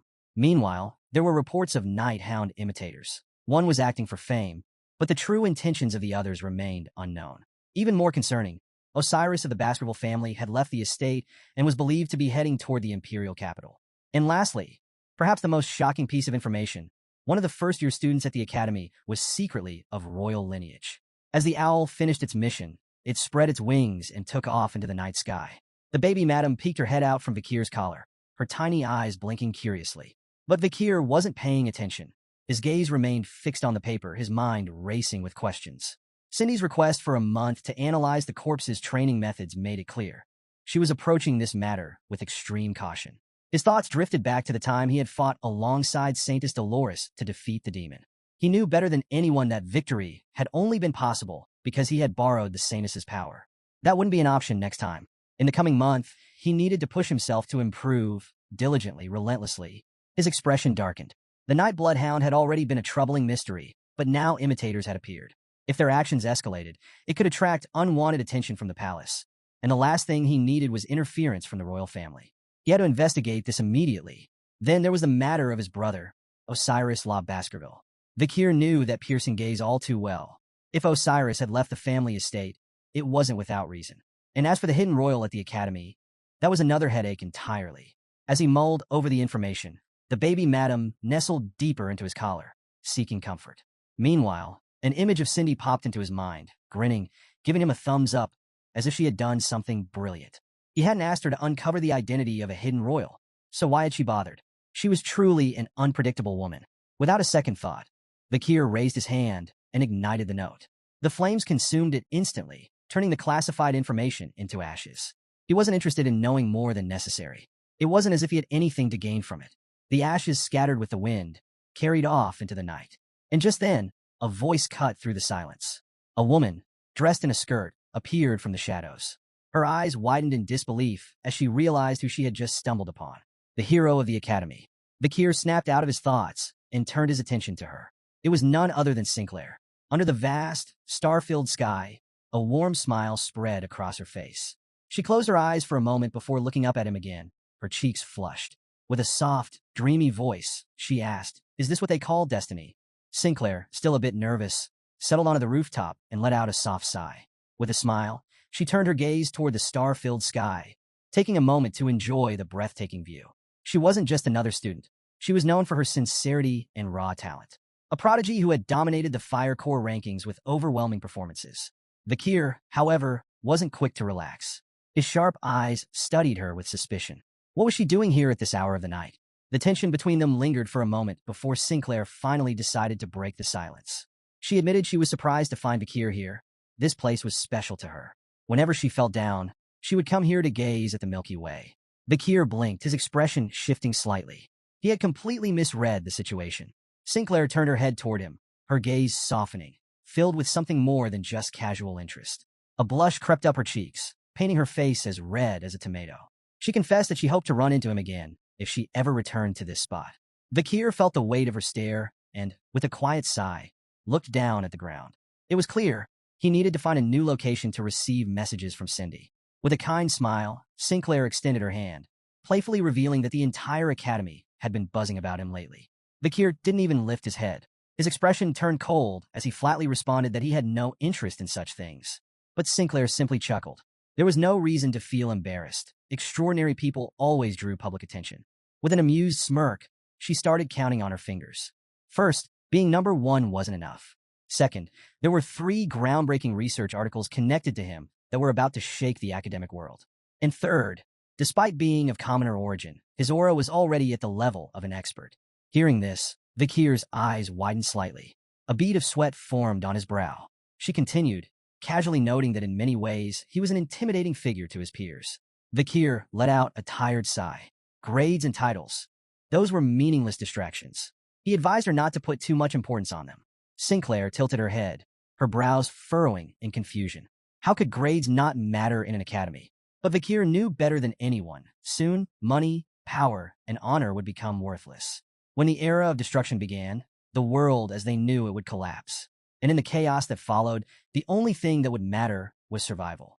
Sinclair listened carefully before flashing a teasing smile.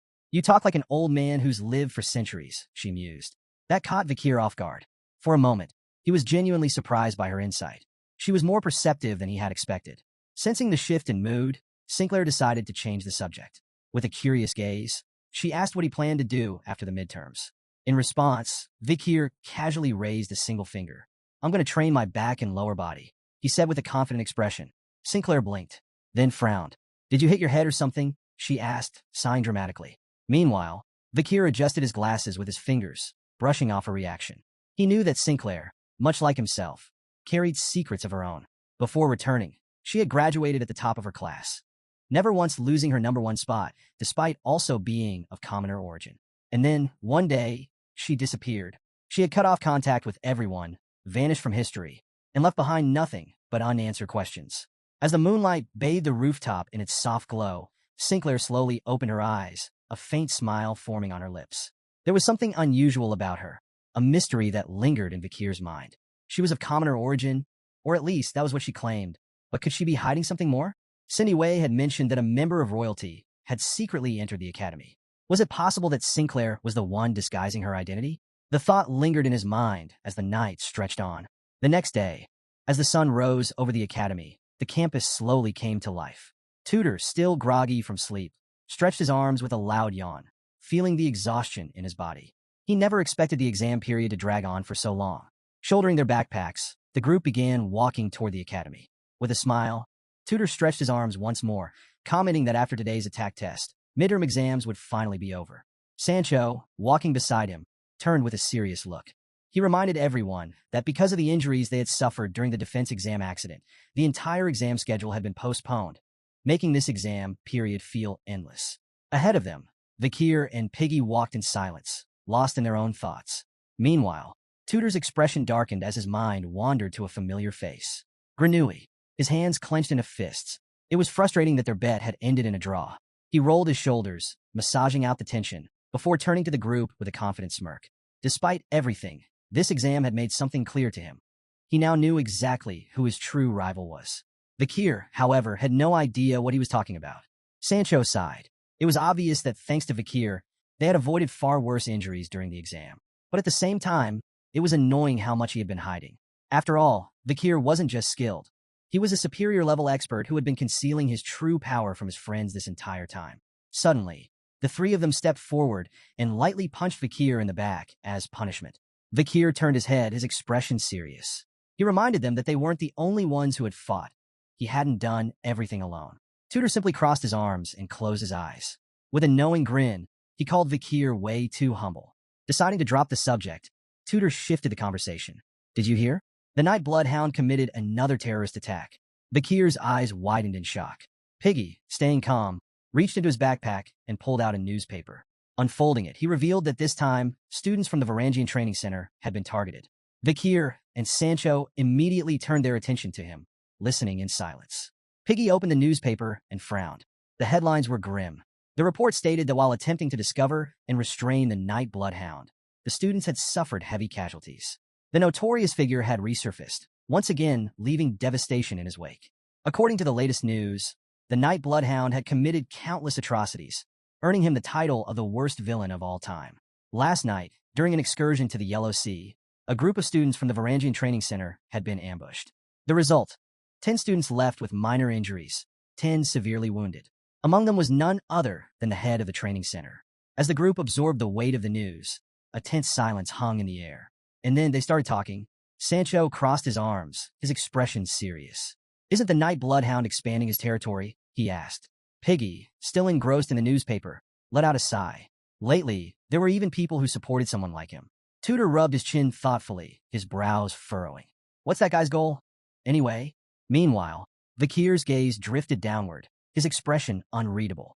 But beneath the surface, his fists clenched tightly. His imitators had already set things in motion. There were 2 of them. One had gone quiet, barely making a move. But the other? The other had been steadily escalating their activities. As they made their way toward the academy, the atmosphere was mixed. Sancho, Tutor, and Piggy were in good spirits, but Vakir remained on edge. The real issue wasn't just the imitators. Surveillance against the Night Bloodhound was getting tighter by the day. If things continued like this, any future assassinations could be completely shut down. As students filled the academy grounds, Vakir made a silent decision. Once the exam was over, he would get rid of the imitators himself. In a separate section of the academy, the attack exams were about to start. Unlike the defense exam, which required teamwork in groups of 4, the attack test focused solely on individual skill. It was a one-on-one battle where each student had to fight against a golem controlled by a professor. Points were awarded for successful hits, evasions, and overall combat ability. Now it was Sancho's turn. A golem materialized before him, summoned by Professor Morg, who stood behind it with his arms crossed. Sancho took a deep breath, channeling his mana into his spear. With a fierce battle cry, he lunged forward, striking the golem's barrier with force. The purpose of this test was clear: to give students real combat experience by making them face golems that mimic the movements of master-level combat instructors. Sancho's attack landed, the impact sending vibrations through the ground. Professor Morg observed the fight in silence, his sharp gaze unreadable. Then came Tutor's turn, determined. He gritted his teeth and poured everything into his attack. His muscles burned, his mana surged, and with one final burst of strength, he shattered the golem into pieces. For a moment, he stood there, panting, staring at the broken remains. He could hardly believe it. His attack had actually worked, but Professor Mord's expression remained serious. He stared at Tutor, the air around them growing tense.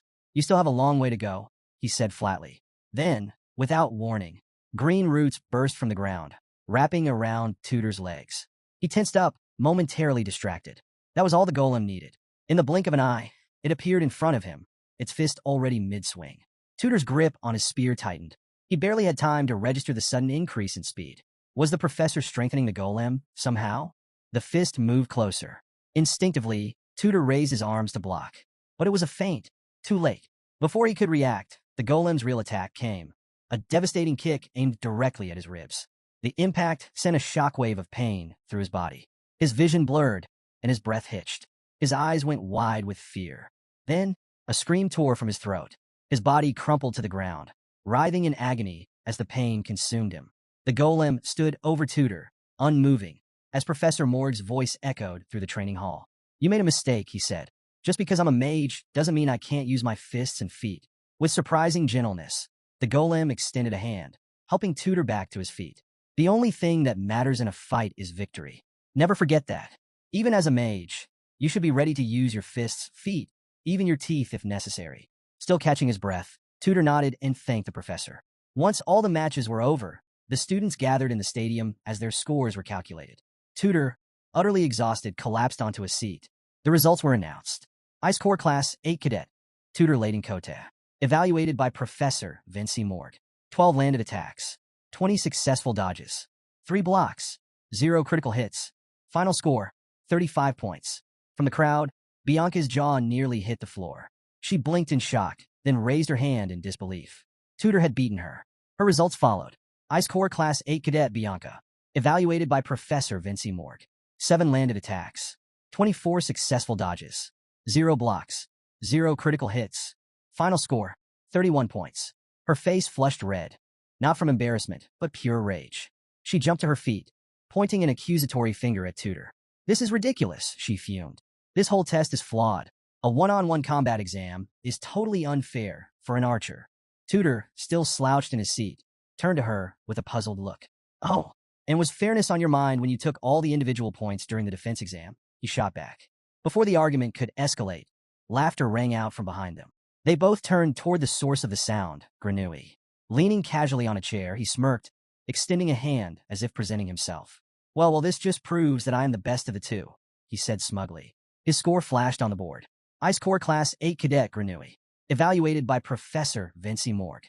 11 landed attacks, 22 successful dodges, 2 blocks, 0 critical hits. Final score, 35 points. Tutor narrowed his eyes, confused. "What are you even talking about? We got the same score?"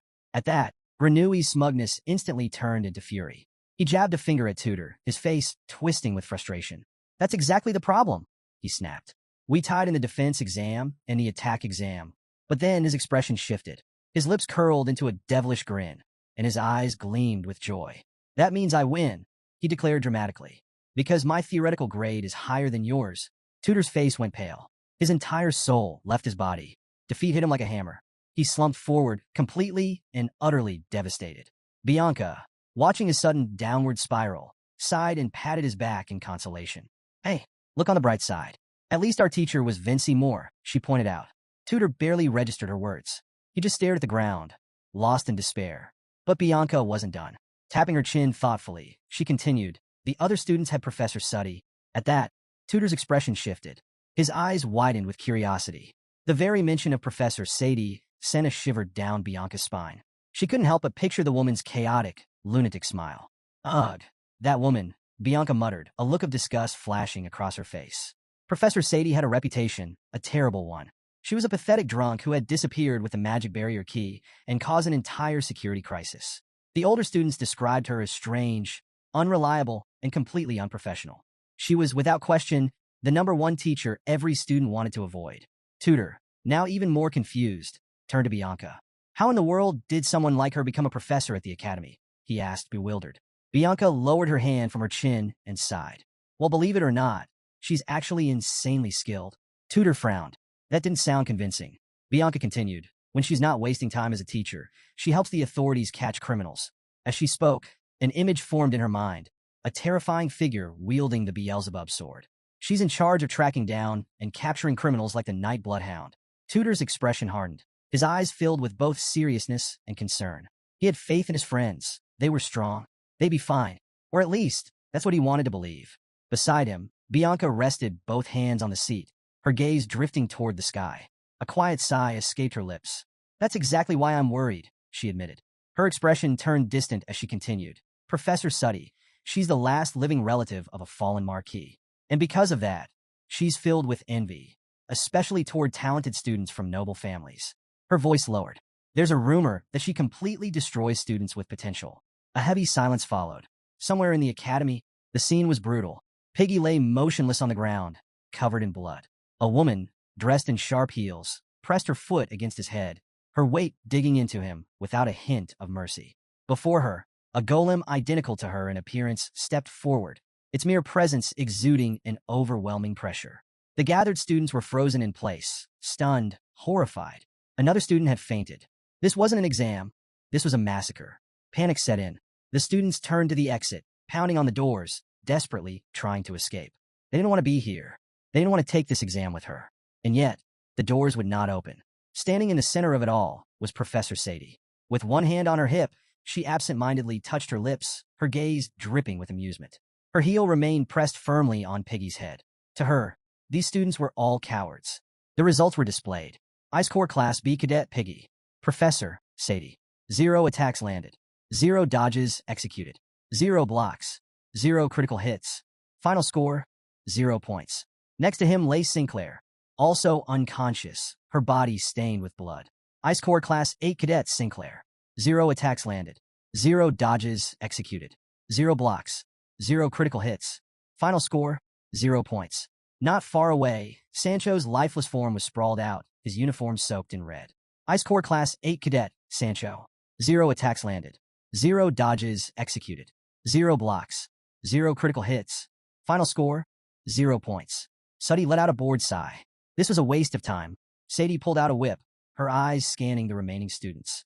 Most had already fled, leaving only a single figure standing. One student hadn't run. One student was still there. Vikir, his piercing gaze locked onto hers unwavering. Sadie's lips curled into a wicked grin. She placed a hand on her cheek, stuck out her tongue, and with a voice dripping in bloodlust, she gave the order. Come closer. 30 minutes earlier, Vikir and the others were waiting for their turn. Sancho cracked his knuckles, eyes gleaming with excitement. A grin crept across his face. The attack exam was finally about to start. Right beside him sat our boy, arms folded, quietly observing Sancho. Behind them, PG looked a little lost. Next to him was Sinclair. She reached out a hand, noticing how fired up Sancho looked. He flashed a smile and held up a finger.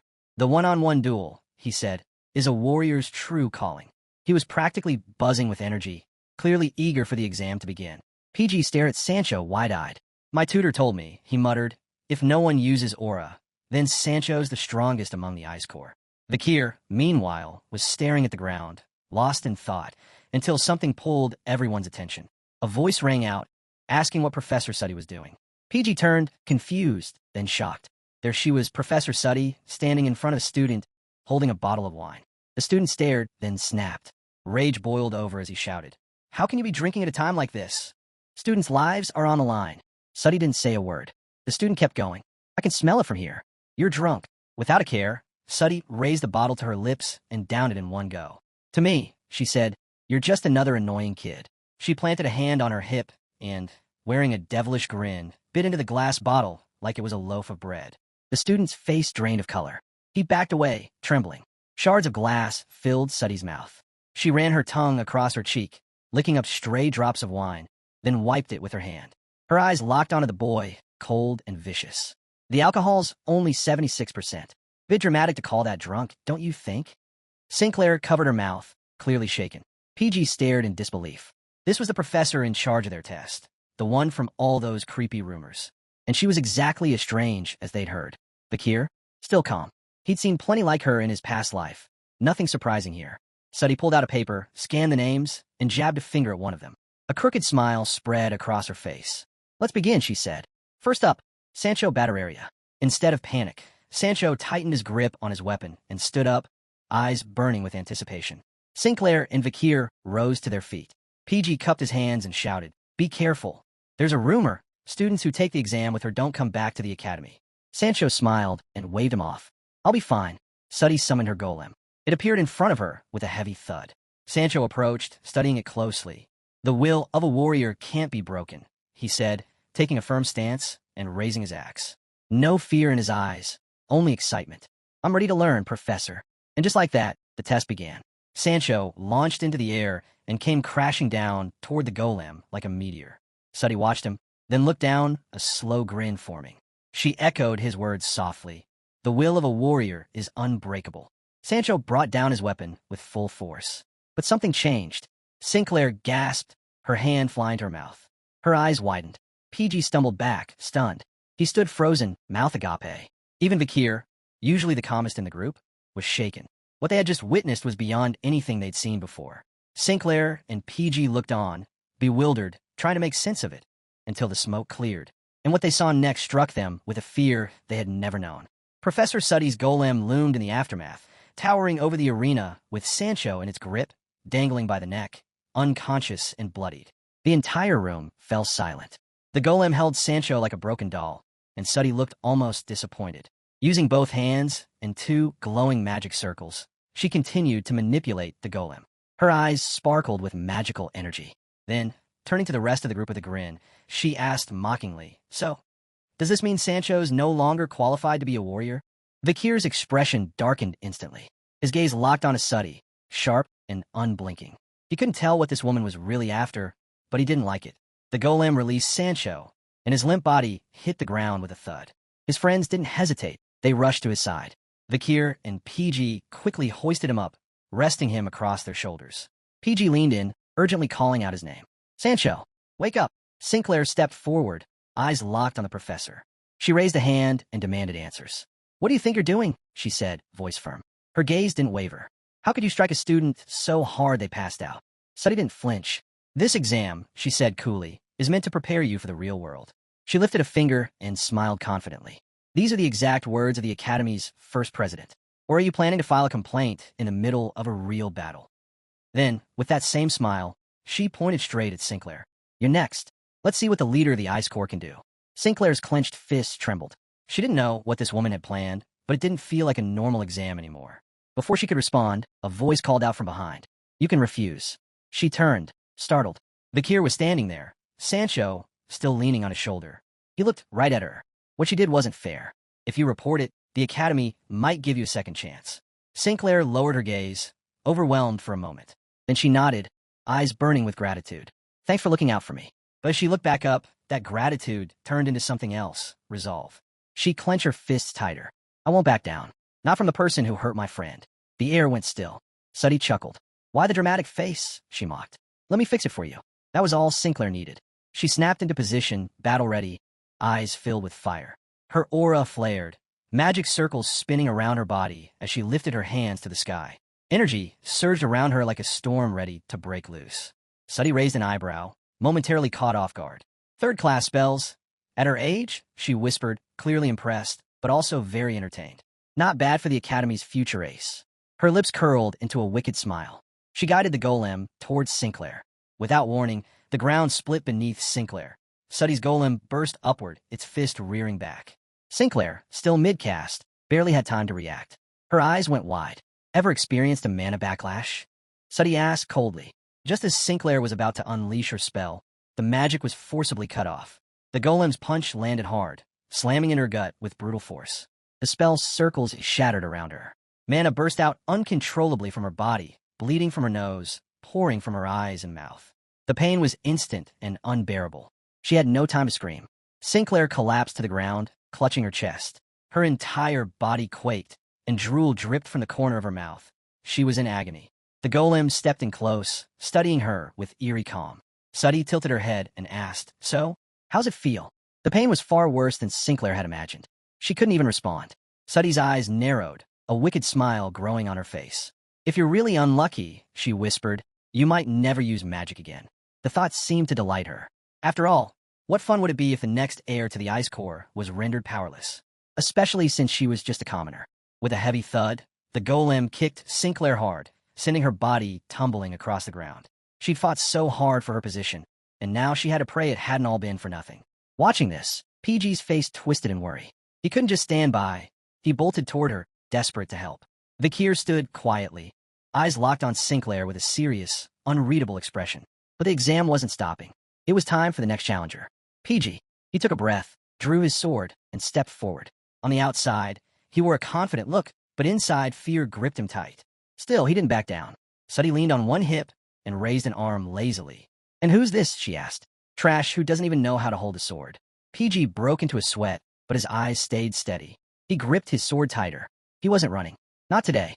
The golem began its slow march toward him. This was PG's moment, the chance to prove the strength hidden behind his timid exterior. But he barely had time to lift his weapon. The golem struck fast and hard. One kick, and the blade shattered. PG's eyes widened in disbelief as the broken metal flew through the air, landing meters away. His focus dropped to the remains of his sword. He froze, fear and confusion washing over him. Then the golem vanished and reappeared in front of him. A crushing kick landed under PG's jaw, launching him upward. As his body flew through the air, the golem raised its foot again, aiming directly for his skull. Suddy laughed coldly. No matter how hard trash fights, it's still trash. Vikir's face tightened, veins bulging with anger. PG's body crashed to the ground, unmoving. Blood poured from his head. Suddy strolled over, pressing her heel into his skull. Another one down. A blonde-haired student nearby stared in stunned silence. Another, with black hair, clutched his head in disbelief. "This is a test," he muttered. Panic rippled through the room. Students began scrambling for the doors, slamming their fists against them, but they wouldn't budge. They were trapped. They wanted to get help, bring another professor, but no one was coming. PG lay motionless in a pool of blood. Sancho was bruised and battered. Sinclair's injuries were severe, and Vikir was done watching. He stepped forward. Suddy turned, hand on her hip, amused. "Cowards, all of you," she sneered. "That's what this year's students are." She turned to call the next name, but something stopped her. Something different.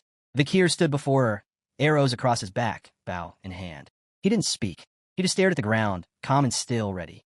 Suddy's eyes widened, a spark of interest flickering to life. Finally, a student with fire. "He's eager," she muttered, smiling. "Impatient, even." Suddy clicked her tongue in frustration.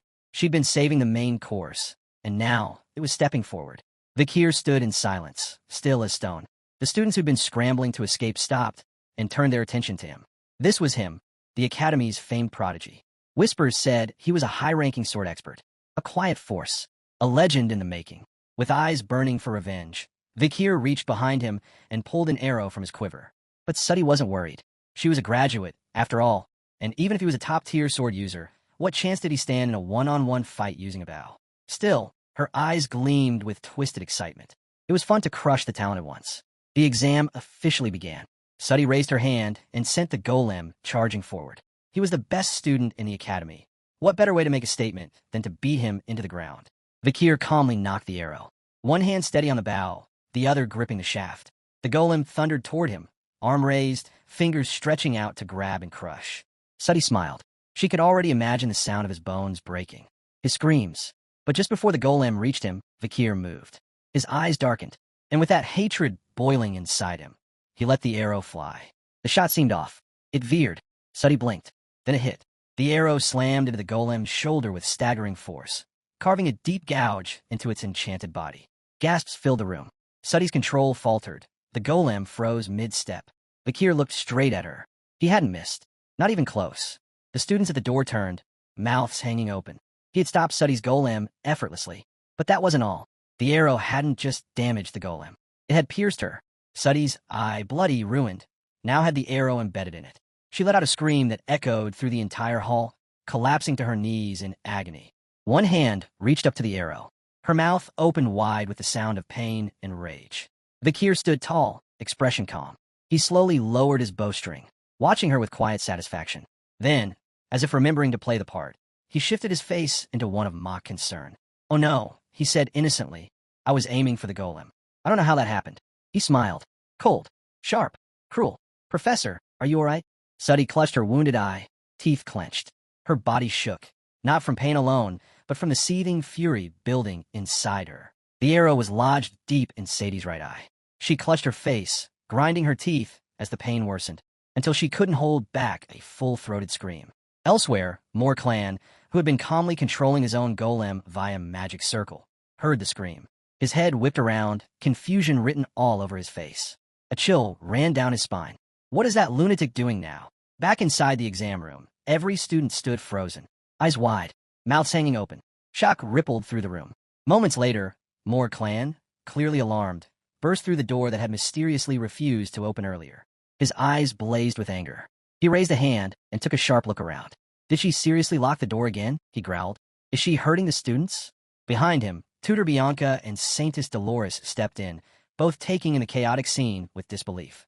Professor Sadie was on her knees, howling in pain, the arrow still embedded in her eye. No one could speak. Moore Clan stared, stunned. He had seen a lot over the years, but this? He couldn't make sense of it. Tutor Bianca scanned the room. Then his gaze fell on something far worse. Off to the side, the bodies of Sancho, Sinclair, and PG lay sprawled out, bloodied and unmoving. He didn't hesitate. Tutor rushed to them immediately. Sadie writhed on the ground, furious and in agony. And Vakir?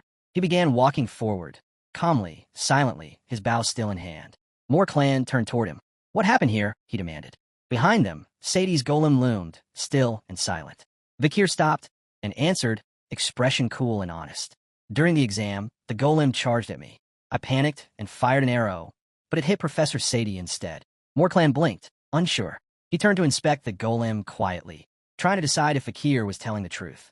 His eyes then returned to Sadie, now trembling with rage. Her bloodied, I locked on Vakir with pure hatred. It was rare to see students injured. But this? A professor? This was a first. Was it karma? He couldn't say. Vakir stepped in front of her, unfazed by her glare. His gaze was steady, no guilt, no fear. Then the results came in. From Class B of the Ice Corps, Cadet number 256, Vakir. 1 attack, 0 evasions, 0 defenses, 1 critical hit. Final score, 11 points. Meanwhile, Dolores knelt beside the injured students. She reached out and summoned a golden light that began to swirl around their bodies. Her face was full of concern as she worked in silence, focusing entirely on their wounds. Little by little, the healing magic took effect, but the damage was serious. Sinclair had suffered internal injuries from a mana backlash. Sancho's body was covered in bruises, and PG's jaw had been completely shattered. Dolores intensified her healing, golden energy flaring brighter. She knew these weren't normal exam injuries.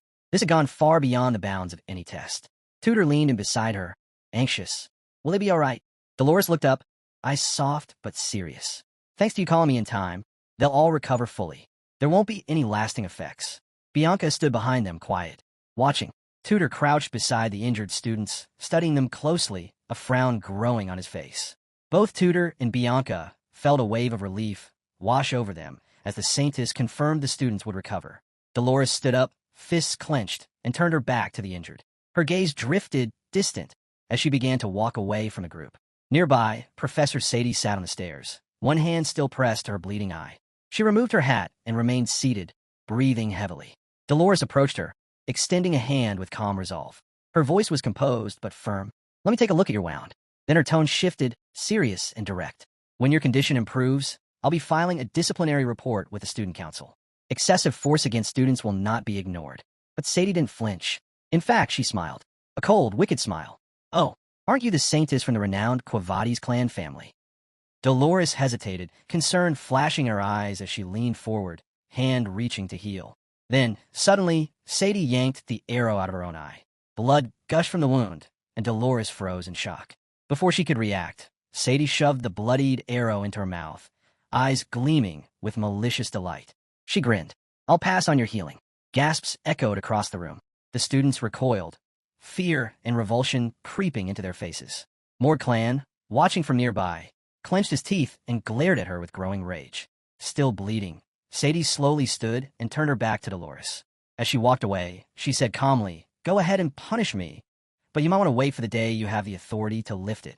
Dolores remained silent, watching her retreat. Sadie smirked to herself, amused.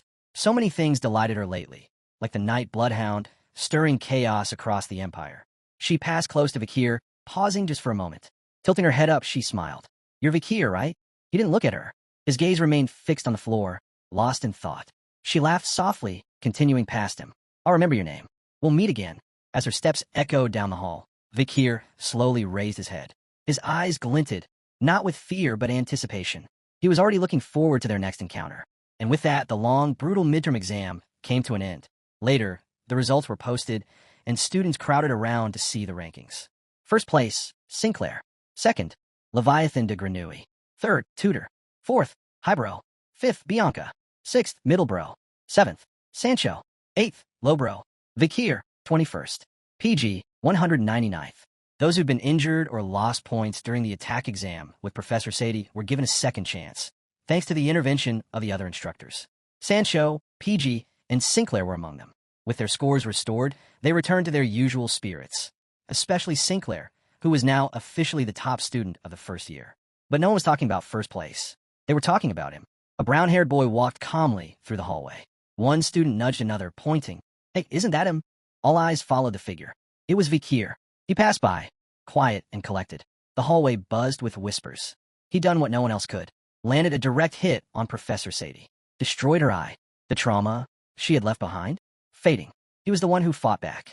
Now, the girls admired him. The students respected him. An entire school had a name for him. The Eye Slayer. An authentic hero. Vikir kept one hand on the strap of his backpack, face unreadable. Because deep down, he knew this was the price of acting on emotion. Once Vikir moved away from the crowd, the expression on his face changed. He grew quiet, thoughtful. The night bloodhound, that was his true world. Daytime only existed to bridge the gap until nightfall. That's why he usually kept his distance from things like this. But when he saw the students being treated like garbage, he acted without even thinking. Lost in thought, he didn't notice the red-haired girl approaching. She fidgeted with her hair, then closed her eyes and, nerves trembling, held out a love letter. Her soft voice snapped him out of his trance. He blinked, gaze landing on the envelope in her hand. But before she could give it to him, chaos. A student sprinted down the hallway. Highbrow burst into the scene, furious, and snatched the letter with his mouth, tearing into it like a wild animal. Both the girl and Vikir stared in disbelief. Highbrow ripped the letter to shreds, chewing like a dog, just as Middlebrow and Lowbrow appeared. They stepped in front of the girl with cold, intimidating stares. "And who are you?" one of them growled. "To stand in our way?" The girl backed up, visibly shaken. Vikir looked on, confused. His eyes narrowed. The triplets of the Baskerville family had surrounded him, and were now escorting him through the hallway like a royal guard. They shoved anyone who got close. "Move, or disappear quietly," they barked at the students. Everyone stepped aside in fear. The triplets smiled to themselves, clearly proud. Heroes in their minds. Vikir, walking behind them, let out a breath and smirked slightly. As ridiculous as it was, they'd done their job. He made his way to the newspaper club. Opening the door, he stepped in, slung off his backpack, and took a seat with a confident look. No matter what had happened earlier, he wasn't going to let it ruin his day. But then he looked forward and stopped cold. Sitting by the window, sunlight spilling across the room, was Dolores. She was reading a newspaper, completely absorbed. So focused, she hadn't even noticed him come in. He blinked and asked casually, "What are you reading so seriously?" Dolores flinched at the sound of his voice, snapping out of her thoughts. She looked up, eyes wide and cheeks slightly pink. "H, how long have you been here?" she asked, clearly caught off guard. Vikir leaned back in his chair. "Just now. You didn't notice me at all." She set the paper down on the table, folding her hands over it. "There's an article about the Night Hound," she said, eyes troubled. "They're saying he destroyed the central clock tower and even damaged the royal memorial. No evidence. Just accusations." Her voice lowered. "They're blaming everything on him." She looked sad. That struck Vikir more than he expected. The fact that someone still believed in the Night Hound, believed in him, it gave him a comfort he hadn't realized he needed. He reached over, picked up the paper, and began reading. The clock tower, once a symbol of peace and order. A landmark every citizen glanced at least once a day. And now gone. To attack it meant more than destruction. It was a message. A declaration. Someone out there had a deep grudge against society. He narrowed his eyes. Maybe not everyone was playing by the same rules. His thoughts drifted to Cinderwendy, her chin resting in her hand, whispering information the night before. She told him their informants had lost contact, completely. Something wasn't right. Vikir leaned forward, resting his head in his hands. Dolores returned to reading, quietly flipping pages. He needed to clean up the chaos. But should he investigate? He wasn't sure yet. Hours passed. Night fell, and on the rooftop, boots tapped against the tiles under the moonlight. Vikir stood there, draped in shadow, cloaked, transformed. The night bloodhound had returned. Vikir had arrived at the royal memorial. His gaze settled on the monument, a shared resting place for the Empire's fallen heroes. The site was encased in stone walls, solemn and quiet. He stood still, thinking. Dantalion's ninth corpse. It had been hidden near Indulgentia Orphanage. Coincidence? Maybe, but he needed to confirm it himself. Approaching the entrance of the memorial, Vikir noticed a silver cross. Curious, he stopped and stared, silent. He sat down on the ground, leaning his back against the tombstone. The moon cast a cold light across the cemetery. Then, he realized something. So this was why Cinderwendy's informants had vanished. The truth lay in the graveyard itself. It was crawling with undead. Zombies. Each of them ranked C in threat level. Around 1.7 meters tall, and known across the continent as the Rotted Ones. These weren't just stories, they were real. Found in graves, battlefields, sewers, ruined homes. They thrived in places soaked in death. One of the corpses opened its mouth and let out a low, guttural roar. Vikir didn't know what these people had done while they were alive to end up like this, but he could tell some of them had once worked for Cinderwendy. His eyes sharpened. He reached for the weapon on his back, his fingers brushing across Anubis. It had been a long time since he'd used it. He began to unscrew the portable weapon piece by piece. Small, compact, but deadly. He still couldn't believe Anubis had handed him a weapon like this. With a smooth motion, he knocked an arrow onto his bow. Mana surged at his fingertips. His gaze turned razor-sharp. Then, release. 3 arrows flew. 3 heads fell. The zombies dropped without resistance. He stood and moved forward, eyes on the fallen corpses. This is on a completely different level, he muttered, compared to the junk they handed us for the midterms. That old saying that masters didn't care what weapon they used? A lie. Then it hit him. A strange smell. He stopped. His eyes widened slightly. It was faint, barely there, but unmistakable. A demon's scent. But this one was different. Diluted. Faint. Masked by something else. He didn't hesitate. He ran. The trail led him toward the Indulgentia Orphanage. And whatever was waiting there, he needed to see it for himself. Meanwhile, deep within the orphanage, a figure traced a magic circle on the ground. A woman in a skull-shaped mask. She extended her hand, and cursed energy rose from the glowing lines. From the center of the circle, a red-haired girl began to emerge. The masked woman stepped forward, channeling power once more. The girl rose, looked drained, her eyes heavy with exhaustion. The masked woman stared at her in disbelief. A mere thief, daring to steal from Dantalion? She pulled Rose into a hug. "I'm sorry," she whispered. "I lost you again." But this time, her voice held a quiet fire. "I won't let them take what I love. Not again." Her gaze turned deadly. "I'll wipe out the herds and the beasts." She was Siri, the 8th Corp. Siri stood on the 3rd floor of the orphanage dormitory. The entire building was split in half. Evidence of the battle that had taken place between Vikir and the demon Dantalion. Moonlight poured through the jagged walls. She held the red-haired woman, Rose, by the arms. The girl could barely speak. Siri looked at her with a gentle but pained expression. "You really do have the gift, the ability to find the ones you care about."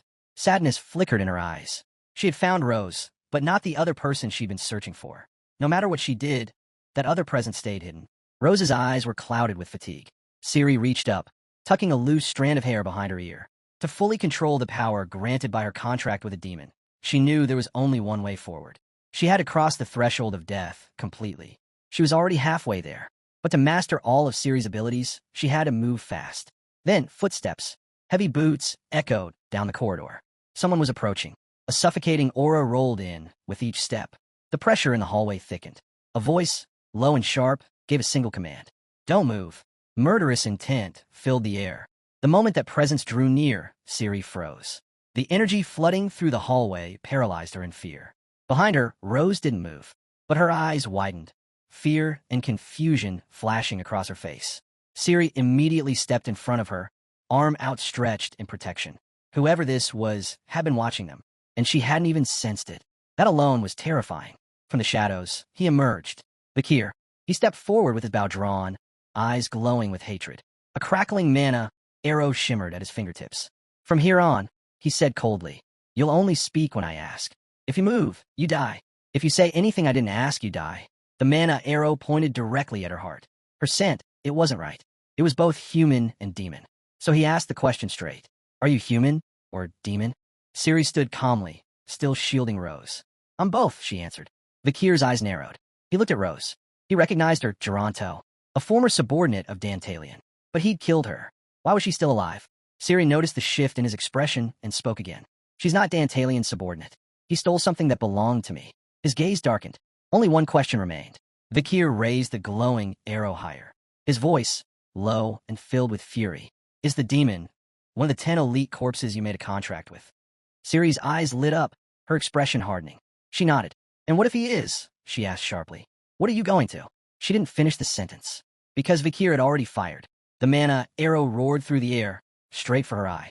Siri's eyes went wide in shock. At the last possible second, she jerked her head, just barely dodging. The arrow grazed her, slicing through her hair. She froze. Who is he? She thought. How is he this powerful? Smoke trailed from Vikir's hand. He'd fired with so much force. The bowstring had scorched his skin. His grip tightened, hatred burning in his eyes. All demons, he growled, must die. Siri wasn't going to stand by anymore. She dropped to one knee, pressing her palm against the floor. Magic circles flared to life. From them, skeletons clawed their way out of the ground, grotesque, decaying. If you think you're brave, she taunted, then come and prove it. Then her eyes widened. Even children's bones had risen. Little skeletal forms stumbled forward. Siri hadn't expected this. Her lips parted in disbelief. Even the corpses of children had become undead. Vikir's eyes locked onto the scene, expression cold and grim. He raised his bow. I'm sorry, he whispered to them, then fired. The mana arrow struck with brutal precision. The explosion ripped through the floor, blowing apart stone and bone alike. The weaker skeletons were incinerated instantly. Siri saw her chance. Through the smoke and fire, she grabbed Rose and leapt out of the collapsing building. But Vikir wasn't letting her go. He surged forward, appearing behind her midair, mana arrow drawn once more. His voice cut through the night. You think you'll get to die peacefully? Siri turned her head, eyes wide with shock. She held Rose close, her body limp in her arms. Desperation twisted across her face. She braced herself, whispering to Rose, hold on. Vikir fired again. The air cracked with a second explosion. Siri twisted midair, blocking the blast. But her clothes were torn, her strength wavering. She landed hard on the ground, Rose still in her arms. Vikir dropped down soon after, tension crackling between them like lightning. Siri stood in front of Rose again, her eyes lowered to the dirt. Slowly, she looked up. I know that archery, she said. What's your connection to the Balak tribe? Vikir didn't answer at first. His eyes glowed faintly. Then came the answer. I was one of Balak's hunters. Siri's fists clenched. Her whole body tensed. You should have been there that night, she spat. Her eyes burned with rage. Then she lifted her hand and summoned a glowing ball of mana. Siri locked eyes with Vikir, her rage boiling over. To her, he was nothing but another barbarian. And for that, he had to die. She hurled a powerful mana sphere straight at him. Vikir reacted fast, ducking just in time. The attack missed his head but scorched the edge of his cloak. His gaze snapped back to her, sharp with curiosity. How did she know about the Balak tribe? Siri raised both hands again, preparing her next assault. Now that he was close, Vikir could sense it clearly. Her aura. It wasn't like a full demon's. It was mixed. She smelled human. He remembered something. The 10 elite corpses, each ranked at the level of a demon king, took control of human corpses as vessels. Siri launched again, this time with rapid bursts of mana. Vikir dodged to the side, slipped forward, then ducked under another shot. The blasts hit nearby walls, erupting into small explosions. He landed on the ground, only for jagged stone spikes to shoot up from beneath his feet. They pierced through his chest before he had time to react. Siri stood a few paces away, eyes burning with hatred, controlling the spikes with a flick of her hand. To think, you're just a barbarian. Blood trickled from his fingertips. The spikes twisted in his torso. Siri lifted her hand, a delighted smile spreading across her face. She wanted to hear him scream. But then, the spikes crumbled.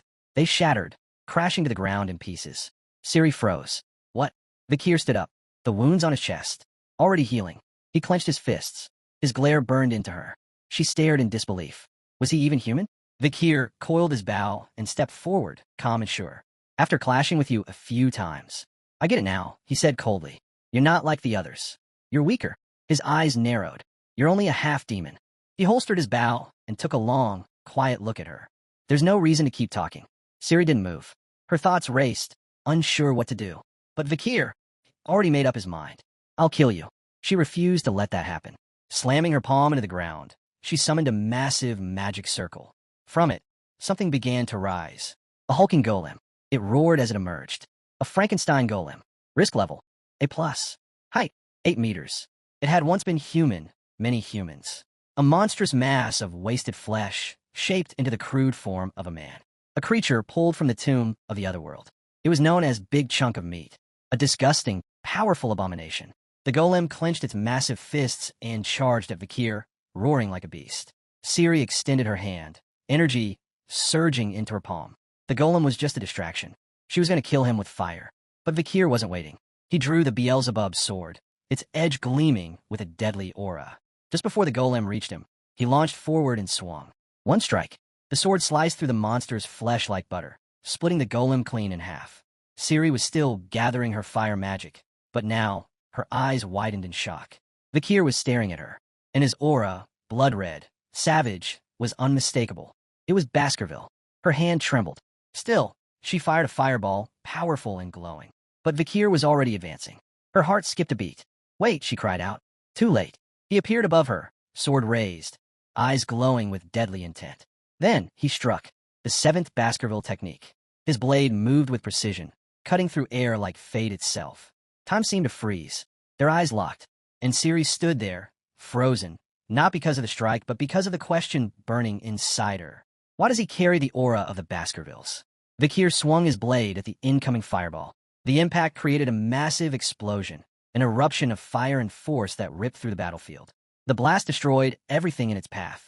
Smoke billowed across the area, shrouding the wreckage in a thick curtain. Then silence.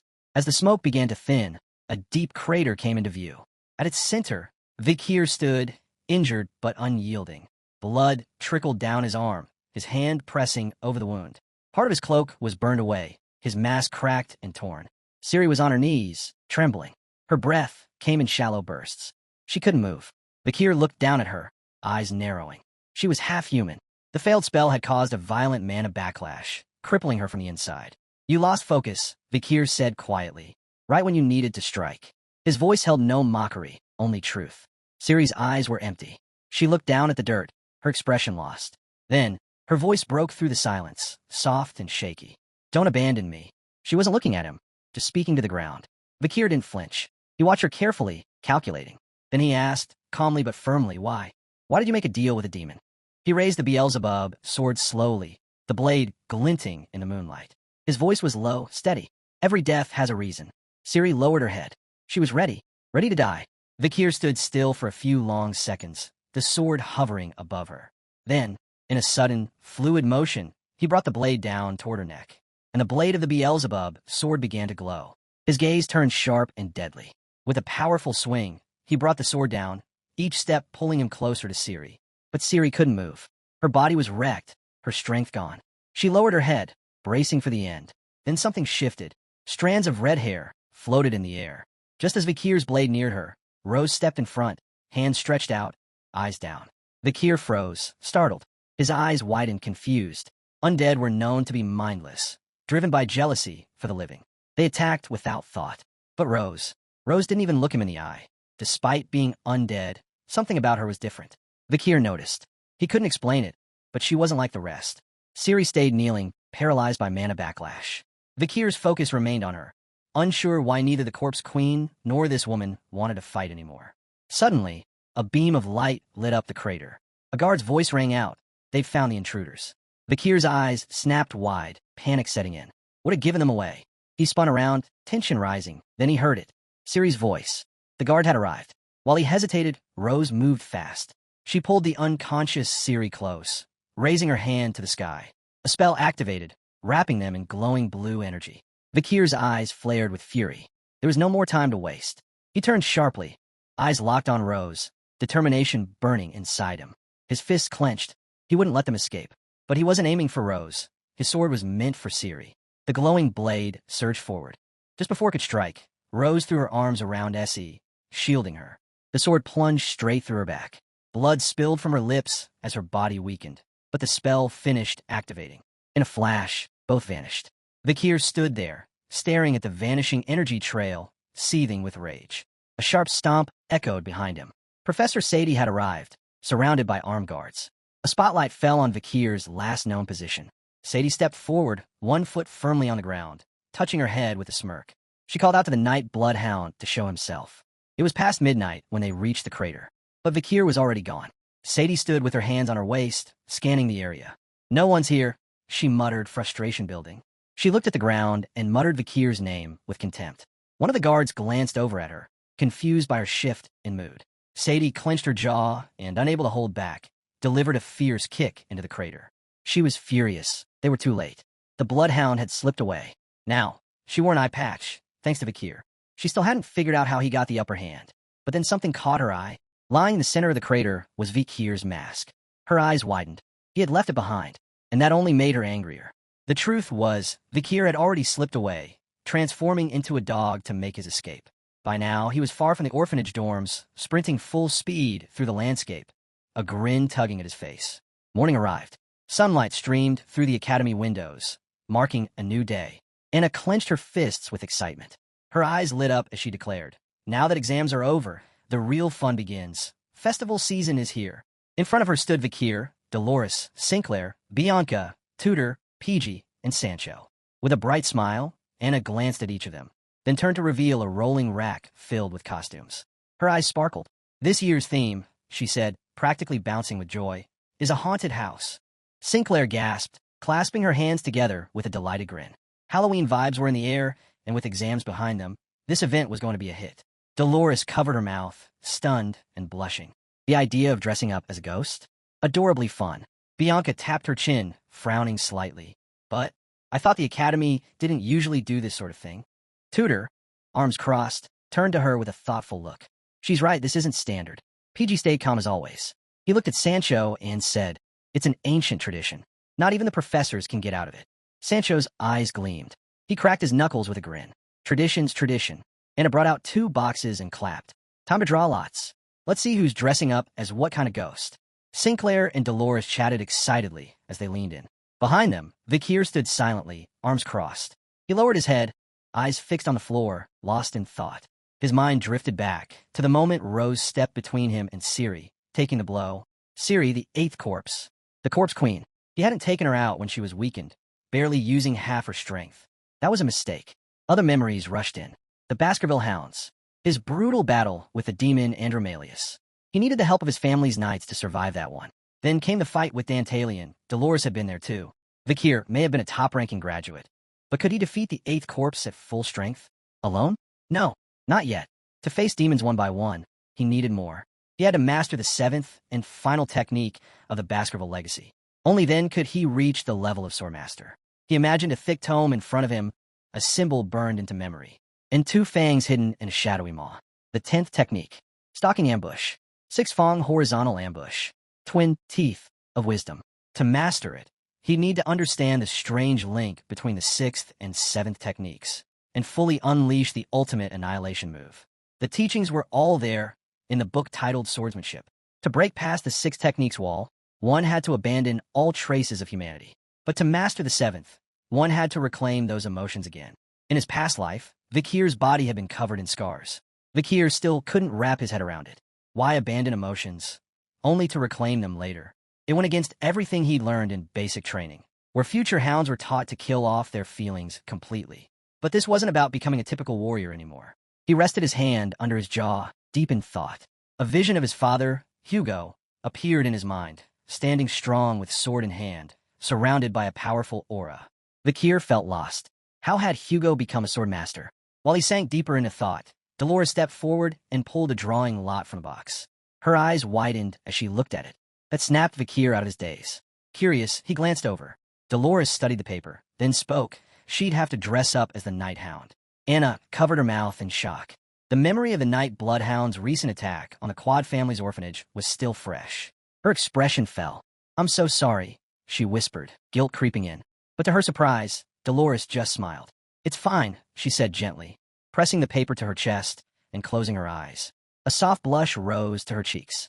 She didn't say it aloud, but deep down, she was in love with the Night Hound. Anna turned to Vikir. "You're up. Go on, pick one." He blinked, caught off guard. Everyone was watching him now. Rubbing his cheek in hesitation, Vikir finally reached into the box. The playful energy around him reminded him they were still young. Just kids having fun. He pulled out a slip, glanced at it, and froze. His eyes widened. Fear crept in. He stared at the lot in silence, unsure of how this had happened. Dolores turned her back, staying quiet. Meanwhile, Anna and Sinclair tilted their heads, trying to peek. "What did you get?" they asked, curiosity growing. Bianca joined them, leaning in. "Well, what is it?" But Vikir didn't say a word. He stood still, unreadable. There was one important thing he had completely forgotten about, an old tradition tied to the Academy Festival. And that tradition? It was about to catch up with him. The day of the festival arrived. Night fell over the Academy, casting a calm, festive glow. All around, students were dressed in costume. Laughter and music echoed in the air. At a cozy little beer bar on campus, a crowd had already gathered. Cheers erupted from the students as they raised their mugs in excitement. Inside the bar stood Tudor, dressed as a Valkyrie. Rose clamped between his teeth. He extended a hand with a grin and offered, "Care to join me for some drinks and poetry, my lady?" Nearby, Sancho was hard at work behind a steaming pot, dressed as a cook. He stirred the stew with one hand, grinning as he called out, "Welcome to Lyceum's bar. One serving of hot-blooded stew for every guest. It'll make your warrior blood boil." Sinclair wore a sleek vampire outfit. Her eyes sparkled with joy as she placed a hand over her heart. "Let's light up this bar together," she said. "I'll be waiting for all my brave visitors." PG, dressed as a fairy, couldn't stop blushing. Nervously, he handed out brochures to guests, stumbling over his words. The students were completely thrown off. One even turned beet red and asked with a stutter, What's her name?" "Beautiful fairy." That's when Bianca stepped in, dressed as Frankenstein. She dropped her arms on the shoulders of the two flustered boys and shot them a sharp look. No flirting with bar staff. They both immediately bowed their heads, apologizing under their breath. As Bianca turned her attention elsewhere, the bar's door creaked open. A figure in a red dress stepped inside. She scanned the room, confused by the strange mix of camutimers, costumes, and clinking mugs. Her eyes settled on Dolores, who was moving through the crowd with a tray and a pitcher of beer. Dolores's costume? She was dressed as the Night Bloodhound. Hearing the click of red heels approaching, Dolores felt a strange tension in the air. Her eyes shifted toward the sound. Someone was approaching her. She turned, expecting someone else. But what she saw left her baffled and just a little disappointed. It was Professor Morclan, dressed as a woman. With a puzzled look, Dolores asked, Professor Morg, what exactly do you want from me?" Professor Morclan crossed his arms, his expression sharp as he eyed Dolores's costume. "What exactly are you thinking wearing that?" he asked. Dolores blinked, confused, then turned around to face him fully. With a stiff gesture, Morclan motioned to the side. "I know it's the festival," he said flatly. "But did you even consider what kind of message your outfit sends to society? How can you pretend to be that savage, uncontrollable criminal?" Dolores hesitated. Her eyes hardened with resolve. "I like this disguise," she replied. Morclan stared at her in silence. Then, with a heavy sigh, he turned his head, closed his eyes, and raised a hand dismissively. "Fine. It's your choice. I'm your academic advisor, not your master. Do as you wish." Dolores said nothing. The moment left her quiet, unsure how to respond. Across the room, Tudor watched with interest. His hand rested on his hip as he extended the other and called out, "Hey, what brings you here, Morclan?" Sancho stood with arms crossed, observing in silence. Nearby, PG kept his eyes on the scene, then spoke up. "During the festival, professors visit booths to boost class and club funds. That's how it works." The group began murmuring among themselves. Morclan's arms tightened across his chest, a flicker of annoyance sparking in his eyes. "If it weren't for this ridiculous costume, I wouldn't even be here," he muttered. "And let's be honest, these food prices? Not worth it." Minutes later, Dolores returned with a tray of food. Calmly, she set it on the table. "Here's the roasted chicken and potatoes you ordered," she said. Morclan didn't respond right away. His eyes dropped to the tray. French fries, roasted chicken, and a bowl of stew. He immediately noticed the flaws. The ingredients weren't premium. The preparation didn't meet any formal safety standards. He could practically smell the MSG from across the table. This was going to be awful. Still, he picked up a spoon, dipped it into the stew, and took a bite, expecting the worst. Then he froze. Dolores stood quietly with her arms folded over her stomach, watching his reaction closely. Morclan's lipstick faded. His eyes widened. A bead of sweat rolled down his temple. Why was it this good? He could understand it. The roasted chicken gleamed as if it had been cooked over sacred flames. Smoky, savory, perfectly seasoned. It practically melted off the bone. The potatoes, grown in the Morg family's own region, were tender, flavorful, and crumbled beautifully. Suddenly, he slammed the table with a fist. His glare snapped back to Dolores, fierce and demanding. "Who made this food?" he barked. "You didn't hire an outside chef, did you?" Dolores stayed composed. She raised a hand to the side and answered coolly. "The chef is one of our club members. You know him well."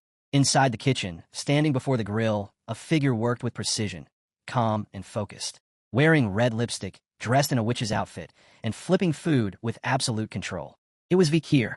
His gaze was serious as he examined the dish, pan in motion. The festival was in full swing, packed with students from every corner of the academy. See, it was tradition, men dressed as women, women as men. Inside the beer bar, the kitchen was alive with motion. At the stove stood the chef, Vikir, dressed as a witch, silently working the pan. Suddenly, PG burst into the kitchen, waving an order slip and breathing heavily. "We got a new one," he said, eyes darting across the paper. 3 plates of Vikir's special fried chicken.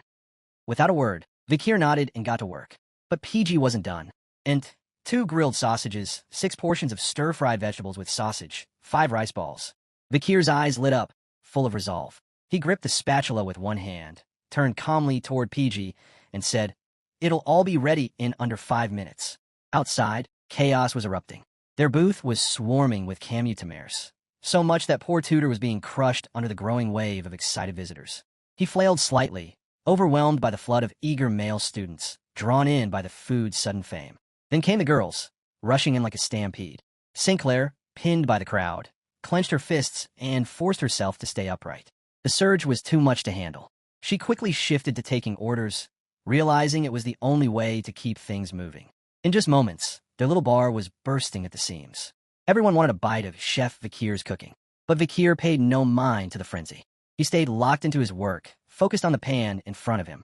His mind wandered back to a night long ago, a battlefield, a bonfire glowing beside a jagged rock. The hounds of Baskerville surrounded him, scarred and tired. Supplies were scarce, and yet, around that fire, Vikir had cooked. He remembered preparing meals on the front lines, trying to make the inedible edible, because survival meant making even the worst ingredients taste good. With a cold gaze, he'd once skewered a scorpion and roasted it over the fire. During the long era of destruction, there were no proper rations. Soldiers had to learn how to cook anything and make it work. Back then, Vikir had stood with hands on his waist, corpses of fallen hounds behind him. He'd learned to remove the toxic parts of poisonous plants, learned how to bring spoiled meat back from the edge, all by trial, error, and experimentation with his own comrades. Snapping back to the present, Vikir grabbed a potato. These more-grown potatoes were known for their gritty texture and earthy, flavorless bite. But Vikir had a trick. He diced the potato into small chunks, seasoned it with salt and vinegar, tossed it into the sizzling oil, then added fragrant mandrika leaves and sweet sabic fruits. In no time, the plate was done, perfectly golden fries, crisp and aromatic. Vikir's eyes gleamed with pride as he held the plate up to the camutomer. Thanks to his knowledge, the potatoes no longer had their earthy odor. Their sweetness enhanced, their texture flawless. At the table, both Morg Clan and Dolores stared at the plate, stunned. Their eyes widened. Not a word left their mouths. They blushed. Morg Clan quickly looked away, hand over his mouth, trying to hide his flustered face. Dolores shifted her gaze to the floor, flustered, not by the food, but by the man behind it, dressed in such an outlandish costume. For a moment, Morg Clan had completely lost himself. Meanwhile, in the kitchen, Vikir stayed focused, until Bianca came bursting in. Still in her Frankenstein costume, she stormed up with a scowl. Her eyes burned with fury. "Why are you back here?" she snapped, pointing directly at Vikir. "You shouldn't be rotting in a kitchen. You should be out there, attracting commutamaires." Vikir looked up, blinked once, then gave her a calm nod. "All right," he said simply. "I'll stop cooking and go out." Before Bianca could continue her tirade, Tudor suddenly appeared. With a serious expression, he stepped between them. "He can't leave," Tudor said honestly. "Without Vikir's food, the kitchen falls apart." Bianca paused. She turned slowly toward Tudor, her eyes wide with confusion. Bianca wasn't having it. She scowled, clearly disagreeing with Tudor's stance. But Tudor stepped closer, hands extended as he tried to reason with her. "Vikir's not just helpful in the kitchen," he said earnestly. "He's essential. People are falling in love with the taste of his food." Bianca clenched her fist, rage bubbling under the surface. Was Tudor mocking her?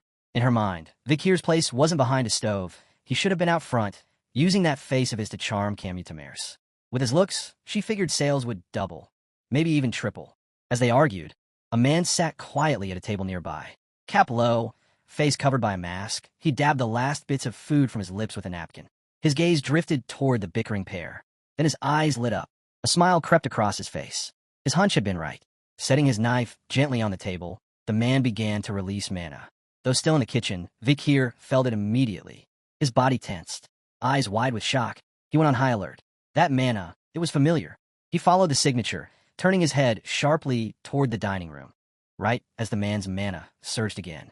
It was him, Osiris Baskerville. Still seated, he picked up the knife again.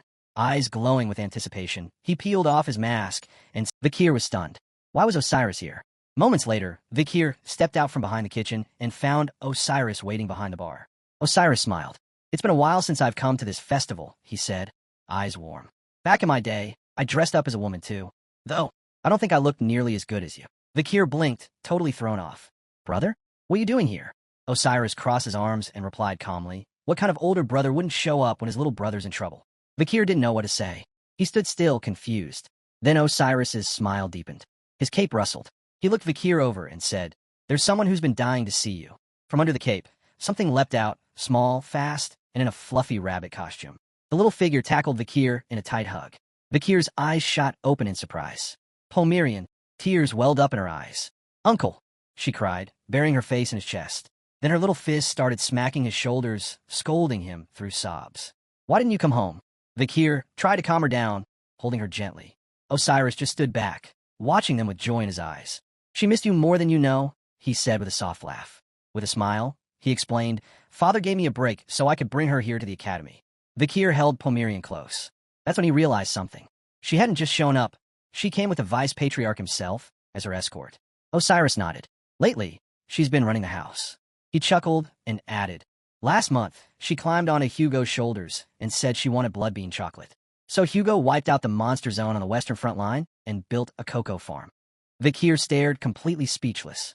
Then she got home, Osiris went on, threw herself on the floor, crying that she missed you. Said she wouldn't eat until she saw you again. Vikir's jaw dropped. Osiris grinned. Her hunger strike lasted 2 whole meals. He shook his head in mock exasperation. That was enough to break Hugo. He gave in and sent me here with her. Back in the present, Pomerian hugged Vikir even tighter, her eyes shining with joy. Everything had gone exactly how she'd planned. Osiris watched the reunion quietly, then turned to Vikir. Did you know? He asked. After you left, she was completely heartbroken. He smiled softly. It's been a long time since I've seen her smile like this. Vikir looked up, startled. He hadn't seen Osiris smile like that in years. Osiris's eyes softened, a warm smile tugging at the corner of his lips. One of the steps to becoming a true sword master was reclaiming the emotions you once cast aside. And maybe Osiris didn't even realize it, but this moment, this connection, was part of that journey. Not long after, Pomerian dozed off. Osiris gently lifted her onto his back, placing his hat over her head to shield her from the night chill. They'd spent the entire day searching the academy for Vikir, and exhaustion had finally caught up to her. He turned to Vikir. While we're here, he said softly, make sure you spend some time with her. Vikir watched them quietly, then gave a sincere nod, a gentle smile on his face. Osiris added, by the way, that trade alliance you helped build with the merchants of Mesamenaro, it's going smoothly. Vikir had already heard whispers. The Commission for Past Affairs had been formed just before he entered the academy, and at the center of it was Osiris Baskerville, who had personally exposed the dark dealings between the Baskerville and Mesamenaro families. There was a trial. The Baskervilles formally apologized. Vikir recalled a moment from that hearing. Cindy Wendy, standing tall, eyes locked on a man kneeling before her. Behind them, severed heads. It was said that the old Baskerville members involved in the macabre plot were executed. Vikir imagined her from behind, Cindy Wendy. She had let go of some of her fury that day. She'd chosen to ally with the Baskervilles, though only she would ever know if she truly forgave them. Osiris looked down, reaching into his coat. I didn't just come here for Pomerian, he said. He pulled out a letter, sealed in red wax, along with a ring. He handed both to Vikir. Vikir accepted them carefully, curiosity stirring inside him. What's this? He asked, eyeing the seal. Osiris looked away. That ring, he said, was found near the site where the demon that stole Set's body died. Vikir stared at it, silent. His eyes darkened as the weight of that memory returned. Hatred flickered. Osiris continued. Father said to give it to you. You did the most. He thought you'd understand its power. The ring began to glow faintly, humming with mana. Vikir narrowed his eyes. Could it be? Could this be how Andromalius had summoned that barrier? Suddenly, text appeared before his eyes. System stats revealing the name. Divine Immortal Ring. It had the power to summon a high-level mana barrier. Before Vakir could fully process that, Osiris added, "There's one more thing." His tone grew quiet. "This letter, it was written by Father. For you." Vakir froze. He stared down at the envelope, breath catching in his throat. "A letter? From Father?" he repeated, confused, stunned. Osiris smiled. "Yeah, I get it, it's a lot. But don't panic. I got one too." He turned to leave, waving casually over his shoulder. "Take your time," he said. "Read it when you're ready." Vakir stood there, watching him disappear into the crowd, still holding the letter tight in one hand and the ring in the other. As he slowly raised a hand to wave back, heads began turning. The nearby men who caught a glimpse of Vakir, still in costume, couldn't help but blush. They'd never seen a woman so breathtaking. But Vakir barely noticed. His thoughts were consumed. He looked down at the letter once more, then finally, unable to resist the pull of curiosity, opened it. All around, the festival continued. Laughter, lights, the scent of food in the air. But Vakir's focus narrowed on the words written by his father. "By the time you read this," the letter began, "you'll be thinking about reaching the same level as your brother, becoming a sword master." Vakir's eyes widened in disbelief. How had Hugo known? He imagined his father, silent and stern, looking directly at him. He couldn't believe it. His father had seen through everything, even realizing that Vakir had already reached the rank of a top-tier graduate. A few days earlier, Hugo sat alone in his office, the weight of legacy pressing down on his shoulders. With a piercing gaze, he began to write. This letter was for Vakir. He knew exactly where his son stood, trapped at the threshold of the 7th Fawn. Still only a top-ranking graduate, unable to break through. To master the 7th technique, Hugo wrote, one had to rise to the level of a true swordmaster. So, he laid it all out, the steps he had taken himself, his personal journey, the path to transcendence. Now, in the middle of the festival, Vakir stood in silence, reading that very letter. At first, he was stunned, frozen in place. Then suddenly his hands trembled. He crumpled the paper in his fist, his eyes flaring with hatred. His jaw clenched, teeth grinding. This was it, the method to become a swordmaster. All around him, the festival buzzed with laughter, dancing lights, and cheerful voices. And near the entrance of the bar, Bianca sat with her elbow on the table, her head resting in her hand.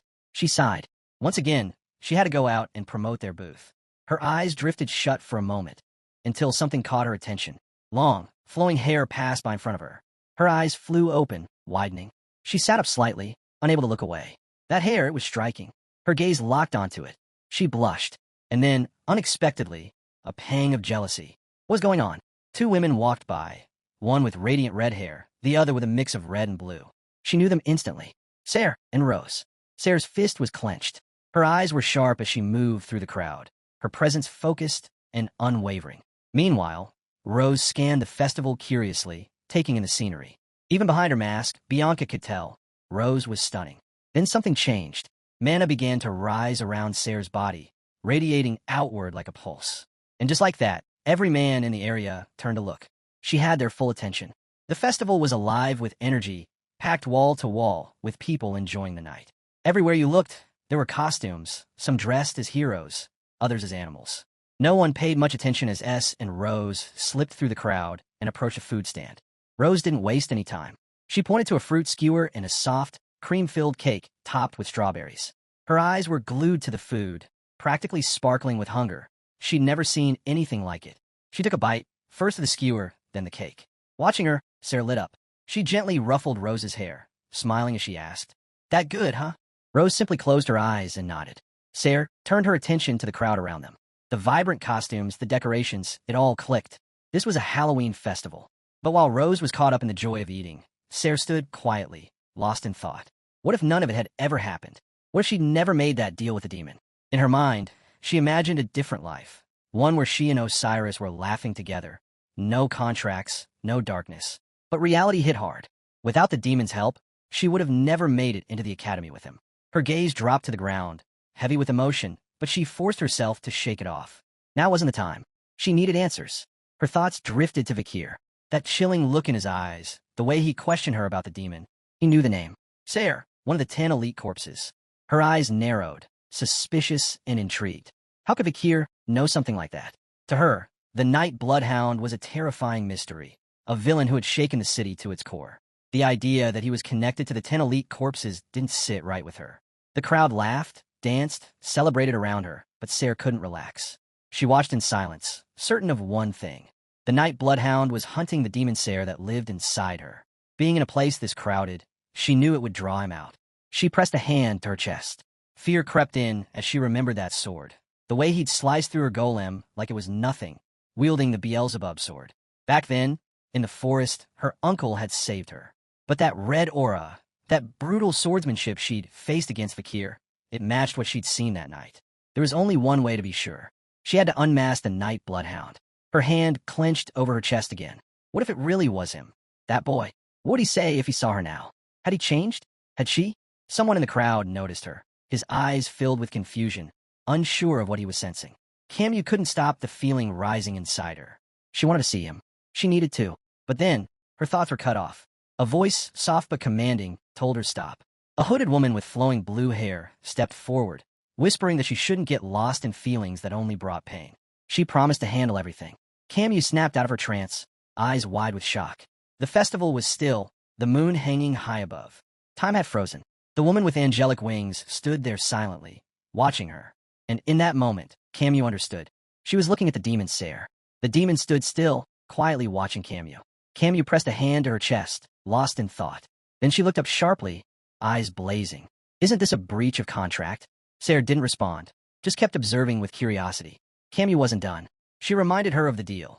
In exchange for power, her body would be Sarah's only after death. The demon could take control, but only for 1 hour, and only when she desired it. Still, Sarah said nothing. Her silence was unsettling. Camu's voice hardened. Her eyes were serious now. She turned her back on Sarah. Leave, she said coldly, and stop fooling yourself. You don't control me. Sarah's gaze followed her.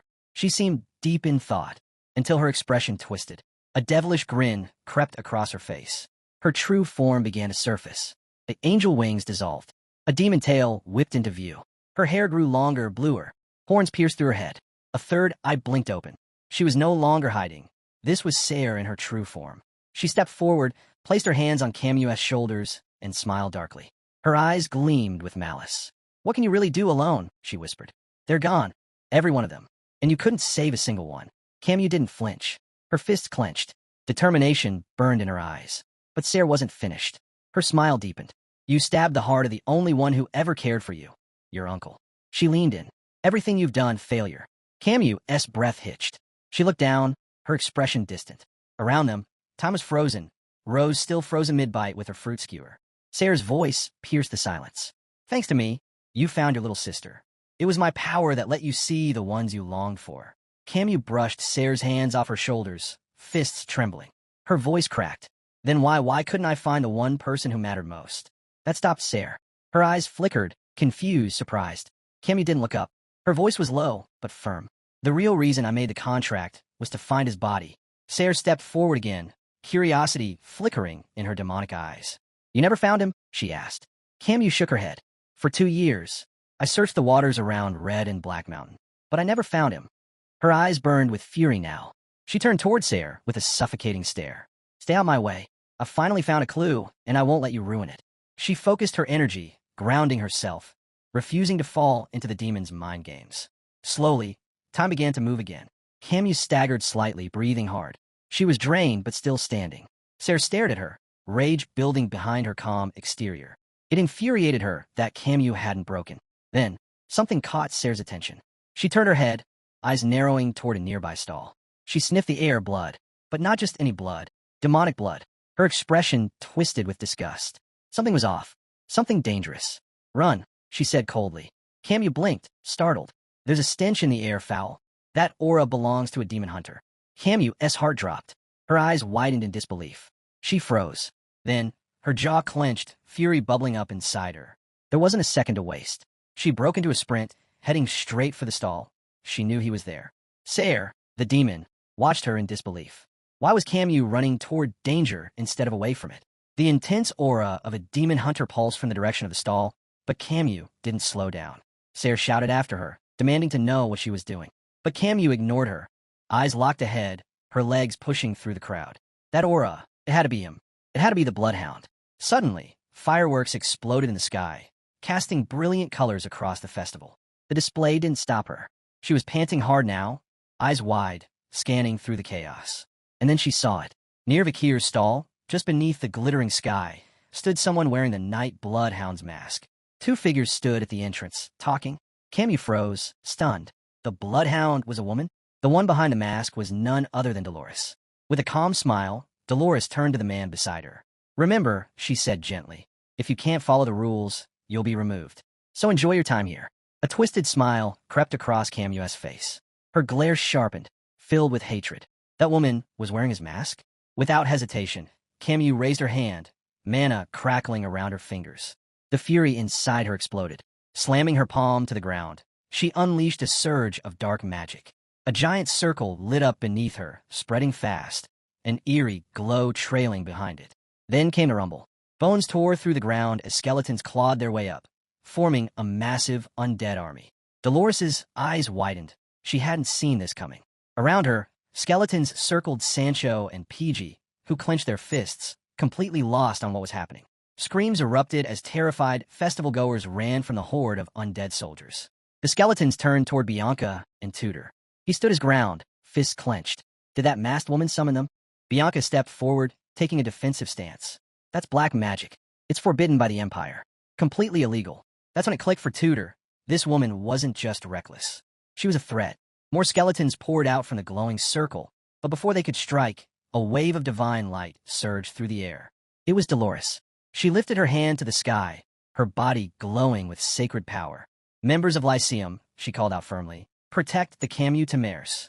Tudor, Sancho, and PG snapped to attention, their eyes sharp and focused. Meanwhile, Anna hid behind a nearby sign, eyes wide. Dolores caught her gaze and called out, "Find a professor. Now." Anna blinked in panic. "W, what are you going to do?" "Don't worry about that," Dolores said calmly, bringing her hands together. Her eyes shone with unwavering confidence. "This is what I do. I fight the undead." Camu stared at the glowing divine light, jaw clenched. This was getting seriously annoying. Glaring, she growled, "Stay out of my way, Dolores. I need to find the real Night Hound." Dolores didn't back down. Power surged around her as she calmly asked, "And why do you want to meet him?" At that moment, Camu stepped forward. "What's your connection to the Night Bloodhound?" Dolores looked directly at Camu, her voice clear and steady. "He and I are soulmates." Time seemed to stop. Camu's vision blurred as she imagined Vikir and Dolores together, smiling, happy. Her rage spiked. Her eyes blazed with hatred. She stretched out her hand, aiming straight at Dolores. "I'll break your soul," she spat, "and turn you into one of them." The skeletons surged forward, rushing Dolores like a wave. But Dolores stood firm, her hands glowing once more. Her gaze didn't flinch as divine power burst outward, ready to meet the undead head-on. She swore she wouldn't lose. Not here, not to them. But just as the skeletons were about to charge again, a fierce wave of mana exploded through the air, shattering them into bone fragments. Dolores threw her arms up to shield her face, eyes wide in shock. Who had done that? Stepping through the chaos, staff in hand, was Sinclair. Her eyes glowed with sharp resolve, unwavering. Dolores reached out instinctively, panic in her voice.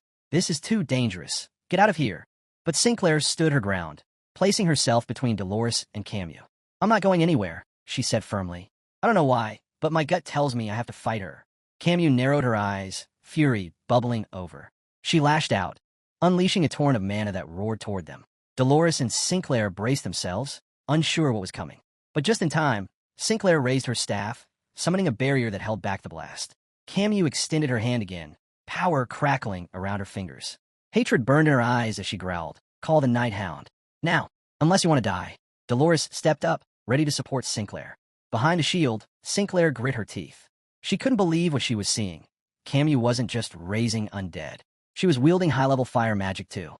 How much mana did she have? Cracks formed across the barrier.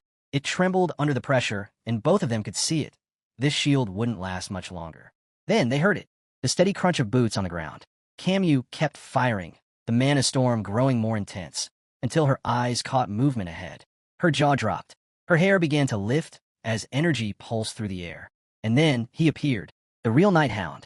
He moved like a shadow, silent, focused, deadly. With a cold stare, he launched straight at Camu. She barely had time to raise her arms to block the hit. Her eyes lit up, not with fear, but with twisted joy. He came, but before she could say anything else, Vikir's hand wrapped around her throat. His expression was ice cold. Without a word, he hurled her backward. Her body flew through the air, crashing into the stalls behind her, obliterating everything in its path. Morg's body tore through everything in its path.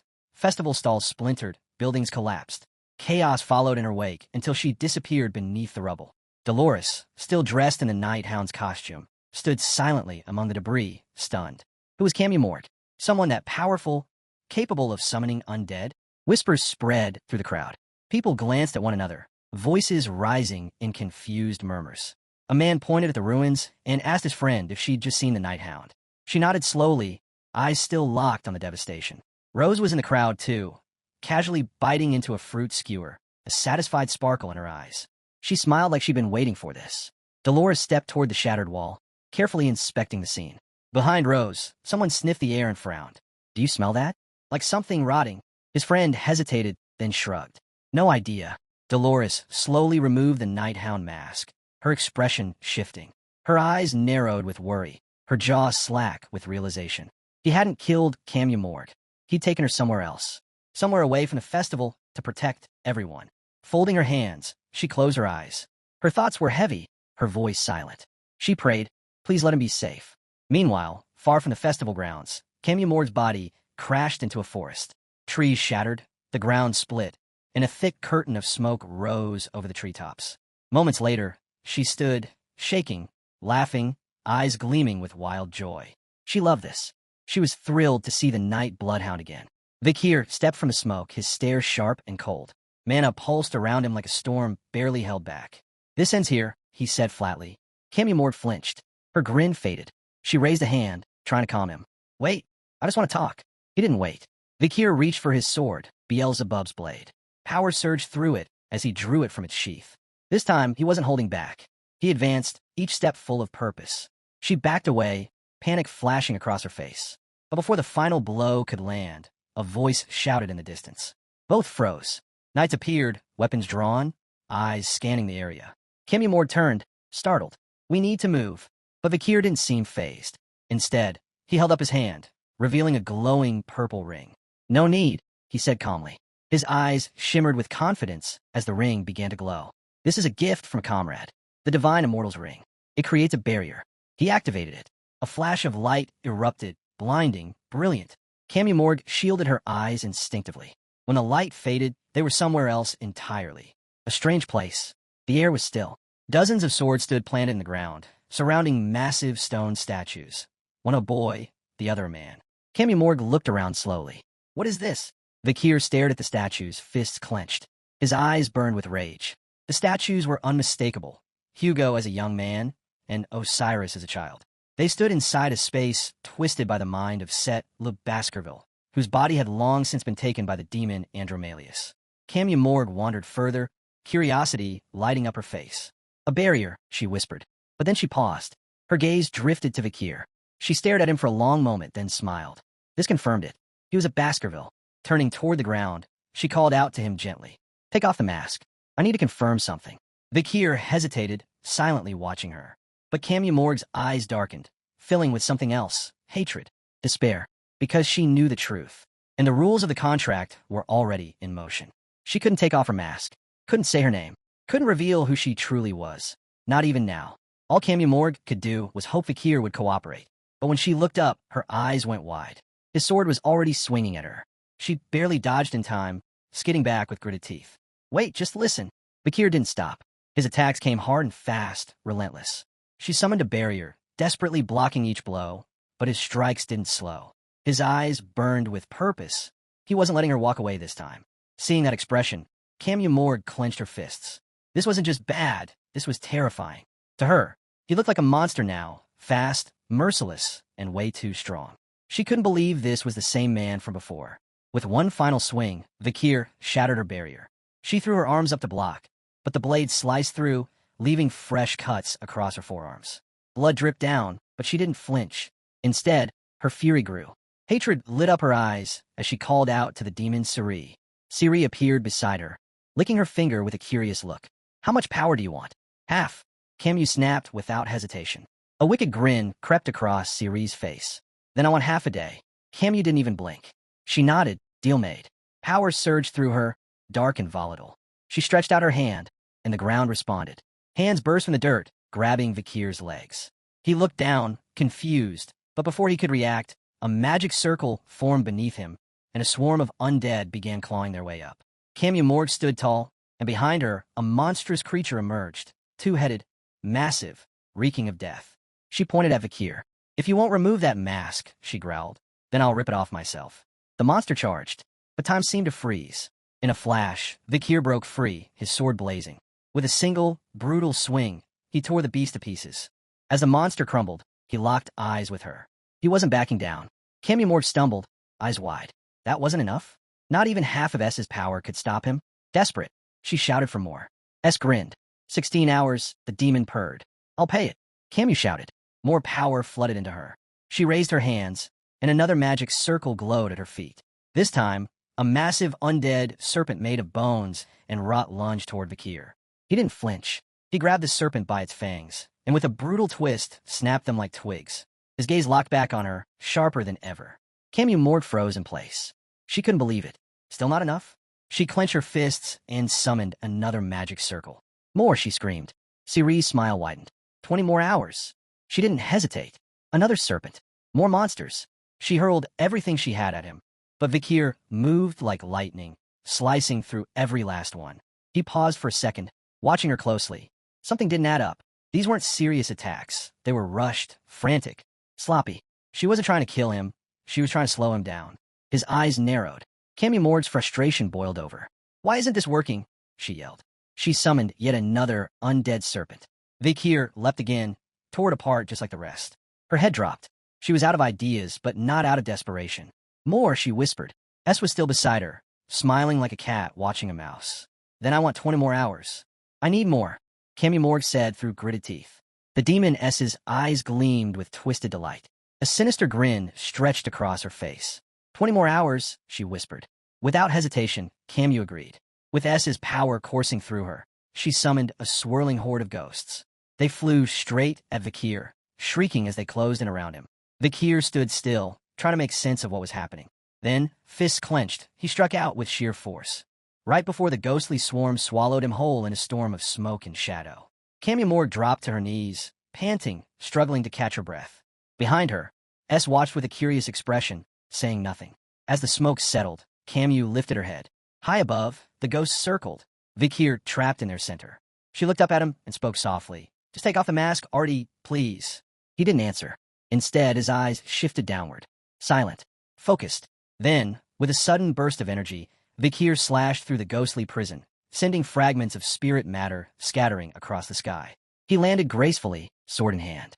Camu Morg stared, stunned, confused. He wasn't just enduring her attacks. He was cutting through them like they were nothing. He rose, unfazed, and began walking toward her. Even wounded, even bleeding, he didn't stop. His gaze burned with hatred. And yet, something deeper flickered behind it. Why? Camu Morg wondered. Why is he trying to kill me? She panicked, summoning another magic circle. From it, more undead clawed their way out of the ground. Vikir gritted his teeth, preparing to end it, once and for all. Down on her knees, Camu Morg whispered, "Please remember me." The undead swarmed, forming a barrier between her and Vikir. She dropped her head, clutching her chest. There was no way he'd recognize her now. That chance was long gone. But then, he spoke, and everything stopped. "Why are you trying to restrain me?" Instead of striking. Her eyes shot open, stunned. Through the wall of undead, his voice came again. "Why do you want my mask off so badly?" he asked. "Why do your eyes behind that mask look so sad?" He wasn't attacking. He was listening. She remained silent, lips trembling. Vikir took a step forward, wound up his arm, and punched straight through the undead barrier. Camu closed her eyes, bracing herself. When she opened them, he stood before her. His hand reached out, gently, and tapped her mask. Cracks spread, and as it began to fall away, memories flooded back into his mind. A younger version of himself, sparring in front of Stonewall. The question he'd asked long ago. What would it mean to return to her side? He reached up and took off his own mask. A small, bittersweet smile touched his lips. It's been a while. Her mask broke into fragments and fell to the ground. Tears streamed down Camu Morg's face. And in that moment, Vikir saw her, really saw her. The girl he once knew. The one who used to cry, and now stood before him again. Elsewhere in the Empire, deep within a lavish mansion, the halls were silent, lined with flickering candlelight. A grand crystal chandelier hung from the ceiling, casting soft shadows across the corridor. Behind one of the ornate doors, muffled sobs echoed. They'd been going on for minutes, maybe longer. This was the Morgue family estate, 3 years ago. Maids moved quietly through the halls, their work interrupted by the haunting sound of crying.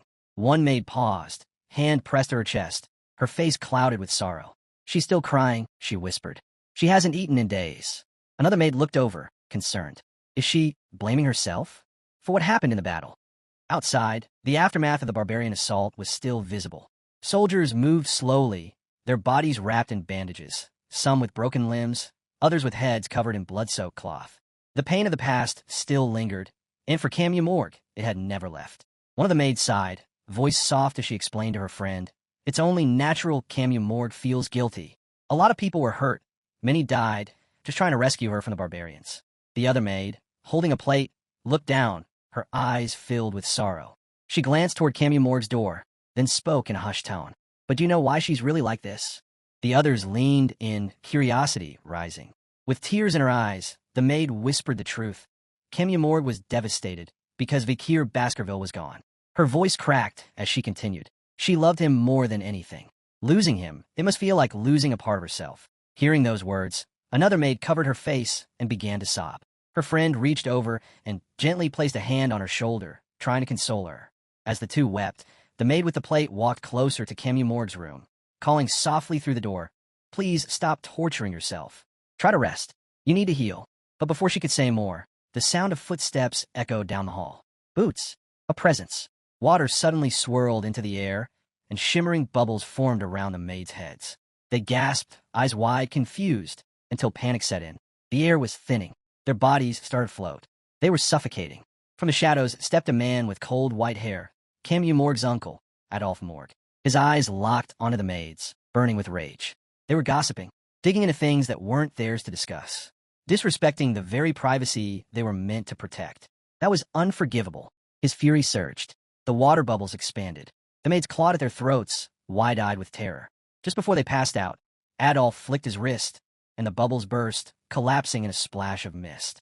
He glared at them, voice sharp and laced with venom. "If I ever hear you speak of Camus Morgue like that again, I'll tear your tongues out myself." Pale and trembling, the maids stumbled away, stammering apologies before running down the hall, desperate to get away.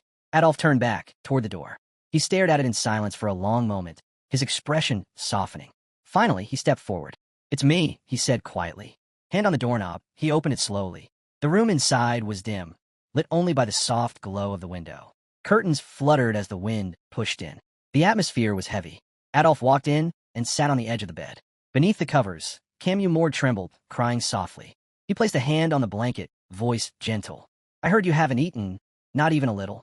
Your mother and I, we're both worried." The wind rustled through the curtains, brushing through the silence. Camus Morgue didn't answer. She stared ahead, lost in memories. "Are you saying I should eat just to keep living?" she asked, her voice barely above a whisper. Her mind drifted to the past. She remembered the forest. That moment. A barbarian on a giant wolf, seizing her and dragging her away. Vikir's eyes flashing with rage. His fists clenched as he chased after them. She remembered the quiet moments, too. Laughing beside him, smiling, talking like nothing else mattered. Reaching out, placing her hand on his shoulder, feeling safe. The memories came crashing down, heavy with guilt. If she hadn't been reckless, if she hadn't been so weak, the barbarians wouldn't have gotten her. And Vikir, he wouldn't have fought that monster alone. She squeezed her eyes shut, tears flowing freely now. "They're gone because of me." Vic rose. Throwing off the sheets, she sat up, grabbing her arm tightly. Her shoulders trembled. Her voice broke. "I'm the reason they're dead." And then, she cried, harder than before. Crushed by guilt, consumed by the pain of what she'd lost. Adolphe turned to her, his gaze settling on her tear-stained face. Seeing her like this pierced straight through him, his eyes shimmered with sadness. Without a second thought, he stepped forward and wrapped his arms around her, pulling her into a firm, comforting embrace. Moonlight filtered into the room, casting a pale glow across them. "Don't give up," he whispered, holding her tightly. He closed his eyes and continued, his voice gentle but steady. "Their lives, they're part of yours now. That's how much your life matters. When people die, the ones left behind have a duty to live for them." Camus Morgue blinked, surprised. Her lips parted as she stared at him. "You mean, I should live in their place?" Adolphe opened his eyes and nodded slowly. "Vikir and Rose, they'd be furious if they saw you like this." Something shifted. A flicker of light returned to her eyes. She sat up straight, a spark of hope growing in her chest. Without hesitating, she climbed out of bed and rushed to a nearby drawer. Smiling faintly, she pulled something out. Adolph's eyes widened. "What are you doing?" Camille Morgue unfolded a sheet of paper covered in arcane symbols. Grabbing a pen, she began to draw a triangle, mumbling quickly. If the thermodynamic function is the same, then maybe it's possible. The floor was already covered with scattered sheets. She crouched down, flipping through them, adjusting equations, reworking the symbols. "Magic is just calculating values," she said quickly. "If I change the structure of the formula a little, I might get a different outcome." Adolph stepped forward, clearly confused. "Wait, what are you trying to do?" Camille Morgue didn't stop. Her eyes lit up with intensity. "If I can reach the edge of the negative energy dimension, I could pull entropy from there and exchange it with the positive energy in this one. And it's just about balancing the rest with equivalent trade." Her hands gripped her head. Her thoughts were spiraling. She couldn't think straight. She was starving. Adolph stared at her, jaw slack, shocked at how far gone she was. Then, she looked up at him, eyes a little wild. "Uncle, I need food." Soon, a full banquet was prepared. The table was packed with roasted meats, rich sauces, warm bread, and sweet desserts. Adolph and another woman sat at the long table with Camille Morgue at the head. Across from her was a regal, red-haired woman, her mother, Raspainy Morgue, matriarch of the Morgue family. As they settled in, Camille Morgue glanced over. "I heard you were worried," she said softly. Since I wasn't eating, Raspain placed her hands gently on the table. Her expression was serious, eyes filled with worry.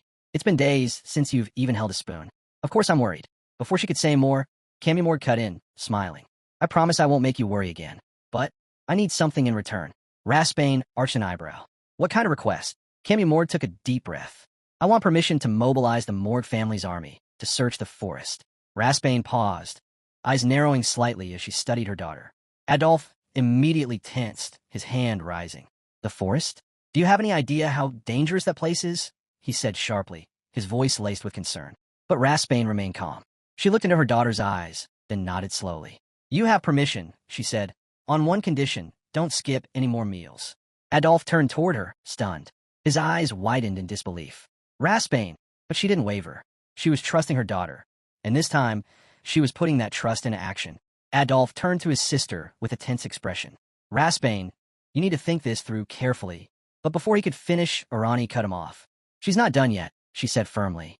"Camu still has something she can do." Her voice was sharp with conviction, and Camille Morgue's eyes locked on her mother, now shining with fierce determination. Raspain sat silently, fingers interlaced, her gaze steady and serious. "Then I have no choice but to let her choose her own path," she said at last. "If she wants to surrender, it must be by her will alone." Camille Morgue picked up a piece of meat from the table, offering a cheerful smile as she raised it. "Then, it's a promise, right?" Seeing her finally ready to eat, Adolph's eyes lit up with relief. A genuine smile broke across his face. But Raspain, seated opposite, simply watched her in silence, her expression unreadable. Camille Morgue bit into the meat and immediately froze. Her eyes widened, her face twisted. She dropped the fork, covered her mouth, and keeled over, collapsing to the ground. Moments later, she began to vomit. Adolph leapt to his feet, panic etched across his face. "She can't eat that. It's too soon." He snapped at the maids. "Clear the table. Bring food for recovery now." They rushed to obey, returning swiftly with lighter dishes more suitable for someone who hadn't eaten in days. But just as they set the plates down, Camille Morgue raised a trembling hand. "No!" The maid stared at her, stunned. Slowly, Camille pulled herself back into her chair. Her eyes glistened, but her voice was steady. "I'll eat all of it," she said, teeth clenched. No matter what. Without hesitating, she reached for a piece of bread and meat. Tears slipped from her eyes as she took another bite, forcing herself to chew, even though her body fought it. She wasn't doing this for herself. She was doing it for him. In her mind, she saw Vikir standing tall, sword in hand, backlit by the glow of battle. If only I hadn't been taken by the barbarians. If I had stopped him from facing that monster alone. Adolph stood speechless, shaken by her resolve. Across the table, Raspain laced her fingers and closed her eyes, her expression calm, but full of unspoken weight. Camille wiped her mouth with the back of her hand, still crying as she whispered to herself. "All of this, the pain, the loss, it came from me. Death chose Vikir because of me." But she refused to let it end like that.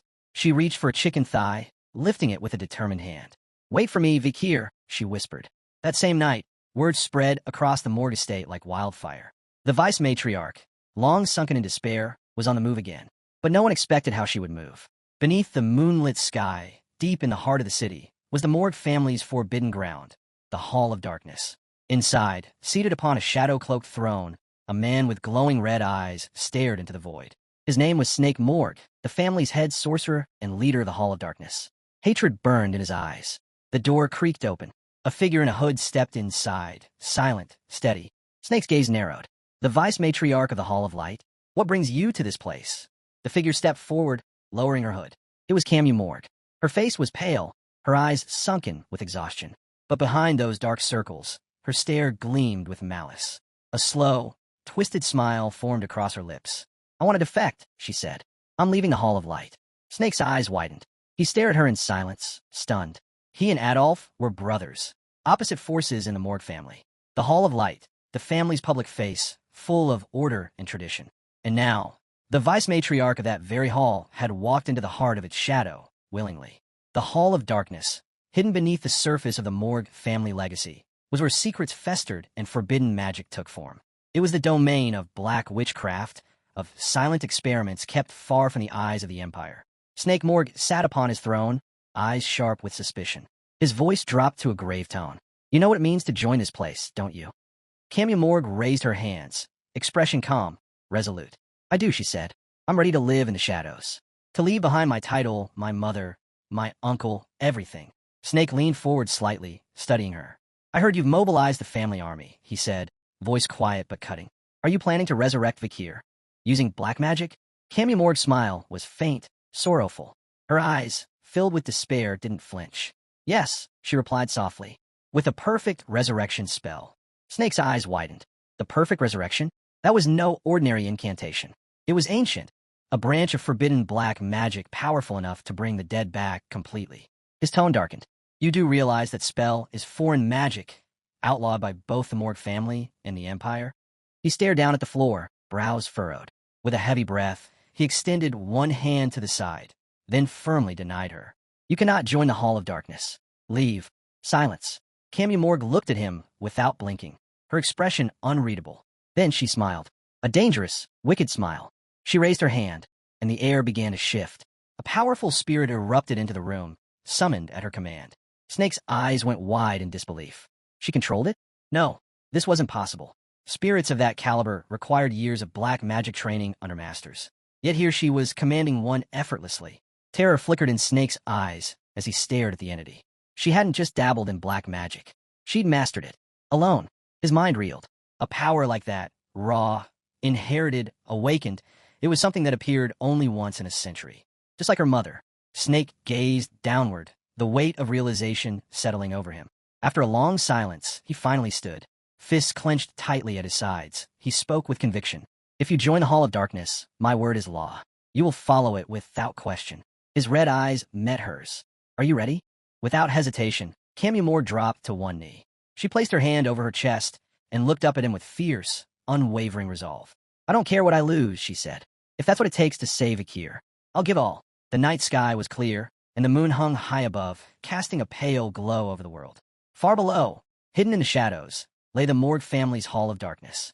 Inside, a narrow stairway wound endlessly downward, cloaked in silence and secrecy. This place wasn't watched by the Empire, and even the Morgue family avoided it. It was a forbidden space. Only those tied to the Hall of Darkness even knew it existed. It stretched more than 600 levels underground, a deep abyss known as Dark Support.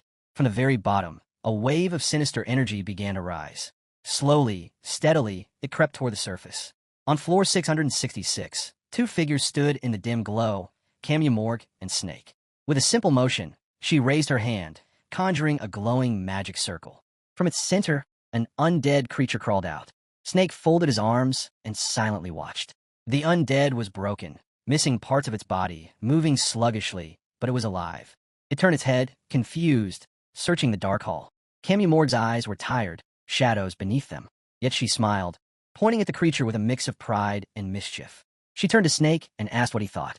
The undead shuffled closer. Camu Morgue placed one hand on her hip, eyes closed, smiling with satisfaction as she gently stroked its head. Snake's eyes remained fixed on it. With a calm tone, he remarked how impressive was that she could already summon undead soldiers. His gaze shifted to her, eyes widening slightly. It was hard to believe she hadn't been a black sorcerer for long, and yet, still smiling. Camumore continued stroking the creature's head. Snake watched her closely, something stirring inside him. Pride, envy, worry, affection, even sorrow. His gaze dropped to the floor. In her face, he saw echoes of her mother, Raspain. He didn't even understand why he'd allowed her into this place, or what he was searching for when he looked at her. While he was lost in thought, Camumore broke the silence. She admitted, honestly, that she still had a long way to go. Snake snapped back to reality, his eyes wide. Suddenly, the undead began to disintegrate, its body crumbling into ash. Camumore stared at her hands. Curiously, she admitted her power wasn't strong enough yet. She couldn't bring back a body completely. She clenched her fists, frustrated. Snake stepped forward, his face serious. He asked if she truly intended to perform a full reanimation. It wasn't just extremely difficult, it was dangerous. Even if she managed to pull it off, there was no guarantee the result would be stable. It could be corrupted, uncontrollable. But Camumore's eyes gleamed with unwavering resolve. She looked straight at Snake and said she wasn't worried about what came after. The soul she wanted to bring back was unlike any other. It was stronger than all of them. Snake froze, confused, disturbed. He couldn't understand what he was seeing in her, or where her conviction came from. Meanwhile, in Ronnie's office, a man's voice thundered in fury. It was Camumore's uncle, Adolf. His fist slammed the table as he shouted, his other hand raised as if demanding an answer. He couldn't believe she'd left the Hall of Light for the Hall of Darkness. Across the room, Raspain stood calmly, arms folded behind her back. She looked out the window, silent, gazing at her own reflection in the glass. Without turning around, she spoke gently. She hadn't made her choice yet. She had told her daughter to choose freely, to explore both paths on her own. Adolph's eyes flared with anger. His voice shook as he accused Snake, claiming Camumore had been spending too much time with that man. But Raspain remained composed. Still facing the window, she responded softly. Snake wasn't a threat to her daughter. In fact, he was helping her. Adolph opened his mouth to argue again. Yet before he could, Raspain turned. Her eyes flashed. With a sharp, piercing glare, she cut him off. He fell silent. Adolph froze, his eyes wide with a mix of fear and disbelief. The thought that Raspain would allow Camu to walk the path of darkness shook him to his core. Meanwhile, deep inside the Hall of Darkness, Snake and Camumore moved through a pitch-black corridor. Snake held a fire lamp, its flame casting flickering shadows on the ancient stone walls. As they walked, Snake glanced over at her with a calm expression. "Do you know the origins of Morg?" he asked, curiosity in his tone. Camu blinked, caught off guard. "No," she admitted, clearly puzzled. "I don't." Without another word, Snake lifted the fire lamp. Slowly, the dim corridor began to reveal what lay ahead. A looming, shadowy structure hidden in the gloom. Camu stared at it in silence, unsure what to make of it. Snake explained, the Morg bloodline didn't begin with a family. It began with a place, Morg itself. A name older than any empire, older than the clans. A lineage rooted in the forgotten. He continued, voice low and steady. Long ago, they tended to unclaimed corpses. Their work was to find the dead their families, but over time, something changed. Images flashed through his mind. Raspain commanding spirits, surrounded by skeletons. It made sense. The Morg had always lived among the dead, and some had learned to speak with them. Even now, Snake said, a few descendants still carried that gift. Camu stepped closer to the building, slowly raising her hands, feeling the chill in the air as she studied its surface in silence. Snake moved alongside her, shining the light against the stone wall. His tone deepened. From the very beginning, the Morg were tied to black sorcery. The truth is, those who seek knowledge know it lies beyond the door of death. From behind, Camu asked softly, "So, should I start by getting to know death?" Snake turned, eyes sharp. "No," he replied. "You'd only be copying black sorcerers. That's not the same." His gaze dropped to the floor. "Be careful with death," he warned. Then he met her eyes, gaze piercing. True black mages don't embrace death. They walk alongside it, but never cross. Camu listened closely, saying nothing. "You want to know death," he said, "but first, understand life." He lowered the fire lamp. The ground was littered with human skeletons, bones stretching across the chamber. Snake gestured to the remains. Real black mages don't worship death. They love life more than anyone. They mourn for those slipping away. Camu stared down at the bones, a faraway look in her eyes. The world feared black mages, but in this moment, she saw them differently. Not monsters, not threats, but maybe sages, keepers of truths the world had forgotten. Snake wandered through the chamber. Camu followed him with her gaze, then lifted her hand. "Can I ask something?" she said, curious. He turned slightly. "Why did you come to the Hall of Darkness?" she asked. Snake's eyes flickered with surprise. He hadn't expected the question, or maybe he hadn't wanted to answer it. He looked down. His mind drifted, visions of Adolf, of Raspain, his past. Then he turned away from her, voice colder now. "In this world, there's light and there's shadow. Without one, the other collapses." Camu tilted her head. "You're doing it again," she said, talking in riddles. Days passed. It was night once more, and Snake stood alone on floor 666, hands folded behind his back. Suddenly, footsteps echoed. Camu Morg came running toward him, excitement written all over her. "Snake," she called out. She held out a sheet, eyes glowing with joy. On it, hand-drawn, was a magic circle. Snake looked down at it. His eyes widened. He was speechless. Snake slowly reached out for the paper, eyes locked on the intricate magic circle Camu Morg had drawn. Before he could speak, she explained it was a resurrection circle. Not just any spell. This was a complete resurrection, the result of her own research. He took the sheet in his hands, examining every line. His expression shifted immediately. What she had created was far beyond anything he had ever seen, more advanced than any record he knew of, and it was flawless. He looked at her, stunned, trying to process how far into the abyss she must have gone to reach such a discovery. Black sorcery demanded deep, dangerous exploration. Yet here she was alive, smiling. Camu Morg looked away, face flushing slightly. Nervously, she asked if he would help her cast the spell. Snake's expression turned serious. "Do you really care that much about Bakir?" He studied her carefully. It didn't take him long to realize she wasn't like him, not even close. He had immersed himself in darkness, embraced it. But Camu Morg? She had held on to something else, something pure. She closed her eyes, still blushing, and smiled. "Yes, I like Bakir." She hadn't been consumed by the abyss. She still carried her heart right where everyone could see it.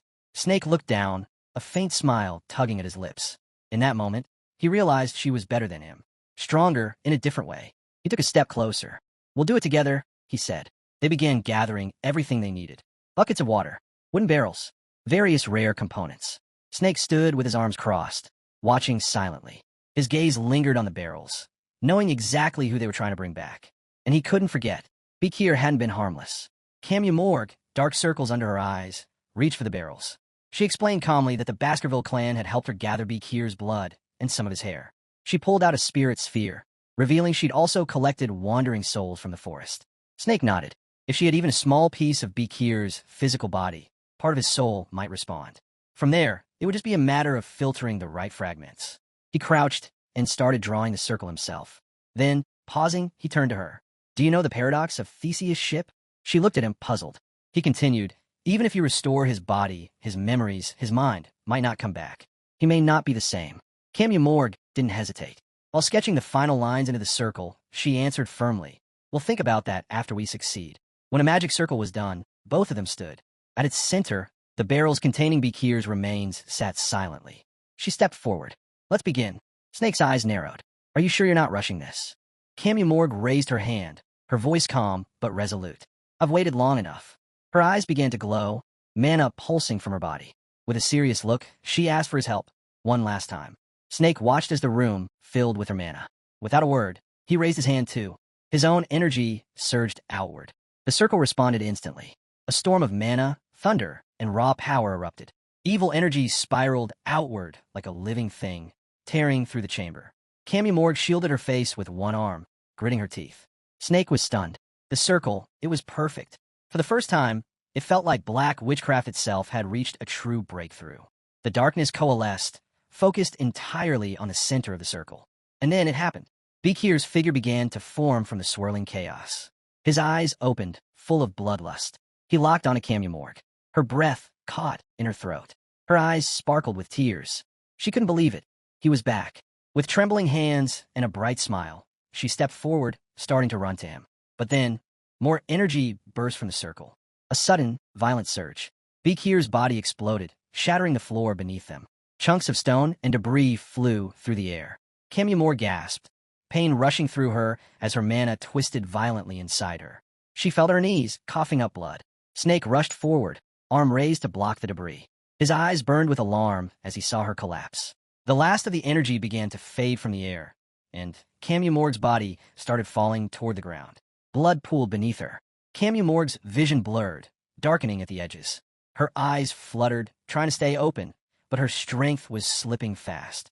Just before everything went black, she caught one last glimpse of Snake.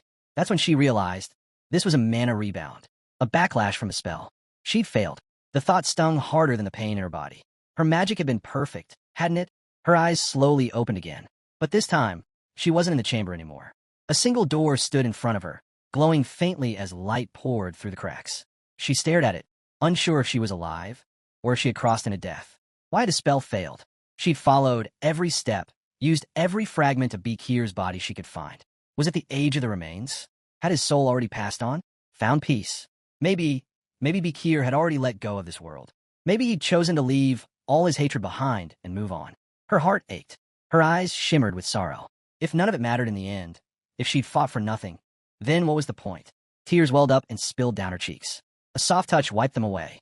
Her breath caught. Her eyes widened. Snake stood before her. He gently brushed her cheek, calm and steady. I didn't come to the Hall of Darkness because I wanted to, he said quietly. I came because I couldn't stay in the light. He looked down, voice soft. I couldn't stay with my sister. I didn't belong there anymore. Camu Morg stared at him, confused. None of it made sense.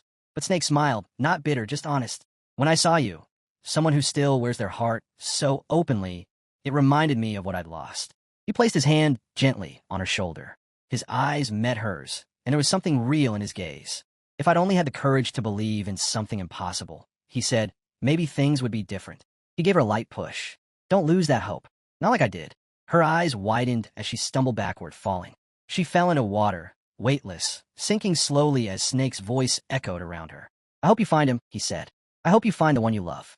Her arms reached toward him, desperately trying to grab hold. But he was already turning away, walking toward the door. The light faded. She kept sinking deeper and deeper until her body hit the cold floor of reality. She was back, still alive, but just inches away lay Snake. His body was crushed, soaked in blood. He had fought to the end, forcing the circle to collapse. She couldn't move, couldn't breathe. Her eyes locked on his lifeless form, and the shock hit her like a wave, pure, overwhelming grief. Snake's hands were soaked in blood. Minutes ticked by in silence. He didn't move. A lone fly hovered near him, circling slowly before landing. Then more came, swarming over his body, drawn to the stillness. The spell had drained everything from him. In the end, Snake had given his life just to shut it down. At the center of the shattered chamber, a crater marked the spot where the spell had detonated. And within it, Camu Morg's burnt, bloody body lay next to Snake's corpse. Her lips were stained red, her breath shallow. Every inch of her body screamed in agony. She didn't know how long she'd been like this. Time had stopped. The blood beneath her was thick, and the silence absolute. She knew the truth better than anyone. This was the price of forbidden resurrection. This was floor 666 of the Hall of Darkness. A place no one was coming. She'd accepted it. This was the end. Snake, her master, would have scoffed at how she was going out. But she had tried everything. There was nothing left, not even the will to live. Her thoughts drifted to the last time she saw Bekir in the forest. He turned away from her, hand on his sword. They had never truly met, never truly spoken from the heart. She regretted only one thing, that she never got to know him. As her eyes began to close, a quiet thought whispered through her. Maybe in death, she could finally see him again. But then a voice. You seem like someone who still wants to live. Her eyes cracked open, hazy and confused. She turned slightly toward Snake's body, still lying beside her. The voice echoed again. This wasn't a dream. Something was here. I'm not hallucinating, she whispered, barely audible. No, the voice said. You're not. I came because I felt it, your longing. Even with her body failing, Camu Morg managed to ask, Are you a demon? The voice chuckled. Exactly like the ones in your books. The tone turned serious. I can save you, the demon said. But I need something in return. A contract. She exhaled shakily. Why? I don't care if I live. That piqued the demon's curiosity. Then tell me, what do you truly want? Camu Morg stayed silent, unsure. Even she didn't know the answer anymore. The demon's attention dropped to the scorched remains of the spell. It all made sense now. You tried to resurrect someone, the voice said. Didn't you? A slow, wicked smile formed in the darkness. That's my specialty, it said. I'm Sayer, the demon of indulgence and corruption. Sayer's voice softened. I can help you. I can help you meet the one you wanted to bring back. All you have to do is make a contract. Camu Morg's eyes opened again. A faint flicker of light returned to them. Snake's last words echoed in her mind. I hope you find the one you love. She clenched her fist weakly. There was still one path left, and she wasn't ready to give up just yet. With what little strength she had, she nodded. I accept.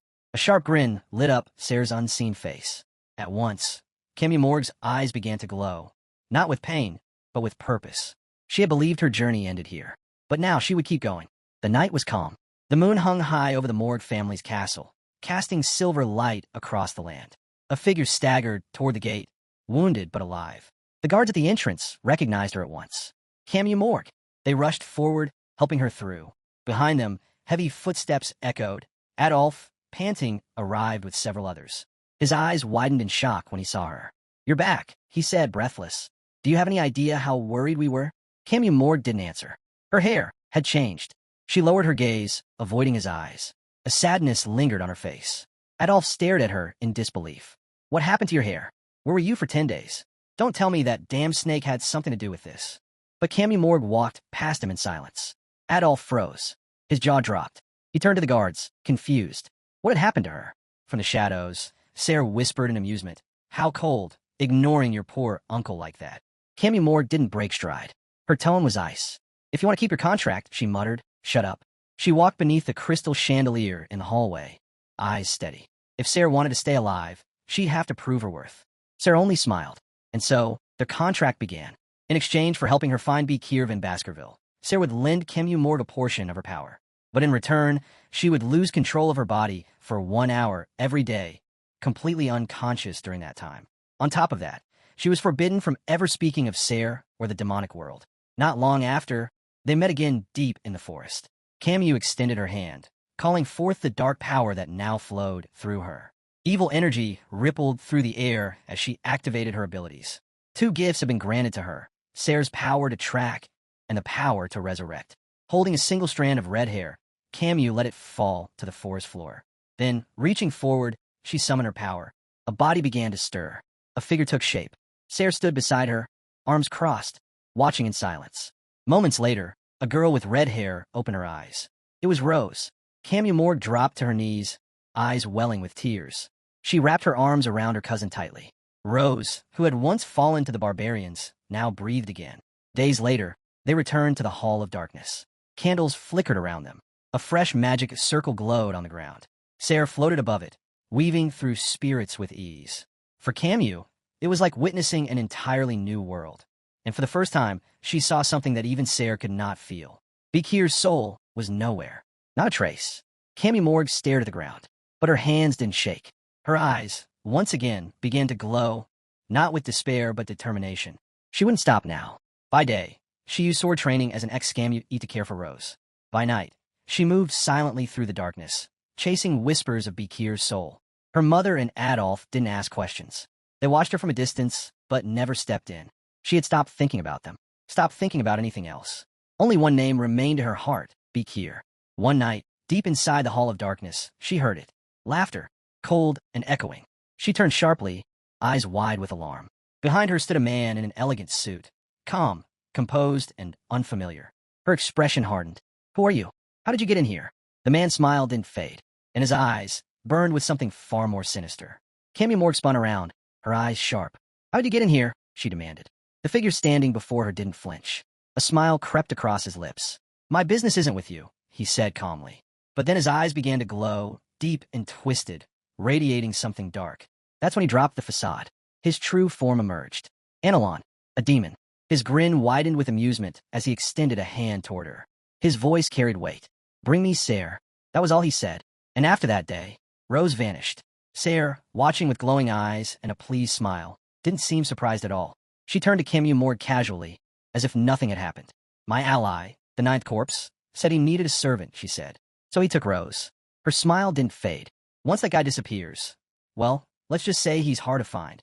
Camu Morg's expression twisted in rage. Her hand shot forward. You let him take her. Sarah held up her hands innocently, smiling still. She was already dead. I can fix her again. Don't be so emotional. Camu Morg's fists clenched. Her eyes lit up with fury. And in that moment, she saw it clearly. Sarah might have looked human, but deep down, she was still a demon. The next time Camu Morg searched for Rose, it led her to the orphanage, the very place where Bekir had once fought and defeated the demon Dantalion. Night had fallen. The building was split down the middle, destroyed. And just as she was reviving Rose, she felt a presence. She turned. Bakir stood there. His gaze was fierce, his bow already drawn, an arrow of mana ready to fly. Back in the present, the wind blew softly, catching strands of Camumord's hair. Bakir spoke first. It's been a while. The sound of his voice shattered her. She dropped to her knees, tears building in her eyes. He had taken off his mask. Through the wall of skeletons, she saw him, clearly, for the first time. Bakir smiled faintly. You've changed. She stared, speechless, overwhelmed. Seeing him alive, her chest tightened. All the words she'd been holding back came rushing to the surface. But before she could speak, he stepped forward. Calm. Too calm. Why wasn't he saying more? Why hadn't he come for her? Hadn't he known how hard she fought? How much she sacrificed, just to see him again? She looked down. She couldn't find the words. Bakir stopped in front of her. He looked into her eyes, deeply. You made a contract with a demon, didn't you? Still, she said nothing. Not because she didn't want to, but because she didn't want him to see her broken. Even now, she wanted him to see her as strong. But she could feel it, the way his eyes pierced into her, more serious than ever before. He had grown, stronger, braver, and beautiful. Unlike her, someone who had thrown everything away. Bakir's expression shifted, brows furrowed with confusion. Camu. She finally looked up. She knew, her time was almost up. And once it was, Sarah would emerge, and Bakir would have to fight. She didn't want him to face that alone. But now that she'd seen him again, truly seen him, she could say one thing. Thank you, she whispered, for finding me. Bakir's eyes widened, alarmed. What?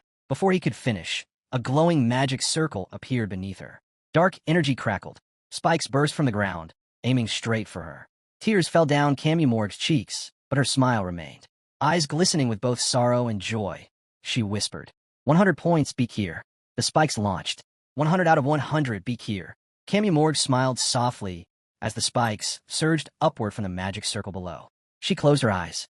This is enough, she thought. Just seeing him again, it's enough. Then blood. A splash hit her face. Her eyes flew open in shock. Bakir stood in front of her, arms wrapped around her, holding her tightly. The spikes hadn't touched her. They had pierced him. Her voice trembled. Why? Why would he do this? Bakir didn't flinch. Blood soaked through his back, but his tone was steady. I get it now, he said quietly. You can't talk about it, because of the contract. He tightened the hug. You didn't land a real hit when we fought. I figured something was wrong. Camumord began to cry. Silent tears, overflowing with confusion and pain. Why was he doing this again? Why was he always the one protecting her? Bakir looked down, his expression calm but resolute. If hurting yourself was your way of telling me the truth, he said, then you don't have to worry anymore. Let me handle the rest. His eyes sharpened, bright, blazing with hatred now. I'm not losing to a demon. In that moment, the air changed. Sarah took control of Camumord's body. Her expression shifted, eyes glowing, lips curling into a twisted smile. Bakir held Camumord in his arms. But the warmth didn't last. Suddenly, her body stiffened. A soft voice, smooth and mocking, replaced hers. Well, it's a pleasure to finally meet you. The demon had taken over. Sarah now stared through Camumord's eyes, a sly smile tugging at her lips. She tilted her head slightly, examining Bakir with curiosity. So you're Bakir, she said. I've heard quite a bit about you from my dear roommate. Bakir's eyes narrowed, glowing with fury. The spikes were still buried in his back, blood soaking his coat, but he stood tall, unshaken. What have you done to her? He asked, voice cold and sharp. Sarah's expression darkened, her gaze dripping with disdain. Oh, worried about little Camu, she teased, lifting her hand. A third eye on her forehead flickered open, and within it a reflection shimmered. Camumord, trapped deep inside her own body, fast asleep. She's resting, Sarah said mockingly. We have a deal. 1 full day of control, that's all mine. Her grin widened. So, tell me, how long do you plan to keep hugging her? Suddenly, energy surged. Above them, a swarm of skeletons appeared, each one wielding a spear aimed straight at Bakir's back. He glanced up, his muscles tensed. In one swift movement, he released Camumord, leapt back, and landed cleanly on solid ground, just as the spears came crashing down where he'd been standing. The attack missed. Barely. Sarah rose to her feet, staring him down. As her glowing hand touched the skeletal remains, they disintegrated into ash. She smiled again. You're inside an exclusive trap of Andromelius. Then her smile faded. Her eyes narrowed as realization hit her. You're the one who killed him. So this was the demon hunter Camu had been searching for. She stared at him longer now, touching her chin, as if trying to unravel a puzzle. There's something strange about you, she muttered. Even my eye can't find your soul. Are you even from this world? Bakir said nothing. He crouched low, hand pressed against the ground, eyes locked on her. Silent. Cold. Sayre's lips curled upward. Oh, quiet now? That's fine. Maybe you'll react to a little story. She took a step closer. In the blink of an eye, the wounds on Bekir's back faded, as if they had never existed. But his gaze only grew sharper, burning with fury. Sayre smirked. To see you again. Camus dabbled in forbidden magic. A full resurrection spell. Her tone turned theatrical. She failed, of course. Her body collapsed. She couldn't even move. Just lay there for days, burnt, bleeding, abandoned. Alone. She leaned in, voice dripping with sarcasm. She gave up. Bekir. No strength left. No will. Just a girl waiting to die. Bekir's hands clenched into fists.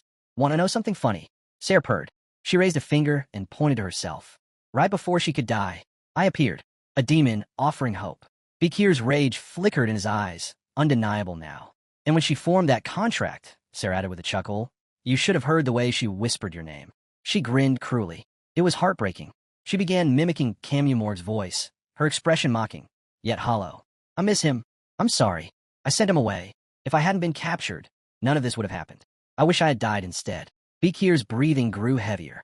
He imagined it. Camus, on her knees, face buried in her hands, begging for him, crying. Alone. Why didn't you come for me? She must have asked, over and over. Why did you leave me behind? Sayre smiled. And now, she whispered, voice laced with venom, she's all mine. Consumed by hatred, Bekir's aura began to rise. Bekir drew his sword in one swift motion and charged. Sayre smiled. She didn't flinch as he lunged forward, blade aimed for her chest. Her arms lifted casually, her expression unfazed. But just before the strike could land, Bekir stopped. His blade hovered inches from her body, unmoving. Sayre's eyes sparkled with delight as she gazed at the sword. A slow, smug smile spread across her face. Oh, so you do understand contracts, she said. If I die, she dies too, doesn't she? The magic circle beneath them flared to life. From the glowing sigil, a monstrous undead rose up, its jaw creaking open, rows of teeth ready to bite down. She's still waiting for you, you know, Sayre whispered. You wouldn't dare kill her. The undead lunged. Its jaw snapped shut, but Bekir had already leapt out of the way, dodging the attack with a sharp pivot. Landing several feet away, he glared down at the ground, furious, already preparing for the counterstrike. Without hesitation, he charged the undead and unleashed a barrage of slashes. But nothing. The creature didn't even flinch. His sword hadn't worked. Bekir's brows furrowed in confusion. Something was wrong. Across from him, Sayre's eyes lit up with excitement. She let out a quiet laugh. Did you think I let you slice through my magic like it was hers? Camus' spells are child's play compared to mine. A mere graduator like you, you're nowhere near strong enough. The undead roared and lunged again, this time catching him with a brutal bite. Its momentum slammed Bekir hard into the ground. Before he could recover, it charged again, dragging him across the floor and smashing his body against the base of a massive sword-shaped statue. The force of the impact cracked the statue. Blood flowed from Bekir's wounds once more. Sayre smirked as she looked down at him. Trying to save her? She sneered. You'll die before that ever happens. Bekir lay motionless for a moment, breathing heavily. His thoughts were a storm. The memory of fighting Madame Spider resurfaced. Another monster he should have lost to.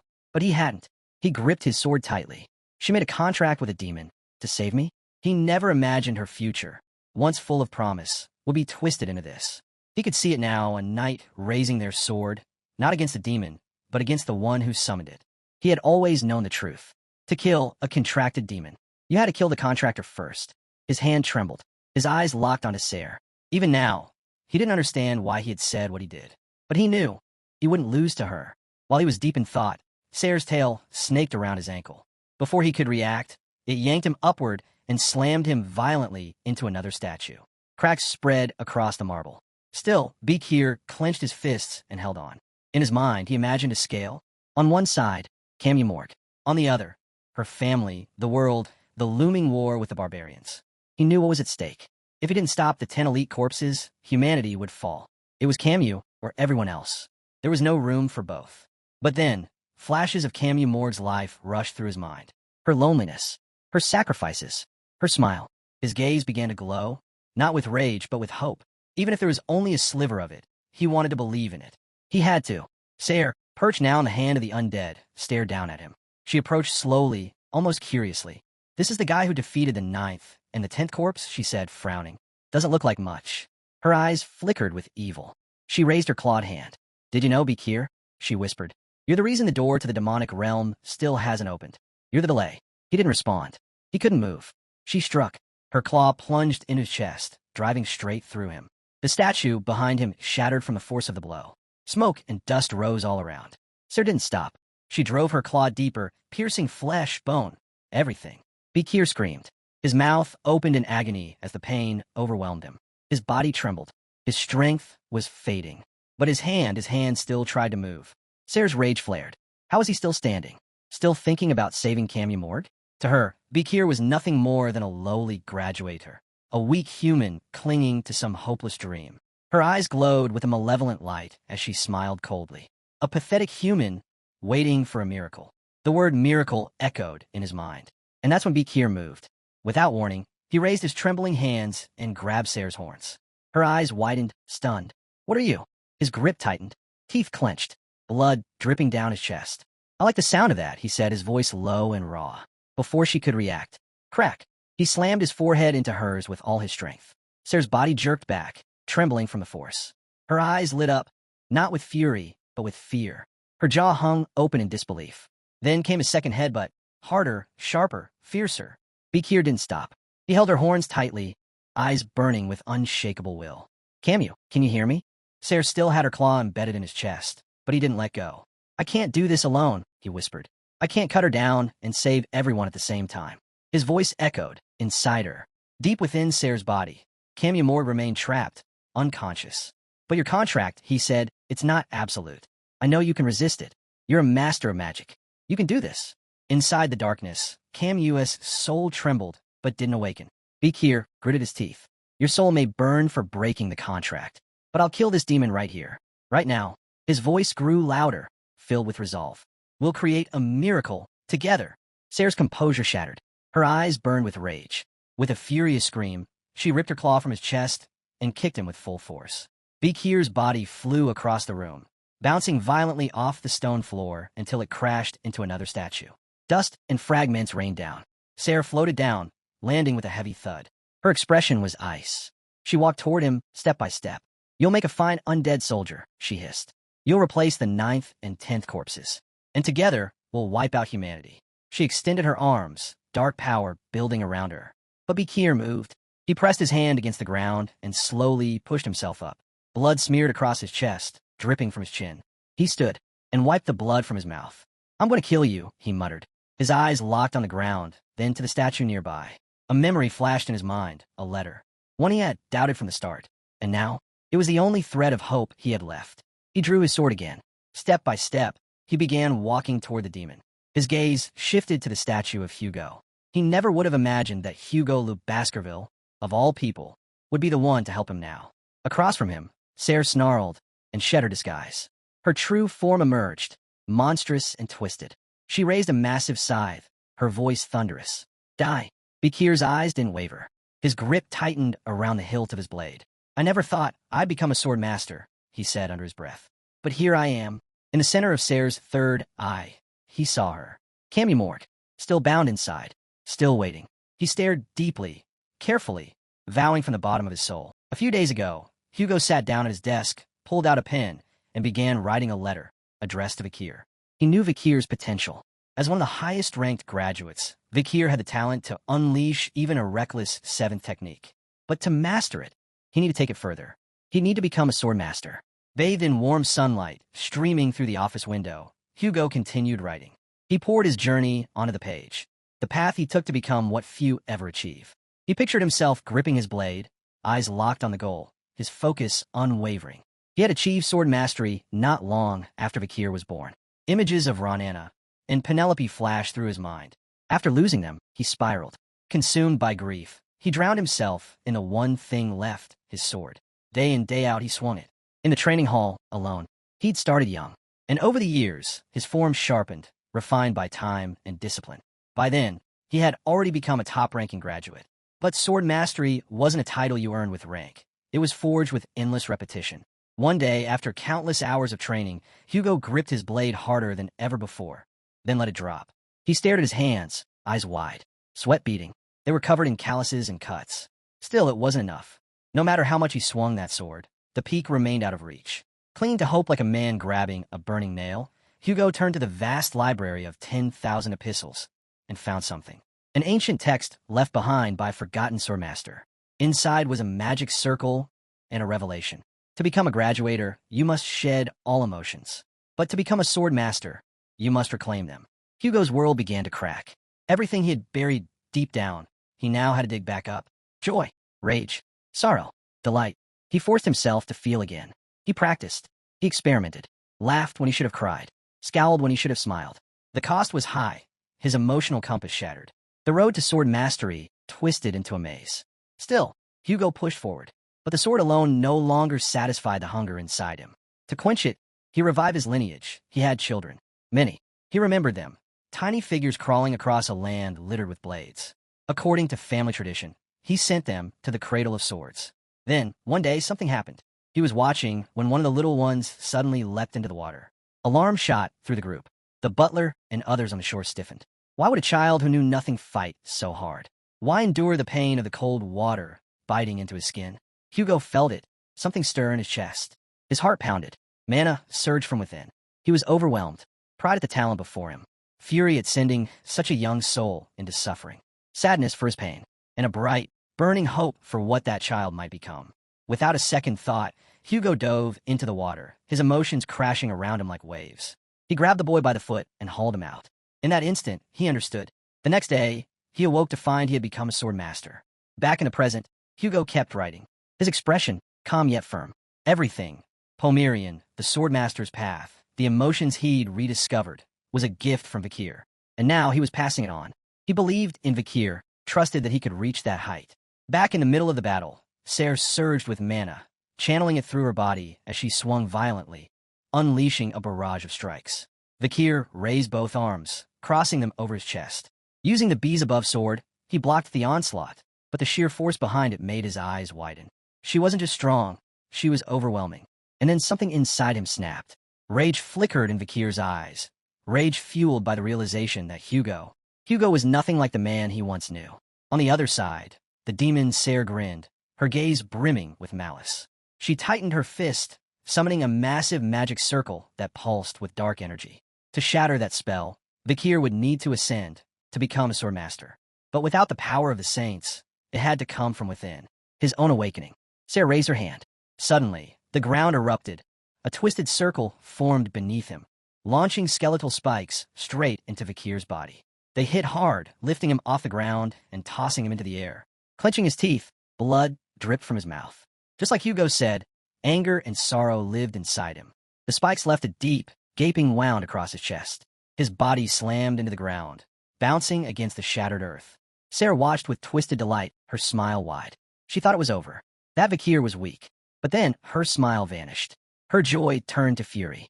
Her hands balled into fists. Vikir, battered and torn, rose to his feet. His eyes gleamed with defiance. Despite the wounds, despite the blood, a reckless grin formed on his face. He stared at her, not with fear but fire. And yet, this battle wasn't one he could enjoy. There was no joy, no satisfaction. Serre felt his gaze and snapped. In a burst of rage, she launched another round of slashes, faster than before. Before Vikir could move, they were already upon him. His eyes shot open, shocked, helpless. He took the full impact head-on. The explosion clouded the air with smoke and stone. Serre, scythe buried in the ground, stood still, watching. Through the dust, Vikir's body flew, surrounded by rubble. One of his legs had been severed by the demon slayer's strike. Blood spilled freely. He gritted his teeth, fury burning in his chest. Summoning what little strength remained, Vikir activated Baskerville's seventh technique. Using the rocky terrain to build momentum, he surged forward, appearing right in front of her. Their eyes locked. With fury blazing in his stare, Vikir swung his sword with all his might, aiming for Serre's head. It landed, but instead of cutting through, it bounced off. His expression froze, confused, doubt creeping in. On the other side, Serre smiled. With a sneer, she mocked him. Piece of trash, she spat. To her, he was nothing more than a failure, one who couldn't even grasp the basics. She caught him by the face, lifting him off the ground. Her voice dripped with disdain. He would never break her armor. Vikir reached out, clutching her arm. His eyes were a storm of fear and disbelief. Serre's wicked grin widened. With a twist, she flung him like a rag doll. His body smashed into the earth, shattering it beneath him. His attacks meant nothing to her. Grabbing him by the neck, her entire body began to glow with a demonic aura. She closed her eyes, amused by his struggle. She couldn't help but ask. What exactly was he trying to do? Vakir couldn't fight back anymore. His strength was gone. Ser stomped down, pinning him under her boot. A dark magic circle flared beneath her feet. From it, hands began to rise, gnarled, red, and clawed. She mocked him again.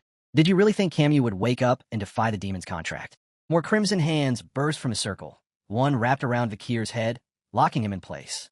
Smoke curled from Vakir's nose as he gritted his teeth in fury. The red hands crept up, tightening around him inch by inch until his body was completely restrained. Sarah's eyes lit up with twisted delight. She rose slowly, lifted her hand toward the sky, and with a smirk, dared him. Let's see you survive this one. A new magic circle materialized high above, and from it, dozens of demonic hands rained down.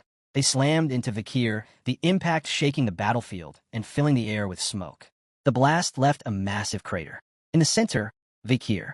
His arm was gone. Blood pooled beneath him. But even in that state, he moved. Sarah's eyes narrowed, her grin fading as confusion took over. She stared in silence. Vakir braced himself with his one remaining hand, eyes fixed on the ground as he forced his broken body to rise. To standing was torture.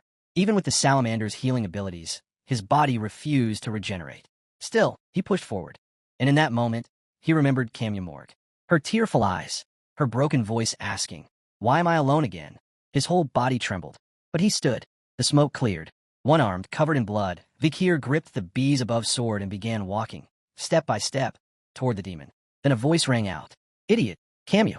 She scolded him, saying she didn't want to see him again, only to witness that kind of expression on his face. Vakir, bruised and bloodied, stared at Ser, his eyes suddenly wide. Stunned, Ser froze, her expression twisted in rage and confusion. Something wasn't right. Then, Camia Moore began peeling the demon's skin from her face. Her eyes burned with resolve. With a smile, she said, "I did just what you told me." Ser panicked. "You'll destroy your soul," she shouted. "You resist the contract, you vanish." But Camia didn't stop. She stripped away the demon's hold, pulling the skin from her face and neck with both hands. With bold confidence, she said, "You won't last, Ser. Vakir, cut me to pieces." Then, her voice softened, casual, even playful. "If you fail, my neck becomes your sword sheath." Vakir looked at the ground, sighed, and smiled. Even now, she was cracking jokes. In that moment, he knew she was born for this. A true heroine. 100 out of 100, he thought. Camia removed the last of the demon's skin and grinned. "Took you long enough to realize, huh?" She reached out to him. "Show me the man I fell for." Sarah's eyes went wide with fear. This was bad. Desperate. She forced her will over Camu's body once more. A massive magic circle erupted behind her. "They're both insane," she hissed. With fury in her gaze, she extended both arms and screamed, "Do you really think this is enough to pierce my armor?" From the circle, tentacles formed of bones and skeletons surged toward Vakir. But he was ready. He drew his sword, its blade igniting with powerful mana. Step by step, he closed the distance. With one clean motion, he swung. The tentacles were sliced apart, shattered before they could reach him. Sayre stood frozen, eyes wide. She couldn't believe it. From deep within Vakir's chest, his heart began to glow, and mana poured out. Now he understood.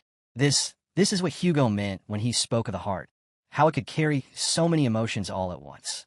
Vakir was feeling things he rarely allowed himself to feel. Meanwhile, Camia Mord was still trapped, her arms bound inside the demon's third eye. Yet, even in that prison, she smiled. Vakir hadn't forgotten her. With a heavy heart, she slowly lifted her head. Light began to pierce through the darkness. As it reached her, tears welled up in her eyes. Her sorrow gave way to joy. Vakir sliced clean through the demon's third eye. Then, calmly, he sat down in front of her, smiling, watching her quietly, warmth in his gaze. Her mouth fell open in shock. Vakir was angry, furious that the heroine of the future had been hurt. He was heartbroken that she had to face it alone. But more than anything, he was thrilled they had found each other again. A perfect reunion. All of that churned inside him. He clenched his fist, and the sword pulsed with raw, searing mana. His eyes lit up with fire. With a smile, he stepped forward and swung. In a flash, he passed straight through Sayre's body. She didn't even have time to react. Frozen, the demon turned her head slowly, eyes wide with confusion. She didn't understand what had just happened. Vakir didn't stop. Back turned, he simply walked away. Then agony. His mana surged through her body, tearing through her from the inside. In this place stood a statue of Hugo. Everyone around wore tinted glasses that didn't suit them, continuing their lives unaware that Vakir's hand clenched tight, and a powerful energy began to solidify above his sword. Those who managed to remove those glasses could see things invisible to others, and they could cut them down effortlessly. These people had reached a level of supremacy known as swordmasters. With hatred gleaming in his eyes, Vikir dashed forward. Before Ser could react, he struck with precision, his blade slicing deep.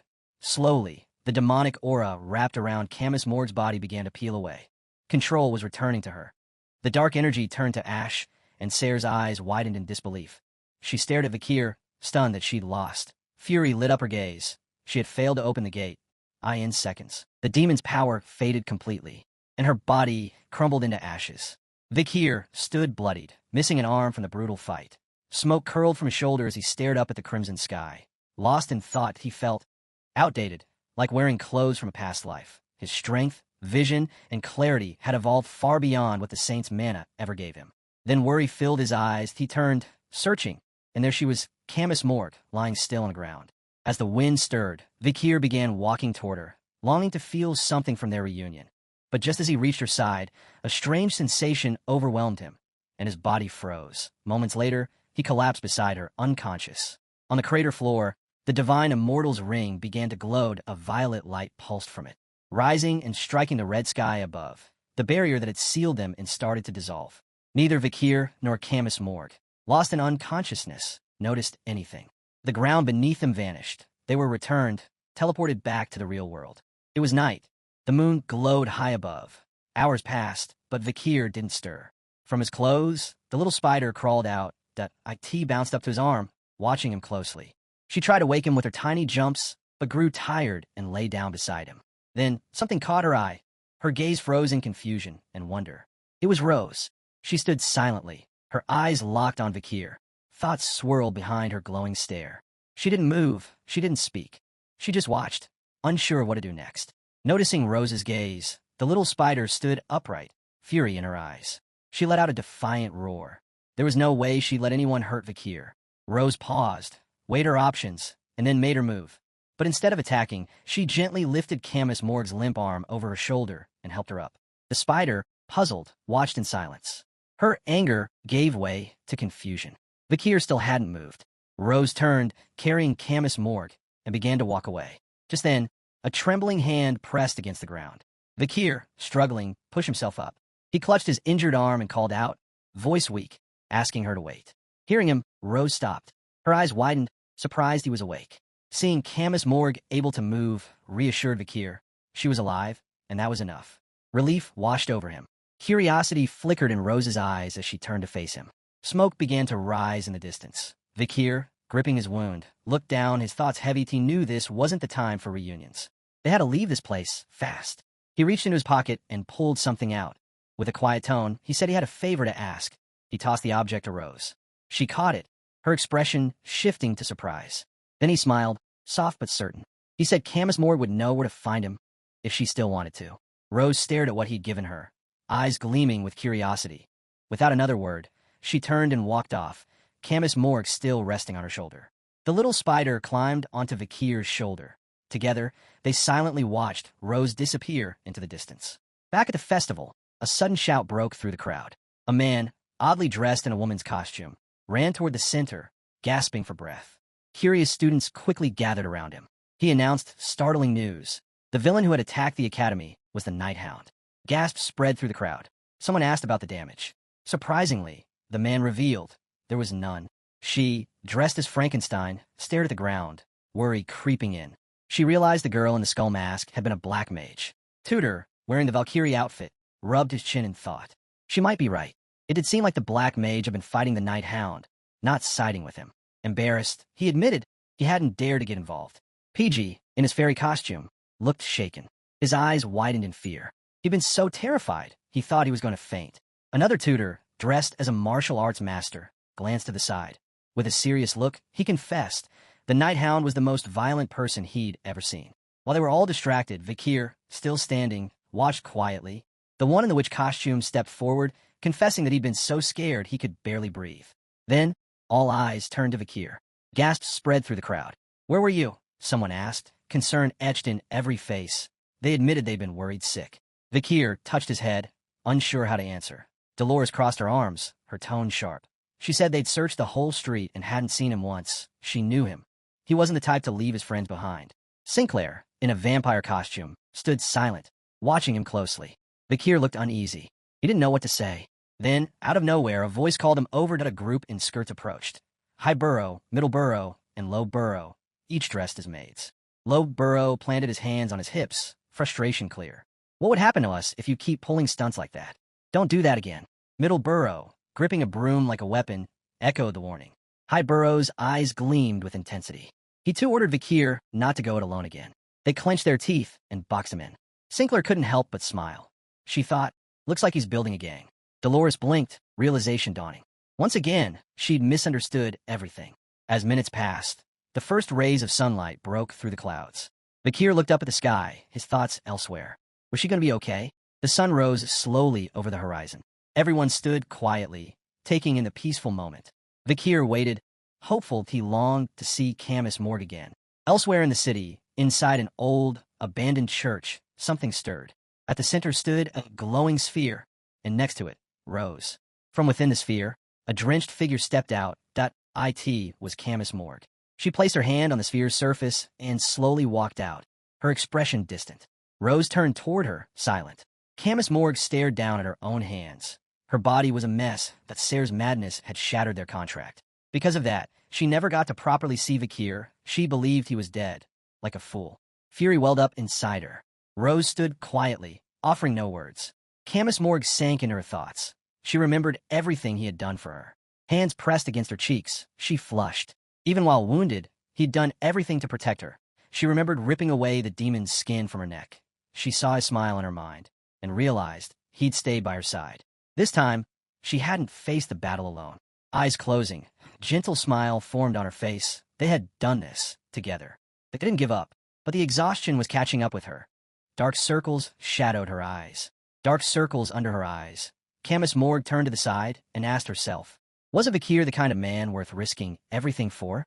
Beside her, the little demon, Sayre, hovered midair. Camus Morgue gave a proud, almost smug smile. Sayre, tearing up, stretched her ears and wailed. How could this happen? You broke the contract. This is a scam. With a sly look, Camus Morgue admitted she now had complete control over her own body. She wasn't even sure how Vikir did it, or why she'd survived. But one thing was clear. Sayre no longer had control. Sayre's hands clenched, eyes burning with hatred. Because the 12-hour contract had been broken, she could only exist for a short time now. A penalty for their broken bond. Purple fire flared in Camus Morgue's palm. She summoned 2 shimmering barriers that began to close in around Sayre. With a cold smile, she revealed she could now destroy her with just magic. Sayre pushed back, screaming in pain, her hands straining against the crushing barriers. Tears welled up as she begged, pleaded for her life, promising to do anything. Camus Morgue's eyes sparkled with a wicked gleam. She grinned and made her demand. If Sayre wanted to live, she had to surrender everything. Her powers, her authority, and one more contract. From now on, they were master and servant. Sayre turned away with a defeated sigh, her eyes downcast. Camus Morgue placed her hand on her hip and admitted, if nothing else, she had Sayre to thank for helping her meet Vikir. Sayre asked, so what now? Camus Morgue looked at her, calm and determined. It's time, she said, to open the gate. Sayre's eyes lit up in surprise and excitement. Are you serious? But Camus Morgue just smiled. Kidding. You think I'm crazy? Rose stepped in, helping her put on a wizard's robe. Camus Morgue said her first priority was to return to the Morgue estate. Her mind drifted to her uncle and her mother. Now that she knew Vikir was alive, she had to fix everything she'd broken. She pulled up the hood of the robe, her eyes dimmed with sorrow. Her thoughts turned to Uncle Snake. She remembered his final smile and how he died. She had to go back, to announce his passing, to honor him. Her hand curled into a fist. With deep gratitude, she thanked Snake that it was because of him that she'd found her way back to Vikir. Opening her hand, she looked down at a golden coin that a soft smile spread across her face. If she joined the academy, she could become Vikir's junior. Rose and Sayre exchanged glances, puzzled by her sudden shift in mood. The wind picked up, scattering leaves all around. Camus Morgue blushed deeply. With eyes full of longing, she vowed, next time they meet, Vikir will be hers. The hectic festival had finally drawn to a close. But even as it ended, its impact still lingered, like embers refusing to die out. It was daytime. Students were making their way back to the academy. Among them walked 3 boys. One of the boys walking to class leaned toward his friends. Hey, is it true? Did the Nightblood Hound really show up during the festival? The one with glasses turned his head seriously. I heard he came to launch another attack. The blonde-haired boy looked over, his voice more thoughtful. According to rumors, the teacher stepped in and stopped him. Hearing that, the black-haired student's eyes widened, a mix of fear and disgust. He muttered that the Night Hound was pure evil, someone who should have been locked up long ago. Then, with his eyes closed and arms stretched, he added, "They say a new villain appeared too, an unregistered black mage." The boy with glasses nodded seriously. Supposedly, the two of them fought each other. That gave the teachers the chance to act. The blonde one listened quietly, saying nothing. As they walked by, their chatter drifted near the damaged wall, still scarred from Vakir's attack. But the three friends kept laughing and joking, unaware of what had really happened. The Night Bloodhound incident, so close to becoming a true catastrophe, was already fading into gossip, passed off like a spooky rumor. The students flowed into the academy, heading to their classrooms. Down one hallway stood a door-marked journalism club. Inside, the room buzzed with tension. The club members sat around a cluttered table, covered in newspapers. Dolores stood suddenly, slamming her hand down. Fury burned in her eyes. Who wrote this article? Vakir and the others looked at the paper in silence. One headline stood out, a photo of the Night Bloodhound, his eyes filled with menace, his body stained with blood. The article condemned him harshly. IT claimed he had attacked the Imperial Academy and labeled his actions as premeditated. IT called him anti-humanitarian, anti-empire, a villain who had to be punished. It listed the destruction that had occurred during the festival.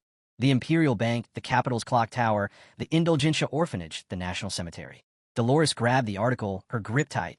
Rage flashed in her eyes as she stared at Vakir and the others. She made it clear. Yes, the Night Hound had shown up, but the chaos, that wasn't his doing. It was the mysterious Black Mage. Everyone stared at her, stunned and unsure. Vakir, meanwhile, stayed quiet, expression unreadable. Dolores went on. The article made it seem like the Night Hound came to massacre students. She didn't deny he was a criminal under Imperial law. But during the festival, he hadn't done anything out of line. She argued the article should focus on facts, not emotions. It needed to report the truth. Who wrote this? She demanded again. PG, eyes wide, nervously waved his hands, shaking his head. All eyes turned to PG. His face went pale, panic set in fast. He opened his mouth, but couldn't get a word out. Meanwhile, Vakir stayed calm.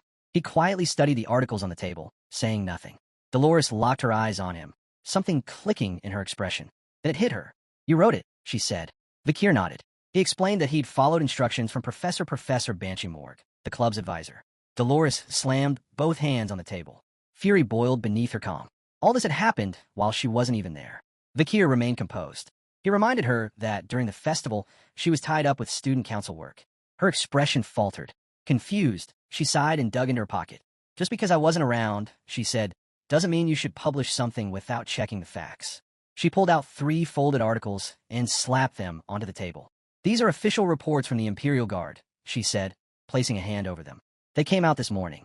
According to them, the Night Bloodhound hadn't destroyed the capital's main facilities. She laid out photos of the damaged areas. Nighttime shots, rubble everywhere, but something stood out. The ground was covered in strange patterns.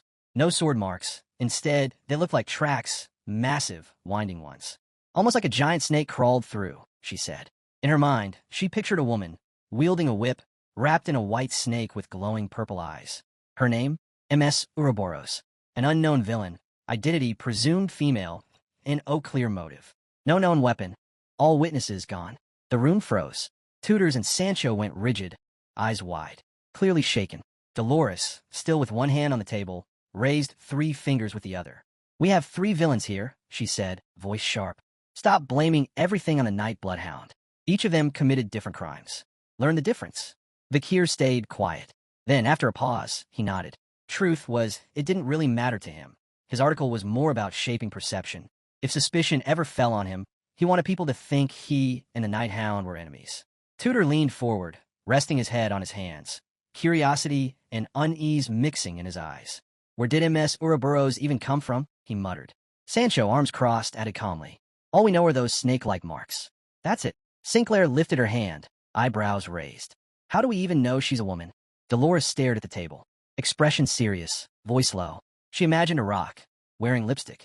Dolores pointed to one photo, her voice sharp. In every one of her crime scenes, there was a lipstick mark. It wasn't random. This villain wanted people to know it was her. PG spread his arms, eyes gleaming with confusion. Tutor lifted a finger, about to speak, but everyone started talking at once. In the middle of the noise, Vikir sat quietly, eyes downcast. But his focus slowly shifted that he was watching Dolores. And beneath that calm expression, anger flickered in his gaze. He didn't know if this new villain admired or despised the Night Hound. Either way, he didn't care that if she got in his way during a demon hunt, she was finished. Just then, the door burst open. Anna walked in, arms full of documents. She marched straight to the table and dropped the stack with a thud. Dolores raised an eyebrow, confused. "What's all this?" Anna, serious and calm, explained. After the festival, they'd received a wave of reports. She pulled out a letter and stepped toward Vikir. "There's one for you two." He looked up, expression still calm, and reached for it. "Thanks." Opening the letter, Vikir's face shifted. Confusion hit first. Then shock. His eyes widened. He froze. Sinclair noticed. She leaned closer, eyes narrowing as she tried to sneak a peek. What did it say? It was a tuition notice for his first semester. The next day, Vikir visited his brother. The little Pomeranian was curled in his lap, eyes closed, tail flicking gently. She looked peaceful and happy. Osiris sat across from him, sipping tea in the morning light. He offered the solution without hesitation. "If it's tuition you need, I'll cover it." Sunlight filtered through the windows as he studied Vikir closely. "But something else is bothering you, isn't it?" Vikir didn't answer right away. He stared at the floor, thoughtful, then reached out and gently stroked the doll's head. With a calm voice, he said, "I don't want anyone at the academy to know I'm a Baskerville." The Pomeranian placed her paws over his hand, smiling gently, feeling his warmth. The truth was, he just wanted a normal life. Simple, uncomplicated.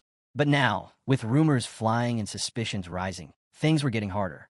Ever since people learned he had access to the Baskerville family's fortune, he kept imagining Sinclair, Bianca, and Dolores offering him ridiculous disguises, each with doting, eager smiles.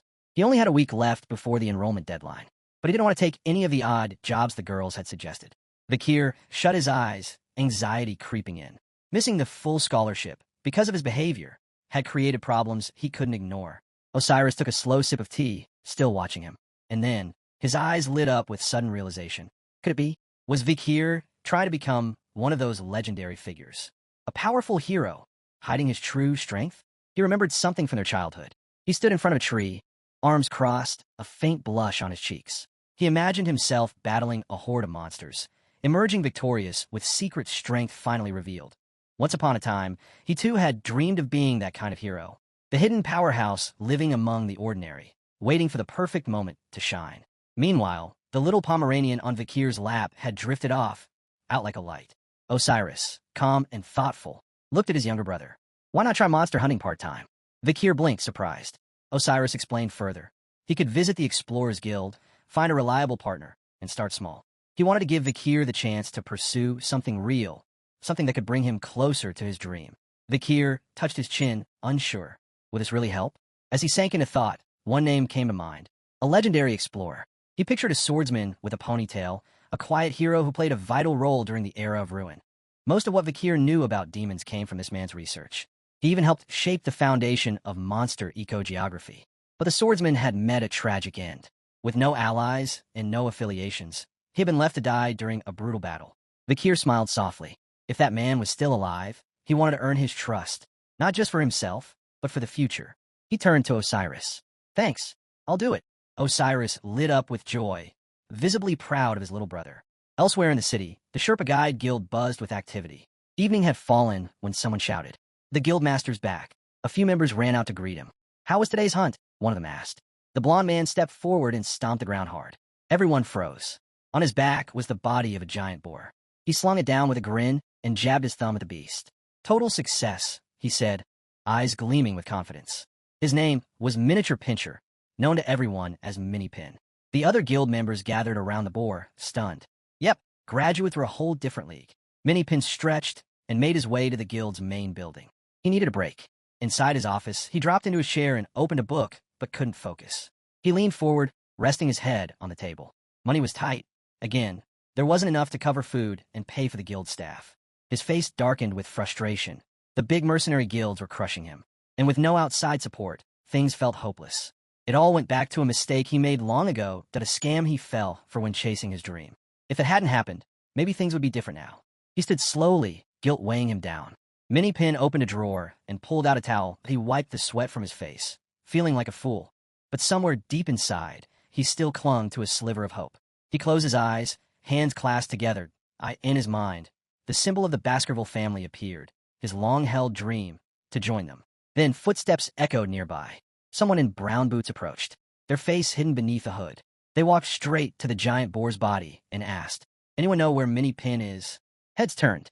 The guild members looked at the stranger suspiciously. One man stepped forward, eyeing the young figure. "You talk like you're above us. Who do you think you are?" The hooded man replied coolly, "I'm just a client here to post a commission." That only made things worse. The guild member scoffed. "You think clients can act all high and mighty?" But the hooded man didn't bother replying. He turned away, uninterested, muttering that this guy was a pain. The man's temper snapped. He lunged forward, trying to grab a stranger. But in a blur, the hooded figure vanished. He moved like lightning. Guild members gasped. The man spun around in disbelief, eyes wide. Before they could react, the hooded man leaped, landing right in front of the guildmaster's office window. Inside, Minnie Pin's eyes shot open in shock. The hooded figure peered through the glass.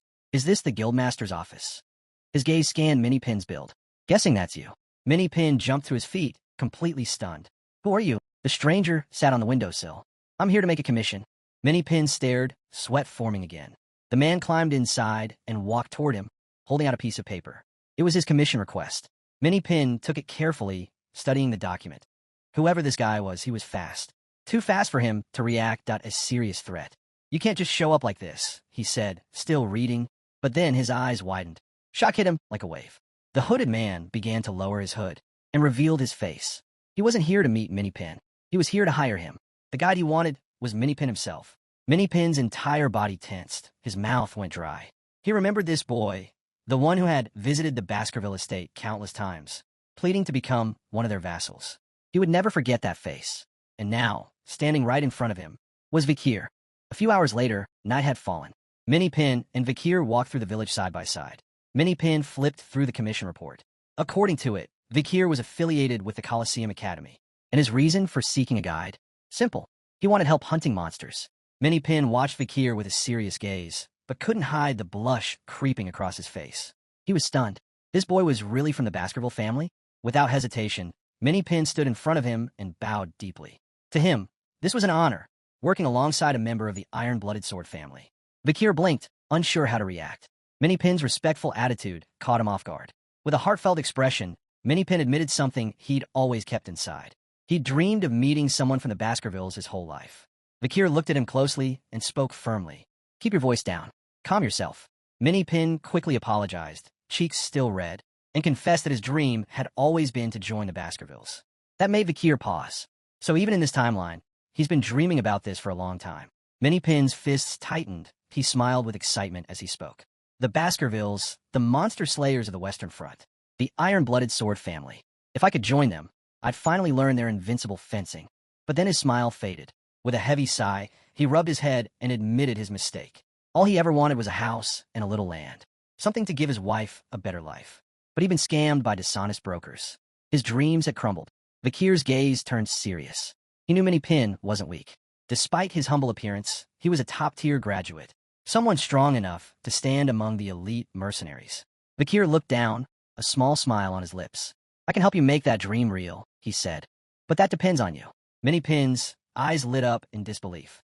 A slow, stunned smile spread across his face. Eyes glowing with determination, he made a promise. He'd give it everything he had. Hours later, Minnie Pin was at the reins of a small carriage loaded with supplies. It was the middle of the night. Vikir sat among the goods, silent. This mission, this life, was a secret. Even the Baskervilles didn't know what he was doing, that he was attending the academy undercover, with no help from the family. That's why he needed Minnie Pin, the best guide around. And now his key to paying tuition.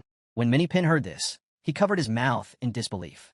His eyes shimmered with tears. Vikir, the one he respected most, had chosen him. Inside the cart, Vikir folded his hands calmly. "From now on," he said, "call me employer. Not by name." Minnie Pin's eyes lit up with resolve.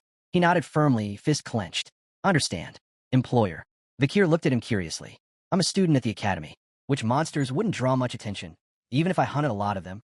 Minnie Pin glanced back, thoughtful, his response on the way.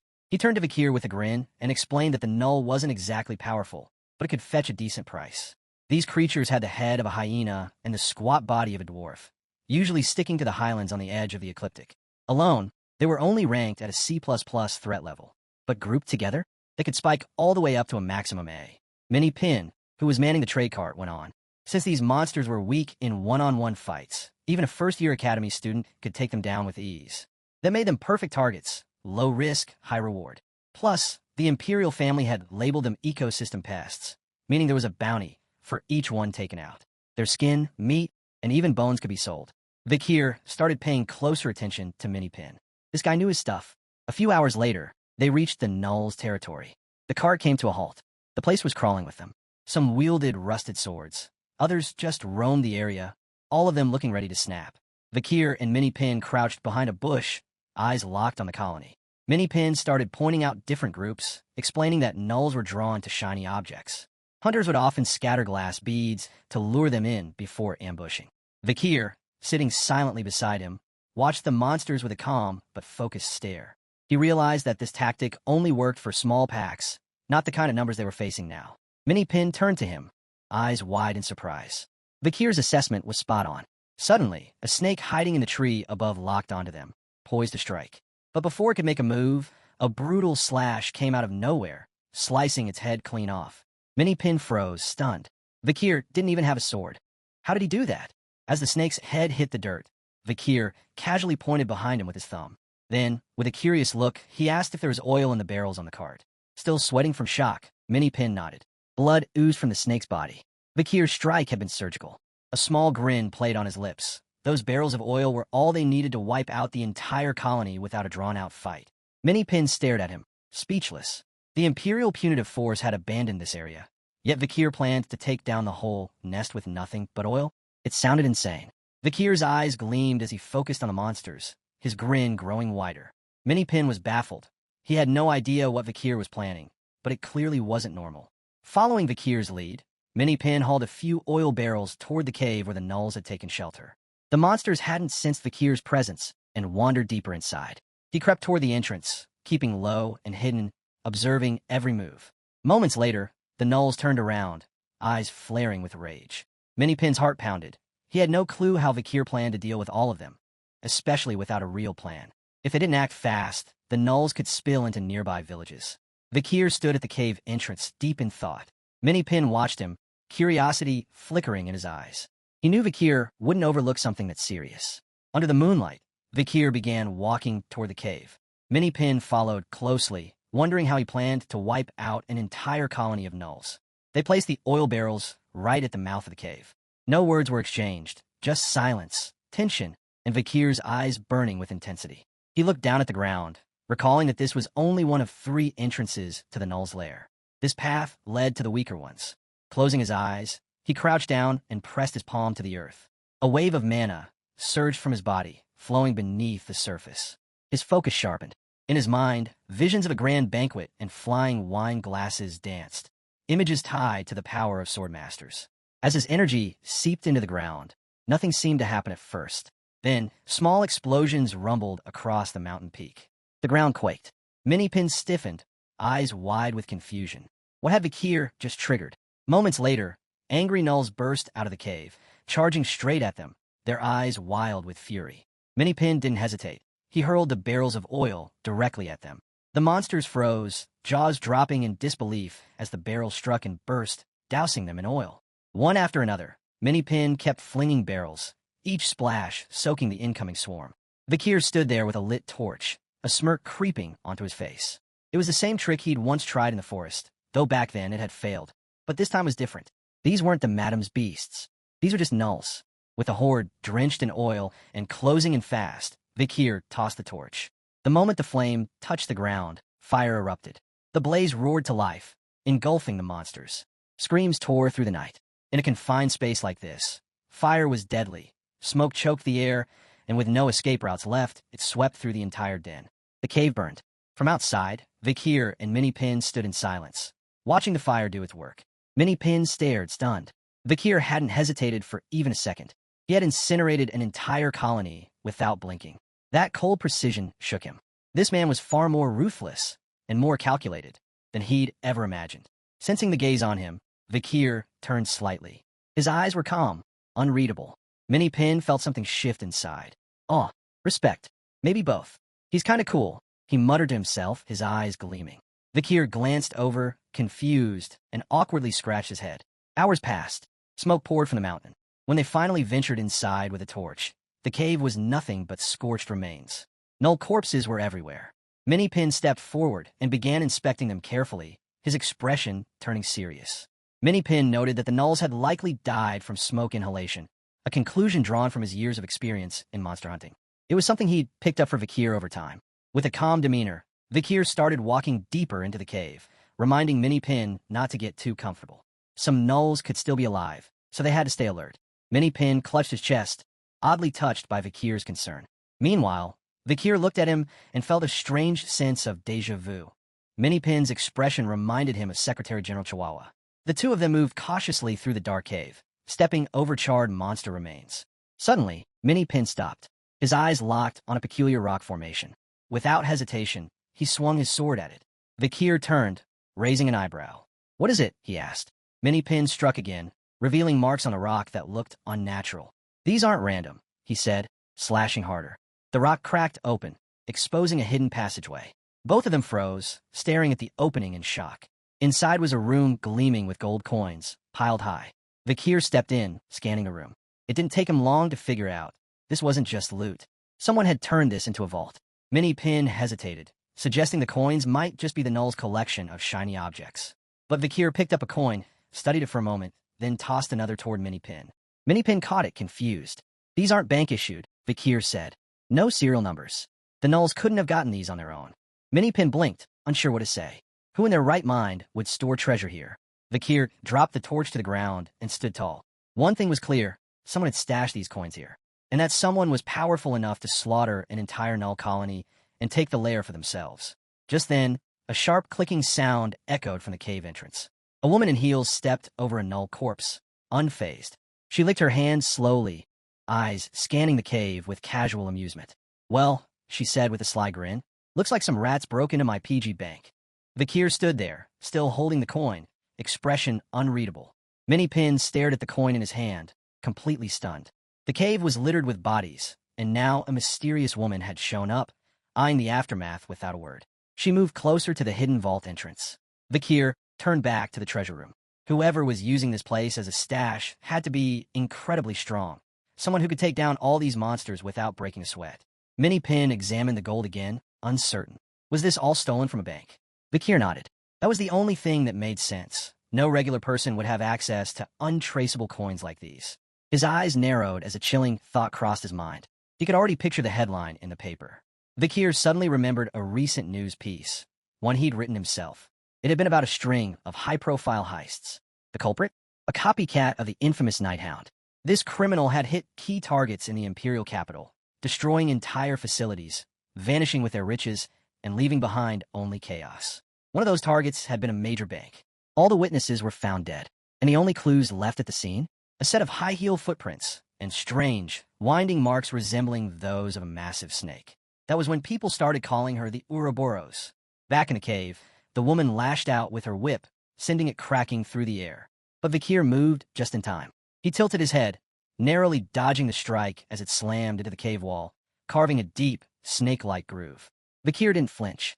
His eyes remained calm, focused. Across the room, Minnie-Pin spun around. His face went pale. The woman retrieved her whip and began walking toward them with unnerving grace. Her grip tightened. Her fury was clear. Someone had dared mess with her stash.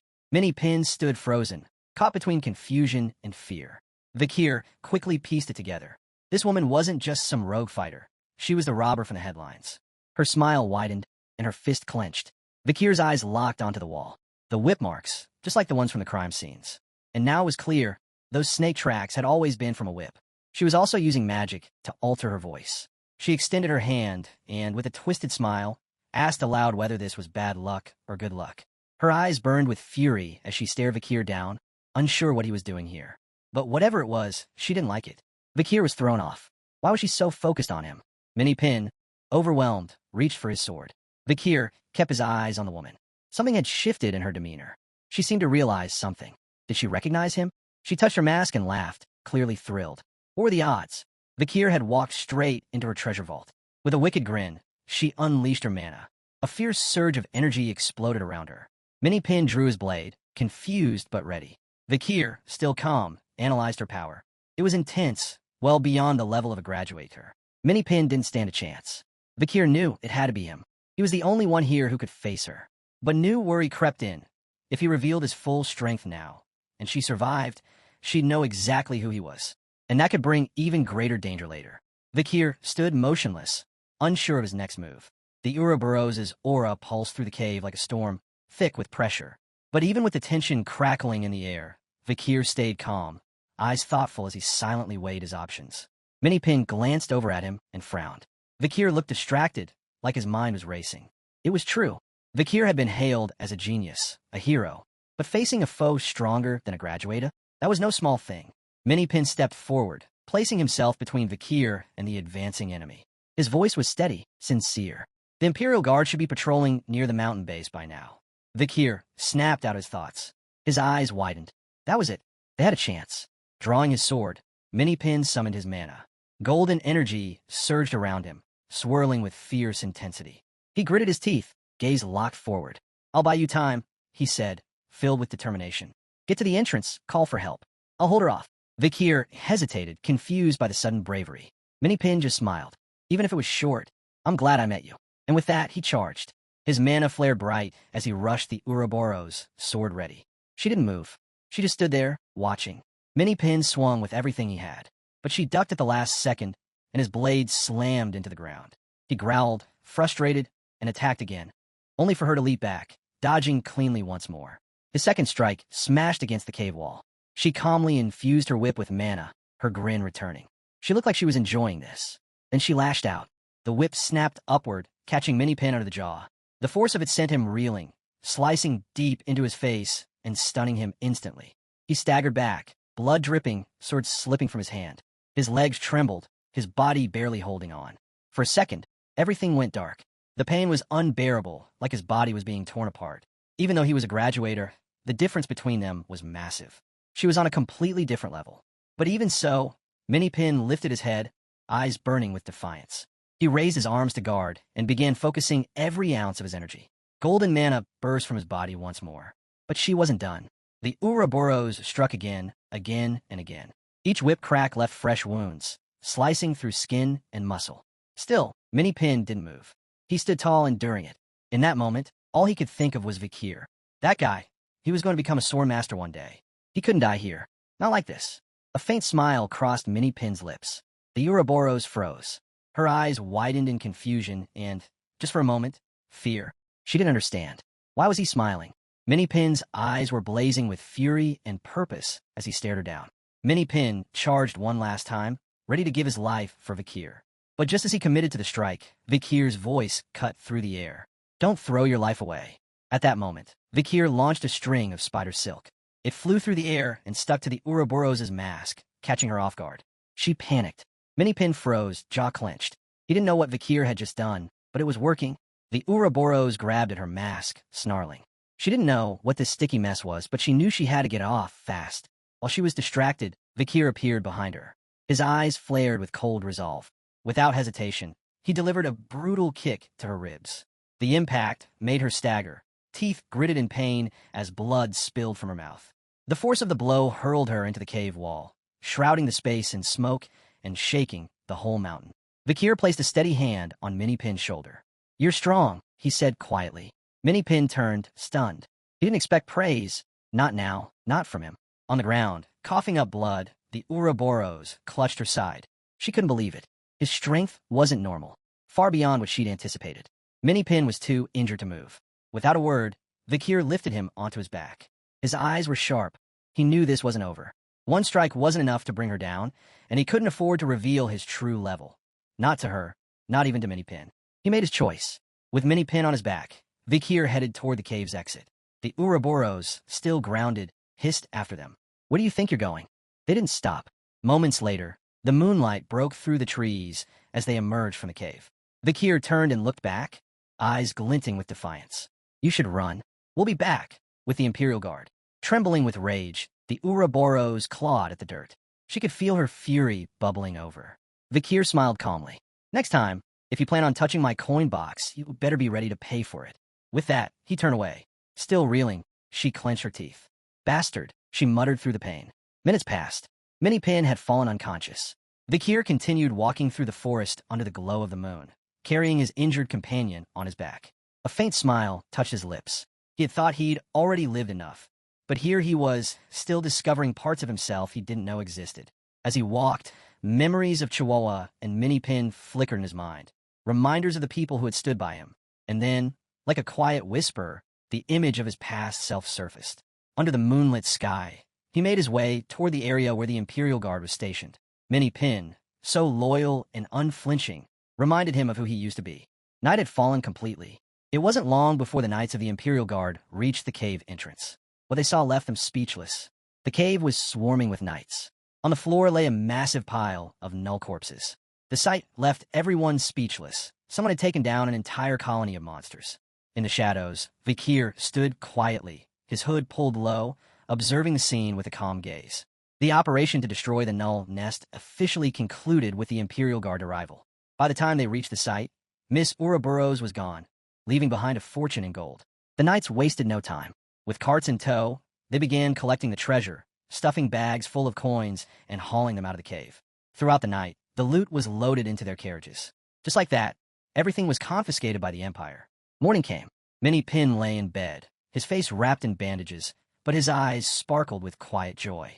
A small smile tugged at his lips.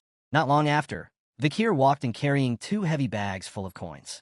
He greeted Minnie Pin cheerfully and explained that the money came from selling the loot, plus a hefty reward for eliminating the nulls. Minnie Pin blinked in surprise, still processing everything. Vikir sat down beside him and went on to explain that while the fire and smoke had damaged some of the leather, the bones, claws, and teeth had fetched a good price. Minnie Pin's attention locked on Vikir. He couldn't help but smile. Vikir, with a hint of concern, asked about his condition. Minnie Pin clasped his hands and answered honestly. Every joint aches, he said, but the doctors told me I'll recover fully. I'll be able to live normally again. Hearing this, Vikir nodded in understanding. It made sense why Minnie Pin had earned his rank. He had the resolve to match it. Vikir reached into one of the bags and handed Minnie Pin a pouch of gold. It dropped into his lap with a satisfying clink. Minnie Pin opened it, and his jaw dropped. Shimmering gold coins filled the bag. The gift covered both his help in the mission and his upcoming medical expenses. Vikir knew Minnie Pin wouldn't be able to work for a while. Minnie Pin stared at the coins, speechless, as sunlight streamed in through the window. He clenched his fist, then finally asked, "Are you heading back to the academy now?" Vikir gave a calm nod. Minnie Pin didn't look up. He just sat there, quietly satisfied that he'd stood beside the hero of Baskerville, if only for a little while. Vikir tilted his head, curiosity flashing in his eyes. He recalled something. Minnie Pin knew a lot about monster ecology. Minnie Pin perked up, eyes wide in surprise. With a proud grin, he lifted his hands and explained that in his youth, he'd traveled across the entire continent.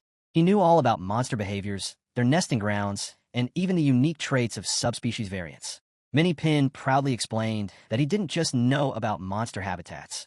He could also identify subtypes and superior species without hesitation. Vikir listened in silence, then slowly stood from his chair. With a distant look, he turned his back and began walking toward the door. Minnie Pin's eyes followed him, puzzled. But then Vikir stopped and looked over his shoulder. "Wait here," he said. Minnie Pin's eyes welled with tears. He couldn't hold back the emotion. Vikir gave a warm glance. "I'll need your help again." Minnie Pin was left speechless, his heart pounding with pride. Meanwhile, back at the academy, Professor Mr. Banshee Moore was buried in paperwork. His desk was stacked with reports and petitions. He scowled, clearly irritated. Handling all the academy's administrative work alone wasn't something he enjoyed. Just then, a knock at the door pulled him from his frustration. "Enter," he grumbled. The door opened, and Dollars walked in, holding a stack of documents. Professor Banshee looked up, surprised. "What is it?" Dollars walked up to his desk, eyes serious. "I'm here to talk about the students applying for scholarships." Professor Banshee blinked. "Scholarships." She laid the papers on his desk. "These are applications from students who may not be able to return next semester. Some are struggling with part-time jobs, others are barely managing to hold on, without working, just to qualify for aid." He flipped through the documents, his curiosity piqued. Dollars didn't stop there. There are also students who receive scholarships through forged documents. Wealthy families pretending to be poor to exploit the system. She fixed him with a stern gaze. "We need to reevaluate these scholarships and redistribute them to those who actually need them." Professor Banshee's expression darkened. His patience was wearing thin. Pointing at her, he snapped. Scholarships are awarded based on regulations. As student council president, it's your job to uphold them. Dollars slammed her hand on the table. Then maybe it's time we re-examine those regulations. Some students are falling through the cracks.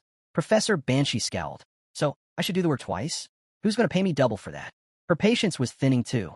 Her eyes narrowed with contempt. This isn't about your paycheck. This is about the future of our students. The room grew tense. A confrontation was brewing. Then, right at that moment, the door opened, and Vakir walked in. Both Mr. Banshee Morg and Dollars turned to face him, their attention immediately shifting. Vakir stepped into the office, and both Mr. Banshee and Dollars turned to look at him, eyebrows raised. Neither of them had expected to see him there. He was carrying a heavy bag of gold coins and looked completely calm.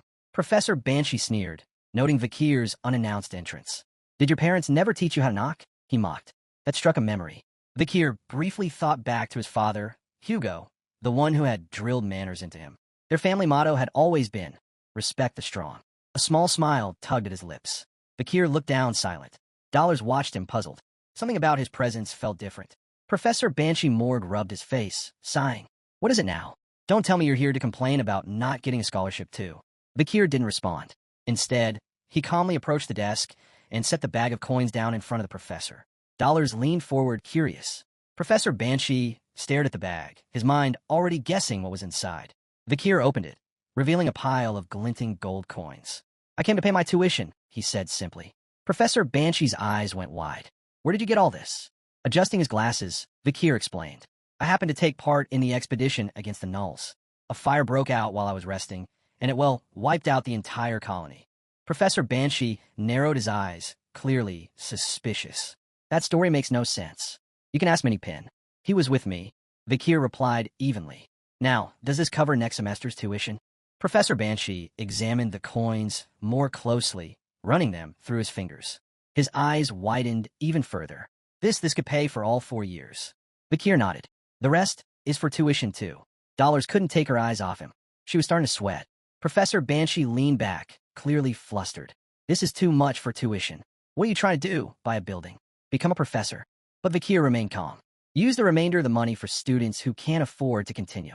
Dollars froze, stunned. She hadn't expected that. Professor Banshee blinked, confused. You're donating all this? For scholarships? Vakir nodded. But on one condition. Any student who receives a scholarship must complete volunteer hours. An orphanage. Professor Banshee pointed at him, still wrapping his head around the offer. Then you might as well name it. How about the Vakir Scholarship? Vakir shook his head. He didn't want the attention. Call it the Perry Scholarship. Dollars' eyes widened. She stared at him. Dollars raised a hand to her mouth, blushing. Vakir's eyes were steady, his voice resolute as he asked Mr. Banshee to name it the Perry Scholarship. The sun was beginning to set, casting long shadows across the academy grounds. Inside the student council room, President Dollars sat with her fellow members. The news had spread quickly. An anonymous donor had appeared, offering a new kind of scholarship, one that required volunteer work at an orphanage instead of top grades or social standing. For once, the scholarships would go to those who truly needed them. Noble families were excluded. Dollars folded her hands, deep in thought. No one knew who the mysterious benefactor was. But this person had changed the futures of countless students in need. Her thoughts drifted to Vakir. There was something about him, something more. He had topped the written midterms, performed among the best in practicals, and always carried himself with quiet discipline. A model student. Still, there was a mystery about him. She recalled seeing him in Professor Banshee Morg's office. Behind those glasses were eyes that seemed cold, yet she sensed warmth behind them. A memory came to her. Vakir sitting beside Perry, the girl who died during the battle against Danilin. Vakir still remembered her. That meant something. Dollar stood up and began to walk. Her heart was full of questions, of emotion. Vakir's kindness, though hidden, was real. Her cheeks warmed, and she found herself blushing again. She arrived at his door and hesitated, hands slowly reaching for the knob. This wasn't just curiosity anymore. It felt like a sense of duty, like someone who had witnessed the end of Perry and the Night Bloodhound during the battle with Danilin. Just then, the door swung open. PG stood there, scratching his neck. His eyes widened in surprise. The two stood in awkward silence for a moment. Is Vakir here? She asked. PG turned to glance into the room, then looked back with a gentle nod. You came to see Vakir? The room behind him was empty. He's not here. He's always out at night, PG said. Dollars blinked, then noticed something that made her eyes sparkle with interest. PG rubbed the back of his head and admitted, he doesn't keep much stuff here. It's like he's always ready to leave. Her curiosity deepened. PG turned his head slightly, lowering his voice. It feels like something's bothering him. As his roommate, I just worry he might disappear. As he turned away, he caught sight of Dollars again. She was already walking down the hallway, her back to him. He scratched his head, visibly puzzled. Sunlight poured into the corridor. Dollars walked away in silence, her mind spinning with one question. Could Vikir be the night bloodhound? Elsewhere in the Empire, crowds bustled at a packed train station, Wango Station. On platform 999 stood a girl in a flowing summer dress, a wide-brimmed hat shading her face. A purse rested on her shoulder. In her other hand, she clutched her carry-on with both hands, cheeks slightly flushed, unable to hide her excitement. It had been a long time since she'd left the academy. Behind her stood Sancho, Tutor Sinclair, and PG, all dressed in their academy uniforms. Tutor gave them a puzzled look. If someone sees us, they'll think we're headed for a vacation spot, he muttered. Don't forget, we're going into battle. Bianca's calm gaze didn't falter. Then let's at least pretend we're a little nervous. She pointed off to the side. Not far away, a group of students stood chatting among themselves. Bianca gestured toward them, her eyes glowing with confidence. Anyway, in this Olympic survival competition, our Colosso Academy is going to come out on top again. The Olympic survival competition had officially begun. It was a grand event where the 4 most prestigious academies of the Empire gathered to compete. First was their own, the elite Colosso Academy, known for excellence in every field. Then came Colost Boot Camp, a powerhouse for training warriors in melee combat. Swords, spears, axes, bows. Though different in focus, its structure and curriculum mirrored that of Colosso. Also participating was the Themyscira Women's University, an institution composed entirely of female students, with its own unique approach and high standards. Finally, the host of this year's edition, the Magic Tower or Wizard Training Institute. Located in the east, it was the Empire's center for magical education and mastery. Tutor turned to Bianca with a curious look. So, the Magic Tower's the venue this time? Bianca nodded. It's being held in Dollar's Smile, southeast of the continent. The tower's known as a peaceful retreat. As they moved through the station, the loudspeaker came to life, announcing the arrival of the Continental Circuit train. Next stop, Wango Imperial Capital. They approached the platform, gazing ahead in anticipation. Sancho, Bianca, and Sinclair's eyes lit up with excitement. But for Tutor and PG, their jaws dropped in awe. The train thundered in at high speed, emitting a trail of glowing blue smoke. A large, gleaming magic circle spun in front of its engine. The train came to a halt. PG clenched his fists, practically trembling. It was his first time riding a magic train. Sancho put his hands on his hips, grinning. I rode this one when I first enrolled. PG stared in amazement. Bianca, catching their expressions, pointed at them and laughed. Try not to look like idiots, she teased. Everyone turned toward her, confused. Bianca then raised her hand and pointed at the train. Students from Colost and Themyscira already boarded at the last stop. They're inside. Her tone sharpened. Let's not give our rivals any reason to look down on us. As they spoke, several students stepped off the train. Among them, a man with a scar across his face and a sharp-eyed woman drew attention immediately. PG and the others stared alert. Not long after, the rest of the Colost Academy's students followed, each with a serious expression. One by one, the students from Colost Academy stepped off the train, their faces grim and focused. Not long after, a wave of laughter and chatter followed. The girls from Themyscira Women's University had arrived, stepping off the train with smiles and elegance. The platform grew lively as students from all academies made their way to the station store to grab food. PG's eyes widened. Wait, why did everyone get off all of a sudden? Standing nearby, Tutor crossed his arms, scanning the scene. The air had shifted. There was tension everywhere. Spotting the students from Colost Academy glancing their way, Tutor extended a hand, smirking. They're probably grinding their teeth just seeing Sancho. PG turned, confused. Why Sancho? Sancho, standing right beside him, broke into a grin. His eyes sparkled. Tutor chuckled and closed his eyes. Sancho placed first in Colost Boot Camp's entrance exam. Then he ditched them and enrolled at Colosso instead. Sancho's confidence swelled, and he couldn't help but beam. When it came to fighting, he was always ready. Just then, Bianca approached. Is Sinclair in serious trouble? She asked. Sinclair blinked, caught off guard. Her eyes widened. Bianca remembered. Sinclair had also ranked first in the entrance exams for both the Magic Tower and Themyscira Women's University. Sinclair's cheeks flushed a deep red, and she smiled shyly. Being first always came with pressure. If she won, people would say it was expected. If she lost, it would be shameful. They boarded the train again, finding their seats. PG walked down the aisle reading his ticket while Tutor followed behind, patting her on the shoulder. Don't stress, he said with a grin. The real aces are the third years. According to the data, there will be 50 third years, 32nd years, and 21st years in the competition. Sancho and the others listened quietly, their expressions calm and focused. Tutor's mind drifted to the rewards. He imagined magical relics, a book, a sword, a dagger, a necklace.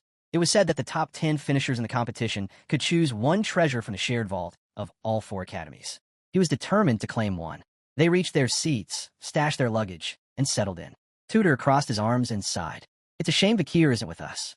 He leaned back, clearly a little annoyed. Sancho, seated next to him, turned with a small smile. He had something to take care of, right? A prior promise. He respected that. Vakir, keeping his word, only made him seem more admirable. Bianca rested her head on her hand and gazed out the window. She recalled that Vakir's seat was in a separate car. Would he be okay? Would students from other academies cause trouble for him? Sinclair's eyes lit up with worry. Now she was concerned too. PG turned around, face already sweaty. His nerves were kicking in. He wasn't worried about the enemies. What really bothered him was that boy being with Vakir. Meanwhile, in another train car, a purple-haired boy sat quietly, eyes empty, staring at the floor. That boy was Granui Leviathan, the third son of the deadly poison Leviathan family, one of the Empire's 7 great houses. Raised as a prodigy, he had always been seen as the brightest in his clan, never letting anyone outshine him. Under a cherry blossom tree, he once saw her, Sinclair. Watching her from a distance, he remembered that painful moment. He had placed second in the entrance exam, and the one who beat him was a girl with no name, no noble lineage, just Sinclair, a commoner. Granui clutched his chest, his face turning red. His first defeat, delivered by someone from the lowest class. But something began to stir inside him. Something strange. Sinclair stood beneath the cherry tree, watching the petals fall, her eyes sparkling. That feeling, whatever it was, had started the moment he first saw her. Her snow-white hair, porcelain skin, wide, deer-like eyes, delicate features. She looked like something out of a dream. While she was lost in thought, Granui and his companions stared at her, completely smitten. It hit him then. He was in love. He tried to deny it, but he couldn't. Granui approached her, pointed a finger, and called her a commoner. Smirking, he asked if she'd found a team. She turned around, surprised. He stepped closer, trying to say more, but all that came out were sharp, clumsy words. Then, with a thumb pointed at his chest, he offered to let her join his team. Sinclair's eyes lit up, but instead of answering him, she waved at someone else. Beaming, she took off running, right past Granui. His eyes widened, confused, shocked, his teeth clenched in frustration. Standing just behind him was Vakir, deep in thought. Sinclair had reached out to him, smiling as she began to chat. Back in the train car, Granui sat with Vakir and the Baskerville triplets. He stretched out his legs, clearly tired. The others noticed, and it was awkward. Acting like he owned the place, Granui casually placed his feet on Vakir's knees. Our boy looked down, unsure how to respond. Granui glared at Vakir, full of scorn. He couldn't understand what Sinclair saw in him. Was it because they were both from the lower class? But Granui knew one thing. This time, he had to crush Vakir. That's why he joined the team. Vakir looked away, calm as ever. Granui pulled a bottle from under his clothes and gave Vakir a hard glare. He made it clear he was going to lead this team. Did Vakir have a problem with that? Vakir, still calm, said he didn't care, as long as Granui did his part. Then he asked why Granui had put his feet on him in the first place. The Baskerville triplets glared, eyes burning with fury. Someone had just disrespected Vakir, and they weren't having it. Granui said he was just stretching his legs, but needed a place to rest them. Then, looking straight at Vakir, he asked if a noble resting his feet on a commoner was a problem. The triplets' jaws tightened, their eyes blazing. Granui smirked and asked Vakir if he wanted to fight, and if he had ever felt the agony of poison. As he raised the bottle to his lips, he pointed at Vakir and warned him, eyes burning with fury. From now on, Vakir better stay in line, or Granui would slip a venomous insect into his body. With a hand glowing with poison and eyes glinting with malice, he called Vakir a commoner again and demanded if he understood. As the poison trickled from Granui's hand, Vakir said nothing. He just stared at the floor, lost in thought. Then, without a word, he stood up, brushed Granui's legs off his knees, and headed toward the restroom. Granui's eyes flared with anger. "Where do you think you're going?" he snapped. Vakir paused, turned around, and placed a finger to his lips. His gaze locked with Granui's, a silent command. Be quiet. The triplets had seen enough. Their rage erupted. They were ready to pounce. Granui gritted his teeth. This was madness. Was Vakir out of his mind? But before he could react, the triplets grabbed him by the head. Granui's eyes went wide with panic. He screamed in fear and confusion. Outside the car, Vakir walked away calmly. He muttered an apology, but knew he couldn't let Granui interfere. He gazed through the window at the passing scenery. This competition, the Olympic survival, wasn't just about getting through it. Results mattered. Only the top 10 would earn the right to choose from the shared treasure. And Vikir had to get in. He had to destroy one particular artifact. His eyes sharpened with purpose. Atop a cliff, something stared back at him, an eerie, motionless eye. The artifact wasn't just any relic. It was one of the elite corpses, a demonic entity sealed in item form. The 7th elite corpse, Decoravia. Decoravia was a shining eye, an inorganic demon. One of the 10 elite corpses whose identity had already been exposed before Vikir traveled back in time. Back then, it had sat quietly in the Academy's treasure vault. But after being awakened by demons, it became a terrifying weapon in the Age of Ruin. Vikir clenched his fists, eyes focused on the ground. He'd found a chance to intervene early, to prevent a future disaster. He had to make the top 10. He had to reach the vault, and he had to destroy Decoravia. Determination lit his eyes. Vikir returned to the train car, his hand closing slowly around the doorknob. He opened the door and stepped inside. But instead of more arrogance, Granui was quiet. He stared at the floor, pale, the bottle dropped at his feet. He lowered his head in front of Vikir, trembling and mumbling. His face was colorless, drool dripping from his mouth. Granui's head twitched side to side, like he'd completely lost it. Vikir stepped back into the train car, his gaze calm as he observed Granui. Then he gave a slight nod. The Baskerville triplets lit up instantly. Their eyes sparkled, and broad smiles stretched across their faces. They turned to Vikir and gave him an enthusiastic thumbs up. It was daytime, and the train rolled over a long bridge. Vikir felt a wave of relief. One more potential obstacle had just been dealt with. Hours passed. The train eventually came to a dusty halt. One by one, the students disembarked, chatting and laughing with their friends. Vikir and the triplets followed, stepping off the train. While Vikir remained silent, lost in thought, the triplets stretched their arms, clearly worn out from the ride. Not long after, Granui stumbled off the train too, looking completely drained. Just then, something caught Vikir's eye. His expression brightened. It was evening now, and they had arrived in the breathtaking city of Dortmile, located in the Empire's southeast. At the heart of the city stood a tall, narrow structure, the Magic Tower. Its form twisted upward, enveloped in ancient spatial magic that even modern wizards couldn't explain. Vikir's thoughts drifted to the Andromaeus ring. He wondered, did this tower hold the same kind of power? The ring, glowing purple, had the ability to create barriers. Maybe the tower shared its secrets. Suddenly, a group of men carrying imperial flags arrived, smiling warmly.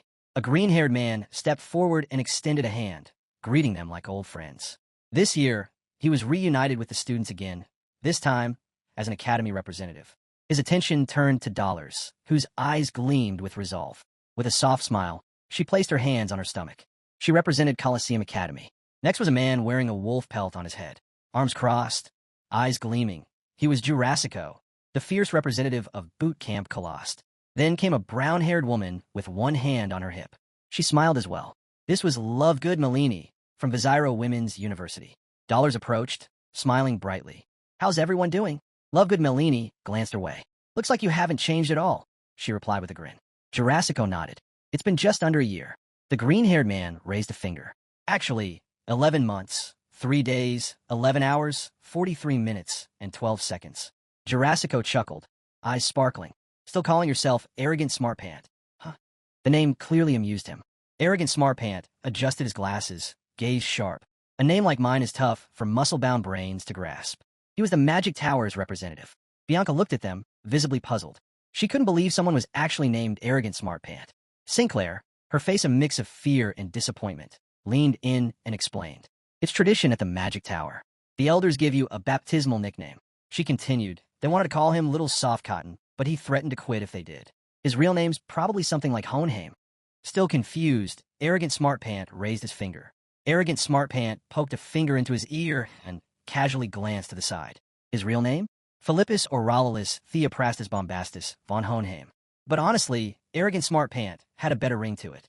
Just then, PG, nose buried in a book, walked over with a surprised look. All these school representatives, they're no joke. Bianca and Sinclair turned toward him, eyes wide with curiosity. Jurassico's grin spread across his face, his eyes gleaming. The stories about him were legendary. Back in his first year, he'd knocked out all the fourth years and taken over the academy. Some even whispered that his grandparents were mountain barbarians from Adica and Heck. Philippus gave a calm smile. He was the Magic Tower star, never once losing to President Dollars throughout the entire university league. Rumor had it, the moment he graduated, he'd become a professor, and likely the youngest master the tower had ever seen. Lovegood Malini, still poised with her hand on her waist, watched them all. The Themyscira Women's University rep wasn't just skilled. She had the charisma to lead. They called her the Peak of Themyscira. On top of that, she danced for a renowned theater company. PG flipped a page, eyes scanning the book. According to it, this tournament would come down to Philippus and Jurassico for the top 2 spots, with President Dollars taking 3rd. 4th place? Lovegood Melini from Nemesis. Sinclair silently watched PG, unsure what to say.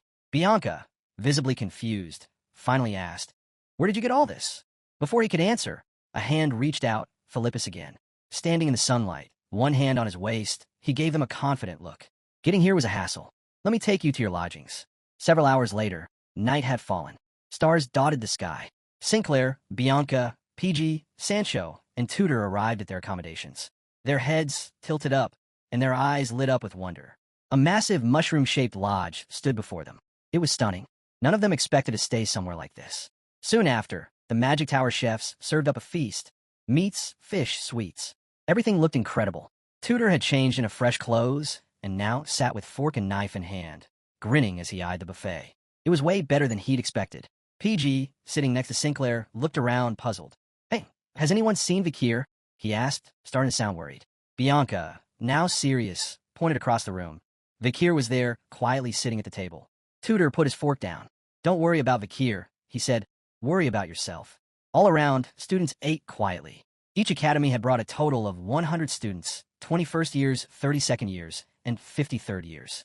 Out of the 400 total participants, only the top 10 would earn the right to claim an artifact.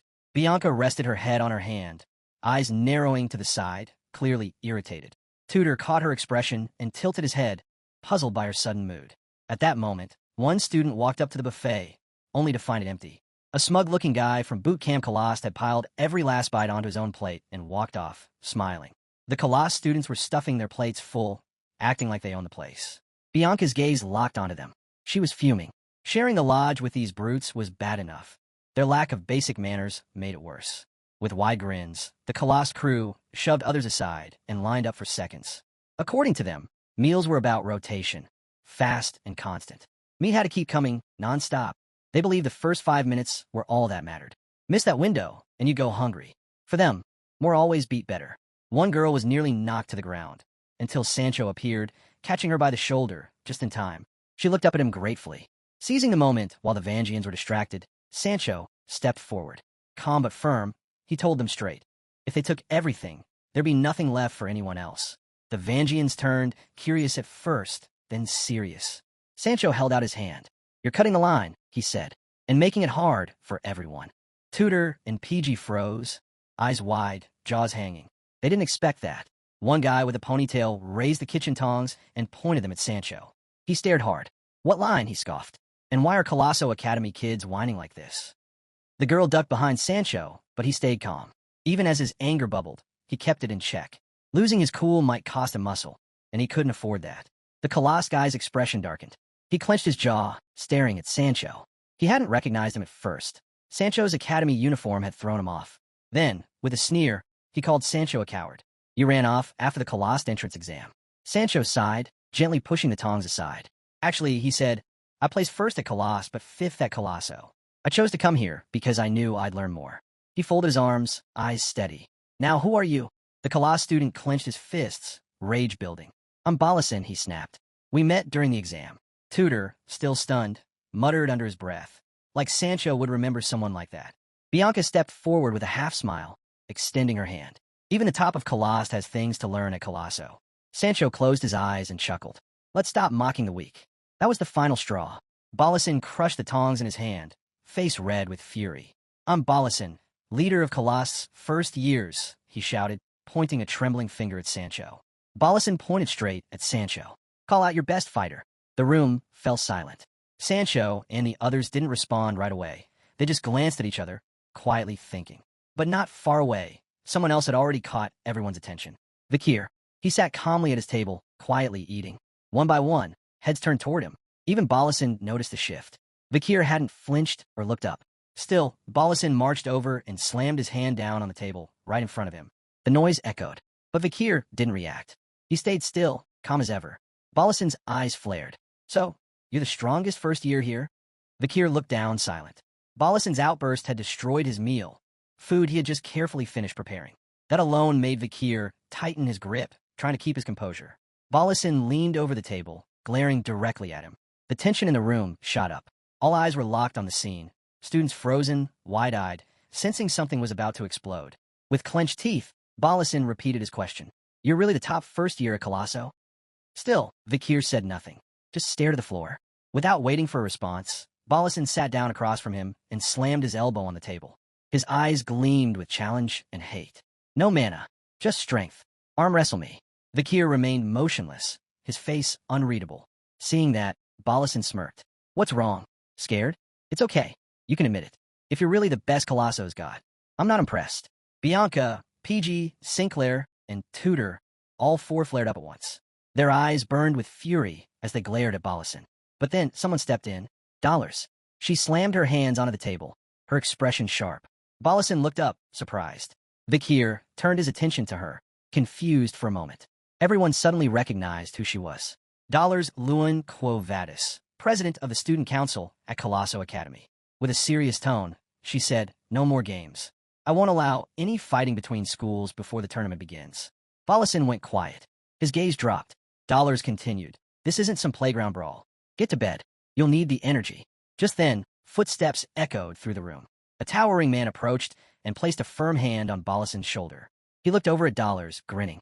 Come on, can't you let them have a little fun? He said. Balasin turned to see who it was and froze, stunned. Red hair, bright eyes, a wide smile. It was him. Dolores stared in disbelief, shocked by his sudden appearance. Across the room, Vikir remained calm, but now he was fully focused. The man was none other than Jurassico Bacaraga. Even the president of boot camp, Kalost, had shown up. That alone stirred confusion in the room. Bacaraga, hands on hips, studied the scene quietly. Balasin put his pride and the honor of our first years on the line, he said, cool and steady. Bacaraga stepped forward, suggesting a duel. He turned to Vikir with a grin. What do you say? He asked. Everyone knows you're the strongest first year in the academy. His eyes sparkled, and his grin widened. He clearly wanted Vikir to say yes. But Vikir didn't reply. He just sat quietly, unsure of what to say. Dolores locked eyes with Bacaraga. Calmly but firmly, she said, I get what you're trying to do, but if it's not allowed, it's not allowed. Bacaraga's smile didn't fade. Hands still resting on Balasin's shoulder, he pointed to the side. He's just eager to prove himself, he said. Look for yourself. Balasin, nostrils flaring, looked like a bull ready to charge, burning with the need to arm wrestle Vikir. Nearby, Bianca, Sancho, Tudor, PG, and Sinclair were watching everything unfold. Their eyes burned with fury. They could take insults, but insulting their friend was something else entirely. Bacaraga chuckled. Seems they want to see Vikir show his strength too. The group clenched their fists, eyes locked on Balasin like sharpened blades. Dollars stood frozen, concern clouding her face. She weighed her options. If she used her authority to stop this now, it might shake the morale of the first years before the tournament. But she also had to prioritize their safety. Vikir noticed her hesitation. His eyes narrowed with curiosity. What was she thinking? Then he looked down, slowly raised his head, and locked eyes with Balasin. Bacaraga threw an arm around Balasin's neck, laughing. He's scared of getting hurt, that's all. We'll keep it friendly. Balasin blinked, suddenly unsure. That wasn't what he expected. His eyes darted in confusion. Vikir's mind wandered back to the version of Bacaraga he had known before the regression. Jurassico Bacaraga had been one of humanity's great war heroes. During his days at Boot Camp Kalost, Bacaraga had faced discrimination because of his Suhi heritage. But despite it, he rose through the ranks, taking down upperclassmen and earning the Academy's respect. Vikir had learned one thing from him. Never underestimate the strong, and always fight to earn your place. Dollars stepped away from the table, watching Vikir quietly. Bacaraga and Balasin stood still, waiting for his decision. Vikir stared at the ground, then nodded. He agreed to the arm wrestling match. Bacaraga's grin exploded into laughter. He was so excited, he started coughing mid-laugh. Meanwhile, Balasin panicked. Let me go, he shouted, struggling under Bacaraga's grip. Dolores looked toward Vikir, worry written across her face. Are you sure about this? Vikir rose from his seat, deep in thought. He knew this would draw attention. But getting lost in distractions like this, that wasn't the way. His gaze dropped, then he slowly lifted his hand, pointed not at Balasan, but at Bakaraga. "I'll arm wrestle you," he said calmly. "Not him." Everyone froze. Confusion washed over the room. Even Balasan blinked in disbelief. His fists clenched, eyes filled with rage. Every jaw in the room dropped, including Dolores. Vikir had just challenged Jurassico Bakaraga. It was clear now, Bakaraga was Vikir's opponent. With a grin, Bakaraga extended his hand. He was all in. Balasan blinked, utterly confused. Fear crept into his eyes. He had no idea what was going on anymore. Vikir's expression hardened, focused, unwavering. That's when Bakaraga realized he wasn't bluffing. Bakaraga's smile grew wider, and he slammed his elbow onto the table. A rush of mana surged around him like a wave. "All right," he said, locking eyes with Vikir. "Let's do this." Vikir lowered his elbow to the table and reached out. Their hands locked. The room went still. Dollar stepped forward, her voice firm. "Simple rules," she said. "Clear win, loss, or surrender. That's it." Vikir didn't flinch. His determination radiated. Dollars looked at him, concern flickering in her eyes. "If I sense any danger, I'll stop it myself." Both combatants gripped each other's hands tighter. "Get ready," Dollars said. Vikir tightened his grip just slightly. Bakaraga's eyes widened. "What was that?" A smile crept onto Vikir's face. "Begin," Dollars called. At once both pushed. Bakaraga started to gain ground, but Vikir wasn't backing down. He dug in, refusing to lose. The students erupted in cheers. One of Balasan's friends stroked his chin, stunned. He'd expected Vikir to fold instantly. But somehow, that body of his was holding up against Bakaraga. Another stared in disbelief. "There's no way," he muttered. "Bakaraga is not going full force. He must be holding back so he doesn't shatter Vikir's arm." Balasan, fists clenched, shouted at the top of his lungs. "Don't hold back, Bakaraga."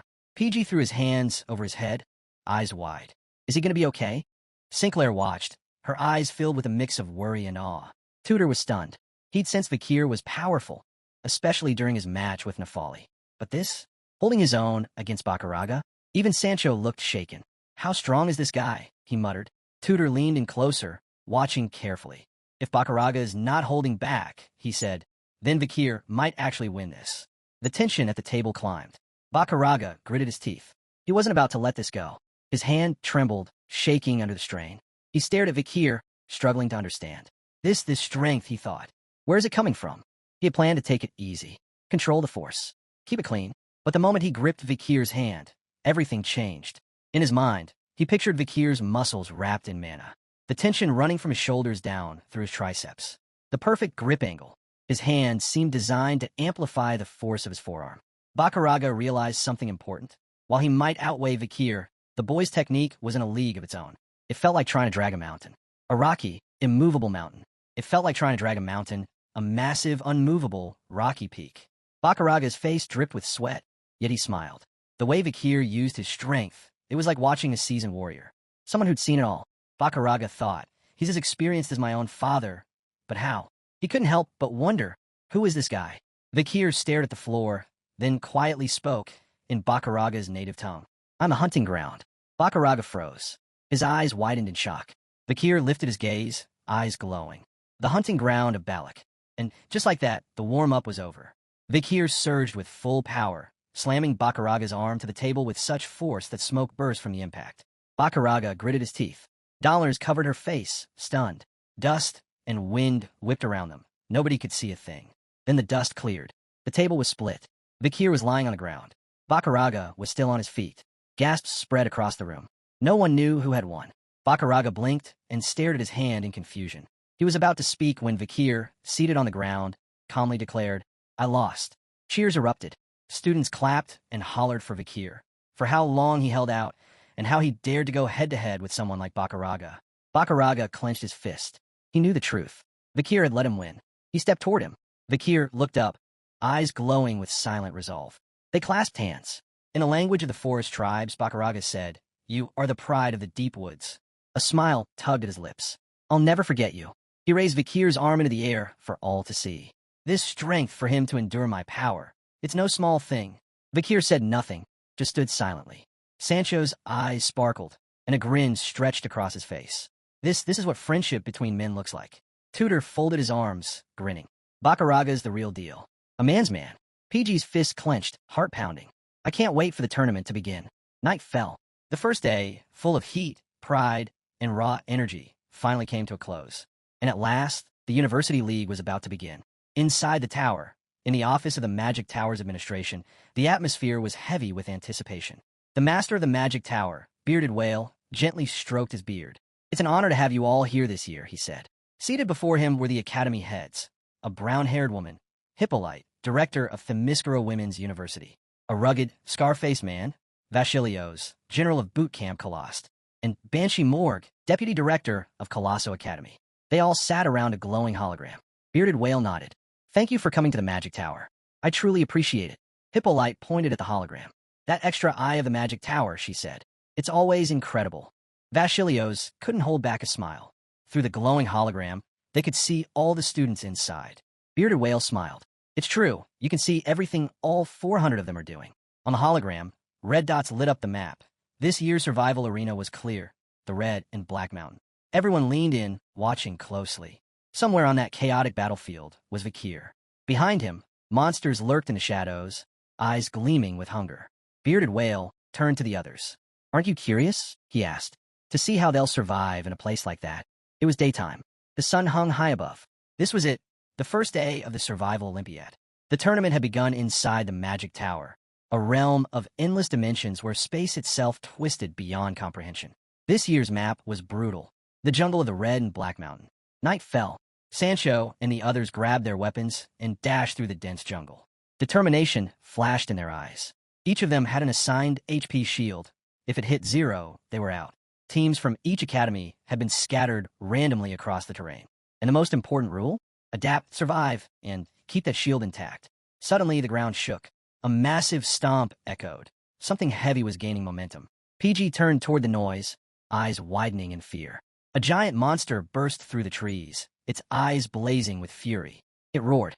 Sancho and the others skidded to a halt, staring it down. The beast clenched its fists and charged.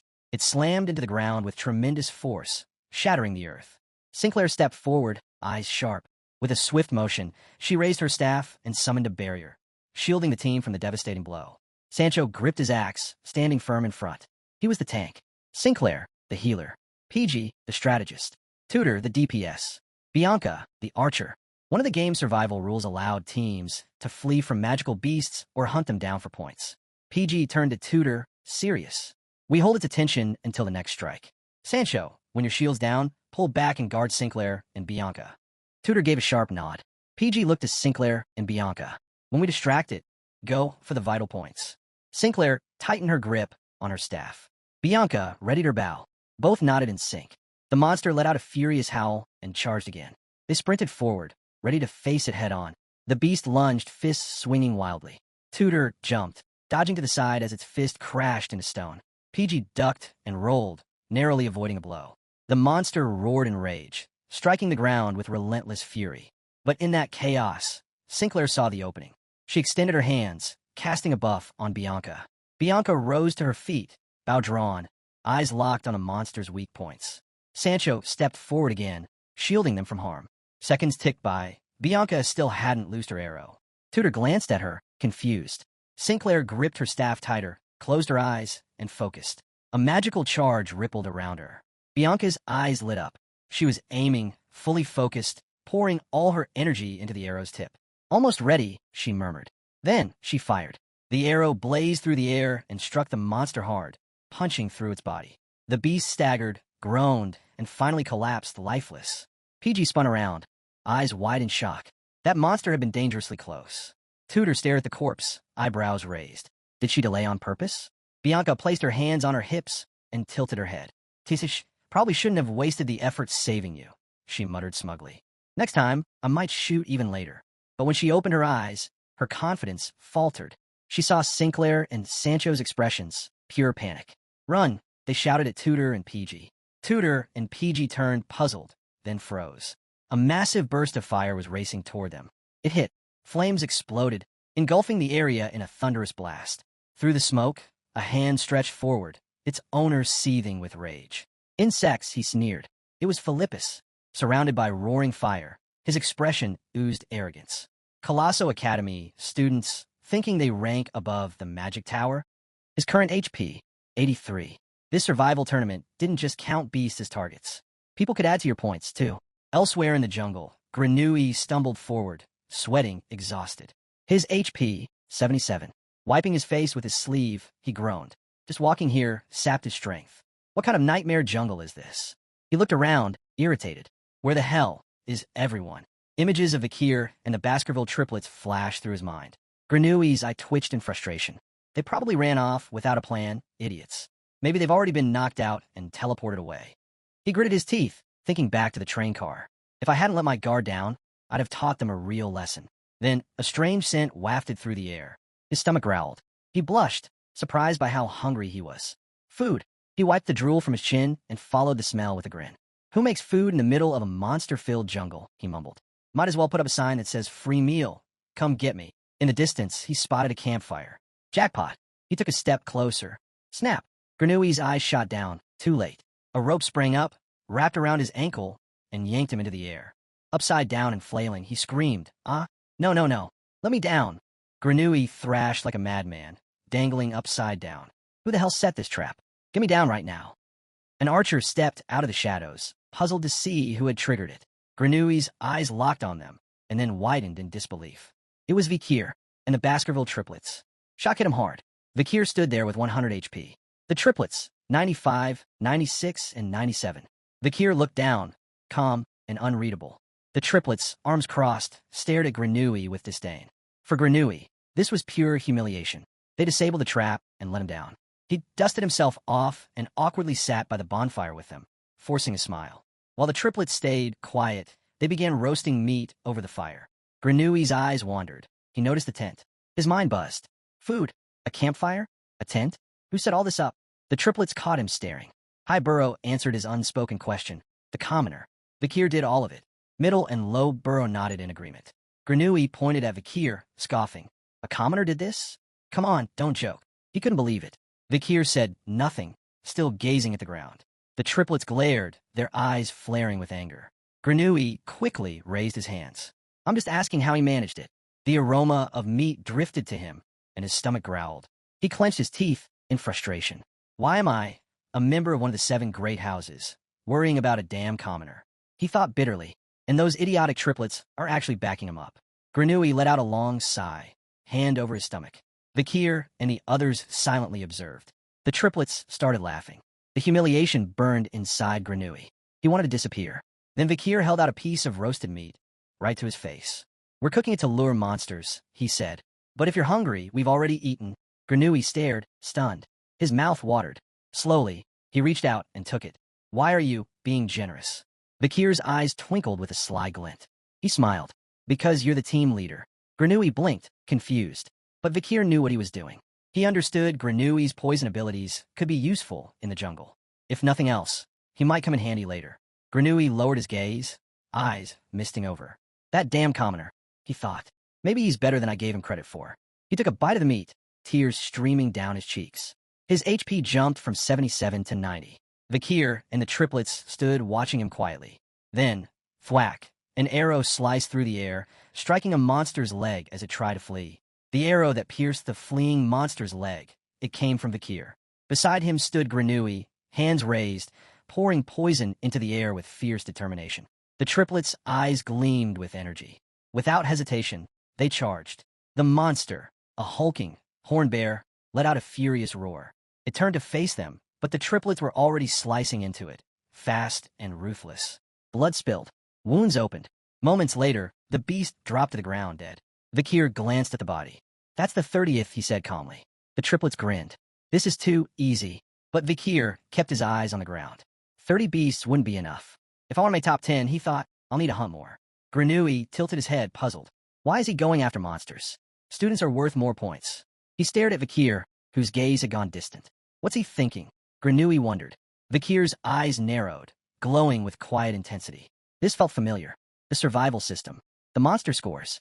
The penalties for falling behind. All of it, just like before.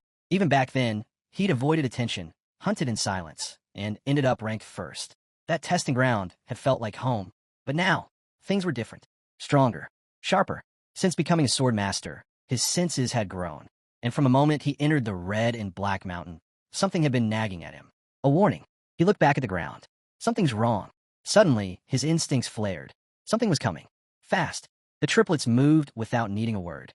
Swords drawn, they stepped in front of Vikir, eyes locked ahead. Vikir raised his bow. Granui, still confused, lifted his hands and prepared to strike too. But when he saw who it was, he froze. His eyes widened. It was Sinclair. Her HP, only 38. Her body was scratched and torn, her clothes in tatters. She dropped her knees, gasping for air, hands trembling. She looked inside the operations room of the Magic Tower. Tension runs high as the Academy survival competition unfolds. Vasilios, chief of Varangian, remarks on Colossio Academy's grim misfortune this year. With fewer students than any other school to begin with, their numbers have already been cut down drastically. The reason is clear: Hohenheim. His overwhelming strength has turned the battlefield into his stage, leaving audiences stunned. For Colossio, this year offers no luck, only loss. Standing beside him, the master of the Magic Tower, known as the Long White Bearded Whale, shifts his gaze toward Vinci Morgue, deputy principal of Colossio Academy. Curious, he asks what Vinci thinks about the situation. Vinci doesn't hesitate.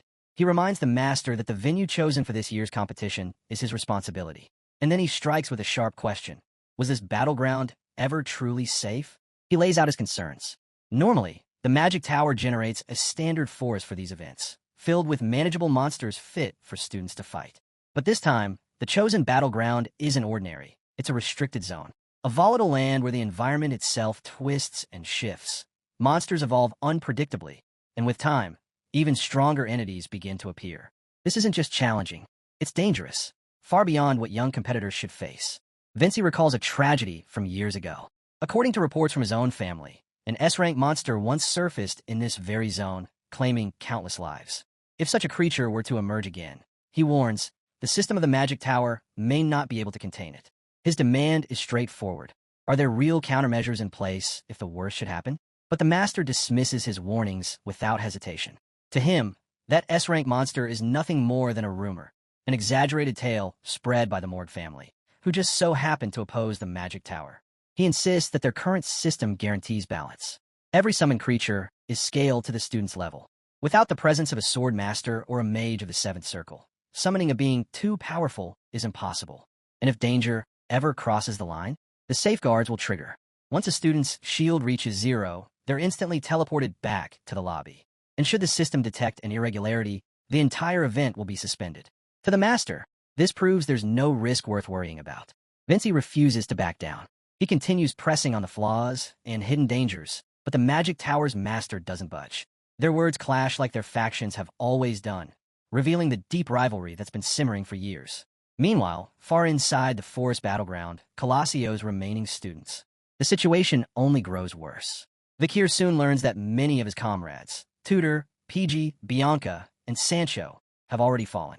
Sinclair explains that Tudor and PG were struck down by Hohenheim, who attacked them mercilessly while they were unarmed. Vikir isn't surprised. The name Hohenheim is one he knows well. Even during the Great Fall, Hohenheim was celebrated as one of the heroes. But even among heroes, there are levels, and today, Hohenheim's superiority is on full display. Despite the losses, Sinclair takes comfort in finding Vikir again. She notices something remarkable. His health remains untouched, still at full strength, while her own has already been worn down simply by moving through this forest. His stamina and control are beyond compare. Watching from the side, Granui leans against a tree, bitterness creeping in. He can't help but feel jealous. If he had chosen to hide deep in the forest and hunt patiently as Vikir had, perhaps his own condition would be just as perfect. But his jealousy ends abruptly. Vikir raises his bow without warning and releases an arrow straight toward Granui. Frozen in shock, Granui thinks for a split second that he's the target, until the arrow strikes true, revealing the hidden threat behind him. Out from the shadows, the students of Themyscira step forward. At their head is Lovegood Malini, their president. She acknowledges Vikir with genuine surprise. Even under the cover of silencing magic, he had sensed them the instant they approached. The air thickens as the two groups face off. Lovegood wastes no time. She declares openly that she intends to wipe out every last Colossio student. At her side, Anna sneers when she recognizes Sinclair. Once the pride of Themyscira, Sinclair had placed first in their entrance exams before abandoning them to join Colossio. Lovegood, intrigued, presses for the reason. Why leave Themyscira? She mocks Colossio, calling it worthless, a place that can't even boast attractive men.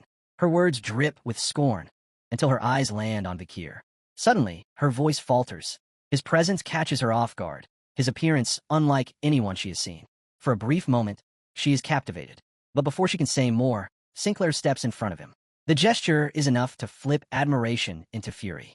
Gripping her staff, Lovegood snarls that she will kill Sinclair where she stands. Elsewhere, chaos reigns across the battlefield. Hohenheim cuts through students like they're nothing. He taunts Dolores, mocking her for standing alone. Without allies, he says, she can never defeat him. Dolores knows his words are true, yet her resolve does not waver. Retreat is not an option. Then, the clash shifts dramatically. Bakaraga bursts onto the scene, hurling himself at Hohenheim with crushing force. The impact forces Hohenheim back, teeth gritted against the pressure. For the first time, he questions whether his opponent might be a graduate. Bakaraga laughs coldly, mocking him instead. To him, Hohenheim is nothing more than a fourth circle mage, and Bakaraga vows he won't be left behind. Back with Vikir's group, the standoff against the Miskara escalates into open combat. As attacks are exchanged, Vikir studies Lovegood's spells. The patterns in her magic feel familiar. They echo the triplet's feared technique. 3. Vikir recognizes the spell almost instantly. Lovegood's magic mirrors the triplet's dreaded technique, 3 flowers. That she can wield it even in her fury leaves him astonished. Before the clash can escalate, a bone-chilling force sweeps through the forest. A suffocating pressure rattles the ground, leaving every student shaken. Confusion spreads. No earthquake had been part of this battleground. Then their eyes widen in horror. Out of the shadows emerges not a monster they've seen before, but a towering figure, the infamous Madam. The moment the Madam appears, fear consumes the battlefield. The air itself feels heavier, pressing down on the students until every instinct screams at them to flee. Lovegood's teammates react first, rushing to shield her, but Vikir immediately understands what they face. The unease he had felt since the very beginning. It all came from this creature. The Madam's very presence unsettles even the strongest hearts. In Vikir's previous life, the Madam had been nothing more than a scattered tale, half-remembered myths passed down through fragmented records. Only after decades of study and countless revisions was she finally acknowledged in the Empire's monster dictionary. Even then, she remained nothing more than ink on paper. No one, not even the Magic Tower scholars, had ever seen her. For her to appear here, in the middle of this competition, is beyond abnormal. This is the result of Vikir's very presence, an unpredictable shift no one else could have foreseen.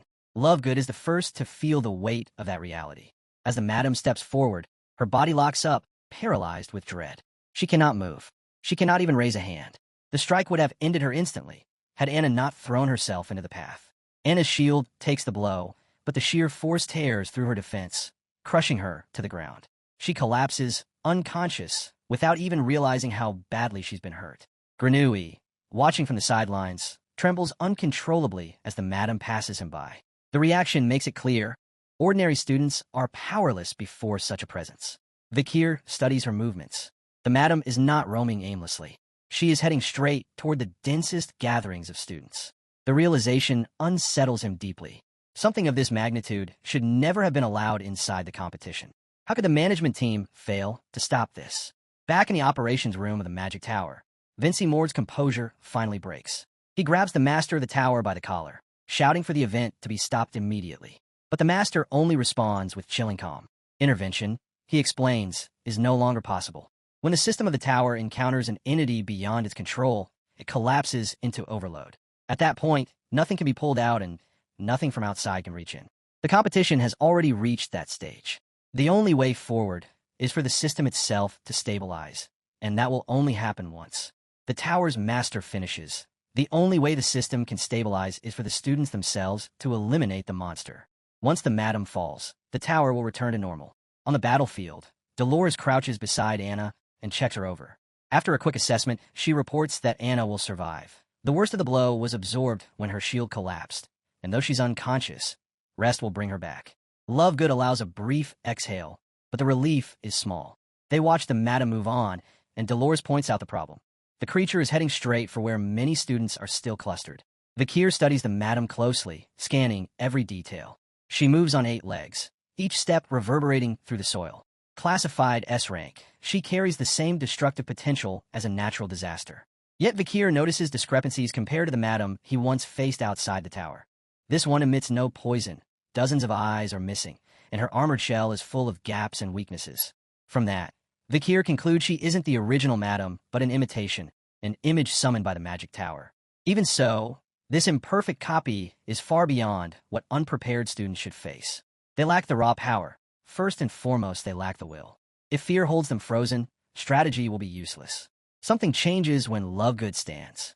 Seeing Anna felled for her sake forces her into action. She steps forward and commits to stopping the madam from hurting others. Her move prompts others to join. Bakaraga pushes ahead, setting aside pride to assist. Dolores moves in as well. 3 now prepare to act. They know their combined force won't be enough. Bakaraga admits bluntly that Hohenheim's strength will be necessary and calls for him to come. Hohenheim grumbles at the idea of cooperation, but accepts temporary truce for a single purpose, to save the tower system. Vikir watches their choices and revises his earlier estimate. He had expected fear and retreat, but these students, those who once stood at the front lines during the collapse, moved to hold the line. He reaches out to the triplets, telling them he will explain an attack method for the madam and that they must relay it to the others immediately. The plan must spread fast. Every student who can stand must know how to strike the imitation down. The madam presses forward, her sheer presence crushing the will of weaker students. Fear spreads like wildfire wherever she moves. At one point, she looms over a young girl, ready to crush her beneath her massive weight, until Hohenheim launches a blazing torrent of fire magic. The flames roar brilliantly, striking her body in full. By all logic, an insect-type monster should falter against fire. Yet the madam remains unmoved. The attack does nothing. As expected, fire alone will not bring her down. Hohenheim refuses to relent. Spell after spell erupts from his hands, waves of flame flooding the battlefield. But no matter how fierce the blaze, the madam's armored body remains untouched. Each failure chips away at his confidence. Fire had always been his most reliable weapon against insect monsters, yet here it fails entirely. Even so, retreat is not in his nature. He presses on. One of the triplets watches closely, then steps forward. Calmly, he explains that ordinary fire will never work. Only hellfire, the true consuming flame that burns beyond the physical, could pierce her defense. The madam's exoskeleton is far too thick, a natural fortress meant to endure nearly anything. He points out her legs as slightly weaker, but warns against cutting them. When severed, she multiplies, splitting into more of herself. Instead, the real key lies in the cracks already lining her armor. Small, nearly invisible, but exploitable. If Hohenheim keeps her occupied with fire, the others can strike directly at those weak points. Hohenheim narrows his eyes. The plan is sound, but the knowledge behind it is troubling. How does this boy know so much? Even the Magic Tower's archives never describe the madam in such detail. He demands an answer. The triplet freezes, recalling Vikir's warning. The source of their knowledge must remain hidden. Quickly, he fabricates a response. He once faced a creature similar to the madam, and learned through painful experience. Skeptical, but unwilling to waste time, Hohenheim drops the issue. He accepts the strategy and unleashes another barrage of fire, determined to keep the madam's attention fixed on him. Still, he warns that his mana won't last forever. At that moment, Lovegood charges forward. Staff raised, she channels her energy into a single strike that slams into the madam's body. The blow reverberates with a thunderous sound, forcing the monster to stumble under the pressure. For the first time, the madam falters. Lovegood calls out to the others, urging them to act while the chance remains. This is the moment Lovegood cries out. Hesitate, and it's gone. Bakaraga, Dolores, Sinclair, the triplets, and countless others surge forward together. Their attacks rain down in unison, weapons and spells colliding against the madam's massive form.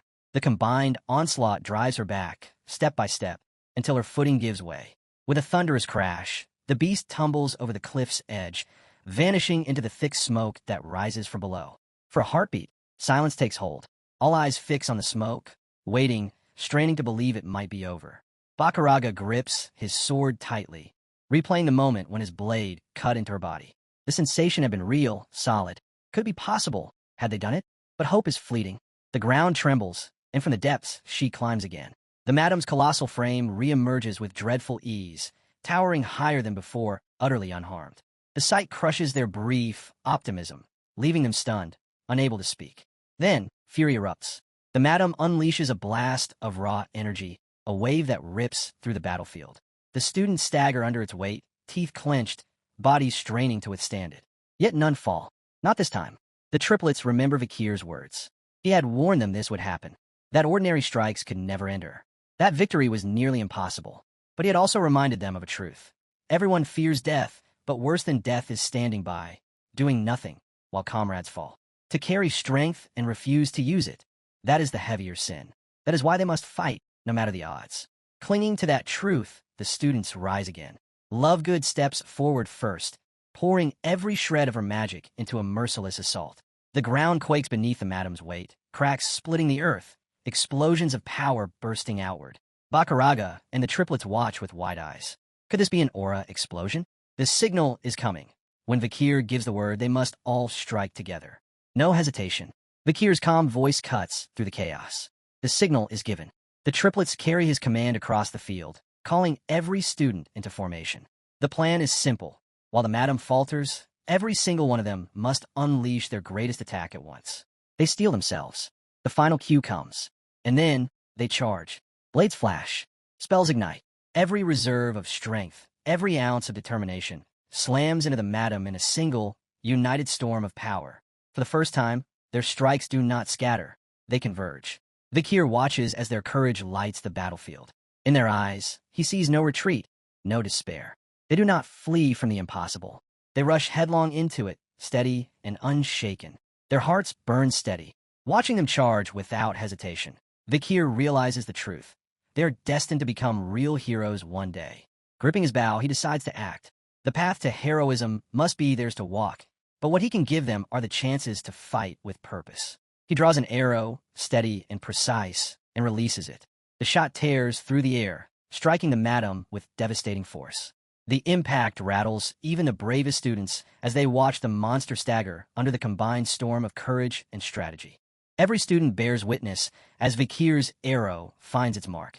The calamitous madam collapses. Her monstrous reign ended in that single instant. The moment she falls, the tower's chaotic systems stabilize at once. Order returns, and the tournament concludes immediately. One by one, the students vanish in waves of light, teleported back to the central lobby. There, they're met by professors and fellow participants. Relief sweeps across the room as the truth settles in.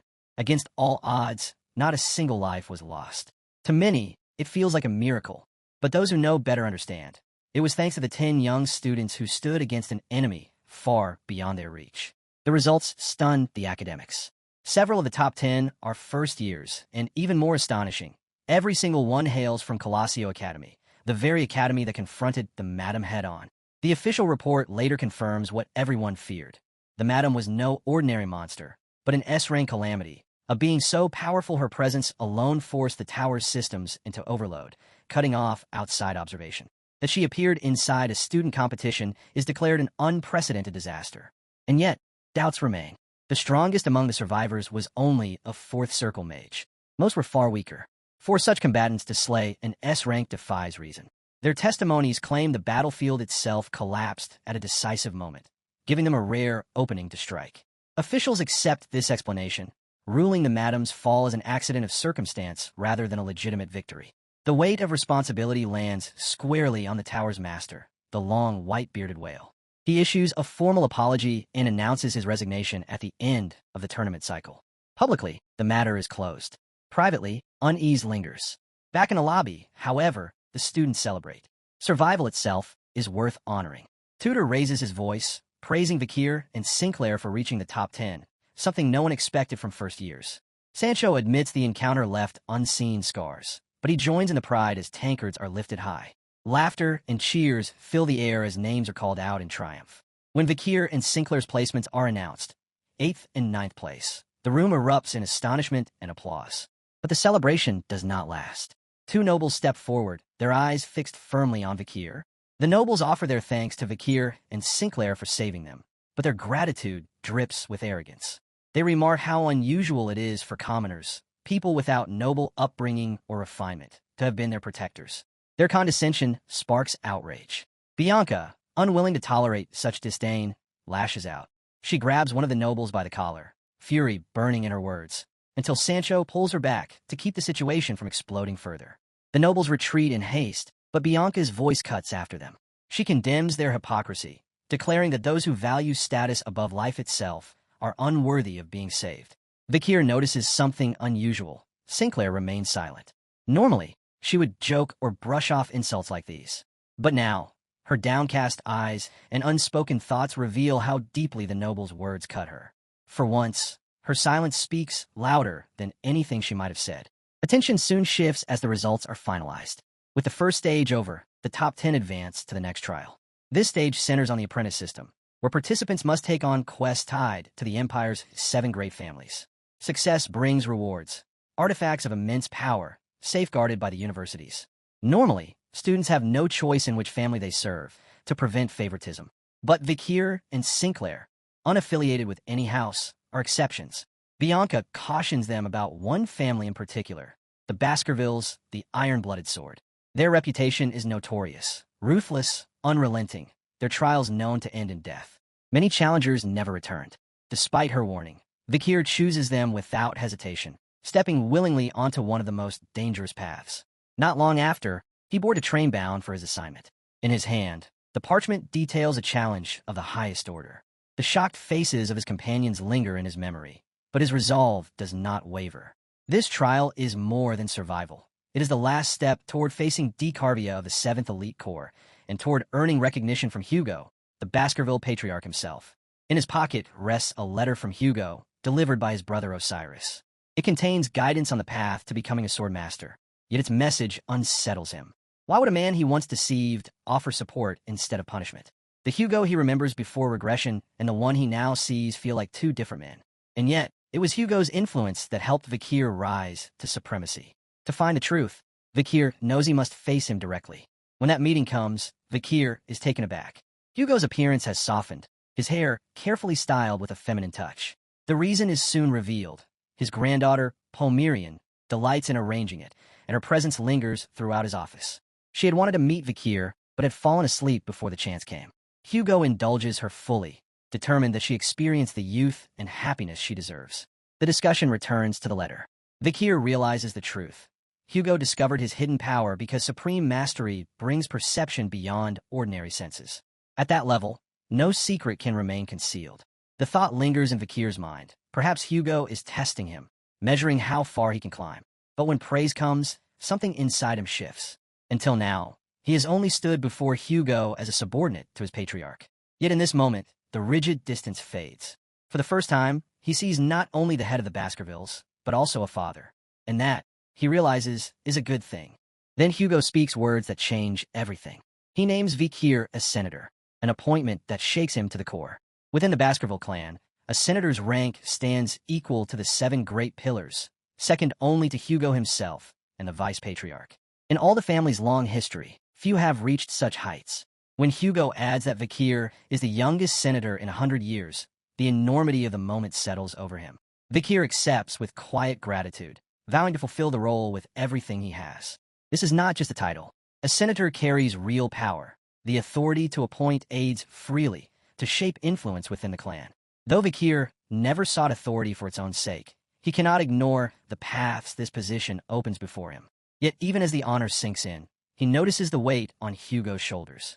Their conversation drifts toward Pomerian, the granddaughter who has become the center of his world. Vikir mentions the rumors of her tantrums cautiously, but Hugo answers with calm acceptance. Such challenges are natural, he says, part of raising a child. Whatever stress she causes, the joy she gives far outweighs it. Still, he admits she has grown distant of late, hiding herself away in the 10,000 epistle library. She barely comes out, even when he leaves his hair styled the way she last arranged it, hoping the small gesture might draw her back. If not for the promise of Vikir's visit, she might not have left her room at all. As Vikir watches him, he sees how fragile Hugo truly looks. The burdens of leadership, the strain of family, the delicate effort of caring for a child who needs both patience and love, all of it weighs heavy on him. Their reflections are cut short by a sudden scream. Both rush toward the library, only to find Pomerian not in danger, but alive with excitement. She has found the book she has been searching for, her joy lighting up the room. Spotting Vikir, she runs to him eagerly, clutching her discovery. Within its pages lies the image of the tree of departed souls. With innocent determination, she declares that she wants it. But the tree is no ordinary relic. Legends describe it as born from the realm of the mind, a mythical existence bound to death and black magic. References to it are scarce and fragmented, yet Pomerian has pieced them together from countless texts. Her fascination is no passing whim, it is an obsession. Pomerian's talent in black magic is undeniable, and Vikir instantly grasps the deeper pull behind her obsession. Hugo, on the other hand, claims to know nothing about the tree. Yet his devotion to Pomerian leaves no hesitation. If she desires it, then it must be obtained. With startling certainty, he commands Vikir to retrieve it. To Vikir, the order borders on absurd, but the word of the patriarch is law. The mission falls to him. His journey takes him to the forests of Le Rouge et Le Noir Mountain, specifically to Western Front Hill 207. Records name this as the only place where the tree of departed souls might exist, hidden within a white sand desert buried deep in the forest. Vikir remains skeptical. In his previous life, before regression, he had found almost no information about the tree at all. Most dismissed it as mere legend, supposedly planted by some forgotten mythical figure. But he also remembers Beelzebub, too, had once been considered nothing more than myth, until the day it proved real. By that logic, the tree could exist as well. He does not travel alone. Concealed beneath his hood is the baby madam, still sulking after being sealed during the survival competition. Vikir had bound her within a ring barrier when her reckless actions endangered others. Though the decision was necessary, her resentment lingers. He continues to scold her, though inwardly he admits much of the chaos was born from his own choices. His path leads into the Malater Salt Desert. The moment he steps onto the white sands, he feels it, the curse of this place. The ground itself drains moisture from flesh, a blight said to have been born from the tears of a fallen evil god. Everything that enters this land, man or beast, shrivels into brittle husks. The desert is littered with mummified remains, silent monuments to its cruelty. Little wonder no one speaks of seeking the tree of departed souls. Few would ever dare to cross this graveyard. But Vikir does not hesitate. Drawing his hood lower, he trusts in the gifts that protect him, the blessing of the river Styx and the regenerative power of the swamp marsh salamander. Where others would wither, he endures. Step by step, he advances deeper into the wasteland. 2 hours pass. The desert gnaws at him, draining strength despite his protections. Fatigue sets in, and a gnawing doubt begins to take hold. Could he have been a fool to trust the words of a book? The endless dunes stretch without end, and the thought of wandering forever claws at his mind. Then the desert itself rises against him. Without warning, a monstrous sandstorm manifests before his eyes. No wind heralded it. No shifting sky gave warning. It appears like a curse given form.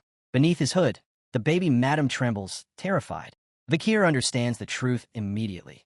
To step into this storm unprepared is certain death. The sand would strip flesh from bone, grind life into dust, and leave nothing behind. He steels himself. There's only one path forward. To survive, he must meet the storm with a force greater than. His fury ignites.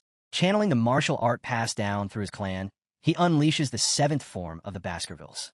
Power surges outward, colliding head-on with a raging storm. The impact splits the desert apart, wind and sand scattering like shattered glass.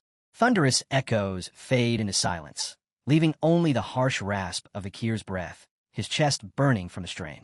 From beneath his hood, the baby madam cautiously peeks out, still trembling. Vikir tells her it's over, that the storm has passed. Yet her gaze does not rise to the sky. Wide-eyed, she stares only ahead. Vikir follows her line of sight. There, blocking his path, looms a colossal figure. Lifeless, unmoving, yet more terrifying than the storm itself. A monstrous corpse, frozen in eternal silence, like a nightmare carved into reality. Before Vikir lies the fallen husk of the basilisk, the Sand River Dragon. Inside his hood, the baby madam quivers, though Vikir reassures her. The beast is dead. It can harm no one now. But even so, the sight chills him to the core. The basilisk was feared as one of the 3 great disasters of the outer world before its collapse. A creature so elusive it revealed itself only by choice, leaving no trace otherwise. To Vikir, it had been a force of nature, an unstoppable calamity. To now see it lying dead and broken feels almost unreal. This was a monster whose regenerative abilities surpassed even that of the swamp marsh salamander, making it nearly immortal. Yet something here ended its existence with brutal finality. The thought gnaws at Vikir. If this S-rank terror could be slain, then a power even greater must dwell in these lands. The very desert reeks of danger. The air twists unnaturally, saturated with space-time magic stronger than even the magic tower's enchantments or Andromalius's impregnable barrier. The weight of the presence pressing against Vikir is suffocating. And then he sees it, a tower, rising black and sharp against the endless salt dunes. He knows at once what waits inside. The tree of departed souls, the object of Pomerian's obsession, the core of Hoga's command. Resolute, he steps forward. The massive door groans open, releasing a surge of negative energy that slams into him, crushing his body and spirit alike. Dimensional, corrosive, terrifying, and yet, unmistakably, this is the place he has sought.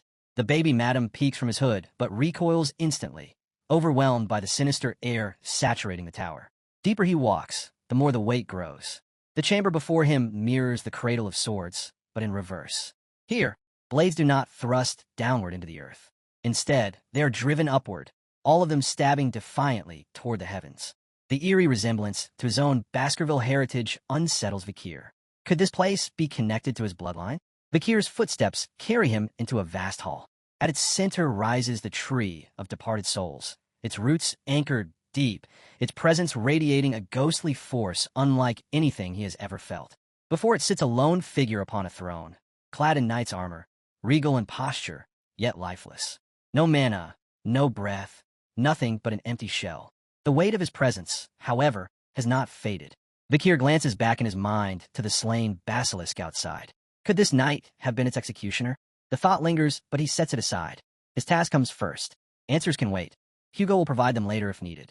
Vikir steps forward, hand outstretched to claim the tree. Suddenly, flames roar to life along the sconces of the chamber, bathing the hall in a sinister glow. The sudden flare drives the baby madam deeper into the safety of his hood. And then, the knight stirs. Slowly, his armored body rises from the throne. He says nothing, yet his movement speaks enough. Vikir had expected resistance. He is neither startled nor disappointed. The knight's massive sword cleaves down with a thunderous swing. Vikir darts aside, narrowly escaping. The blade comes again and again, each strike heavy, direct, and relentless, yet lacking refinement. To Vikir's eyes, the pattern is mechanical, the body hollow, a puppet running through empty drills. Disappointed, Vikir draws his bow. If this husk is all that stands between him and the tree, he will end it in a single strike. He steadies his aim, releases. But the knight twists. With a swift motion, he deflects the arrow using the first technique of Baskerville, the very foundation of Vikir's clan. Vikir's eyes widen.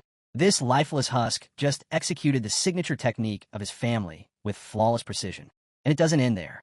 The knight closes in, sword arcs flowing seamlessly into the 7th and 8th techniques of Baskerville. Movements that few warriors alive could master, wielded here with lethal grace. Each strike splits stone, the floor cracking beneath the weight of his blade. The sheer force of his swordplay drives Vikir back step by step, every swing steeped in the aura of his own lineage.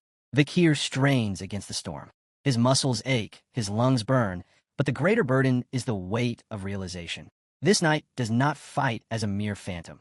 He fights as though he carries the very legacy of Baskerville within him. The question claws at Vikir's mind with every exchange. Who is this knight? How does he wield the techniques of my bloodline with such mastery? Then the knight's eyes blaze with a hellish crimson. His voice thunders the truth at last. He is the undertaker of the grave of swords. Vikir pictured a sword within his mind. The Baskerville style wasn't just about slashing or stabbing. It tore flesh and shattered bone, striking with the ferocity of a beast. And just now, the knight's blow had nearly ripped his shoulder apart. Clutching the wound, Vikir let out a cry of pain. Blood poured, yet his eyes never left the knight. His resolve blazed hotter with every heartbeat. He would not fall here. Only now did he realize why his wounds looked so dreadful. The knight had used nothing more than the 8th technique. The difference in their mastery wasn't large, but the impact was devastating. Even with the regenerative power of the basilisk flowing through him, his body struggled to recover. In his grip was the Beelzebub sword. 3 powers rested within it. The venomous legs of the S-rank madam, the immortality of the basilisk, and the deadly force of Mashizu from Silent Hill. The knight's gaze remained fixed on him, silent and unyielding. Smoke curled from Vikir's torn flesh as he ground his teeth, rage simmering. He could not deny it. This opponent was formidable. The knight lifted his blade once more, turning slightly as an ominous aura bled into the hall. Vikir pressed his hand against his wound, but his eyes stayed locked on the figure before him. How could one man wield such overwhelming might? Then the knight turned back, his eyes glowing with sinister light. He was no ordinary foe. He came from an age of chaos, when noble houses ruled as sovereign kingdoms. Among them stood a single man, the mightiest of the 7 counts, one who had raised House Baskerville to its peak, only to vanish after a life consumed by the pursuit of strength. Cane Corso Labaskerville. Vikir staggered to his feet, chest heaving. Are you Cane Corso Labaskerville? The wind whispered through the hall. The knight gave a silent nod. His gaze sharpened with curiosity, as though demanding to know who dared stand before him. Vikir's wound closed slowly, his expression unshaken, forged in steel. Vikir van Baskerville. For a moment, Cane Corso faltered, blinking in surprise. Vikir understood.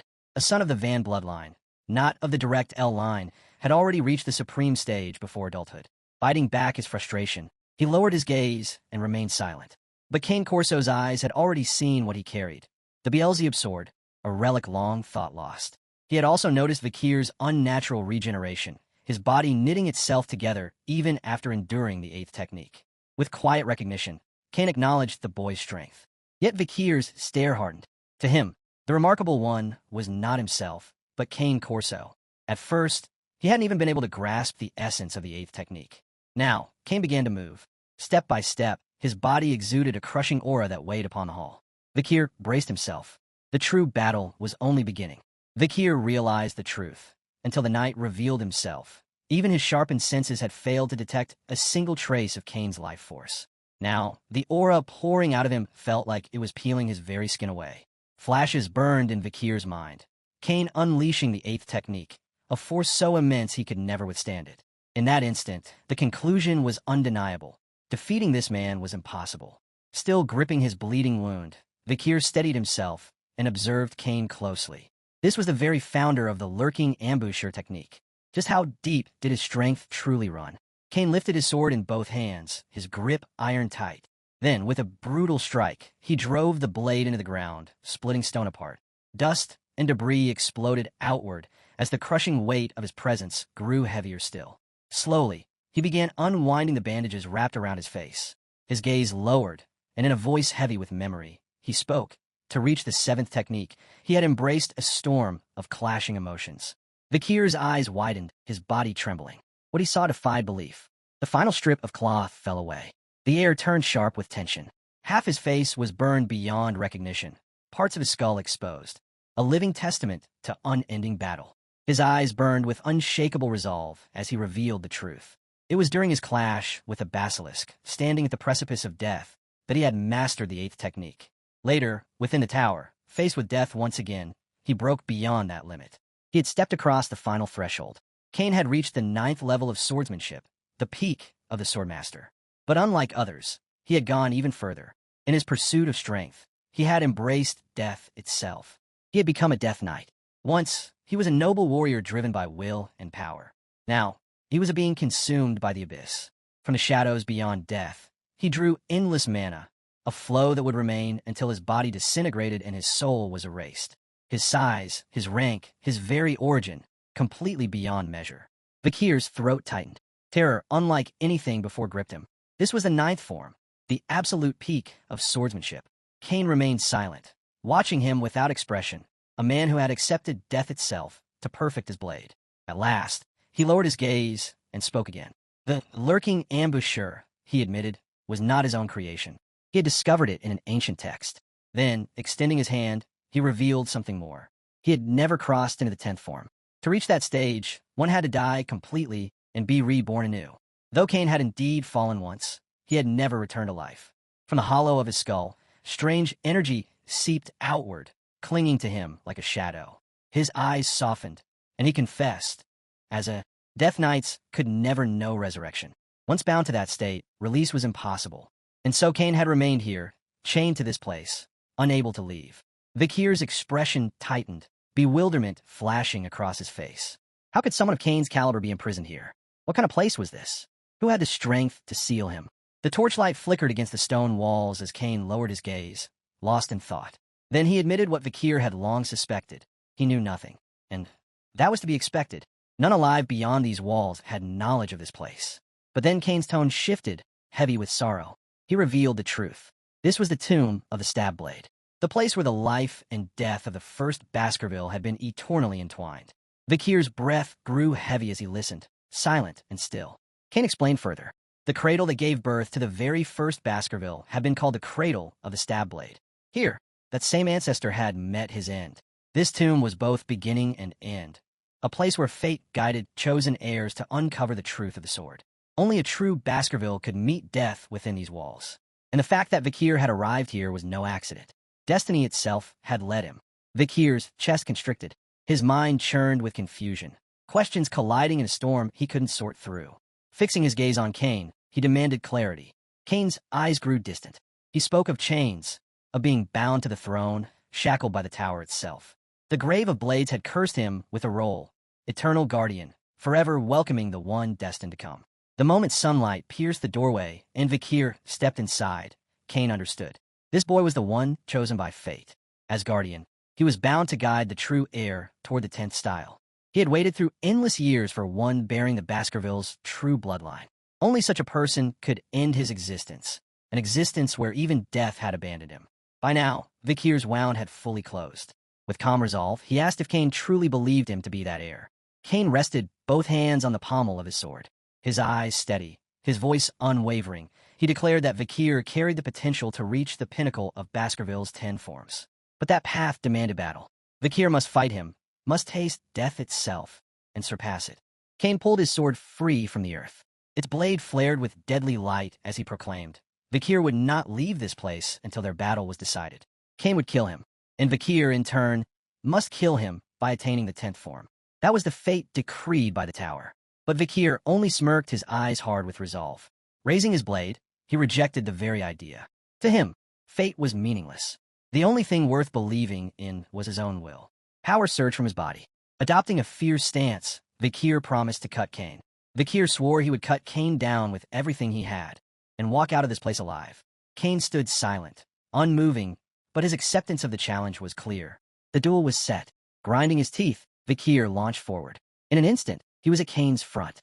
The Death Knight's eyes widened ever so slightly, startled by the sudden leap in speed and skill. Could this boy truly believe he could defy destiny itself? Cain's face hardened. Without hesitation, he raised his blade and struck. The sword whipped upward in a brutal arc, slamming into Vikir's jaw before he could even draw a proper breath. Pain shot through him. Vikir clenched his teeth, fury igniting in his gaze. Cain had countered him effortlessly, barehanded. It was humiliating. But the Death Knight didn't relent. He tightened his grip and swung again, each strike sharper than the last, his voice thundering. Did Vikir truly think he could run from fate? Vikir managed to lift his sword in time, blocking, but the impact blasted him backward. He staggered, breath ragged, confusion clouding his mind. Not even a sudden strike had worked.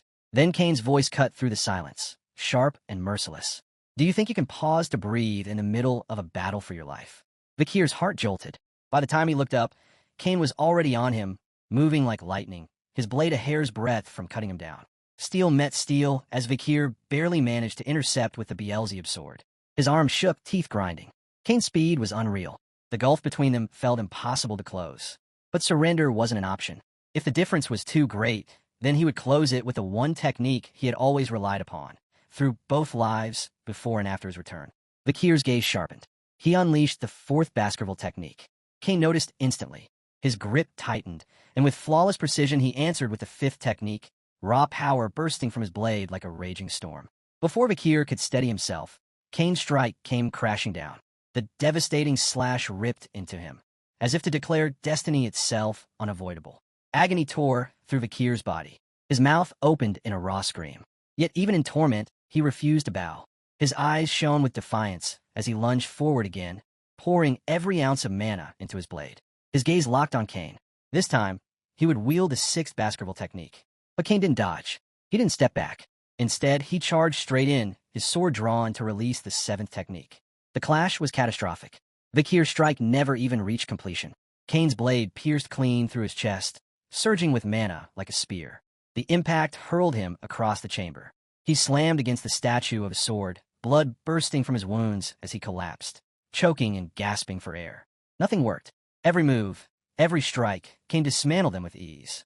Raising his sword, Cain surged forward again, his aura condensing into a tide of mana burst from Cain like a tidal wave, a power so vast Vikir had never witnessed anything close to it. This was no man, this was a monster. Cain's eyes burned with cold fury as his voice cut through the storm. Stop this strike with your sword, if you can. Vikir's teeth clenched. Giving up was never an option. His body was carved with cuts, blood pouring from deep wounds, yet he charged forward head-on. Summoning the last of his strength, he unleashed the 7th Baskerville technique. But Kane stood above him still. His blade radiated crushing dominance as he invoked the ninth technique. The entire chamber shook.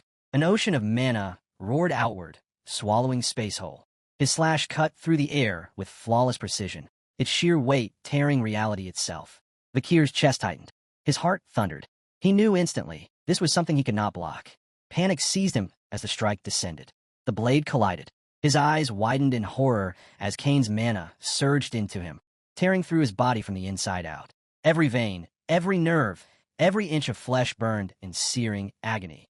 A scream ripped from his throat. Sunlight spilled through the chamber as his body collapsed to its knees, trembling beneath the weight of the strike. Kane stood motionless, watching in silence as his opponent withered. Vikir's form was torn and bloodied, gashes covering him from head to toe. Crimson poured across the stone like a river. Even as one who had endured countless trials, here before Kane, he was utterly powerless. Moments later, his strength failed. His body toppled, crashing against the cold floor. Kane's gaze lingered, quiet, questioning, and disappointed. Vikir's back and shoulders were torn wide open, blood pooling beneath him until the battlefield itself felt like a river of death. Time blurred. Then, slowly, his eyes opened again. He was no longer on the stone floor. His body drifted in an endless sea of blood. And there, before him, stood a door. He had no idea what this place was. Submerged in crimson, Vikir's eyes flickered open. Confusion churned in his mind, weighed down by sorrow and unanswered questions. He was completely alone, swallowed by the red tide, stretching endlessly in every direction. Memories surged. Kane Corso's slash, flawless and absolute. He remembered the ninth technique, cutting so swiftly he hadn't even had time to react. His gaze fell to his own hand. A heavy sense of despair settled over him. His seventh technique had been shattered without effort. He had taken Kane's ninth head-on and lost. Then something stirred. A jolt struck through him, his eyes widening in shock. He couldn't comprehend where he was or what had happened. Trembling, he braced his hands against the surface and pushed himself up, gasping for air. The thought crept in. Was this death? Slowly, he raised his head, and then he saw it. A light. In this endless ocean of red, a single glowing door shimmered in the distance. His body froze, fear coursing through him as Kane Corso's words echoed in his mind. The line of death. Kane had spoken of it. How, during his clash with the basilisk, standing on that edge had awakened the eighth Baskerville technique. Driven by sheer will to survive, Vikir forced himself upright. Each step through the thick crimson liquid was heavy, dragging him down, but he pressed forward, eyes locked on the glowing door ahead. At last, he reached it, his hand curled into a fist, a spark of determination flaring to life. If this door marked death, then the fact he had not yet crossed it meant only one thing. He was still alive. His hand lifted, trembling between hesitation and resolve. Staring at his palm, a flicker of relief washed over him. He wasn't gone. Not yet. But even in that fragile comfort, another thought surfaced. This path, it was exactly what Kane had described. The Baskervilles' 10th technique. His mind replayed the memory of that tree, the fallen corpse of the monster. He remembered Kane's blade carving through him, pain flooding every vein in his body. And Kane's calm words, reaching the end of the 10th technique, required facing death itself. Only through their battle could Vikir step across that line. Vikir's fist tightened. His reflection stared back at him from the endless red surface. Silent. Still, burdened by the possibility that this was what Kane Corso had spoken of. Fragments of memory began to surface. His execution beneath the guillotine. The sharp, final end of his previous life. In the moment his eyes opened again, reborn as an infant. The realization struck like lightning. Kane had been right. His beheading before regression had already fulfilled the death required for the 9th technique. And his rebirth, his return from the grave itself, had completed the condition for the 10th. The memories of his execution clawed at him, fueling a deep fury. His teeth ground together as the truth settled into place. He was the only one, the chosen existence, destiny's vessel. The thought filled him with rage. He collapsed, fists slamming against the crimson sea as a curse tore from his lips. To him, it was mockery. The glowing door spilled light across the red tide, and Vikir's anger cooled into something darker. A single, piercing question. Had everything he endured, his death, his struggles, his entire life, been nothing but the chains of destiny? The sea stirred. Without warning, shapes erupted from below. Countless hands of pure energy rose from the liquid, seizing him, wrapping around his body. Vikir's fist clenched tighter. Fury roared inside him as he recalled his vow during the battle with Madame. He would never again let his life be dragged along by another's will. The hands pulled harder, dragging him beneath the crimson depths. He didn't resist. His rage burned silently as he was consumed by the endless red. As his body sank, memories flooded his mind. The clash with the true madam. The brutal struggle against Andromelius, the demon. The desperate fight with the 10 elite corpses. Each one surged through him like a storm, draining him, stripping away his strength. At last, he yielded, letting the spectral hands pull him deeper into the crimson abyss. Doubt seeped in. Had it all been illusion? Were his battles, his sacrifices, everything he had bled for, nothing but emptiness? And yet, he couldn't deny it. To finally reach the 10th Baskerville technique, the state he had pursued all his life, that alone was worth rejoicing over. But even as the thought passed, a question gnawed at him. Was it enough? Cane Corso's voice echoed in his skull. Awakening the 10th meant eternal bondage, imprisonment in this place, trapped for all time. Then, as the abyss closed around him, another vision rose. His battle against the 10 elite corpses. The ground littered with bodies, swords jutting upward like monuments to death. In that dreadful scene, Vikir's eyes widened, because within it flickered hope. Faces surfaced one by one in his mind. His father, his family, the warriors of the Balak tribe, the comrades who had fought beside him, and Perry, the orphan girl slain by one of the 10 elite corpses. She smiled brightly, just as she always had. From the depths of the Red Sea, bubbles rose, first a handful, then countless more. Vikir's eyes narrowed, fury igniting within them. His teeth clenched. If his strength was the reason destiny had been forced upon him, if it endangered the people he loved, then he would seize that very destiny, twist it, and wield it for their sake, not for the towers. The crimson surface exploded. Vikir broke free, roaring as he surged upward. His gaze sharpened, filled with steel.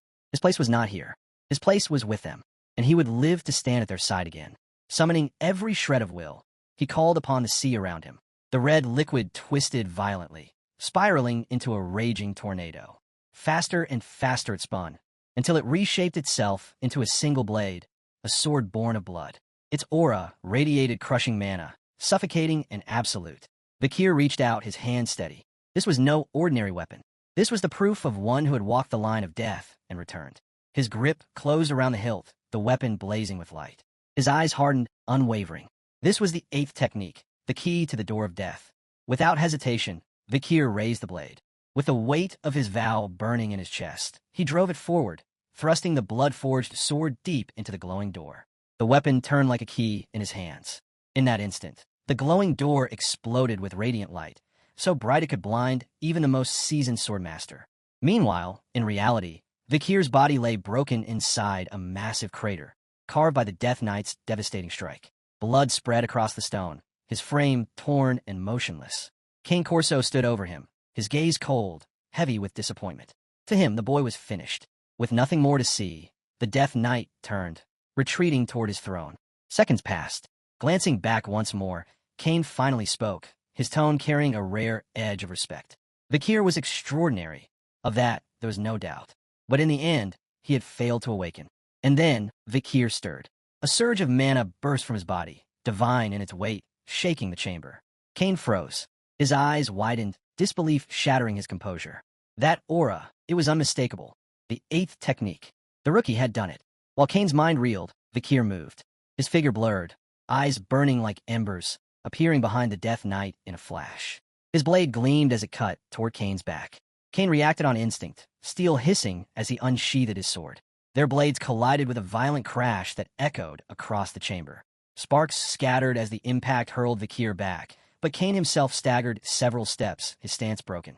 For the first time in countless years, his eyes dropped to the ground, as though trying to process the impossible. His gaze snapped back to Vikir, blazing with fury.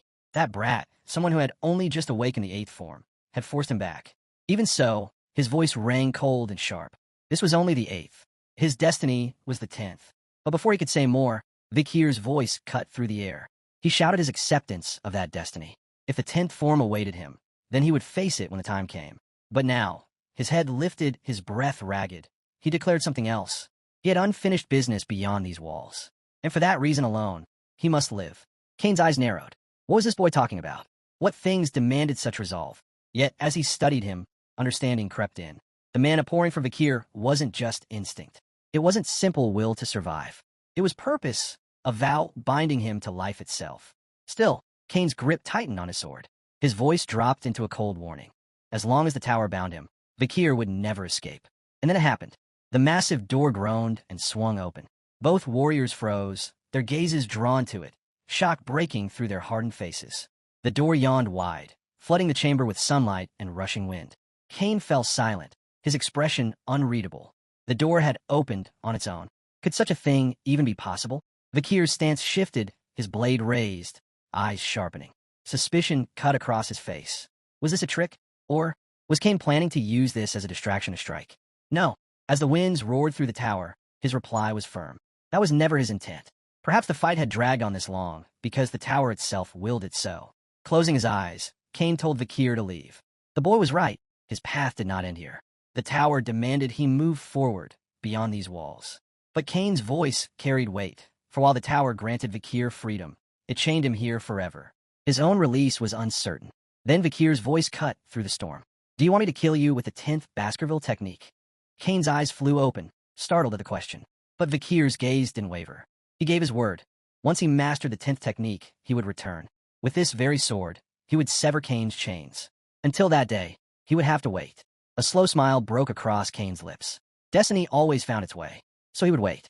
The wind surged again, dust swirling across the stone floor. Vikir steadied his blade and raised his voice one last time. He had a question. Was it you? Did you destroy the book of lurking ambush swordsmanship? What? But Cain's figure was already fading into the storm. His answer, if it could be called one, was only that it was the tower's will. The dust thickened until everything was swallowed, the tower itself vanishing without a trace. Silence fell. Vikir stood frozen, struggling to piece together what had just happened. Then, a small spider crept from hiding, climbing onto his shoulder, chirping happily as though to remind him of the present. His focus shifted. Something caught his eye. His hand held the specter's tree. He studied it carefully, realization setting in. Cain had known. He had known this was what Vikir sought all along. A proud smile spread across Vikir's face. The road had been brutal, filled with twists and tests, but now, the mission was complete. A grand golden door gleamed beneath the radiance of a towering chandelier. Students from every house gathered before it, their champions standing at the front. Blue Whale spread his arms wide, congratulating the 10 who had cleared their house trials. Among them, Vikir stood in silence, his eyes fixed on the ground. Beside him, Granui's eyes sparkled with excitement.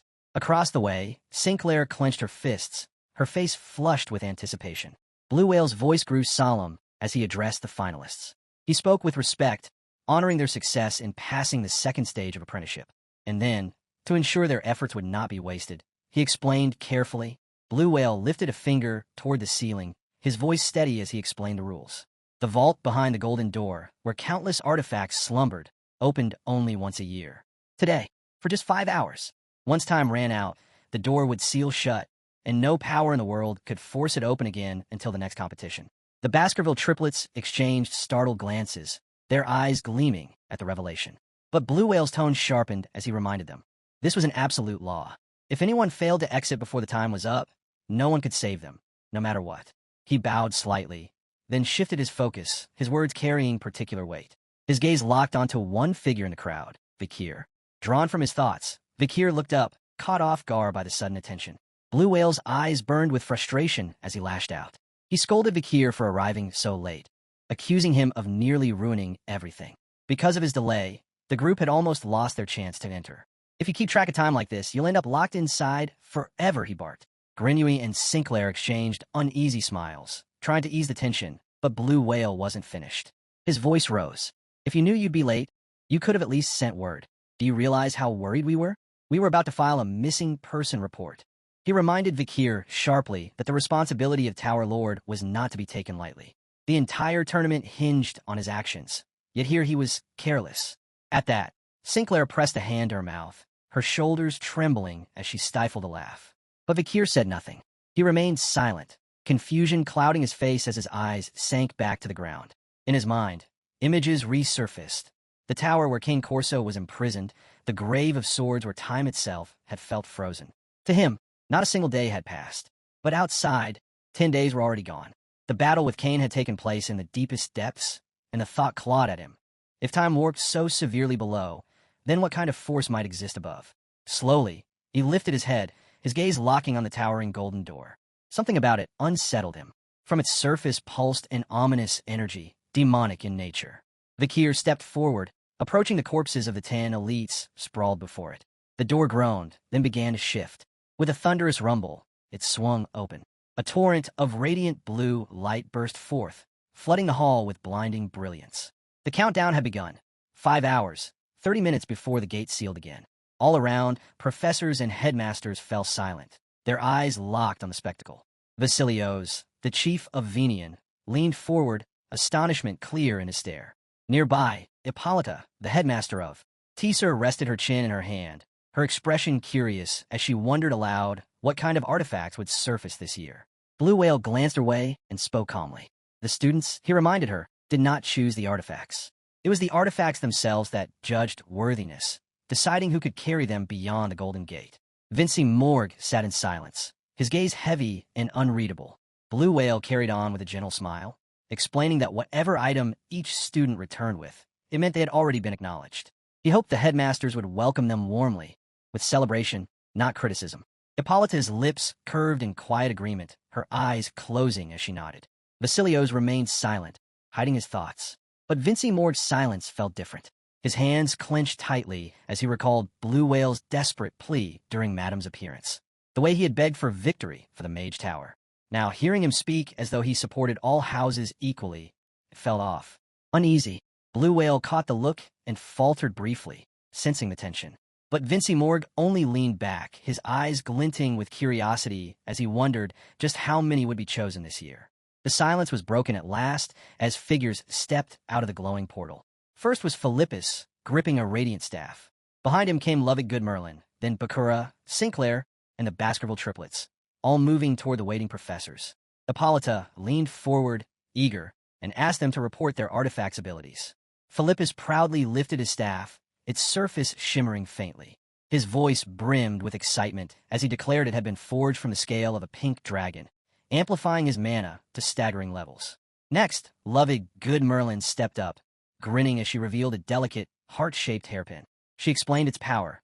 It could block a single mind-affecting spell, but only if someone she truly loved stood beside her. Bakira followed, raising both hands to display a pair of steel gauntlets, the Madong Wong hand. With them, his physical strength would soar far beyond human limits. Then came Dolores, holding a gleaming golden mirror. She named it the Mirror of Truth, a chilling artifact that could strip away any disguise, forcing the true face to surface. But its reach, she warned, was limited by her own control. The Baskerville triplets raised their swords together. The blades that had chosen them were the Samjido triplet swords. Each weapon was formidable alone, but when united, their power multiplied exponentially. Finally, Sinclair turned with a bright smile, pointing to the odd hat hanging from her back. With pride, she introduced it as the Money Hat, a bizarre artifact that bolstered her magic, but only if she continuously fed it money. Hippolyta crossed her arms, her sharp gaze fixed on Sinclair's hat. She looked almost incredulous. Every student had been chosen. This year's class was unlike any other. Vasilios tilted his head, his tone thoughtful as he remarked that the artifacts must have seen immense potential in these students. Then he asked if perhaps everyone had already returned. But Blue Whale's eyes dropped to the floor. His voice was quiet. 20 seconds remain. Hippolyta's expression changed instantly, shock flashing in her widened eyes. She didn't understand. Vasilios, calm as ever, turned to Blue Whale. Then why? He asked evenly. Are you sweating so much? Blue Whale pressed a trembling hand to his forehead, beginning to count the seconds. His voice quivered with each word. Vinci Morgue's gaze sharpened. With his fingers still locked together, he spoke firmly. One student was still missing. His tone carried both disappointment and anger as he revealed the name. It was Vikir, the one from his academy. Blue Whale's body shook violently. He clutched his face, panic rising. He shouted that only seconds remained. Never before had a student failed to escape the treasure room. Even those unchosen by artifacts had always made it out before the gate sealed. The portal blazed with white-hot light. Professors whispered urgently, voices cutting sharp through the tension. If Vikir wanted to live, he had to emerge right now. Sinclair's eyes locked on the portal, confusion flickering in her gaze. Dolores spun suddenly, worry gleaming in her eyes. The Baskerville triplets turned as well, panic overtaking them as realization struck. Vikir was still inside. Philippus stood frozen, speechless. Lovig Goodmerlin's eyes widened with dread. Even Bakira, usually steady, could only stare in disbelief. The seconds slipped away. 4 remained. Then at the very last instant, a figure stepped through the glowing portal. Fists clenched, breath ragged. But it wasn't Vikir. It was Granui. His teeth ground together as he stumbled forward, his chest heaving. He had chosen survival. He would not let himself be trapped in the treasure room. Granui staggered on, eyes squeezed shut as though he couldn't believe he'd truly made it. His knees buckled, and he collapsed face first onto the stone floor. At that precise moment, the golden door slammed shut with a thunderous finality. Soaked in sweat, Granui dragged himself upright. Panting hard, he forced a grin and laughed with bravado. The protagonist always enters last, he declared. But the hall gave him no applause. Sinclair and Dolores froze, unease filling their eyes. The Baskerville triplets stood in stunned silence. The air was heavy, the smoke settling into a suffocating quiet. Granui frowned at their reactions, his voice low and confused. What's with this atmosphere? Meanwhile, Vincy Morg's face drained of color. His eyes widened in horror as realization struck. Vikir hadn't made it out. Yet inside the treasure room, Vikir stood calm and steady. The sealed door didn't matter. From his perch atop a pillar, he felt the long-awaited relief of solitude. Without hesitation, he leapt down, landing with quiet resolve. His gaze hardened. He knew Vikir knew his mission. One task remained. The 7th corpse hidden in this vault had to be destroyed before it could once again scheme against the world. He rose to his feet, scanning the immense chamber. Artifacts of every kind filled the hall. Potions, relics, weapons, all faintly glimmering under pale moonlight filtering through cracks above. But their brilliance only made the search harder. Then he froze. His eyes narrowed, burning with fury. The stench of a demon clung to the air. It was said that when an artifact found its chosen one, the bond was instant, signaled by a glow of light. But Vikir wasn't looking for treasures. His prey was something else, the husk of a demon, one of the 10 supreme corpses. And it was here. His gaze swept across a display. A mace, a shield, a bow, and a sword. His attention locked onto the blade. He knew the 7th corpse, Decorabia, was lurking nearby. The sword's shine was flawless, almost too perfect. Vikir's lips curled bitterly. The brightest light often masked the deepest darkness. With teeth clenched, he drew his weapon and leveled it at the display. His voice came low, sharp with rage. Enough of this game of hide-and-seek. In the next breath, he moved. His blade flashed, a storm of ruthless, precise strikes tearing through the stand.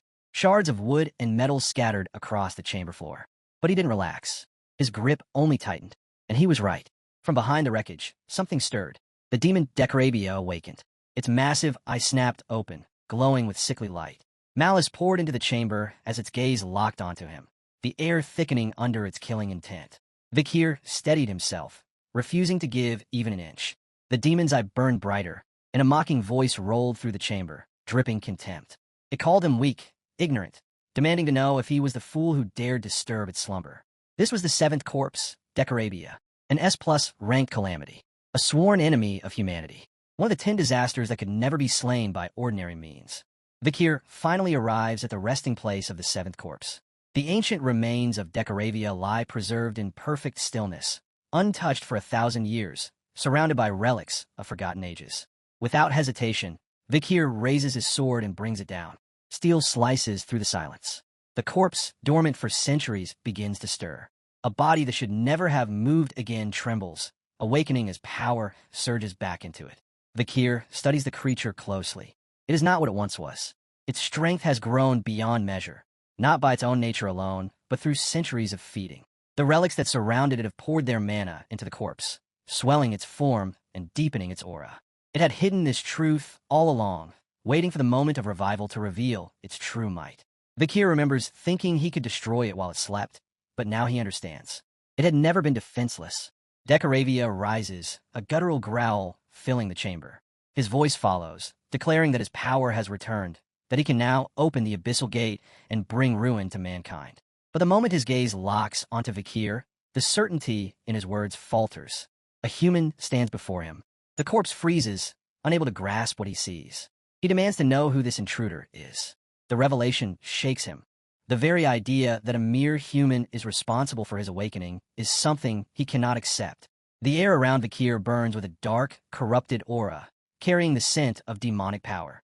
Logic screams that only a demon could have performed this act. Then his eyes fall upon Vikir's weapon, the sword of Beelzebub, a relic of the ancient demon constellations. Recognition hits him like a blade to the chest. A human wielding such a thing? Impossible. But Vikir wastes no time. He has no interest in explanations or doubts. His resolve is clear. He lifts his sword once more, ready to end this corpse before it can unleash its threat. Before the strike lands, Decoravia speaks. His words halt the blade for the briefest moment. He declares that his contracts with demons are finished. What he seeks now is something different, a bond not with a demon, but with a human. The claim is strange, unbelievable. Vikir hesitates for only a breath as Decoravia explains further. Long ago, he was bound to the abyss, tied by countless infernal pacts. But 1,000 years of slumber changed everything. By the law that governs his existence, whoever awakens him determines his nature. And it was Vikir, a human, who brought him back. His allegiance now leans toward humanity, not demons. His words carry urgency, even desperation. Yet Vikir's instincts cut through them like a blade. He does not trust. He cannot trust. Without wavering, Vikir raises his sword again, this time intent on silencing Decoravia forever. Decoravia senses the weight of Vikir's intent and rushes to speak again. He admits a truth he cannot hide. His regeneration has slowed. The endless tide of abyssal power no longer flows through him. He insists he is no longer a demon in essence, no longer able to match his former self. To prove it, he offers Vikir the chance to feel his mana directly. Cautiously, Vikir steps forward. What should reek of hell is gone. The suffocating essence of the abyss has vanished. What remains is power, yes, but of a different kind. Vikir confirms it. This being has changed. Decoravia presses on, seizing the moment. He declares that he is worthless to demons now, discarded from their schemes, and bound for the next 1,000 years to humans alone. He swears he can still be valuable. He knows history beyond any record. He can sense misplaced artifacts. And though much has faded, his power to create shields remains unrivaled. He lists his strengths with urgency, desperate to be spared. At those words, a memory rises in Vikir's mind, an image carved into the chronicles of mankind. During the fall, Decoravia's shield absorbed the mana of 9 demon lords at once. An impregnable wall, it stood against every strike, reducing all of humanity's efforts to despair. That barrier had been called the Weeping Wall. If such a force could now be turned to protect mankind, in the coming age of collapse, it could be decisive. And if he destroys Decoravia here, he robs the demons of a weapon they once relied on. After a long pause, Vikir makes his decision. He will accept Decoravia's allegiance, but never his trust. His conditions are merciless. Decoravia must reveal everything about the 10 elite corpses. Any betrayal will mean annihilation so thorough that nothing of him will remain. The corpse trembles at the threat, swearing obedience, begging Vikir never to speak such words again. Then his form begins to twist. The towering body shrinks, condenses, and reshapes until what remains is a necklace that glimmers faintly like a relic. He latches onto Vikir's collar, disguising himself as an ornament. Floating through the air as he once did is no longer possible. With that, they move toward the exit, but Decoravia falters at the sealed barrier, blocking the way. On the other side, unrest grows. Vice Principal Vinci pounds at the door, his heart heavy with fear for the student who is yet to return. Bacaraga stands tense, fists clenched, demanding action. The triplets steel themselves, prepared to risk everything. Sinclair and Dolores whisper prayers without pause, their voices filled with hope. But the master of the magic tower shakes his head, his tone grim. The barrier cannot be broken. It is absolute. Despair settles over the gathered crowd. Then, suddenly, the silence ruptures. Stone explodes outward, dust scattering through the air. From the shattered wall steps Vikir, alive, composed, untouched by the ruin around him. The crowd freezes in disbelief, eyes wide at the sight before them. Vikir steps calmly from the wreckage, dust settling around him. He explains in an even tone that he had only meant to dent the barrier, but his strike shattered it entirely. Their astonishment grows deeper when he lifts the necklace from his collar, revealing it as an artifact capable of breaking barriers. Relief sweeps through the group. Sinclair rushes forward, tears streaming as she clings tightly to him, certain she had nearly lost him forever. Bacaraga and the others gather close, their voices filled with joy and congratulations. Vikir studies their faces. None of them question how the barrier truly fell. Vice Principal Vinci simply commends his survival with quiet dignity before walking away without another word. As Vikir returns Sinclair's embrace, he realizes everything has gone exactly as he planned. The destruction of the artifact treasure room's barrier was no trivial event. The managers and headmasters of the barrier wasted no time in inspecting the inverse star, the artifact responsible for the breach. Yet what shocked them most was its silence. it showed no reaction to mana. The artifact's owner explained that once its power is spent, it cannot be fueled again. With no further answers, the discussion ended with one conclusion. The artifact had become nothing more than an ominous necklace. With that, the incident was closed, and so too came the end of the University League. Later, stepping out of the shower, Vikir notices a poster waiting for him. It is an invitation to a mock investment competition aimed at students confident in their skills at handling money and predicting the economy. Hosted by the bourgeois family, it will take place in the economy's backbones. Participants must RSVP within a week, after which the poster itself will dissolve. Reading it, Vikir wonders with dry amusement if there's a competition for everything these days. His thoughts drift when PG enters, holding something. With innocent cheer, he explains that Vikir must have left it behind in the washroom. It is the artifact. The moment Vikir takes it back, a low chuckle escapes from within. Decoravia's voice taunts, remarking how entertaining it was to observe him there. Vikir's eyes narrow, bloodshot with warning. He tells Decoravia plainly, overstep again, and it will mean death. The corpse, humbled, quickly insists he had only found the dormitory facilities curious. PG, unaware of the exchange, assumes Vikir is speaking to him. Embarrassed, Vikir shifts the artifact out of sight and steers the conversation to the poster on the table. PG explains eagerly. The competition is about predicting future stocks and sectors, and since the bourgeois family stands behind it, the winner will gain immense benefits. With a nervous laugh, he admits his weakness in combat means he has no choice but to chase points wherever he can. PG finishes with a sheepish grin, admitting that competitions like these are the only way he can prove himself. Combat may not be his strength, but he excels in everything else, absorbing information, analyzing details, seeing what others miss. Vikir quietly agrees. That's precisely why he keeps the artifact hidden from him. If Cindy Wendy ever laid eyes on PG, she would do anything to recruit him. Meanwhile, Decoravia squirms uncomfortably. Baby Madam has crawled up to Vikir's hand, happily gnawing and drooling over the artifact. But PG pays no attention. His focus is sharp. He declares with unusual determination that this time, he will defeat Sinclair. Curious, Vikir asks why. Softy admits he's lost to her before, and her skill with economics makes her an overwhelming rival. That defeat drives his desperation now. But before Vikir can reply, the clock strikes 6. PG bolts from the dorm, changing clothes in a flash as he hurries to meet his professor. Behind him, Decoravia groans, begging Vikir to get the slobbering beast off the artifact. Night falls. Elsewhere, Edward Bourbon Jr. runs through the streets, breath ragged. His mind burns with frustration. If not for Ouroboros, he would already rule the capital. But his thoughts freeze when a voice calls from behind. Panic shoots across Edward's face. He spins, demanding to know who dares approach him. His eyes widen as the figure steps from the shadows. He never sensed his presence. The night bloodhound stands before him. Vikir's gaze burns with cold fury, locking onto his prey. Edward stammers, questions spilling out. Was he sent by Ouroboros? Is he truly the night hound Ouroboros hunts? Vikir's eyes narrow.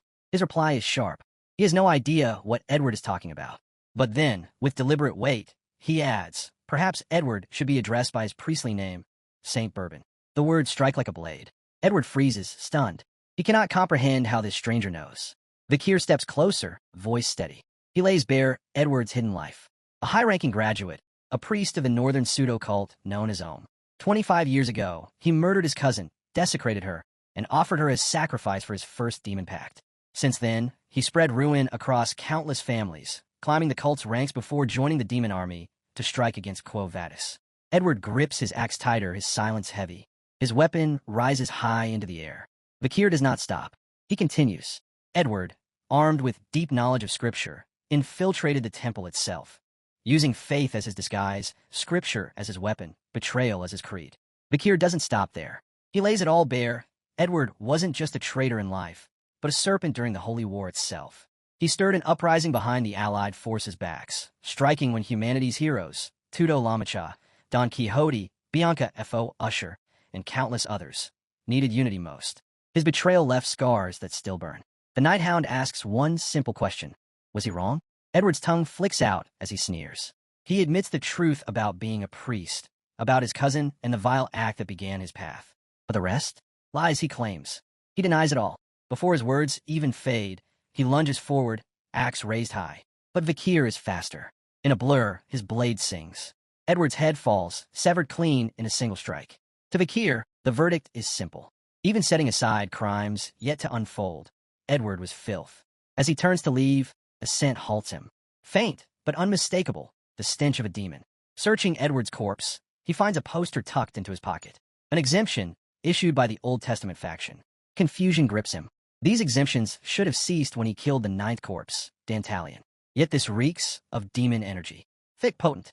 Even Decoravia reacts, confirming it belongs to the sixth corpse, Dantalion's closest ally. Vikir's thoughts sharpen. This trail leads him back to the Quo Vadis family. He'll have to face them again. But Edward's last words linger. Ouroboros hunting the Night Hound. Claims of ruling the capital, if not for her presence.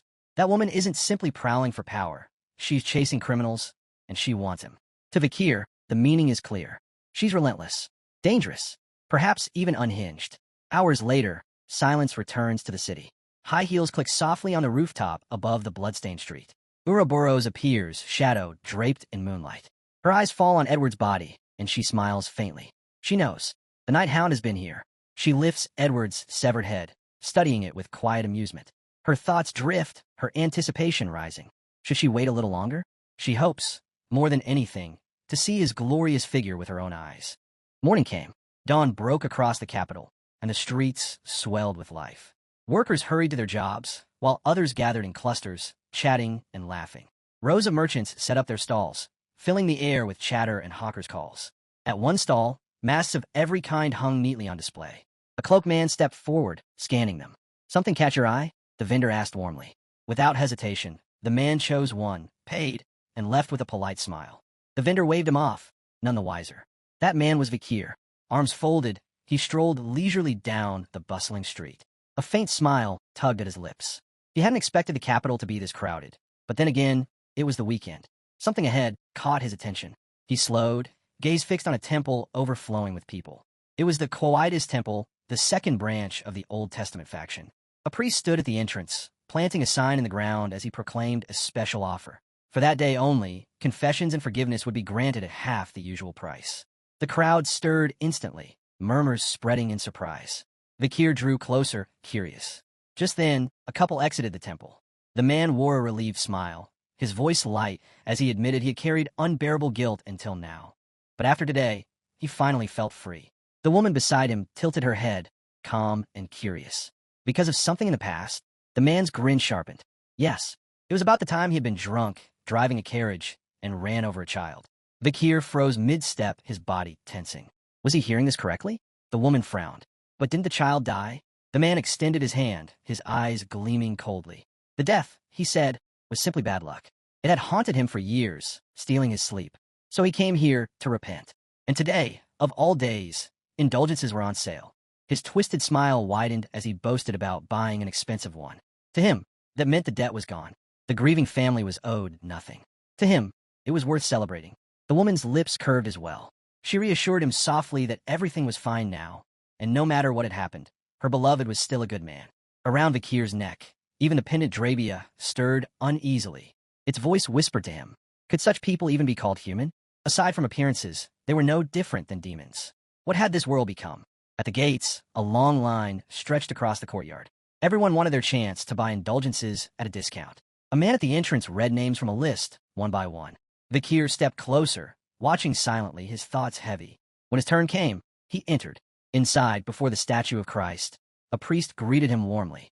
Arms extended, smile gentle. He remarked that Vikir must have waited quite a while. Then came the question, what's in wait on him? Was there a particular indulgence he sought? Vikir's gaze locked onto the man. His voice was calm, but deliberate as he asked something unusual. If forgiveness covered past sins, could it also apply to sins not yet committed? The priest did not flinch. Instead, he leaned forward, smile unwavering. Yes, it was possible, he said. All it took was purchasing indulgences in advance. His tone grew probing, eager. What kind of crime was Vikir planning for the future? That smile, it never shifted, never cracked. But the more it held, the more wrong it felt. Too perfect, too inhuman. Vikir pressed his palms firmly on the table, leaning forward. His voice was heavy, final.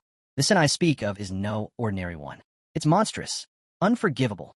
For a moment, the priest blinked, caught off guard. Then his composure returned, and he clasped his hands together with practiced confidence. He assured Vikir he had come to the right place. But if the crime was truly monstrous, the indulgence would be expensive. Very expensive. He asked if Vikir was prepared for that cost, then invited him to wait in the VIP lounge, where tea would be served. Curiosity gleamed in his eyes. He leaned closer, eager to hear just what kind of sin had driven Vikir to this point. Vikir stayed silent, his face unreadable. Then at last he spoke. His answer was a lie. I killed my neighbor's pig. The priest's smile faltered.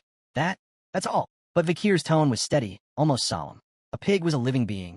To take its life was still a sin. The priest's mask cracked. His pleasant smile vanished, replaced with scorn. Fury burned in his eyes as he snapped at Vikir. Did he think priests had nothing better to do than indulge in trivial confessions? Outside, an endless line of people waited, clutching their coins to buy absolution. He had heard it all. Drunkards who ran children down with carriages, arsonists who reduced families to ash. And this boy came here, over a pig, grinding his teeth. The priest scrawled the seal onto Vikir's indulgence. Muttering curses under his breath, he crumpled the parchment and hurled it at him, barking for payment in gold.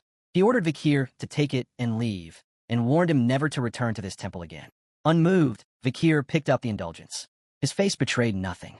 He already knew the truth hidden in this place. Offering a polite thanks, he turned and walked out, his gaze fixed on the parchment in his hand. The heading read indulgence. Beneath it, all sins of the devout holder are absolved. And at the bottom, the words, issued and guaranteed by the Old Testament. Forgery will be punished without mercy. None of this surprised him. The parchment itself carried the faint taint of demons, and so did the temple. Drabia's voice murmured low, confirming the same. It, too, could sense the aura of the sixth corpse. The source wasn't here, but the connection was undeniable. Somewhere in this imperial capital, the answer was buried. Then movement caught his eye. A hooded figure in white passed by. Vikir's eyes widened. He slipped swiftly behind a pillar, masking his presence before she could notice. The woman didn't react, continuing on her way. He peeked carefully, thoughts racing. She shouldn't have been here. By all rights, she should have been at the academy. What was she doing in the capital? Even Drabia leaned out, straining to see. Blonde hair framed her face. Worry clouded her eyes.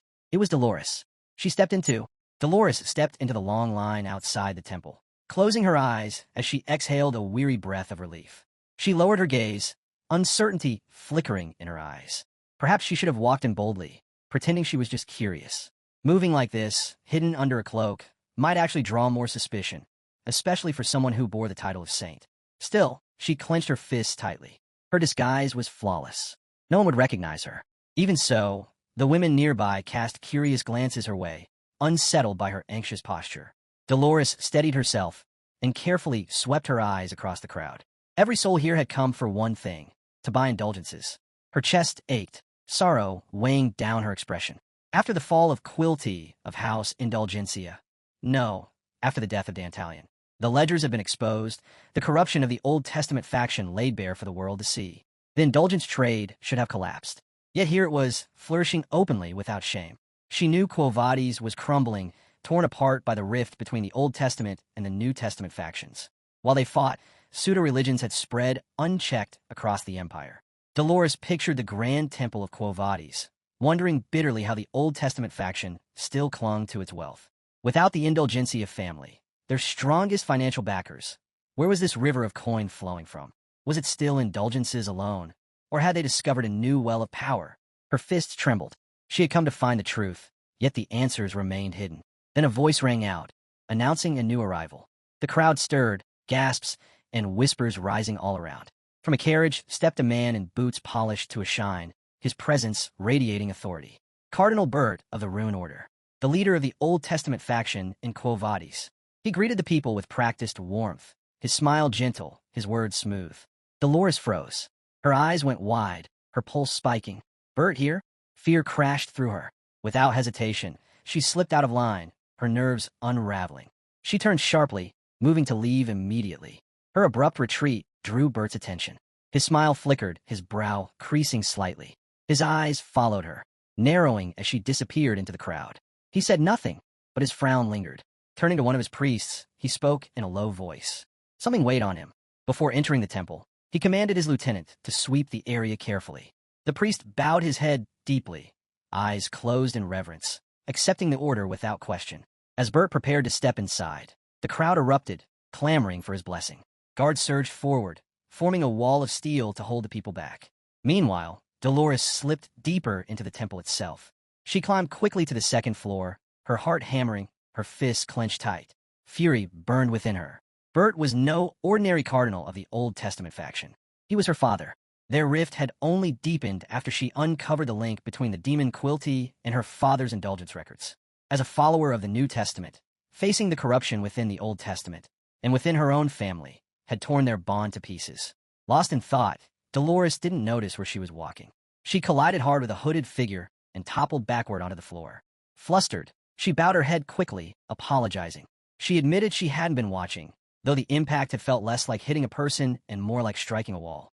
Sunlight spilled through the high windows, illuminating the man's face as he studied her silently.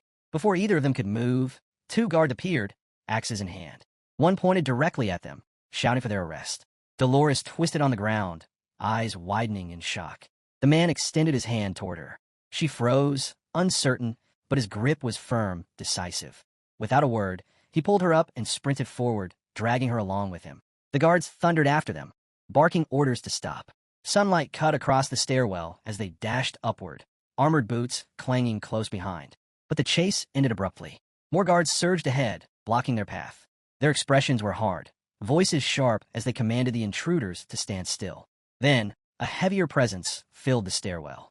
At the top stood Cardinal Bert. His gaze was cold as steel, his command clear. They were to remove their hoods and show their faces. The hooded man chuckled, the sound low and amused. He remarked that the Old Testament temple certainly had a strange way of welcoming guests. Then, with deliberate calm, he and his companion lowered their hoods. One revealed himself to be a young man, tall, brown-haired, who met Bert's stare in silence. The other was an older man, who broke into a broad grin. "It's been a long time, Cardinal," he said warmly. "Far too long." As the tension deepened below, another pair remained hidden above, concealed in the shadowed stone window frame. The dog-masked figure, Vikir. And at his side, watching quietly, was Dolores. Her cheeks warmed, though she couldn't explain why, as she caught herself stealing glances at him. Below, the old man's grin widened. Across from him, Cardinal Bert's eyes narrowed, grave and calculating. Beside him, Vikir stood unreadable as ever. Dolores could only watch, torn between confusion, fear, and a flicker of something she couldn't name. The Saintess wants to know who the boy is, but instead of answering, he gently touches her face and tells her to stay quiet. Almost right away, he hears a voice that he recognizes as the Night Hound. He spins around to find Cardinal Humbert and Cardinal Martin Luther standing on the ground. Martin greets him casually, mentioning it's been a while Humbert quickly apologizes for dropping in unexpectedly, saying he was chasing some shady rats around the temple. Martin, with a sharp edge to his tone, asks if Humbert is calling them the rats. Humbert chuckles and insists that he's not talking about them. Then, with a sly grin, he asks what brings Martin to the Old Testament temple. Martin doesn't hesitate to say he's just there to poke around. Humbert answers smoothly that while the New Testament temple is empty and filled with nothing but flies, the Old Testament temple is bustling with faithful believers. Martin cuts in, claiming he's looking to pick up some knowledge, adding that their faith always emphasizes unity. Humbert narrows his eyes and presses him, suggesting there's got to be a deeper reason for Martin's visit, pointing out how the temple's location and its crowded worshippers make it pretty appealing. Martin laughs and admits there's some truth to that. The two of them stand there, sizing each other up like they're in a duel, until Humbert lowers his head with a quiet laugh and says he needs to get going. Martin politely acts like he feels bad for taking up too much of Humbert's time. Then, Humbert gestures for his knight to escort Martin and his group out of the temple. The knight bows and agrees. As they leave, Martin raises his voice and declares with serious conviction that demons swarm the land trying to divide them, but truth will win out. He adds that even if they lose kin, wealth, honor, and life, truth will stick around, and the empire will stand strong. Humbert, unable to hide his anger, glares at Martin, thinking bitterly that these guys should just get out while they still can. The scene shifts back to the Saintess and the boy. He reassures her that they've already left the temple grounds and won't be chased anymore. Grateful, she thanks him and, while taking off her veil, asks how he recognized her. He calmly explains that her disguise was way too obvious, though he's surprised no one else caught on. She chuckles softly, finding his confidence amusing, and admits there's some truth in what he says. Trying to hold back her laughter, she finally turns serious when he asks what she finds so funny. She apologizes, saying she didn't mean to offend him. It just seems like he's making jokes now, and he feels different somehow. Deep down, she remembers that time he held her, and it sparked something from her past. It reminded her of Vikir, like when she ran into him on the school stairs or when she was hiding from Quilty. Her thoughts get interrupted when the boy gets serious, pointing out she's clearly the Saintess of the New Testament faction. He wants to know why she's sneaking around in disguise at the Old Testament temple. She honestly admits that the conflict between the factions and the rise of heresies and cults has forced her to act covertly. She reveals that while the Old Testament faction is getting rich off the chaos, she's here to dig into their financial schemes. With the Pope showing signs of dementia, she's left without guidance. And, as the saintess in name only, she has no real authority. So, she feels like she has to take this on herself. He listens closely and responds that it's way too heavy for her to handle alone. He reassures her that even though she might be seen as a hero one day and have great power, right now, she's just a young girl. Her story makes her vulnerability obvious. He puts together the puzzle pieces, Humbert's funding sources, the indulgences, the heresies, and the cults. All of them connect. He figures that the Old Testament faction has probably sold off their religious freedoms to the cults and heresies, masking it as indulgences and at a huge cost. That's likely why Cardinal Martin Luther is checking things out for himself. She's shocked and can't believe he recognized Cardinal Luther's intentions. She calls him Hound, realizing his investigation goes deeper than she thought.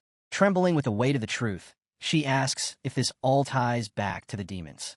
He explains that even though these heresies and cults seem new, if demons are involved, they must have been lurking around all this time, pulling strings from the dark. He adds that the real culprit always hides behind the scenes.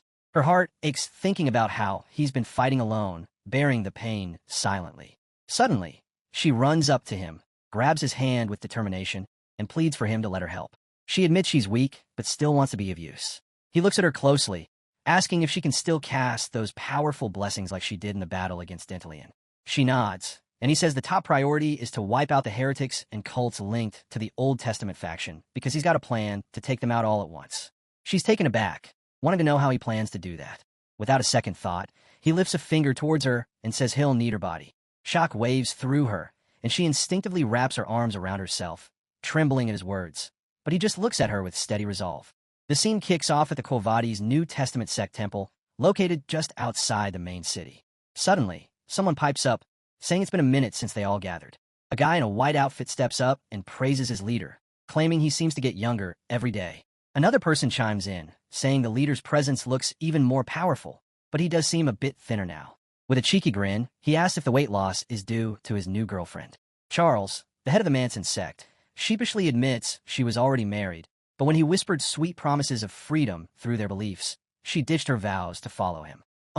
The leader of the Aum sect, laughs and brags that just by talking, people throw gold and food at him, making life easy for him.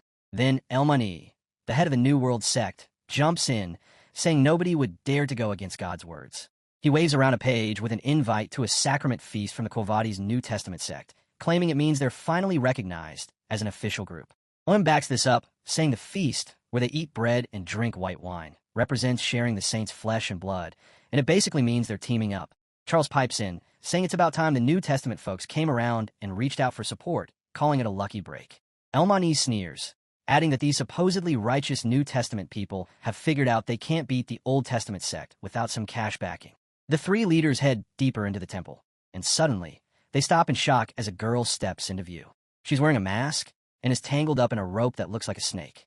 With a sharp voice, she asks why there's so much junk piled up in one spot. Knights quickly surround her along with the leaders, while a boy watches quietly from the shadows. Then, the saintess realizes who she is and whispers the name, Ouroboros, remembering the Hound of the Knight's prophecy about her.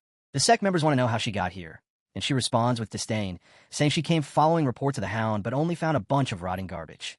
Her insult really ticks off the leaders, and they order their knights to take her down.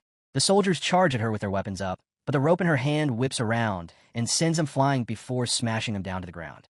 Everyone gasps in shock as she laughs, calling them rebels not even worth their titles.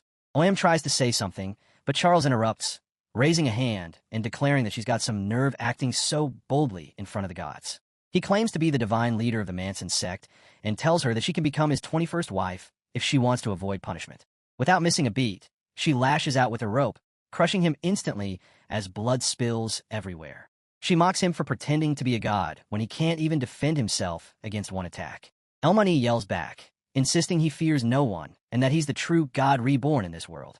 He lifts his hand, ready to unleash his power, but she just calmly splashes a vial of something on him. His skin burns and melts as he screams in pain, and she taunts him, asking why it hurt if he's really divine. She raises the bottle again with a cruel grin, joking that maybe it was just poison after all. Turning to OM, she calls him the last piece of trash. Shaking, he drops to his knees and pleads for mercy, admitting he's no god or priest, just a fraud and a heretic. She coolly replies that she already knows and slams him down to the ground, filling the chamber with fresh blood. As she walks away, her masked face tilts and she mutters to herself, wondering if someone's planning to use her as a pawn. She admits she's always wanted to meet the one who really gets her, the Hound of the Night. Suddenly, screams echo from the forest, and she grinds her teeth, realizing her enemies are trying to capture him. In the midst of the chaos, the seriously injured OM is dragged forward, and the boy comes out of hiding. He says he'll interrogate OM while she searches for the sex documents. Reaching into his pocket, he pulls out a pendant that looks like a coin and holds it up in front of OM. It glows as he warns that keeping quiet won't help him and demands answers. Under its influence, OM starts to talk and reveals that the ledgers are hidden under the carriage floor, containing records of money trails and secret papers. Shock hits them as they hear the knights outside shouting orders to seize everything. They rush out, but they're too late. The saintess curses under her breath, realizing their target has slipped away. The boy asks if she found the leader, and she confirms that she did. He shows her a book, and she explains that the people killed outside the temple were villains who exploited faith for personal gain. As harsh as it sounds, she believes their destruction is justified, a cleansing that the Hound of the Night represents. Still feeling uneasy, she asks how he knew Ouroboros would show up there. He reveals that it was the bourgeois family pulling the strings from the shadows. As she looks over the transactions in the ledger, her eyes widen in surprise. It shows the bourgeois family funding both cults and heretics while secretly buying indulgences from the Old Testament sect, fueling the fierce rivalry between faiths. She questions their motives, and he explains that demons are scared stiff of divine force, so the bourgeois family aims to weaken its foundation. He concludes that all of this is part of a bigger plan to eliminate every obstacle before the destruction begins. She asks if his next target is a key figure in the bourgeois family, and he nods. She warns that their mansions are guarded to the teeth, nearly impossible to break into for an assassination. He replies confidently that he won't sneak in, but will instead lure them out, since wealth attracts more wealth. All he needs is enough cash to get the bourgeois family to come to him first, and he hints that he already has an ally with serious money.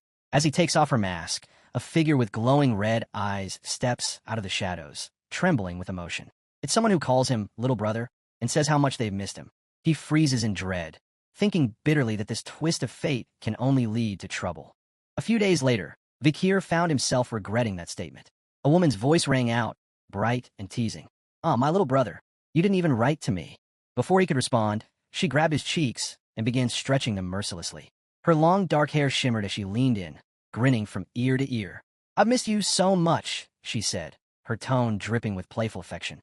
Vikir's face was caught between her fingers, his patience visibly unraveling. "Let go," he muttered flatly.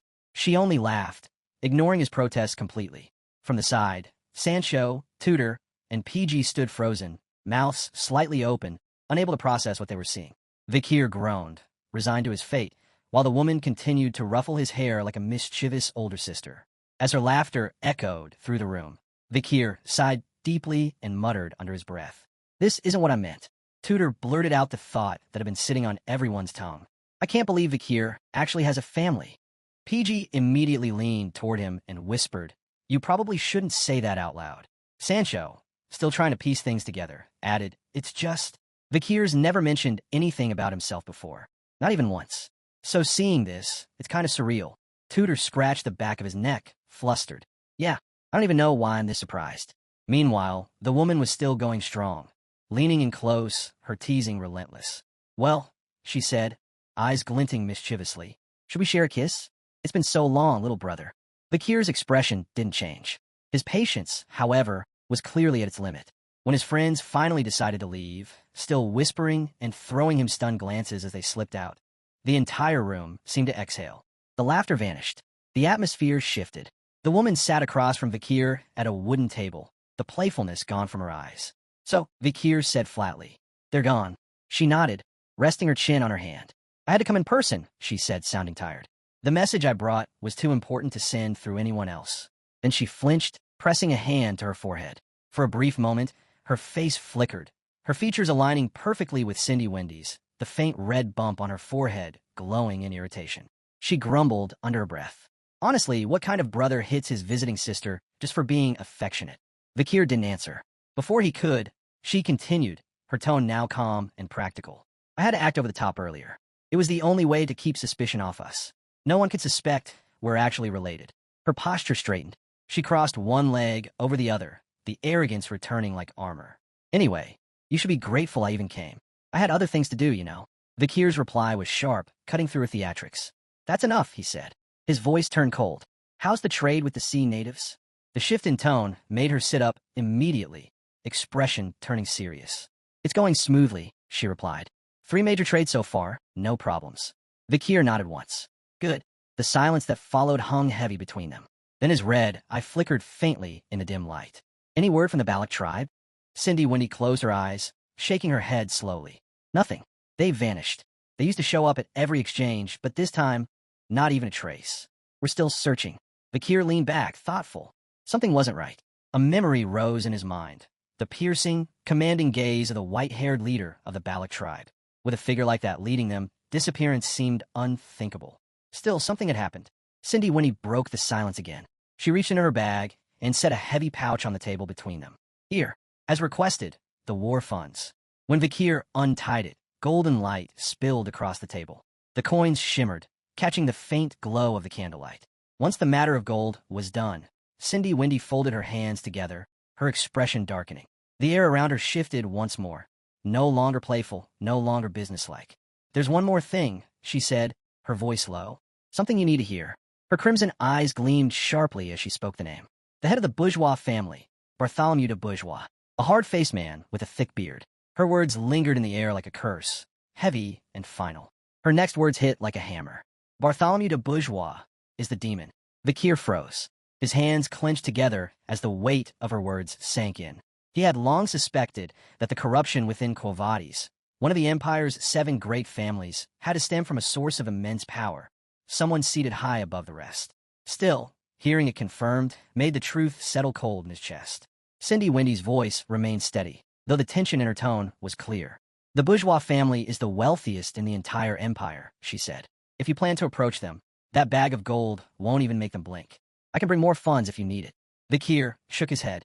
This will do, he said evenly. It's just seed money. Seed money. Cindy Winnie echoed, brow furrowing. The bourgeois family doesn't care about wealth, he explained. They care about how wealth is earned. To catch their attention, you have to make money in a way that intrigues them. Only then will they look your way. A subtle grin tugged at the corner of his mouth as he reached into his coat and unfolded a flyer. Bold letters stretched across the page. Mock investment tournament, hosted by the bourgeois family. That's where I'll start, Vikir said calmly. I'll use this money to enter, and I'll win. Cindy Windy's reaction was instant. Her eyes widened, disbelief twisting her face. Blue lightning flickered faintly around her, energy crackling in the air. Have you completely lost it? She shouted. That plan is insane. That's outright fraud. The scene shifts. Under the glow of the moon, a towering building rose over the city, its windows shimmering like faint stars. Inside, in a dimly lit office, the air was thick with authority. A man with long, wavy blue hair stepped through the door after a quiet knock. Principal Smith, you called for me? He asked respectfully.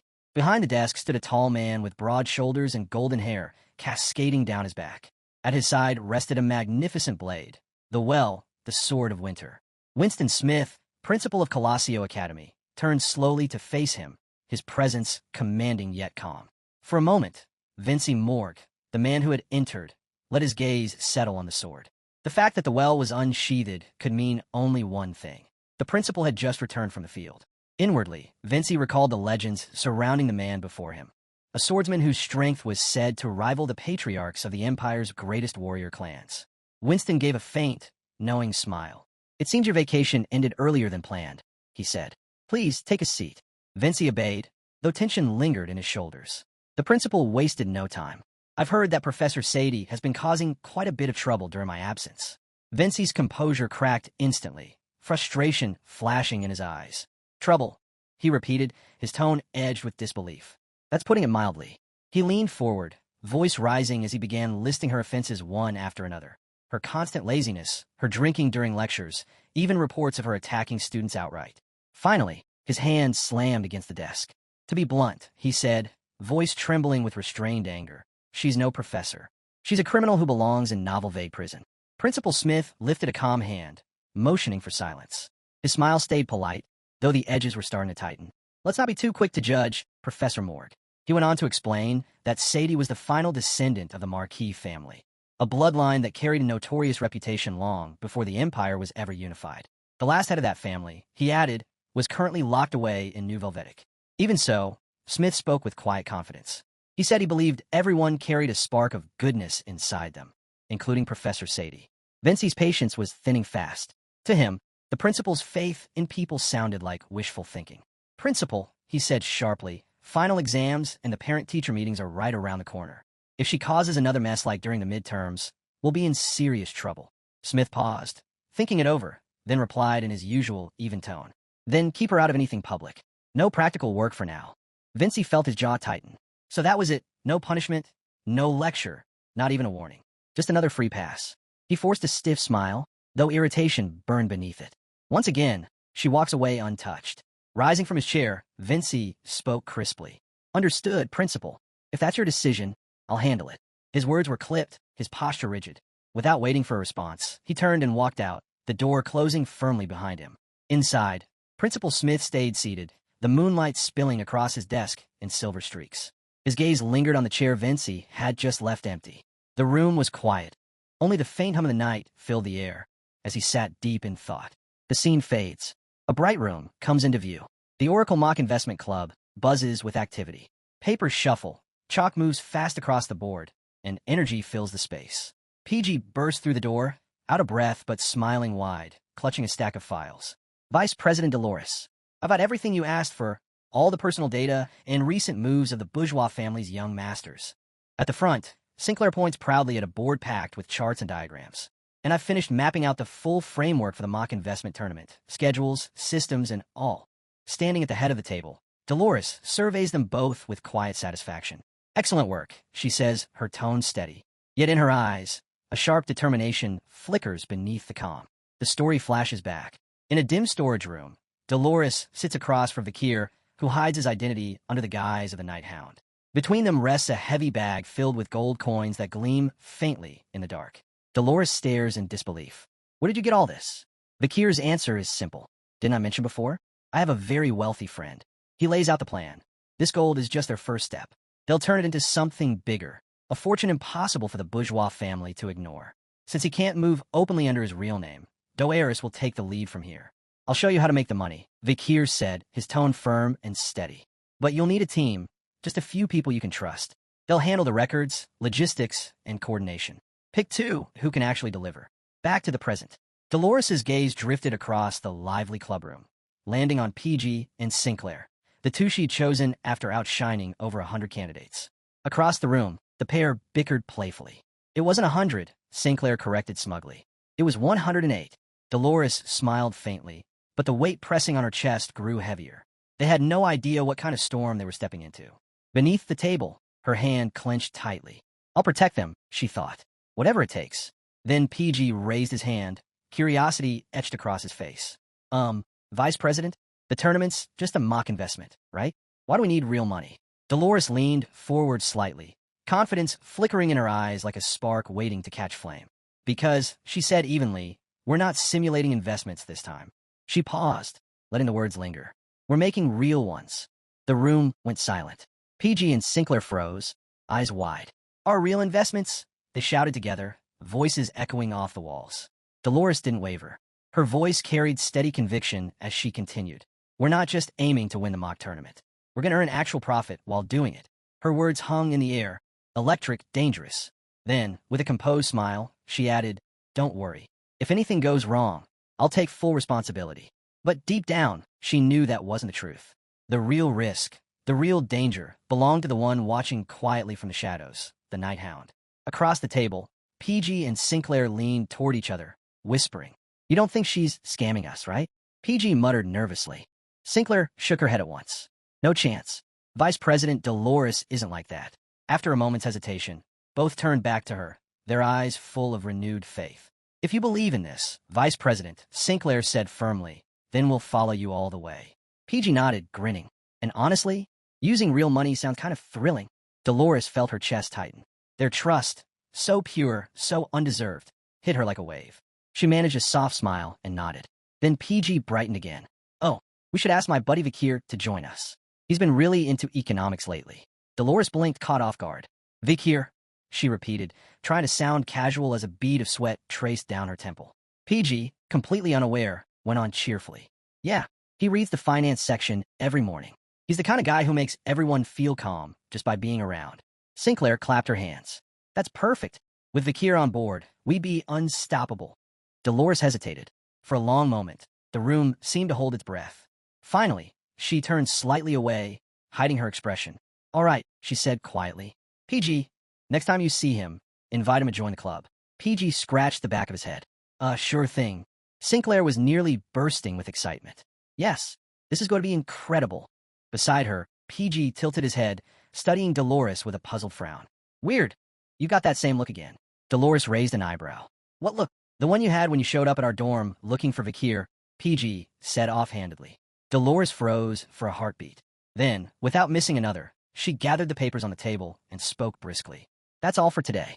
Finish organizing the materials, then head home. I have something to take care of. Before either of them could respond, she turned and left the room, her figure outlined by the soft, golden light filtering through the corridor windows. As she walked alone, the noise of the world faded into a quiet blur. Her thoughts drifted, every one of them circling back to Vikir. The moments she'd wanted to speak but never found the courage. The day he'd asked to name the scholarship after Perry. How she wanted to thank him, knowing he had been there in Perry's final moments. She remembered the steady way he defended her, the calm strength in his voice during the student council elections, the hand he'd offered when she'd needed it most. A faint smile crossed her lips. I just wanted to thank you, she thought. Even once would have been enough. Her memories flickered like scenes from a life that had passed too quickly. Days in the frozen northern forests, where they'd stood side by side against the wind, the desperate fight against the demon Andromaeus, when every breath had felt like borrowed time. Each moment had given her the chance to speak, and every time, she'd let slip away. She sighed quietly. The truth was simple. Whenever she faced him, her thoughts tangled, her composure vanished. Even when she spoke with the masked night hound, that same steady calm reminded her of Akir. Before she knew it, her heart would find its way back to him again. Now, bathed in the golden light of late afternoon, she made a quiet promise to herself. No more hesitating. Maybe today would be different. Maybe today, she'd finally say the words she'd held back for so long. Her steps slowed. Lost in thought, she hadn't noticed where she was until she stopped, standing face to face with Akir himself. He blinked in surprise. Dolores? What's wrong? Her pulse raced. Every line she'd rehearsed vanished from her mind. She looked down, drew a steady breath, and clenched her fists tightly at her sides. Then she lifted her head. Her cheeks were warm, but her eyes burned with determination. Vikir, she said, her voice trembling only slightly. There's something I need to tell you. The hallway went utterly still. The world seemed to hold its breath as the moment hung, suspended between them. Vikir froze. His crimson eyes locked onto Dolores, the world narrowing to the space between them. She stood there, cheeks faintly flushed but gaze steady, gathering her courage as she began to speak. Her voice trembled softly. There was something she needed to tell him. But before she could continue, Vikir suddenly spoke. Wait. He stepped closer. Dolores blinked, startled, and instinctively took a step back, but his quiet voice stopped her in place. Don't move. The space between them disappeared in an instant. Her pulse raced, her thoughts scattering. Why is he so close? Then, without warning, his hand lifted, not toward her face, but to the top of her head. His touch was gentle as he brushed through her hair and gave a light pat. Dolores froze, eyes wide, then slowly closed them, her breath catching as confusion flooded her mind. When he finally pulled his hand away, the reason became clear. Dangling between his fingers was the pendant decoravia, and clinging to it, a tiny, trembling spider. Both looked as though they'd just seen a ghost. Vikir's gaze turned cold. His demonic artifacts squirmed in his grip, visibly uncomfortable under the weight of his silent fury. He said nothing, but the message in his eyes was unmistakable. What kind of nonsense were they trying to pull this time? The little spider, quivering, squeaked out a desperate excuse, insisting it had only been sightseeing with the perverted decoravia, trying, and failing, to shift the blame. Vikir's eyes narrowed further. The quiet promise of retribution glimmered there, a warning of what awaited them once they were back in his room. Completely unaware of any of this, Dolores tilted her head, her voice soft. Vikir. In an instant, his hand dropped behind his back, hiding both the pendant and the spider. His expression smoothed into calm neutrality. There was a bug on your head, he said evenly. Sorry if I startled you. Dolores blinked, blushing again as she touched her hair.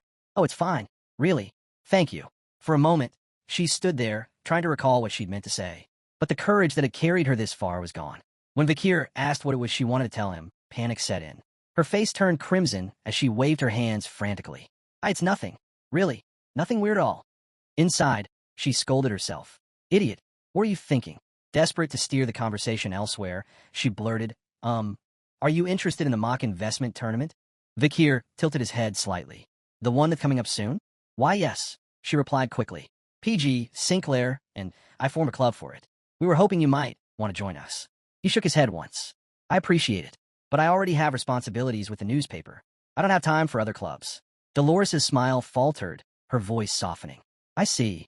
Then you must be really busy. He gave a quiet nod, turned, and started down the hall, the pendant and spider still hidden behind his back, both shaking in terror at what awaited them later.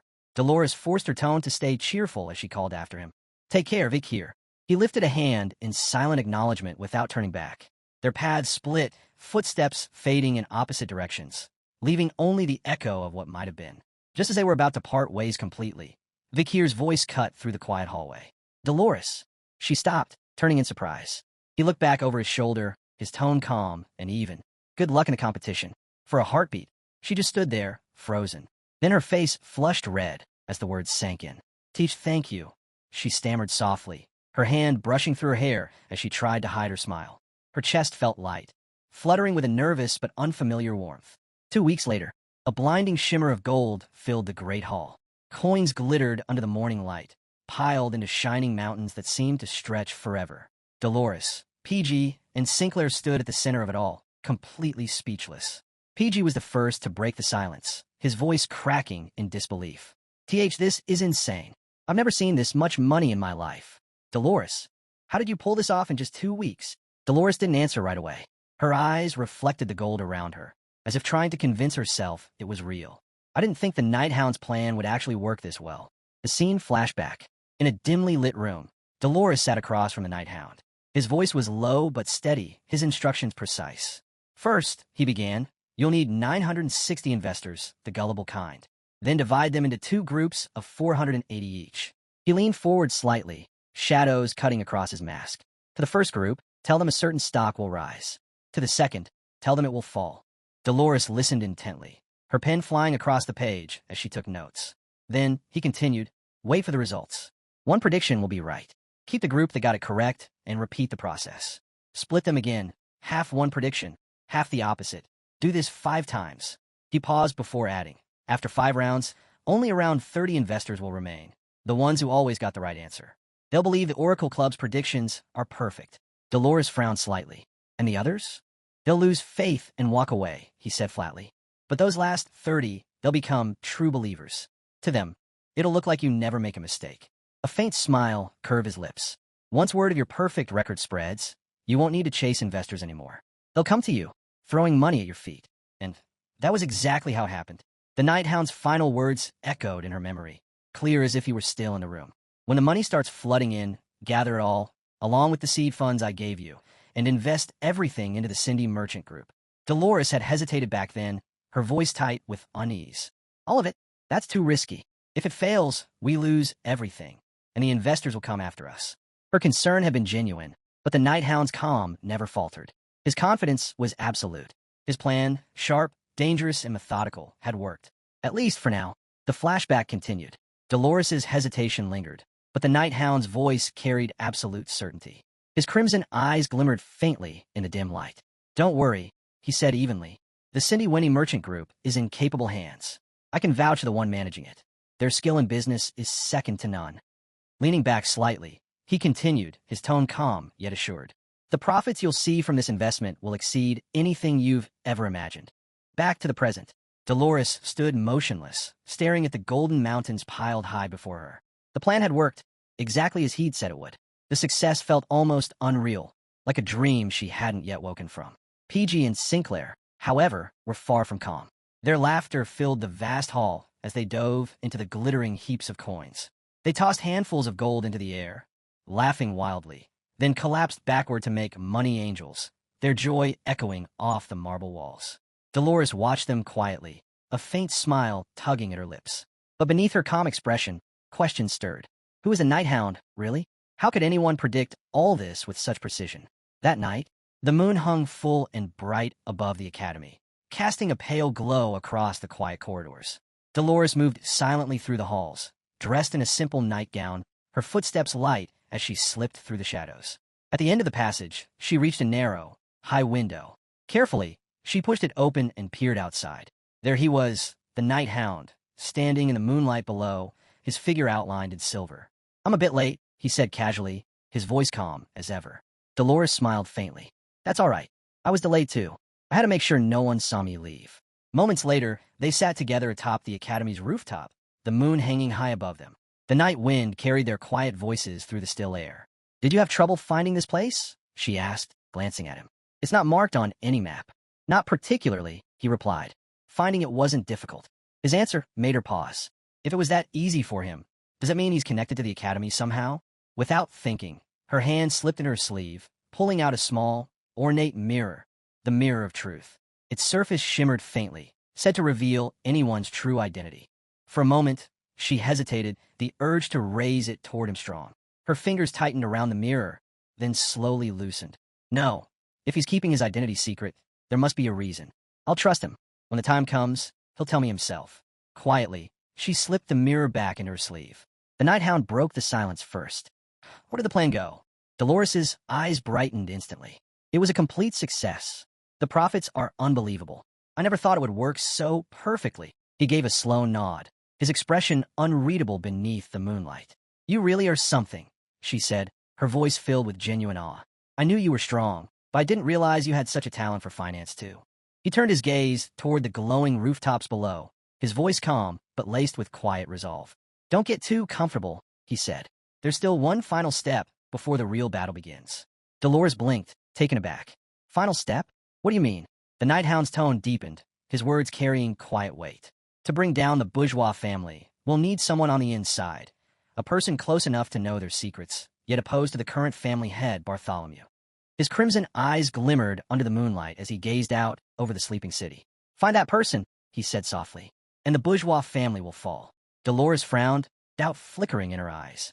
"Someone that high up?" she asked. "They'd be living comfortably, protected, even. Why would anyone like that turn against their own family head? Does a person like that even exist?" The night hound didn't respond right away. Instead, he reached into his cloak and drew out a rolled newspaper, its edges yellowed with age. Wordlessly, he handed it to her. Dolores unrolled it carefully. It was an old financial issue, the ink faded but still clear enough to read. Her eyes traced the lines of the article he pointed to, an account of a long-past succession struggle within the bourgeois household. "The bourgeois family," she murmured as she read. At the time, the strongest candidate for family head was the eldest son, Bartholomew de Bourgeois. She kept reading until her gaze stopped on another name. Her breath caught. Damien Bourgeois. The night hound gave a slow nod. The second son. He competed for the position of family head, but came in second, the runner-up in their family's little power game. His arms folded across his chest, his tone as calm as ever. He lost that fight, and with it, most of his political influence. But now, he's the director of the Imperial Mint. That makes him the perfect insider. Powerful, well-placed, and likely still holding a grudge. Dolores's eyes widened in disbelief. "Damien, I know that name." She looked up quickly. He was the one overseeing the bourgeois family's quest during the second round of the University League. Her voice softened, thoughtful. "I never imagined he once fought his own brother for control." She looked back at the night hound, her expression now focused, resolute. "If he's our key," she asked quietly, "then how do we reach him?" The scene shifted. The night sky burst into color, fireworks painting the horizon with streaks of red, gold, and violet. Beneath that dazzling canopy, the capital city glowed with life. Inside a grand ballroom draped in silk and marble, music filled the air.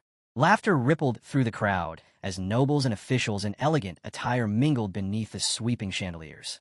The golden light danced across polished floors, catching on crystal glasses and the jeweled pins of gowns and tuxedos. And amid the glitter and sound, standing quietly by a golden railing, was Dolores. Her gown shimmered pale blue under the chandelier's glow, each movement catching the light like rippling water. Her hair was neatly pinned, a single rose choker resting at her throat. For a brief moment, she simply stood there, taking all in. The perfume, the laughter, the distant music, the world of the wealthy and powerful, spinning around her like a dream. A soft flush touched her cheeks as she exhaled and whispered to herself, "So, I made it. I'm here." Her gaze swept across the glittering sea of faces below, her pulse quickening. She was no longer just a guest tonight. She was hunting for the man who could turn the tide, Damien de Bourgeois. The scene opens inside the Grand Castle, where colorful fireworks light up the night. Preparations for the big event are almost done, and inside, the place is buzzing with chatter. Guests are standing around, talking and laughing, when suddenly someone taps a spoon against a wine glass to get everyone's attention. The noise quiets down, and two people step forward, greeting the crowd. The host for tonight's party and members of the Oracle Club introduce themselves as PG and Sinclair. PG smiles and thanks everyone sincerely for coming, then announces that their club president, Dollars, will now give her welcome speech. As Dollars walks up to the center between them, the entire hall turns its focus to her. She closes her eyes for a brief moment, takes a deep breath, and begins to speak. She thanks everyone again for being there, explaining that this event is dedicated to the respected seniors of the business community. She says they arranged this gathering because it's a great chance to meet, connect, and build relationships that she hopes will last long after tonight's party ends. As her speech finishes, golden energy suddenly bursts through the hall, dazzling everyone. The crowd gasps in awe, excitedly watching the shimmering light spread. Someone whispers that it must be the saint's blessing. It's so beautiful. Nearby, the night hound is quietly standing with a tray of wine glasses, watching everything unfold. His mind drifts back to when Dollars was first shocked by his suggestion about the party. Back then, he had told her to host a grand event and invite the Empire's top tycoons, including Damien. He explained that since rumors about the Oracle Club were already circulating among the business elite, status wouldn't be a problem. The real issue was money. She had hesitated, saying they didn't have enough funds. But Nighthound calmly told her that with the money she'd saved so far, she could easily afford the party, even after returning the principal and dividends to her investors. Still, she looked uncertain, clutching her clothes nervously, asking if she could really pull it off. After a pause, he mentioned that he planned to attend in secret. The Nighthound said, since they need to approach the Damien. That seemed to spark something in her, and she suddenly stood up, saying that if he was joining her, then she'd do her best. Now, back in the castle, the Nighthound stands among the guests, watching her with a faint smile. He thinks about how worried she used to be, but she's handling everything just fine now. Looking around, he notices that almost every major figure in the Empire's business world has shown up. Then he wonders to himself if Damien actually accepted the invitation. He glances toward the door and spots him, Damien Jubarogiois, the director of the Empire's currency manufacturing factory, sitting calmly with a glass of red wine. A golden-haired guy nearby says the rumors were true.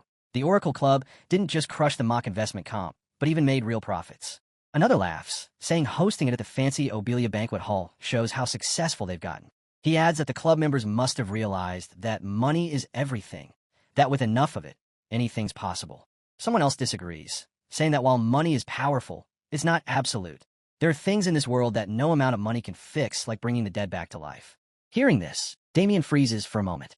His face darkens, and he slams his glass onto the table.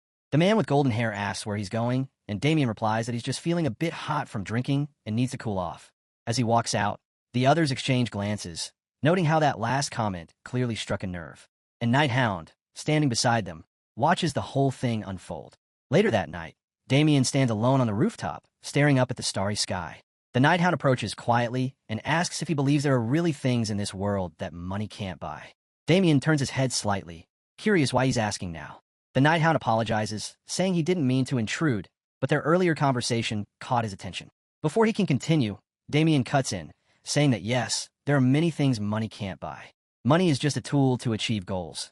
Narrowing his eyes, he explains, but the things it can't solve are as countless as the stars in the sky. That's what makes humans what they are. Then, he warns the Nighthound that eavesdropping is a dangerous habit for a servant. If he wants to live long, he should learn to keep quiet. As Damien turns to leave, the Nighthound stops him with one last question. He asks, among all those stars, which one does he think shines the brightest and farthest? With calm, red eyes, the Nighthound adds that he personally believes it's meeting Damien's dead daughter. Damien freezes, shock flashing across his face.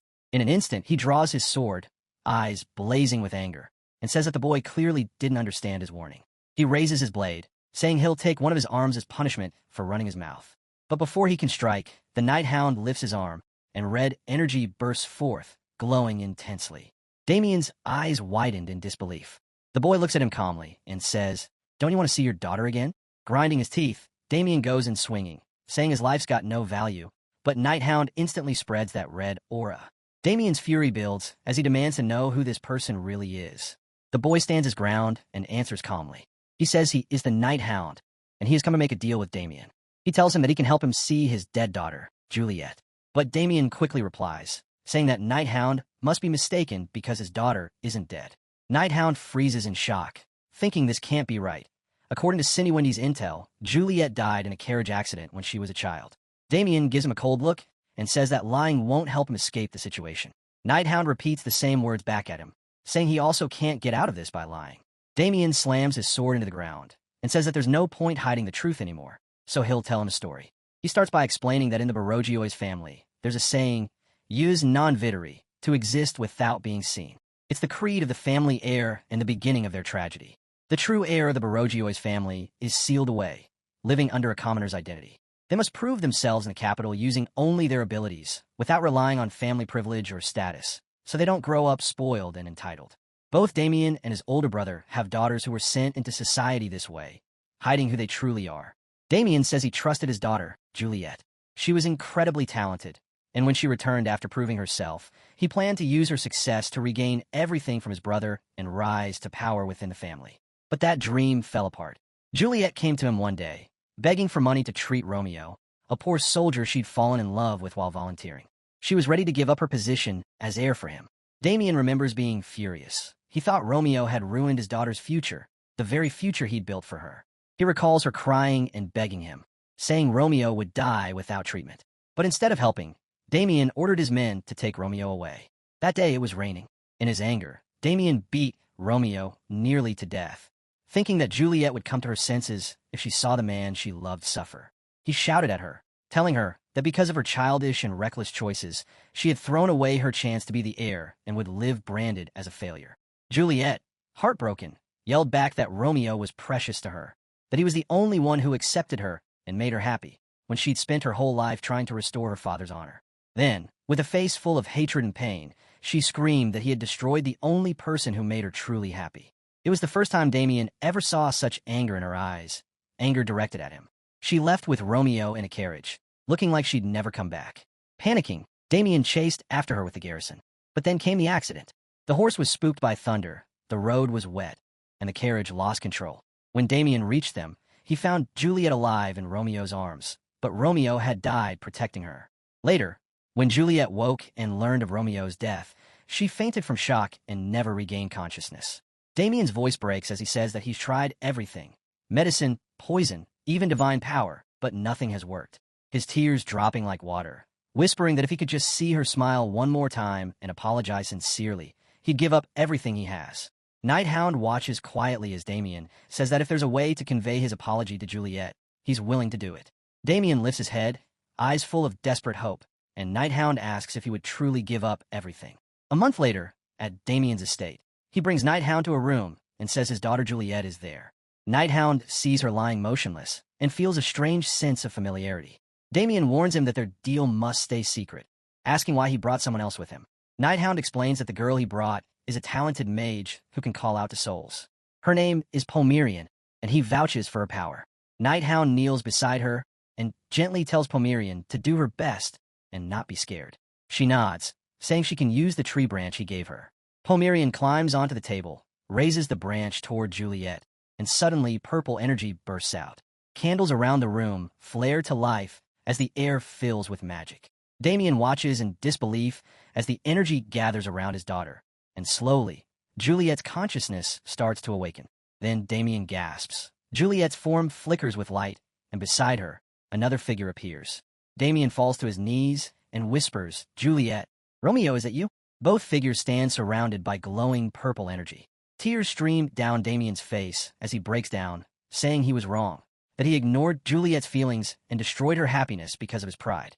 He calls himself trash, unworthy of forgiveness, but begs Juliet to live and wake up. Pomerian suddenly speaks up and says that Juliet's soul has answered. She's refusing to return. She's planning to find Romeo and die. Damien stares at his daughter in disbelief, asking if it's true. The purple energy continues to swirl around her as tears roll down his face. He cries out that Juliet almost died because of his mistakes and that Romeo sacrificed himself for her. Now she's choosing death just to see him again. But time can't be reversed, and no words can change what happened. He says he must do something for her now, before it's too late. Her soul is outside her body, and Romeo's is already in the afterlife. But he can still help them one last time. Damien begins a ritual, declaring that the union of souls is beyond time.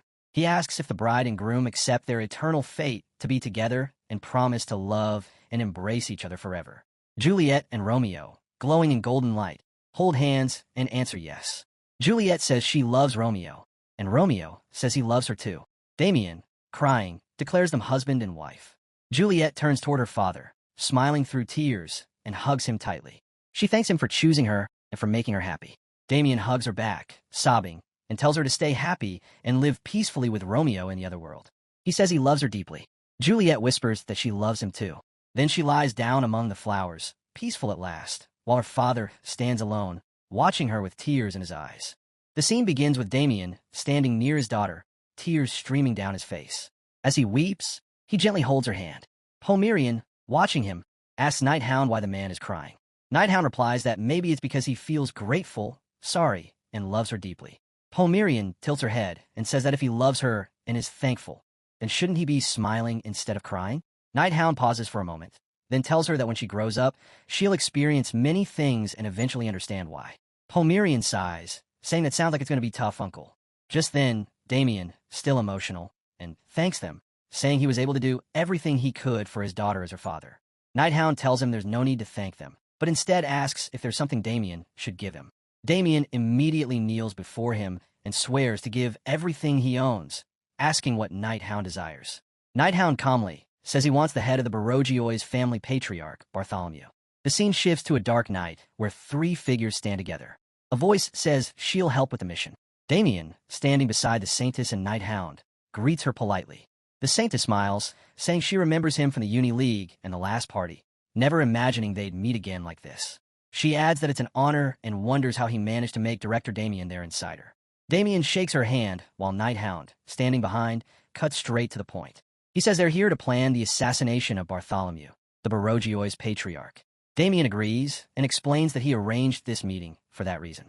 He has already used his trusted followers within the family to spread rumors about the Oracle Club, and as a result, he secured a dinner with the patriarch himself. The Saintess looks shocked, asking if he really means that dinner, the one everyone talks about. Damien nods and explains that it's the legendary World Dinner, the same one that every powerful figure in the capital dreams of attending. He continues, describing how the Baroggioi's family owns a mysterious vault, a massive cube-shaped structure, 50 meters long, wide, and tall. The walls are made of mithril and orichalcum, completely sealed off from the outside world with powerful anti-teleportation magic. Inside, there are literal mountains of gold and priceless treasures. Whenever Bartholomew hosts an important meeting or dinner, he always does it inside that vault, and each session only lasts 1 hour. The Saintess immediately says that since no one can see or hear what happens inside, that one uninterrupted hour is their best shot. But she then wonders aloud, wouldn't the patriarch still worry about being assassinated in such a place? Damien admits it's a fair question, but strangely enough, his brother never seems concerned about that. Night Hound thinks for a second, realizing that must mean something deeper, and then pulls something out of his coat. He says that Bartholomew probably isn't worried because he's a demon who wields absolute power. When Night Hound shows some information to Damien, Damien looks completely stunned, asking what he's seeing. Night Hound tells him not to worry about that, and instead focus on what really matters, the outside part of their plan. He explains that while they're inside the vault meeting the patriarch, Damien has a critical job to do outside. This is the key step that will bring Bartholomew down once and for all. Damien looks confused, asking why it's so important, but before Night Hound can explain further, both Damien and the Saintess read the news and are horrified. Damien says that this isn't something that will just end with the Baroggioi's family. This could bring down the entire empire. The scene switches again to a carriage rolling down the road. Inside, someone is talking excitedly, saying he still can't believe their club came first in a mock investment competition and got invited to dinner with the patriarch of the Baroggioi's family. He says he can't wait and asks Sinclair if she's excited. Sinclair nods, saying she is, and then mentions that it would have been nice if Vakir could come along.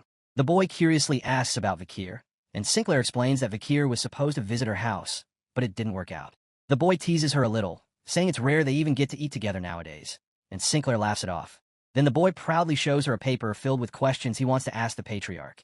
Things like how to find new business opportunities, merge small and medium guilds, and even whether rich people eat chicken. He laughs at his own list, and Sinclair smiles. Meanwhile, the Saintess sits quietly, watching them all with a serious expression. She apologizes softly, saying they've arrived. The carriage stops, and they step out, walking toward a grand castle. A servant greets them and politely asks them to wait while he informs the patriarch of their arrival. The Saintess thanks him, and he offers them a seat.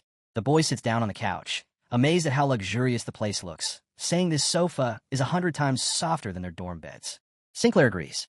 The boy then asks Sinclair what she plans to ask the patriarch. She says she can't tell him, but there's one thing she really wants to know. The boy jokes that she's wasting her chance, since this is a once-in-a-lifetime opportunity to learn from the wealthiest man in the empire.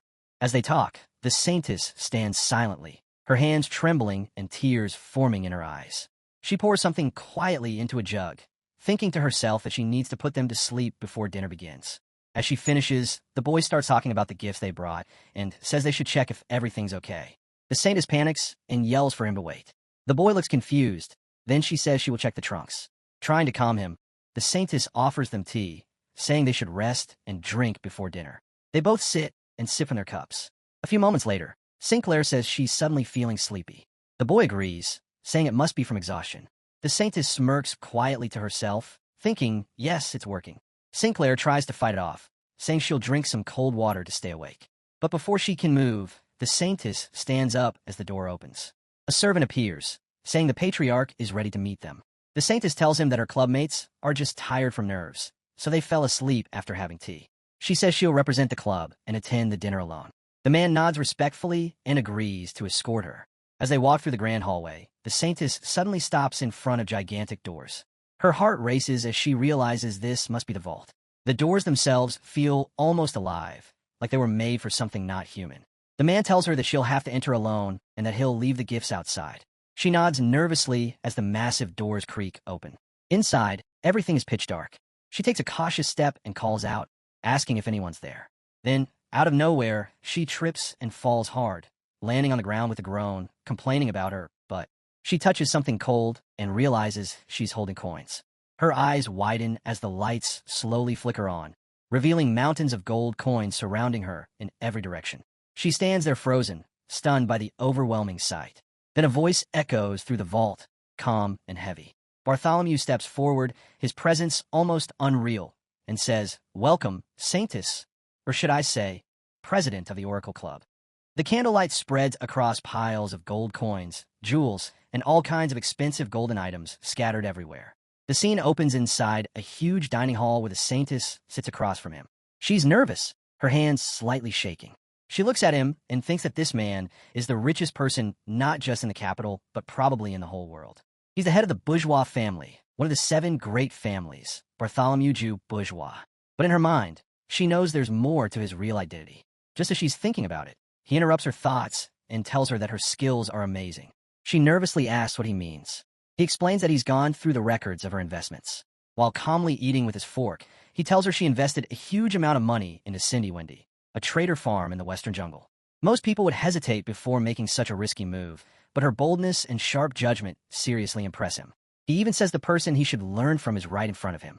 She panics a bit, thanks him awkwardly, and remembers the Night Hound's warning that Bartholomew is extremely good with words, so she needs to stay focused or she'll end up getting swept into his smooth-talking trap.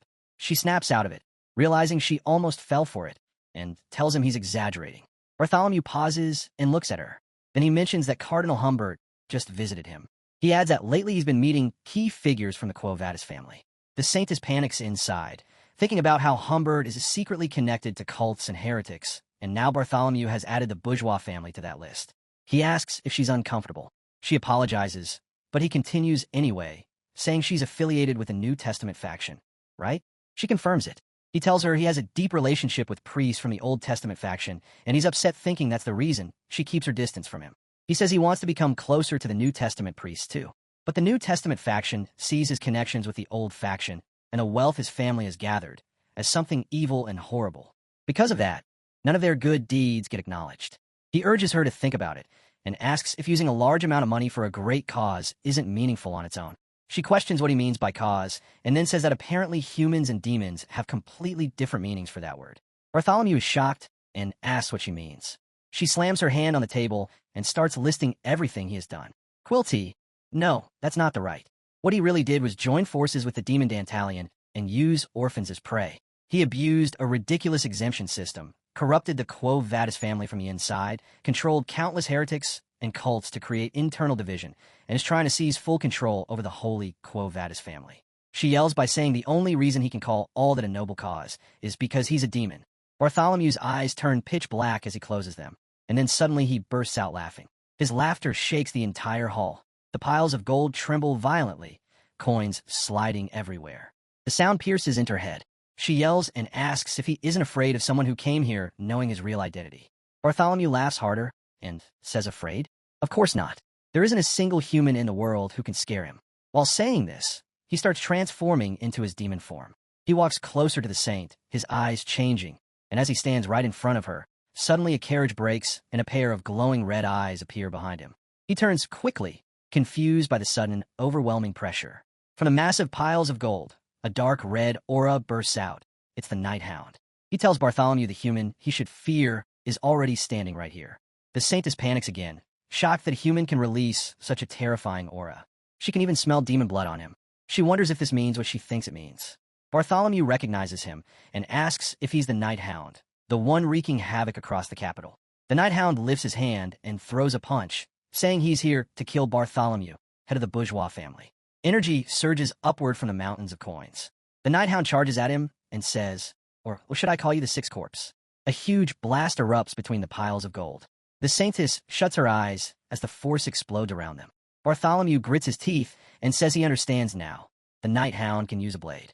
The Night Hound, glaring, keeps attacking with his red aura blade. Then Bartholomew grabs his own sword tightly in front of the Night Hound's blade and says he's also very skilled with the blade. The Night Hound doesn't slow down at all. His strikes keep coming non-stop, red energy spreading everywhere as their swords clash. The Night Hound notices Bartholomew's sword and thinks it's so sharp it can cut steel just by resting on top of it. But the sword corrupts whoever uses it, turning them into a tyrant. It's the legendary sword bombong. It's a weapon from the Baskerville family and is supposed to be locked away deep under the estate. Bartholomew starts talking about its previous owner, a talented young swordsman. The former Baskerville patriarch had admired his skills so much that he offered to make him a disciple and gifted him the sword. But when the patriarch pointed his sword at someone like Bartholomew, he was unlucky. Bartholomew then attacks the Night Hound. He lunges at the Night Hound, golden energy bursting out as their swords clash. Both of them keep using their swords non-stop, golden and red energy spreading everywhere, making the environment tense. In his demon form, Bartholomew's eyes shift as he asks how a mere human knows about them, the 10 elite corpses. He yells that he doesn't know how the Night Hound killed 4 of his comrades, but his arrogance ends here. He swings again, their blades meeting with force. Suddenly, Bartholomew pulls back and drives his sword straight through the Night Hound's chest. The saintess stands frozen as blood drips to the floor. Bartholomew tells him not to worry. He'll devour his corpse and store his skull in a safe until it completely decomposes. But the Night Hound grabs the blade and says it's an honor. Bartholomew calls him pathetic but instantly freezes when the Night Hound speaks again. The Night Hound glares at him and says someone like Bartholomew, whose swordsmanship is sloppy even with the Baskerville family's greatest treasure and the patriarch who gave him this sword. Both of them are pathetic. Bartholomew says that Night Hound can't even clash swords with him, that he can't keep up, and that he's basically all talk. But right away, Night Hound grabs the sword. Bartholomew is sure the blade won't even move, but then Night Hound activates his arm blade and asks if Bartholomew still thinks he's all talk. He instantly swings a punch with the blade arm and turns toward Bartholomew. Bartholomew panics. His eyes shift into demon-like lenses, and he thinks that this solid aura proves the boy is actually a swordmaster. At the same time, Night Hound activates his Basharelli 7th technique. 7 powerful energy lines shoot toward Bartholomew, and the blast hits like a shockwave with a spreading wind ring. The force is so strong that the coins scatter through the air like flying birds. The saintess is shocked and thinks that Night Hound has gotten way stronger than when he fought Dantalion. She wonders what on earth happened to him. Night Hound stands firm, glaring at Bartholomew. Meanwhile, Bartholomew is gripping his sword tightly while lying on the ground, badly injured. Night Hound walks closer and tells him that even though he pulled his foot back in that moment and managed to endure the attack, it looks like he won't be able to continue. Bartholomew tries to speak while blood pours from his head. He says that it wasn't just luck that Night Hound killed his comrades, but he asks if Night Hound really thinks he's safe. He explains that the safe can't be opened from the inside. It only opens after a certain amount of time has passed. When that happens, soldiers will flood in immediately, and they'll be able to report Night Hound to the Imperial Garrison Holy Light. He ends up by laughing. Right after that, the Saintess raises both her hands. She is holding a mirror and says that Bartholomew's people won't trust him after seeing his true self. The mirror shows a person's real face. Bartholomew starts yelling as he begins transforming into his demon form. He screams that she has that item. Then he completely shifts into his giant form. He grinds his teeth and says that they were way more prepared than he expected. He lifts his giant hand with yellow nails and slams it into the ground. He comments that he expected this much from Night Hound, but didn't expect the Saintess to be involved too. He says the whole situation has gotten very interesting. Bartholomew grabs his sword and says he can't believe his true form has been revealed to regular humans. His giant form makes his back look messy and monstrous. Suddenly, a red blade appears on his back. Night Hound has thrown his arm blade, and the blade explodes with red energy spreading everywhere. But Bartholomew is now fully transformed. He has dragon wings. His face looks like a huge orc, his eyes glow with golden energy, and his teeth turn yellow. Then a sudden blast erupts from him, and as he roars, the echo shakes everything around them. The Saintess is shocked and says this is the true form of the virtuous family's head. Bartholomew is now in full giant mode. A screen appears showing 6th Corpse Belial, risk rating S+, and labeled as a discovery from deep inside the Gate of Destruction Snake's form. Golden coins start lifting into the air and flying around. The Saintess says the coins are gathering toward the demon. Bartholomew raises his hand, and the coins spin toward him, completely covering him. She notices the wound Night Hound inflicted is healing. Bartholomew glares and says this ability is called Gold Bloodline. In a world ruled by plutocracy, money is power, and all the wealth stored in this safe is his life and strength. He shouts that as long as his wealth still has value, he cannot die. His power can grow infinitely. The Saintess starts trembling, her legs shaking hard. Night Hound stands beside her and says her name. She looks at him, and he tells her there's no need to be scared. He reminds her she awakened in Dantalion's imaginary world by overcoming negativity. To avoid fear now, she needs to trust herself. He also asks if she can do that buff again. She panics and clasps her hands together, saying she tried doing it alone after that incident, but it never worked. She wonders if she'll be able to do it now. Soul's resonance with the Night Hound, she remembers his past, fighting when he alone with everything he had. She thinks she needs to do her part too. She can't let him fight alone anymore. She opens her eyes and promises herself that she won't let Night Hound fight by himself again. She opens her arms and says she will do whatever she can. She will try. She closes her eyes, and energy starts spreading as she prays. She calls God Luna's strong castle, saying he becomes the shield and sword that saves them from hardship. She admits she'll fail if she relies only on her own strength. With her hands together, she says someone stronger needs to fight in her place. She wonders who it will be. She calls out the holy name, but then pauses. She opens her eyes and says the buff will probably work only if Night Hound tells her his real name. Night Hound is shocked. He asks if she really means his name. Meanwhile, Giant Bartholomew turns toward them. Night Hound says he can't tell her his name. As he lifts his head, he realizes Bartholomew has already recovered. The demon giant starts roaring again, his energy twisting toward Night Hound in a symmetrical pattern. The scene shifts. Night Hound is on the ground, badly wounded, blood pouring from his chest and head. Bartholomew raises his sword and says Night Hound's name. He steps toward the Saintess with his massive body, and then he yells with full force, telling her to die. The instant Belial steps closer, the Saintess's heart nearly stops. Inside her mind, panic explodes. No, no, no. Her body locking up as fear surges through her veins. But before Belial can even reach her, a sudden force erupts. A barrier flares to life between them, its presence absolute, cutting him off completely. Belial freezes mid-step. His eyes narrow, and for a brief moment, confusion flickers across his face. Then he starts muttering, almost to himself, that it's been a long time.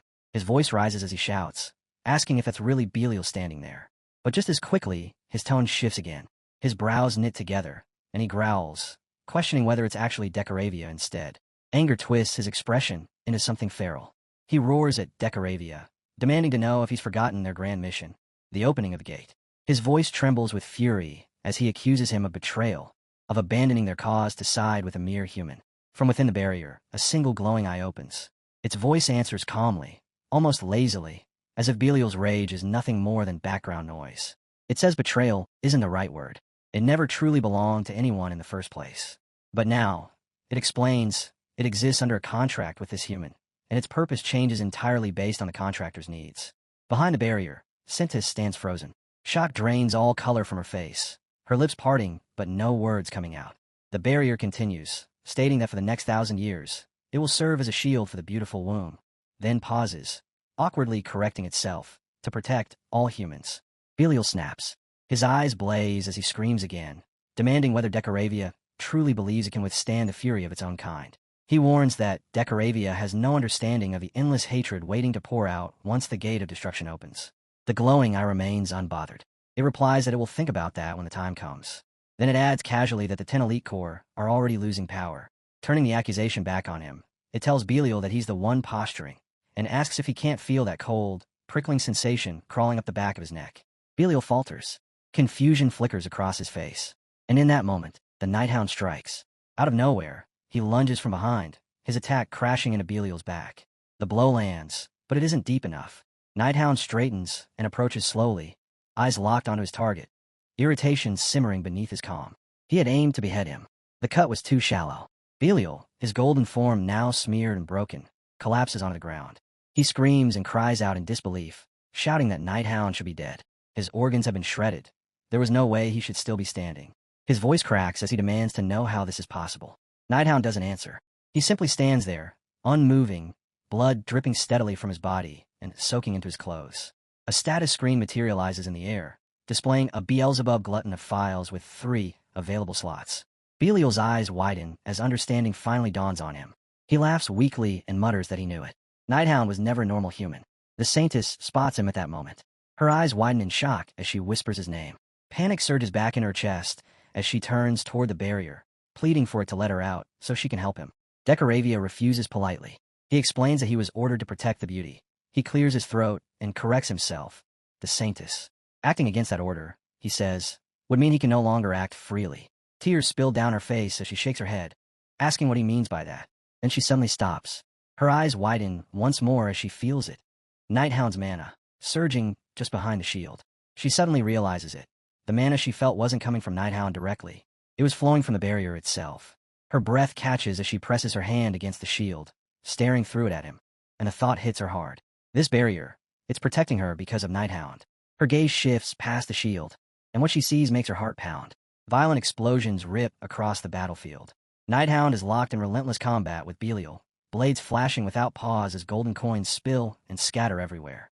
Belial grinds his teeth in rage, but Nighthound never lets up, unleashing strike after strike while wealth rains down like a storm. Before long, Aberpoy collapses onto the ground, blood spreading as red-tinged energy surges wildly around them. Belial glares up at Nighthound and sticks out his tongue in a twisted, mocking display. Nighthound stands nearby, a deep cut on his leg, then detonates a burst of energy right beside Belial. The next moment, Nighthound drags his sword along the floor, releasing another blinding white blast. Bitterness flickers through his thoughts. Someone like Belial, an intermediate-level sword master who has already crossed the threshold of supremacy, shouldn't be this troublesome. Yet among all the elite corps he's fought, Belial is the hardest. Every strike only feeds him more wealth, making him stronger, and the gold filling this entire vault doesn't seem to diminish at all. Gripping his knife cutter tightly, Nighthound knows he has to end this quickly. Dragging things out only works against him. Still, compared to monsters like King Corso or Baskerville, the Undertaker of the Grave of Swords, Belial is at least beatable. He just needs to hold on a little longer. For once, time is on his side. The Saintess raises her hand and shouts a divine prayer, declaring that even if demons cover the land, there is no need for fear. Truth will stand, and the land will endure. A wall of divine fire erupts in front of Nighthound. Belial scoffs, convinced her magic is meaningless against him, and releases a roaring blast of sound that slams into the flames. The fire cracks violently. She strains, pushing her power to its limits, refusing to yield as fractures spread through the wall. She chants again, her voice trembling but firm, speaking of truth and standing resolute. Belial shrieks back at her, calling her annoying and vowing to kill her first. In an instant, Nighthound appears behind him. He tells Belial coldly that his opponent is him, not her. The massive golden monster snarls, grinding his teeth. Then golden chains explode outward, wrapping around Nighthound from head to toe. Shock flashes across his face as he screams, the chains tightening mercilessly around his body. The towering figure raises its hand, and even more chains surge forward, coiling and twisting around Nighthound as if they're alive. Belial turns toward the Saintess and laughs mockingly. He asks if she sees it now, the wealth she despises, born from human greed, crushing both her and Nighthound. He boasts that neither her divine fire nor Nighthound's strength means anything before this corrupt power. Lifting his hand once more, he commands the chains to tear her apart. The chains shoot toward the Saintess. She panics, squeezes her eyes shut, and braces herself for death. A few sharp scratches rake across her shoulder, her knees, and even her backside. She feels something warm splash against her face. A drop of blood. Her breath catches as she slowly opens her eyes. What she sees makes her mind go blank. Nighthound is standing right in front of her, his back turned toward her, his body forming a shield. Every golden chain that was meant for her is embedded deep into him instead. Blood pours down his frame in thick streams, soaking the ground beneath his feet. The giant golden monster freezes, staring at the scene in disbelief. Even now, Nighthound chose to protect her. The sight is unbearable. Nighthound is barely standing, blood leaking from his body like water spilling from a cracked vessel. And yet, he doesn't retreat. He remains upright as the golden chains surge toward him again and again, relentless and merciless. The Saintess panics the moment she sees his state. She stares at his back, his name echoing endlessly in her mind. Realization crashes down on her, and the fear only grows. He was injured again. Injured because of her. Then, suddenly, Nighthound reaches out. He grabs one of the golden chains with his bare hand. His fingers tighten, crushing the metal as if it were nothing more than soft clay. Power surges through him, violent and overwhelming. One by one, the chains snap apart, shattering effortlessly, reduced to worthless fragments instead of weapons meant to kill. The Saintess lifts her hand in desperation, telling herself she needs to heal him. Now, immediately. But the barrier rises again, blocking her path. She slams her palm against it, begging it to disappear, her voice shaking as she asks why it's back again. Through the chaos, Nighthound speaks calmly. He explains that Decoravia's mana is far denser than before, so the shield won't break so easily this time. He glances back at her and tells her to stay right where she is. She stares at him, stunned, repeating that single word in disbelief. Her gaze drifts across the battlefield, and her heart sinks. The chains are everywhere now, spreading endlessly, covering the ground, the air, until it feels like the entire world has been swallowed by golden links. Tears well up in her eyes as panic grips her again. The giant monster keeps hurling chains without pause. But Nighthound doesn't yield. He raises his hand and releases his power, forcing the chains back through sheer strength alone. Then he launches himself forward, leaping into the air and attacking without hesitation. Strike after strike crashes down in rapid succession. Energy erupts from his body, and the once brilliant golden chains begin to dull, their shine fading to a lifeless pale. After what feels like an endless barrage, the chains finally give way. They shatter completely, crashing to the ground like massive slabs of broken stone. Nighthound lands near the lower limbs of the towering monster and steps forward, only for the giant to swing its enormous sword and smash him into the ground. He slams down hard, a cry tearing from his throat as his body crashes against the floor. He looks half dead, blood spreading beneath him as he grinds his teeth, refusing to stay down. The monster raises its arm. A thunderous punch begins to form, flames coiling around its fist as fire leaks from its eyes. Golden energy wraps tightly around the blow, compressing into a single, devastating strike aimed straight at Nighthound. He can't even speak. Shock locks his body in place. On the other side of the shield, the Saintess completely loses control. She screams his name, sobbing as she slams her hands against the barrier again and again. Her skin splits open, blood smearing across the shield, but she doesn't stop. She can only watch. Blood runs down her arms, dripping onto the ground, but she keeps striking the shield as if she can no longer feel the pain at all. Decoravia finally speaks, calmly pointing out her injured hands, but his words never reach her. Her strength suddenly gives out. She collapses to her knees, her head bowing low as her shoulders slump. In a broken voice, she mutters that she's hit the shield too many times. She stays there, kneeling, helpless and defeated. Her thoughts spill out in fragments. She speaks of her faith, God, justice, meaning, kindness, fairness. She speaks of divine power born from pure goodness, and how utterly pathetic it feels now, compared to a demon wielding Momonism, power born from endless human greed, fighting against a being like Dentalian. Her strength feels laughable. She thought she had surpassed her limits once before. She truly believed she had awakened. She believed this time would be different, that she would be strong enough to stand before a demon and actually help Nighthound. But then she remembers his voice telling her to stay back, and reality crashes down on her again. Even now, she's still behind him, still watching everything fall apart. She realizes she's nothing but a burden. She hates her weakness, hates her powerless divinity, hates that even when she desperately wants to help him, she can't. Her sobs grow louder as her body trembles against the ground. Out on the battlefield, Nighthound is barely holding himself together. His body is riddled with wounds, soaked in blood, but he refuses to stop. He forces himself forward and charges the giant monster once more. With a powerful strike, he slashes through it, ripping its arms apart. He rushes in again without hesitation, gripping his sword tightly, and finally lands a solid blow straight into the monster's chest. He crosses his arms and summons a blade forward, but the monster counters instantly. A massive strike slams into him, sending him crashing back to the ground. Blood spills out as he lands hard. He sits there, gasping for breath, muttering bitterly that he's burning through mana far faster than he expected. Pressing a hand to one of his wounds, he watches as a red glow spreads over it. He knows the truth. He's been sustaining a solid aura without pause. He clenches his fist and activates his blade again, running calculations even as chaos surrounds him. Decoravia's eye glows brighter in response to his mana flow. Nighthound realizes what's happening. Pouring out this much mana, while Decoravia is also drawing from him, is draining him far more severely than planned. Still, he stands. White energy erupts around his body as he glares straight at Belial. For the first time, doubt creeps in. He's not even sure he can last until the promised time. The giant monster faces him, its eye glowing ominously as more white energy gathers in its hand. Nighthound knows the truth now. Unless he lands a perfect, critical strike on Belial right now, everything he's done will amount to nothing. His gaze sharpens. He tells himself he has to squeeze out every last drop of mana. He has to use his final technique, even though it's not perfected yet. He stands before Decoravia's shield. Behind it, the Saintess slowly raises her hand toward him. Nighthound turns back, startled, his eyes widening as he sees her reaching through the barrier. Her voice trembles, but her resolve is clear. She tells him she's going to fight too, because she can't keep watching him suffer for her sake any longer. He turns his neck just enough to glance back at her and tells her quietly that she's already done enough. She doesn't need to push herself any further. She snaps back immediately, asking if he thinks she's just in the way. Weak, helpless, someone who only slows him down. Nighthound doesn't answer out loud, but inside, he clicks his tongue and calls her an idiot. She never thinks about her own safety, never weighs the danger the way he does. She just throws herself forward without hesitation, without fear. And meanwhile, he's the one hesitating, calculating every move like a fool. He clenches his jaw and reminds himself that there's no choice left. No matter what happens, he has to push through everything and protect her. He steps forward and speaks clearly, leaving no room for doubt. She's not in the way. Since she awakened alongside him, she's become a valuable companion, someone he must protect at all costs.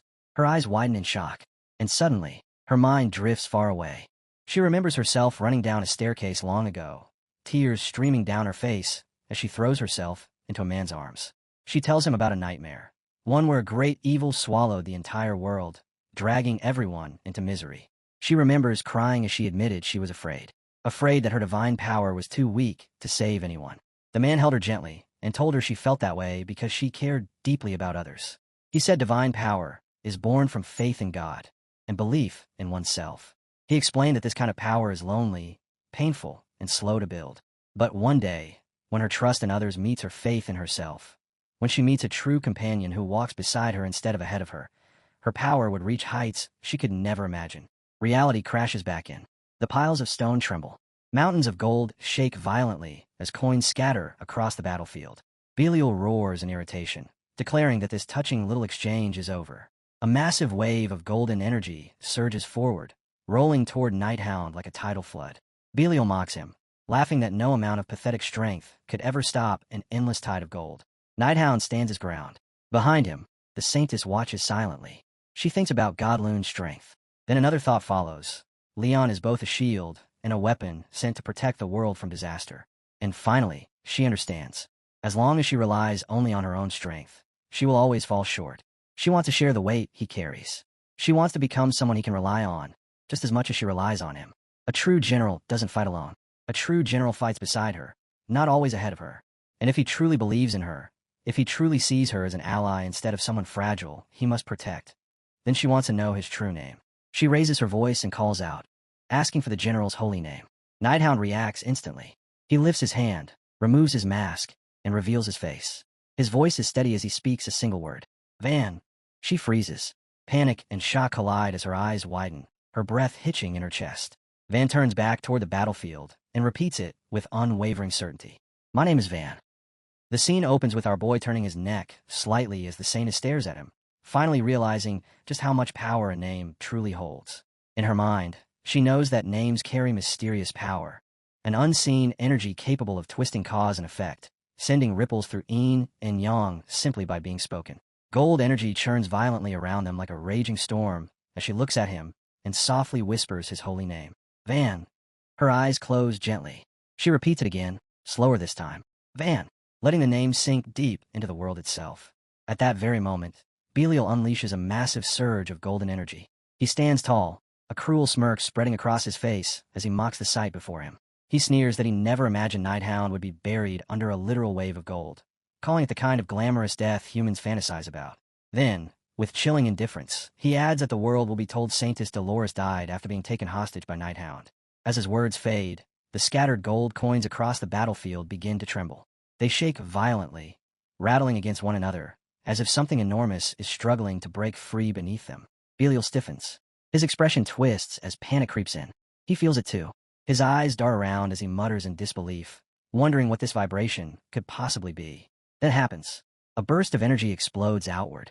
Belial watches in horror as a brilliant light forms before him. His voice drops to a whisper as he mutters that this is impossible. Sharp, pure white energy erupts everywhere, peeling away the golden glow like a fragile shell. The battlefield is flooded with blinding white light, and both Nighthound and the Saintess widen their eyes as it consumes everything. Belial throws his arm up to shield his eyes, screaming that this is an awakening. He curses under his breath, glaring into the radiance. Stomping his paw into the ground, he roars that this is the true light of an awakened Saintess. He shouts that he can't even look straight at it, that it's brighter than gold itself. His voice cracks as he yells and struggles, but then he forces a twisted grin, trying to regain his composure. He declares that nothing can ever surpass gold. As long as human greed exists, wealth will rule and control the world. Gold, he insists, is still the brightest thing on earth. But standing before him, our boy gathers a calm, yet overwhelming purple energy around himself as the Saintess watches in silence. He speaks evenly. Belial is wrong. There are things money can never buy. There are memories that shine brighter than any pile of gold. Images flood his mind, his family, their love, their pain, all glowing together as one. He looks straight at Belial and says that gold always loses its luster in the end. Raising his blade, he tells him plainly that he's about to disappear before a sorrowful light and vanish without meaning. Belial screams back, furious, shouting that Nighthound was on the brink of death just moments ago. He braces himself, the golden cavern looming behind him, and spits out a rage-filled command to stop talking nonsense. Our boy glares back. Behind him, the Saintess's chest tightens with emotion. She tells him not to worry about her anymore. Her voice trembles as she calls him Sir Nighthound, then corrects herself. Sir Van. He closes his eyes for just a moment. Quietly, he tells her he'll be back, and then he leaps forward, launching himself straight toward the towering form of Belial. I'll return, he tells Dolores. She watches him soar upward, fingers clenched together so tightly they tremble, her heart hammering in her chest. High above, Nighthound feels it clearly, her blessing sharpening his eighth technique, making it clearer and more complete than ever before. He remembers why he hesitated to use it. He had never activated it once. Baskerville techniques were never meant to be used lightly. They didn't exist for show or growth alone. They were the final moves of a bloodhound born to hunt and slay demons. Purple Baskerville energy erupts around him, violent and overwhelming, shredding the golden mountain beneath as he releases the eightfold technique. His body shoots upward, completely wrapped in raging power. The battlefield shifts into the heaven-defying Fong, the domain where two monstrous forces collide head-on. Belial's eyes widen in shock. For the first time, doubt pierces him. How could his life suddenly be in danger? He was supposed to be the apex predator, the one who stood above all others. Nighthound's eyes blaze as energy pours out of them. His voice is cold and absolute as he declares he will kill him. A massive purple lion crashes into Belial's golden lion. The impact detonates into a catastrophic explosion, purple energy tearing across the battlefield in every direction. When the dust finally settles, Belial lies sprawled on the ground, his body ruined, blood spilling endlessly around him. Nearby, Nighthound stands with the Saintess, both staring down at the fallen demon. Then Belial starts screaming. He cries and thrashes on the ground, panic twisting his face as he realizes something is wrong. His wounds aren't healing. His power keeps leaking out, slipping away no matter how desperately he tries to grasp it. He stares at Nighthound in disbelief, shouting that this can't be happening, that it's impossible.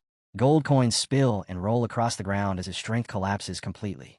In the distance, people watch with shaken expressions, fear still lingering, but relief slowly setting in. The scene shifts. Outside the city where golden energy once flooded the sky, someone holds up a newspaper. The headline speaks of mysterious notes and gold coins discovered all across the capital, labeled as a warning. A man explains that the value of money has plummeted to rock bottom, Another adds that the director of money manufacturing was forced to produce massive amounts of counterfeit currency and gold coins, and that this group had been ordered to distribute them everywhere. The boy admits he did it because he owed an enormous debt to Night Hound, though he still can't understand how someone that wealthy ever got involved. Damien answers calmly.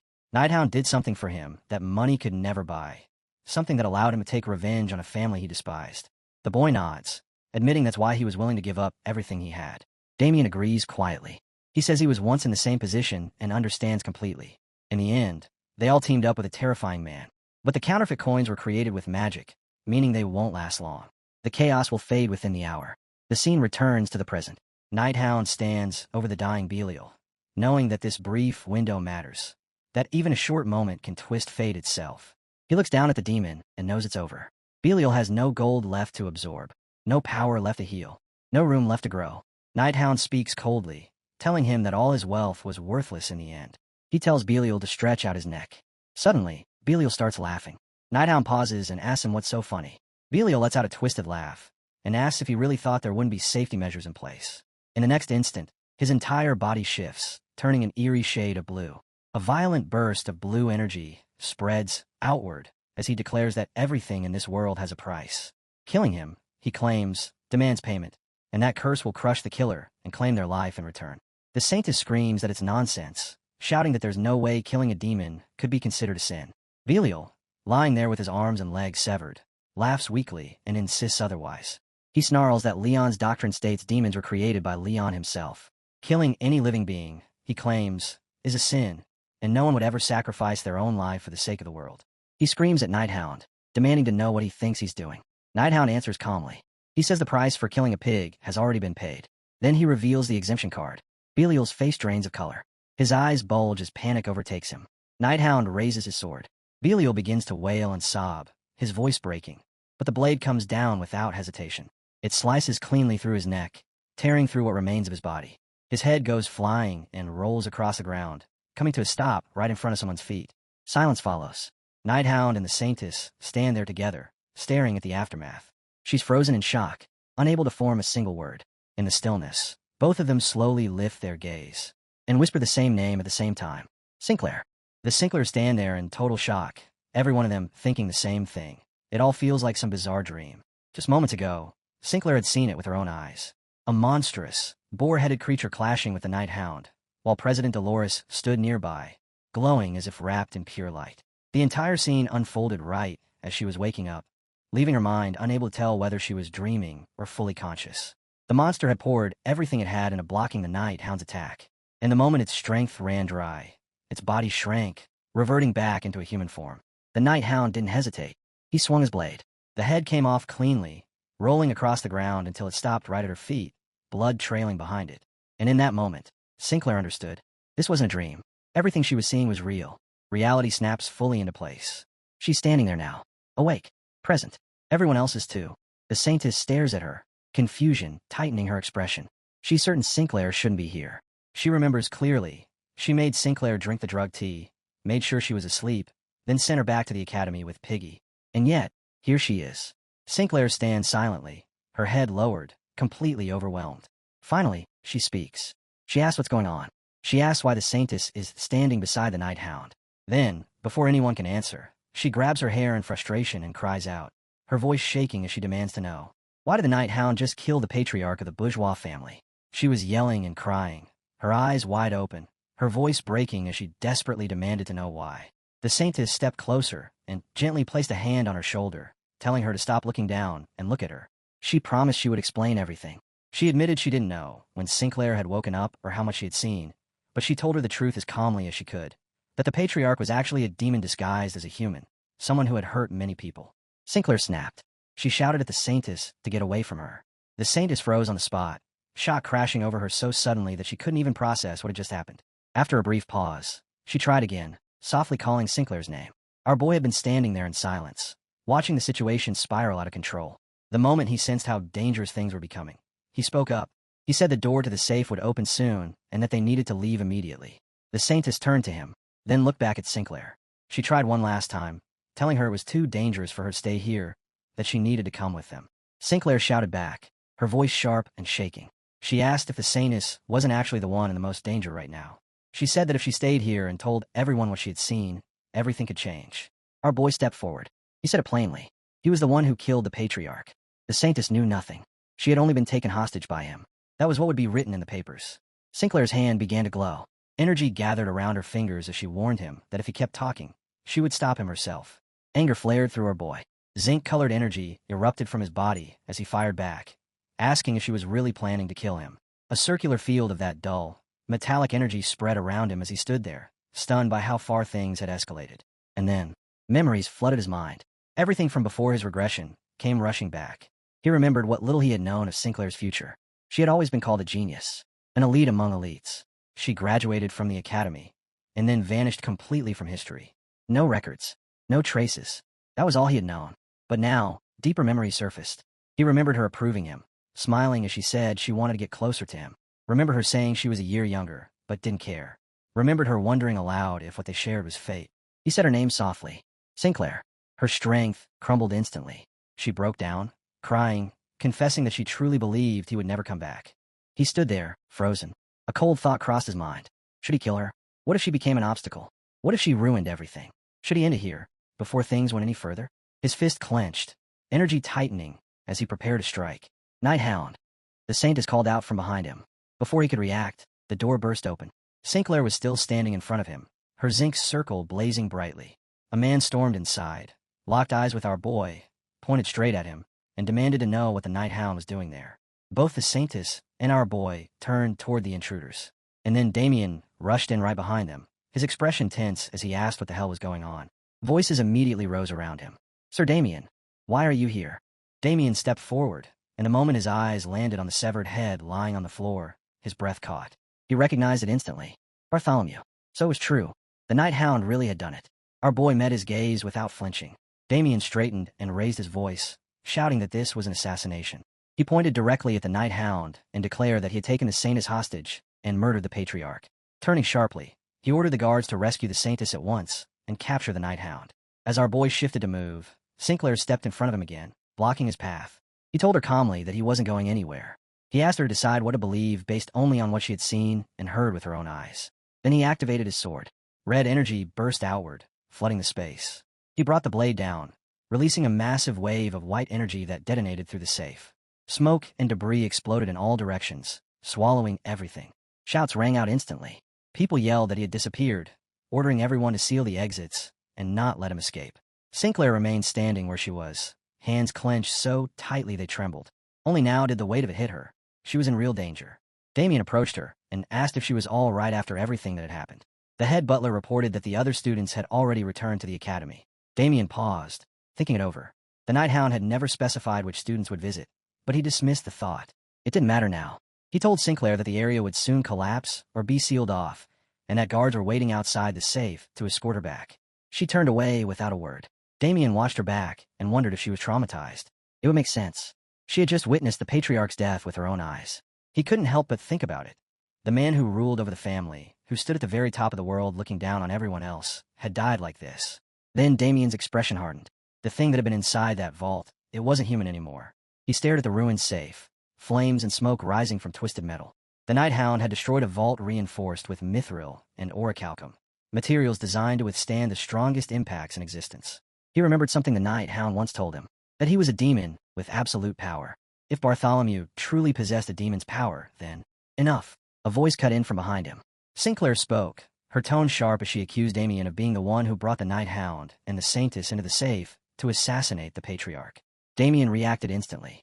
He drew his sword and slashed through the air, shouting at her, demanding to know what nonsense she was spouting. Then he froze. Something about her face struck him. A name surfaced in his mind. Juliet. His grip tightened as he stared at Sinclair. She looked like her, but she wasn't Juliet. She was his brother's only daughter. Sinclair Jew Bourgeois. Sinclair immediately turned toward Damien, her gaze sharp as a blade, and called him out without hesitation. It had been him all along. He was the one who brought the Night Hound and the Saintess into the safe. Damien didn't answer right away. He simply stared back at her, unreadable. Then, slowly, he lowered his sword and spoke calmly, claiming it was all just a misunderstanding. He explained that the imperial capital was in chaos, struck hard by inflation as counterfeit notes and fake gold flooded the markets. That was the only reason he had come to see his brothers, to discuss this urgent crisis. He told her not to misunderstand his intentions. Inside his mind, Damien acknowledged that her instincts were frighteningly sharp. Still, he told himself that instincts were nothing more than speculation without proof. He needed to be careful. He couldn't give her even the smallest reason to doubt him further. As soon as that thought settled, he turned away. When she said, "Fine," she stepped closer to her father's lifeless body and said that none of this truly mattered right now. Her thoughts drifted back to the boy's question from earlier, when he had asked what she would say to her father once she met him again. The memory pierced her heart.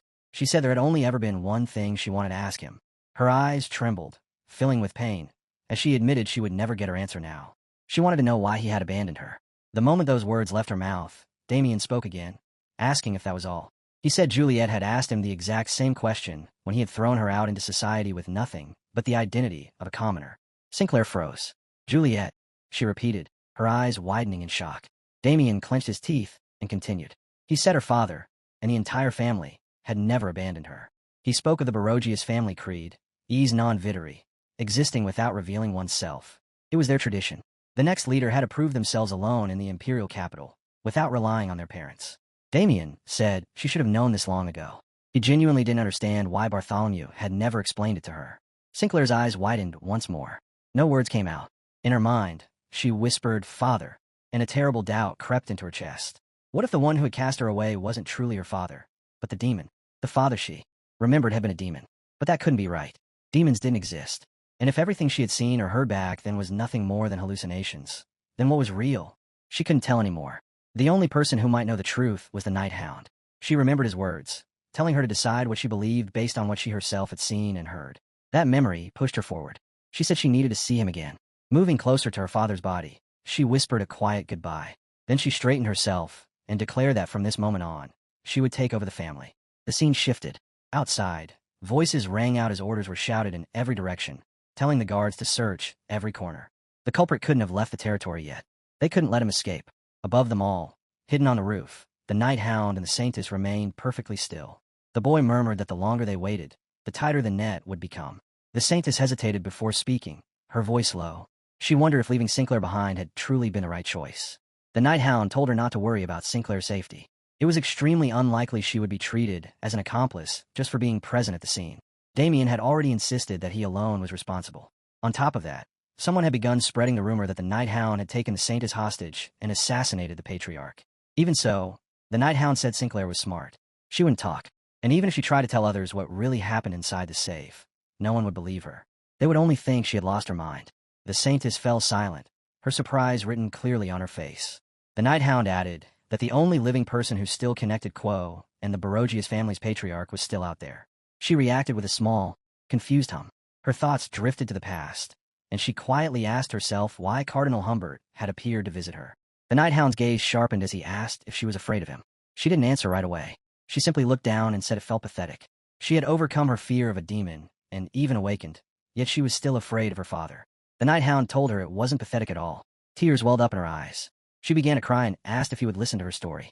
She said he was the first person she had ever told this to, because it wasn't something others could understand. She admitted he had probably already figured it out, but Humbert wasn't her biological father. When she was young, he noticed her natural divine power and took her in as his adopted daughter. He belonged to one of the most influential families in the imperial capital, a man second only to the Pope, revered by countless people. She said that in front of such a perfect and powerful man, she always had to be obedient, like a beautiful doll that never complained or rebelled. And whenever she tried to slip out of his control, he would. She couldn't finish the sentence. Her tears only fell harder. Still, she said it was all right now. She had met the Night Hound, and because of that, she finally found the courage to break free from Humbert's grasp. The Night Hound looked at her quietly, thinking that despite growing up in completely different worlds, her life wasn't all that different from what he had seen in the Bloodhound before his regression. Back then, he too had lived with no purpose of his own, existing only to follow orders. She was living that same chain life, realizing that he understood what he had to do. He needed to face Humbert himself, and end their twisted relationship once and for all. The scene shifted. Humbert was running through the area, a wound split open on his head as blood streamed down his face. He glared wildly, yelling and crying at the same time, panic overtaking him as he repeated over and over that he didn't know, that he truly didn't know. The Night Hound thought calmly about the situation. With the cult leaders dead, all the crimes tied to the Old Testament faction and the Borges family were coming to light. And if the royal family decided to dig any deeper, Humbert would inevitably be forced to shoulder all the blame. The Night Hound had once warned him that if he were ever arrested, everything would be exposed. But now, that threat hardly mattered. Humbert didn't feel human anymore. He felt like a genuine demon. The scene abruptly cut to the moment Humbert collapsed to the ground, sobbing and begging for mercy. A man stood over him, fist clenched, telling him that if he ever truly needed help, he should use the gift he had been given. Bartholomew had handed him an unknown object and spared his life. Humbert clutched that mysterious gift tightly, rolling it in his palm as he muttered that it was a gift from a demon. At that moment, a snake slithered through the bushes. An arrow flew out of nowhere and pierced straight through Humbert's hand, tearing it clean off. Blood sprayed everywhere. He screamed in agony, crying out for his hand. A figure stepped forward, her voice light as she said, "Oh my." She had only meant to steal what he was holding, but ended up cutting off the hand instead. She repeated it again and again, insisting that the item was hers. Humbert screamed for her not to touch it. The woman revealed herself as Miss Ouroboros. She calmly listed his sins, as if reading from a shopping list. First, he took bribes.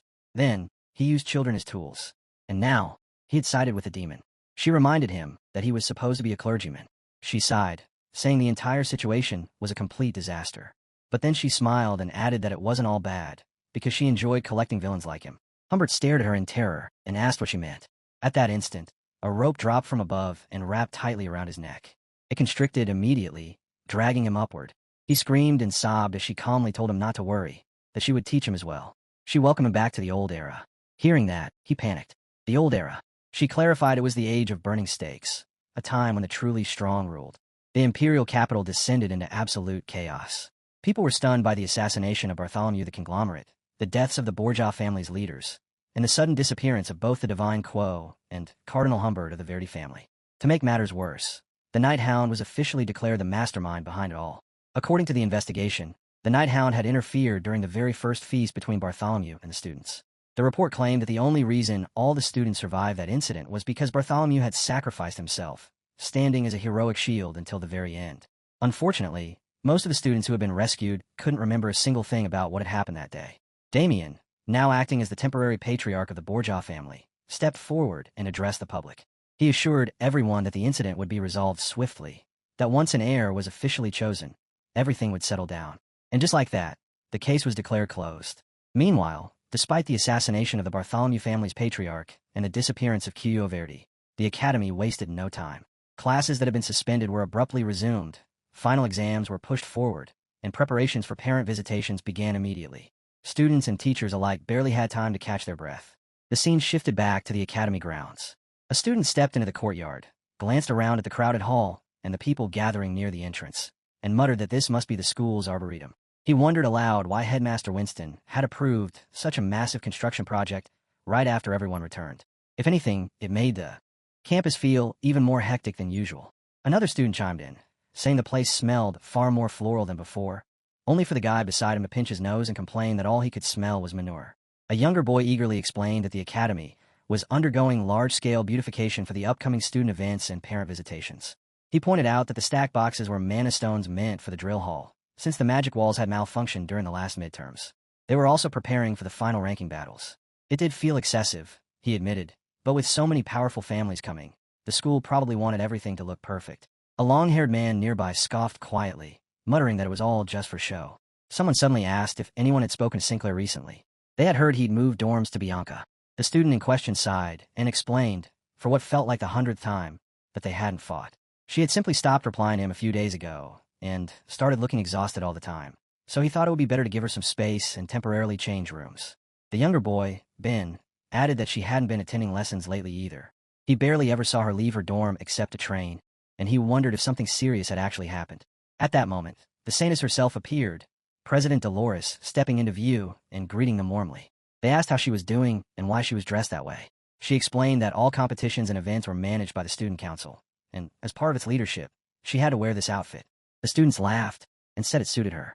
A smaller student hesitated before stepping forward and gently telling her that she must still be shaken after everything that had happened, urging her not to push herself too hard.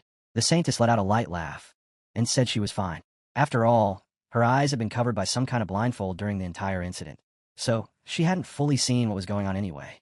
Another boy suddenly got fired up, loudly declaring that the Night Hound had dared to take the president hostage, and that if he ever crossed paths with him again, he'd personally catch him. One of the others immediately teased him, reminding everyone how badly he had been shaking during the festival. The group burst into laughter. The Saintess then asked where the others were. A girl answered that they hadn't seen Sinclair in quite some time. She kept avoiding them, even though they were worried about her. The Saintess lowered her head slightly and said she understood. She said she needed to check on Sinclair soon. During the last incident, Sinclair had looked completely lost. Anyone would have been shaken after seeing a demon and a corpse right in front of them. She quietly admitted that she herself had run away alone back then as well. The younger boy mentioned that Vicar had returned to the dorm and was spending time alone in his room. Someone accidentally blurted out the wrong detail and hurriedly covered their mouth. Another student laughed it off, saying Vicar hadn't gone to rest at all, but to train. The scene abruptly shifted. Blood was splattered across the ground. A man wearing glasses stood frozen in place, staring ahead as sweat streamed down his face. Then everything jumped again, this time to the gym. Several guys were inside, flexing and showing off their muscles as they worked out. Our boy was there too, calmly lifting dumbbells while his thoughts drifted to Decarvia. Ever since he had burned through all his mana protecting the Saintess, Decarvia had fallen into a deep sleep and still hadn't woken up. During the battle with the 6 corpses, Decarvia had been invaluable. The Saintess might have realized his identity after seeing Decarvia hanging around his neck, but thanks to Decarvia's mind control abilities, he had been able to tamper with her memories just enough to leave her confused. He reflected on how poorly he had managed his mana. Burning through it recklessly was the reason he had become exhausted so quickly when fighting Belial. He reminded himself that he needed to be more careful from now on. As he lifted, he could feel eyes on him. Everyone in the gym kept glancing his way. He continued thinking that unlike his previous life, he was now trying to eliminate all 10 corpses and delay the collapse of the world itself. But history kept shifting with every step he took, making it harder to rely on future knowledge from the past. He had already reached the super mastery stage, surpassed the 7th technique, and even opened the door to the 8th. Raising his hand, he felt the lingering effects of the Saintess's buff, incomplete as it was. At the same time, the remaining elite corpses were beginning to sense the danger. They would gather even more power to stop him from interfering any further. A dull pain throbbed in his head. He reached for a drink, only to realize the container was empty. Someone asked if he wanted water. A girl stepped closer and handed him a bottle, softly calling him Vicar. And then, once again, the scene shifted. The two of them sat side by side on the rooftop, lightly clinking their drinks before taking a sip. She teased him, saying he had worked out like a beast, and yet wasn't even sweating. Then she frowned at his can and asked why he was drinking soda. She offered him another beer, but he shook his head and said he avoided alcohol after training because it interfered with muscle growth. She waved it off with a careless laugh and said whatever. After that, she told him that whenever she felt down, she always came up here to stare at the milky sky. He replied that she had told him that before. A small smile curved her lips, clearly pleased that he remembered. He watched her in silence and wondered if, in his previous life, she had also pretended everything was fine. Many soldiers broke down mentally after fighting demons, and he suspected Sinclair was going through something similar now. Studying her face, he finally said she didn't look very well. She blinked and asked if she really looked that bad, then hesitated and wondered if it was because of what happened with the Borgia family. He asked what she meant, and she immediately denied it, insisting she didn't remember anything at all.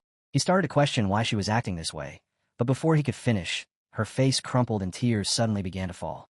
She panicked, confused by her own reaction, forcing out a laugh, as if to brush it off.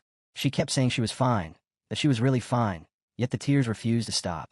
Over and over, she asked why she couldn't stop crying. He grabbed her arms, steadying her, and asked what had happened, what had made her like this. Inside, guilt surged as he blamed himself for leaving her alone back then. At last, she spoke through her sobs and said it was because of her father. He leaned closer and asked what had happened. Clutching his hands tightly, she finally said the truth she had been holding in all this time. The night hound killed her dad. Vikir froze at her words, his hand still gripping her wrist as he asked who the night hound had killed. Tears spilled down Sinclair's face as she finally said the name she had been holding back. Bartholomew, the patriarch of the bourgeois family. She looked straight into his eyes, her voice breaking as she delivered the truth she could no longer endure alone. The night hound killed her father. The moonlit rooftop fell into a crushing silence. Vikir slowly lowered his gaze, his thoughts colliding as the meaning of her confession settled in. He had never imagined this. The kind, familiar student he had known was the only daughter of the man he himself had assassinated. Suddenly, every strange moment aligned. Sinclair's hesitation when her family was mentioned, her guarded reactions, the sense of familiarity he had felt when he saw Damon's daughter, Juliet, cousins, and most of all, her violent hostility toward him in the vault. It had never been simple shock. It was hatred. Hatred born from watching the man who murdered her father stand before her. As the realization tore through him, Sinclair wiped her tears away. She apologized for deceiving him, admitting she had sworn never to reveal her identity to anyone. But with him, Hiding the pain had become impossible. Then, in a low, steady voice, she dropped another truth. She was leaving the academy. Vakir listened, unmoving. She explained that her entire life had followed one clear path. Excellence at the academy. Becoming the top student. Winning every competition. Taking the seat of student council president. She had given her youth to those ambitions. But now they fell hollow. Meaningless. Something else had taken their place. Something far more important. Something that had reshaped how she saw the world. The night air swallowed her words as she looked at him again, her eyes burning with quiet resolve. Before she left the academy, there was one last thing she wanted. Turning fully toward him, she confessed that the most valuable thing in her life now was him. She wanted a relationship with him. The sudden honesty robbed Vakir of speech. He turned away, unable to face her, insisting he was not the person she believed him to be. But Sinclair stepped closer, her voice firm as she told him he was wrong. Smiling through her tears, she said that to her. He was more admirable than anyone she had ever known. She spoke of the freshman welcome party, when he had helped a trembling piggy without hesitation. Of her shock when she realized the quiet boy in class was the same Vakir who faced every challenge head-on. She remembered him diving into a filthy sewer without a second thought, enduring brutal punishment without betraying his principles. And above all, she remembered her deepest despair when he shattered the gate and returned, and she had collapsed in his arms, crying with relief. Her smile faded as she returned to the present. There was one more truth she had to share. That night, when the night hound killed her father, Dolores had been there, working with him. Her eyes glowed with a painful purple as she spoke of the betrayal. Dolores was the upperclassman she trusted most. Seeing her beside her father's murderer had shattered everything, leaving her utterly alone. Her gaze clung to Vakir, desperate yet sincere. He was the only one she could still trust. She reminded him of his newspaper columns condemning the night hound, convinced he understood the criminal's true nature. Leaning closer, she told him he was all she had left, the only one who could understand her pain. When she finished, Vakir finally spoke her name. He rose slowly, his voice heavy as he acknowledged her grief and her feelings. Turning his back to her, he gave his answer. He could not accept her confession. Not now. Accepting her feelings out of pity would be cruel, dishonorable, and worse than that. He carried a truth he could not escape. No matter the reason, no matter that the man he killed was the demon Belial, he was still the night hound. Still the man who murdered her father. The rejection struck Sinclair like a blade. Her lip trembled as a tear slid down her cheek. She asked if he meant he could not accept her feelings right now. Clinging to a fragile hope, she asked if he might accept them when the time was right. Vakir hesitated, conflict twisting his expression. He knew he needed to give a clear answer, and, in her hope, he began to speak. But before the words could leave his mouth, Sinclair reached for him. She stepped forward and closed the distance, wrapping her arms around him in a desperate, trembling embrace. Before he could speak, she pressed her face into his shoulder and whispered a final plea, asking him not to answer, just to hold her once. Vakir's eyes widened in surprise as her weight leaned into him. He stayed silent, neither returning the embrace nor pushing her away, allowing her quiet sobs to sink into the stillness of the night. As Sinclair cried against him, Vakir's thoughts drifted to his previous life. Right now, she seemed fragile, almost naive. Yet he remembered the age of destruction, when the bourgeois family became a hidden pillar of support for humanity's resistance against the demons. That support had to come from her. From Sinclair, standing as the head of her family in silence. Awe and sorrow tightened his chest as he wondered what trials this delicate girl had endured to become the unnamed hero of his memories. Guilt washed over him, followed by a crushing sense of indebtedness. His fist clenched, then slowly relaxed. Whatever his intentions, he knew his actions might not help her at all. For now, the only thing he could offer was his presence. At last, he wrapped his arms around her, holding her beneath the vast, star-filled sky. Elsewhere, inside the director's office of Colosio Academy, Director Winston calmly reported on the progress of the campus greening initiative and the upgrades to the magical infrastructure. He explained that the number of trees and flower beds had more than doubled. For the upcoming final exams and parent-teacher meetings, the stadium's magic stones had been replaced with newer models. Deputy Headmaster Vinci Morg frowned, voicing concern over the untested durability of the new stones. Winston smiled gently, remarking that Vinci was, as always, deeply attentive to student safety. Vinci brushed it off, claiming he was merely a timid man worried about keeping his position.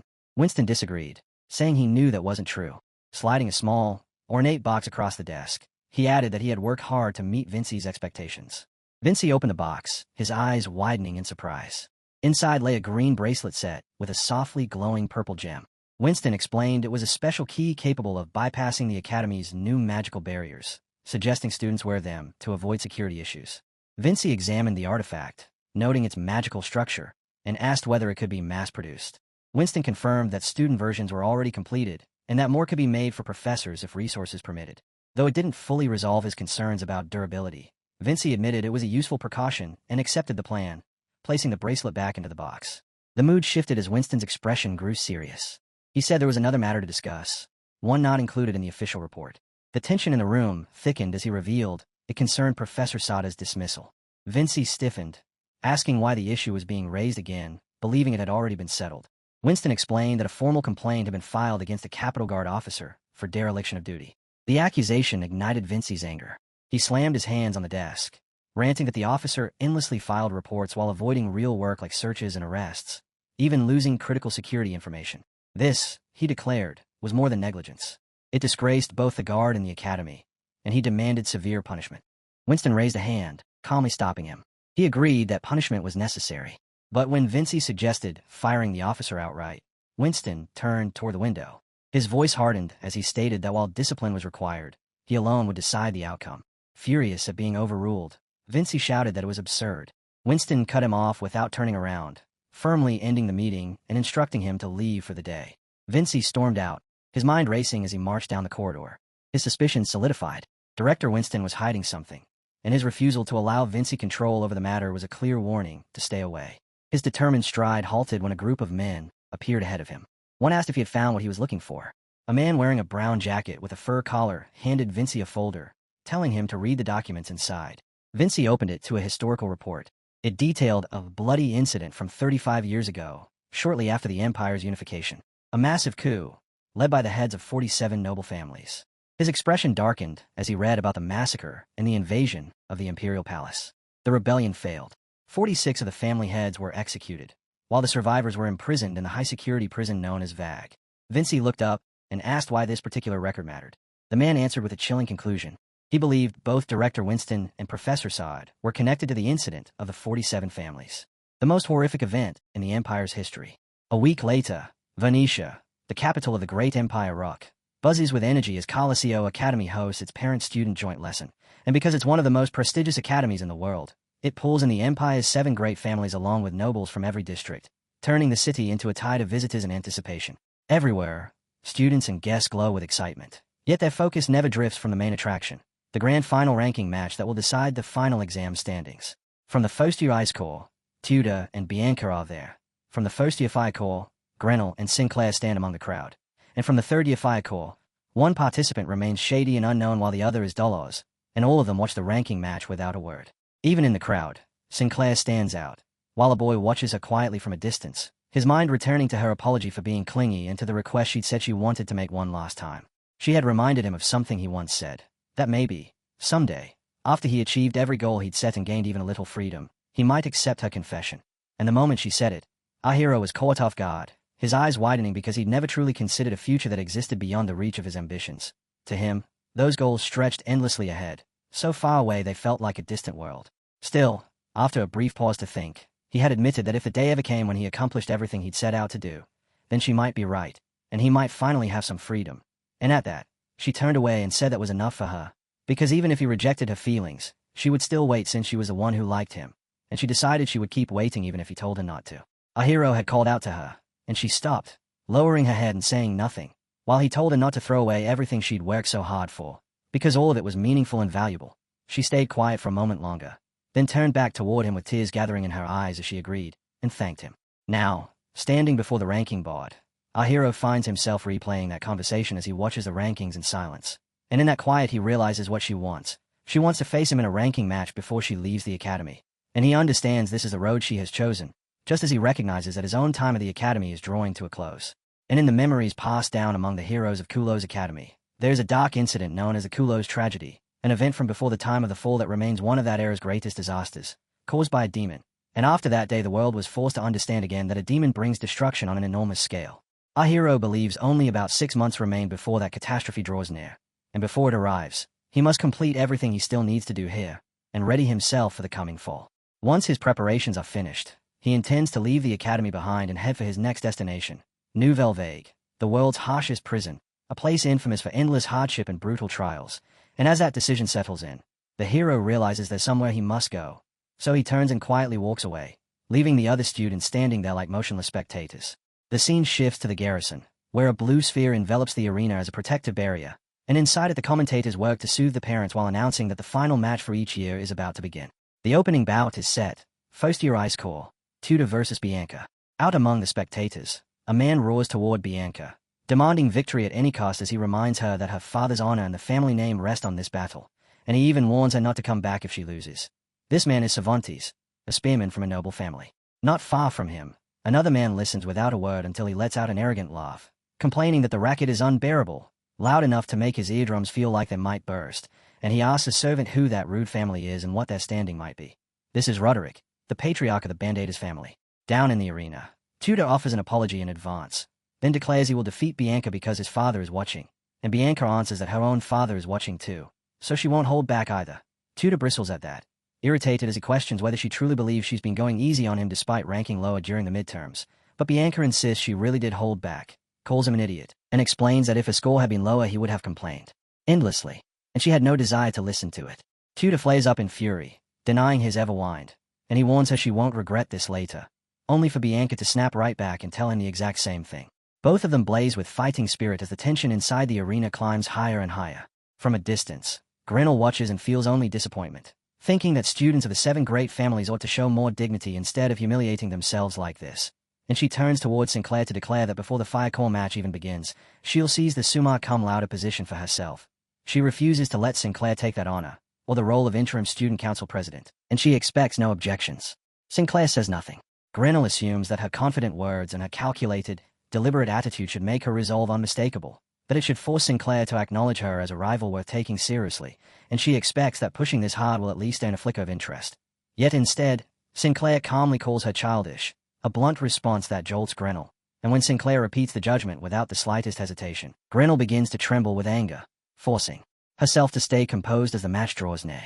Meanwhile, Dolores looks completely panicked, sitting there with her fingers crossed as if she's silently begging the universe to somehow fix this mess, and she remains alone on the bench, the feeling of loneliness sinking deeper and deeper in.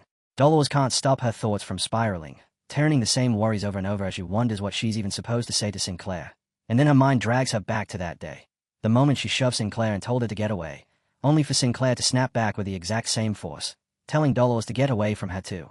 And ever since then, Dolores has tried again and again to talk to her, but every single time Sinclair has avoided her, leaving Dolores trapped inside her own head, stressing over how she could possibly explain herself now.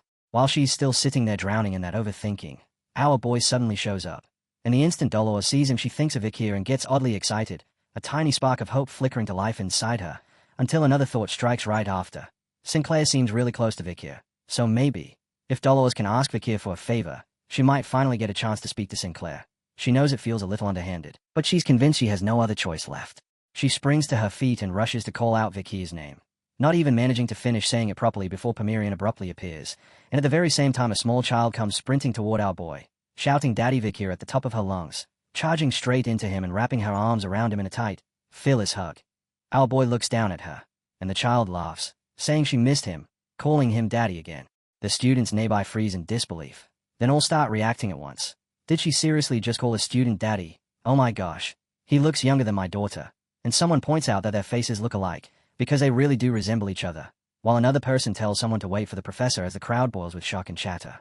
The scene cuts in closer on our boy as he looks down at the child, and someone recognizes him and says, "Isn't that Vikir, the first year?" And right then, out of nowhere, a white energy surges into existence like a rolling blast of air spreading around them, leaving every student stunned. Someone blurts that is only a first year, basically a child himself, and then, half horrified, they add, a child giving birth to another child. Oh my. Meanwhile, Dolores is still standing there, but now she looks completely crushed, the earlier excitement evaporating as she slowly sinks down until she ends up sitting on the ground, bracing herself with her knees, and when the little kid calls our boy Daddy again, Dolores hears it clearly, the words slamming into her so hard she goes still, frozen in place, trying to understand what she's seeing. Begins with our boy planted firmly on the ground, carrying a kid on his back, and he pauses to think that this side feels kind of quiet, with no people around at all, which honestly comes as a relief, until the child suddenly gets wildly excited and blurts out that the run was so fun, that running fast is amazing, and she keeps begging him to do it again, calling him uncle. Now as she pleads for another round like she's just gotten off a roller coaster and wants right back on. Our boy quickly lifts the kid off his back and sets her down on the ground, And the child blinks in surprise as he immediately tells Pomerian that if she keeps joking like that in a crowded place, she's going to shove her uncle into a really awkward, tight situation.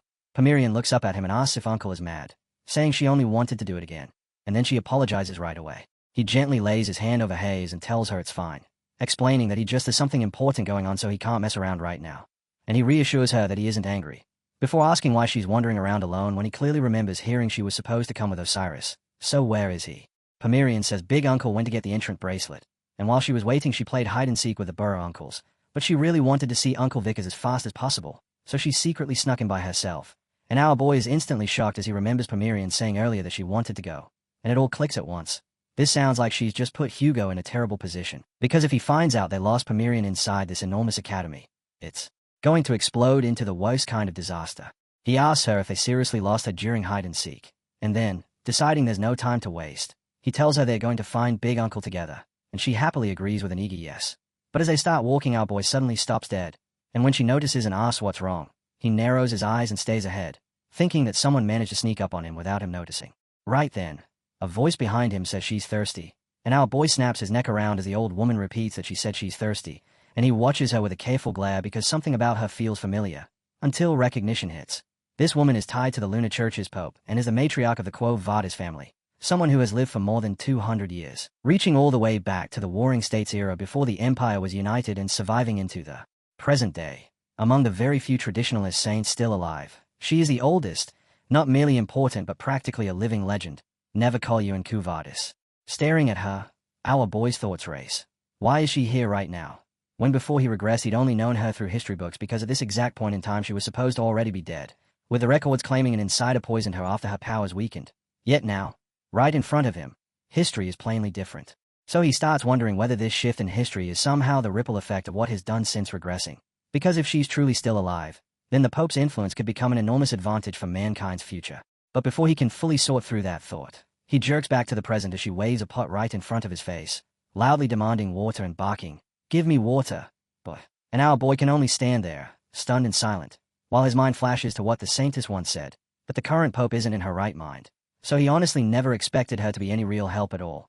And then that earlier, strange sensation returns to him, making him wonder what it actually was. She keeps shaking the pot with impatient insistence as he stays, trying to read her, until the little girl suddenly darts forward and asks the old woman why she's hitting her uncle. And right after that Dolores rushes in, breathless from running, calling out to him and addressing him as Vicar Pup. Our boy turns to her and says, "President Dolores," and she answers that this is where he was, then immediately asks where Sir Peter is and why he's alone, while the old woman, Lun, casually says she has no idea where he went, and once again demands water, repeating that she's thirsty. Dolores looks taken aback and asks if she's really that thirsty, and our boy quickly tells Lun that if she wants water there's a well right over there and she can drink from it. But instead of simply going to the well, Lun glances down at the pot in her hand and tells him to give it to her using that.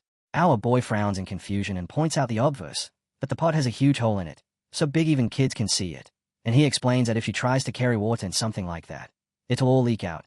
Yet Lun just answers yes, and without a flicker of hesitation she hurls the pot straight into the well, letting it drop down inside as water begins filling it from within. And then she says that now it won't leak, because everything is best in its natural form. And as soon as she finishes that line, she lifts her hand toward our boy. Still calm, Lun goes on, saying that if a floor has holes or cracks, maybe you should leave it the way it is, because you can't truly fix everything by forcefully stuffing every gap. And while the pot remains submerged in the well water, she adds that if you surround something with something bigger, that's another way to deal with it. And Dolores looks shocked as Lun suddenly places her hand on Dolores' face and tells her not to try to forcefully fill things up, because the best anyone can do is let everything unfold naturally, exactly the way it's meant to. Our boy just stands there, totally baffled, thinking none of this is practical at all because you can't even drink water with a pot like that. And Lun meets his look and calmly agrees, saying yes, he's right. Then our boy quietly calls out, "Baby madam," and at once the small puppet that usually stays hidden inside his collar pops out.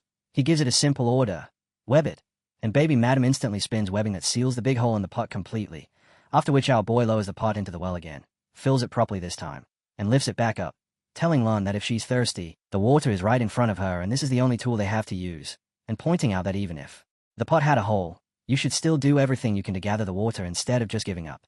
Dolores stares at him in surprise and calls him Vicky. The little kid watches in wide-eyed amazement and asks what kind of magic that was, and even Lun studies him with a faintly surprised expression.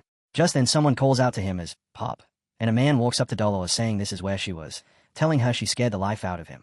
Dolores turns and says, "Sir Peter," explaining she was worried because the saintess suddenly disappeared, but thankfully she was with him. Lun speaks again, saying that what he did is also a valid method, adding that refusing to give up no matter the challenge and always finding a way forward is the path he walks and the kind of life he will live, and then she tells him to go. The man answers immediately, and as they get ready to leave, Lun pauses, says thank you, and tells him that because of him she can now leave in peace, and after that they walk away through the massive buildings. Our boy and Dolores stay where they are, both still a little stunned, and Dolores apologizes as she explains that the Pope hasn't quite been herself lately, telling him not to take her words too seriously as she lets out a light laugh. Our boy suddenly says that now he's thirsty, takes a drink of water, and Dolores casually mentions she heard something earlier, asking if it's true that is her daddy. So the moment he hears it he spits out his water and starts coughing hard, and Dolores quickly asks if it's okay. After coughing for a moment, he firmly explains that she isn't his daughter at all, that she's actually the youngest sister of an acquaintance, and that Dolores only misunderstood their relationship because of the kid's little joke earlier. And Dolores immediately says she knew it, that she figured it had to be the case, laughing that she only asked to double-check, and even looking a bit surprised at herself for overthinking it. Our boy feels a quiet wave of relief, thinking he's glad she isn't his daughter, but then he catches something in Dolores' expression and abruptly wonders why she's glaring at him like that. He looks straight at Dolores and asks if that's the reason she came looking for him, and she hurriedly shakes her head, saying no, that isn't it at all, explaining that what she really wanted was to ask him for a favor, only to cut herself off mid-sentence. Because at that exact moment, a loud announcement rolls through the area, proclaiming that the winner of the second year has been decided, then declaring that the ambitious third years are up next, that the decisive final ranking match for the summa cum laude spot is approaching, and ordering all participants to head to the arena immediately. The instant Dolores hears it, she looks shocked and blurts that it's already time, then apologizes to Vicar and says they'll talk later because she has to go to her match right now, and our boy answers casually that he was on his way there too, so they might as well go together, which she agrees to without hesitation. So the two of them walk side by side through the academy, the air around them tight with tension as they move forward, while elsewhere nearby two girls stand and scan the area, clearly searching for someone as they quietly wonder where he is. Opens with a sudden shift to a huge match arena, the entire ground wrapped in a glowing blue protective barrier that's plainly meant to prevent damage from the brutal magic clashes, and at the center stands a third year from the G-Corps named Galliat, facing Dolores Lunquo Vardis, also a third year of the G-Corps. Galliat shouts Dolores' name and declares that he, Galliat, a mage who uses perfect fourth-circle magic and has been officially acknowledged by the professors, would never lose to someone like her who relies on divine power, his confidence soaring as soon as the words leave him, and right after that bold claim he begins casting, energy gathering around him as he prepares his spell, but almost instantly something goes wrong. He loses his balance, staggers in the middle of the cast, and as he falls, and his magic collapses, the announcer's voice booms across the arena, declaring that after an intense battle, the winner of the third-year Ice Core match has been decided. Dolores stands there with tears pooling in her eyes as the atmosphere turns heavy for a beat, and then the announcer continues, naming the victor. Dolores raises her hand in a formal gesture, standing tall despite the emotion threatening to spill over, as the voice clearly states that the winner is Dolores Lunquo Vardis. The announcements keep rolling, saying the final event, the closing ceremony, will begin shortly, and asking all students and guests to take their seats, and soon after a professor steps onto the stage, introducing himself as Vincent Newmorg, the vice principal, and saying he will be hosting the closing ceremony for all the students of COL Academy. He begins speaking in what he calls love and respect. As the students listen, quiet mutters ripple through them, and they sarcastically echo his love and respect back under their breath as if they don't believe a word of it. One student comments that love and respect coming from Professor Vinci sounds fake because he hates students, while another whispers that maybe he's about to scold them again, just like he always does during lectures. Professor Vinci continues anyway, openly acknowledging that he knows the students don't like him and probably find him annoying. But he explains that his strict, blunt way of dealing with them was meant to prepare them for the day they leave this academy, this safe haven, and step into the harsh reality of the Empire, because he wanted them to have the wisdom and strength to push through hardships and adversity. And he admits he treated them harshly and bluntly on purpose. Then his tone softens, and he says that after meeting a certain student, he began to realize many things, drifting into a memory from the past as he recalls urgently demanding that the gate be opened because his student hadn't come out yet. And through that experience, he came to understand that what a student truly needs can only come from another student. He says he wants to thank that particular student sincerely, from the bottom of his heart, even though he won't reveal the name. At last, he offers heartfelt wishes to everyone there, saying that if a strong headwind ever pushes them back, he hopes it becomes a tailwind that carries them forward, that he hopes the sun always shines warmly on them, and even when it rains, he hopes a rainbow appears above them, and he also hopes that the sad days they'll face in the future will become the very days that strengthen and shape them even more than the days filled with happiness. The headmaster carries on with even more warmth, saying that more than anything he hopes their lives will be filled with love, peace, hope, an accomplishment, sincerely praying that all of it becomes reality for every single one of them, and telling the students they've all done well this past year as he thanks them from the bottom of his heart. The entire ground erupts into loud cheers, students clapping and shouting, and then, almost without warning, many of them start crying, with one student admitting they never knew Professor Vinci could say something so warm and heartfelt, another joking that maybe someone else wrote the speech for him, and a third trying to act tough as they insist that warriors don't cry. Dolores quietly remarks that the professor must have had a lot on his mind, while a girl standing near her weeps openly and admits she feels really touched, and another girl in glasses turns to Dolores and asks if she might be the student the professor meant, since she interacted with him more than anyone when he was struggling. Dolores shakes her head and says she doesn't think it was her, and the girl answers that she's honestly curious who it was, wondering who could possibly have opened the eyes of someone as stubborn as Professor Vinci. Our boy remains silent through it all, standing there without saying a word. After Professor Vinci finishes and returns to his seat, another professor compliments him, saying it was a touching speech and well done, but then everyone's attention shifts back to the stage as someone else steps forward, introducing himself as Headmaster Winston. He jokes that after such a great speech from the vice principal it's hard to follow, laughs lightly, and says he probably should have prepared something better. Then he shares something personal, explaining that over the past several months he left the academy to rest because his health declined due to a chronic illness called mana overload, and during that time he found a sense of tranquility, because losing his health made him realize how precious the present truly is. He says tomorrow is never guaranteed, not even today, not even the next minute or second, and that none of them know when death might arrive, so because of that they must do their best in every single moment, since death is fair to everyone. And to the students about to begin their vacations he urges them not to forget that life and time are precious, that they should live with no regrets, because death could come tomorrow, or even in the very next moment. But before he can finish the thought, something horrific happens. A sudden attack slams into him as purplish energy blasts straight through his chest, and his eyes fly wide in shock as he locks up, unable to speak, while the three students who were joking earlier, the girl beside Dolores herself, and her companion all stare, frozen in disbelief, and our boy is just as stunned as he watches the headmaster. Blood pours from Winston's mouth. Someone grabs him and throws him hard to the ground, and the purple energy hangs in the air for a beat before unleashing a heavy blast down onto him. And Winston collapses completely, lifeless on the floor, as panic detonates across the arena and students scream and sob while fear rips through the crowd. Through the chaos, someone drops into the arena with a sharp click of heels, swords clatter onto the floor, and a figure stands there with calm confidence, saying she finally got it. It's a girl with a mask covering her eyes, holding a sword close to her face as she mentions the key winner's sword like she's confirming something. Professor Vinci steps forward and tells her that as far as she goes, Miss Ouroboros, and she plants herself firmly in front of him as everyone around them raises their swords, ready to protect the others and stop her from harming anyone else. The vice principal's gaze flicks to the headmaster's body, and he thinks that even with an ambush, for an outstanding sword master to be defeated in an instant is unbelievable, and then his eyes widen even further as he realizes something worse still. He immediately suspects she disguised herself as a school official to slip into the arena, and inside his head he curses the academy's security for failing this completely. Vinci bellows at her that her ambush might have worked, but she shouldn't even dream of walking out of here alive, reminding her that while this is a school, it's still an institution that reveres the pinnacle of martial arts, and in strength and organization they are basically an army, so there's no way she can handle all of them alone. Miss Ouroboros suddenly bursts into laughter and asks if she ever said she was alone, and the principal jolts, shocked, trying to grasp what she means. Then a sudden bombardment of blue energy appears out of nowhere, and everyone's attention snaps toward the source as Ouroboros stands there staring into it, laughing again and saying she loves that sound, her hair flickering as if it's responding to the power, and with deliberate calm she removes the mask from her eyes. The principal can only stare in disbelief as she asks him, wearing a twisted smile, whether he agrees, and then she shifts her gaze toward our boy with an almost cringeworthy grin before turning back to Professor Vinci, clearly savoring the chaos erupting around her. Begins with Professor Vinci staring at the unfolding scene in shock and blurting out in disbelief, while Ouroboros looks straight at him and grins in a nearly mocking way, like she's greeting him personally. In the next moment, more of her people gather around her, and a massive, beast-like figure steps forward and kneels, calling her his queen as he proudly reports that he destroyed the mana wall exactly as she ordered, promising that even more followers will arrive soon. And then, in a disturbingly devoted tone, he begs her to punish him more, to hit him with her stick, even to step on him.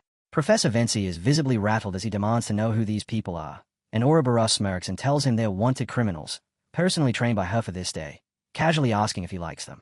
Vince's thoughts race as he repeats that phrase, wanted criminals, and then something clicks in his memory and he realizes this can't be coincidence, so he shouts as the understanding hits that this was planned from the start, while one of her followers eagerly asks for another order, calling her queen again. Ouroboros grins at Vinci and orders them all to disperse and send everyone off immediately. And at that moment a blast of white energy erupts and the arena plunges into chaos as the fight officially begins. Professor Vinci grits his teeth, anger flashing across his face as he watches what she's unleashed, and one by one students start collapsing to the ground while destruction spreads in every direction as Ouroboros's followers tear through the area.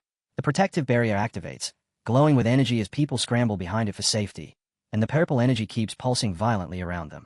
Ouroboros remains calm while others huddle behind the barrier, and when the principal demands to know why she's doing this, she tilts her head, grinning as she sarcastically praises him for surviving the explosions. She remarks that he's clearly not some run-of-the-mill academy professor, then adds that he's always behaved like a lunatic anyway, so she can't help wondering if he's finally crossed the line into real madness. Professor Vinci snaps back immediately, demanding to know if this whole thing is because of the incident of the 47, the disaster that dragged her family into ruin, at which Ouroboros lowers her whip just a little and fixes him with a sharp stare, asking if he truly knows about that. She admits his intelligence network is impressive, and with a taunting edge, she calls him an old man. Vinci pushes harder, asking if she's genuinely doing all of this just to provoke her family. Then he shouts that the incident of the 47 was nothing but a coup carried out by fools blinded by power. Ouroboros echoes his words back to him slowly, a coup led by fools blinded by power, saying she's sure that's exactly how he sees it, but insisting that it's nowhere close to the truth. Vinci looks thrown off and asks what she's talking about, so she starts laying it out. 35 years ago, not long after the Empire was unified, something unprecedented happened, an event that came to be called the Incident of the 47 Families because it involved 47 powerful families. On that day, they slaughtered countless people and surged toward the palace, and when it was over, 4 to 6 of those families were executed on the spot, while the only survivor was the pillar of the Saad family, her grandfather, Novwage, who was arrested, instead of executed. As she continues, she lifts her hand, saying the official explanation was that they tried to usurp the throne, yet in her view their real motive was obvious. The imperial family grew afraid, terrified that other families might rise as well, so they hid the real truth from the public.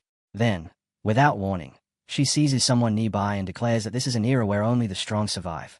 In the middle of the uproar, Ouroboros is suddenly shown gripping Headmaster Winston by the hair, and with a cold expression she states plainly that what she wants is a revival of the Warring States period.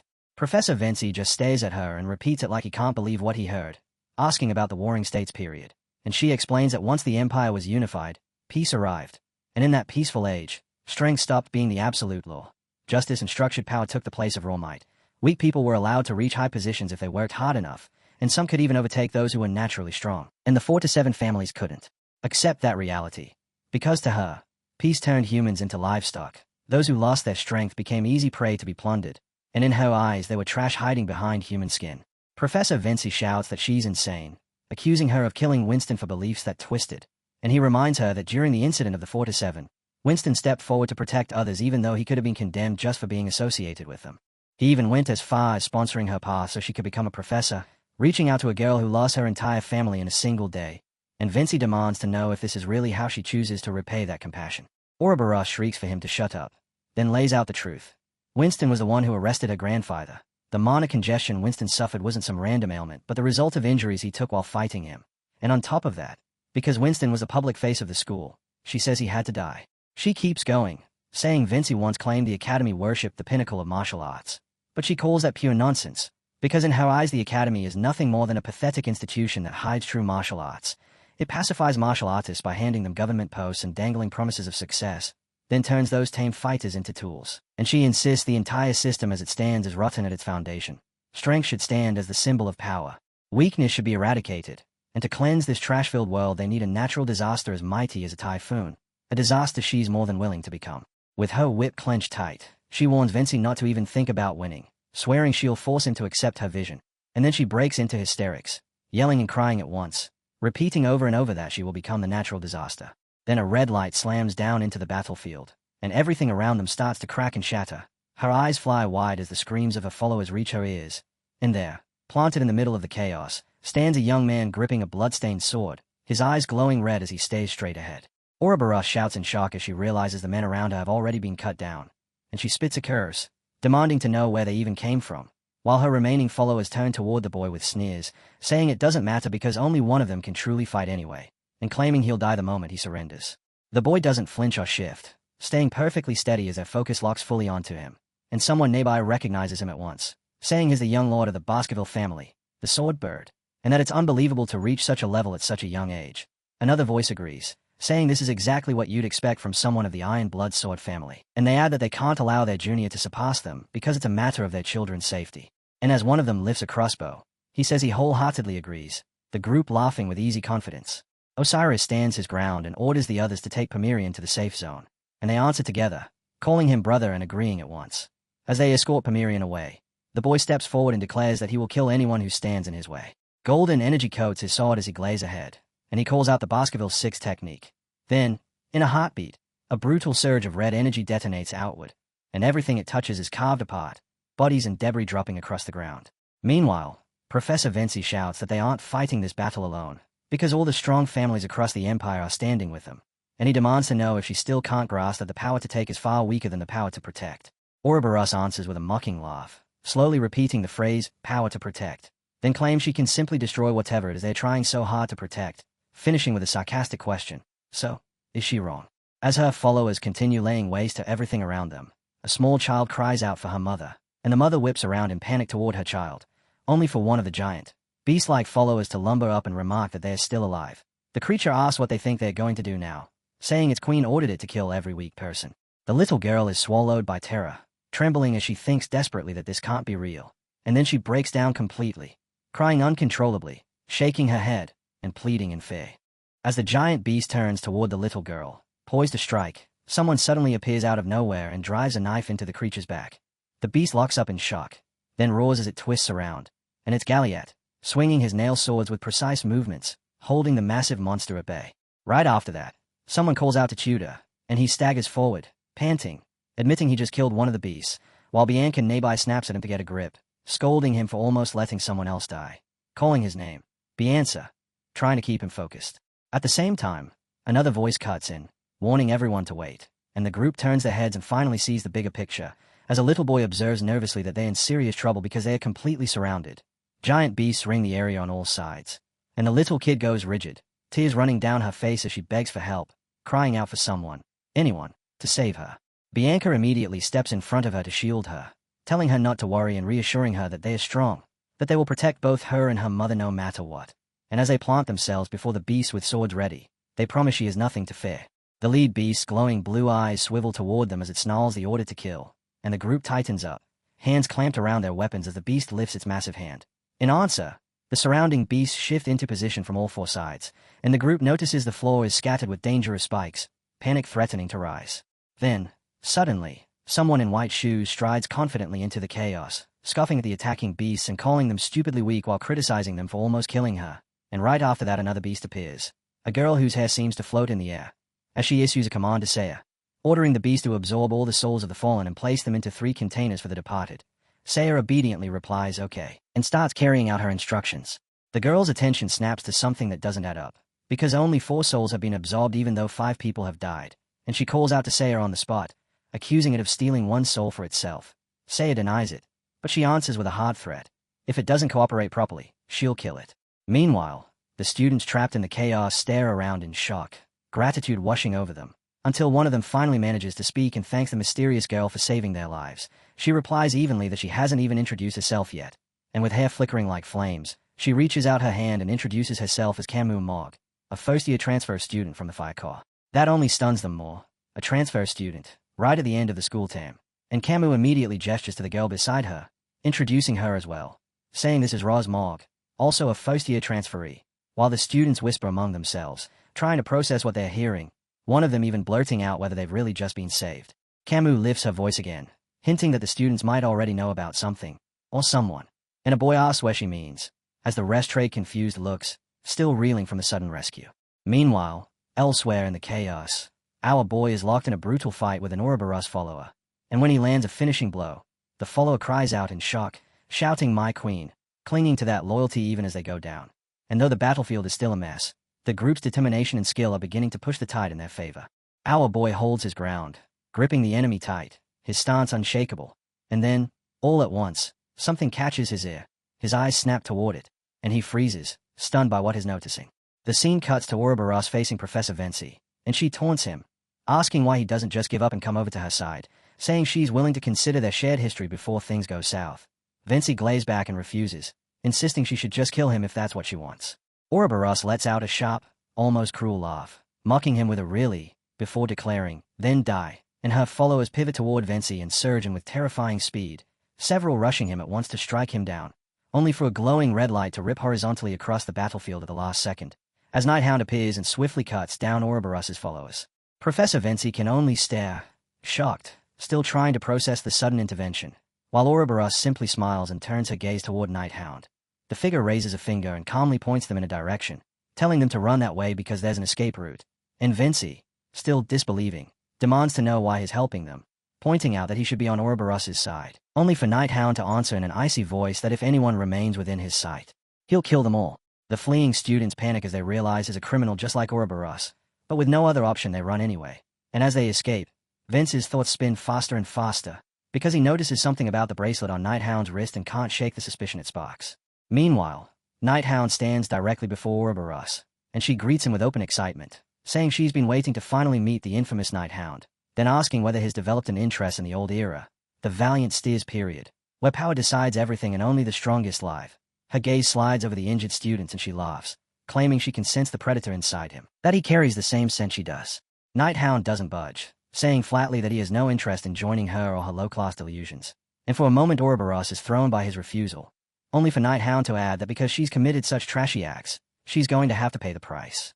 In the blink of an eye Ouroboros launches herself at him, violent energy flaring around her, and she comes down with a crushing strike. But smoke and dust swallow the impact and then she slams to the ground anyway, blood spilling from her mouth, while Nighthound stands there and sizes it up, noting that the reason he could sense her so sharply is because he caught the faint trace of a demon. He glazes down at her and notices her eyes, and she grits her teeth, laughing through blood and bruises as she says is the only one who can excite her, lying on the dusty, shattered ground like someone teetering on the edge of insanity. Our boy raises his sword and grips it tight, his thoughts snapping to Headmaster Winston's sword, the key weapon, when a screen appears showing the Divine Immortal's ring, described as a special ring with barrier and pocket mod abilities. Glowing circles bloom around him as he realizes he has access to this artifact far sooner than he ever expected, thinking he planned to obtain the ring and leave the school in 6 months. Yet now, with the chaos exploding around him, he already has it, and the whole situation feels unprecedented even with everything Miss Ouroboros has caused, because something about all of this feels wrong. Nighthound lowers into a slight crouch, his gaze locked on Winston's body sprawled on the ground, his eyes burning with a menacing red that mirrors the moment's intensity, and Winston's own eyes flare red in response, the tension between them sparking as if the entire battlefield is holding its breath. Within the shattered fragments of his memories, the boy appears crying quietly, remembering how his parents had an enviable amount of wealth and were devoted followers of Leon, and how one day a great family came to their village. Seeing the villagers starving, they couldn't bear to do nothing, so they opened the gates of their estate and their storerooms and shared food and wealth freely, believing they were obeying God's commandment. But their generosity turned against them.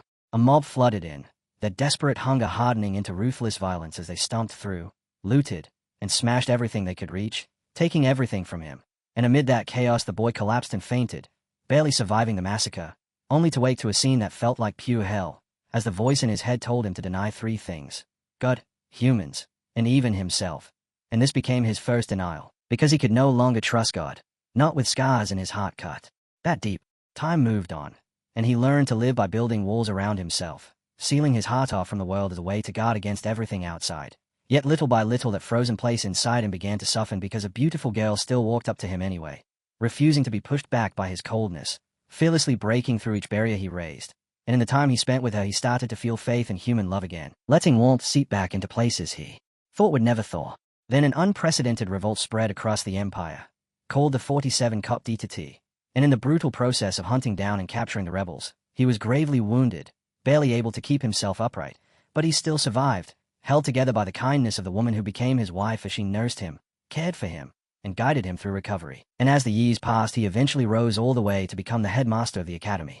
To ease the lingering damage of his chronic illness, he and his wife planned a journey during the upcoming sabbatical year, but violent storms tore into them and their ship teetered on the edge of sinking. Even after they threw cargo overboard to lighten the load, the vessel kept dropping toward the depths, and he was too sick and too injured to help, so in the swirling panic every gaze and the chaos drifted toward him.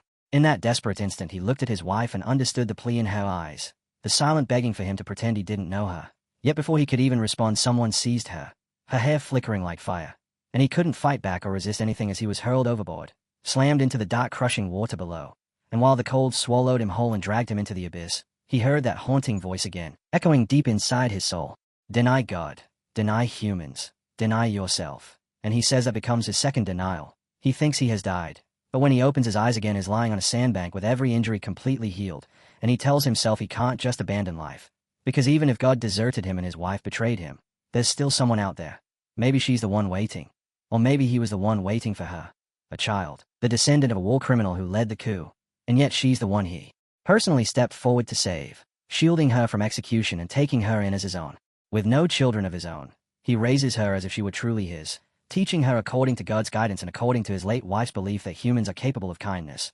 But somewhere along the way something twists wrong. And he wonders if the fault lies in himself, in believing God's level exists, in believing humans can truly be kind. When the voice returns, whispering again, deny God, deny humans, deny yourself, telling him this is the third time. And then the scene snaps back to the present, where our boy stands as Headmaster Winston's heart begins to regain its strength. And the moment he realizes this is the third instance, Winston's eyes blaze like hellfire and he feels the crushing weight of denying himself. And Winston rises with energy rolling off him while Hound stands in front and glares up at him. And through it all he catches the scent of a demon. The stench is foul and sickly, so unmistakable it instantly reminds me of Sadie's left eye. And I can't help wondering if this is an Elite corpse. There's something else blended into it too. A trace that feels almost like Camus when she's born to Saya, the aid corpse. And that only sharpens a dread. Because Winston's soul has fused with a demon and yet I still can't pinpoint exactly what demonic presence is inside him. I keep my eyes on Winston, watching him closely because something about him feels wrong. And then Dolores appears, calling out to me, Hound or not, Van. And I whip around to face her as she asks how I got here so fast, wondering if it was because of the explosions. Her gaze slides to Winston and she says she saw Professor Sade pierce inside his heart, and in that moment I understand his return after contracting with a demon, while Dolores reels, shocked as she asks if that's even possible, thinking Winston's soul might still be coexisting with the demon within him. Suddenly Winston raises a hand, and Ouroboros' corpse lifts into the air, eyes glaring as she's forced upward. And as it happens she cries and screams, but Winston roars over her, demanding to know why she would do this to him. When he raised her with love, protected her like his own, so why would she betray him? Ouroboros snaps back in anger, throwing his own life at him, reminding him of the contempt and mistreatment she endured since childhood, the insults and the discrimination, insisting she would have been better off dying with her family, and telling him to stop talking about faith, human affection, and peace, because hearing it from someone like him, a trash fused with a demon, makes her sick. Winston glazes down at her with fury burning through him and drops her to the ground, and she asks him, almost spitting it out, if that's what being human is. When Winston shifts and something enormous begins to take shape behind him, Dolores and Hound lock up in shock as a giant form fully materializes, then plants its feet with a thunderous slam that sends a blast of energy rippling across the battlefield. The creature's horse-like face radiating sheer force as it announces that anyone who denies 3 times God, humans, and oneself becomes this type.